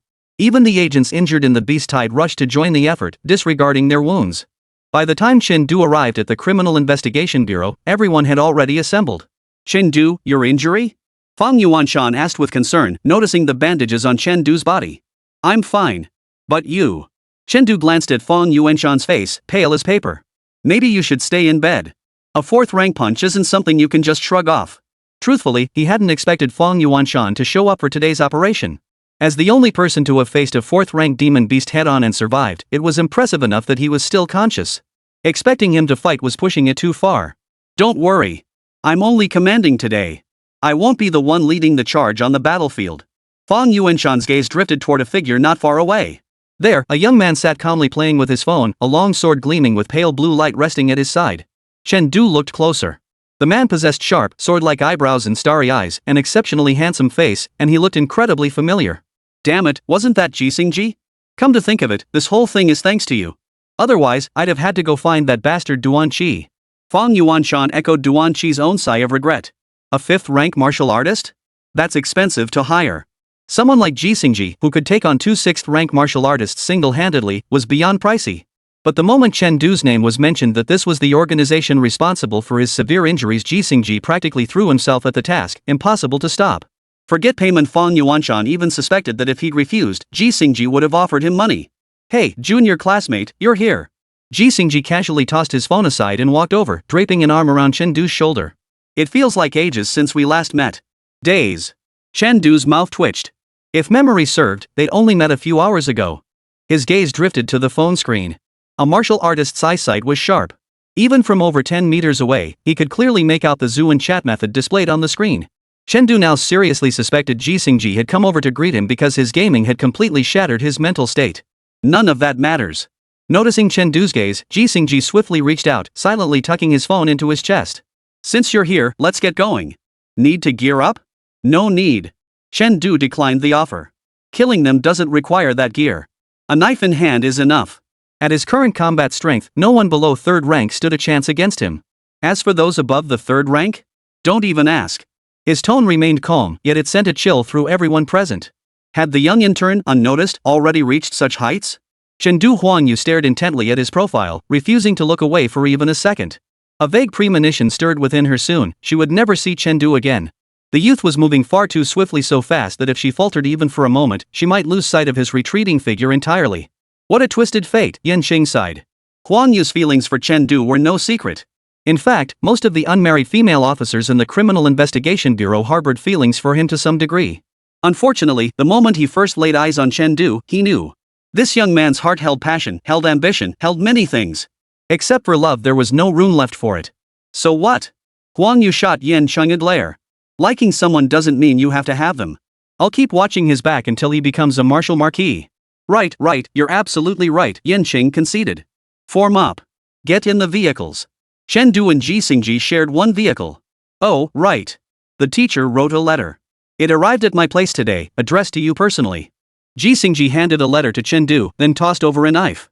This came with the letter. The teacher said it's for you. The teacher? Chen Du muttered under his breath, placing the knife on his lap before carefully opening the envelope and extracting the letter inside. The handwriting on the paper was neat and orderly, carrying an air of scholarly refinement. Chen Du, by the time you read this letter, it should be June 10th. If not, please return the letter and then slash your senior brother once. The very first sentence made Chen Du chuckle. He continued reading. Today is your birthday. Happy birthday. Unfortunately, I'm stationed in the demon realm and can't make it back to celebrate with you. Next time for sure. By the way, you tend to be a bit reckless in your actions, always pushing things to the absolute limit. That's not good, sometimes it inevitably leads to trouble. That's why I'm a bit worried. I asked your senior brother, Xu Tianqua, to keep an eye on you. Don't blame your teacher for meddling, okay? One more thing, I asked Xu Xiaoxiao and Fang Yuanshan about you. You often forget to eat because of work and cultivation, and you stay up late at night. This habit is unhealthy, you must change it. We may be martial artists, but we're still human. Our bodies follow the routines we establish. No matter what you're doing, make sure to eat 3 meals a day and get at least 4 hours of sleep every night. Strike through. Strike through. Lastly, stay safe. Note, that knife was a birthday gift. It should be better than your mass-produced ones. I know you deserve better, but things happen suddenly and I simply couldn't prepare in time. I'll make it up to you next year. Hardly anyone could have imagined that a martial master of the 7th rank, a Woho-level powerhouse capable of single-handedly destroying a city, would write a letter not about cultivation, but urging Chen Du to eat properly and avoid staying up late. After reading the letter, Chen Du remained expressionless, unusually silent. In a daze, he seemed to see a gentle, middle-aged man sitting at a desk, pondering how to write a letter to his student in a more approachable way. He grabbed the knife beside him, gripping the hilt with surprising ease as if it had been custom-made for him. Pulling it out, the blade, a blend of ink black and silver, came into view. At a glance, Chen Du knew his E-grade alloy long sword was nothing but scrap metal compared to this. A near B-grade alloy long sword. Looks like the teacher's a bit biased. Ji Xingji offered an explanation, but Chen Du didn't respond. Unfazed, Ji continued, alloy blades above B-grade aren't made from materials found on Blue Star. They require metals from the demon realm and the blood of mid-grade demon beasts to forge. But demon beast blood is extremely unstable, so B-grade blades often result in failures. These failed attempts are classified as quasi-B-grade. Even so, they're still far superior to C-grade alloy long swords. Chen Du murmured softly, his fingers tracing the blade inch by inch, his gaze filled with profound complexity. In his previous life, before martial arts existed, he came from a poor background. On his 6th birthday, his parents divorced, and he went to live with his father. His father was a gambler who never celebrated his birthday. His mother remarried, pouring all her affection into her new husband and his children. Beyond child support, she never showed him any concern. Thus, from childhood, his understanding of birthdays was that bad things would happen on that day. No happy birthday, no presents. He lived like this for decades. But now, suddenly, someone told him, "Happy birthday. This knife is your birthday gift, but it doesn't deserve you. You deserve better." At that moment, Chen Du's urge to go to Tiannan Martial Arts Academy grew exceptionally strong. After a long silence, he lifted his head and looked at Jixingji. "Senior brother, once you're done with your duties, let's head to Tiannan." "All right." Jixingji nodded with a smile. Just then, the SUV slammed on its brakes and came to a halt. Target location reached. Proceed. Fong Yuanshan's voice crackled through the earpiece. Chapter 105 came up empty-handed. In the end, uprooting this organization that used humans as experimental subjects for beast blood warriors was the final thing Chen Du wanted to accomplish in Jiangjiao City. And at this moment, Chen Du's desire to reach Tiannan had reached its peak. So the moment the car stopped, he leaped out with his knife drawn. He headed straight for the target location, an office building in the city center. Jixingji soared into the air, hovering above to ensure all ground-level exits of the building were under surveillance, preventing any escape. Below ground, the reorganized elite squad led several teams, totaling 10 personnel, sealing off every entrance and exit of the office building. Under Fong Yuanshan's command, squads from the Criminal Investigation Bureau rapidly assembled several kilometers away from the building. They then charged toward the office complex in coordinated groups from all directions. Who goes there? Inside the building, 2 security guards saw Chen Du hacking through the door with a single stroke, their expressions immediately shifting in shock. Before they could react, Chen Du fired off a greeting. "Give my regards to your old man." Greeted the father of a first-rank martial artist, merit plus 50. Greeted the father of a first-rank martial artist, merit plus 50. Seeing these 2 notifications, Chen Du was certain he hadn't come to the wrong place. After all, what office building would hire a first-rank martial artist to guard its entrance, let alone 2 of them? Even at their worst, first-rank martial artists wouldn't stoop to guarding a gate. He was, after all, the head of security. He unleashed a punch, sending a burst of chi and blood hurtling toward the 2 men. It exploded upon impact, sending them flying backward. The target's activity zone is on the 10th floor.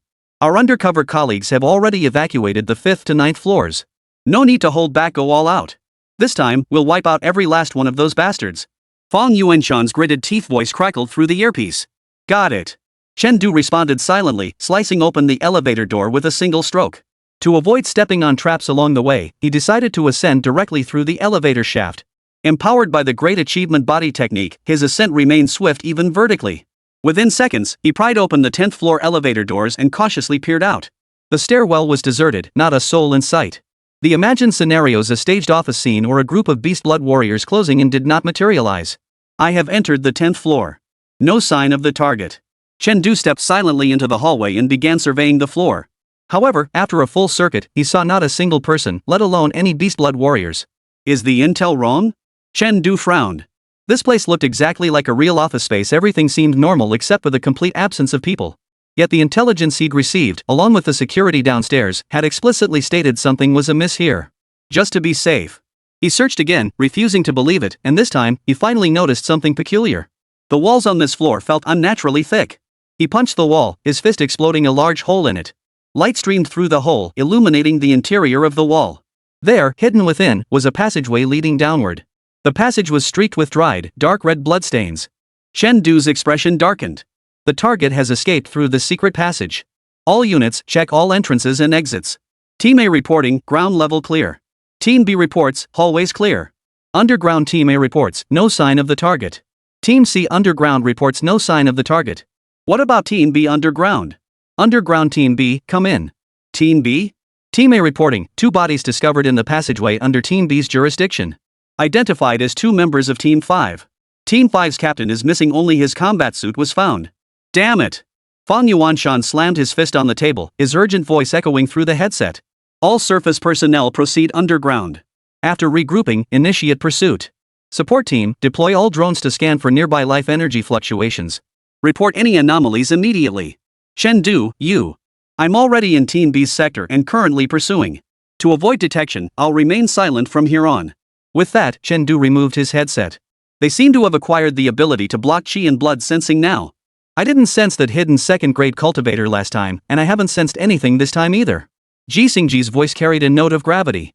What is the most crucial element in war? Information. And this ability to block vital energy detection could even deceive a mid-tier martial artist like him.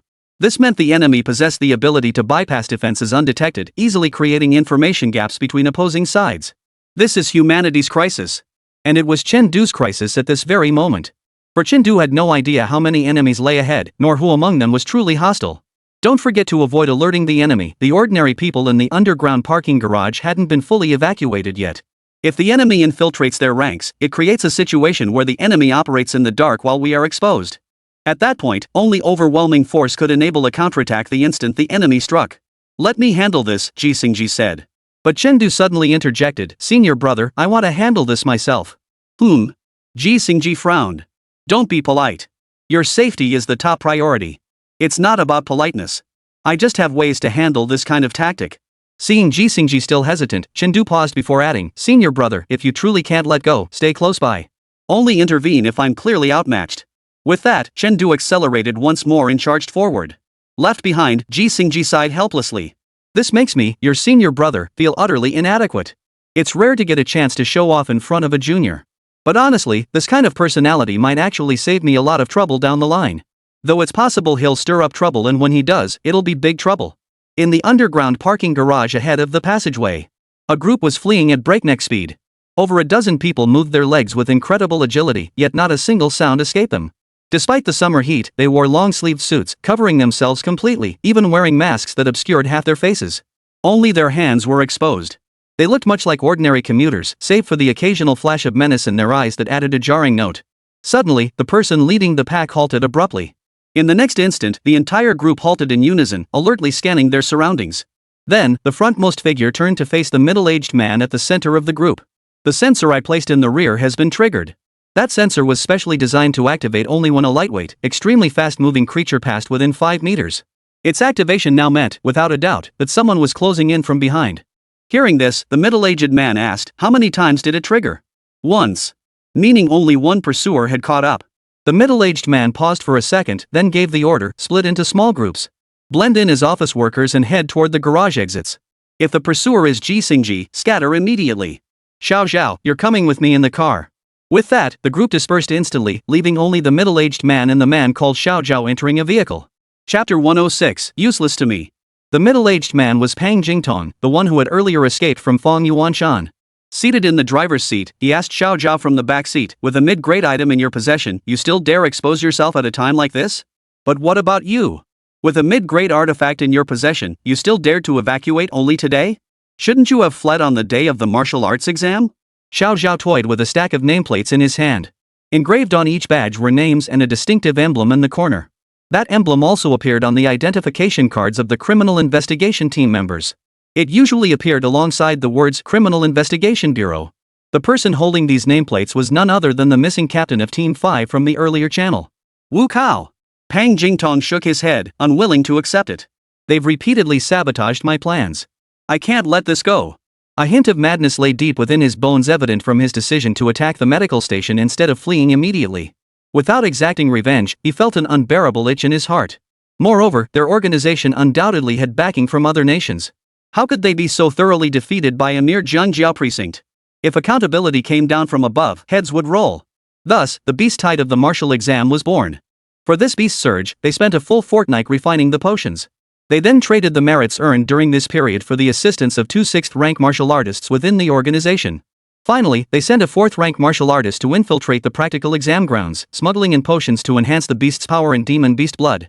According to the original plan, the beast tide would engulf all examinees and invigilators in Zhangjiao, then sweep across the entire city in a flash, turning it into a wasteland of death. A single hair pulled would set the whole body in motion. Trouble in Zhangjiao would inevitably prompt the Southern Heaven Bureau to deploy troops, thereby alleviating much of the pressure from the ongoing purges and manhunts. He believed he had calculated everything perfectly, even anticipating the arrival of mid-tier martial artists to provide support. But he never anticipated a rebellious 5th-rank martial artist would show up and that this 5th rank would be followed by a 6th rank. Seriously? It's just a martial arts exam in a small place like Zhangjiao City. Is this really necessary? Why not just send a martial marquis to handle it? Fine, you're ruthless. If we can't take the command center, we can still eliminate some examinees. 2 6th rankers could buy enough time for the beast tide to swallow up the proctors and candidates. But then, things went wrong there too. The examinees who were supposed to flee ended up, led by that bastard Chen Du, helping the examiners reinforce their defenses and even luring away a 4th-rank demon beast. As a result, the examinees who should have been slaughtered long ago stubbornly held out until reinforcements finally arrived. Chen Du. The mere thought of Chen Du's despicable face made Pang Jingtong grind his teeth in fury. Twice now. That brat seemed determined to target him, going head to head with him twice in a row. Damn it. Actually, I have a question, Xiao Zhao asked. The security in the combat assessment area is extremely tight. With the chi blood strength of a 4th-rank martial artist, how could he possibly go undetected? This? It involves our research findings. Knowing too much about it isn't good for you. Pang Jingtong shot Xiao Zhao a dark, menacing glare. All right. Xiao Zhao wiped the long sword on his leg for a moment before speaking again. So, we're just leaving like this? Just leave? Is that even possible? Pang Jingtong didn't hide this topic, a fierce glint flashing in his eyes. As long as it's not a 5th rank pursuing us, whoever comes will die. But what if a 5th rank pursuer comes? Ha! Then even more will die. Not far away. Chen Du and Ji Xingji were sprinting. Suddenly, Fang Yuanshan's urgent voice crackled through the earpiece. Beastblood warriors have been spotted in multiple areas within the city. We're understaffed. There are several sectors we can't cover. Ji Xingji, Chen Du, you two are faster. You take charge of those 2 areas. What about Pang Jingtong? No time for him. Cease pursuit immediately. Civilian safety is our top priority. Damn it! Ji Xingji frowned, a flash of murderous intent flickering in his eyes. He felt torn. Pang Jingtong must be captured. As the head of Jiangjiao City, he undoubtedly held the methods for cloaking technology. This method must be uncovered at all costs, otherwise, the border could face serious trouble. But leaving those beast blood warriors unchecked was absolutely out of the question. According to the intelligence he'd reviewed, even ordinary people transformed into beast blood warriors could reach 1 or 200 qishuei in strength. Moreover, they felt no pain and were mentally unstable. For ordinary citizens, these beast blood warriors were absolutely lethal. What should we do? Senior brother, you go ahead, Chen Du murmured softly. Leave Pang Jingtong and his men to me. You? Ji Xingji abruptly halted, turning to stare intently at Chen Du. This isn't the time for bravado. Pang Jingtong broke through the encirclement so swiftly his entourage must be all 2nd-rank warriors. You fought him before you know his strength. 3rd rank at most, Chen Du said, patting the dustbreaker blade at his waist. I have this. But? Ji Xingji frowned deeply. Beastblood warriors were monstrous hybrids born by absorbing the power within demon beast blood, fusing their own chi and blood with the beast's blood energy. Though these mutated warriors lagged in developing martial techniques and footwork, their innate physical foundations allowed them to hold their own against ordinary martial artists in a fair fight. However, it was extremely difficult for these beast blood warriors to breach the border defenses. They were generally confined to the other side of the ocean, rarely penetrating into the territory. The beastblood warriors in Jiangjiao City weren't even the real deal. They were mass-produced inferior products, created by mixing various chemical drugs with diluted beast blood. Their combat strength falls short of both genuine beast blood martial artists and human martial artists. But that's when compared to practitioners of the same realm. Chen Du wasn't even a 2nd-rank martial artist yet, effectively suppressed by 1 cultivation level. Fighting them would be extremely difficult. Besides, anyone still under Pang Jing's command at this stage, no matter how weak their combat prowess, couldn't be that bad, could they? Don't worry, Chen Du said calmly. I've killed enough martial artists like these. I'm used to it. Through the earpiece, Fang Yuanshan's voice grew more urgent. No time for arguments. 5 beast blood warriors have appeared at the mall 500 meters ahead. Civilians are already being killed. With both threats converging, Ji Xingji could only clench his fists until they cracked. Finally, he stomped his foot down. Know your limits. Don't push yourselves beyond what you can handle. I'll handle this and be right over. With that, a flash of blade light sliced open a hole in the ceiling, and he vanished through it. Watching Ji Xingji depart, Chen Du pressed onward toward the front. Seconds later, he reached the end of the passageway. Before him lay a packed underground parking garage. And then, a swarming crowd, their faces frozen in terror. Including the mall's underground garage and the escape route? Not a bad idea.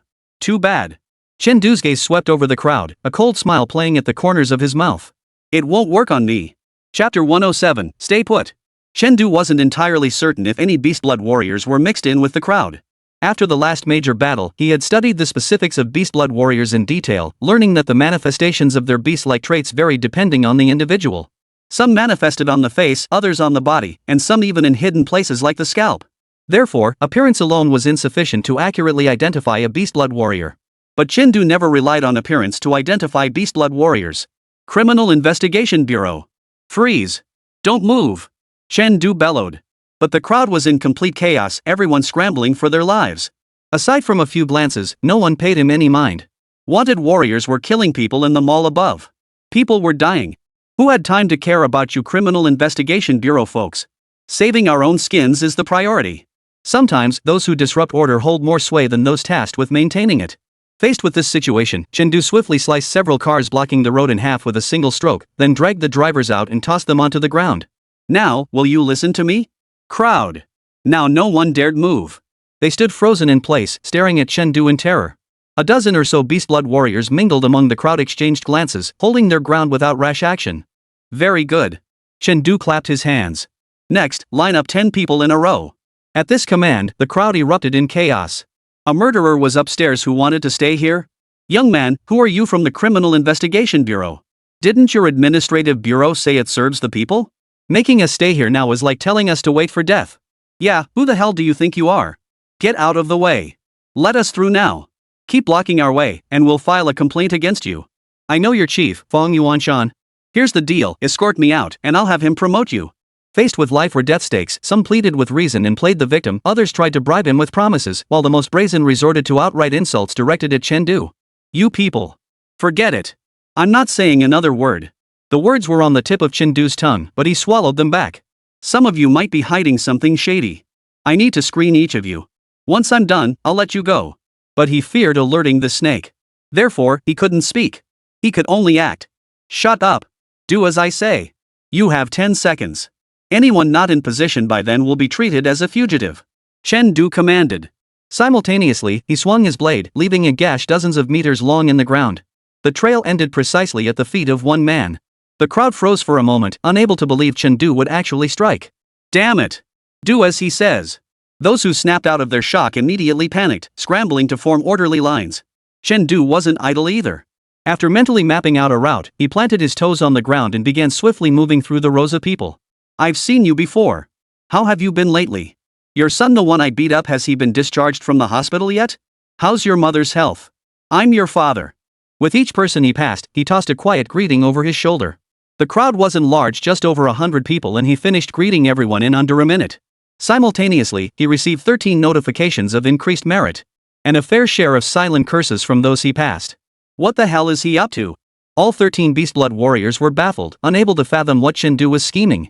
Hadn't Pang Jingtong repeatedly warned that this kid had messed up plans multiple times, making him a real pain? Why did he now appear to be nothing more than a lunatic? How long has this patient been exhibiting these symptoms? Whether he recognized us or not, it doesn't matter. Quick! While Jixingji is away, strike together and kill him. His strength has improved so rapidly his martial talent must rank among the top of this generation. If we kill him, we all stand a chance to break through to mid-tier cultivation. Pang Jingtong's voice crackled through the earpiece, tinged with a desperate madness as he threw out rewards without regard for cost. These words instantly stirred the hearts of the 13 beastblood warriors. They feared death too, but what could they do? Pang Jingtong's offer was simply too tempting. Without a sound, the 13 exchanged glances and began shifting positions, quietly closing in on Chen at the rear of the group. Concealed by the crowd and moving with minimal movement, their repositioning was remarkably discreet. What they didn't know was that Chen had already seen everything: their identities, their cultivation levels, and even their current maneuvers with crystal clarity. 10 second rank and 3 first rank. Quite a few men left behind. Chen swept his peripheral vision unobtrusively over the beast blood warriors he had noted. These individuals had evolved from being scattered throughout the crowd to forming a circle, subtly encircling him within. They weren't even bothering to pretend anymore. But that was just fine. I was worried you might take hostages, but it turns out you're quite proactive. If there are no suspects among you, proceed through the passageway in orderly rows, Chen said with a smile. Ha! The entire group froze in shock.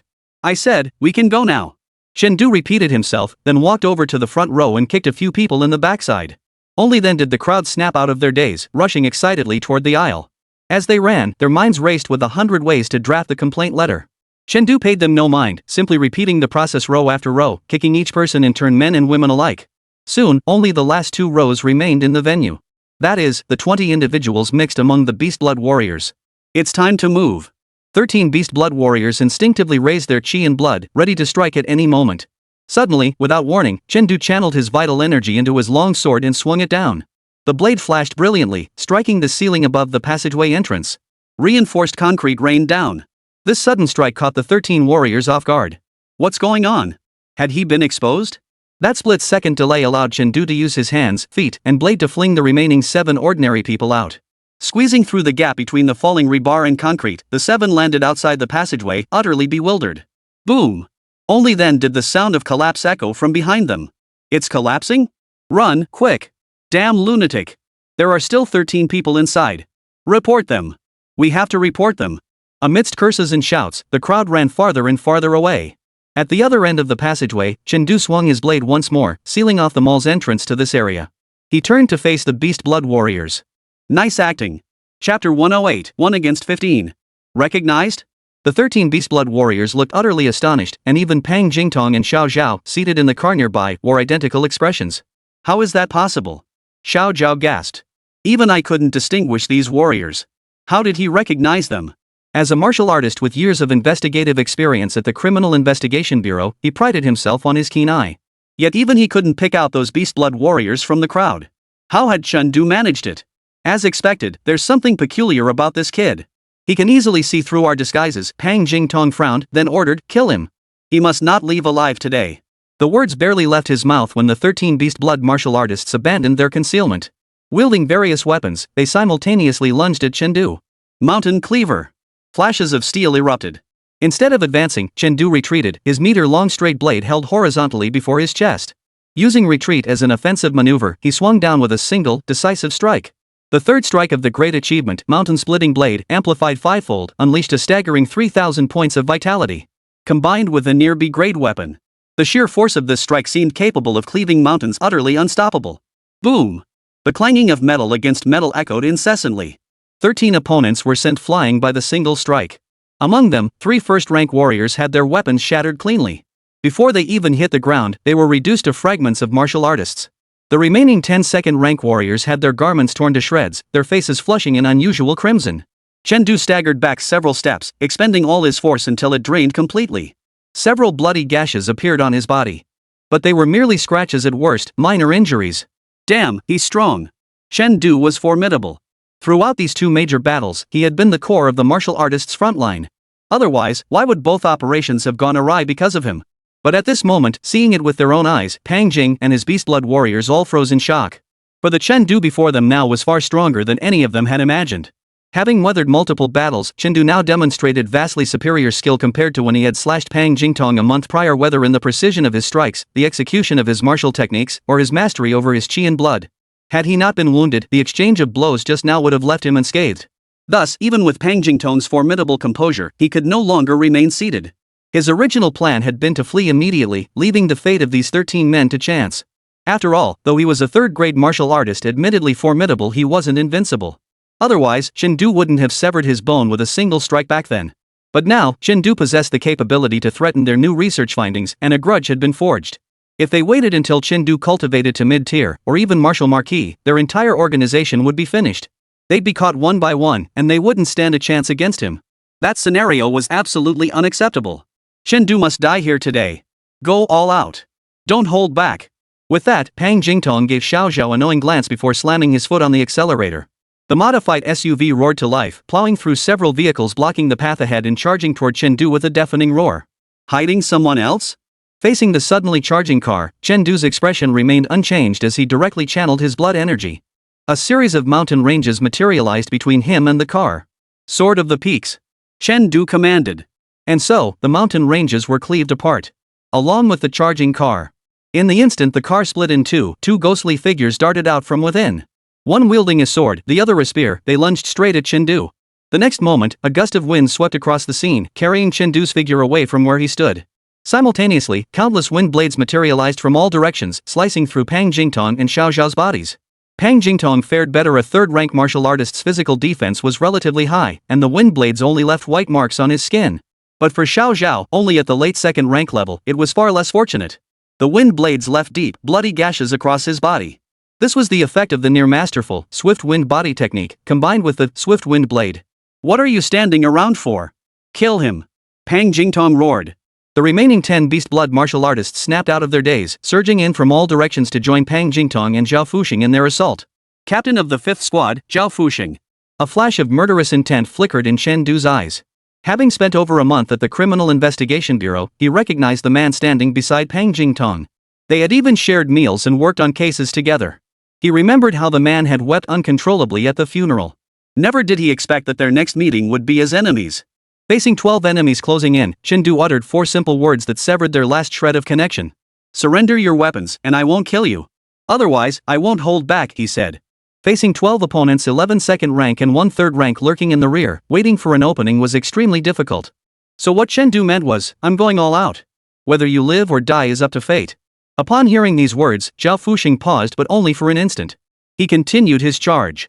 No one understood the price of betraying the Criminal Investigation Bureau better than he did. Chen said nothing more. Gripping his blades with both hands, in the next instant, blade energy erupted like wildfire across the battlefield. Several opponents raised their weapons to block. Clang! 2 currents of chi and blood clashed, tangled, and dissipated. To their astonishment, the force behind that strike proved weaker than anticipated. In that split second of shock, Chen used their momentum to withdraw his blade, spin, and strike again. Rock shattering! This strike sliced through weapons like cutting through bamboo and tore open the chests of several men. A torrent of blood spurted forth, evaporating into crimson mist the moment it touched the air. This single strike instantly killed 2 and gravely wounded 2 more. The cost? A sword wound to his shoulder, nearly severing his left arm. Typically, a wound to the left shoulder would hinder movement to some degree. But Chen didn't even glance back. With a breeze at his side, he retreated and leapt. Dodging several incoming strikes, he swung his blade twice in quick succession toward the direction of the attack. Crushing rocks. Split the mountain. 2 slashes of blade energy tore through the air, striking toward Pang Jingtong as he retreated at breakneck speed. 2 distinct illusory figures rose, only to be torn apart by the blade energies. His eyes darted about. Gritting his teeth, Pang Jingtong thrust his sword horizontally across his chest, managing a block in the chaos. This very strike had been used by Chen earlier. Its power was sufficient against early to mid-second grade opponents, and passable against late-stage ones. Against a third-rank opponent, however, it was insufficient. His assessment proved correct. The 2 blade energies failed to pierce his defense, merely hindering his movement. After all, he was a third-rank cultivator. Yet Chen had already achieved his objective.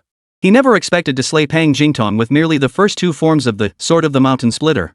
These 2 strikes merely neutralized Pang Jingtong's speed advantage, preventing him from maneuvering freely beyond the battlefield. Thus, the instant Pang Jingtong halted, Chen had already raised his blade, evading several opponents' obstructions to close in before Pang Jingtong.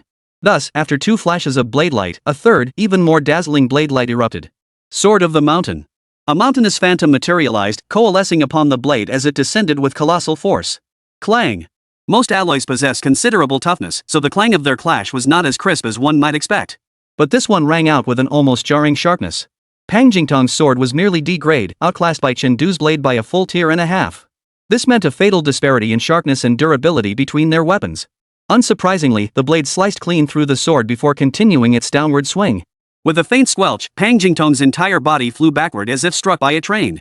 Spurting blood traced a crimson path through the air. Continue. Where he stood, Chen flicked the blood from his blade, steadied himself, turned, and fixed a cold stare on the others. Whoosh! This scene, was shocking and deadly to every beast-blood warrior present. The sole third-rank martial artist had been killed. And he had been killed outright, his weapon severed cleanly. Chapter 109, You Deserve It, No Mercy. Why abandon the life of a decent person, a decent martial artist, to become a beast-blood warrior, a dog for the demon beasts? This question had long puzzled many. But the reason is actually quite simple. Compared to the cultivation path of ordinary humans, the threshold for beast-blood martial artists is incredibly low. To illustrate, a human martial artist might need decades of arduous training and millions upon millions of resources just to reach the third rank. But a beast-blood martial artist might only need half the resources and time to reach the same level. Moreover, upon transforming into a beast-blood warrior, they often gain 1 or more minor cultivation levels, with the exact effect varying from person to person. Doesn't that sound tempting? But nothing in this world comes that easily.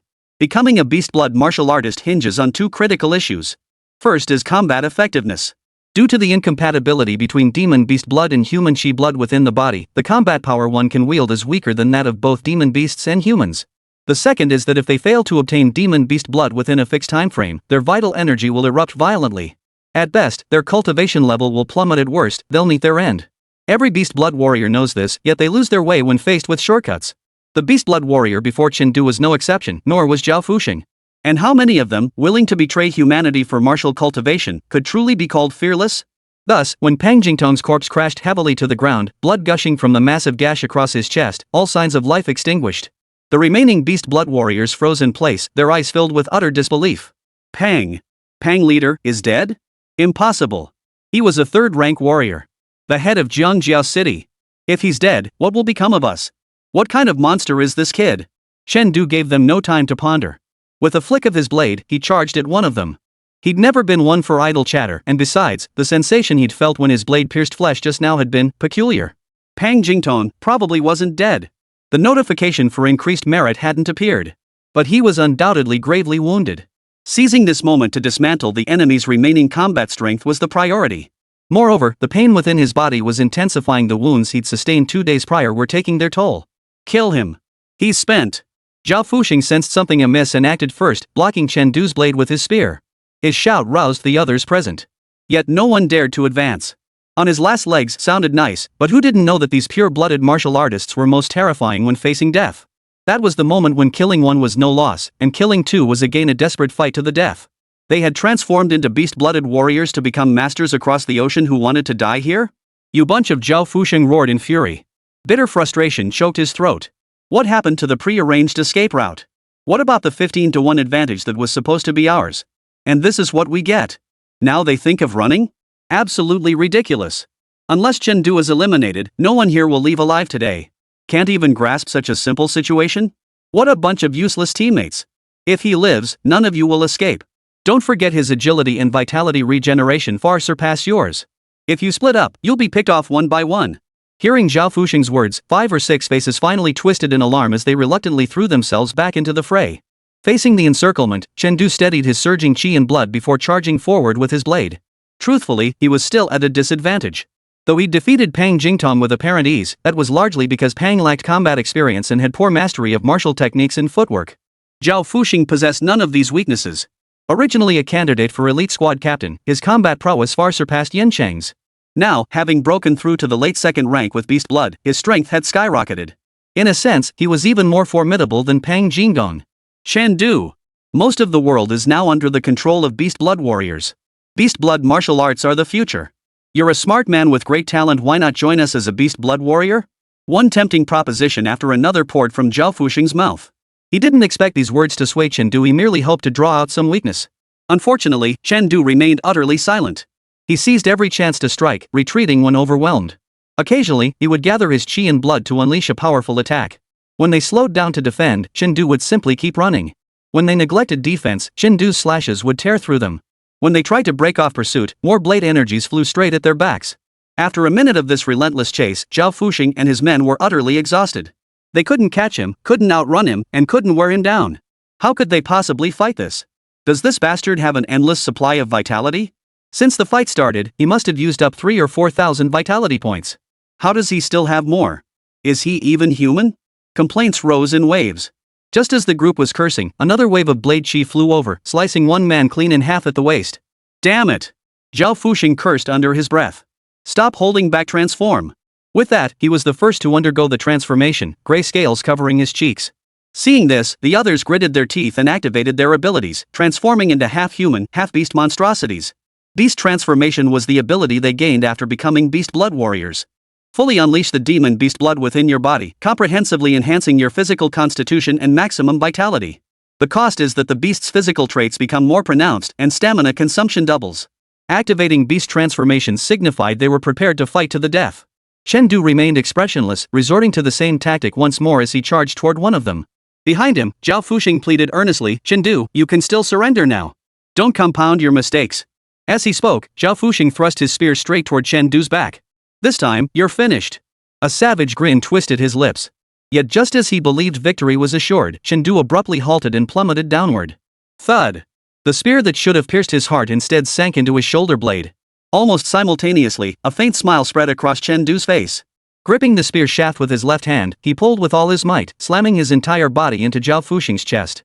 Taking advantage of his stunned moment, Chen Du's other hand drew a knife and thrust it diagonally upward into Zhao Fuxing's heart.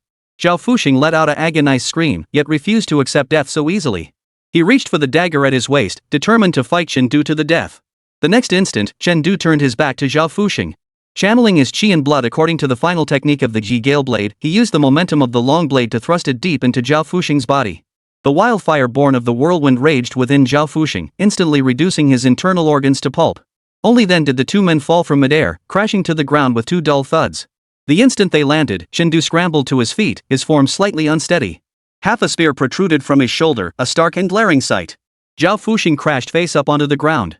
Sustained by the formidable vitality of his beast transformation, he wasn't dead just yet, lying there convulsing violently.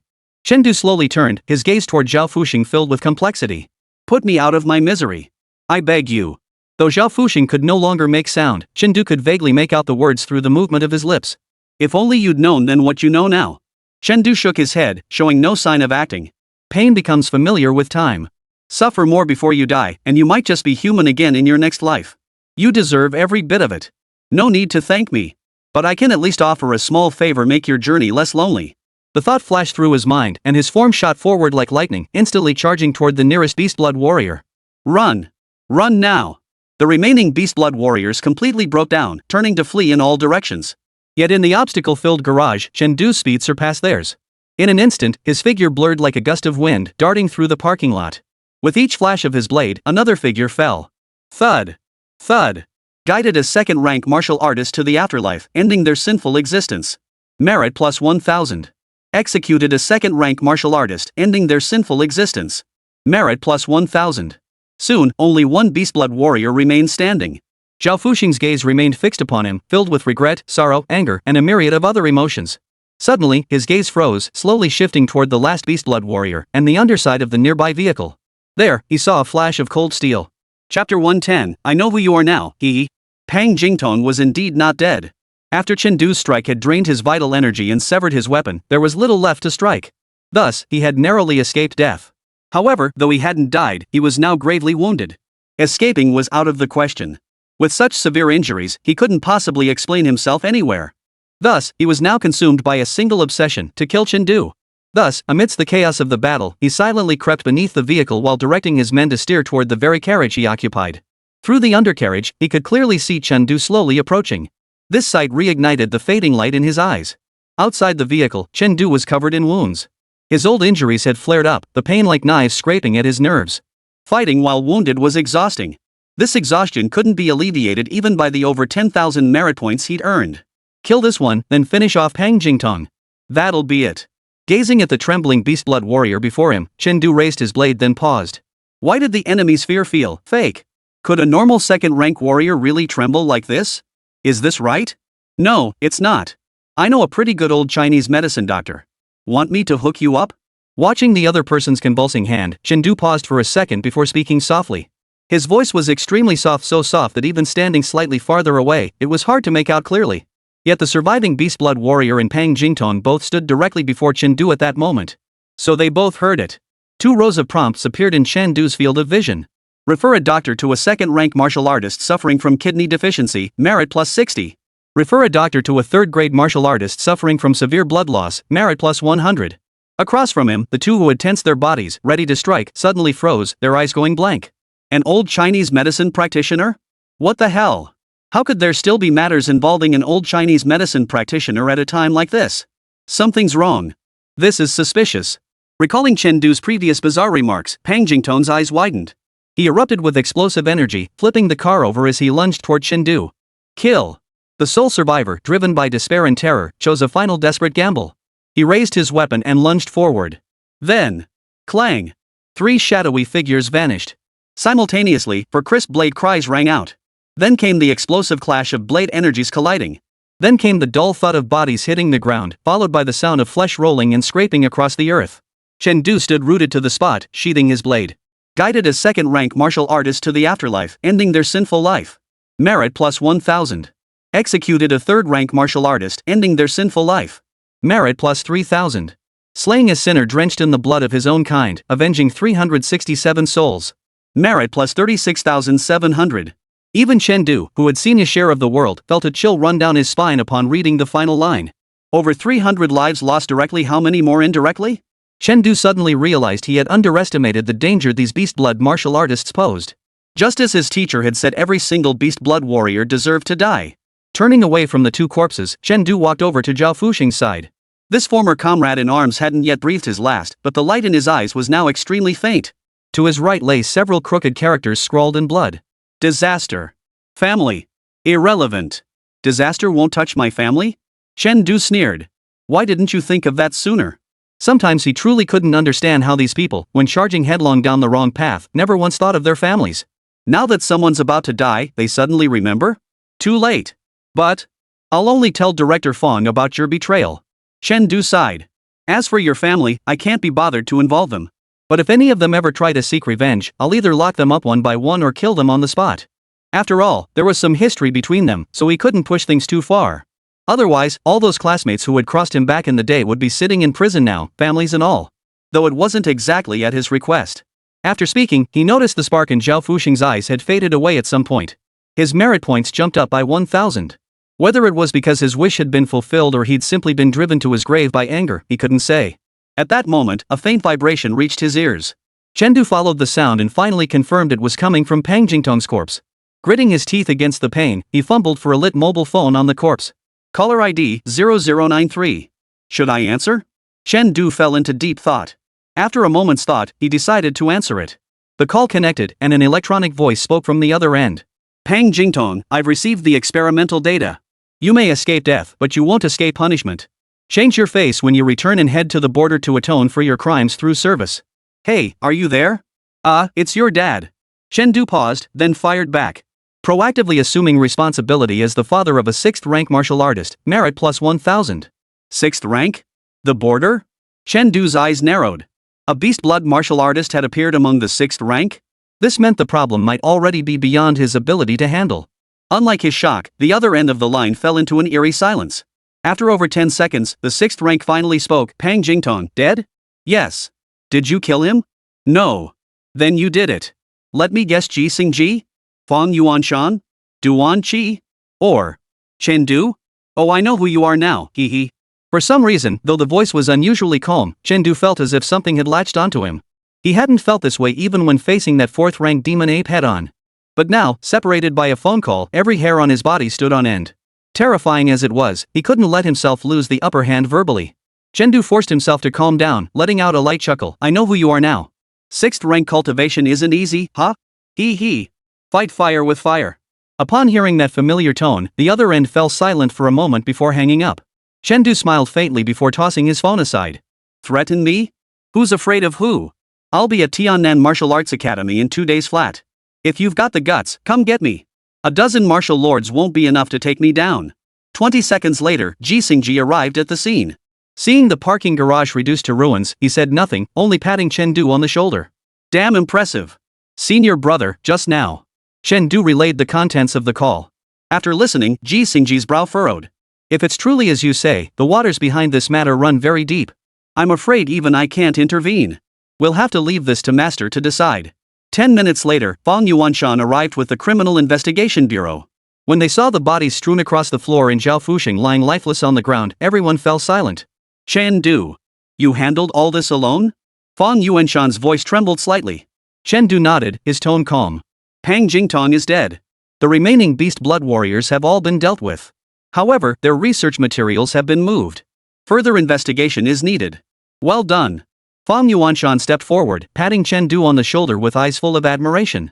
You've earned major credit for this operation. Chengdu smiled faintly, saying nothing more.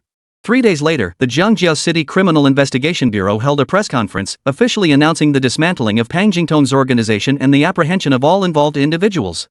Once again, Chengdu's name dominated the headlines of Jiangjiao City News.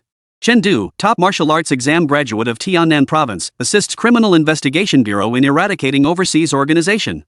By the time this news broke, however, the man himself had already boarded a high-speed train bound for Tiannan Province alongside his senior brother. Chapter 111, Farewell, Jiangjiao. Before leaving, one ought to bid farewell to certain people, otherwise, it always feels like something is missing. Due to Ji Xingji's schedule, Chengdu's graduation banquet was arranged relatively early. The guest list was relatively simple. Only the Fong Yuanshan family, the members of the Yanqing squad, and Duan Qi and Wen Zichang from the Extreme Martial Arts Dojo were invited. He had originally considered inviting Xiao Yuchen and the others, but after pondering the potential awkwardness, Chengdu ultimately decided against it. Seating these big shots at the same table as the kids felt like it wouldn't be good for either side. The first to arrive were Fong Yuanshan and Fong Zhang. The moment they entered, Fong Yuanshan pressed Fong Zhang's head down, forcing him to perform a proper bow of respect to Chengdu. This kid insisted on going to the Tiannan Martial Arts Academy with you. Once he's there, you don't have to teach him anything, you can even make him fetch tea and water. But if possible, please save his life once when he's on the brink of death. It doesn't matter if he loses an arm or a leg, just keep him alive. Of course, if saving him puts you in danger, then forget it. Fong Yuanshan's words were quite skillfully phrased. First, he stated Fong Zhang was going to Tiannan for Chengdu's sake. Then he said he could be treated as a servant once there. Finally, he even said to save him if possible, but if not, then forget it. He had said it all. After hearing this, Chengdu truly couldn't find a reason to refuse. But truthfully, he considered Fong Zhang a friend. Even if Fong Yuanshan hadn't said anything, he would have saved him anyway. Rest assured, Director Fong. I'll bring Fong Zhang back safe and sound, Chengdu said with a smile. Only then did Fong Yuanshan relax, ushering Fong Zhang to take his seat. Once seated, Fong Zhang shot his father a displeased look and grumbled, "Dad, why did you have to tell the teacher all that? It just ruins the mood. Do I need you to teach me?" Fong Yuanshan gave him a sharp rap on the head. "Some things need to be explained. You'll understand when you're older." Did he not know these words could hurt feelings? But without Chengdu's confirmation, he couldn't feel at ease. As the deputy chief of the Criminal Investigation Bureau, Fong Yuanshan knew some of the inner workings. Tiannan Martial Arts Academy wasn't like Yanwu or Mo established institutions dating back to the old era. It was founded during the Dragon Martial Arts era and was hailed as the Pearl of Martial Arts Academies. Sounds impressive, right? But think about it, a martial arts academy that surged to third place nationally within mere decades? What risks lie hidden behind such rapid ascent? Consider this, among the top 10 martial academies, Tiannan Martial Academy boasts the lowest graduation rate. The graduation requirement for key martial academies is merely a second-rank martial artist. Second rank? Those tens of thousands of geniuses selected from across the nation, couldn't they achieve that after a few years of training? The answer is yes, they absolutely can. Then why is the graduation rate so low? The answer is they all perished in the demon realm beyond the energy portal, their remains lost forever. This is the gap between the new elite schools and the old ones. Most established institutions have fortresses at both ends of the energy channel. As long as students don't recklessly venture far from these strongholds, the danger level isn't that high. But the energy channel guarded by Tiannan Martial Academy? The fortress on the other side had just been completed. The conflict hadn't yet reached the second phase of protracted warfare, making the danger level incredibly high. His family had finally produced a promising young talent. He couldn't let him die like this. After much deliberation, he had no choice but to seek Chengdu's assistance. Being a parent, you know. Seeing Fong Yuanshan lecturing Fong Zhang nearby, Chengdu sighed and continued greeting the guests. Next to arrive was the Yanqing squad. The group had likely just returned from a mission, arriving without even removing their combat gear. "You're something else, kid." Yanqing burst in laughing, immediately giving Chengdu a bear hug. "The best in Tiannan. You've done us proud." "It's nothing," Chengdu replied with a smile. "Congratulations," Han Shan said, giving Chengdu a one-armed hug. Chengdu's eyes dimmed slightly. "Brother Han, your hand. I've come to terms with it. And thanks to you, Director Fong let me step back to become a firearms instructor. My salary's even higher than before." Han Shan waved it off nonchalantly. "Today's a celebration. Don't bring up stuff that'll ruin the mood." "All right." Chengdu dropped the subject and greeted Sun Xing and Mo Yan one by one. Lastly, it was Huang Yu. Usually carefree and boisterous, Huang Yu now stood alone at the back, her expression heavy, head bowed in silence. Chengdu said nothing either, simply watching her quietly. He knew she liked him. But it was a one-sided affection. He felt no romantic attachment toward her. After what felt like 10 seconds, or perhaps days, Huang Yu slowly lifted her head, her eyes misted over as she looked at Chengdu. "Chengdu. I'm here. I think. Ahem." Yanqing's cough suddenly echoed through the room. Huang Yu's face flushed crimson instantly, silently cursing Yanqing under her breath. She'd finally mustered the courage to confess, "But now that you've interrupted, I can't say it. After stammering for a while, Huang Yu still couldn't get the words out. She gave up struggling. "Be careful on the road." "MHM." Chengdu nodded with a smile, saying nothing more. Everything was understood without words. After escorting Huang Yu inside, Duanqi and Wen Zichang arrived shortly after. These two were the martial artists Chengdu had known the longest since arriving in this world, so the three were quite familiar with each other. After exchanging pleasantries, they entered the house. The celebration banquet commenced. After a round of toasts and clinking glasses, Fong Zhang was the first to succumb to the alcohol, collapsing onto the floor and snoring loudly. Next was Huang Yu. This sister seemed determined to let loose, downing drink after drink until she was soon flushed red, clinging to Chengdu and making a pass at him. After struggling unsuccessfully for a while, Chengdu simply let her have her way. One by one, Yanqing and the others succumbed to the alcohol. Finally, only Fong Yuanshan and Duanqi remained, eyes wide open, trading insults while drinking. The revelry raged late into the night. When Chengdu awoke at dawn, the floor was still strewn with bodies sprawled haphazardly. Thinking it inappropriate for the two women, Huang Yu and Mo Yan, to be sprawled among the men, Chengdu carried them both to the bed. Huang Yu must have been dreaming, muttering incoherently. Chen Du couldn't make out the words, but it sounded like something about that bastard Yin Qing ruining his plans. Chen Du felt a mix of amusement and reflection. He was about to enter the martial academy soon. A peaceful life like this would likely be a rare experience from now on. The events he'd witnessed and the treasures he'd acquired, 2 bright moons and 1 star earned by slaying Pang Jing and his followers, had been swirling in his mind these past days. With great power came great responsibility, and with it, ever greater peril. Every year, countless martial artists perished, whether at the martial academy or within the military. The more elite they were, the more likely they were to die. Chen Du didn't know if he would die. But even if death was a possibility, he would continue his martial training. Only by possessing sufficient strength could he grasp his own destiny. Why overthink it? Live to fight, die if you must. Off to Tiannan to reap some merit. Chen Du laughed carefree, picked up his luggage and weapons, and walked out the door. He didn't wake Fang Yuanshan and the others after all, he'd never been one for goodbyes. Downstairs, Ji Xingji, dressed casually, leaned against the car door. Leaving already? I'm off. Chen Du smiled. Did you say goodbye? Ji Xingji raised an eyebrow. What's there to say? It's just cheesy. Chen Du muttered as he tossed his luggage into the car. Cheesy, huh? TSK. Ji Xingji nodded toward the upstairs. Looks like someone doesn't think so. Following his gaze, Chen Du looked up and saw a crowd gathered on his balcony, waving at him. Chen Du wasn't an emotional person, but in this moment, he admitted it. Some things were just beautiful. See you. Chen Du said. Chapter 112, Don't tell me you learned it. On the high-speed train, Chen Du sat by the window. While appearing to gaze at the rapidly receding scenery outside, his attention was actually fixed on the panel. Name, Chen Du. Merit points, 260,000. Vitality, 890. 8 meridians tempering progress, 8 meridians at 100%. 12 meridian tempering progress, 12 meridians 0%. Bone tempering progress, 206 bones at 0%. Unranked martial arts, tempering fist mastery 1331 3000. Low tier martial arts, mountain splitting blade mastery 270 3000, swift wind blade mastery 653 3000, swift wind body technique mastery 23.16 million steps 30 million steps. 260,000 merit points. Chen Du suddenly felt a wave of relief wash over him. With this much merit, he was nearly ready to unlock the proficiency for 3 martial arts techniques. After mastering these 3 martial arts to the transcendent realm, he had no intention of pursuing the subsequent divine mastery realm. It was far too taxing. Not only on him, but on his opponents too. These 260,000 merit points were earned by slaying hundreds of low-tier cultivators. To accumulate 1 million, he'd have to slaughter 1,000 or 2. Come on, low-tier cultivators aren't pigs standing around waiting to be slaughtered. But it feels like a lifetime ago, Chen Du sighed, staring at the acceptance letter on his phone. 3 months ago, he was just an ordinary high school student who had just awakened his system. His biggest daily worry was how to scrape together more merit points before the martial arts exam. And now, he glanced down at the news push notification. Tiannan Province Martial Arts Exam Champion Chen Du achieves another feat. Assists Criminal Investigation Bureau in eradicating transnational crime syndicate. Exclusive interview, Chen Du, how did you manage to slash enemies while taking exams? Chen Du's lips twitched. What kind of headlines are these? Especially that last one, what does slaying people while taking exams even mean? It makes him sound like some kind of psychopathic killer. Senior, he turned to Ji Xingji, who was playing with his phone beside him. Do you think I'll end up labeled as a murderous maniac? Ji Xingji didn't even look up. No. Really?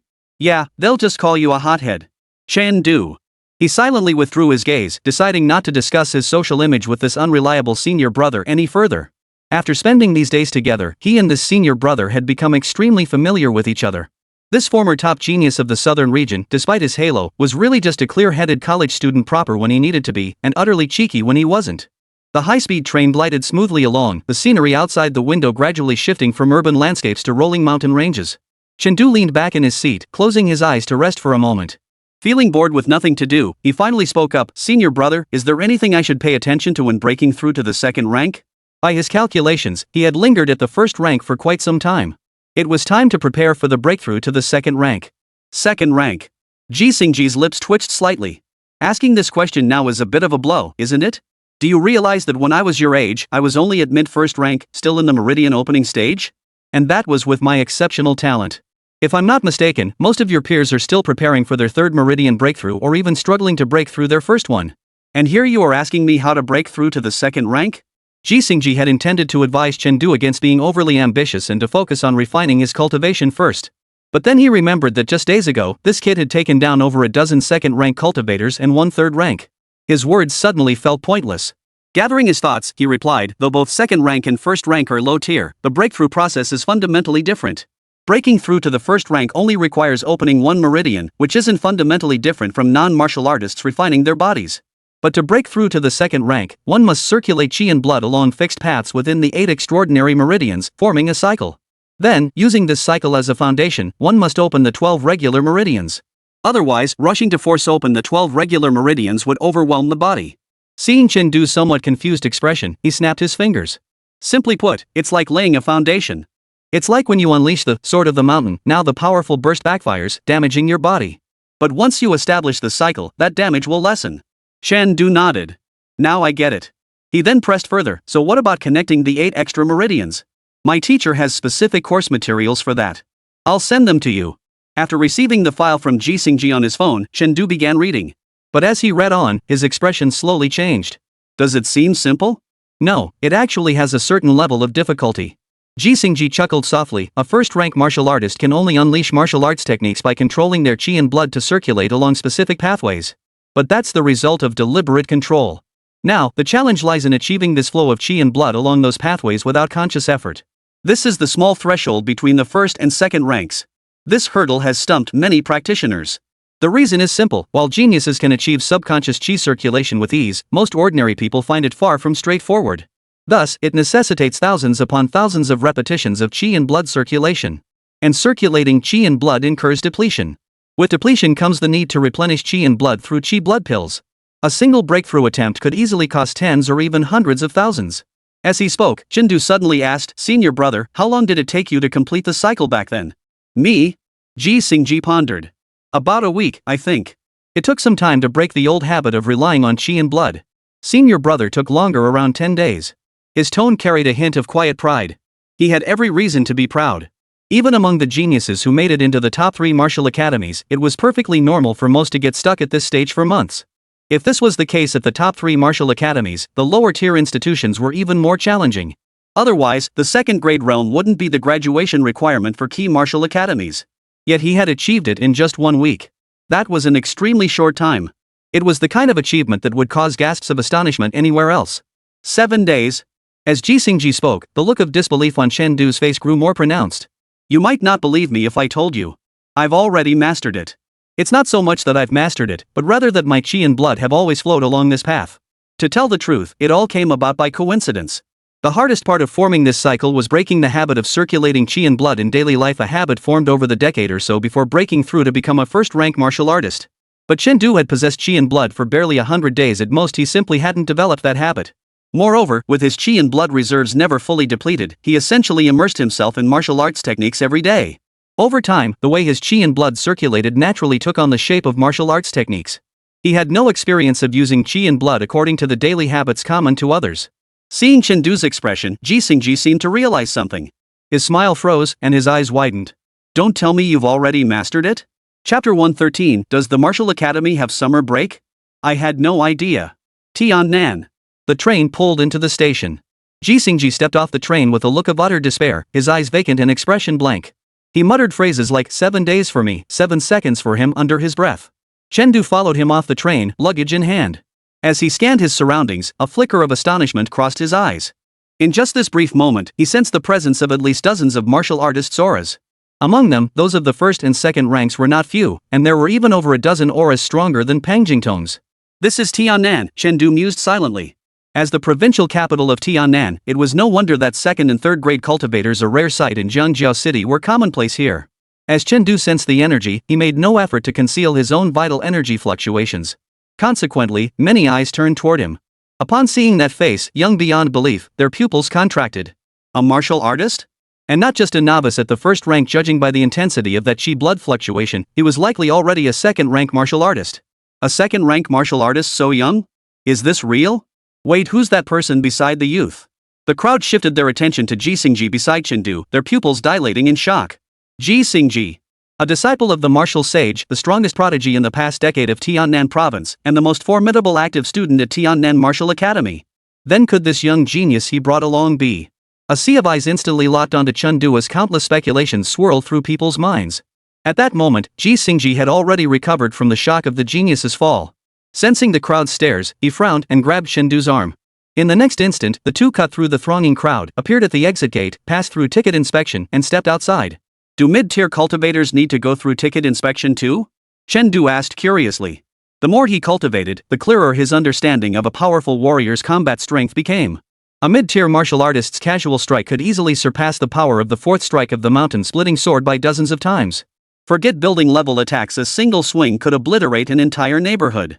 Their physical defenses could effortlessly withstand firearms, and their burst speeds reached supersonic levels. And they possessed the ability to walk on air. That was the most terrifying aspect.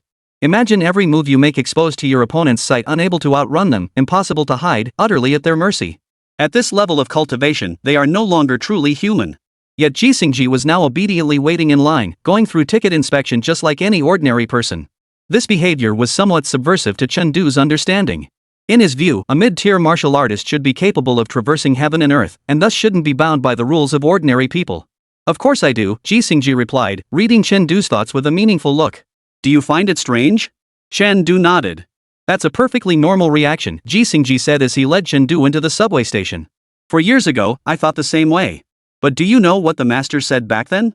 To defy prohibitions through martial arts, what purpose does cultivation serve then? Once you start taking shortcuts by relying on force in daily life, will you still see ordinary people as equals? Even if you could others? Even if we assume every martial artist were a saint capable of self-restraint, once they wielded the power of life and death, would those unarmed and vulnerable dare look martial artists in the eye? In the age of dragon warriors, every person embodies the spirit of a dragon. Each individual is a vital part of building this golden age and should be treated as an equal, or at least strive for relative equality. Thus, the Martial Arts Management Act exists to restrain the words and deeds of martial artists, solidifying the foundation of our society. Chen Du pondered thoughtfully. These words seemed familiar. He recalled reading something similar in the writings of a great figure from his past life. Seeing his expression, Jixingji smiled. It didn't matter if he didn't understand now. As long as he didn't argue and was willing to ponder, he would grasp it someday. The rest of the journey passed in silence. Chen Du continued to ponder Jixingji's words until Jixingji's voice reached his ears. We're here. Only then did he lift his head, instinctively looking ahead. One glance was enough to leave him stunned. He hadn't exactly been to college in his past life, but he could still call himself well-traveled. But damn it, Tiannan Martial Academy was just too damn impressive. The entrance alone must have been hundreds of meters wide. Even if a 100-ton behemoth showed up, it could probably fit 100 or two lined up side by side driving in. Flanking the entrance stood massive silver alloy gates, towering dozens of meters high. And it wasn't just the gates that were massive. Even the guardhouses flanking the gates were colossal, standing like two fortresses on either side. Jet black walls stretched endlessly from the fortresses outward, their ends lost in the distance. Is this a school? This is a freaking fortress. Chen Du gaped, an overwhelming sense of insignificance welling up inside him. Pretty impressive, huh? Jixingji chuckled. The entire martial arts academy was built to military standards, covering 200 square kilometers. Walls like these stretch for dozens of kilometers, essentially encircling the entire campus. Should Tiannan face external threats, our academy becomes the ultimate refuge. 200 square kilometers? Chen Du whistled in astonishment. As far as he knew, Tiannan Martial Arts Academy only admitted 2,000 or 3,000 students annually, with fewer instructors, probably less than 1,000. That meant the entire academy's population was under 200,000, yet they lived in a small city? But considering the destructive power of martial artists, he suddenly thought this arrangement made perfect sense. Little junior brother, with demon beasts attacking the demon realm, I can't accompany you on your campus tour. Go explore on your own. Oh, and about the energy channel and the demon realm, don't mention it to your classmates until after your sophomore year. After taking a call, Jixingji grew visibly anxious. He hurriedly bid farewell and soared into the air, flying off into the distance. Whether it was an illusion or not, Chen Du couldn't shake the feeling that Jixingji's retreating figure carried an air of desperate urgency. As if fleeing from some terrifying plague. Chen Du? Providing a certain stimulus to a fifth-rank martial artist, encouraging him to strive for excellence. Merit plus 5,000. Chen Du. No wonder he bolted without even touring the school. Turns out he was spurred on by some shock, rushing off to get stronger. But judging by the direction he's flying, could the energy conduit be inside the martial arts academy? Chen Du's eyes flashed, but he shook his head immediately. Whatever. From the sound of it, the demon realm won't be revealed until sophomore year. Looks like freshmen won't be encountering any demon beasts. Hey, new student? Just as Chen Du finished registering his freshman information and prepared to enter the campus, a cheerful voice called out from behind him. Turning his head, he saw a young man standing behind him, short hair, dashing, a smile on his face. But unlike the refined, scholarly smiles of Jixingji and Suyu, this young man's grin had a hint of the swashbuckling adventurer, reckless and untamed. Beyond his smile, the six harmony spear slung across his back also caught Chengdu's attention. Yet, aside from these two features hinting at ancient martial arts, the young man's attire felt somewhat incongruous. What kind of decent person wears a suit and tie, then carries a spear several meters long to the martial arts academy? He silently rolled his eyes inwardly, but outwardly, he simply nodded. You look like you've never seen the world before, obviously a newcomer. The young man said with a hint of smugness before introducing himself, junior year, early 4th rank. Gu Yan. Early 4th rank? Stronger than Fang Yuanshan? He hadn't expected to encounter a martial artist of this caliber so soon after arriving at the academy. Chengdu's eyes narrowed briefly, but seeing no hostility, he replied, freshman, 1st grade. Chengdu. First rank is first rank. Whether it's the basic first rank that just opened 1 meridian, or the advanced first rank that's broken through 3 meridians, opened 8, and formed a circulation that's none of your business. First rank, huh? Not bad, not bad. Reminds me of my younger days. Gu Yan nodded approvingly. Then, as if suddenly remembering something, he pulled out his phone and glanced at it before asking suspiciously. Wait a minute. Isn't the freshman semester supposed to start in half a month? What are you doing here so early? Chengdu? What the hell?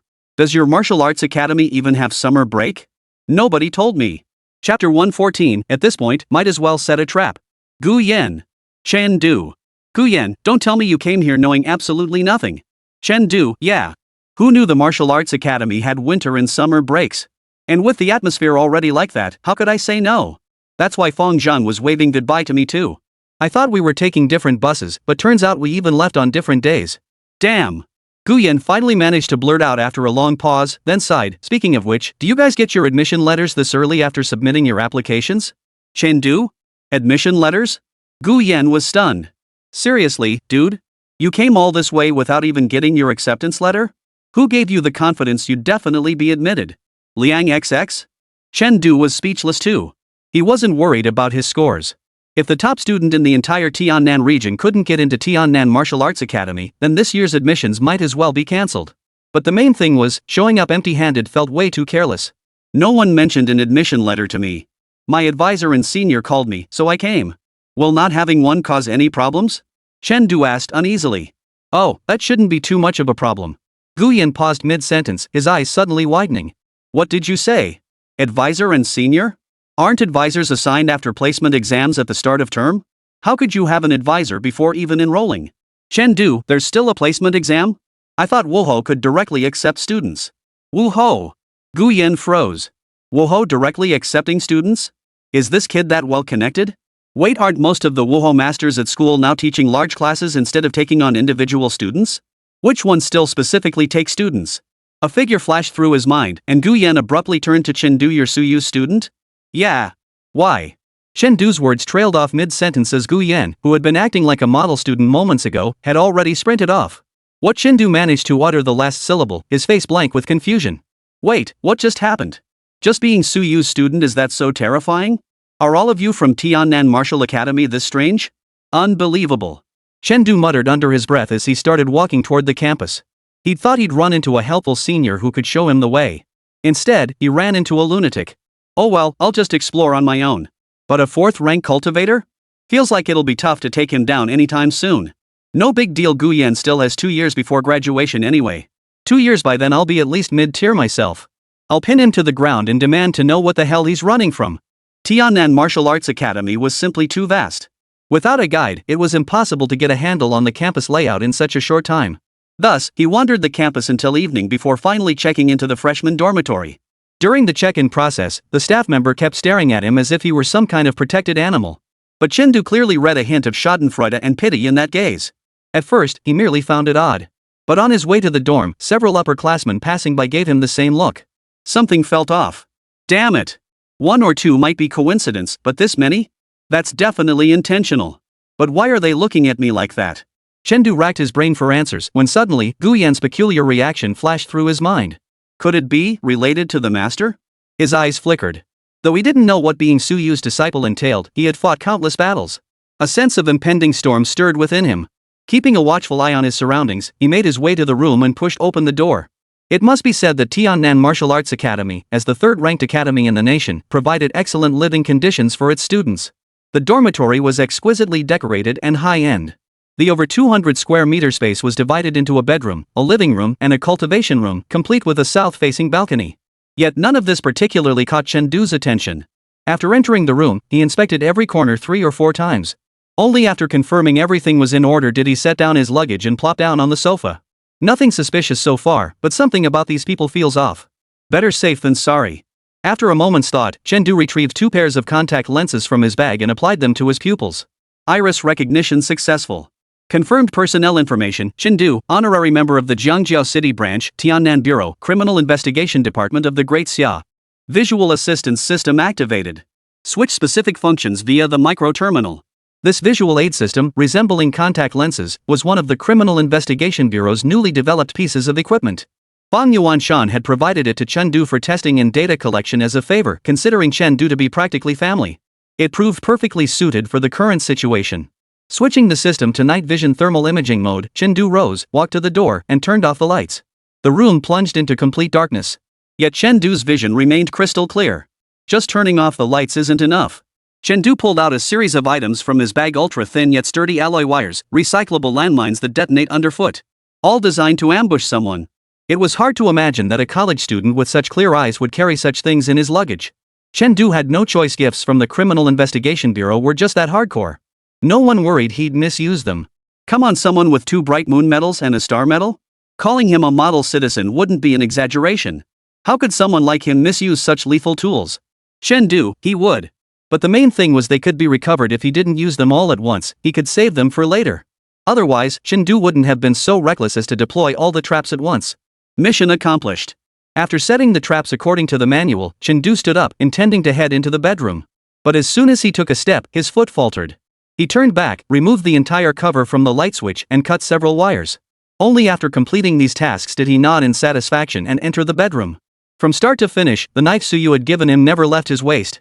Hours later, outside the student dormitory area, a group gathered silently. Moonlight bathed them, casting 4 dark silhouettes on the ground. A moment later, a middle-aged man in pajamas approached the group, rubbing sleep from his eyes. He glanced at his watch. Everyone clear on tonight's plan? His voice was calm, and the 4 listeners around him were equally composed, even somewhat listless. Understood, they replied, their voices lacking energy. A group of second-year students, nearing the end of their second semester, had come here to bully a freshman who hadn't even enrolled yet. It was utterly embarrassing. Seeing their demeanor, the middle-aged man remarked indifferently, whoever brings him back gets 10 credits. No sooner had the words left his mouth than 4 voices, brimming with fighting spirit, immediately responded. Leave it to me. I'm fired up. Forget senior today, call me the defendant. Bring on the sword. Chapter 115, what the hell is this? After the 4 sneaked into the dorm building where Chen Du was staying, a figure slowly materialized beside the middle-aged man. If Chen Du had been there, he would have recognized it was Gu Yan, the same man who had left him stranded earlier that day. Teacher, buy credits. Gu Yan grinned mischievously, extending a hand toward the middle-aged man. Like I need your measly credits? Bai Yi tossed a card over irritably. The metal card spun through the air, landing precisely in Gu Yan's palm. After briefly touching the metal card in his hand, it flew back to Bai Yi's palm. Campus card payment, 10 credits. Campus card credited, 10 credits. Hee, free 10 credits. Gu Yan tucked the card away with satisfaction, then shot Bai Yi a slightly resentful look. Teacher Bai, it's just swiping a card. Do you really have to guard against me like I'm a thief? Poof. Who in this school doesn't know you, Gu Yan? You're notorious for taking advantage of every opportunity, leaving a trail wherever you go, and risking your life for money. If I gave you the card, you'd swipe it recklessly. Bai Yi rolled his eyes. It's all a misunderstanding. I'm an upstanding citizen, how could I possibly do something like that? Gu Yan chuckled before quickly changing the subject. Can they even handle it? I looked up some info this afternoon. That new student Suyu is a real handful, he's got a whole bunch of titles and accolades piled on him. Titles? Those high school titles? They won't even get you a bird's eye view at the Martial Academy. Bai Yi shook his head, confident of victory. That bastard Suyu always has the upper hand, higher cultivation, more students, more battle merits. This time, I'm determined to win first. Fine. Anyway, it's Principal Chen's exam project. Recalling Chen Jinnan's directive from days prior, Gu Yan still found it absurd. The directive was simple, it concerned the entrance exam for new students. Bai Yi is responsible for the new student entrance exam. Start time, the moment Suyu steps through the school gates. Duration of the entrance exam, 1 month. Rule 1, no sharpened weapons may be used. Rule 2, combatants may not exceed the new student's cultivation level by more than 1 major realm. Note, Suyu students may raise this standard to 2 major realms. Rule 3, do not gang up on individuals. Note, Suyu students are exempt from this rule. Rule 4: Newcomers are under novice protection until the end of their first day at the academy. Rewards: defeating one freshman grants 2 academic credits. Don't underestimate those 2 credits. Credits are the foundation of a student's existence at Tiannan Martial Arts Academy. Every aspect of life, food, clothing, shelter, and daily necessities requires credits. Their importance goes without saying. Moreover, credits at Tiannan Martial Arts Academy are notoriously valuable. For instance, a single credit can purchase 3 chi blood pills, an essential item for martial artists. Converted, 1 credit is essentially worth 30,000 yuan outside the academy. 2 credits meant 60,000. And the cost to obtain this 60,000? Merely defeating a non-martial artist. It might seem like a bit of effort. But don't forget, the gifted students at Tiannan Martial Arts Academy aren't the worthless martial artists wanted by the Criminal Investigation Bureau. Those useless martial artists, their combat techniques, footwork, repeated meridian breakthroughs, real-world experience, every single aspect is crushed by Martial Academy students. Thus, with their superior cultivation levels, defeating the freshmen often required only a single strike. Thus, the annual freshman entrance exams were also known as the harvest season. But speaking of which, Teacher Bai sure knows how to make a grand gesture, Gu Yan marveled. He'd heard Bai Ye's words perfectly clearly just now. 100 credits, a full 3 million for bounty hunting a first-rank martial artist. No, it wasn't even a bounty, just a promise to beat them up and bring them back. This would scare the living daylights out of anyone if it got out. It was no wonder he was the rival who'd been overshadowed by Suyu his entire life. This was pure obsession. Money talks, and it makes you reckless, Bai Yi snorted lightly before pulling out a tablet to watch the live feed streaming from the dormitory building. Gu Yan tiptoed to get a better look at the screen. Wonder what kind of mess this first move will make. He was eagerly anticipating this legendary strongest freshman with all those titles attached. But alongside his anticipation, there was also resentment. This resentment wasn't directed at Chengdu, but at Ji Xingji. If Ji Xingji hadn't warned him not to join the ambush on Chengdu, those 100 credits would have been his. And since he couldn't have them, neither would anyone else. At that moment, Gu Yan resolved to keep all the information he'd gathered on Chengdu locked away in his mind. The dormitory building was shrouded in complete darkness. The 4 of them groped their way to the door of Chengdu's dorm room, came to a halt, and one of them began picking the lock. Yes, the first thing 4 second-rank martial artists did to capture Chengdu was pick a lock.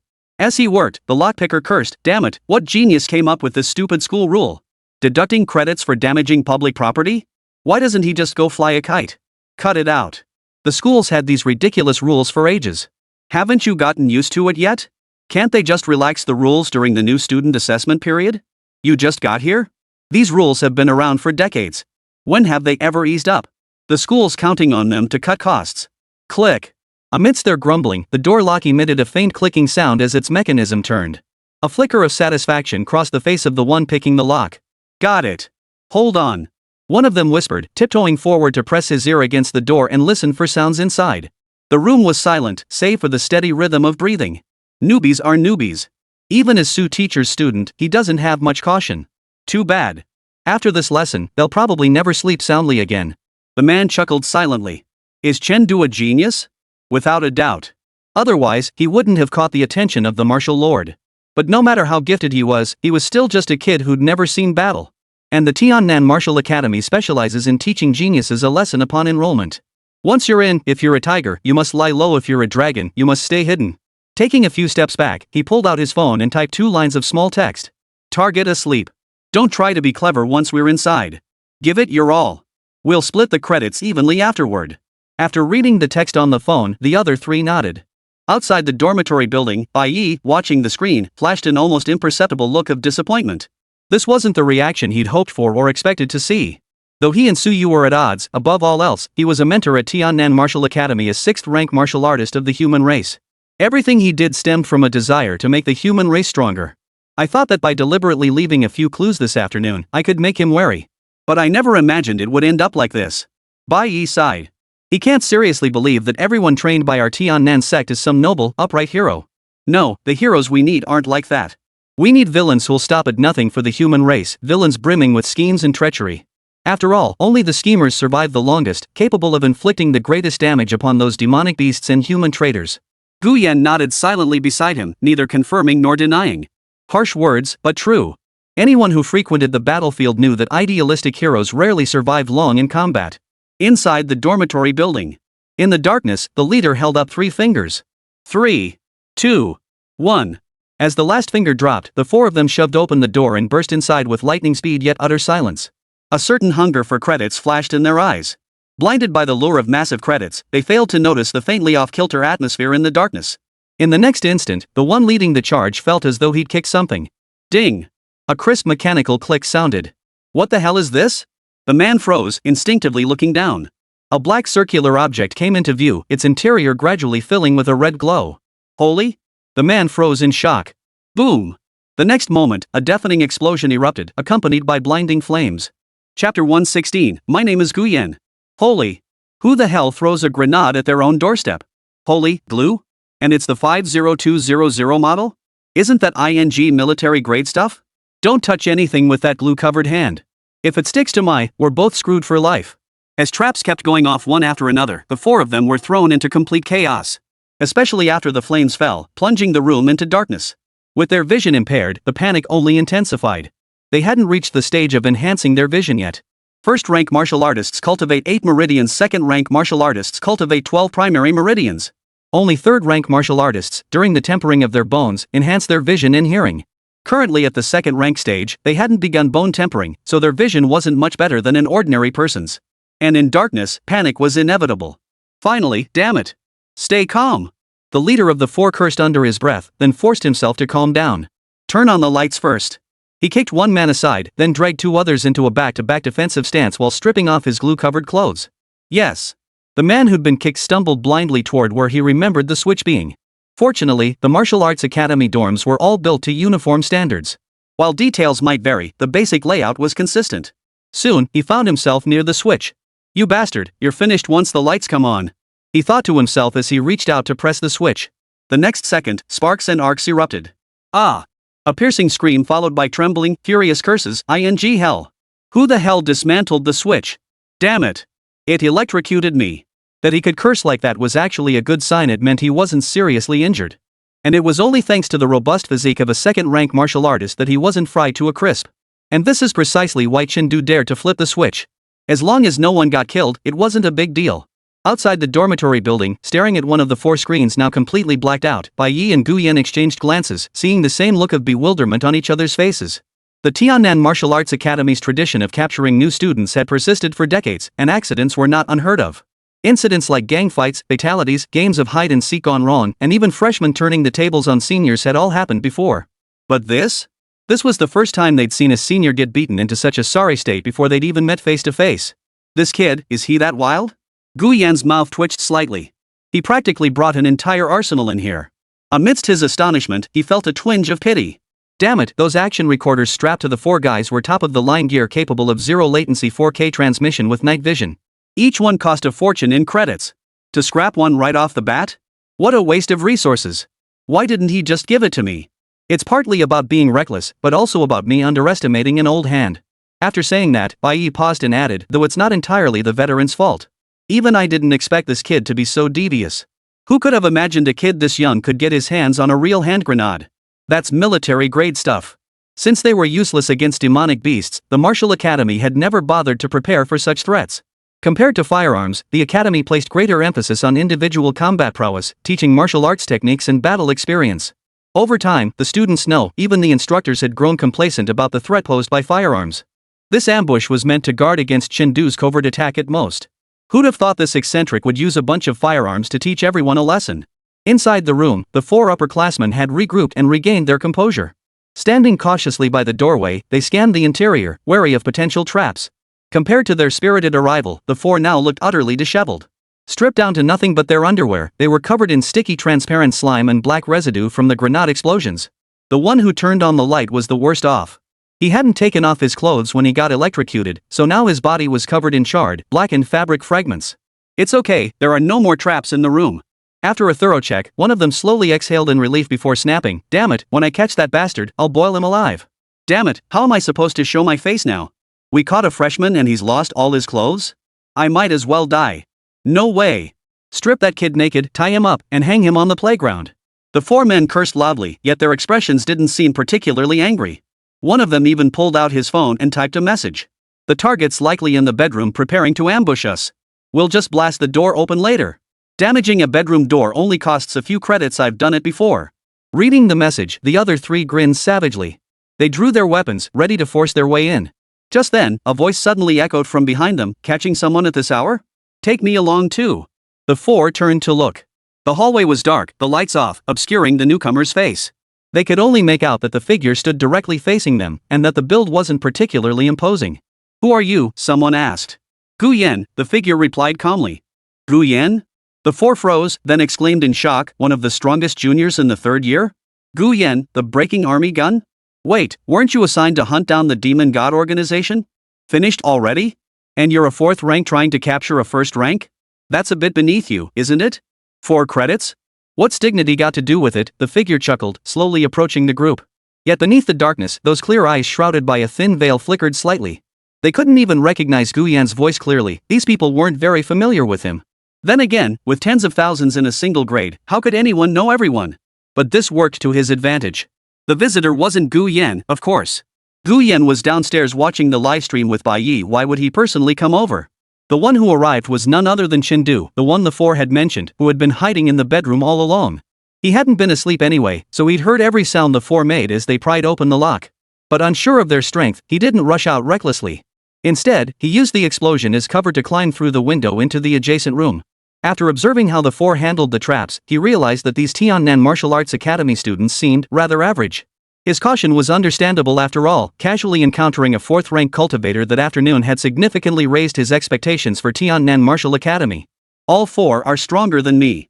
Without the sword of the mountain peak, this is tricky. Knowing a direct assault was unwise, Chen slowly placed his left hand behind his back, gripping something. As he approached the 4, he suddenly declared, "Alright, bullying a first-rank practitioner wouldn't look good if word got out. But seeing how battered you are, I suppose I'll lend you a hand, seniors. Help us? You'd be that kind?" The 4 looked at him skeptically. Though they hadn't met Gu Yan personally, they'd heard plenty about him. Gu Yan was powerful, but his reputation? Not exactly stellar. No, worse than that, it bordered on notorious. This guy would stop at nothing for credits. Why would he pass up easy points to play the hero? Something is fishy. I've earned quite a few credits from recent missions.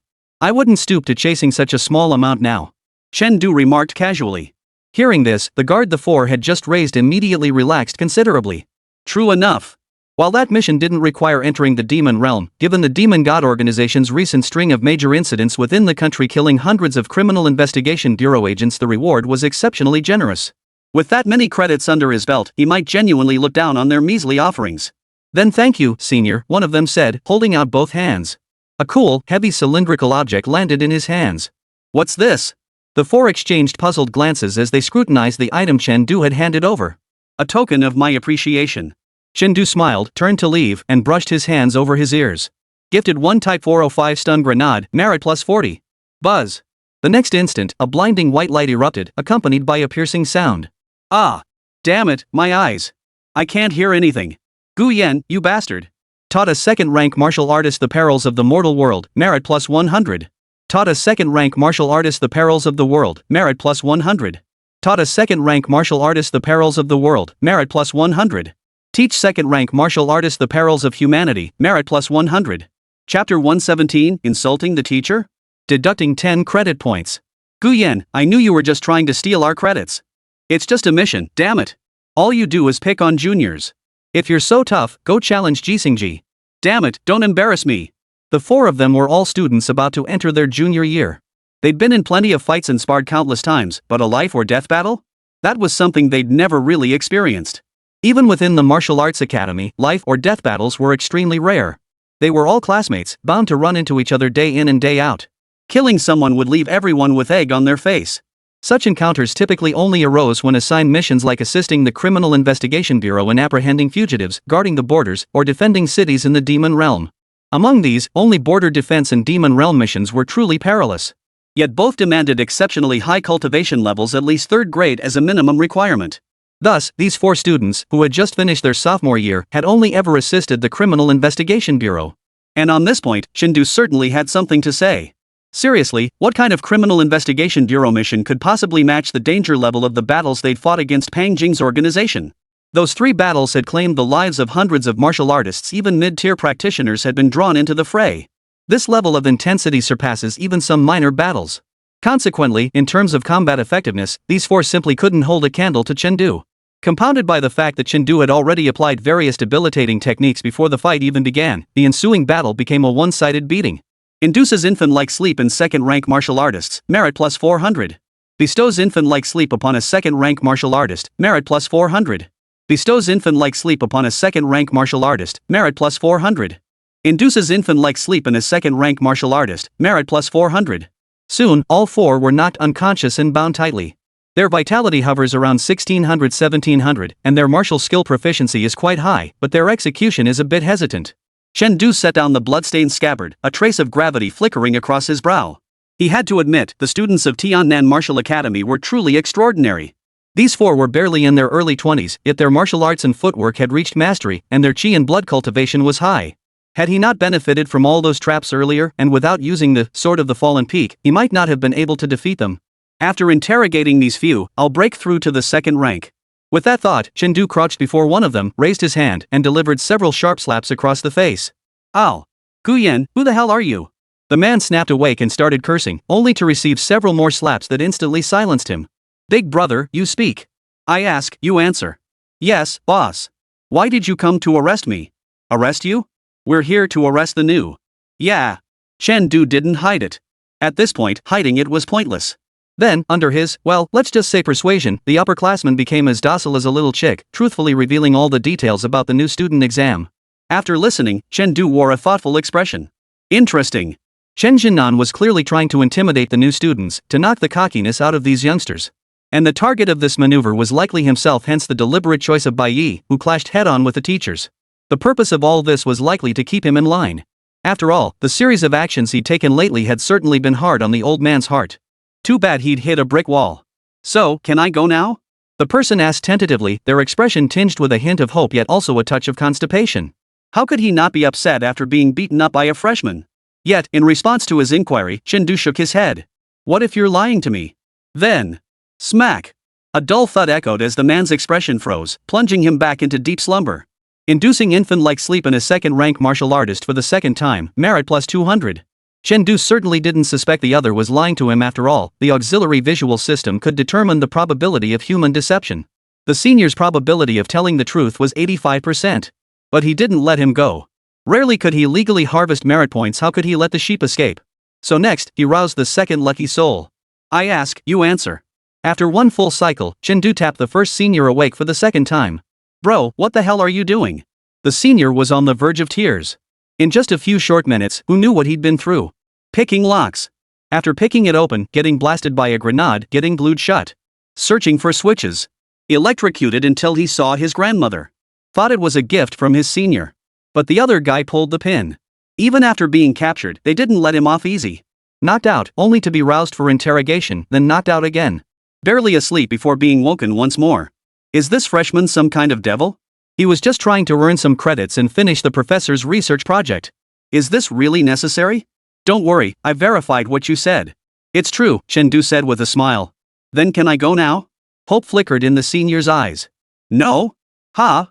No way, then why did you wake me up? I saw it was bedtime, so I woke you up to go back to sleep. Reminded second-rank martial artist to sleep, merit plus 50. The senior froze in confusion, then erupted in curses. What the hell does wake up to sleep again mean? I'll-F-I-N-G. But before he could finish cursing, Chen knocked him unconscious again. Third instance of inducing infant-like sleep in a second-rank martial artist, merit plus 100. Timely prevented public cursing, safeguarded human decency. Merit plus 30. Next, Chen repeated the process, making the other three seniors sleep again, earning a total of 620 merit points. Honestly, the curses were filthy. Knocking them out a fourth time would probably only yield 50 merit points. Chen pondered for a moment before shaking his head. He'd gladly go for triple-digit merit points, but double digits felt a bit too meager. He wasn't the penniless newcomer anymore, he was now a big shot with nearly 270,000 merit points. He had to maintain some dignity. But if he didn't collect the merit points, these four seniors wouldn't be of much use left in the dorm anyway. Might as well find a spot to dump them. His execution was always swift.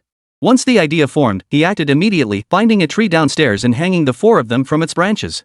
He took the opportunity to search their bodies, only to find lockpicking tools and 4 unsharpened F-grade alloy weapons. Not even a single chi blood pill was among their possessions. For penniless bums. With little interest, Chen tossed the weapons back under the tree and turned to head back to the dorm. They didn't bring anything but the 4 standard-issue weapons issued by the school, and they had the nerve to try pulling off a night raid? 5 minutes after he left. White Knight and Gu Yan, both wearing masks, arrived at the scene. Staring at the four exhibitionists dangling from the tree, Bai Ye's eye twitched violently.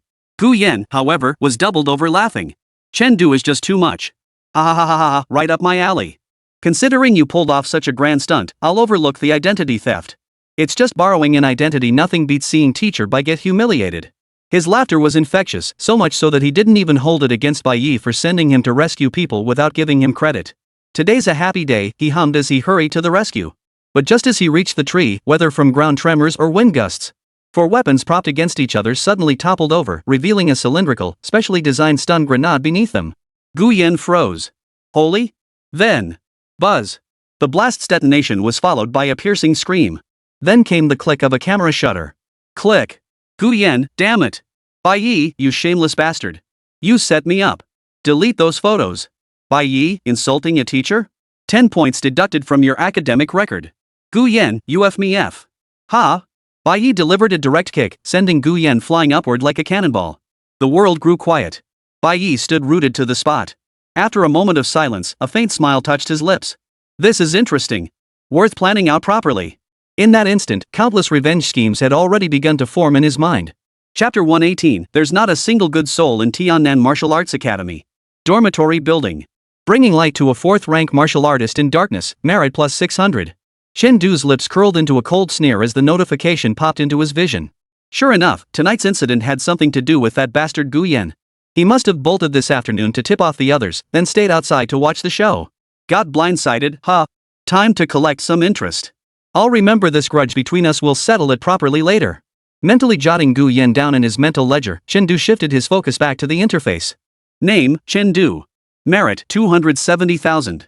Health, 890.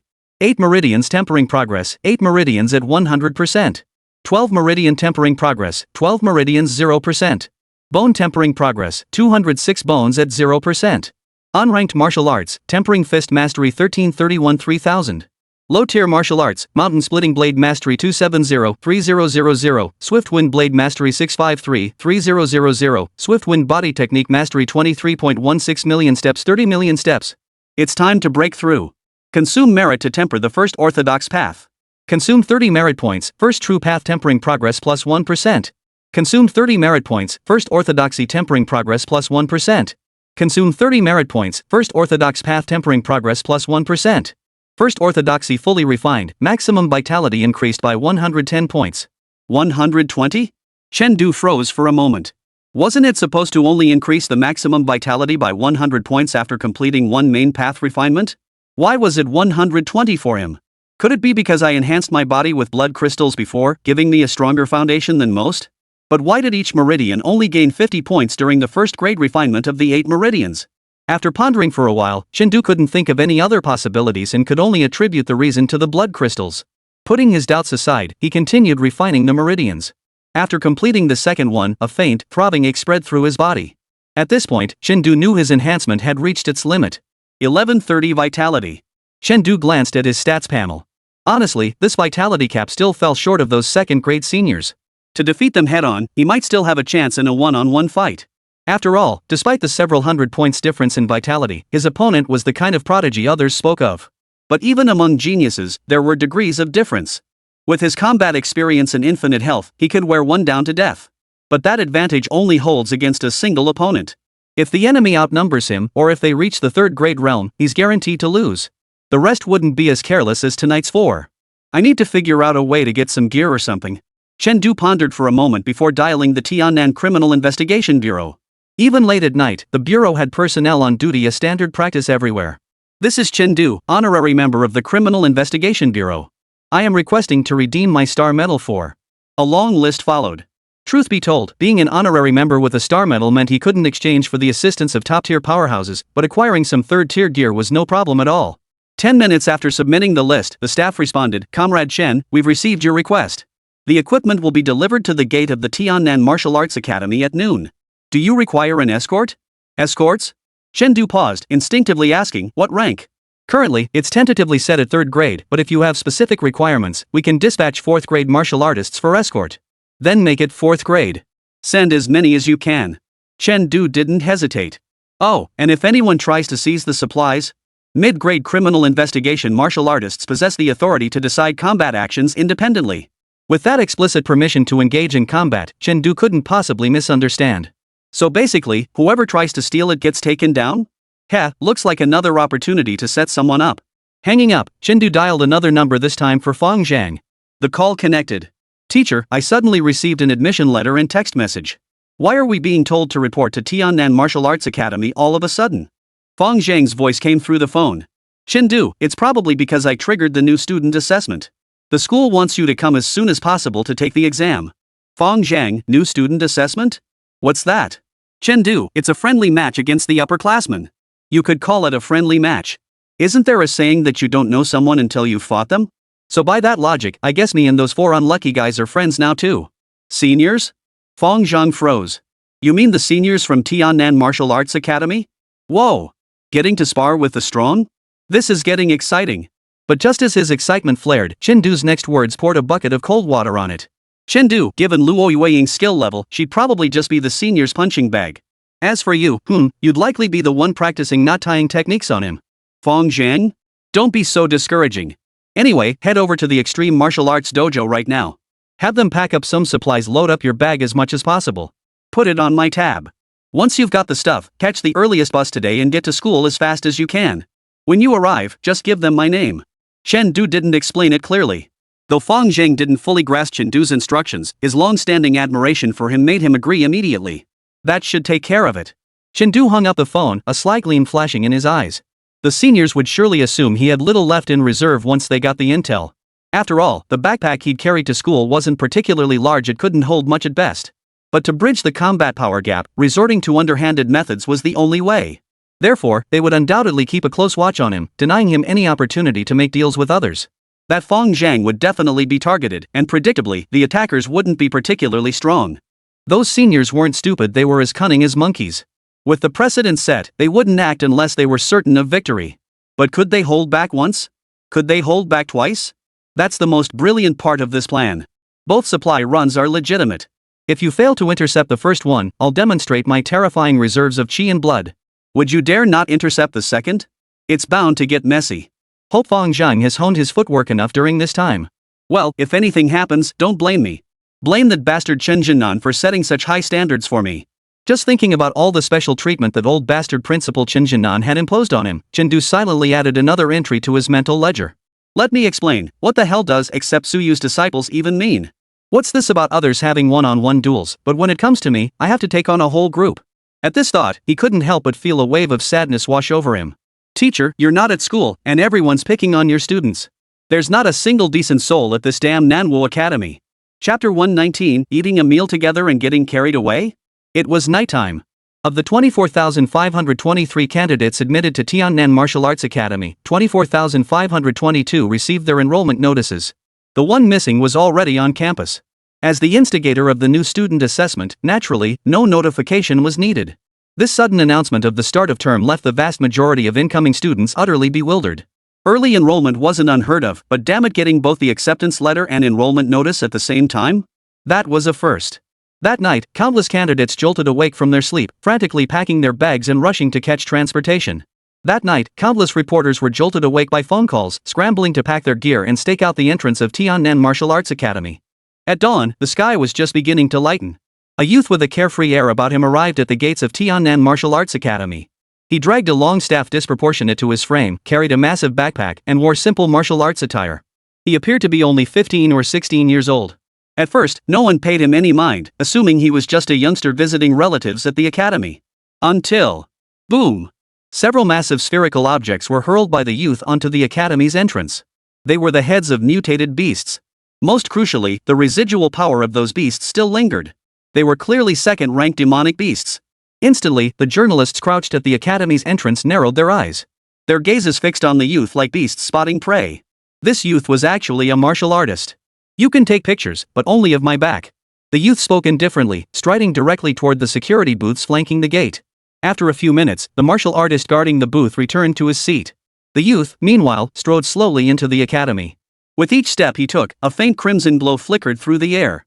That somewhat slender figure gradually vanished from the journalist's view, leaving only a large group of reporters flustered in the wind. Wait, is that the low-tier advanced movement technique, explosive flame body technique? And it's fully mastered? And he just walked straight into Tiannan Martial Arts Academy? Is he a student here? And he looks so young. Could he be the top martial arts exam candidate from Guanghai Province, Yao Lingtian? What? Yao Lingtian, the one rumored to have mastered a low-tier peak martial skill to its foundational level while simultaneously achieving mastery in a high-tier low-level martial skill? They say he's already a late-stage first-rank martial artist who's opened 6 meridians. A prodigy of the younger generation has arrived. A collective gasp erupted from the crowd as nearly everyone raised their cameras, aiming them at the direction the youth had departed. Alas, by the time they reacted, the youth had vanished without a trace. Reporters beat their chests in frustration, cursing themselves for not seizing the chance to snap a few shots. Had they managed it, it would have been an exclusive scoop. For journalists, the annual freshman enrollment at Tiannan Martial Arts Academy was an event not to be missed. A well-timed interview or candid shot during this period meant promotions and raises were practically guaranteed. But this enrollment day was also their most grueling time. After days and nights of stakeouts, all they got was being utterly crushed by those prodigiously talented geniuses. Take Yao Lingtian, for instance. At such a young age, he effortlessly took down several second-grade beasts. And what about these reporters? 1, 2, 3 by the roadside. True, reporters did possess some martial arts foundation, otherwise, they couldn't handle the job of capturing martial artists on camera. But having trained in martial arts themselves, they felt the chasm-like gap between the two sides even more keenly. Just as the crowd sighed in awe, a thunderous roar erupted from the sky. A triangular jet fighter hovered mid-air before slowly descending to the entrance of Tiannan Martial Arts Academy. Its fuselage, dozens of meters long and resembling a small building laid flat, stretched across the entrance, yet it only occupied 1/5 of the passageway. The cabin door opened, and a young man carrying a long sword leaped out. As he landed, he grumbled. "I'm not the first one here? Uncle Pan, your piloting skills need work. Next time, pick up the speed." From the open cockpit, a martial artist clad in sci-fi battle armor rose, retracted his visor, and scolded with a laugh, "I'm doing you a solid by bringing you here. Now get your ass to class. I, a 5th rank warrior, pilot of the latest model fighter jet, the JW-409. This status would make even a common 6th rank warrior show some respect. And you, a greenhorn rookie, dare to pick a fight? Got it." The youth stretched lazily, waving at the warrior in battle armor. "I'll go report in then. Be careful when you head to the front lines. I don't need a first-rank rookie like you worrying about me." The warrior slammed the cockpit door shut. With a thunderous roar, the fighter jet soared into the sky. The young man turned with a broad smile, facing the stunned reporters. "My name is Morong Fu, from the Demon City. Remember it well, this is the name that will echo across Tiannan for the next 4 years."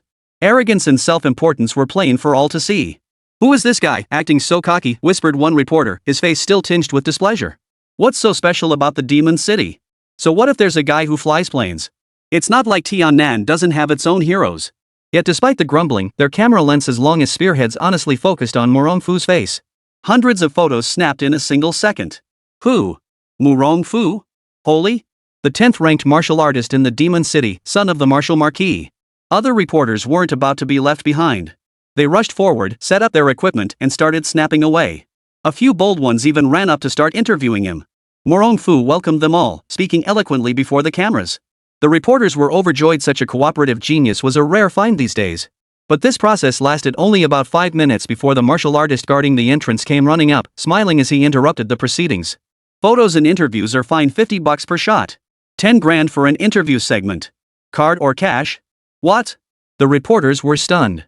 "Wait. Who charges for photos these days?" "Excuse me, when was this new rule added?" one reporter tentatively asked. "I just made it up." The martial artist held out his right hand, his tone unapologetic. "You just took 324 photos and conducted an interview, pay up." He then pointed at others.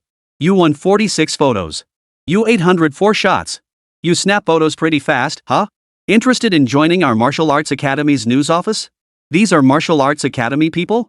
These guys are freaking robbers. At this price, why not just rob us outright?" a reporter complained. Hearing this, the martial artist froze for a moment before suddenly realizing, so we could have just robbed them? In an instant, every reporter's expression darkened. They all shot the speaker a vicious glare, their eyes practically devouring him. "Are you out of your mind?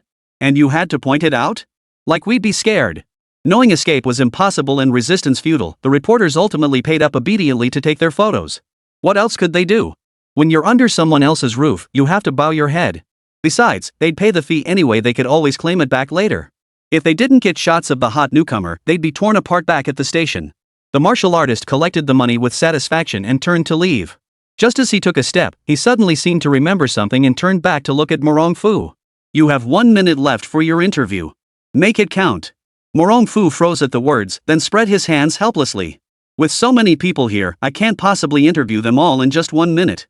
I'm not negotiating with you, the gatekeeper warrior replied with a faint smile. Those words instantly ignited Morong Fu's rebellious spirit. Are you kidding me? I'm the 10th ranked prodigy in the Demon City.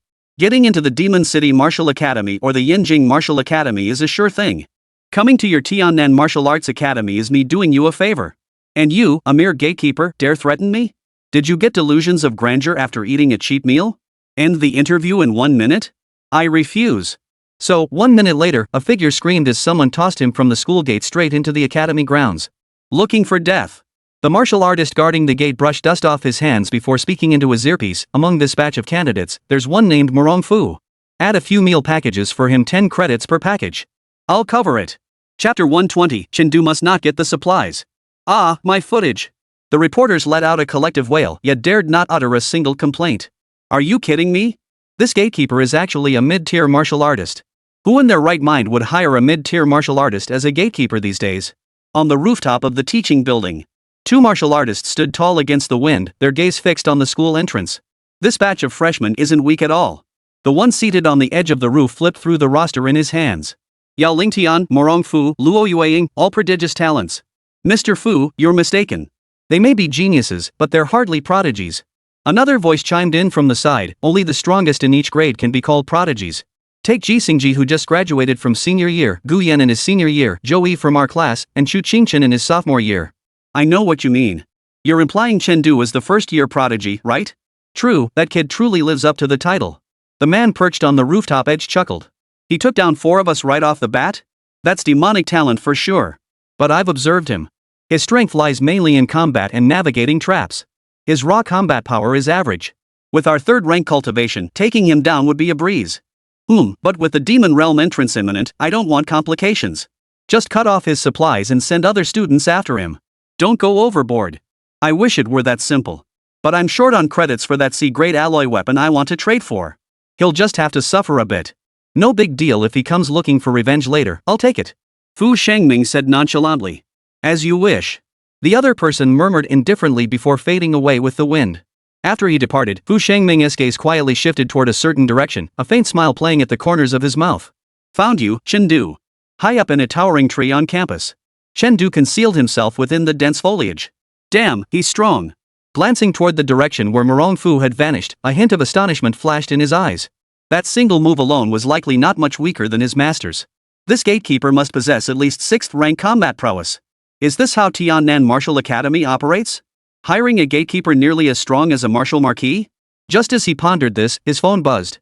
He opened it to find a message from Fong Zhang confirming his arrival. Finally here. Chen tightened his grip on the scabbard in his hand, pulled out his phone, and sent a message back, strolling into the academy like you own the place. Keep up the act. Acting more and more arrogant? After receiving the message, Fong Zhang paused in surprise. Didn't the teacher always say to keep a low profile? Why was he suddenly telling him to show off today? Ah well, the teacher must have his reasons. Without overthinking it, Fong Zhang hoisted the large bag and smaller bundles from his back and headed toward the school gates. Meanwhile, flashes of supporting characters from short dramas he'd seen before flashed through his mind, prompting him to subtly adjust his posture to appear more arrogant. Seeing Fong Zhang stride forward with utter disregard for anyone around him, the reporters froze in shock. Who the hell is this guy? So cocky? And seriously, did you move your entire household here? How did you pack so much? Many reporters, assuming Fong Zhang was some prodigious genius, raised their cameras to capture the scene. But the moment they raised them, the gatekeeper flashed in front of Fong Zhang, grinning and saying, "Same old rules, same old price." Swindler! The journalists cursed inwardly, yet their bodies betrayed them as they prepared to pay. Just then, a voice no one expected suddenly piped up. Old Deng, who the hell are you? The journalists' hands froze, their eyes widening in shock as they stared at Fong Zhang standing behind the gatekeeper. What the hell are you calling him? Old Deng? Holy crap! Have you always been this bold? The gatekeeper warrior was dumbfounded too. How many years had it been? How many years since anyone dared call him Old Deng? What the hell did you call me? He pointed at himself. Me? Old Deng? Yeah, you. Get out of my way. Fong Zhang stood with his hands on his hips, looking bossy and arrogant, but inside he was grumbling. Putting on airs, is this how you do it? That must be it. That's how they act in short dramas. Chen Du, observing from the shadows, pressed his forehead. You can be arrogant, but don't go messing with the devil himself. The two of us together aren't even enough to beat one of his fingers. Why did you have to provoke him? Fine, fine. You wanna play this way, huh? The martial guard guarding the entrance was so furious he laughed. He grabbed Fang Zhang by the scruff of his neck and, with a savage grin, scanned his information as Fang Zhang stared in terror. Fang Zhang, huh? You're done for. With that, he tossed Fang Zhang into the school grounds and issued an order. From now until the assessment ends, anyone who lands a punch on this Fang Zhang kid gets 1 credit. Knock him down, 10 credits. Strip him naked and hang him on the stage, 100 credits. This time, he didn't speak through his earpiece, he bellowed. After a moment of stunned silence, the entire martial arts academy erupted with the sound of whistling blows and excited shouts. Director Tang, you won't go back on your word, right? Holy, when did credits become this easy to earn? Leave it to me. Fang Zhang, right? 6 strikes per second is the school's limit, not mine. Listening to the howls and feeling hundreds of powerful auras closing in from all directions, Fang Zhang's face drained of color. Is this right? This can't be right. This feels like everyone here is at the 2nd grade level? Damn it. What do I do? What do I do? I can't get carried off on my first day. Fang Zhang was frantic with anxiety, but being in unfamiliar territory, he didn't even know where to run. Suddenly, a hand reached out from the side, accompanied by a familiar voice. Don't say a word. Follow me. Teacher? Recognizing the person, Fang Zhang suddenly felt grounded, letting himself be dragged along as the other sprinted. Holy? You're in cahoots with Chen Du? Damn it, Chen Du already messed up my classmate. What a small world. Damn, no wonder that new guy was carrying so much stuff. He must be here to haul supplies. No way. We can't let them get away with this. Don't let either of them escape. Take them all down. The moment they spotted Chen Du dragging Fang Zhang away, the pursuing mob erupted. Their rage burned like wildfire. But despite their thunderous battle cries, their so-called revenge for a classmate was mostly lip service. Their real motive was the credits on Chen Du's head. Last night, Bai Yi had raised the bounty on Chen Du. Defeating him once would net 100 credits. 100! Such was Tiannan Martial Arts Academy, renowned for its unity when facing outsiders, yet utterly ruthless when dealing with its own. The group raced through the academy grounds, yet no matter how desperately Chen Du sprinted, he couldn't shake his pursuers. Those seniors had truly honed their footwork to perfection. Each possessed at least a mastery-level foundation, with high cultivation of chi and blood. Even the weakest among them had reached the 2nd rank, with 5 or 6 major meridians fully opened. Teacher, is this what you meant by the more you pretend, the better? Where exactly is the benefit? Seeing the seniors closing in behind them, wielding weapons like desks, chairs, rolling pins, and clotheslines, Fang Zhang was on the verge of tears. If they caught up, would he even stand a chance? I never told you to show off to the security guard. Didn't you see him toss some poor soul inside like a little chick? Chen Du was speechless too. Why did he have to pick a fight with the toughest guy? Didn't he know the gatekeeper and janitor were the last people you should ever cross? I thought you'd already handled things, Fang Zhang whined, his face a mask of despair. Now's not the time for that. Did you bring what I asked you to? Chen Du didn't even turn his head. I brought it. Fang Zhang nodded frantically, handing over the bag he'd been clutching tightly. Chen Du took the bag and opened it while already running. Duan Qi was remarkably generous. Though his share was only 5 million, the contents of the bag clearly exceeded that amount at a glance. The bag was stuffed to the brim with various low-grade consumables for strengthening the body and replenishing vital energy. A rough estimate suggested it was easily worth 7 or 8 million. The moment it was opened, the eyes of the pursuers behind them instantly turned red. You're telling me this entire bag is filled with cultivation resources? I'm fired up. Fu Shengming, who had been observing the situation from the rooftop, narrowed his eyes slightly. Chen Du actually called someone to deliver supplies for him? How fast is this kid? From now until the exam ends, Chen Du must not be allowed to contact anyone else. He typed in the class group chat, especially anyone carrying a huge load. That kid's rolling in cash, he's probably planning to wear us down. Chapter 121, The Adult World is Truly Terrifying. Inside the Martial Arts Academy. More and more students, drawn by the commotion, joined the pursuit. Because at the Martial Arts Academy, there's nothing you can't buy, only things you can't imagine. But the prerequisite for buying anything was having credits. Faced with such a massive sum of credits, not a single 2nd grade student could resist the temptation. As for 3rd rank students, they were tempted too. But being on the verge of reaching mid-rank, they couldn't bring themselves to bully freshmen. But it wasn't just the existing students of Tiannan Martial Arts Academy who were concerned about this incident, the freshmen of this year were too. Wait, I'm the genius here. Why are you all chasing after those two? Who the hell are they anyway? Morong Fu couldn't hold back any longer. Grabbing his weapon, he chased after the group of seniors, shouting. The rearmost few merely gave him a dismissive glance before turning away with waning interest. 2 credit noobs. What a waste of time. Damn it. Having been the other people's child all his life, Morong Fu had never endured such treatment. His face flushed crimson. You're the one with only 2 credits. I've got 10 credits. 10 credits? Hearing this, the senior halted abruptly, whirling around to stare at him. You have 10 credits? If you put it that way, I'm wide awake now. Seeing the senior's malicious expression, Morong Fu's heart skipped a beat. Step back. Another person was equally flustered. Senior, Tiannan Martial Arts Academy has a tradition of seniors challenging freshmen. Please accept my challenge. Yao Ling Tian intercepted someone, his fighting spirit burning as he issued the challenge. All he got in return was a dismissive roll of the eyes. Kid, get lost. Don't block my path to riches. Kid? Yao Ling Tian, who had been polite moments before, looked stunned, then flushed instantly. You called me a brat? How dare you? He hated being called a brat more than anything. He was already 18 this year. Is it wrong to look young? Is that a crime? Senior, attack. Yao Ling Tian roared, his feet erupting in blazing flames. Like a fiery serpent, he lunged toward the senior and brought his staff crashing down. Fire Dragon Staff Technique, Hidden Dragon in the Depths. A peak low-tier martial technique? The senior's gaze remained unflinching as he thrust his sword forward. The blade's light gleamed like a rainbow, striking the staff. Sword and staff locked in midair. Low-tier peak sword technique, Piercing Sun? You know a low-tier peak martial skill too? Yao Lingtian's expression shifted slightly. You don't think mastering a peak low-tier martial skill is something worth bragging about, do you?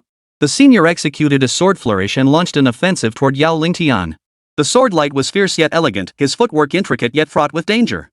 The tide of battle turned instantly. The pressure on Yao Lingtian surged, yet his eyes blazed with an almost frightening intensity. With a resounding laugh, he plunged into the fray. Fighting it felt exhilarating. Meanwhile, Fang Zhang, dragged along by Chen Du in a frantic dash, was thoroughly frustrated. The pursuing forces behind them were growing ever more numerous. This was unimaginable at a martial arts high school. Jiangjia No. 1 High was already the most notorious school in the city for its rough reputation, yet even so, a battle of this scale was unthinkable. Even if someone blew up a bathroom in school, it wouldn't warrant being hunted down by this many people. Glancing back at the seniors with bloodshot eyes trailing them, he shuddered. Chen Du, however, remained relatively calm. He rummaged through the bag, finally pulling out a small pouch of supplies worth roughly 500,000 yuan. Teacher, what time is it now? Stop sorting. Fang Zhang was completely numb. Chen Du said nothing, merely tying the bag's opening tightly and securing it to his waist. Suddenly, several startling surges of vital energy erupted from the corner ahead. We're done for. Fang Zhang's face turned ashen, as if he'd already foreseen his own tragic fate. This aura was stronger than even the most powerful squad leader in the Criminal Investigation Bureau. And there were 6 of them. If I took a punch from each of them, I'd be dead. When I count to 1, throw the bag at them. Chen Du finished speaking, not waiting for Fang Zhang's response.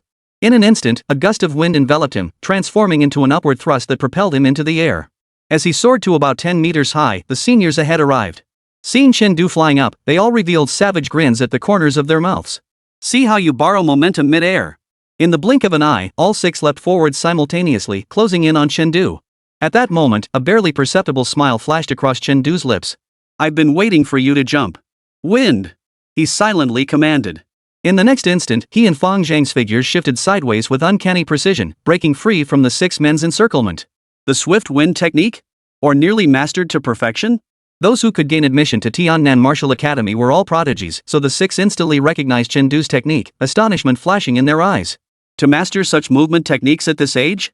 They knew they couldn't. Not just at this age, even now, they hadn't mastered their techniques to perfection. The realm of mastery, the 4th tier of proficiency, appeared only one level above the realm of great accomplishment. Yet its difficulty surpassed the combined challenges of progressing from beginner to mastery. After all, at this stage, one truly achieves the ability to merge with the environment, using their vital energy to begin altering their surroundings. This was no longer a matter of sweat and effort alone. It demanded innate talent and, more crucially, the accumulation of years. Just as they stood in awe, Chen Du suddenly roared. 1. The next instant, a package hurtled toward the 6 of them. What the hell is this? The 6 instinctively froze, then caught the package and peered inside. Vitality pills, body tempering agents, life-restoring pills. All supplies for cultivation and combat recovery. Scattered here and there, their combined value easily reached 5 or 60,000 credits. For a mere 20 credits. Not exactly a fortune, but certainly no small sum either. And it was just lying there for the taking. What more could you ask for? But why did Chen Du do this? The 6 of them couldn't quite figure out what Chen Du was up to. Just then, Chen Du, already drifting away into the distance, turned back and called out. Seniors, I've brought back the resources we agreed on last night. The pursuers behind me are all yours. The 6? What resources? Do we even know you? Hearing Chengdu's words, their first reaction was confusion. But someone's reaction was anything but confused. Damn it, he's got accomplices? I knew that kid was up to something last night. Beat them both up. A clamor erupted among the pursuers as dozens of chi blood attacks suddenly surged forth, targeting the 6 figures in the air. Holy? The 6 snapped to attention. This was a setup. But before they could protest, their voices were drowned out by the explosions of chi blood energy. A second later, 6 battered and bruised unlucky souls tumbled out of the bursting crimson bloodlight, crashing to the ground with a dull thud. Seeing their pitiful state, someone in the crowd couldn't help but say, could there be more to this? They don't seem like the stupid types. Hearing this, one of them looked up, his expression odd. How long have you been here? I'll be a sophomore next month. You've been screwed over for a year and still so naive? The man sighed in exasperation. Who cares if they teamed up with Chengdu? The point is they've got something. Forget it, I'm not wasting my breath on you. I'm going to grab it. With that, he plunged into the crowd, pushing his way toward where the 6 had fallen. As he fought through the throng, he shouted, "Hey, you! Don't think I don't know you're in cahoots with them. Drop the loot. I'm from the student union. I'm confiscating it." Only one person remained, frozen in stunned silence. That day, he finally understood the harsh realities of society. I worked so hard to get into Tiannan Martial Arts Academy, and now you tell me everyone's like this? The adult world is terrifying. Chapter 122. You might hit the jackpot, but I never lose. After this commotion, the crowd of pursuers behind Chengdu had thinned by half from the initial 1,000. The seniors weren't giving up the chase because they valued the petty loot Chengdu had dropped. They were mainly afraid that in the scramble, their own teammates might punch them in the face. Don't turn yourself into the prey. That was precisely Chengdu's intention. 6 fewer pursuers? No. With so many hungry for credits, whether these 6 were eliminated or not was irrelevant. The key is to awaken the seniors' instinct to backstab each other. Make them remember that during this credit scramble, their own allies might be more dangerous than their rivals. No, without allies, everyone becomes an adversary. He had anticipated the seniors' hunger for credits, but never imagined it would be this insatiable. And half the people. Chengdu's lips curled into a faint smile. There were still many people left, but no worries, there were plenty of bags too. And the most brilliant part of this move was this: did the bags I tossed out contain cultivation resources? Yes. But what if they didn't? I'll toss another one every now and then. Each bag was worth 20 credits, equivalent to defeating 10 freshmen under normal circumstances. With that comparison, you tell me whether it's worth picking up or not. Chengdu didn't believe these seniors could hold out. Seriously? If they could really handle it, why would the crowd behind them be going this crazy? They wouldn't be this crazed even if they'd gone 3 days without eating. Once you understand their psychology, manipulating them becomes easy. Just as they were about to be caught again, Chengdu grabbed a bag and tossed it behind him. Here it comes again. Grab it. Someone in the crowd let out a shriek as dozens of figures lunged forward simultaneously. Chaos erupted once more. Within seconds, the outcome was decided. But when the victors eagerly opened the bag, they discovered it contained nothing but gravel. Their expressions froze instantly. Damn it! We've been tricked. That bastard. They looked up in fury, ready to pursue him, but in that brief moment, Chengdu had already fled far away with Fang Zhang. They couldn't catch up even if they tried. Damn it! Chengdu, huh? We'll remember this. For years at the Martial Arts Academy, we'll see about that. The chase continued. Holy! This many chi blood pills? And blood burst pills for bursts? This bag's worth at least 30 credits total steal. Shut up. Grab the stuff and run. Chengdu, you bastard. Trying to pull a fast one on me with fakes. You better sleep with your eyes open from now on. You bastard. At least put some cheap stuff in the blind boxes. You didn't put a single thing in. My eyes. You put a stun grenade in there? Are you even human? Gradually, Chengdu's resources dwindled until only one bag remained, the largest one, worth a full 1,000,000 credits. Behind him, most pursuers had scattered, leaving only a few dozen relentlessly chasing after him. The others had either been lured away or, unwilling to waste their stamina for nothing, had voluntarily given up. Among them, how many had made a killing, and how many had gained nothing but grabbed an instant detonation grenade instead? Chengdu hadn't bothered to count. But one thing was certain: in just these few short minutes, he had undoubtedly etched himself into everyone's memory. Only, it was all negative. Teacher, these things. Fang Zhang's eyes brimmed with heartache. In the blink of an eye, cultivation resources worth 6 or 7 million had vanished. That's 6 or 7 million. You must understand, cultivating as a low-tier martial artist doesn't cost nearly that much. Such a colossal sum could easily fund a martial artist's entire cultivation journey from the first rank all the way to the third. Yet Chengdu blew it all in just a few dozen minutes. What kind of family is this? How dare they squander money like this? Aren't you an orphan who started out living in a rundown old apartment? It's all just material possessions, Chen said, appearing utterly unconcerned. From his current perspective, 6 or 7 million yuan was hardly worth mentioning. After all, this was merely what the extreme martial arts dojo had given him. The bulk of his assets actually came from bounties for capturing wanted martial artists and selling exam answers for profit. All told, it amounted to over 10 million. So losing 6 or 7 million wasn't something he particularly regretted. Besides, money was meant to be spent, and spending it was undoubtedly for the purpose of enhancing combat prowess. Splurging this 6 or 7 million directly boosted his merit points by over 1,000. The indirect merit gained from reshaping his relationships amounted to another 5 or 6,000 points. Such a vast amount of merit could restore his vitality dozens of times over, or refine 2 major meridians. This is something money can't buy. Senior might be raking it in, but I'm definitely not losing out. But there are still so many left. Chen cast an unobtrusive glance over his shoulder. After the prolonged chase, the seniors behind him were beginning to show signs of exhaustion, yet they still pursued relentlessly. Nearly half of them had their eyes fixed on the last bundle strapped to his waist. The other half, however, had their eyes fixed firmly on Chen and Fang Zhang. Clearly, their target was the men themselves. A head-on confrontation is hopeless. I need a plan. Chen had no desire to be beaten down just days after enrollment. As he pondered his options, 2 voices reached his ears. My name is Yao Ling Tian. The top spot among freshmen is mine. I advise you not to challenge me. You think I'm easily intimidated? Mark my words, for the next 4 years, the entire martial arts academy will remember that the strongest of the class of 409 is me, Morong Fu. It seemed like after all the detours, they'd ended up back where they started. Watching the two bickering, Chen curled his lip. The strongest freshman? What's there to argue about? Don't they see the brutal reality of Tiannan Martial Arts Academy? Does being the strongest bring any good fortune? But the tree may wish to stand still, yet the wind will not cease. As soon as Chen and Fang Zhang approached, Morong Fu and Yao Lingtian's gazes snapped toward them. The moment they saw Chen, their blood surged violently. In unison, they exclaimed, "It's you!" How could they not recognize Chen? Had Chen not stolen the start, they should have been the first to reach the academy. They would have been the first to make a name for themselves at the martial arts academy.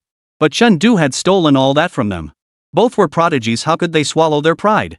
A staff and a sword simultaneously lunged toward Chen. Alloy blades flashed with reflected light, infused with vital energy, as 2 martial arts techniques materialized in an instant. Fierce wind. Simultaneously, Chen unleashed his own martial technique. His entire body transformed into an arrow released from its string, shooting straight out, not toward the 2 opponents, but toward the sky. He narrowly evaded their attacks. This unexpected turn left both men momentarily stunned. He dodged? Before they could ask, a sack suddenly plummeted from above, crashing into Morong Fu's hands. What the hell is this? Morong Fu instinctively opened the sack, only to find it brimming with consumable items for cultivation. Morong Fu was dumbfounded. Yao Lingtian was dumbfounded. Repaying evil with kindness? Was that right? A wave of guilt washed over both men. We attacked you without cause and outnumbered you. And now you're offering us cultivation resources? This. As the saying goes, you don't hit someone who's smiling at you. Chen gesture made it awkward for them to attack him again. But this feeling didn't last long before it was interrupted by a dozen angry shouts from behind. Put down the bag. Don't touch our stuff. Whoever steals my credits, I'll never forgive them. Chapter 123, Shock. A freshman dares to do this to seniors. A dozen seniors charged forward, eyes bloodshot, unleashing a torrent of martial arts techniques at Morong Fu and Yao Lingtian as if they were worthless. The two? What the hell? What did we do to deserve this? But being geniuses themselves, they instinctively countered the onslaught. Looking for death. Morong Fu flickered his long sword, unleashing a torrent of blade light like raindrops. Yao Lingtian refused to be outdone, his staff whirling as flames surged, parrying several strikes. Boom! A deafening explosion echoed as the 3 clashed fiercely. Seizing the moment, Chen slipped away with Fang Zhang. Teacher, isn't this a bit? Fang Zhang glanced back uneasily. What's wrong with that? Chen countered. I give them resources, they help me fend off pursuers, it's a win-win, isn't it? Fang Zhang. Win-win my ass. You call this a win-win? Those 2 are clearly getting screwed over. But he dared not voice this aloud, instead silently mourning for the pair in his heart. On the roof of the teaching building, Fu Shangming watched the scene unfold, his lips twitching slightly. This kid. He finally understood Chen was determined to drag every single freshman into this mess. First Morong Fu and Yao Lingtian, next it would likely be Luo Yueying and the others. This can't go on. I must stop him. Fu Shangming rose to his feet, a cold gleam flashing in his eyes. I'll have to step in personally. Meanwhile, Chen sprinted with Fang Zhang, finally shaking off all pursuers and ducking into an academic building. Phew! Fong Zhang plopped down onto the floor, gasping for breath. Teacher, what do we do now? Wait. Chen Du replied calmly. Wait for what? Wait for the other freshmen to arrive. A sly gleam flashed in Chen Du's eyes. Once they arrive, we can take advantage of the chaos. But Fong Zhang was about to speak when a chill suddenly ran down his spine. A powerful aura was rapidly closing in. Oh no! Chen Du's expression changed abruptly as he grabbed Fong Zhang and tried to pull him away. But it was too late. A figure descended from the sky, blocking their path. You're running pretty fast. Fu Shangming regarded them with a faint, mocking smile. But it ends here. 3rd grade.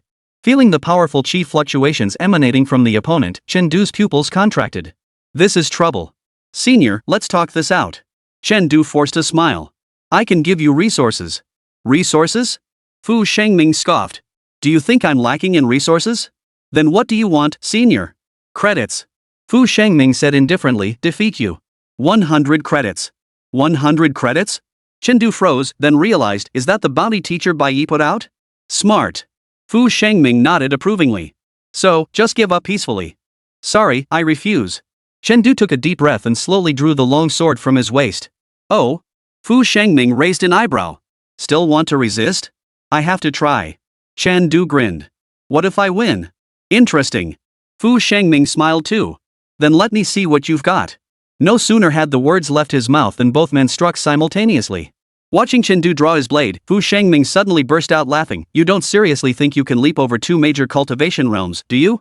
Chen Du said nothing, silently stuffing the last 3 exploding blood pills into his mouth. These were special supplies from the Criminal Investigation Bureau, each temporarily boosting 200 health points, with the side effect of leaving him bedridden for 3 days afterward. Crunch! The pills shattered between his teeth with a sharp crack. Fu Shangming's eyelid twitched. Holy, you think these are candy beans? The next moment, veins bulged across Chen Du's entire body, and fine beads of blood seeped from his skin. His whole form turned crimson instantly, like a shrimp tossed into boiling water. Current vitality, 890 1490. Senior brother said the mark of a 3rd grade martial artist is fully tempered bones. Chen Du spat out a mouthful of hot, blood-tinged breath. But you, senior, your bones aren't fully tempered yet, are they? Fu Shangming's expression shifted slightly. Was this ING information meant for freshmen to know? Before he could react, Chen Du vanished from his spot.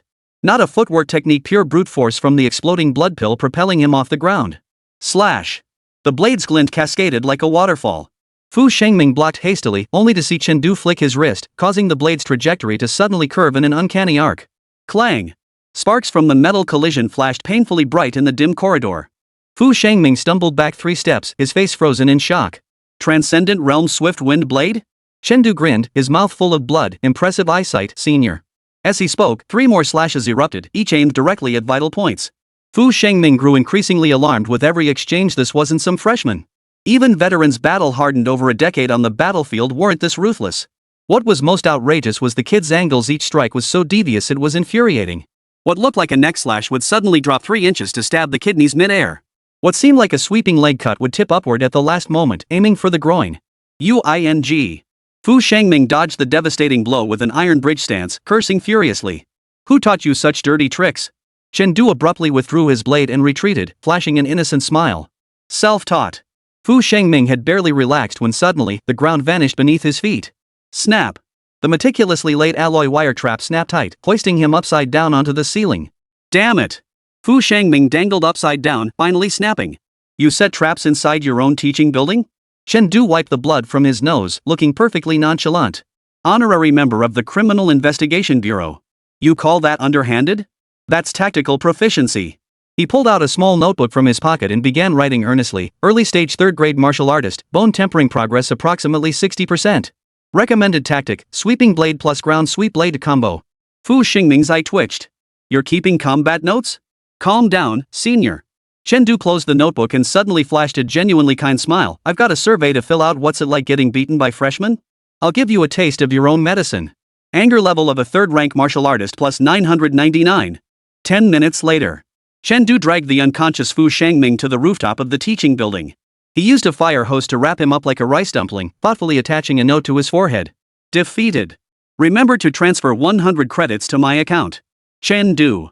The moment he finished writing the final period, applause erupted behind him. Brilliant. Chen Du's hair stood on end as he rolled forward violently. Where he had stood moments before, 3 steel spikes now protruded deep into the concrete. Turning his head, he saw a girl with a high ponytail sitting on the water tank, swinging her legs. Her fingertips spun a butterfly knife engraved with the character Chu on its handle. Chu Qingchen? Chen Du narrowed his eyes. The top sophomore, last year's freshman competition champion, a prodigy rumored to have already touched the threshold of the third rank. You recognize me, Junior? Chu Qingchen hopped down with a smile. Then you should also know I hate it when people steal my credits. Chen Du silently tightened his grip on his knife hilt. Are you after those 100 credits too, senior? No. Chu Qingchen shook her index finger. I'm here to discuss a partnership. With that, she suddenly tossed over a phone. The screen displayed a trending campus forum post, shocking. A freshman dares to do this to a third-rank senior. The accompanying image showed Fu Shangming tied up like a rice dumpling, with likes already surpassing 10,000. The comments section was flooded with ha ha ha ha and Fu Shangming, you finally got yours. Chen Du. Is there something wrong with the academic atmosphere at your Tiannan Martial Arts Academy? The whole school knows you can fight above your rank now. Chu Qingchen leaned half a step closer, the faint scent of gardenias mingling with the smell of blood. Why don't we team up? You be the bait, I take the scalp. We split the credits 50-50. Chen Du didn't rush to reply. Instead, he suddenly asked, how many bones have you tempered, senior? 207, Chu Qingchen declared proudly, chest puffing out. Just one more toe bone and I'll. Before she could finish, Chen Du had already turned and walked away. Ha? Chu Qingchen froze, bewildered. What's that supposed to mean? We can work together, Chen Du waved without looking back. But it'll be on my terms. I get 7, you get 3. Chu Qingchen stomped her foot in anger. Why should I? Because. Chen Du suddenly turned, flashing an innocent smile. I'm heading to the forum right now to post that Senior Chu wants to freeload off her junior's hard work. Chu Qingchen? What kind of devilish freshman is this? Chapter 124, the vice principal wants to see you. 2 hours later. In the infirmary, Fu Shangming slowly regained consciousness. The moment he opened his eyes, he saw the school nurse struggling to stifle a laugh. Student, you're trending on campus. On the tablet handed to him, the top trending topic screened, hashtag Fu Shangming hanged upside down from teaching building by freshman hashtag. Clicking on the video, he saw himself tied up like a dumpling, swinging back and forth, with the background music being Zhu Beiji carries his bride. The worst part? Some prankster had photoshopped blush and a pig nose onto his face. Chen Du. Fu Shangming crushed the tablet in his fist. I'll never forgive you. The school nurse calmly handed him the bill, tablet, 5,000 yuan. Remember to pay up. Meanwhile, Chen Du was counting his loot in the grove. Blood explosion pills 12, paralysis powder 3 packs, and he pulled out a metal card, a C-class training room pass? Chu Qingchen's eyes widened. This thing could fetch 300 credits on the black market. Oh. Chen Du calmly tucked it into his pocket. Mine. Hey. We agreed on a 30-70 split. Yeah. Chen Du looked utterly innocent. You take 3, I take 7.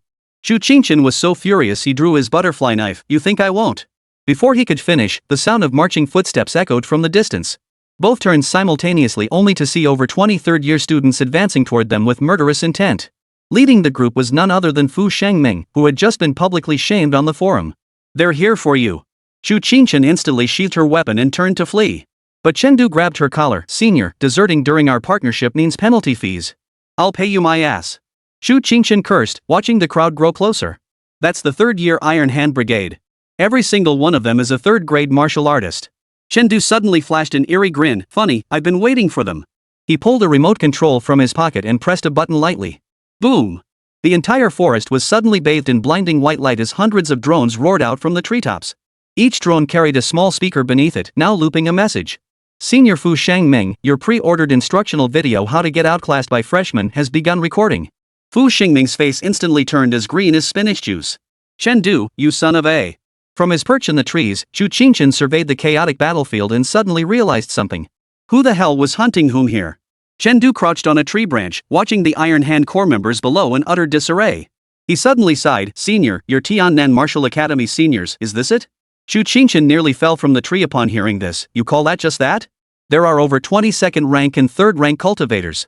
I know, Chen Du said innocently, pointing. But aren't they just killing each other right now? Deep within the woods, the Iron Hand gang members were indeed locked in a fierce brawl triggered when someone accidentally stepped on the hallucinogenic powder Chen Du had secretly scattered. Now, one of them clung to a tree, screaming, Fu good, don't hit my face.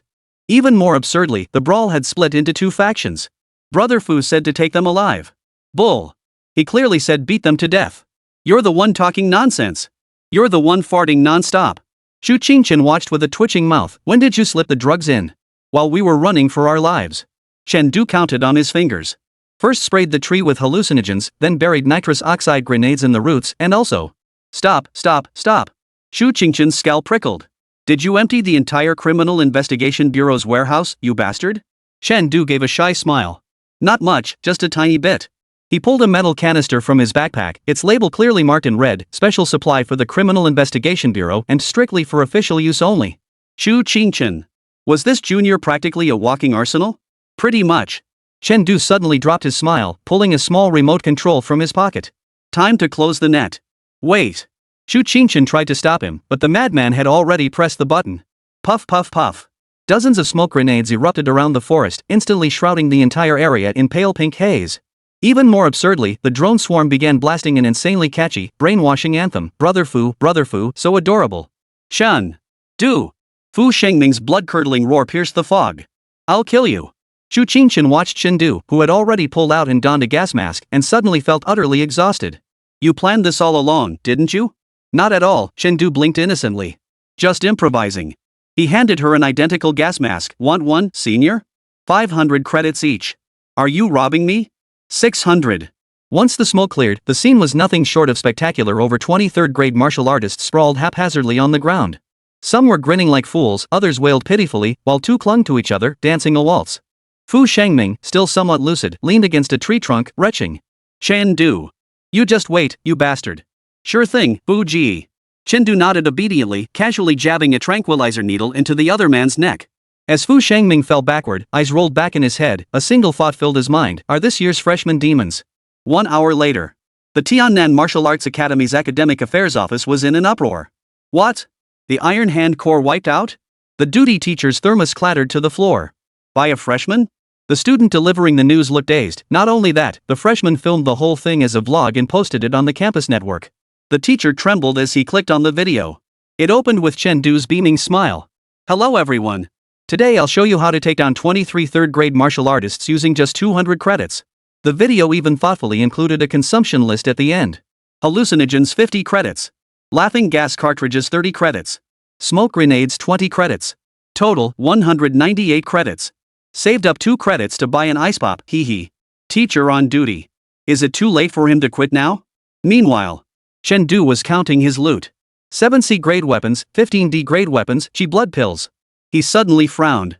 How come there's so little? Shu Qingchen nearly choked on his own blood. Do you think third-grade martial artists are rich? That doesn't make sense, Chen Du scratched his head. The forum said the Iron Hand Gang was loaded. That's because they spent all their credits on. Shu Qingchen abruptly fell silent. Chen Du's eyes lit up. Spend on what? 10 minutes later. The two stood before a luxurious villa. The sign for the Tiannan Martial Arts Academy's Club Activity Center gleamed in the sunlight. Are you sure you want to seize the club's headquarters? Shu Qingchen's voice trembled. This is no different from a dojo raid. Chen Du was already striding inside. How can you call it seizing? We're taking custody on their behalf. As they pushed open the gates, the scene before them left both men speechless.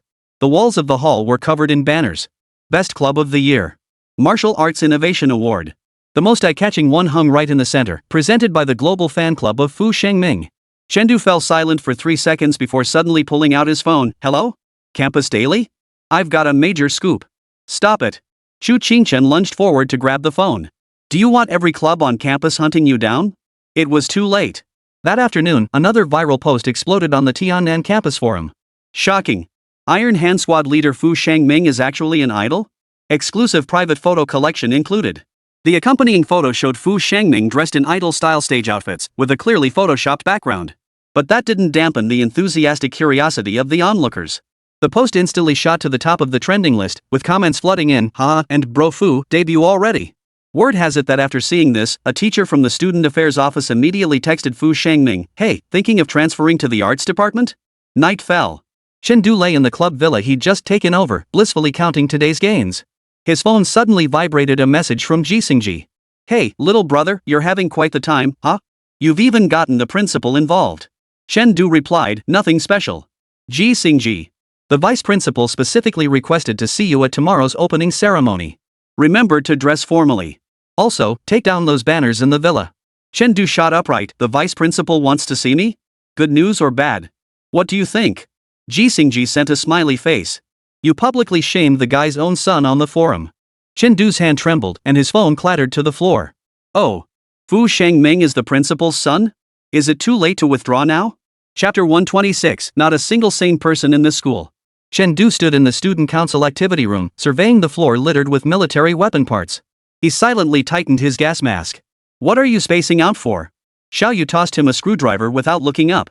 Assemble this RPG in 3 minutes, or you're out tonight. Chen Du fumbled to catch it. President. Is our student council usually this hardcore? A bespectacled boy in the corner chuckled. Newbie? Didn't know? Our full name is the Tiannan Martial Arts Academy Special Operations Research Society. Chen Du? Your acronym is a bit misleading, isn't it? Cut the crap. Xiao Yu slammed the table. We have 20 minutes until the operation. The entire activity room instantly shifted into combat mode. Some were loading fuses into rocket projectiles, others were calibrating drones, and a senior was injecting an unknown liquid into chocolate bars. Chen Du timidly raised his hand. Can I ask what tonight's operation is? Xiao Yu pushed his glasses up, a cold gleam flashing through the lenses. Raid the cafeteria. Chen Du. You call this a student council activity? To be specific, the senior explained enthusiastically, we're raiding the sweet and sour pork ribs from the stir-fry counter. Those juniors think they own the place just because they have more credits. So we. Chen Du gestured toward the room full of weapons. We're going to let our strength do the talking, the senior declared proudly, chest puffed out. Last week we used tear gas to snatch the last serving of braised pork. Chen Du suddenly realized he might have misunderstood what campus life entailed. Time's up. Xiao Yu abruptly stood. Execute the plan. Team A feigns an attack, Team B cuts the power, Team C. She looked at Chen Du. You're coming with me to strike at the heart of the operation. 5 minutes later. Crouching in the bushes behind the cafeteria's back door, watching Xiao Yu expertly pick the lock, Chen Du finally couldn't hold back. President, what did you do before? Oh, my grandfather was a locksmith, Xiao Yu replied without turning her head. I could open safes by the time I was 12. Chen Du. What kind of family legacy is this? Click. The door opened. Just as Xiao Yu was about to step inside, Chen Du suddenly grabbed him. Wait, there's an ambush. He pointed at the floor under the moonlight, several strands of nearly invisible fishing lines stretched across the threshold. Oh, getting smarter? Xiao Yu raised an eyebrow. Last week they didn't have this precaution. Chen Du pulled a small bottle from his pocket and sprinkled some powder onto the fishing line. Seconds later, the line burned through on its own. Phosphorus powder? Xiao Yu's eyes lit up. Not bad, rookie. Chen Du humbly replied, got it from the Criminal Investigation Bureau. The two crept into the kitchen. By moonlight, they found the legendary sweet and sour spare ribs, 3 huge basins of them, their aroma filling the air. We're rich. Xiao Yu was about to dive in when the entire cafeteria suddenly lit up. Ha ha ha ha. Knew you'd come. Over 20 juniors emerged from every corner. The leader sneered, let's see where you run this time. Xiao Yu's expression darkened, we've fallen for it. They must have. Before he could finish, Chen Du calmly pulled out a remote control. President, ever heard of feinting east to attack west? The moment he pressed the button, a deafening explosion erupted from the front door. Enemy attack. The juniors fell into chaos. By the time they rushed outside, they realized the so-called explosion was merely smoke bombs and sound effects. When they returned to the kitchen, the spare ribs and the 2 bandits had vanished without a trace. Rooftop. Xiao Yu nodded on the spare ribs, her eyes sparkling like stars. Nice work, rookie. That diversion tactic was brilliant. Chen Du waved modestly. Basic stuff. He pulled out a small notebook from his pocket and jotted down, Tiannan Martial Arts Academy, 3rd-year students, average reaction time, 3.2 seconds. What are you writing down? Xiao Yu leaned in curiously. Weakness analysis. Chen Du closed the notebook. Room for improvement next time. Xiao Yu fell silent for 3 seconds before suddenly pulling out her phone. Hello? Principal? I've found a gem. The next morning. Chen Du walked into the special training class with dark circles under his eyes last night. The principal had called him in for a heart-to-heart until 3 in the morning.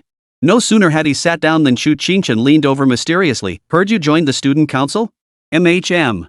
Then do you know? Chen Du lowered her voice, that Xiao Yu is actually the principal's illegitimate daughter? Chen Du nearly choked on his drink. What? Chen Du nervously glanced around. Rumor has it the principal was injured in the demon realm when he was young. That mechanical arm, you know. Chen Du. Is all the gossip at your Tiannan Martial Arts Academy this hardcore? Just then, the classroom door burst open. Fu Shengming stormed in, murderous intent radiating from him. He slammed his palm down on Chen Du's desk. Did you steal those spare ribs last night? Chen Du blinked. What are you talking about, senior? I was studying in the dorm all night.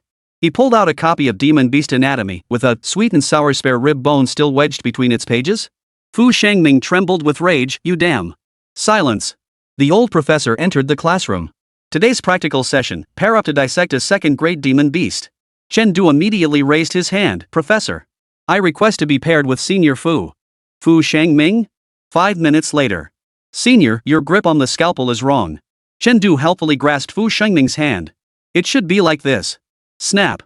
The crisp sound of a fracture echoed through the classroom. Fu Shangming, my hand. Chen Du looked utterly innocent. Oops, I accidentally used too much force. Resentment points from third-rank martial artist plus 10,086. The old professor pushed his glasses up. Shangming, your physical conditioning needs improvement. Chen Du, take him to the infirmary. Got it. In the hallway. Fu Shangming gritted his teeth. You did that on purpose. Chen Du grinned as he pulled out a syringe. Don't worry, Senior. I'll give you a painkiller shot right now. Holy, don't come any closer. Help. Help me. Infirmary. The school doctor examined Fu Shangming's twisted wrist, then glanced at Chen Du's innocent expression inside. What's the excuse this time? The beast struggled too violently. Chen Du remained unflappable. School doctor. Do you think I'm blind? This has clearly been forcibly snapped off. Just as the bandage was finished, Chen Du's phone suddenly rang. It was a location sent by Xiaoyu. Come quick, found something good. 10 minutes later. Chen Du stood in the abandoned warehouse on the school's back mountain, staring at the rust-stained iron door bearing the red-painted warning, danger. Keep out. What's this?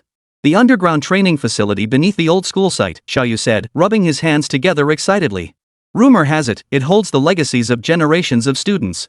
Chen Du's eyes lit up. Treasure? Way more thrilling than that. Xiaoyu pulled out a key.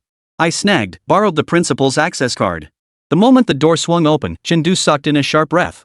The entire underground space was crammed with every kind of weapon imaginable, from cold steel to firearms. But the most outrageous sight was in the center, a modified tank parked there. Is this for student training? Xiaoyu shook her head. Souvenirs left behind by past graduating classes. She pointed to a row of rocket launchers. This masterpiece belongs to the previous student council president. She then gestured toward a pile of bottles and jars in the corner, the graduation project of a senior from the pharmacy department, a sedative potent enough to knock out a fourth-rank martial artist. Chen Du suddenly felt like he might have found his tribe. There's a freshman welcome party tonight, Xiaoyu murmured with a mysterious smile. Fancy a little shock education? The two exchanged glances, both breaking into villainous grins. Midnight. The special training class freshmen were roused by the emergency assembly bell, dragging themselves bleary-eyed to the field. What's going on? What the hell is going on in the middle of the night? I'm not even fully dressed. Suddenly, searchlights blazed on. In the center of the field sat the modified tank, its cannon barrel trained directly on the new recruits' formation. From atop the tank, Xiaoyu held a megaphone. Welcome to Tiannan Martial Arts Academy's first lesson. Survival training. Before he could finish, the tank fired its cannon. Boom! The freshmen screamed and scattered in all directions, only to discover the shell exploding mid-air, showering down countless, colorful paper strips. Surprised? Xiaoyu laughed heartily. This is just the appetizer. The next second, the ground caved in. Over 20 freshmen fell into a trap that had been dug long ago. Chen Du emerged from the tank, scribbling in his notebook, reaction speed pass rate, only 37%. Needs improvement. As the freshmen scrambled out of the pits, ready to curse, a sickly sweet fragrance suddenly filled the air. What's that smell? My head feels so dizzy. Holy, it's poison. Watching the freshmen collapse haphazardly, Xiaoyu nodded with satisfaction. This batch of sedatives works like a charm. Just as Chen Du was about to speak, he felt a chill run down his neck. He turned to see the principal had appeared behind him, his mechanical arm gleaming coldly. Having fun? Chen Jinan asked with a sly grin. Chen Du swallowed hard. Principal. Let me explain. No need for explanations, the principal patted his shoulder. I have just one question. Can I borrow that tank for a couple of days? Chen Du. Is there not a single sane person in this school, from top to bottom?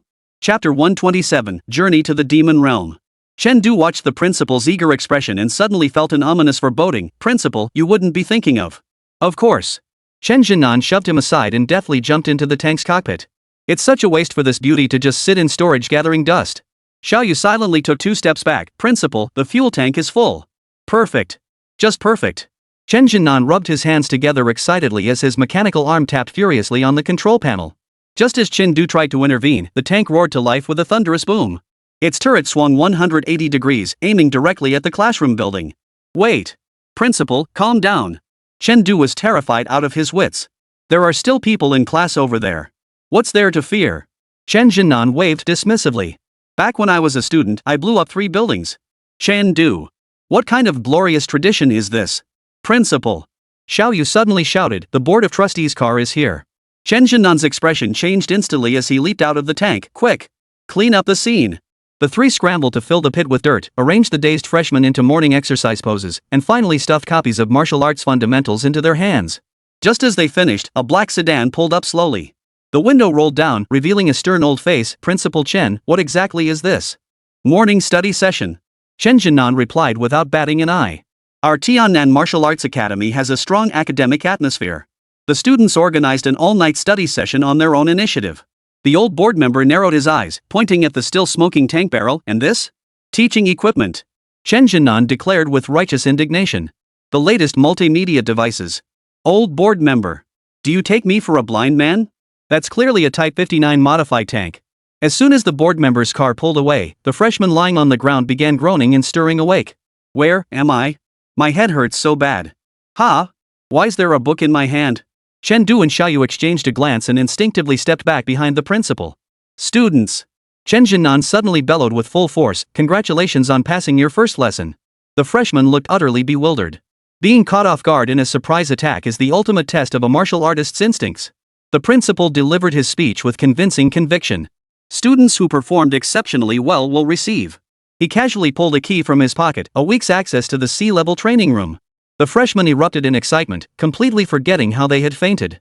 Chengdu whispered to Xiaoyu, "Has the principal always been this smooth-talking?" Xiaoyu pushed her glasses up. "Last time he blew up a lab, he told the board it was a controlled demolition experiment." Chengdu. Suddenly, he felt his own bluffing skills needed serious work. Lunchtime cafeteria. Chengdu was gnawing on the sweet and sour spare ribs he'd snatched when his phone buzzed. It was a message from Fong Zhang. "Teacher, I'm at the school gate." "So soon?" Chengdu froze. "I thought it was tomorrow." Before he could finish typing, the campus PA system blared, "Chengdu, please come to the school gate immediately. Chengdu, please come to the school gate immediately." When Chengdu arrived, a large crowd had already gathered at the gate. Pushing through, he saw Fong Jing pinned to the ground, bound and gagged, with an angry security guard standing nearby. "Teacher!" Fong Zhang nearly burst into tears upon seeing him. "They say I'm carrying dangerous items." Chengdu turned to the security guard, "Sir, this is. See for yourself." The security guard kicked the backpack on the ground. Restricted knives, smoke grenades, and this he held up a metal canister. Military-grade tear gas. Chengdu. Holy crap, did they just empty the Criminal Investigation Bureau's warehouse? No. Teacher, let me explain. Fong Jing struggled to shout, "I bought all this according to your list." Swish. All eyes instantly turned to Chengdu. The security guard's expression grew menacing. "Young man, please come with us to the security office." At that critical moment, Chen Jinnan's voice cut through the crowd. "What's going on?" The crowd parted automatically as the principal walked over with his hands behind his back. He glanced at the arsenal on the ground and suddenly smiled. "Aren't these the teaching supplies I ordered?" "Security guard?" "This student is my specially approved equipment manager." Chen Jinnan patted Fong Zhang on the shoulder. "Take everything to warehouse 3.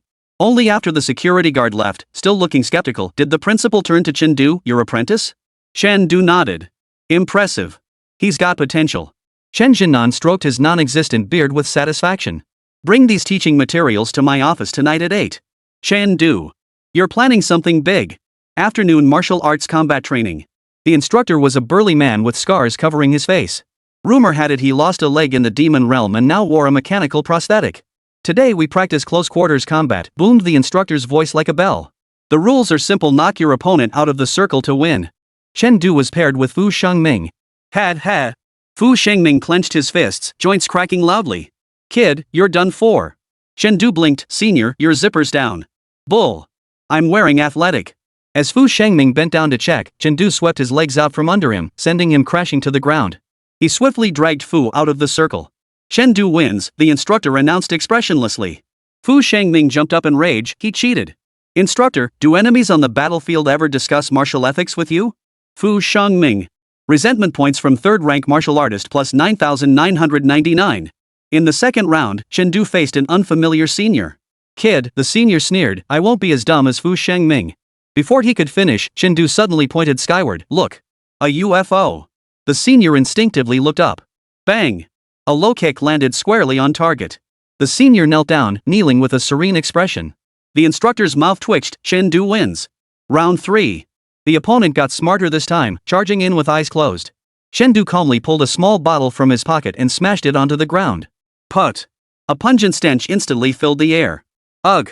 What the hell is that? The opponent was immediately blown out of the circle by the stench.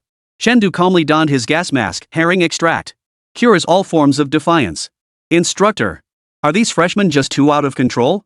As the bell rang, Chen was about to slip away when the instructor suddenly called him back. You. Stay.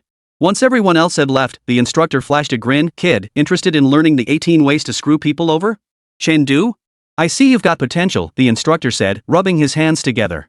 I've got a unique set of skills here. 5 minutes later. Chen clutched the handwritten manual like a priceless treasure. Opening the first page, he read. First technique, lime powder face. Second move, scatter nails to pierce feet. Third move. What the hell kind of martial arts secrets are these? The instructor patted him on the shoulder. Practice hard. I'll check your progress next week. 8 p.m., principal's office. When Chen and Fong Zheng entered carrying the teaching equipment, they found Xiaoyu already inside. Even more shocking, the principal was installing a rocket launcher onto the robotic arm. You're here? Chen Jinan didn't even look up. Put the stuff over there. Come help me out. Chen approached nervously. Principal, are you planning to? Oh, isn't tomorrow the Board of Trustees' quarterly inspection? The principal said casually. I'm planning to give them a surprise. Chen You call this a surprise? It's more like a shock. Xiaoyu assembled some electronic device with practiced ease. Principal, which plan are we using this time? Plan C.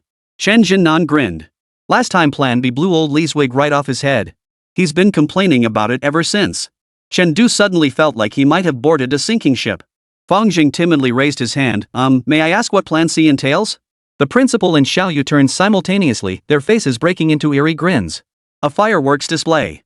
Late at night, Chen lay in bed, tossing and turning, unable to sleep. Today had been overwhelming: the irreverent student council, the crazy principal, and that book, The 18 Ways to Sabotage Others. His phone suddenly vibrated. It was a message from Xiaoyu. Meet at Warehouse 3 tomorrow morning at 6 a.m. Bring at least 3 sets of clean clothes. Chen Xiaoyu, the principal says he's taking you guys on a field trip. Chen suddenly felt a sense of foreboding. Where? The reply came back in 2 words, making Chen jump straight out of bed. The Demon Realm. Chapter 128, taking you to a nice place. At 5 in the morning, Chen crouched by the entrance of Warehouse 3, munching on a steamed bun while watching Xiaoyu load various hazardous materials into the SUV. President, are we really going for training? Chen asked, pointing at the heavy machine gun in the back seat. Xiaoyu didn't even look up. Basic survival training in the Demon Realm. The principal is leading the team personally. Fong Zheng staggered over, clutching a box of grenades. Teacher, where do I put these? Chen silently opened the glove compartment. Stuff it in here. Easy access. The warehouse door suddenly kicked open as Chen Jinan strode in. Today, the principal looked unusually fierce. A grenade launcher hung from his mechanical arm, at least 6 different handguns were holstered at his waist, and 2 tang swords crossed his back. Everything ready? The principal scanned the 3 of them. Remember, once we enter the Demon Realm, you must follow 3 rules. Chen quickly pulled out his little notebook. First, slash anything that moves. Second, if you can't cut it, run. Third. The principal suddenly flashed an eerie smile. Don't forget to snap pics and post them on your social feed. Chen What the hell kind of devilish rules are these? Get in the car. The principal jumped into the driver's seat. We're taking the staff-only access route. 10 minutes later, the SUV pulled up in front of an unremarkable gymnasium. Chen Jinan pressed a switch on the mechanical arm, and the ground suddenly cracked open, revealing a downward-sloping tunnel. There are 37 passages to the Demon Realm. This is the closest one. The principal floored it into the tunnel. Hold on tight. This ride's gonna be bumpy. Just as Chen was about to ask how bumpy it could possibly be, inertia slammed him hard into his seat. This was a bit bumpy? Roller coasters weren't this intense. Fluorescent paint on the tunnel walls formed various grotesque patterns, and faint scratch marks and bloodstains? Don't worry, Xiaoyu said calmly. They cleaned it last week. Only 3 nests of man-eating rats in this section now. Fong Zheng's voice cracked. Man-eating what? Squeak squeak. Speak of the devil. A dark swarm of rats suddenly surged from ahead, each as big as a teddy bear, their blood-red eyes eerily glowing in the darkness. Time for a lesson, the principal exclaimed excitedly as he pressed a button on the steering wheel. Watch closely, this is called a flamethrower. Boom! A fiery dragon swept through the tunnel, filling the air with the acrid smell of charred meat. Chen watched helplessly as several burning rats crashed into the windshield, only to be ruthlessly swept away by the windshield wipers. Principal. Chen timidly raised his hand. Are our school's windshield wipers custom-made? Of course, the principal declared proudly. They can even shoot steel needles. Chen decided to keep quiet. Emerging from the long tunnel, the view suddenly opened up. The off-road vehicle burst out of a mountain cave and came to a halt on a cliff platform. In the distance, a blood-red sun slowly rose, bathing the entire wasteland in a deep crimson glow. Welcome to the demon realm. The principal spread his arms wide. The Tiannan Martial Arts Academy's training ground. Chen Du's legs felt like jelly as he stepped off the vehicle. Scattered across the barren wasteland were colossal skeletal remains, while a menacing black iron fortress loomed in the distance. That's the outpost, Xiao Yu pointed at the fortress. Our school's territory. Suddenly, the ground trembled slightly. Dust swirled in the distance, revealing the faint outline of a colossal creature advancing toward them. Lucky break, the principal pulled out binoculars. A herd of ironclad rhinos, perfect practice for you. Chen Du squinted and nearly peed himself. Each of those rhinos was the size of a truck, covered in bone spines, and the air blasting from their nostrils carved deep furrows into the ground. You call this practice, principal? Chen Du's voice cracked. One stomp from those things could crush 3 of me. What's there to fear? The principal pulled a rocket launcher from the trunk and tossed it to him. Just go for it. Chen Du fumbled to catch it, only to find a sticky note attached, to my beloved disciple. Aim carefully when using. Chen Jinan. What the hell kind of devilish gift is this? Remember the first rule of battle, the principal suddenly grew stern. In the demon realm, mercy equals suicide. With that, he kicked Chen Du off the cliff. Go, Pikachu.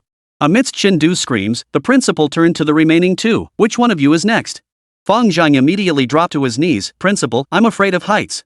Xiao Yu silently pulled out a glider. I'll go myself. Mid-air, Chen Du flailed wildly as he plummeted. Suddenly, his hand brushed against the pull tab on his backpack. Instinctively, he yanked it with a loud pop. The parachute deployed. Thank goodness. Chen Du sighed in relief, only to notice the bold print on the parachute. Tiannan Martial Arts Academy recruitment ad. Contact 138XXXXXX. Chen Du. Principal, is this ad campaign a bit too hardcore? After landing safely, Chen Du had barely cut the parachute lines when the ground erupted in violent tremors. Looking up, he saw the lead-armored rhino charging toward him from 100 meters away, its blood-red eyes fixed on him. Damn it! Chen Du hoisted the rocket launcher, only to realize he'd never been taught how to use it. At the critical moment, the principal's voice crackled through his headset. The safety catch is under the handle. Aim and fire. Fumbling frantically, Chen Du finally pulled the trigger as the rhino closed to 50 meters. Boom! The rocket-propelled grenade struck the rhino squarely in the face, exploding into a spray of blood. But what sent chills down Chen Du's spine was this: the monster merely shook its head, its speed unabated. Principal. This thing can't even be killed by a rocket launcher. Duh! The principal's voice came through the headset, the sound of him biting into an apple distinctly clear. That's why I told you to aim for the eyes. Chen Du reloaded while running, taking careful aim this time. Bang! The second rocket roared out, piercing straight through the rhino's left eye. Moo! The colossal beast crashed to the ground, sliding over 10 meters before coming to a halt right at Chen Du's feet. Before he could celebrate, Chen Du realized an even more terrifying truth: over 20 more rhinos were charging toward them from behind. Principal, help! What's the panic about? The principal snapped. Look in the hidden compartment of your backpack. Chen Du pulled out a remote control with only one red button. Press it. At the moment of life and death, Chen Du pressed the button without hesitation. Boom! The off-road vehicle on the cliff suddenly transformed, a miniature missile launcher rising from its roof. 3 missiles streaked toward the rhino herd, trailing fiery tails, exploding into mushroom clouds among the beasts. Chen Du was thrown several meters by the blast wave. When he scrambled to his feet, he saw the entire wasteland engulfed in flames, the rhino herd suffering heavy casualties. Through his earpiece, the principal gloated triumphantly. Well, isn't this teaching vehicle of mine quite impressive? Just as Chen Du was about to retort, he caught a glimpse of a dark figure charging out of the flames: an exceptionally massive rhinoceros, half its body blown apart, yet still ferocious. Holy, it's back? Chen Du spun to flee, but heard a sharp click. The rocket launcher had jammed. As the rhino closed in, Chen Du gritted his teeth and drew the tang sword the principal had given him from his waist. The moment the blade left its sheath, he distinctly felt a surge of heat coursing through his palm and throughout his body. What is this? Before he could think further, the rhino charged forward. Chen Du instinctively swung his blade horizontally, and the edge suddenly blazed with a blinding red light. Swish! The blade flashed, and the massive armored rhino's body suddenly split in two, crashing to the ground. The cut was smooth as glass, revealing a heart still beating. Chen Du stared blankly at the tang sword in his hand. Principal, this sword. Oh, I forgot to mention, the principal said casually. It's forged from demonic blood steel, specifically designed to slay demonic beasts. Chen Du. Why didn't you mention such crucial information earlier? 2 hours later, the trio returned to the cliff after clearing the battlefield. Fang Zhang clutched a rhino horn tightly. Teacher, this thing can be sold for money. Xiao Yu was skinning the rhino hide. A full hide will fetch 300 credits. Chen Du stared blankly at the Tang's sword in his hands. The sensation from that last strike felt utterly bizarre, as if the blade itself had guided his attack. Stop overthinking it, the headmaster patted his shoulder. That's the lingering spirit of the demon beast in the blade playing tricks. You'll get used to it after a few more uses. Chen Du? What did he mean, get used to it? Wasn't this thing going to have some kind of side effect? Let's go. Lunch at the outpost. The principal hopped into the off-road vehicle. This afternoon, I'll take you to a good place. Chen Du suddenly felt an ominous foreboding. What kind of place? The principal grinned, revealing 8 gleaming white teeth. The Demon Beast Nursery. Chapter 129, Becoming a Father. The moment Chen Du finished putting on his gas mask, a thunderous crash echoed from the perimeter wall. The lead 4th rank Earth Splitter Bear had smashed straight through the concrete barrier. Stop it! Xiao Yu's voice exploded through the communicator. It's charging into the nursery. Chen Du grabbed his rocket launcher to fire, but One Eye grabbed his arm. No! You'll hurt the cubs. Just as the colossal bear was about to breach the camp, a dark shadow suddenly descended from the sky. The principal swooped down on his hovercraft, the chainsaw on his mechanical arm whirring with a buzzing hum. You beast! Look here! The chainsaw sliced viciously into the bear's back, sending sparks flying. The bear, in pain, swung a massive paw. The principal deftly dodged backward, but the flying machine was still grazed by the bear's paw, spewing black smoke as it plummeted to the ground. Principal! Chen Du's heart nearly leapt out of his chest. Emerging from the smoke, the principal crawled out covered in grime. I'm fine. I installed 3 backup engines in this thing. Chen Du! How little faith you have in transportation. Leave me alone, the principal suddenly yelled. Watch out behind you. Chen Du spun around, his soul nearly leaping out of his body. Another Earth Splitter Bear had somehow circled behind him, its gaping maws snapping toward him. In that life or death moment, Chen Du instinctively drew his Tang sword. The blade trembled violently the moment it left its scabbard, erupting in a blinding crimson glow. Kill! Inspiration struck Chen Du, and he swung the blade horizontally. The blade's arc traced a perfect curve like a blood moon, cleaving the colossal bear cleanly in 2 from head to tail. Scorching beast blood drenched Chen Du, yet the Tang sword absorbed every drop like a sponge. More airily, Chen Du felt a surge of warmth flow through the hilt into his body, instantly replenishing his depleted stamina. This blade. Chen Du stared at the deadly weapon in his hands, bewildered and uneasy. Stop spacing out. The principal appeared beside him, his voice stern. Blood steel weapons are like that, the more you kill, the stronger they grow. Just as Chen Du was about to ask more questions, a shrill alarm blared from his communicator. Attention! Attention! The beast horde has breached the western defenses. Repeat. The principal's face paled. This is bad. The young ones are about to escape. As if to confirm his words, several gaping holes suddenly appeared in the camp fence. A chaotic scene erupted as all manner of grotesque demon beast cubs scrambled to escape. Stop them, the principal shouted, pacing frantically. If they escape, we're in trouble. Just as Chen Du was about to act, a furry little creature rolled to his feet, a plump, 6-legged wolf cub, staring at him with wet eyes. Woo! The cub let out a high-pitched whine and began rubbing against Chen Du's pant leg. Chen Du? What the hell? A demon beast trying to scam us? Catch it! Xiao Yu rushed over. This is the cub of the Howling Moon Wolf King. Worth 500 credits. The cub seemed to understand, turning to bolt. Chen Du acted swiftly, grabbing it by the scruff of its neck. Ow! The little creature struggled fiercely, suddenly biting down on Chen Du's hand. Ouch! Chen Du winced but didn't let go. Strangely, a flash of red light suddenly appeared at the wound, which healed in an instant. Xiao Yu's eyes widened. You've been bonded. What? It's extremely rare for a beast to choose its master. Xiao Yu's expression was complex. It drank your blood, so now you're its guardian. Chen Du stared blankly at the suddenly docile little wolf cub in his arms. So now I have to raise it? Raise my ass. The principal rushed over. First deal with the immediate. Holy! Before he could finish, an earth-shattering wolf howl echoed from the distance. A silver giant wolf the size of a truck charged toward them, leaving a trail of frost in its wake. We're done for. The principal's face drained of color. The Howling Moon Wolf King has come for us. The little wolf cub in Chen Du's arms suddenly became excited. Woof! Woof! The colossal wolf charged forward in an instant, its blood-red eyes fixed intently on the cub in Chen Du's arms. Chen Du swallowed hard. Would you believe me if I said this is all a misunderstanding? The giant wolf bared its teeth, revealing dagger-like fangs. At the critical moment, the cub suddenly wriggled free from Chen Du's grasp, scrambled up onto the giant wolf's head, and affectionately licked its mother's eyes.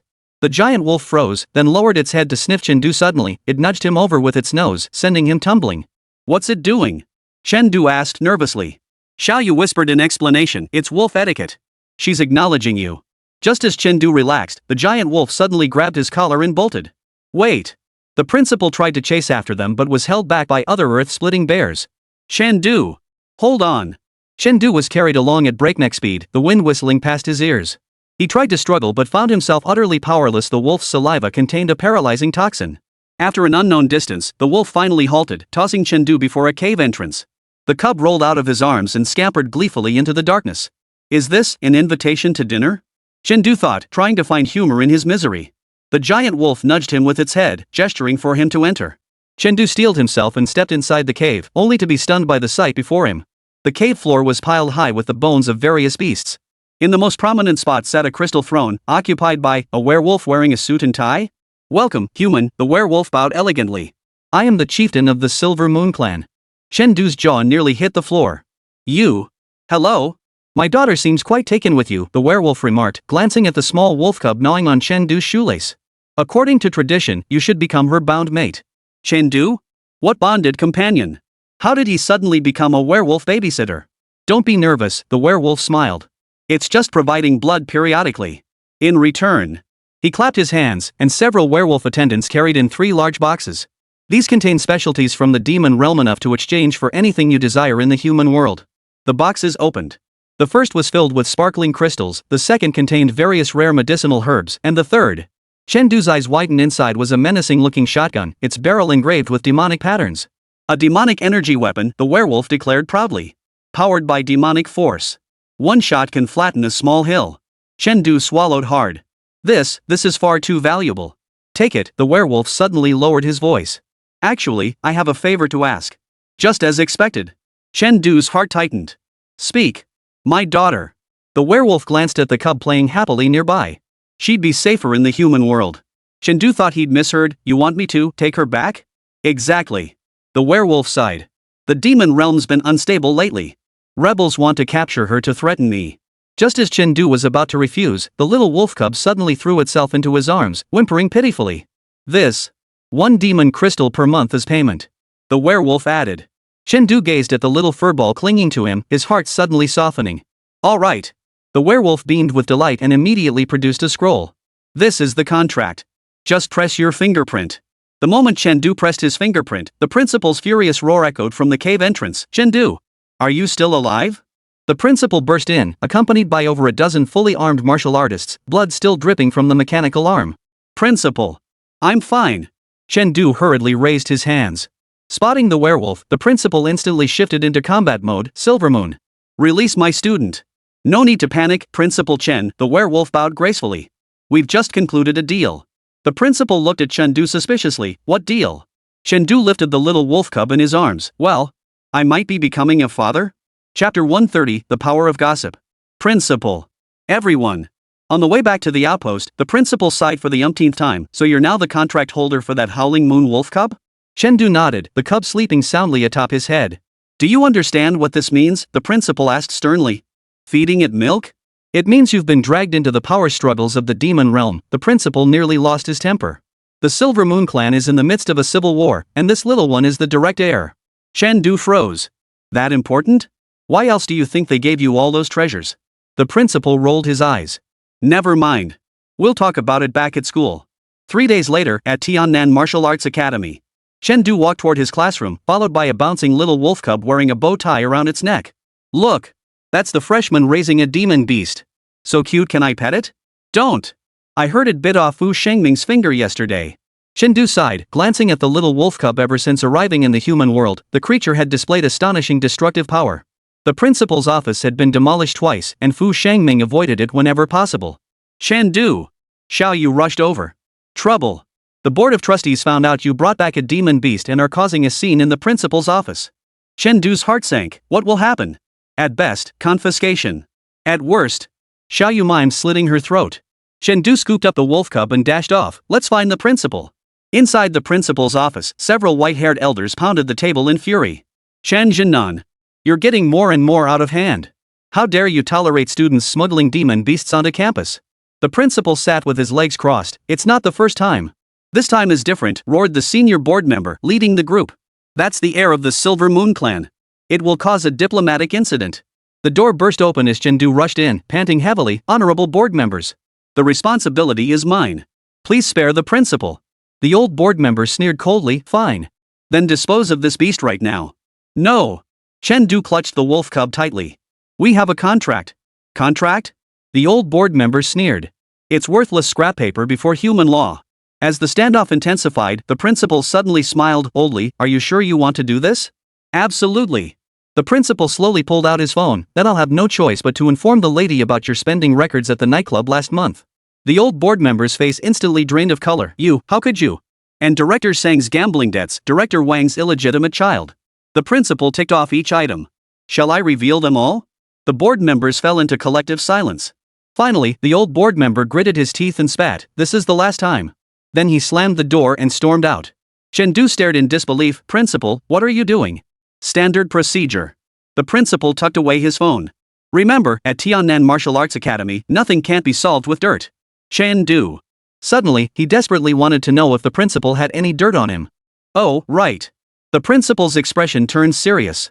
Since you've taken it in, you've got to take responsibility. Starting today, you'll add 2 extra sessions of beast taming to your weekly schedule. Just as Chen Du was about to nod, the little wolf cub in his arms suddenly let out a soft woof and spat out a sparkling object. What's this? Chen Du picked it up and saw it was a crystal clear red crystal. The principal sucked in a sharp breath. Demon blood essence? Extremely valuable? Equivalent to the entire vital energy of a 4th-rank martial artist. The principal's eyes lit up. This little thing can actually produce this? Chen Du suddenly felt like he might have stumbled upon a treasure. That evening, while Chen Du was grooming the wolf cub now named Mooncake, his phone suddenly rang. A text from an unknown number read. Meet at the old school building tomorrow night at 8 p.m.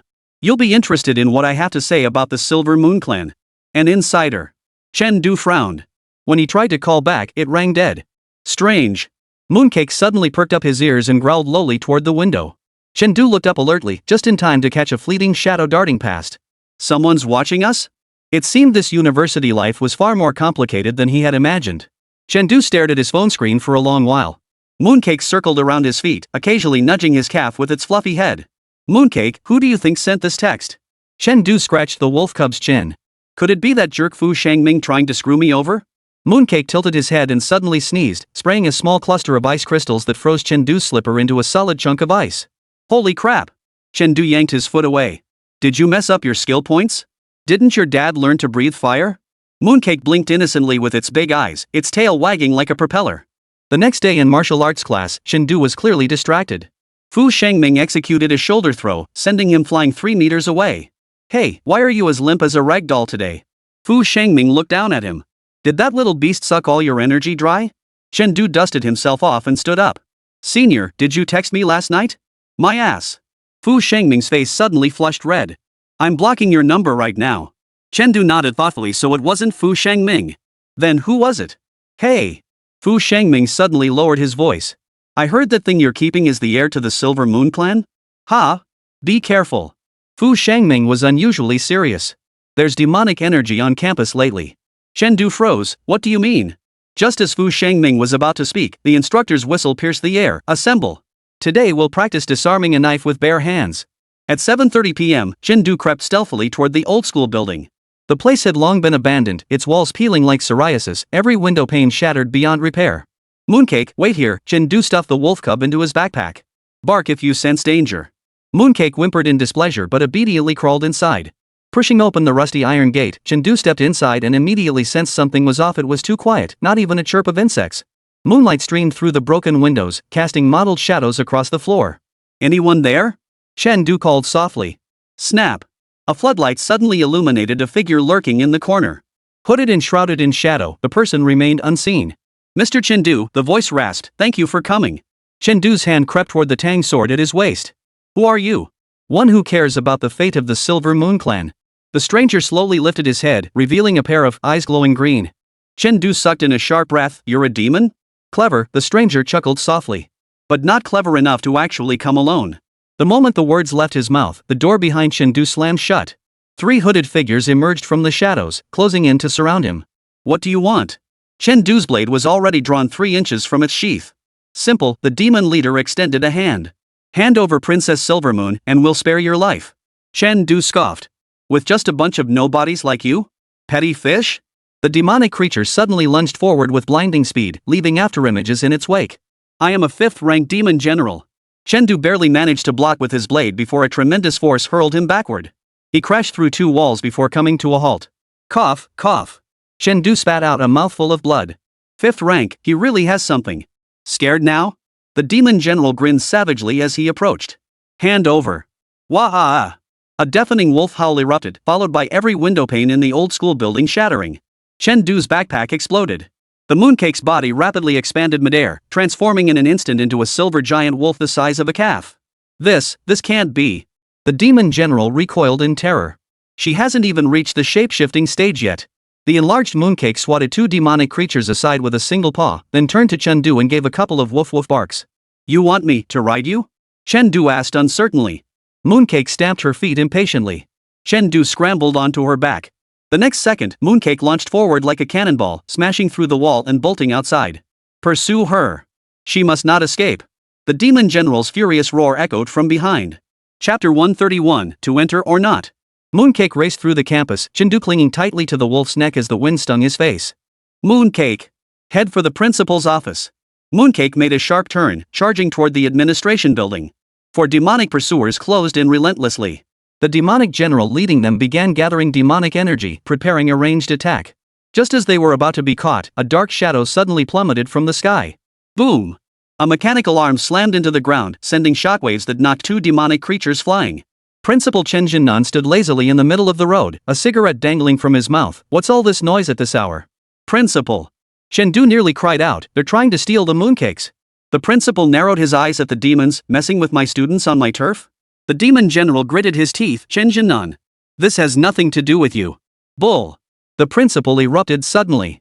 His mechanical arm transformed with a series of clicks, revealing a gaping black cannon barrel. My students are my own damn kids. Boom! A single electromagnetic cannon blast sent the demon general flying. The remaining 3 demons turned and fled. Think you can escape? The principal sneered coldly, pressing a button on his mechanical arm. Activate Heavenly Net. The entire campus was suddenly enveloped in a blue light barrier.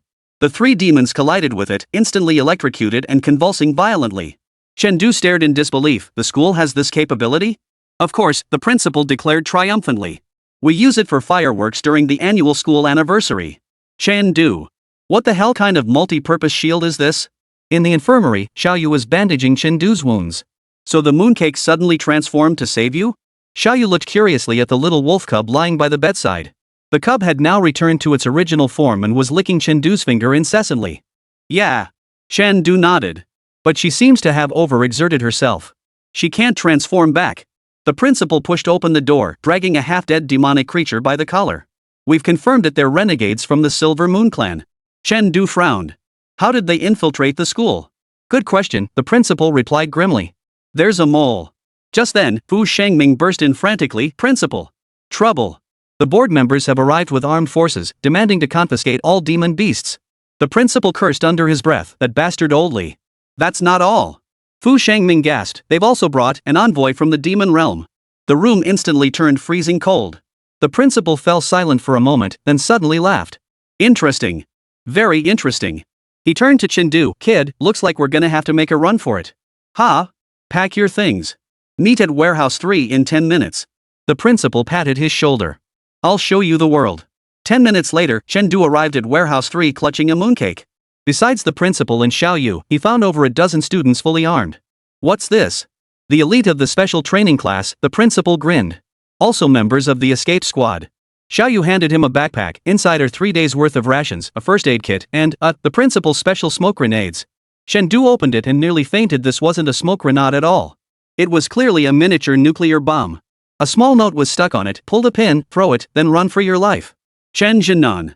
Principal, where exactly are we going?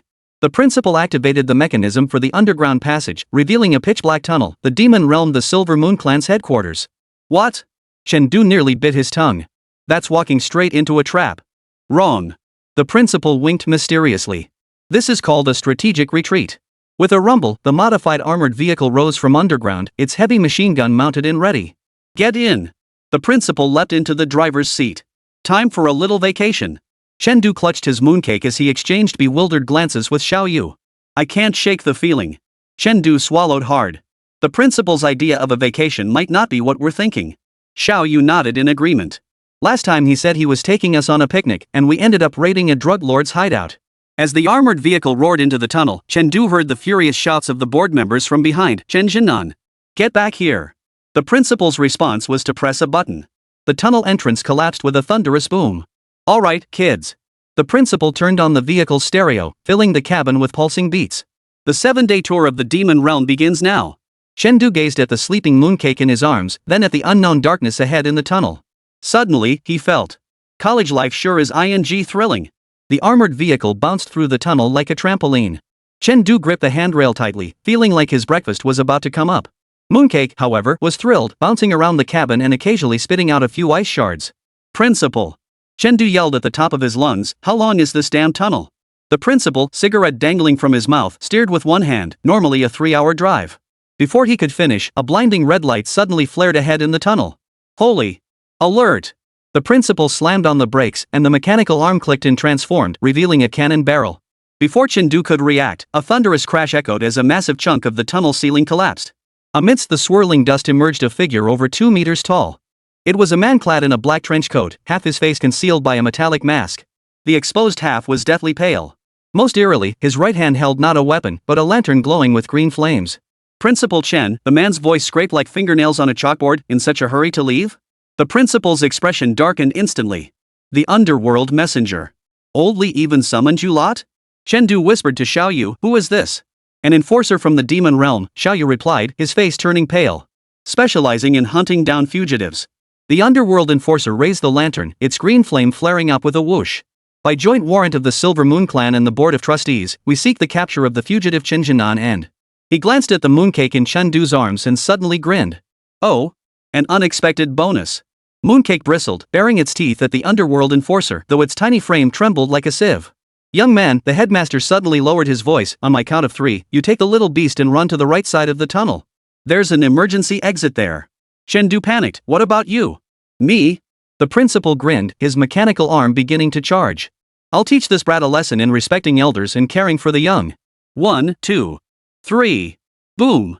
The principal fired a blast. Chen grabbed the mooncake and ran. Behind him, an earth-shattering explosion roared, the shockwave knocking him off balance. Chen over here. Xiaoyu had already pried open the emergency door.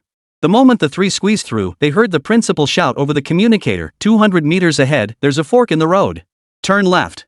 Chen glanced back over his shoulder as he ran. The principal was locked in a fierce battle with the underworld envoy. Mechanical arms clashed with lanterns, green flames and blue light exploding everywhere. The junction was even more concealed than expected, hidden in a cluttered corner. After turning left, the tunnel abruptly transformed into a downward spiraling staircase, plunging into an abyss. Is this really safe? Chen swallowed hard. Just as Xiaoyu opened her mouth to speak, footsteps echoed behind them. Hurry! She shoved Chen forward, dashing down the stairs. After stumbling and scrambling for what felt like an eternity, the trio finally reached the bottom, a rusted iron gate painted with a large skull in red paint and the words Danger and No Entry. This is what the principal meant? Chen mouth twitched. Xiaoyu tried pushing the door, but it wouldn't budge. Just then, Mooncake suddenly jumped out of Chen arms and let out a woof through the crack in the door. Click! The door cracked open. Chen and Xiaoyu exchanged glances. Should we go in? Let's go! Chapter 132, Old Acquaintance. Behind the door lay a vast underground chamber, with a bathtub? Yes, an ordinary household bathtub, but filled to the brim with bubbling green liquid. Beside it stood a bald old man in a white lab coat, scribbling notes in a notebook. 3 minutes late, the old man said without looking up. That kid Chen Jinan is getting worse at keeping time. Chen looked utterly bewildered. Who are you? Old Joe, the school doctor. The old man finally looked up, adjusting his glasses. Also the administrator of the smuggling passage. Xiaoyu suddenly gasped, you're the legendary ghost Dr. Joe? The one wanted by the demon realm for 30 years. Shoo! The old man waved impatiently. Why bring up old business? Hurry up, take off your clothes and get in. Chen stared at the suspicious green liquid in the vat. What is this? Demon realm disguise potion. Dr. Joe rolled his eyes. Otherwise, how do you think humans walk around freely on demon realm streets? Mooncake suddenly let out an excited woof and leaped straight into the tub, splashing around joyfully. Hey! Chen rushed to scoop it out, only to see the little wolf cub's fur visibly turning dark green at an alarming rate. Even its eyes shifted from blue to an eerie purple. Works like a charm, Dr. Joe nodded approvingly. Your turn. Chen hesitated, but then the communicator crackled with the principal's voice. Are you in yet? Hurry up! That bastard called for backup. Xiaoyu began stripping off his jacket without a word. Chen gritted his teeth and jumped into the tub as well. The instant the liquid touched his skin, Chen nearly screamed. It felt like 10,000 ants gnawing at him simultaneously. He watched helplessly as his skin turned a pale blue and his hair turned grayish-white. "Remember, the potion lasts only 72 hours, said school nurse Shou, handing over 3 rings. "If you encounter danger, press the gem on top to teleport back here." The moment Chen slipped on the rings, a deafening roar echoed through the tunnel. "Hurry!" Dr. Zhou pressed a button beside the bathtub. The floor suddenly cracked open, revealing a bottomless black hole. "Jump down, that's the border of the demon realm." Before the trio could react, a powerful suction pulled them into the abyss. Chen landed face first. Pft, pft, pft. He spat out the dirt in his mouth and struggled to his feet. "Xiaoyu? Mooncake? Right here." Xiaoyu waved from a short distance away, her current appearance resembling a malnourished demonic girl. "How does it feel?" Chen looked down at himself, tall and thin, green skin, white hair. He was the very picture of a demonic nonconformist. "Not bad. Where's the mooncake?" "Woof." A dark green furball bounced out from behind Xiaoyu. If not for those signature purple eyes, Chen wouldn't have recognized it as mooncake. Just then, the communicator buzzed again. "Hello? Still alive?" Chen replied irritably, "Thanks to you, I nearly got flattened into meat paste." "Haha, just get used to it." The principal's voice crackled intermittently. "Listen up, you're now on the outskirts of Blacktooth City in the Demon Realm. Head 5 kilometers east, static, find a tavern called Drunken Dreams, static, look for the landlady." The connection abruptly cut out. Chen and Xiaoyu stared at each other in disbelief. "So?" Chen mouth twitched. "We're supposed to meet up at a Demon Realm tavern?" Xiaoyu sighed, hanging with the principal means going hungry 9 times out of 10. Blacktooth City was even more bizarre than imagined, buildings twisted into spirals, streets drifting with ghostly blue flames, and demons of every grotesque shape passing by, 3-headed creatures, beings engulfed in flames, and one wielding a wolf tooth club with a scorpion tail sprouting from its rear. Chen clutched the mooncake tightly, afraid the little thing might transform again in excitement. Following the directions eastward, they spotted a tavern with a crooked signboard. In demon script, it read, "Drunk on life, dreaming of death." The moment they pushed open the door, dozens of eyes turned toward them in unison. Chen felt his back instantly soak through. If they were exposed here, they wouldn't even be enough to fill these demons' teeth. "Newcomers," a lazy female voice drifted from behind the counter. Chen turned to see a scantily clad, cat woman. At least her head resembled a cat's, and a tail swayed behind her. Madam?" Catwoman narrowed her amber eyes. "Chen Jinnan's people?" Chen nodded quickly. "Follow me." Catwoman turned toward the kitchen. "By the way, your disguises suck." A hidden door in the kitchen led to the basement. Surprisingly, the basement was furnished like a human living room, complete with a sofa and television. "Sit." Catwoman poured herself a glass of wine. "My name is Yiling. I'm Chen Jinnan's old flame." Chen spit out a mouthful of water. Yiling rolled her eyes. "What are you thinking? Old flame means old partner." She turned on the TV, where Demon Realm news was airing. The Silver Moon Clan civil war escalates. Rebel leader Wolf Fawn claims to have gained human support. The screen cut to a scarred werewolf delivering a passionate speech. Mooncake suddenly bristled, howling furiously at the TV. "Quiet down, little princess." Yiling ruffled Mooncake's fur. "Your dad's fighting hard in the royal palace right now." Chen heart tightened. "What does that mean?" "Exactly what it sounds like." Yiling pulled up a map. Wolf Fawn's rebels have surrounded the palace for 3 days now. The Silver Moon chieftain won't hold out much longer. Xiaoyu frowned. "Then aren't we walking into a trap?" "Wrong." Yiling grinned, revealing sharp fangs. "The most dangerous place is the safest. And..." She suddenly leaned close to Chen. "Do you know why Wolf Fang is so determined to capture this little one?" Chen shook his head. "Because of the Silver Moon royal bloodline's power," Yiling whispered, lowering her voice. "Only a direct descendant of the royal family can unlock the Moon God Temple. It holds power capable of overturning the entire demon realm." Chen looked down at the innocent-faced Mooncake. "This glutton?" "Woof." Mooncake gave him a disgruntled bite. Yiling suddenly grew serious. "Chen Jinnan sent you here to escort the young princess back to the royal palace." "What?" Chen and Xiaoyu jumped up simultaneously. "Calm down." Yiling waved her hand. "Not now. Tomorrow is the demon realm's blood moon ritual. All demons will enter a period of weakness. That's our only chance." She dragged a box out from under the sofa. "This is the gear. We leave tomorrow morning. Now." Yiling suddenly transformed into a black cat and leaped onto Chen lap. "I'm going to sleep. Don't disturb me." Chen. What the hell kind of contact person is this? Chapter 133, Run. Before dawn the next day, Chen was roused by Yiling's paw swatting him awake. "Time to rise, rookies." The black cat crouched on the nightstand, licking its paw. "The blood moon has begun." Chen rubbed his eyes and looked out the window. The demon realm's normally dark crimson sky had turned an eerie purplish black. A blood moon hung high, its light flowing like viscous blood across the streets. Even stranger, the demons on the streets staggered about as if drunk, one minotaur even hugging a street lamp and gnawing on it. Does the blood moon affect demonic power? Chen Du whispered. Yiling shifted back into human form, tucking a dagger into her waistband. Not just that. Today, all demons can only wield 30% of their power, and... She suddenly sneezed, cat ears sprouting atop her head. And they can't control revealing their true forms. Xiaoyu was inspecting the equipment crate. These are the principal's mechanical arms? 3 metal arms lay inside the box, smaller than the principal's model but more intricately constructed. Replicas. Yiling deftly distributed them among the 3. Put them on and activate them by pressing the button on the elbow. The moment Chen Du strapped on his mechanical arm, a sharp sting shot through him, countless tiny needles piercing his skin, connecting to his nerves. The next second, the mechanical knuckles clicked into place, perfectly synchronizing with his movements. Holy! Chen Du tried punching the air, and the mechanical arm left a blurred afterimage. Night Spirit rolled her eyes. Cut the showboating. Remember 3 things. First, the power lasts only 2 hours. Second, stay away from water. Third. She suddenly lowered her voice. If you see anyone in white robes, run immediately.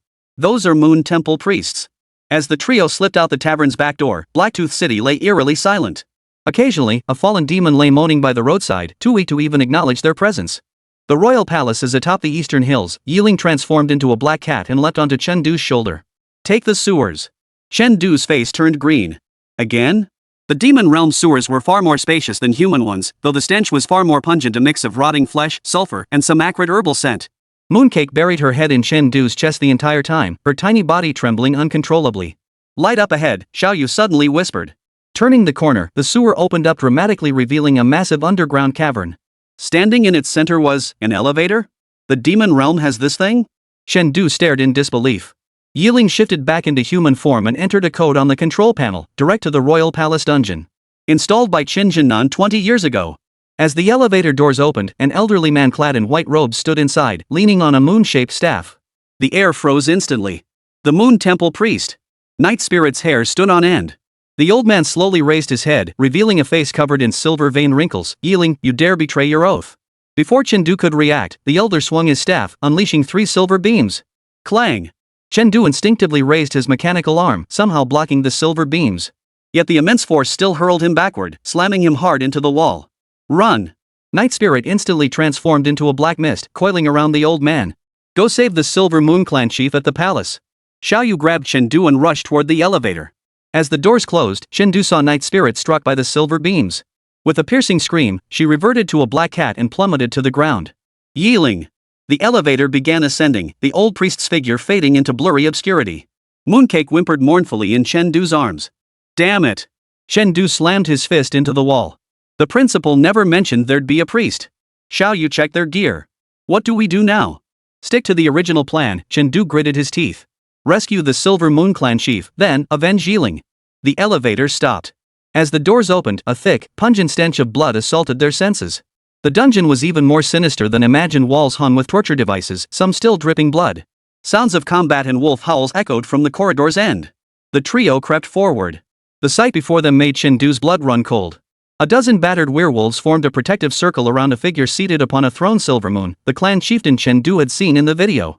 But now, 3 bone spears pierced his chest and his silver hair was drenched in blood. Attacking them were humans? No. Chen Du narrowed his eyes. Those humans moved with inhuman agility, their eyes glowing with an unnatural red light. Half-demons, Xiaoyu murmured. Mixed blood between humans and demons. The Silver Moon Clan chief suddenly lifted his head, as if sensing something. His gaze fixed directly on the shadows where Chen Du was hiding. Mooncake, Chen Du held the little wolf cub up to his face. Can you relay a message to your father?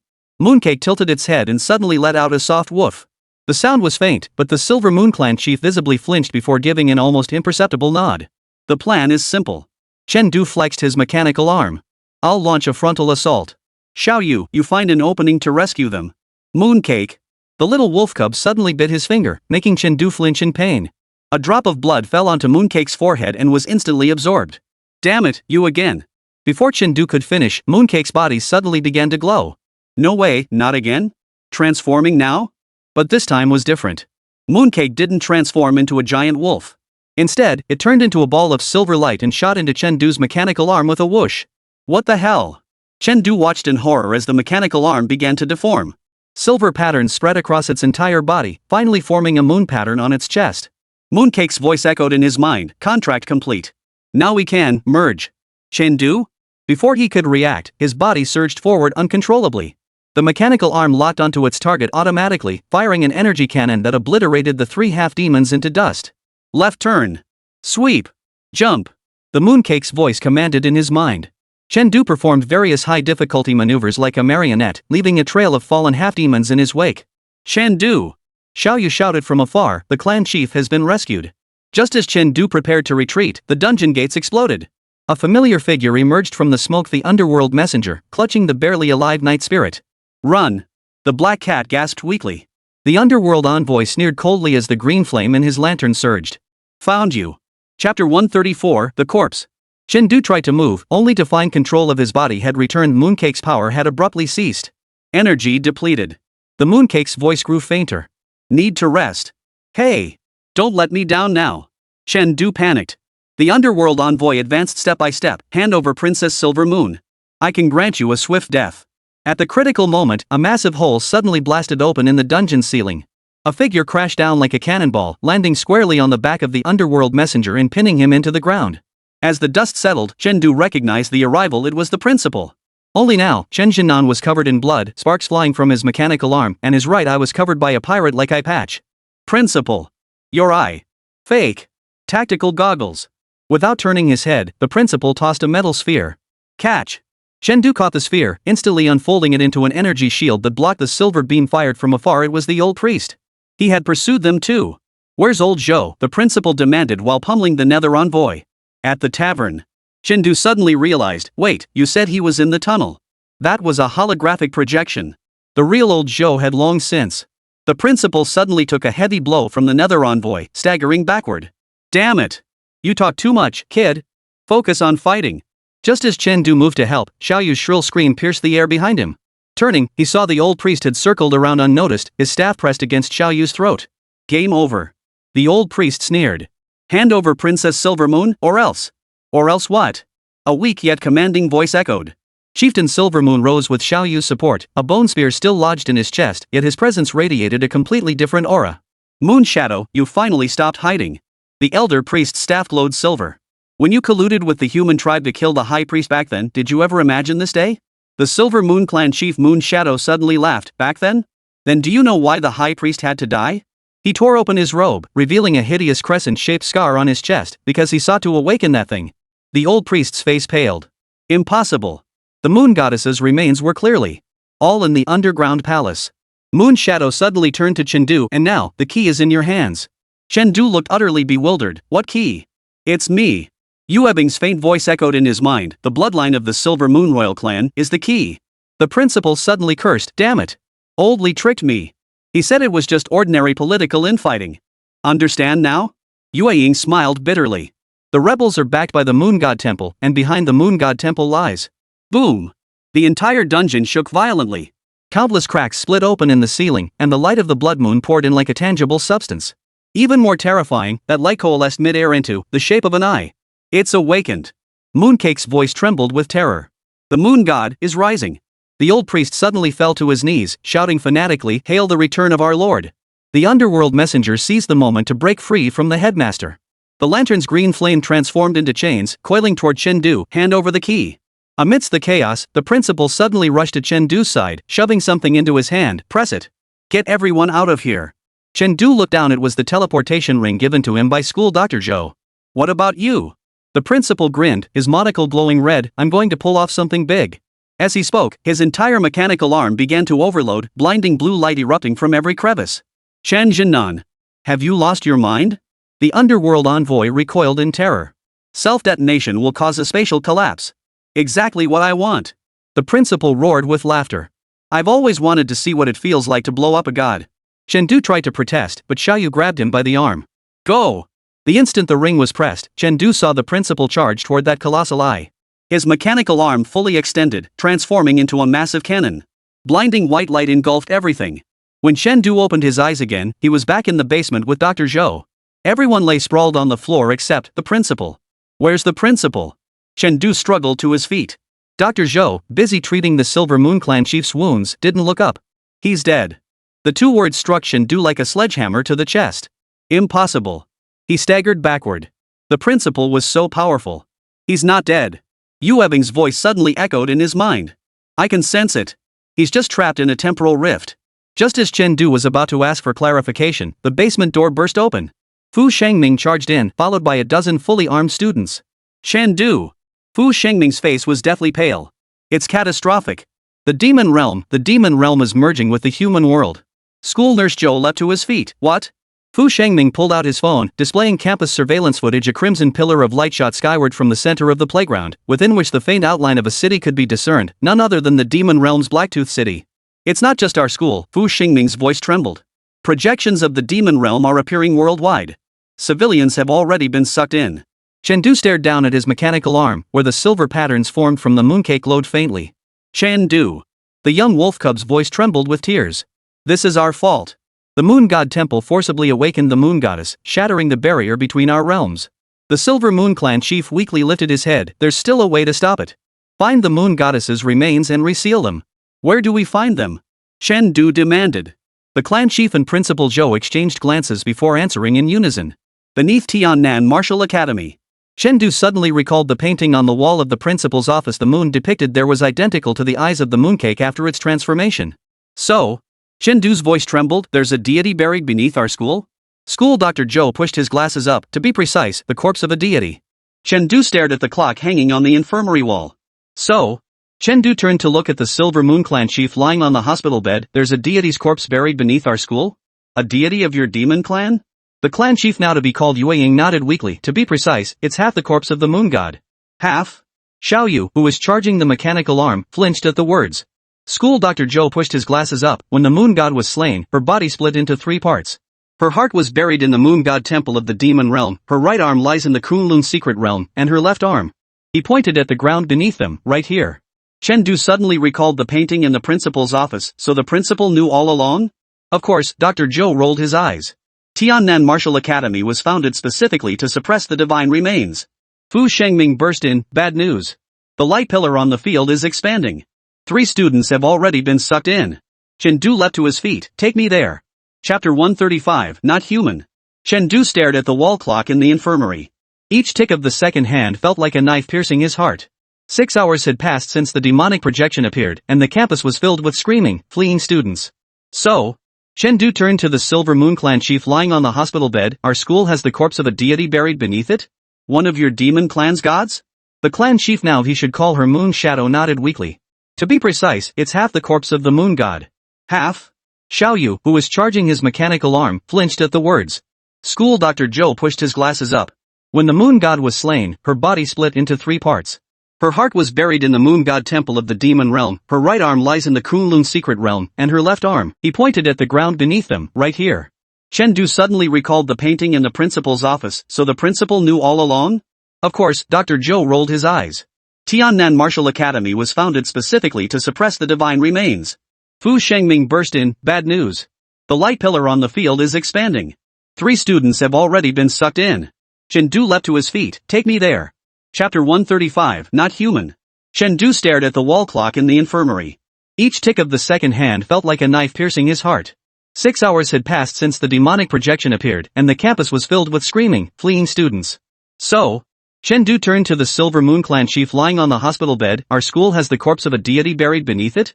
One of your demon clan's gods? The clan chief, now he should call her Moon Shadow, nodded weakly. To be precise, it's half the corpse of the moon god. Half? Xiao Yu, who was charging his mechanical arm, flinched at the words. School Dr. Zhou pushed his glasses up.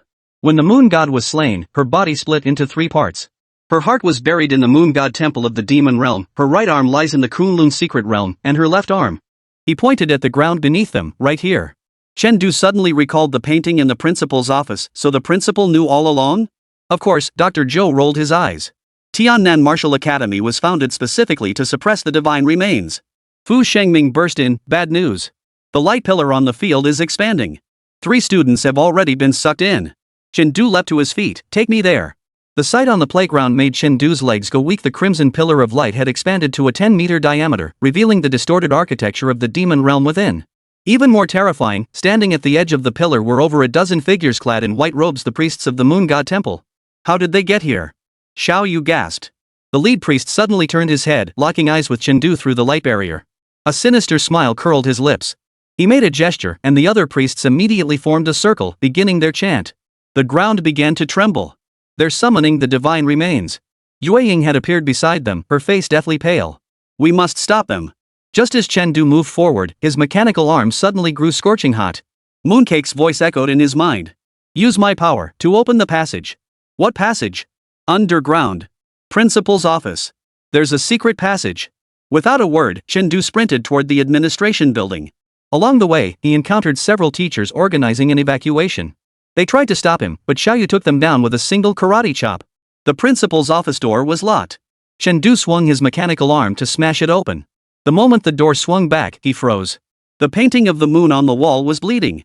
Bright red liquid dripped down the frame, pooling on the carpet to form eerie runes. This. Touch it. Mooncake urged impatiently. Chengdu gritted his teeth and pressed his hand against the painting. The silver patterns on the mechanical arm suddenly sprang to life, crawling up his arm and onto the canvas. Click! The bookshelf abruptly slid aside, revealing a downward spiral staircase. A chilling wind, carrying the stench of decay, swept over them. I'll go first. Xiaoyu activated the mechanical arm. The staircase proved longer than anticipated, taking a full 10 minutes to descend. As Chengdu stepped onto the final rung, the sight before him made his breath catch. This was an underground chamber the size of a football field. Suspended in its center was a massive arm. Entirely jade-like, it stretched 20 meters long. 5 fingers were slightly curled, their nails an eerie silver black. Countless chains extended from all directions, anchoring the arm firmly in midair. The moon goddess's left arm. Yu Ying's voice trembled. Sealed by Qinjinan with 360 demon sealing chains. Chengdu took a few steps closer and suddenly noticed a figure standing beneath the arm. Principal? The figure turned. It was indeed Qinjinan. But the principal's state was bizarre. His body was semi-transparent, like a holographic projection, and the tactical visor over his right eye was shattered. Oh, you're here? The principal grinned. 7 minutes later than expected. Chengdu's nose stung with emotion. You're not dead? Dead? The principal scoffed. How could someone as handsome as me die? I just got stuck in a temporal rift. He pointed upward. See those chains? Each one that snaps weakens the barrier between worlds. Once they're all gone, what happens then? Xiaoyu asked. The moon goddess will be reborn, and the 3 realms will restart, the principal said casually. Simply put, it'll all be over. Chengdu's skull prickled. Then what do we do? Simple. The principal suddenly grew serious. You little bastard, and that arm you must merge. Chengdu? Mooncake screamed in his mind. No. That would make Chengdu. What will happen? Chengdu felt an ominous foreboding. The principal sighed. He'll become a half-god, half-human monster. He might lose his humanity. The underground chamber shook violently. The chains on the ceiling rattled loudly, several already snapped. No time. The principal's figure began to flicker. Those bastards from the moon god temple are stirring trouble up there. Chengdu stared at his mechanical arm, where the patterns formed from the mooncake were burning hot.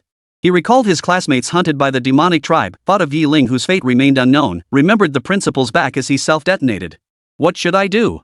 The principal seemed to have anticipated his question, pointing to a stone platform beneath the divine remains. Lie down. Leave the rest to the little beast. Xiaoyu tried to intervene but was held back by Yuing. This is his choice. The instant Chengdu lay on the stone platform, countless silver threads descended from the divine remains, enveloping him like a cocoon.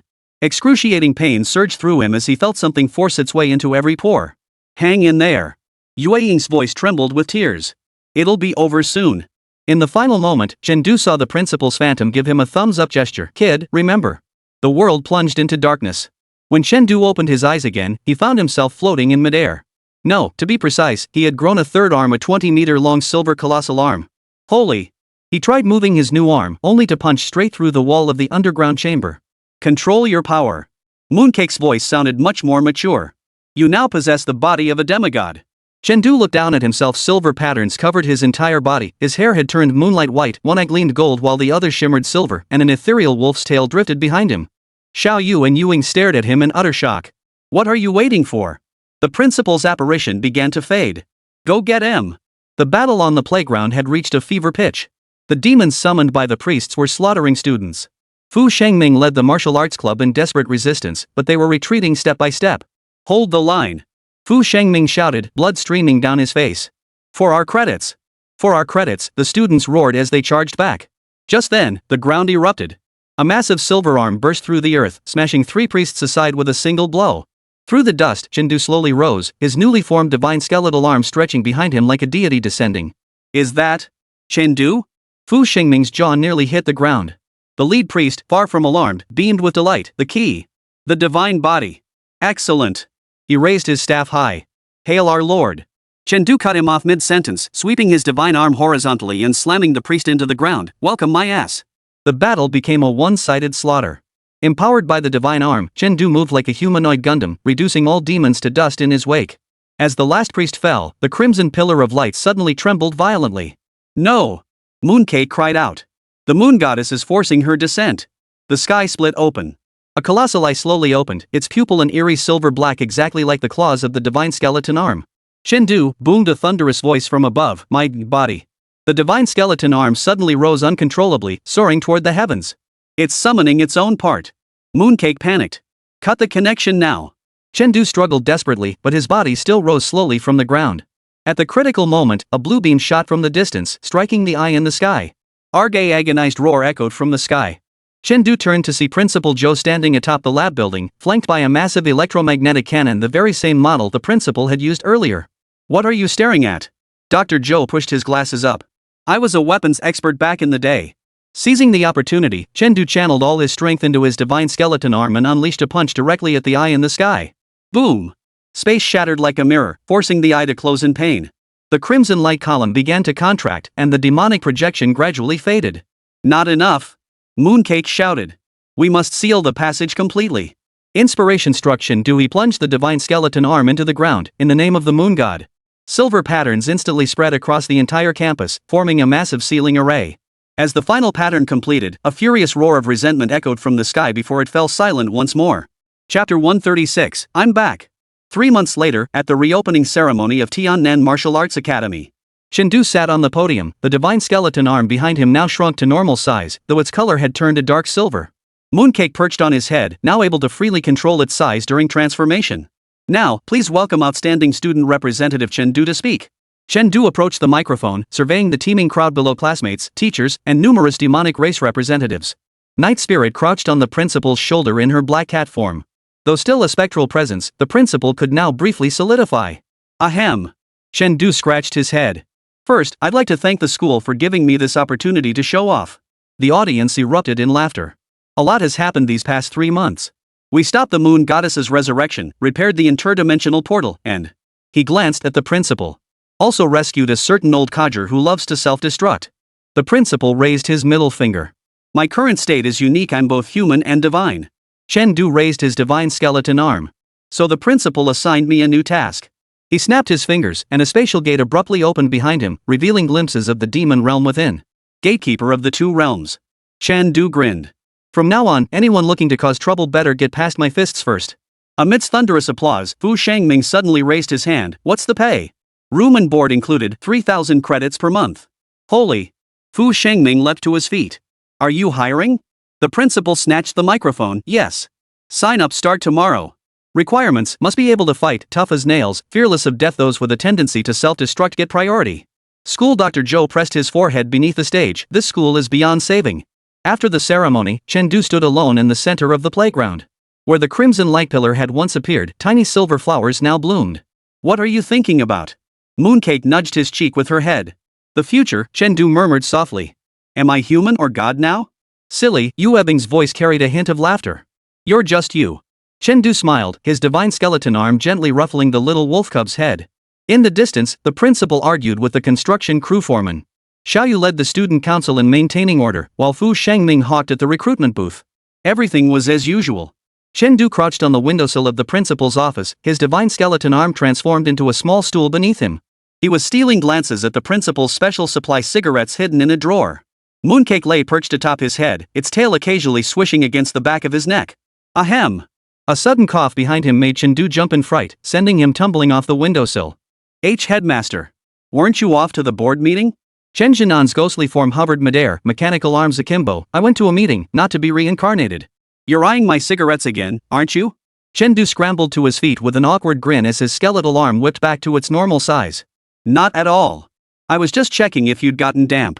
The principal rolled his eyes as his phantom form drifted to the desk. Well, I happen to have a task for you.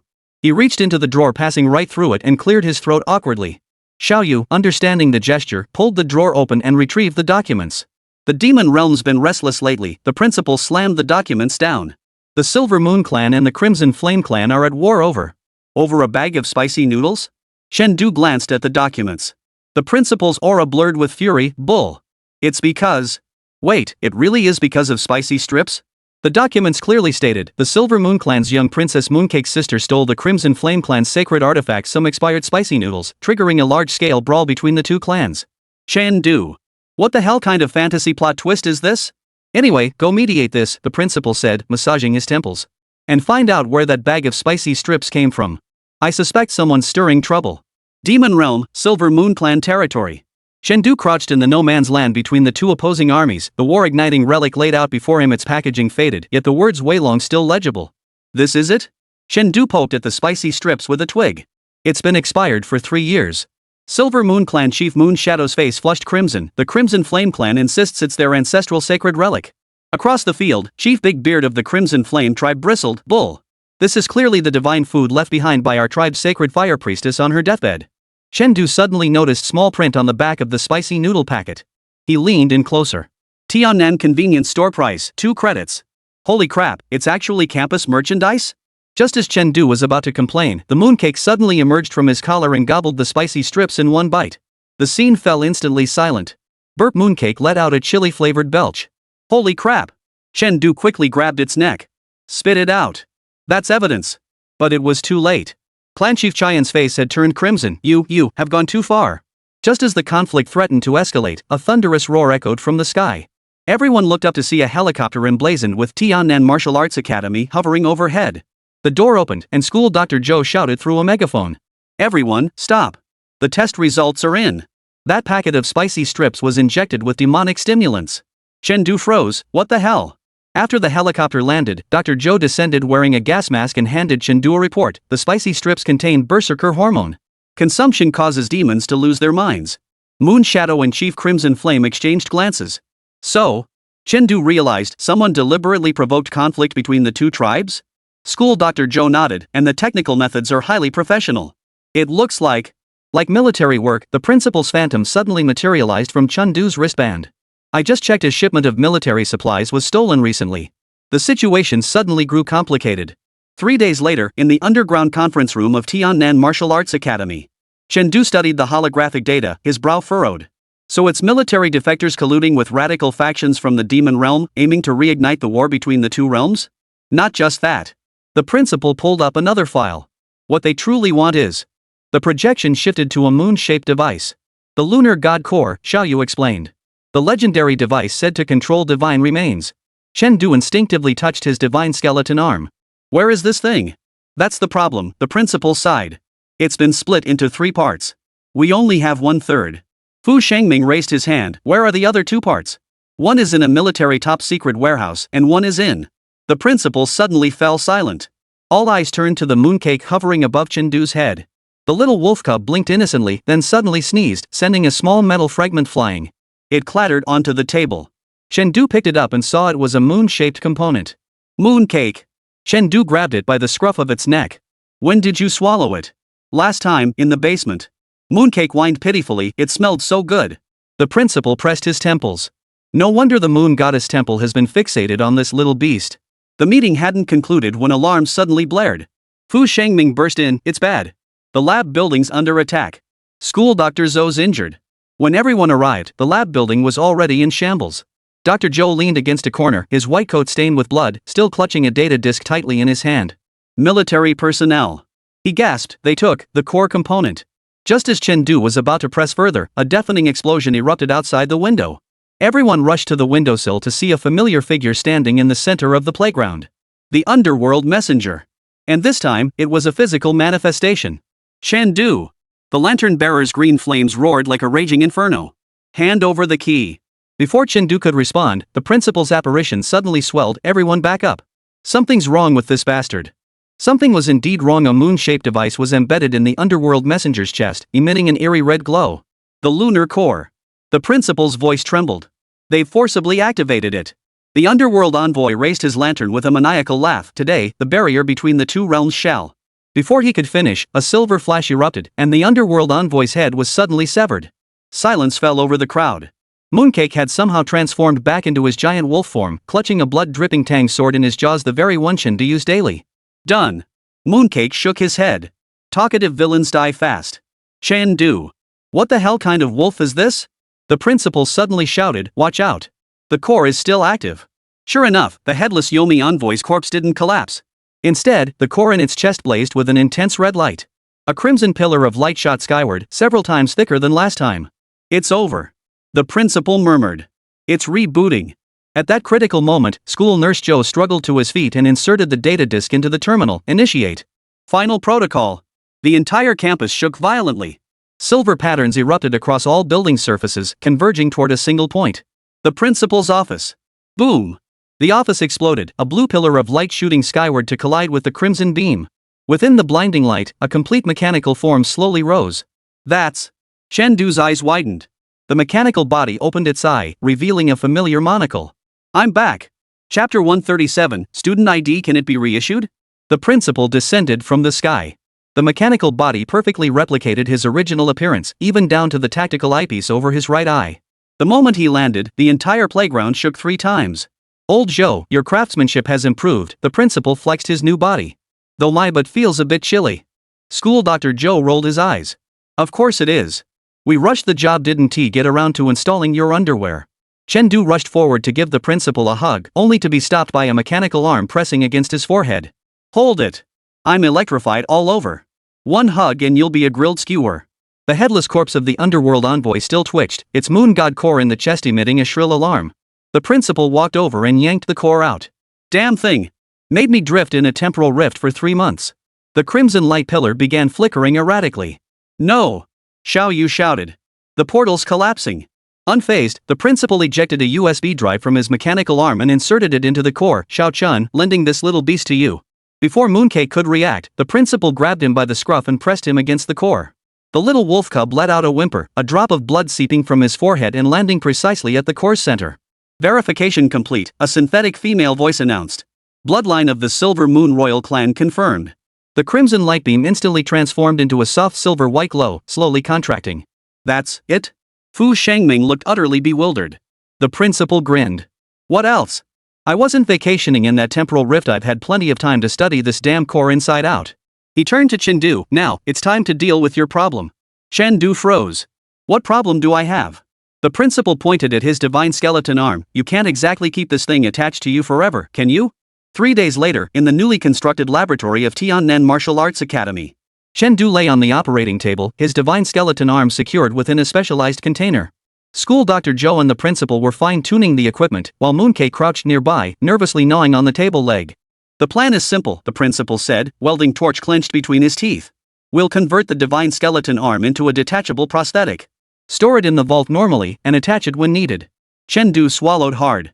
Will it hurt? Of course it will. Dr. Joe rolled over a cart of tools, topped by an electric saw. You think this is a pedicure? The surgery lasted a full 8 hours. When Chen Du awoke, his right arm was empty. The divine skeleton arm now rested inside a silver briefcase. Congratulations, the principal patted the case. You're now a walking strategic weapon. Chen Du tried moving his right shoulder. The stump had healed perfectly. Where's the mooncake? Right here. A weak voice came from under the bed. The little wolf cub crawled out, looking utterly exhausted, its fur noticeably duller. The principal picked up the mooncake for inspection. It's fine, just severe blood loss. 2 pounds of demon crystal should fix it. School Dr. Joe handed over a list. Precautions. First, weekly maintenance. Second, avoid strong magnetic fields. Third. Chen Du stared at the third item. Must not be used to open beer bottles? Old Chen did just that during the last test, Dr. Joe said expressionlessly. Cost the lab 3 walls. A month later, campus life gradually returned to normal. Chen Du was attending the Introduction to the Demon Realm class. The professor, an elderly turtle tribal man wearing reading glasses, lectured at a pace so slow it made one want to bang one's head against the wall. Tud, ents. The old turtle pushed his glasses up. O'day, we'll discuss. Professor. Fu Shengming suddenly raised his hand. Does Chen Du's divine skeletal arm count as a demonic artifact or a human-made weapon? The old turtle pondered for a full 5 minutes this question. Chen Du's communicator suddenly vibrated. It was a message from the principal, "Come to my office immediately." There's a surprise. When he arrived, the principal was preening before a full-length mirror, his mechanical arm transformed into a hairdryer styling his hair. "You're here?" The principal didn't even turn around. "Look who's here." The office door swung open again, revealing a familiar figure, Nightling. And she was in human form, wearing a tailored suit, her cattail swaying gracefully. "Sis Yeeling!" Chen Du exclaimed in delight. "You're healed?" Yeeling smiled faintly. "Thanks to old Joe's regenerative serum." She looked at the principal. "Did you bring it?" The principal pulled a small box from the drawer. "Here. Modified to your specifications." Yeeling took the box and handed it to Chen Du. "Open it." Inside lay an exquisitely crafted silver pistol, its barrel engraved with intricate demonic patterns and a small moon emblem adorning the grip. "This is made from fragments of the moon goddess core," Night Spirit explained. "It can temporarily activate your divine arm without requiring such a big fuss each time." Chen Du fondled the pistol, unable to put it down. "Does it have a name?" "How about Mooncake?" the principal suggested. "Get lost." Chen Du and Yeeling exclaimed in unison. On the weekend, Chen Du took Mooncake for a stroll around campus. The little wolf cub had fully recovered and was now chasing butterflies, frolicking with abandon. "Chen Du!" Mooncake suddenly pricked up its ears. Demonic energy. Chen Du instantly tensed, his right hand reaching for the pistol at his waist. "Where?" "Towards the library." When Chen Du arrived, an unexpected figure stood at the library entrance, Chu Qingchen. But she looked strange now, her eyes glowing with an eerie red light. "Senior?" Chu Qingchen slowly turned her head, her lips curling into an unnerving grin. "Chen Du." "Junior." The next instant, her arm abruptly transformed into a claw, lunging forward with lightning speed. Chen Du dodged hastily but still suffered a gash across his shoulder. He drew his pistol and fired, but the bullet striking Chu Qingchen's chest had no effect whatsoever. "She's possessed!" Mooncake exclaimed urgently. "Use the divine skeleton arm." Chen Du pressed the moon emblem on his pistol. Silver patterns instantly spread from the briefcase to his right shoulder, reconstituting the divine skeleton arm. "Senior, forgive me." The divine skeleton arm clashed with Chu Qingchen's claws, producing a metallic clang. After several exchanges, Chen Du realized her techniques felt strangely familiar. "Wait. Is this the 18 Shadows style?" Chu Qingchen suddenly froze, her eyes flickering with red light. "Chen Du. Save. She's resisting the possession." Yue Bing shouted. "Use the moon god gun." Chen Du channeled the energy from the divine skeleton arm into his pistol. A silver beam of light struck Chu Qingchen squarely between the eyebrows. "Ah!" A dark shadow was expelled from her body, landing as a small, gaunt man clad in black robes. Remnant of the moon god temple. Chen Du recognized the man's attire. The cloaked figure sneered coldly, "The contract holder of Princess Silvermoon. We shall meet again." With that, he dissolved into a cloud of black mist and vanished. Chu Qingchen collapsed limply, caught by Chen Du's arms. "Senior! Wake up!" Chu Qingchen slowly opened her eyes. The first words she uttered upon seeing Chen Du's face were, My student ID, can it be reissued?" "Chen Du. What kind of senior is this, seriously?" Chapter 138, Is this your idea? Principal's office. "So there are still remnants of the moon goddess temple?" The principal frowned deeply. Chen Du nodded, and they seemed capable of mimicking others' martial arts techniques.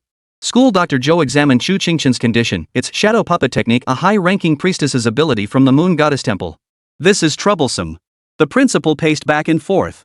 "Those bastards excel at infiltration." Just then, Fu Shengming burst in frantically, "Principal! Trouble! The cafeteria ladies have gone on strike." "Principal? They say they saw a rat demon stealing rice." Principal rubbed his temples. "What the hell is going on here?" Chen Du suddenly had a bold idea. "Principal, how about we? No. More. Trouble." The principal enunciated each word deliberately. "I just finished renovating this school." Chen Du looked utterly aggrieved. "I haven't even said it yet. I know exactly what kind of trouble you're brewing." The principal pointed at him. "Last time you said you had a little idea, and half the lab building blew up." School Nurse Show added, "And the time before that, when you mentioned a simple plan, we lost 8 armored vehicles." Fu Shengming timidly raised his hand. "The time before that." "Shut up." The principal's mechanical arms smoked with fury. "Anyway, the Moon Temple incident is being handled by the military. As for you." Suddenly, an alarm blared throughout the campus. "Warning! Spatial fluctuations detected. Warning!" The principal cursed under his breath and pulled up the surveillance feed in the center of the playground. A dozen robed figures were setting up some kind of formation, with a familiar moon-shaped device at its core. A replica of the moon goddess core? School Dr. Zhou's face drained of color. "They're trying to force open the portal." Without a word, the principal transformed his mechanical arm into a rocket launcher. "Xiao Chen. Grab your gear." Chen Du activated his divine skeleton arm and grinned.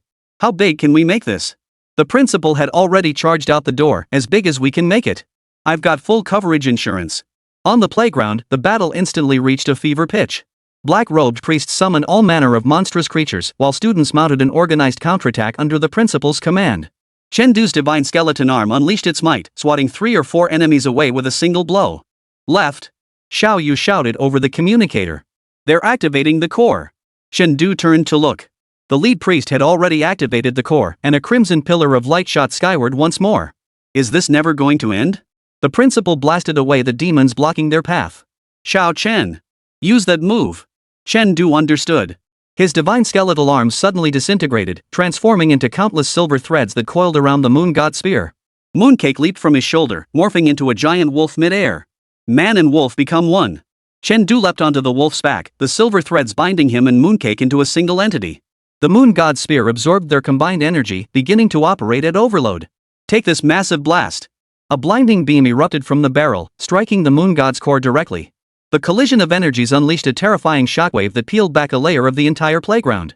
When the dust settled, the cloaked figure had vanished, leaving only a charred, gaping crater. It's over? Fu Shangming crawled out from behind the bunker, covered in dust and dirt. Just as the principal was about to speak, a beep-beep sound suddenly echoed from the bottom of the pit. A damaged communicator lit up, projecting a blurry figure. Chen Du. We will meet again. Before the projection faded, Chen Du recognized the face. It was none other than the deceased underworld envoy. Is this bastard a cockroach? The principal stomped on the communicator in rage, crushing it.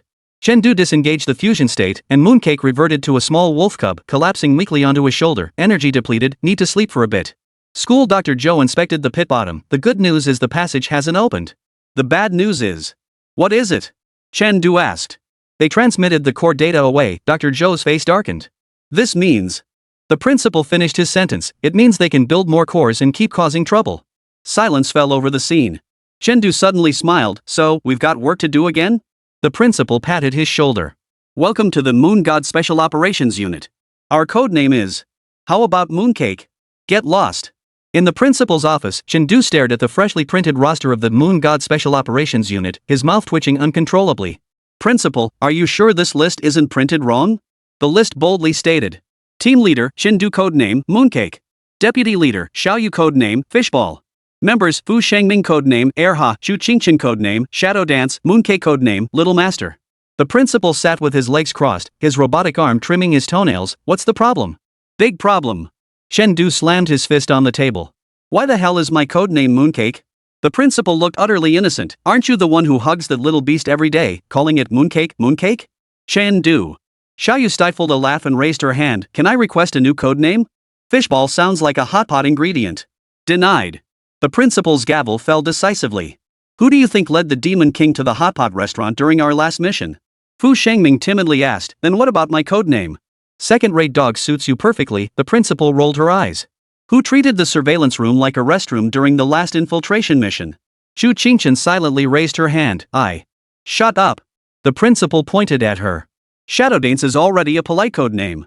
Who was it that broke into a square dance routine after getting possessed? And it was ing, the most dazzling ethnic style. The conference room fell deathly silent. Enough. The principal slammed his fist on the table. Now, let's get down to business. A holographic projection illuminated the room, revealing a map of the demon realm marked with 3 red dots. Intelligence indicates remnants of the Moon Goddess Temple have established strongholds at these locations. The principal pointed at the red dots. Our mission is. Blow them all to smithereens? Fu Shangming rubbed his hands together excitedly. Kidnap their leader?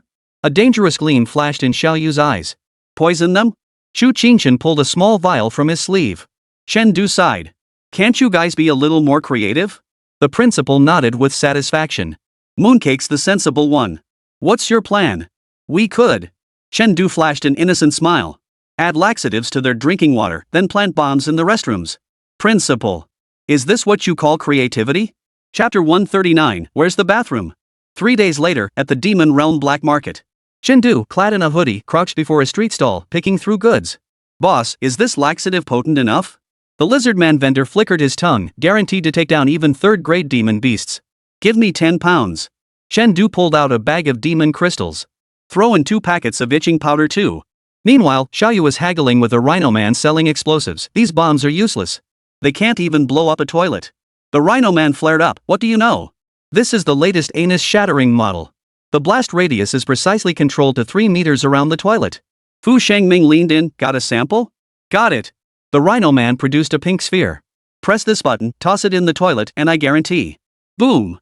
Fu Shengming's hand shook, and the sample exploded. When the smoke cleared, the Rhino Man's stall had become a perfectly circular crater. Perfect. Xiaoyu gave a thumbs up. Make it 20. Outside the Moon Goddess Temple's primary outpost, Chen Du disguised as a delivery guy was haggling with the guards. This really is your takeout order.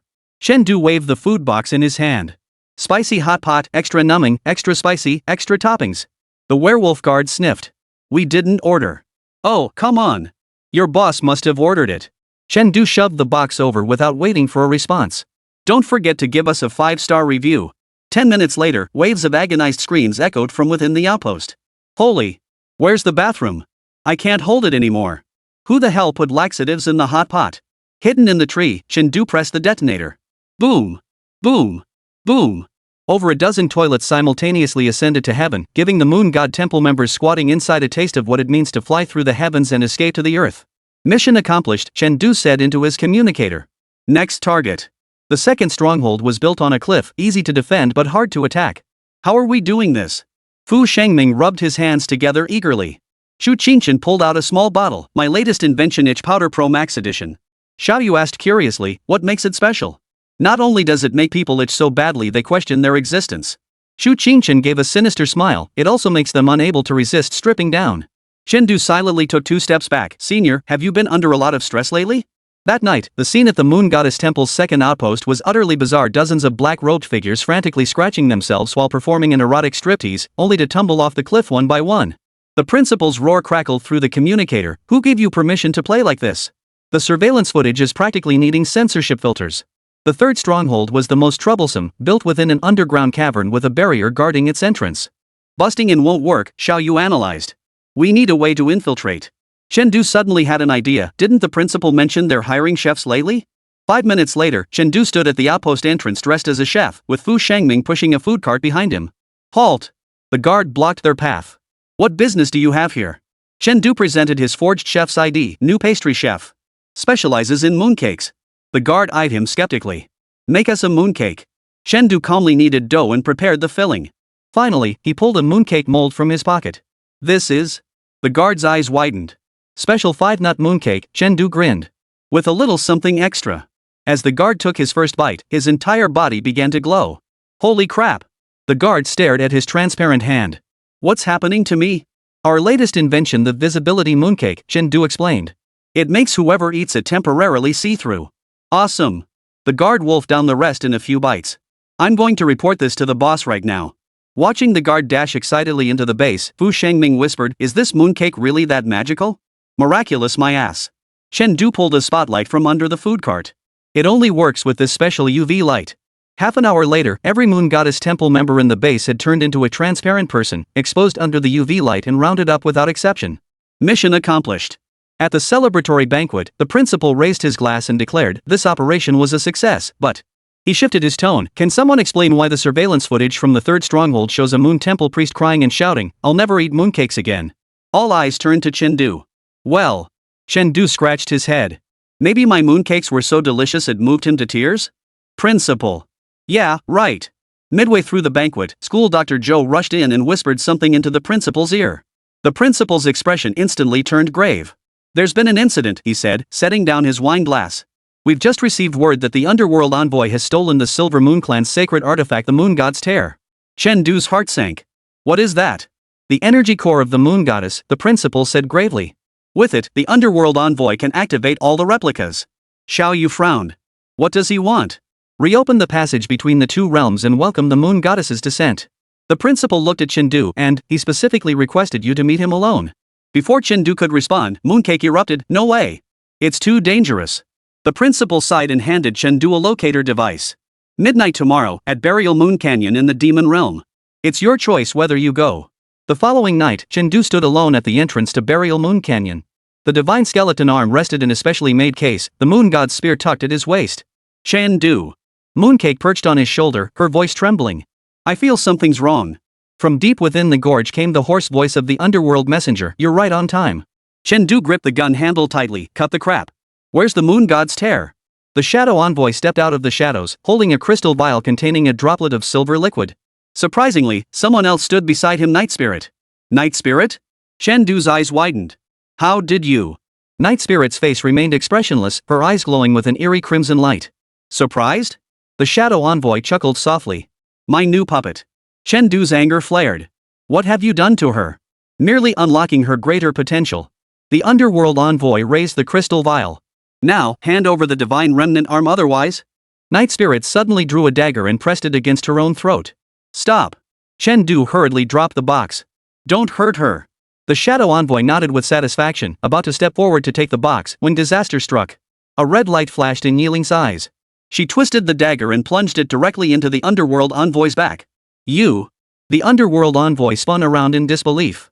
A smirk touched Night Spirit's lips. Did I pull it off? At that very moment, countless searchlights flared up along both sides of the canyon. The principal appeared with the entire special operations team, their weapons trained on the underworld envoy. Surprised, you little bastard? The principal roared with laughter. This move is called spy within a spy. The underworld envoy roared in fury, crushing the crystal vial and swallowing the moon goddess's tears. His body began to twist and swell, silver patterns emerging beneath his skin. No! Mooncake cried out. He's forcibly merging with divinity. The shadow envoy's body had swollen to over 10 feet tall, bone spines erupting from his back. His voice became a layered echo. You will all die. Chen Du acted decisively, activating his divine skeleton arm and charging forward. You're the one who'll die. The divine skeleton arm collided with the nether envoy's claws, sending shockwaves that made the entire canyon tremble. What shocked Chen Du was that the enemy's strength was no less than that of the divine skeleton itself. Useless, the underworld envoy cackled. I now wield the power of the moon goddess. Just as Chen Du was being forced back, the principal suddenly shouted, Chen! Catch this! A metallic sphere flew toward him, and Chen Du caught it instinctively. It was the divine interference device developed by Principal Zhou. Press it, the principal commanded. Chen Du pressed the switch, and the sphere emitted a piercing hum. The underworld envoy suddenly collapsed to his knees in agony, the silver light on his body flickering erratically. Now, the principal commanded. Xiaoyu, Fu Shangming, and Xu Qingchen opened fire simultaneously, their specialized bullets striking the underworld envoy's limbs with precision. Mooncake leapt from Chen Du's shoulder, transforming midair into a giant wolf and sinking its jaws into the underworld envoy's throat. It's over, Chen Du declared, pressing his divine skeleton arm against the underworld envoy's forehead. Goodbye. Blinding white light engulfed everything. When Chen Du opened his eyes again, he found himself lying in the infirmary. The principal was munching on an apple by his bedside, using a mechanical arm as a peeler. Awake? The principal handed him an apple carved into a rabbit shape. Good work. Chen Du struggled to sit up, the underworld envoy. Blasted to smithereens, the principal grinned. The moon goddess's tears have been purified. The crisis between the two realms is resolved. Xiaoyu pushed open the door, holding a certificate, for you the outstanding agent title. Fu Shangming followed behind, holding a banner, and this one Mooncake saves the world banner. Chen Du. Can I change my code name, for crying out loud? The principal suddenly grew serious. But there's some bad news. What? Although the moon god temple has been destroyed, but the principal sighed, a new sect has recently emerged in the demon realm. Chen Du felt an ominous foreboding. What's it called? The Mooncake cult, the principal said helplessly. They've turned your battle with the Mooncake into a propaganda video. Chen Du flopped back onto his hospital bed, burying his face in the pillow. Just let me die. Chapter 140, Who's up there? Alright, I'll continue this intriguing tale in the style of Talking Elbow. Here are the next 2,000 words. Get up. Stop playing dead. The principal yanked the covers off Chen Du. Do you know how many little demons in the demon realm are copying your hairstyle right now? Chen Du buried his face deeper. I won't listen. Xiaoyu stifled a laugh as she handed over the phone. Check out your new fan club. The screen displayed a page titled Silver Moon Knight Global Fan Club, featuring a chibi-style avatar of Chen Du riding a giant mooncake wolf. Its follower count had already surpassed 100,000. The most absurd thing was the pinned post, Daily Prayer. Silver Moon Knight, bless me so I don't fail my exams. Attached was a demonic-themed exam admission ticket featuring Chen Du's photo, complete with several incense sticks solemnly placed beside it. What the hell kind of cult is this? Chen Du nearly crushed his phone. Fu Shangming timidly raised his hand. Can I join the fan club? Their merchandise looks pretty cool. Get lost.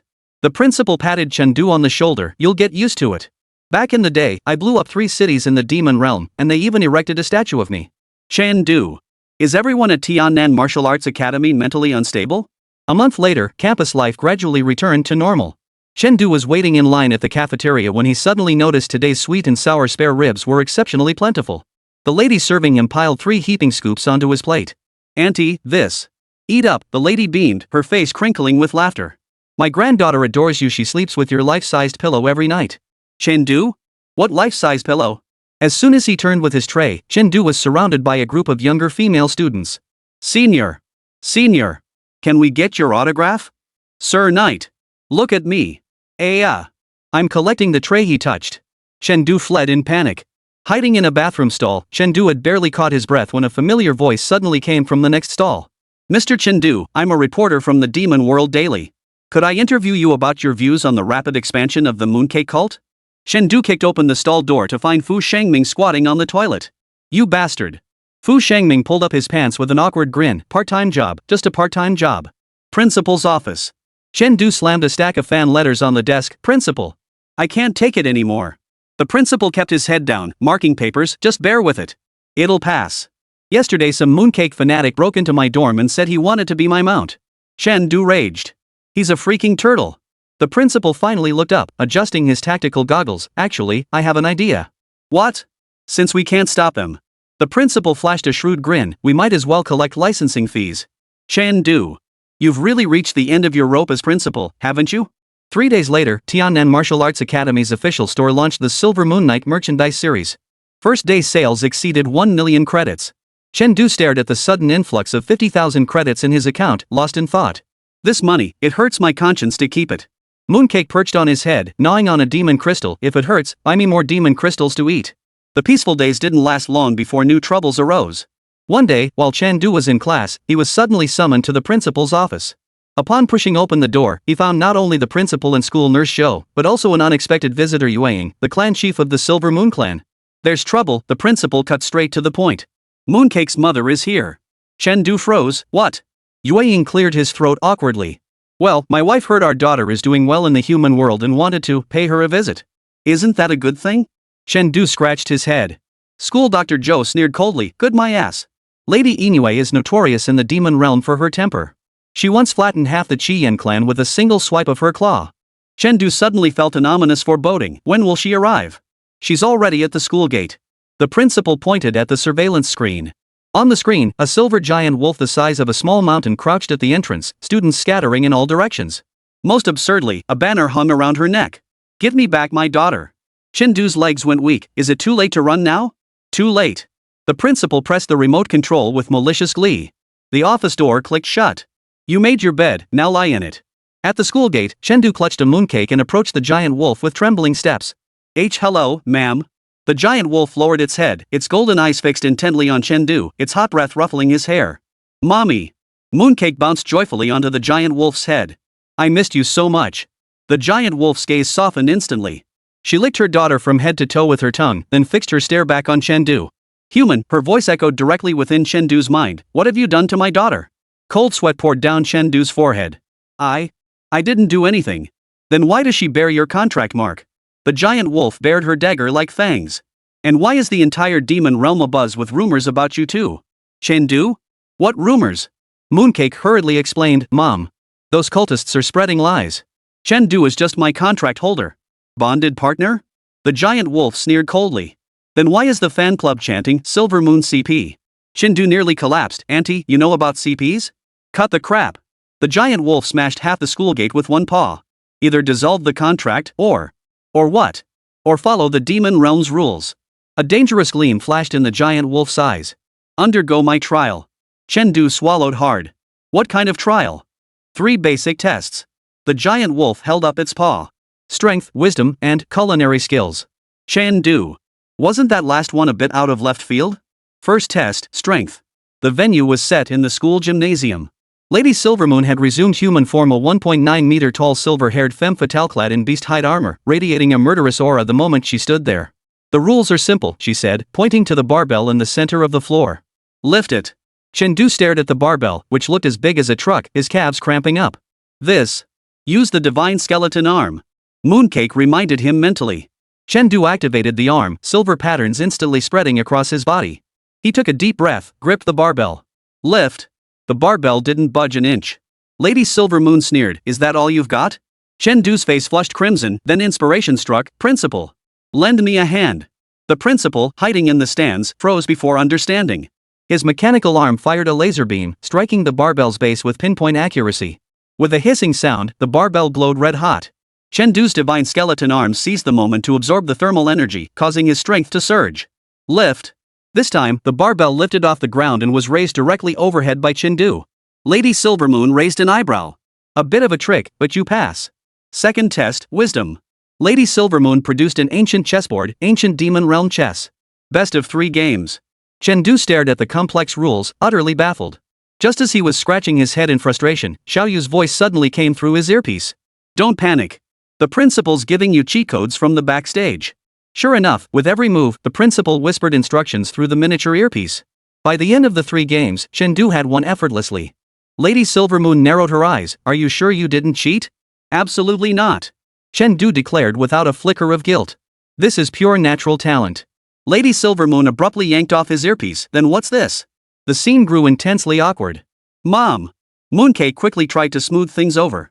Humans do this all the time. Lady Silvermoon snorted coldly, failed the intelligence test. Test 3, culinary skills. In the kitchen, Chen Du stared helplessly at the array of demon beast ingredients before him. Cook me a dish that satisfies me, Lady Silvermoon declared, arms crossed. Otherwise. She bared her claws, leaving 5 deep gashes on the countertop. Chen Du steeled himself, lit the stove, and haphazardly tossed ingredients into the pot. Finally, inspiration struck. He pulled a packet of instant noodles from his pocket. This is? Lady Silvermoon frowned. Silvermoon special braised beef noodles. Chen Du sprinkled the seasoning packet over it. The essence of human cuisine. 5 minutes later, Lady Silvermoon held her bowl, devouring every last drop of broth. Delicious, she smacked her lips. This test counts as yours. Before she could finish, her face suddenly paled. Clutching her stomach, she crouched down. You poisoned it? Chen Du panicked. I didn't. School Dr. Joe rushed in, examined her, and gave a strange look. It's just food poisoning. The principal picked up the seasoning packet and declared, it's been expired for 3 years. Chen Du. Ultimately, due to the unexpected turn of events during the cooking test, Lady Silvermoon reluctantly accepted Chen Du, but she made a new demand. I need to live among humans for a while, she said, rubbing her stomach. To supervise your lives. Chen Du felt faint. This. Awesome. Mooncake cheered, Mom's going to live with us. The principal rubbed his hands together as he approached. Would the lady be interested in serving as a visiting professor? The salary is negotiable. And so, Lady Silvermoon formally took up residence at the Tiannan Martial Academy. For instance, right now, Chen Du was attending the beast taming class, with Lady Silvermoon as the instructor. Today we'll cover wolfpack behavior, she announced, tapping the blackboard. Key points: do not tug their tails, do not touch their ears, and absolutely do not. The classroom door suddenly burst open as Fu Shengming rushed in frantically. Bad news. The Mooncake cult and the Silver Moon fan club are fighting. Lady Silvermoon's forehead bulged with veins. What now? It seems to be an argument over whether Chen Du or Mooncake should be on top. Chen Du immediately ducked under the desk. There was no way this class could continue for another day. Chapter 141, I want to withdraw from school. Chen Du. Explain yourself. Lady Silvermoon kicked open the dorm door, clutching a flashy magazine whose cover boldly proclaimed the sweet daily life of the Silver Moon CP. The illustration featured a chibi-style Chen Du riding a giant wolf-shaped mooncake. Chen Du, who was brushing his teeth, spit out a mouthful of toothpaste foam. Hey auntie. This is definitely a misunderstanding. Lady Silvermoon slammed the magazine onto the table and flipped through its pages. The untold story of the Silver Moon Knight and the Wolf Clan Princess? The deep affection behind the contract? Daily pet, the proper way to stroke wolf ears? Chen Du nearly dropped to his knees before his mother-in-law. These are all fan-made fabrications. Mom. Mooncake emerged from under the covers, her little paw pointing at one page. This one's especially ridiculous. It says Chen Du sings me a lullaby every night. Lady Inua narrowed her eyes. Oh? Then how do you sleep at night?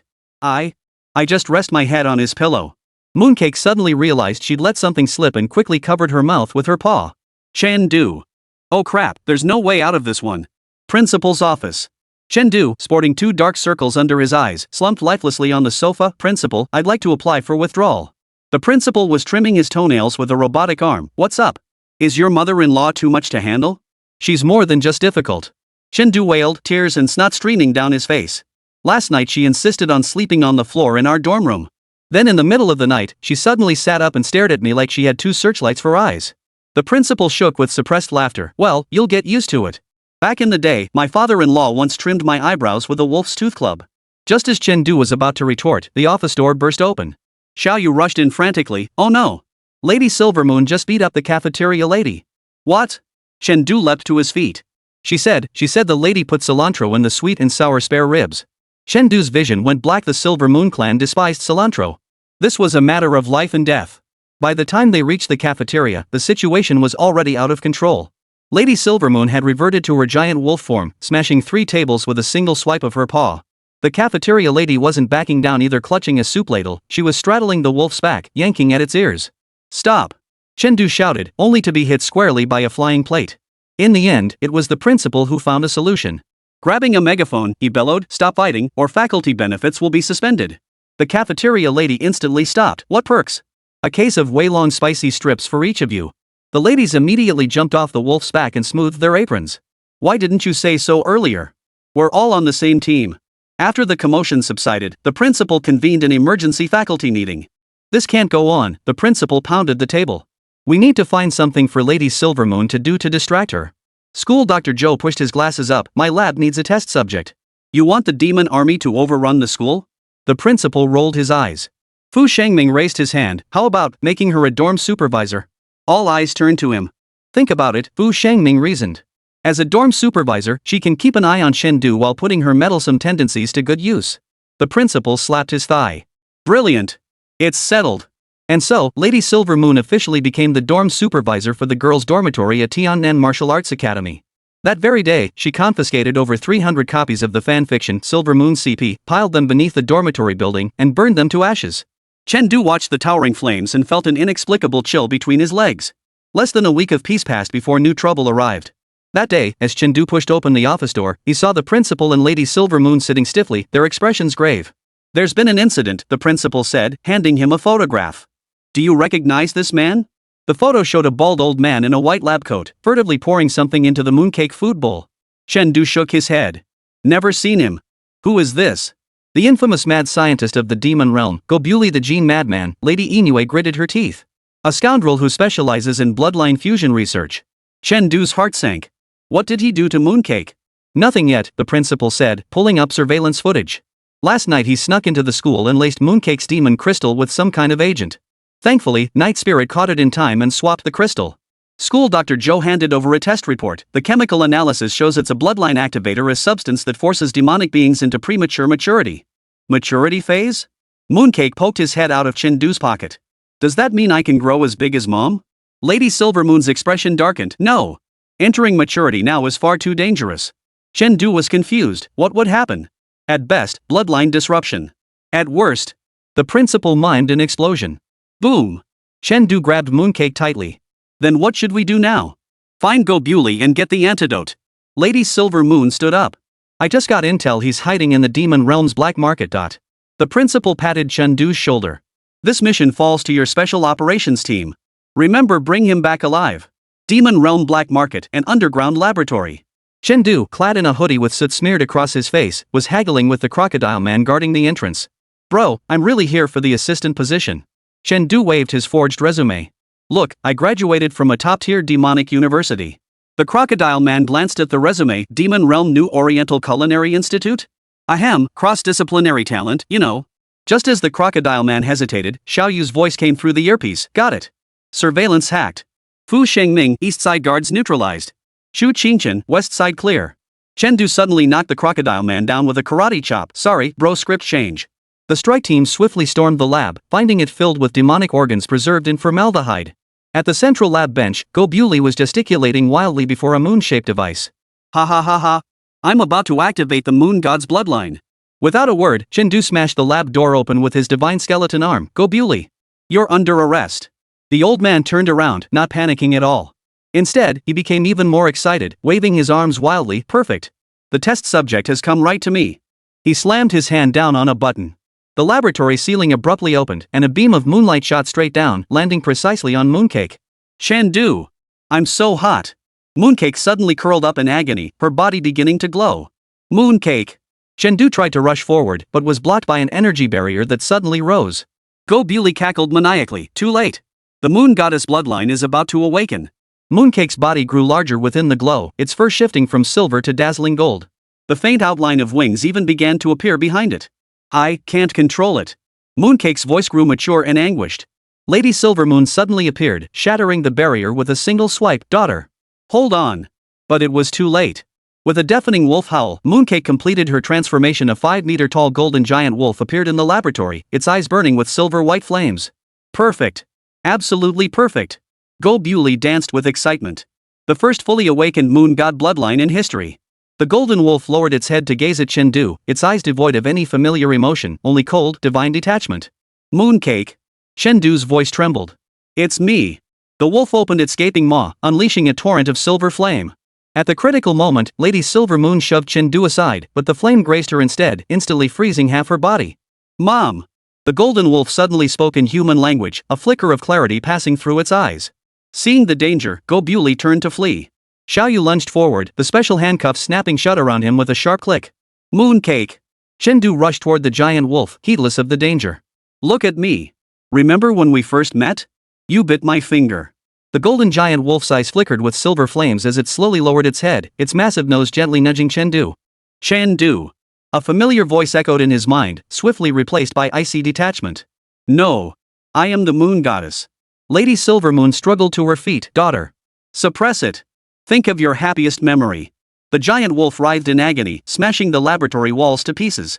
Just as the situation threatened to spiral out of control, Chen suddenly had an idea. He reached into his pocket and pulled out a packet of spicy strips. Mooncakes. Look what I have. The golden wolf paused, its nose twitching. Chen tore open the wrapper and began eating dramatically. Ah. So delicious. Too bad a certain little greedy wolf can't have any. Give it to me. The mooncake's voice returned completely. The golden wolf shrank at a visible speed, finally reverting to its cub form.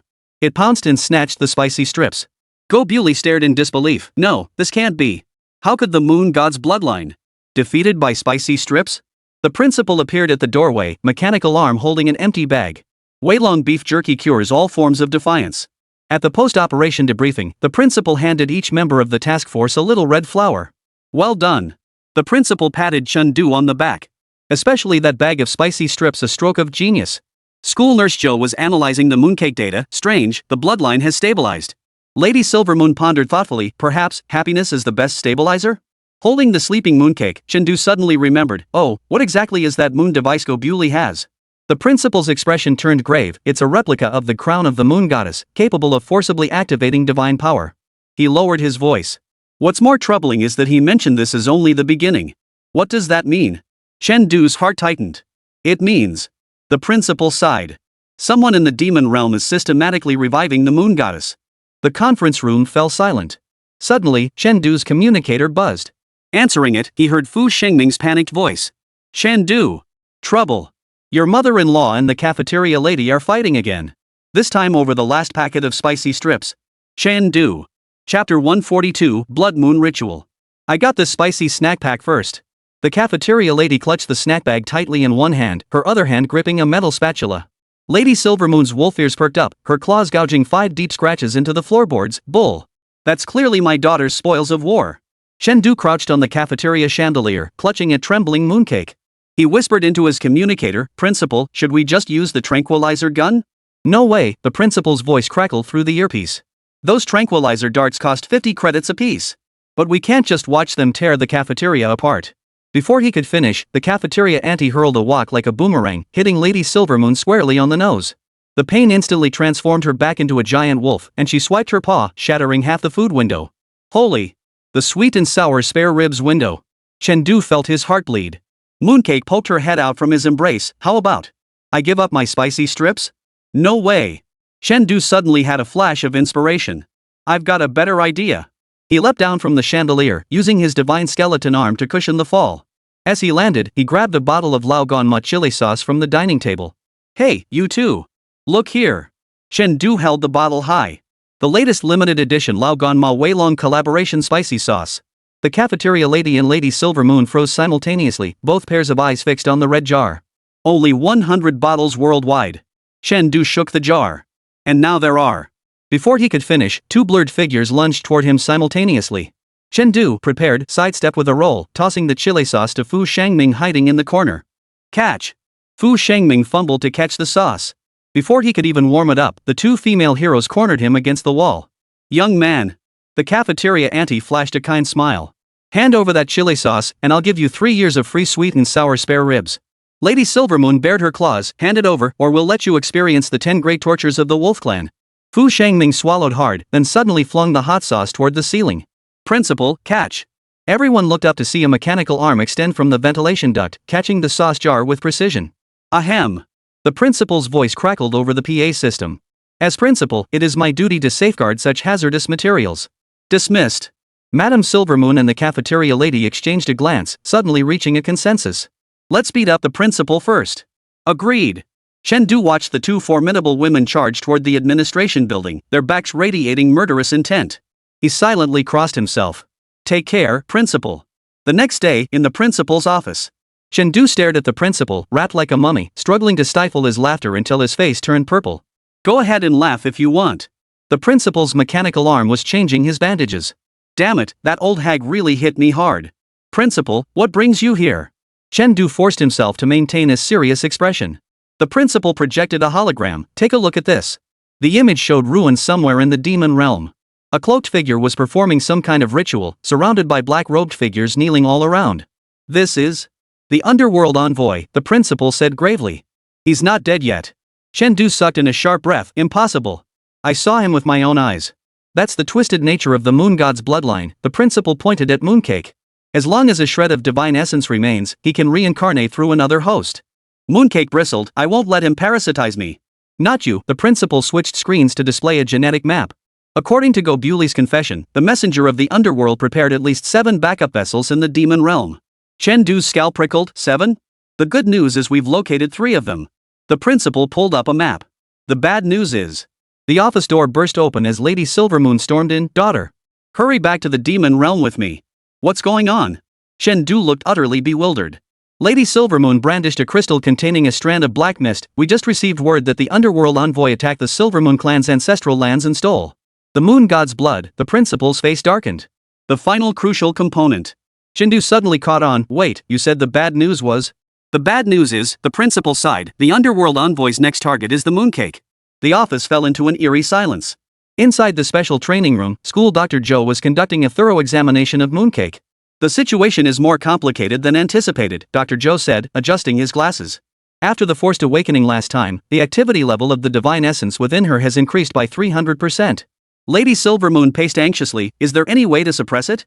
There is, Dr. Zhou said, pulling out a syringe. The latest divinity suppressant we've developed. But I don't want a shot. Mooncake darted behind Chen Du. Chen Du scratched his head. Is there a gentler method? Dr. Zhou pondered. Theoretically, maintaining a cheerful mood could delay the awakening. Just then, Fu Shangming rushed in frantically. Bad news. The underworld envoy has sent a challenge. A holographic projection unfolded, revealing the underworld envoy's infuriatingly smug face before them. 3 days hence, on the night of the full moon, at the Valley of Buried Gods. His voice scraped like metal. Exchange Princess Silvermoon for Chen Du's life. After the projection faded, Chen Du laughed bitterly. This bastard actually follows the rules of combat? Sending a challenge in advance? Something's off, the headmaster frowned deeply. When did the underworld envoy become so by the book? Lady Silvermoon's expression suddenly darkened. The night of the full moon. Oh no! That's the day of the demon realm's blood moon ritual. School Dr. Zhou leapt to his feet. Legend says during the blood moon ritual, the moon god's ruins briefly manifest in this world. All eyes turned to Mooncake. Why, are you all staring at me? Mooncake shrank back, neck tucked in. Chen Du scooped her up. The underworld envoy isn't after you, he wants to use you as the key to unlock the moon goddess ruins. The principal slammed his fist on the table. We must stop him. But the problem is we can't beat him, Xiaoyu analyzed calmly. Last time we won by luck. Zhu Qingchen raised her hand. How about poisoning him? Fu Shangming suggested. A beauty trap? Chen Du. What kind of rotten ideas are these? I have a plan. The headmaster suddenly grinned maliciously, but it requires Lady Silvermoon's cooperation. Lady Silvermoon's wolf ears pricked up. Speak. Since the underworld envoy desires the bloodline of the moon goddess. The headmaster grinned. We'll give him a fake one. 3 days later, at the Valley of the Buried Gods. Chen Du stood alone in the center of the gorge, cradling the Mooncake in his arms. Dark clouds gathered in the distance, thunder roaring and lightning flashing. Lord of the underworld. I'm here. Black mist coalesced, and the underworld envoy slowly materialized. He now inhabited a new vessel, a delicate, ethereal youth, though the silver-black glow in his eyes betrayed his true nature. Chen Du. The messenger of the underworld chuckled softly, "You're braver than I imagined." Cut the crap. Chen tightened his grip on the mooncake. "Release my people." The messenger of the underworld clapped his hands. Several hooded figures emerged, escorting the bound and gagged Fu Shengming and Chu Qingchen. "Hey! This isn't how the script went." Fu Shengming struggled and shouted, "Weren't we just supposed to act as hostages? Why is this for real?" Chu Qingchen remained surprisingly calm, "The ropes have slipped knots. I could break free anytime." Underworld envoy. Chen Du. "These extras are hopeless. Enough." The underworld envoy waved his hand, and the black-robed figures immediately gagged both of them. "Hand over Princess Silvermoon." Chen Du feigned hesitation before finally reluctantly handing over the mooncake from his embrace. The underworld envoy snatched it eagerly, only to feel something odd. "Wait, why is this fur so rough?" The mooncake suddenly opened its eyes, revealing a sinister grin. "Surprise, motherer!" Boom! The mooncake exploded instantly, spraying chili powder everywhere. "Ah! My eyes!" The underworld envoy screamed in agony. "This isn't Princess Silvermoon." "Of course not." Chen Du emerged from behind cover, holding the real mooncake. "This is Principal Zhou's special chili bomb wolf. Like it?" Simultaneously, the special operations team ambushing the perimeter opened fire. Principal Chen descended from the sky piloting his modified mech, its mechanical arm transforming into a colossal wolf's tooth club. "Take this, heavenly justice." The underworld envoy scrambled to defend, but quickly realized something was terribly wrong. His power had been severely weakened. "What have you done?" Lady Silvermoon emerged gracefully, dangling a small vial. "Custom capsaicin extract specifically designed to counter the moon goddess bloodline." "How does it feel?" The shadow envoy roared in fury, his body suddenly swelling into a 3-meter-tall monster. "Even without Princess Silvermoon, I could still." Before he could finish, a flash of golden light erupted. The real mooncake had completed his transformation unseen, slamming a claw into the underworld envoy's face. "This claw is for my mother." The underworld envoy was sent flying backward, crashing into the mountainside and collapsing half the cliff face. Before he could scramble to his feet, the headmaster charged forward in his mecha. "All hands, fire!" A hail of attacks rained down, causing the underworld envoy's body to begin disintegrating. In his final moments, he suddenly let out a savage laugh. "You think this is over? The moon goddess has awakened." Boom! The shadow envoy's body exploded into a cloud of black mist, and a silver crystal fell to the ground. Chen Du picked it up and saw a drop of blood sealed inside. "Is this the moon goddess's blood?" Suddenly, the entire canyon began to tremble. The ground split open in a massive fissure, and an ancient altar slowly rose from the earth. "Oh no!" The principal's face paled. The blood moon ritual has begun early. In the sky, the moon had already turned blood red. At the center of the altar, a stone coffin slowly opened, and a pale hand reached out. Chapter 143. This is unnatural. Holy! It's a zombie. Chen Du grabbed a mooncake and started to bolt. The principal's mechanical arm clicked and transformed, instantly mounting 2 plasma cannons. "Panic my ass.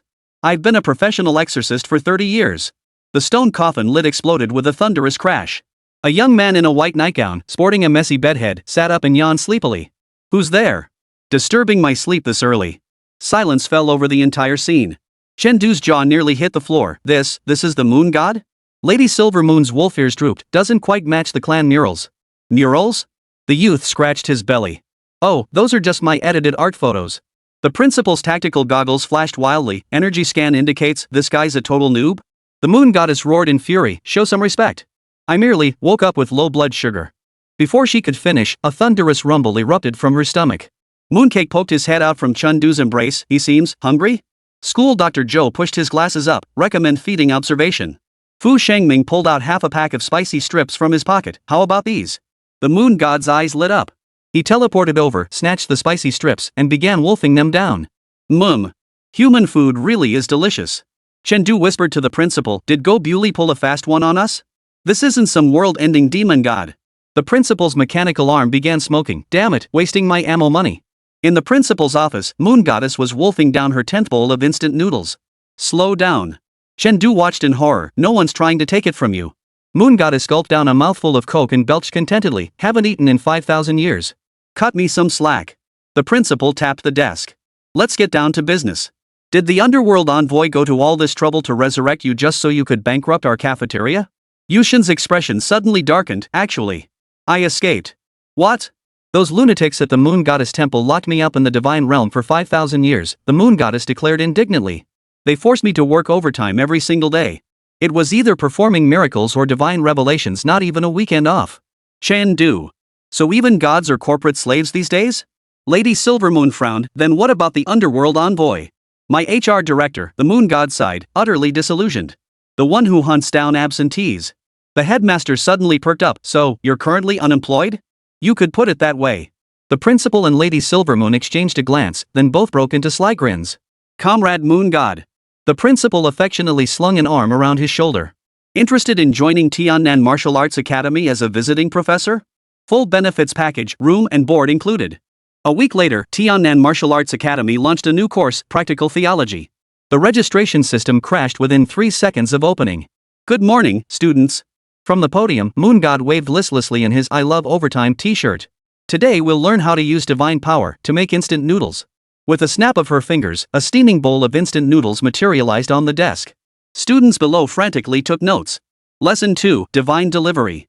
The moon goddess snapped her fingers again. Theoretically, it can be delivered instantly, but the platform takes a cut. Chen crouched in the back row and whispered to the principal, "Is this really okay?" The principal, counting tuition slips, grinned ear to ear. "What's the problem? This is a revenue-generating project." Suddenly, the classroom door burst open. The underworld envoy stormed in with a dozen black-robed figures. "Lady Moon. Time to head back for overtime." Moon God instantly ducked under the lectern. "No way. I'm going on strike." The underworld envoy sneered coldly. "You have no choice." He pulled out a small device glowing red. "Watch me use the merit system to forcibly recall you."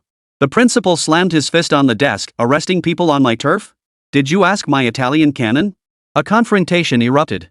At the critical moment, Mooncake suddenly leaped onto the podium. "Hold on." She transformed back into her giant wolf form. "Moon Goddess is now the property of our school." "The underworld envoy?" The principal quickly added, "Right. She signed a labor contract. We've paid her social insurance and housing fund." Moon Goddess timidly raised her hand, "and supplementary medical insurance." The underworld envoy trembled with rage. You're kidnapping a deity." "That's not quite accurate." Dr. Joe adjusted his glasses. "This is a talent recruitment program." On the school playground, both sides took their positions. The underworld envoy side comprised over a dozen black-robed priests summoning all manner of demons and monsters. The school side included not only the special operations unit but also gawking students eager for a spectacle. Final warning. The underworld envoy brandished the blessing system. "Hand over the moon goddess. Or else." "Or else what?" The principal scratched his ear. The underworld envoy sneered, "Then I'll activate the 996 work system for forced summoning." Moon Goddess turned ashen. "No. That's worse than death." Chen whispered, "Is it really that dreadful?" "Working non-stop for 99 days straight without rest." Yushin shivered, "plus writing daily, weekly, and monthly reports." The principal roared in fury, "That's brutal." "Students, to protect our moon goddess." "Let's kick his ass," the entire school roared in unison. Chaos erupted instantly. Students grabbed chairs, textbooks, and lab equipment to join the fray, plunging the scene into utter mayhem. "Take this advanced mathematics attack. Take this quantum physics strike. Taste the might of principles of Marxism." The underworld envoy was driven back step by step, finally smacked into the ground by the cafeteria lady's ladle. "Got it." The principal wiped away imaginary sweat. "Now we should be." Before he could finish, the underworld envoy suddenly sprang back up from the ground, the red glow of his blessing system blazing intensely. "In that case, let's go down together. Ultimate mode 007 work schedule." The moon goddess immediately knelt. "No. That'll summon the Grim Reaper." Dark clouds gathered overhead as the crimson glow from the blessing system coalesced into a colossal overtime timer. 24 hours, round the clock, no breaks. Moon goddess curled up in agony as her body began to turn transparent. "He's being forcibly recalled." Lady Silvermoon screamed. Chen panicked. "How do we stop this?" The principal gritted his teeth. "Unless we destroy the damn system." The underworld envoy rose into the air, cackling wildly. "Useless. The system is bound to my very life. Unless I die." Whoosh. A flash of silver light streaked through the air, freezing the underworld envoy's grin. He slowly lowered his head to find a spicy strips? Didn't see that coming, did you? Mooncake held the throwing stance. Dr. Joe's special creation, a deity interference device shaped like a spicy snack. The underworld envoy stared in disbelief at the spicy strip in his chest. This defies science. Who cares about science when dealing with villains? The principal fired a blast. Take this karma boomerang. With a thunderous boom, the blessing system was blown to smithereens. The underworld envoy screamed in agony as he dissolved in the blinding light, shouting his last words. My KPI. The sky cleared, and the moon goddess breathed a sigh of relief. We're saved. The entire school erupted in cheers. The cafeteria ladies seized the moment to roll out a special celebration meal for the moon goddess's retention, drawing long lines of students. The principal slung his arm around the moon goddess's shoulder. Well?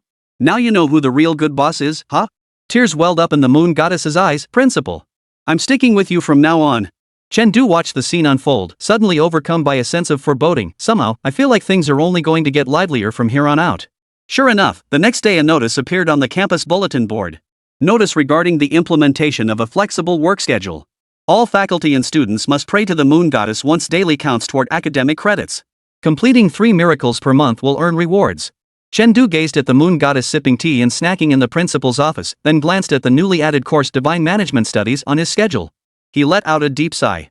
Chapter 144, You're Ruining the Campus. Students, submit your practical reports on how to improve campus life using divine powers next Monday. Minimum 5,000 words. The moon goddess lounged cross-legged on her levitating chair at the lectern, casually flicking a chalk stub at a dozing student's forehead. Teacher. Fu Shengming raised his hand in protest. We're not gods. How are we supposed to write this assignment? Excellent question. The moon god snapped her fingers. A dark cloud suddenly appeared above Fu Shengming's head, pouring down a torrent of water. This is your after-class practical assignment on maintaining your hairstyle during a downpour. Chen Du silently lowered his raised hand. After class, blood-curdling screams echoed from the principal's office. What? I have to write one too. The principal clutched his beard, which the moon goddess had set ablaze with her magic. I'm the principal. School Regulation 38, the moon god pulled out a small, golden glowing booklet. All faculty and staff must complete continuing education credits. You skipped 27 classes last year. Isn't it only fair you make up the work now? The principal turned to Chen Du. Suddenly, I understand why you want to drop out. The next morning, the entire school discovered with horror. The sweet and sour spare ribs in the cafeteria had turned fluorescent green. Every book in the library had transformed into copies of 5 years of cultivation, 3 years of tribulation. The pull-up bars on the playground had become aggressive. And worst of all, the restrooms had turned into Russian roulette, with one random stall out of 10 spraying rainbow-colored insults. Moon. God. The principal kicked open the divine office door to find the moon goddess using her divine power to play Genshin Impact.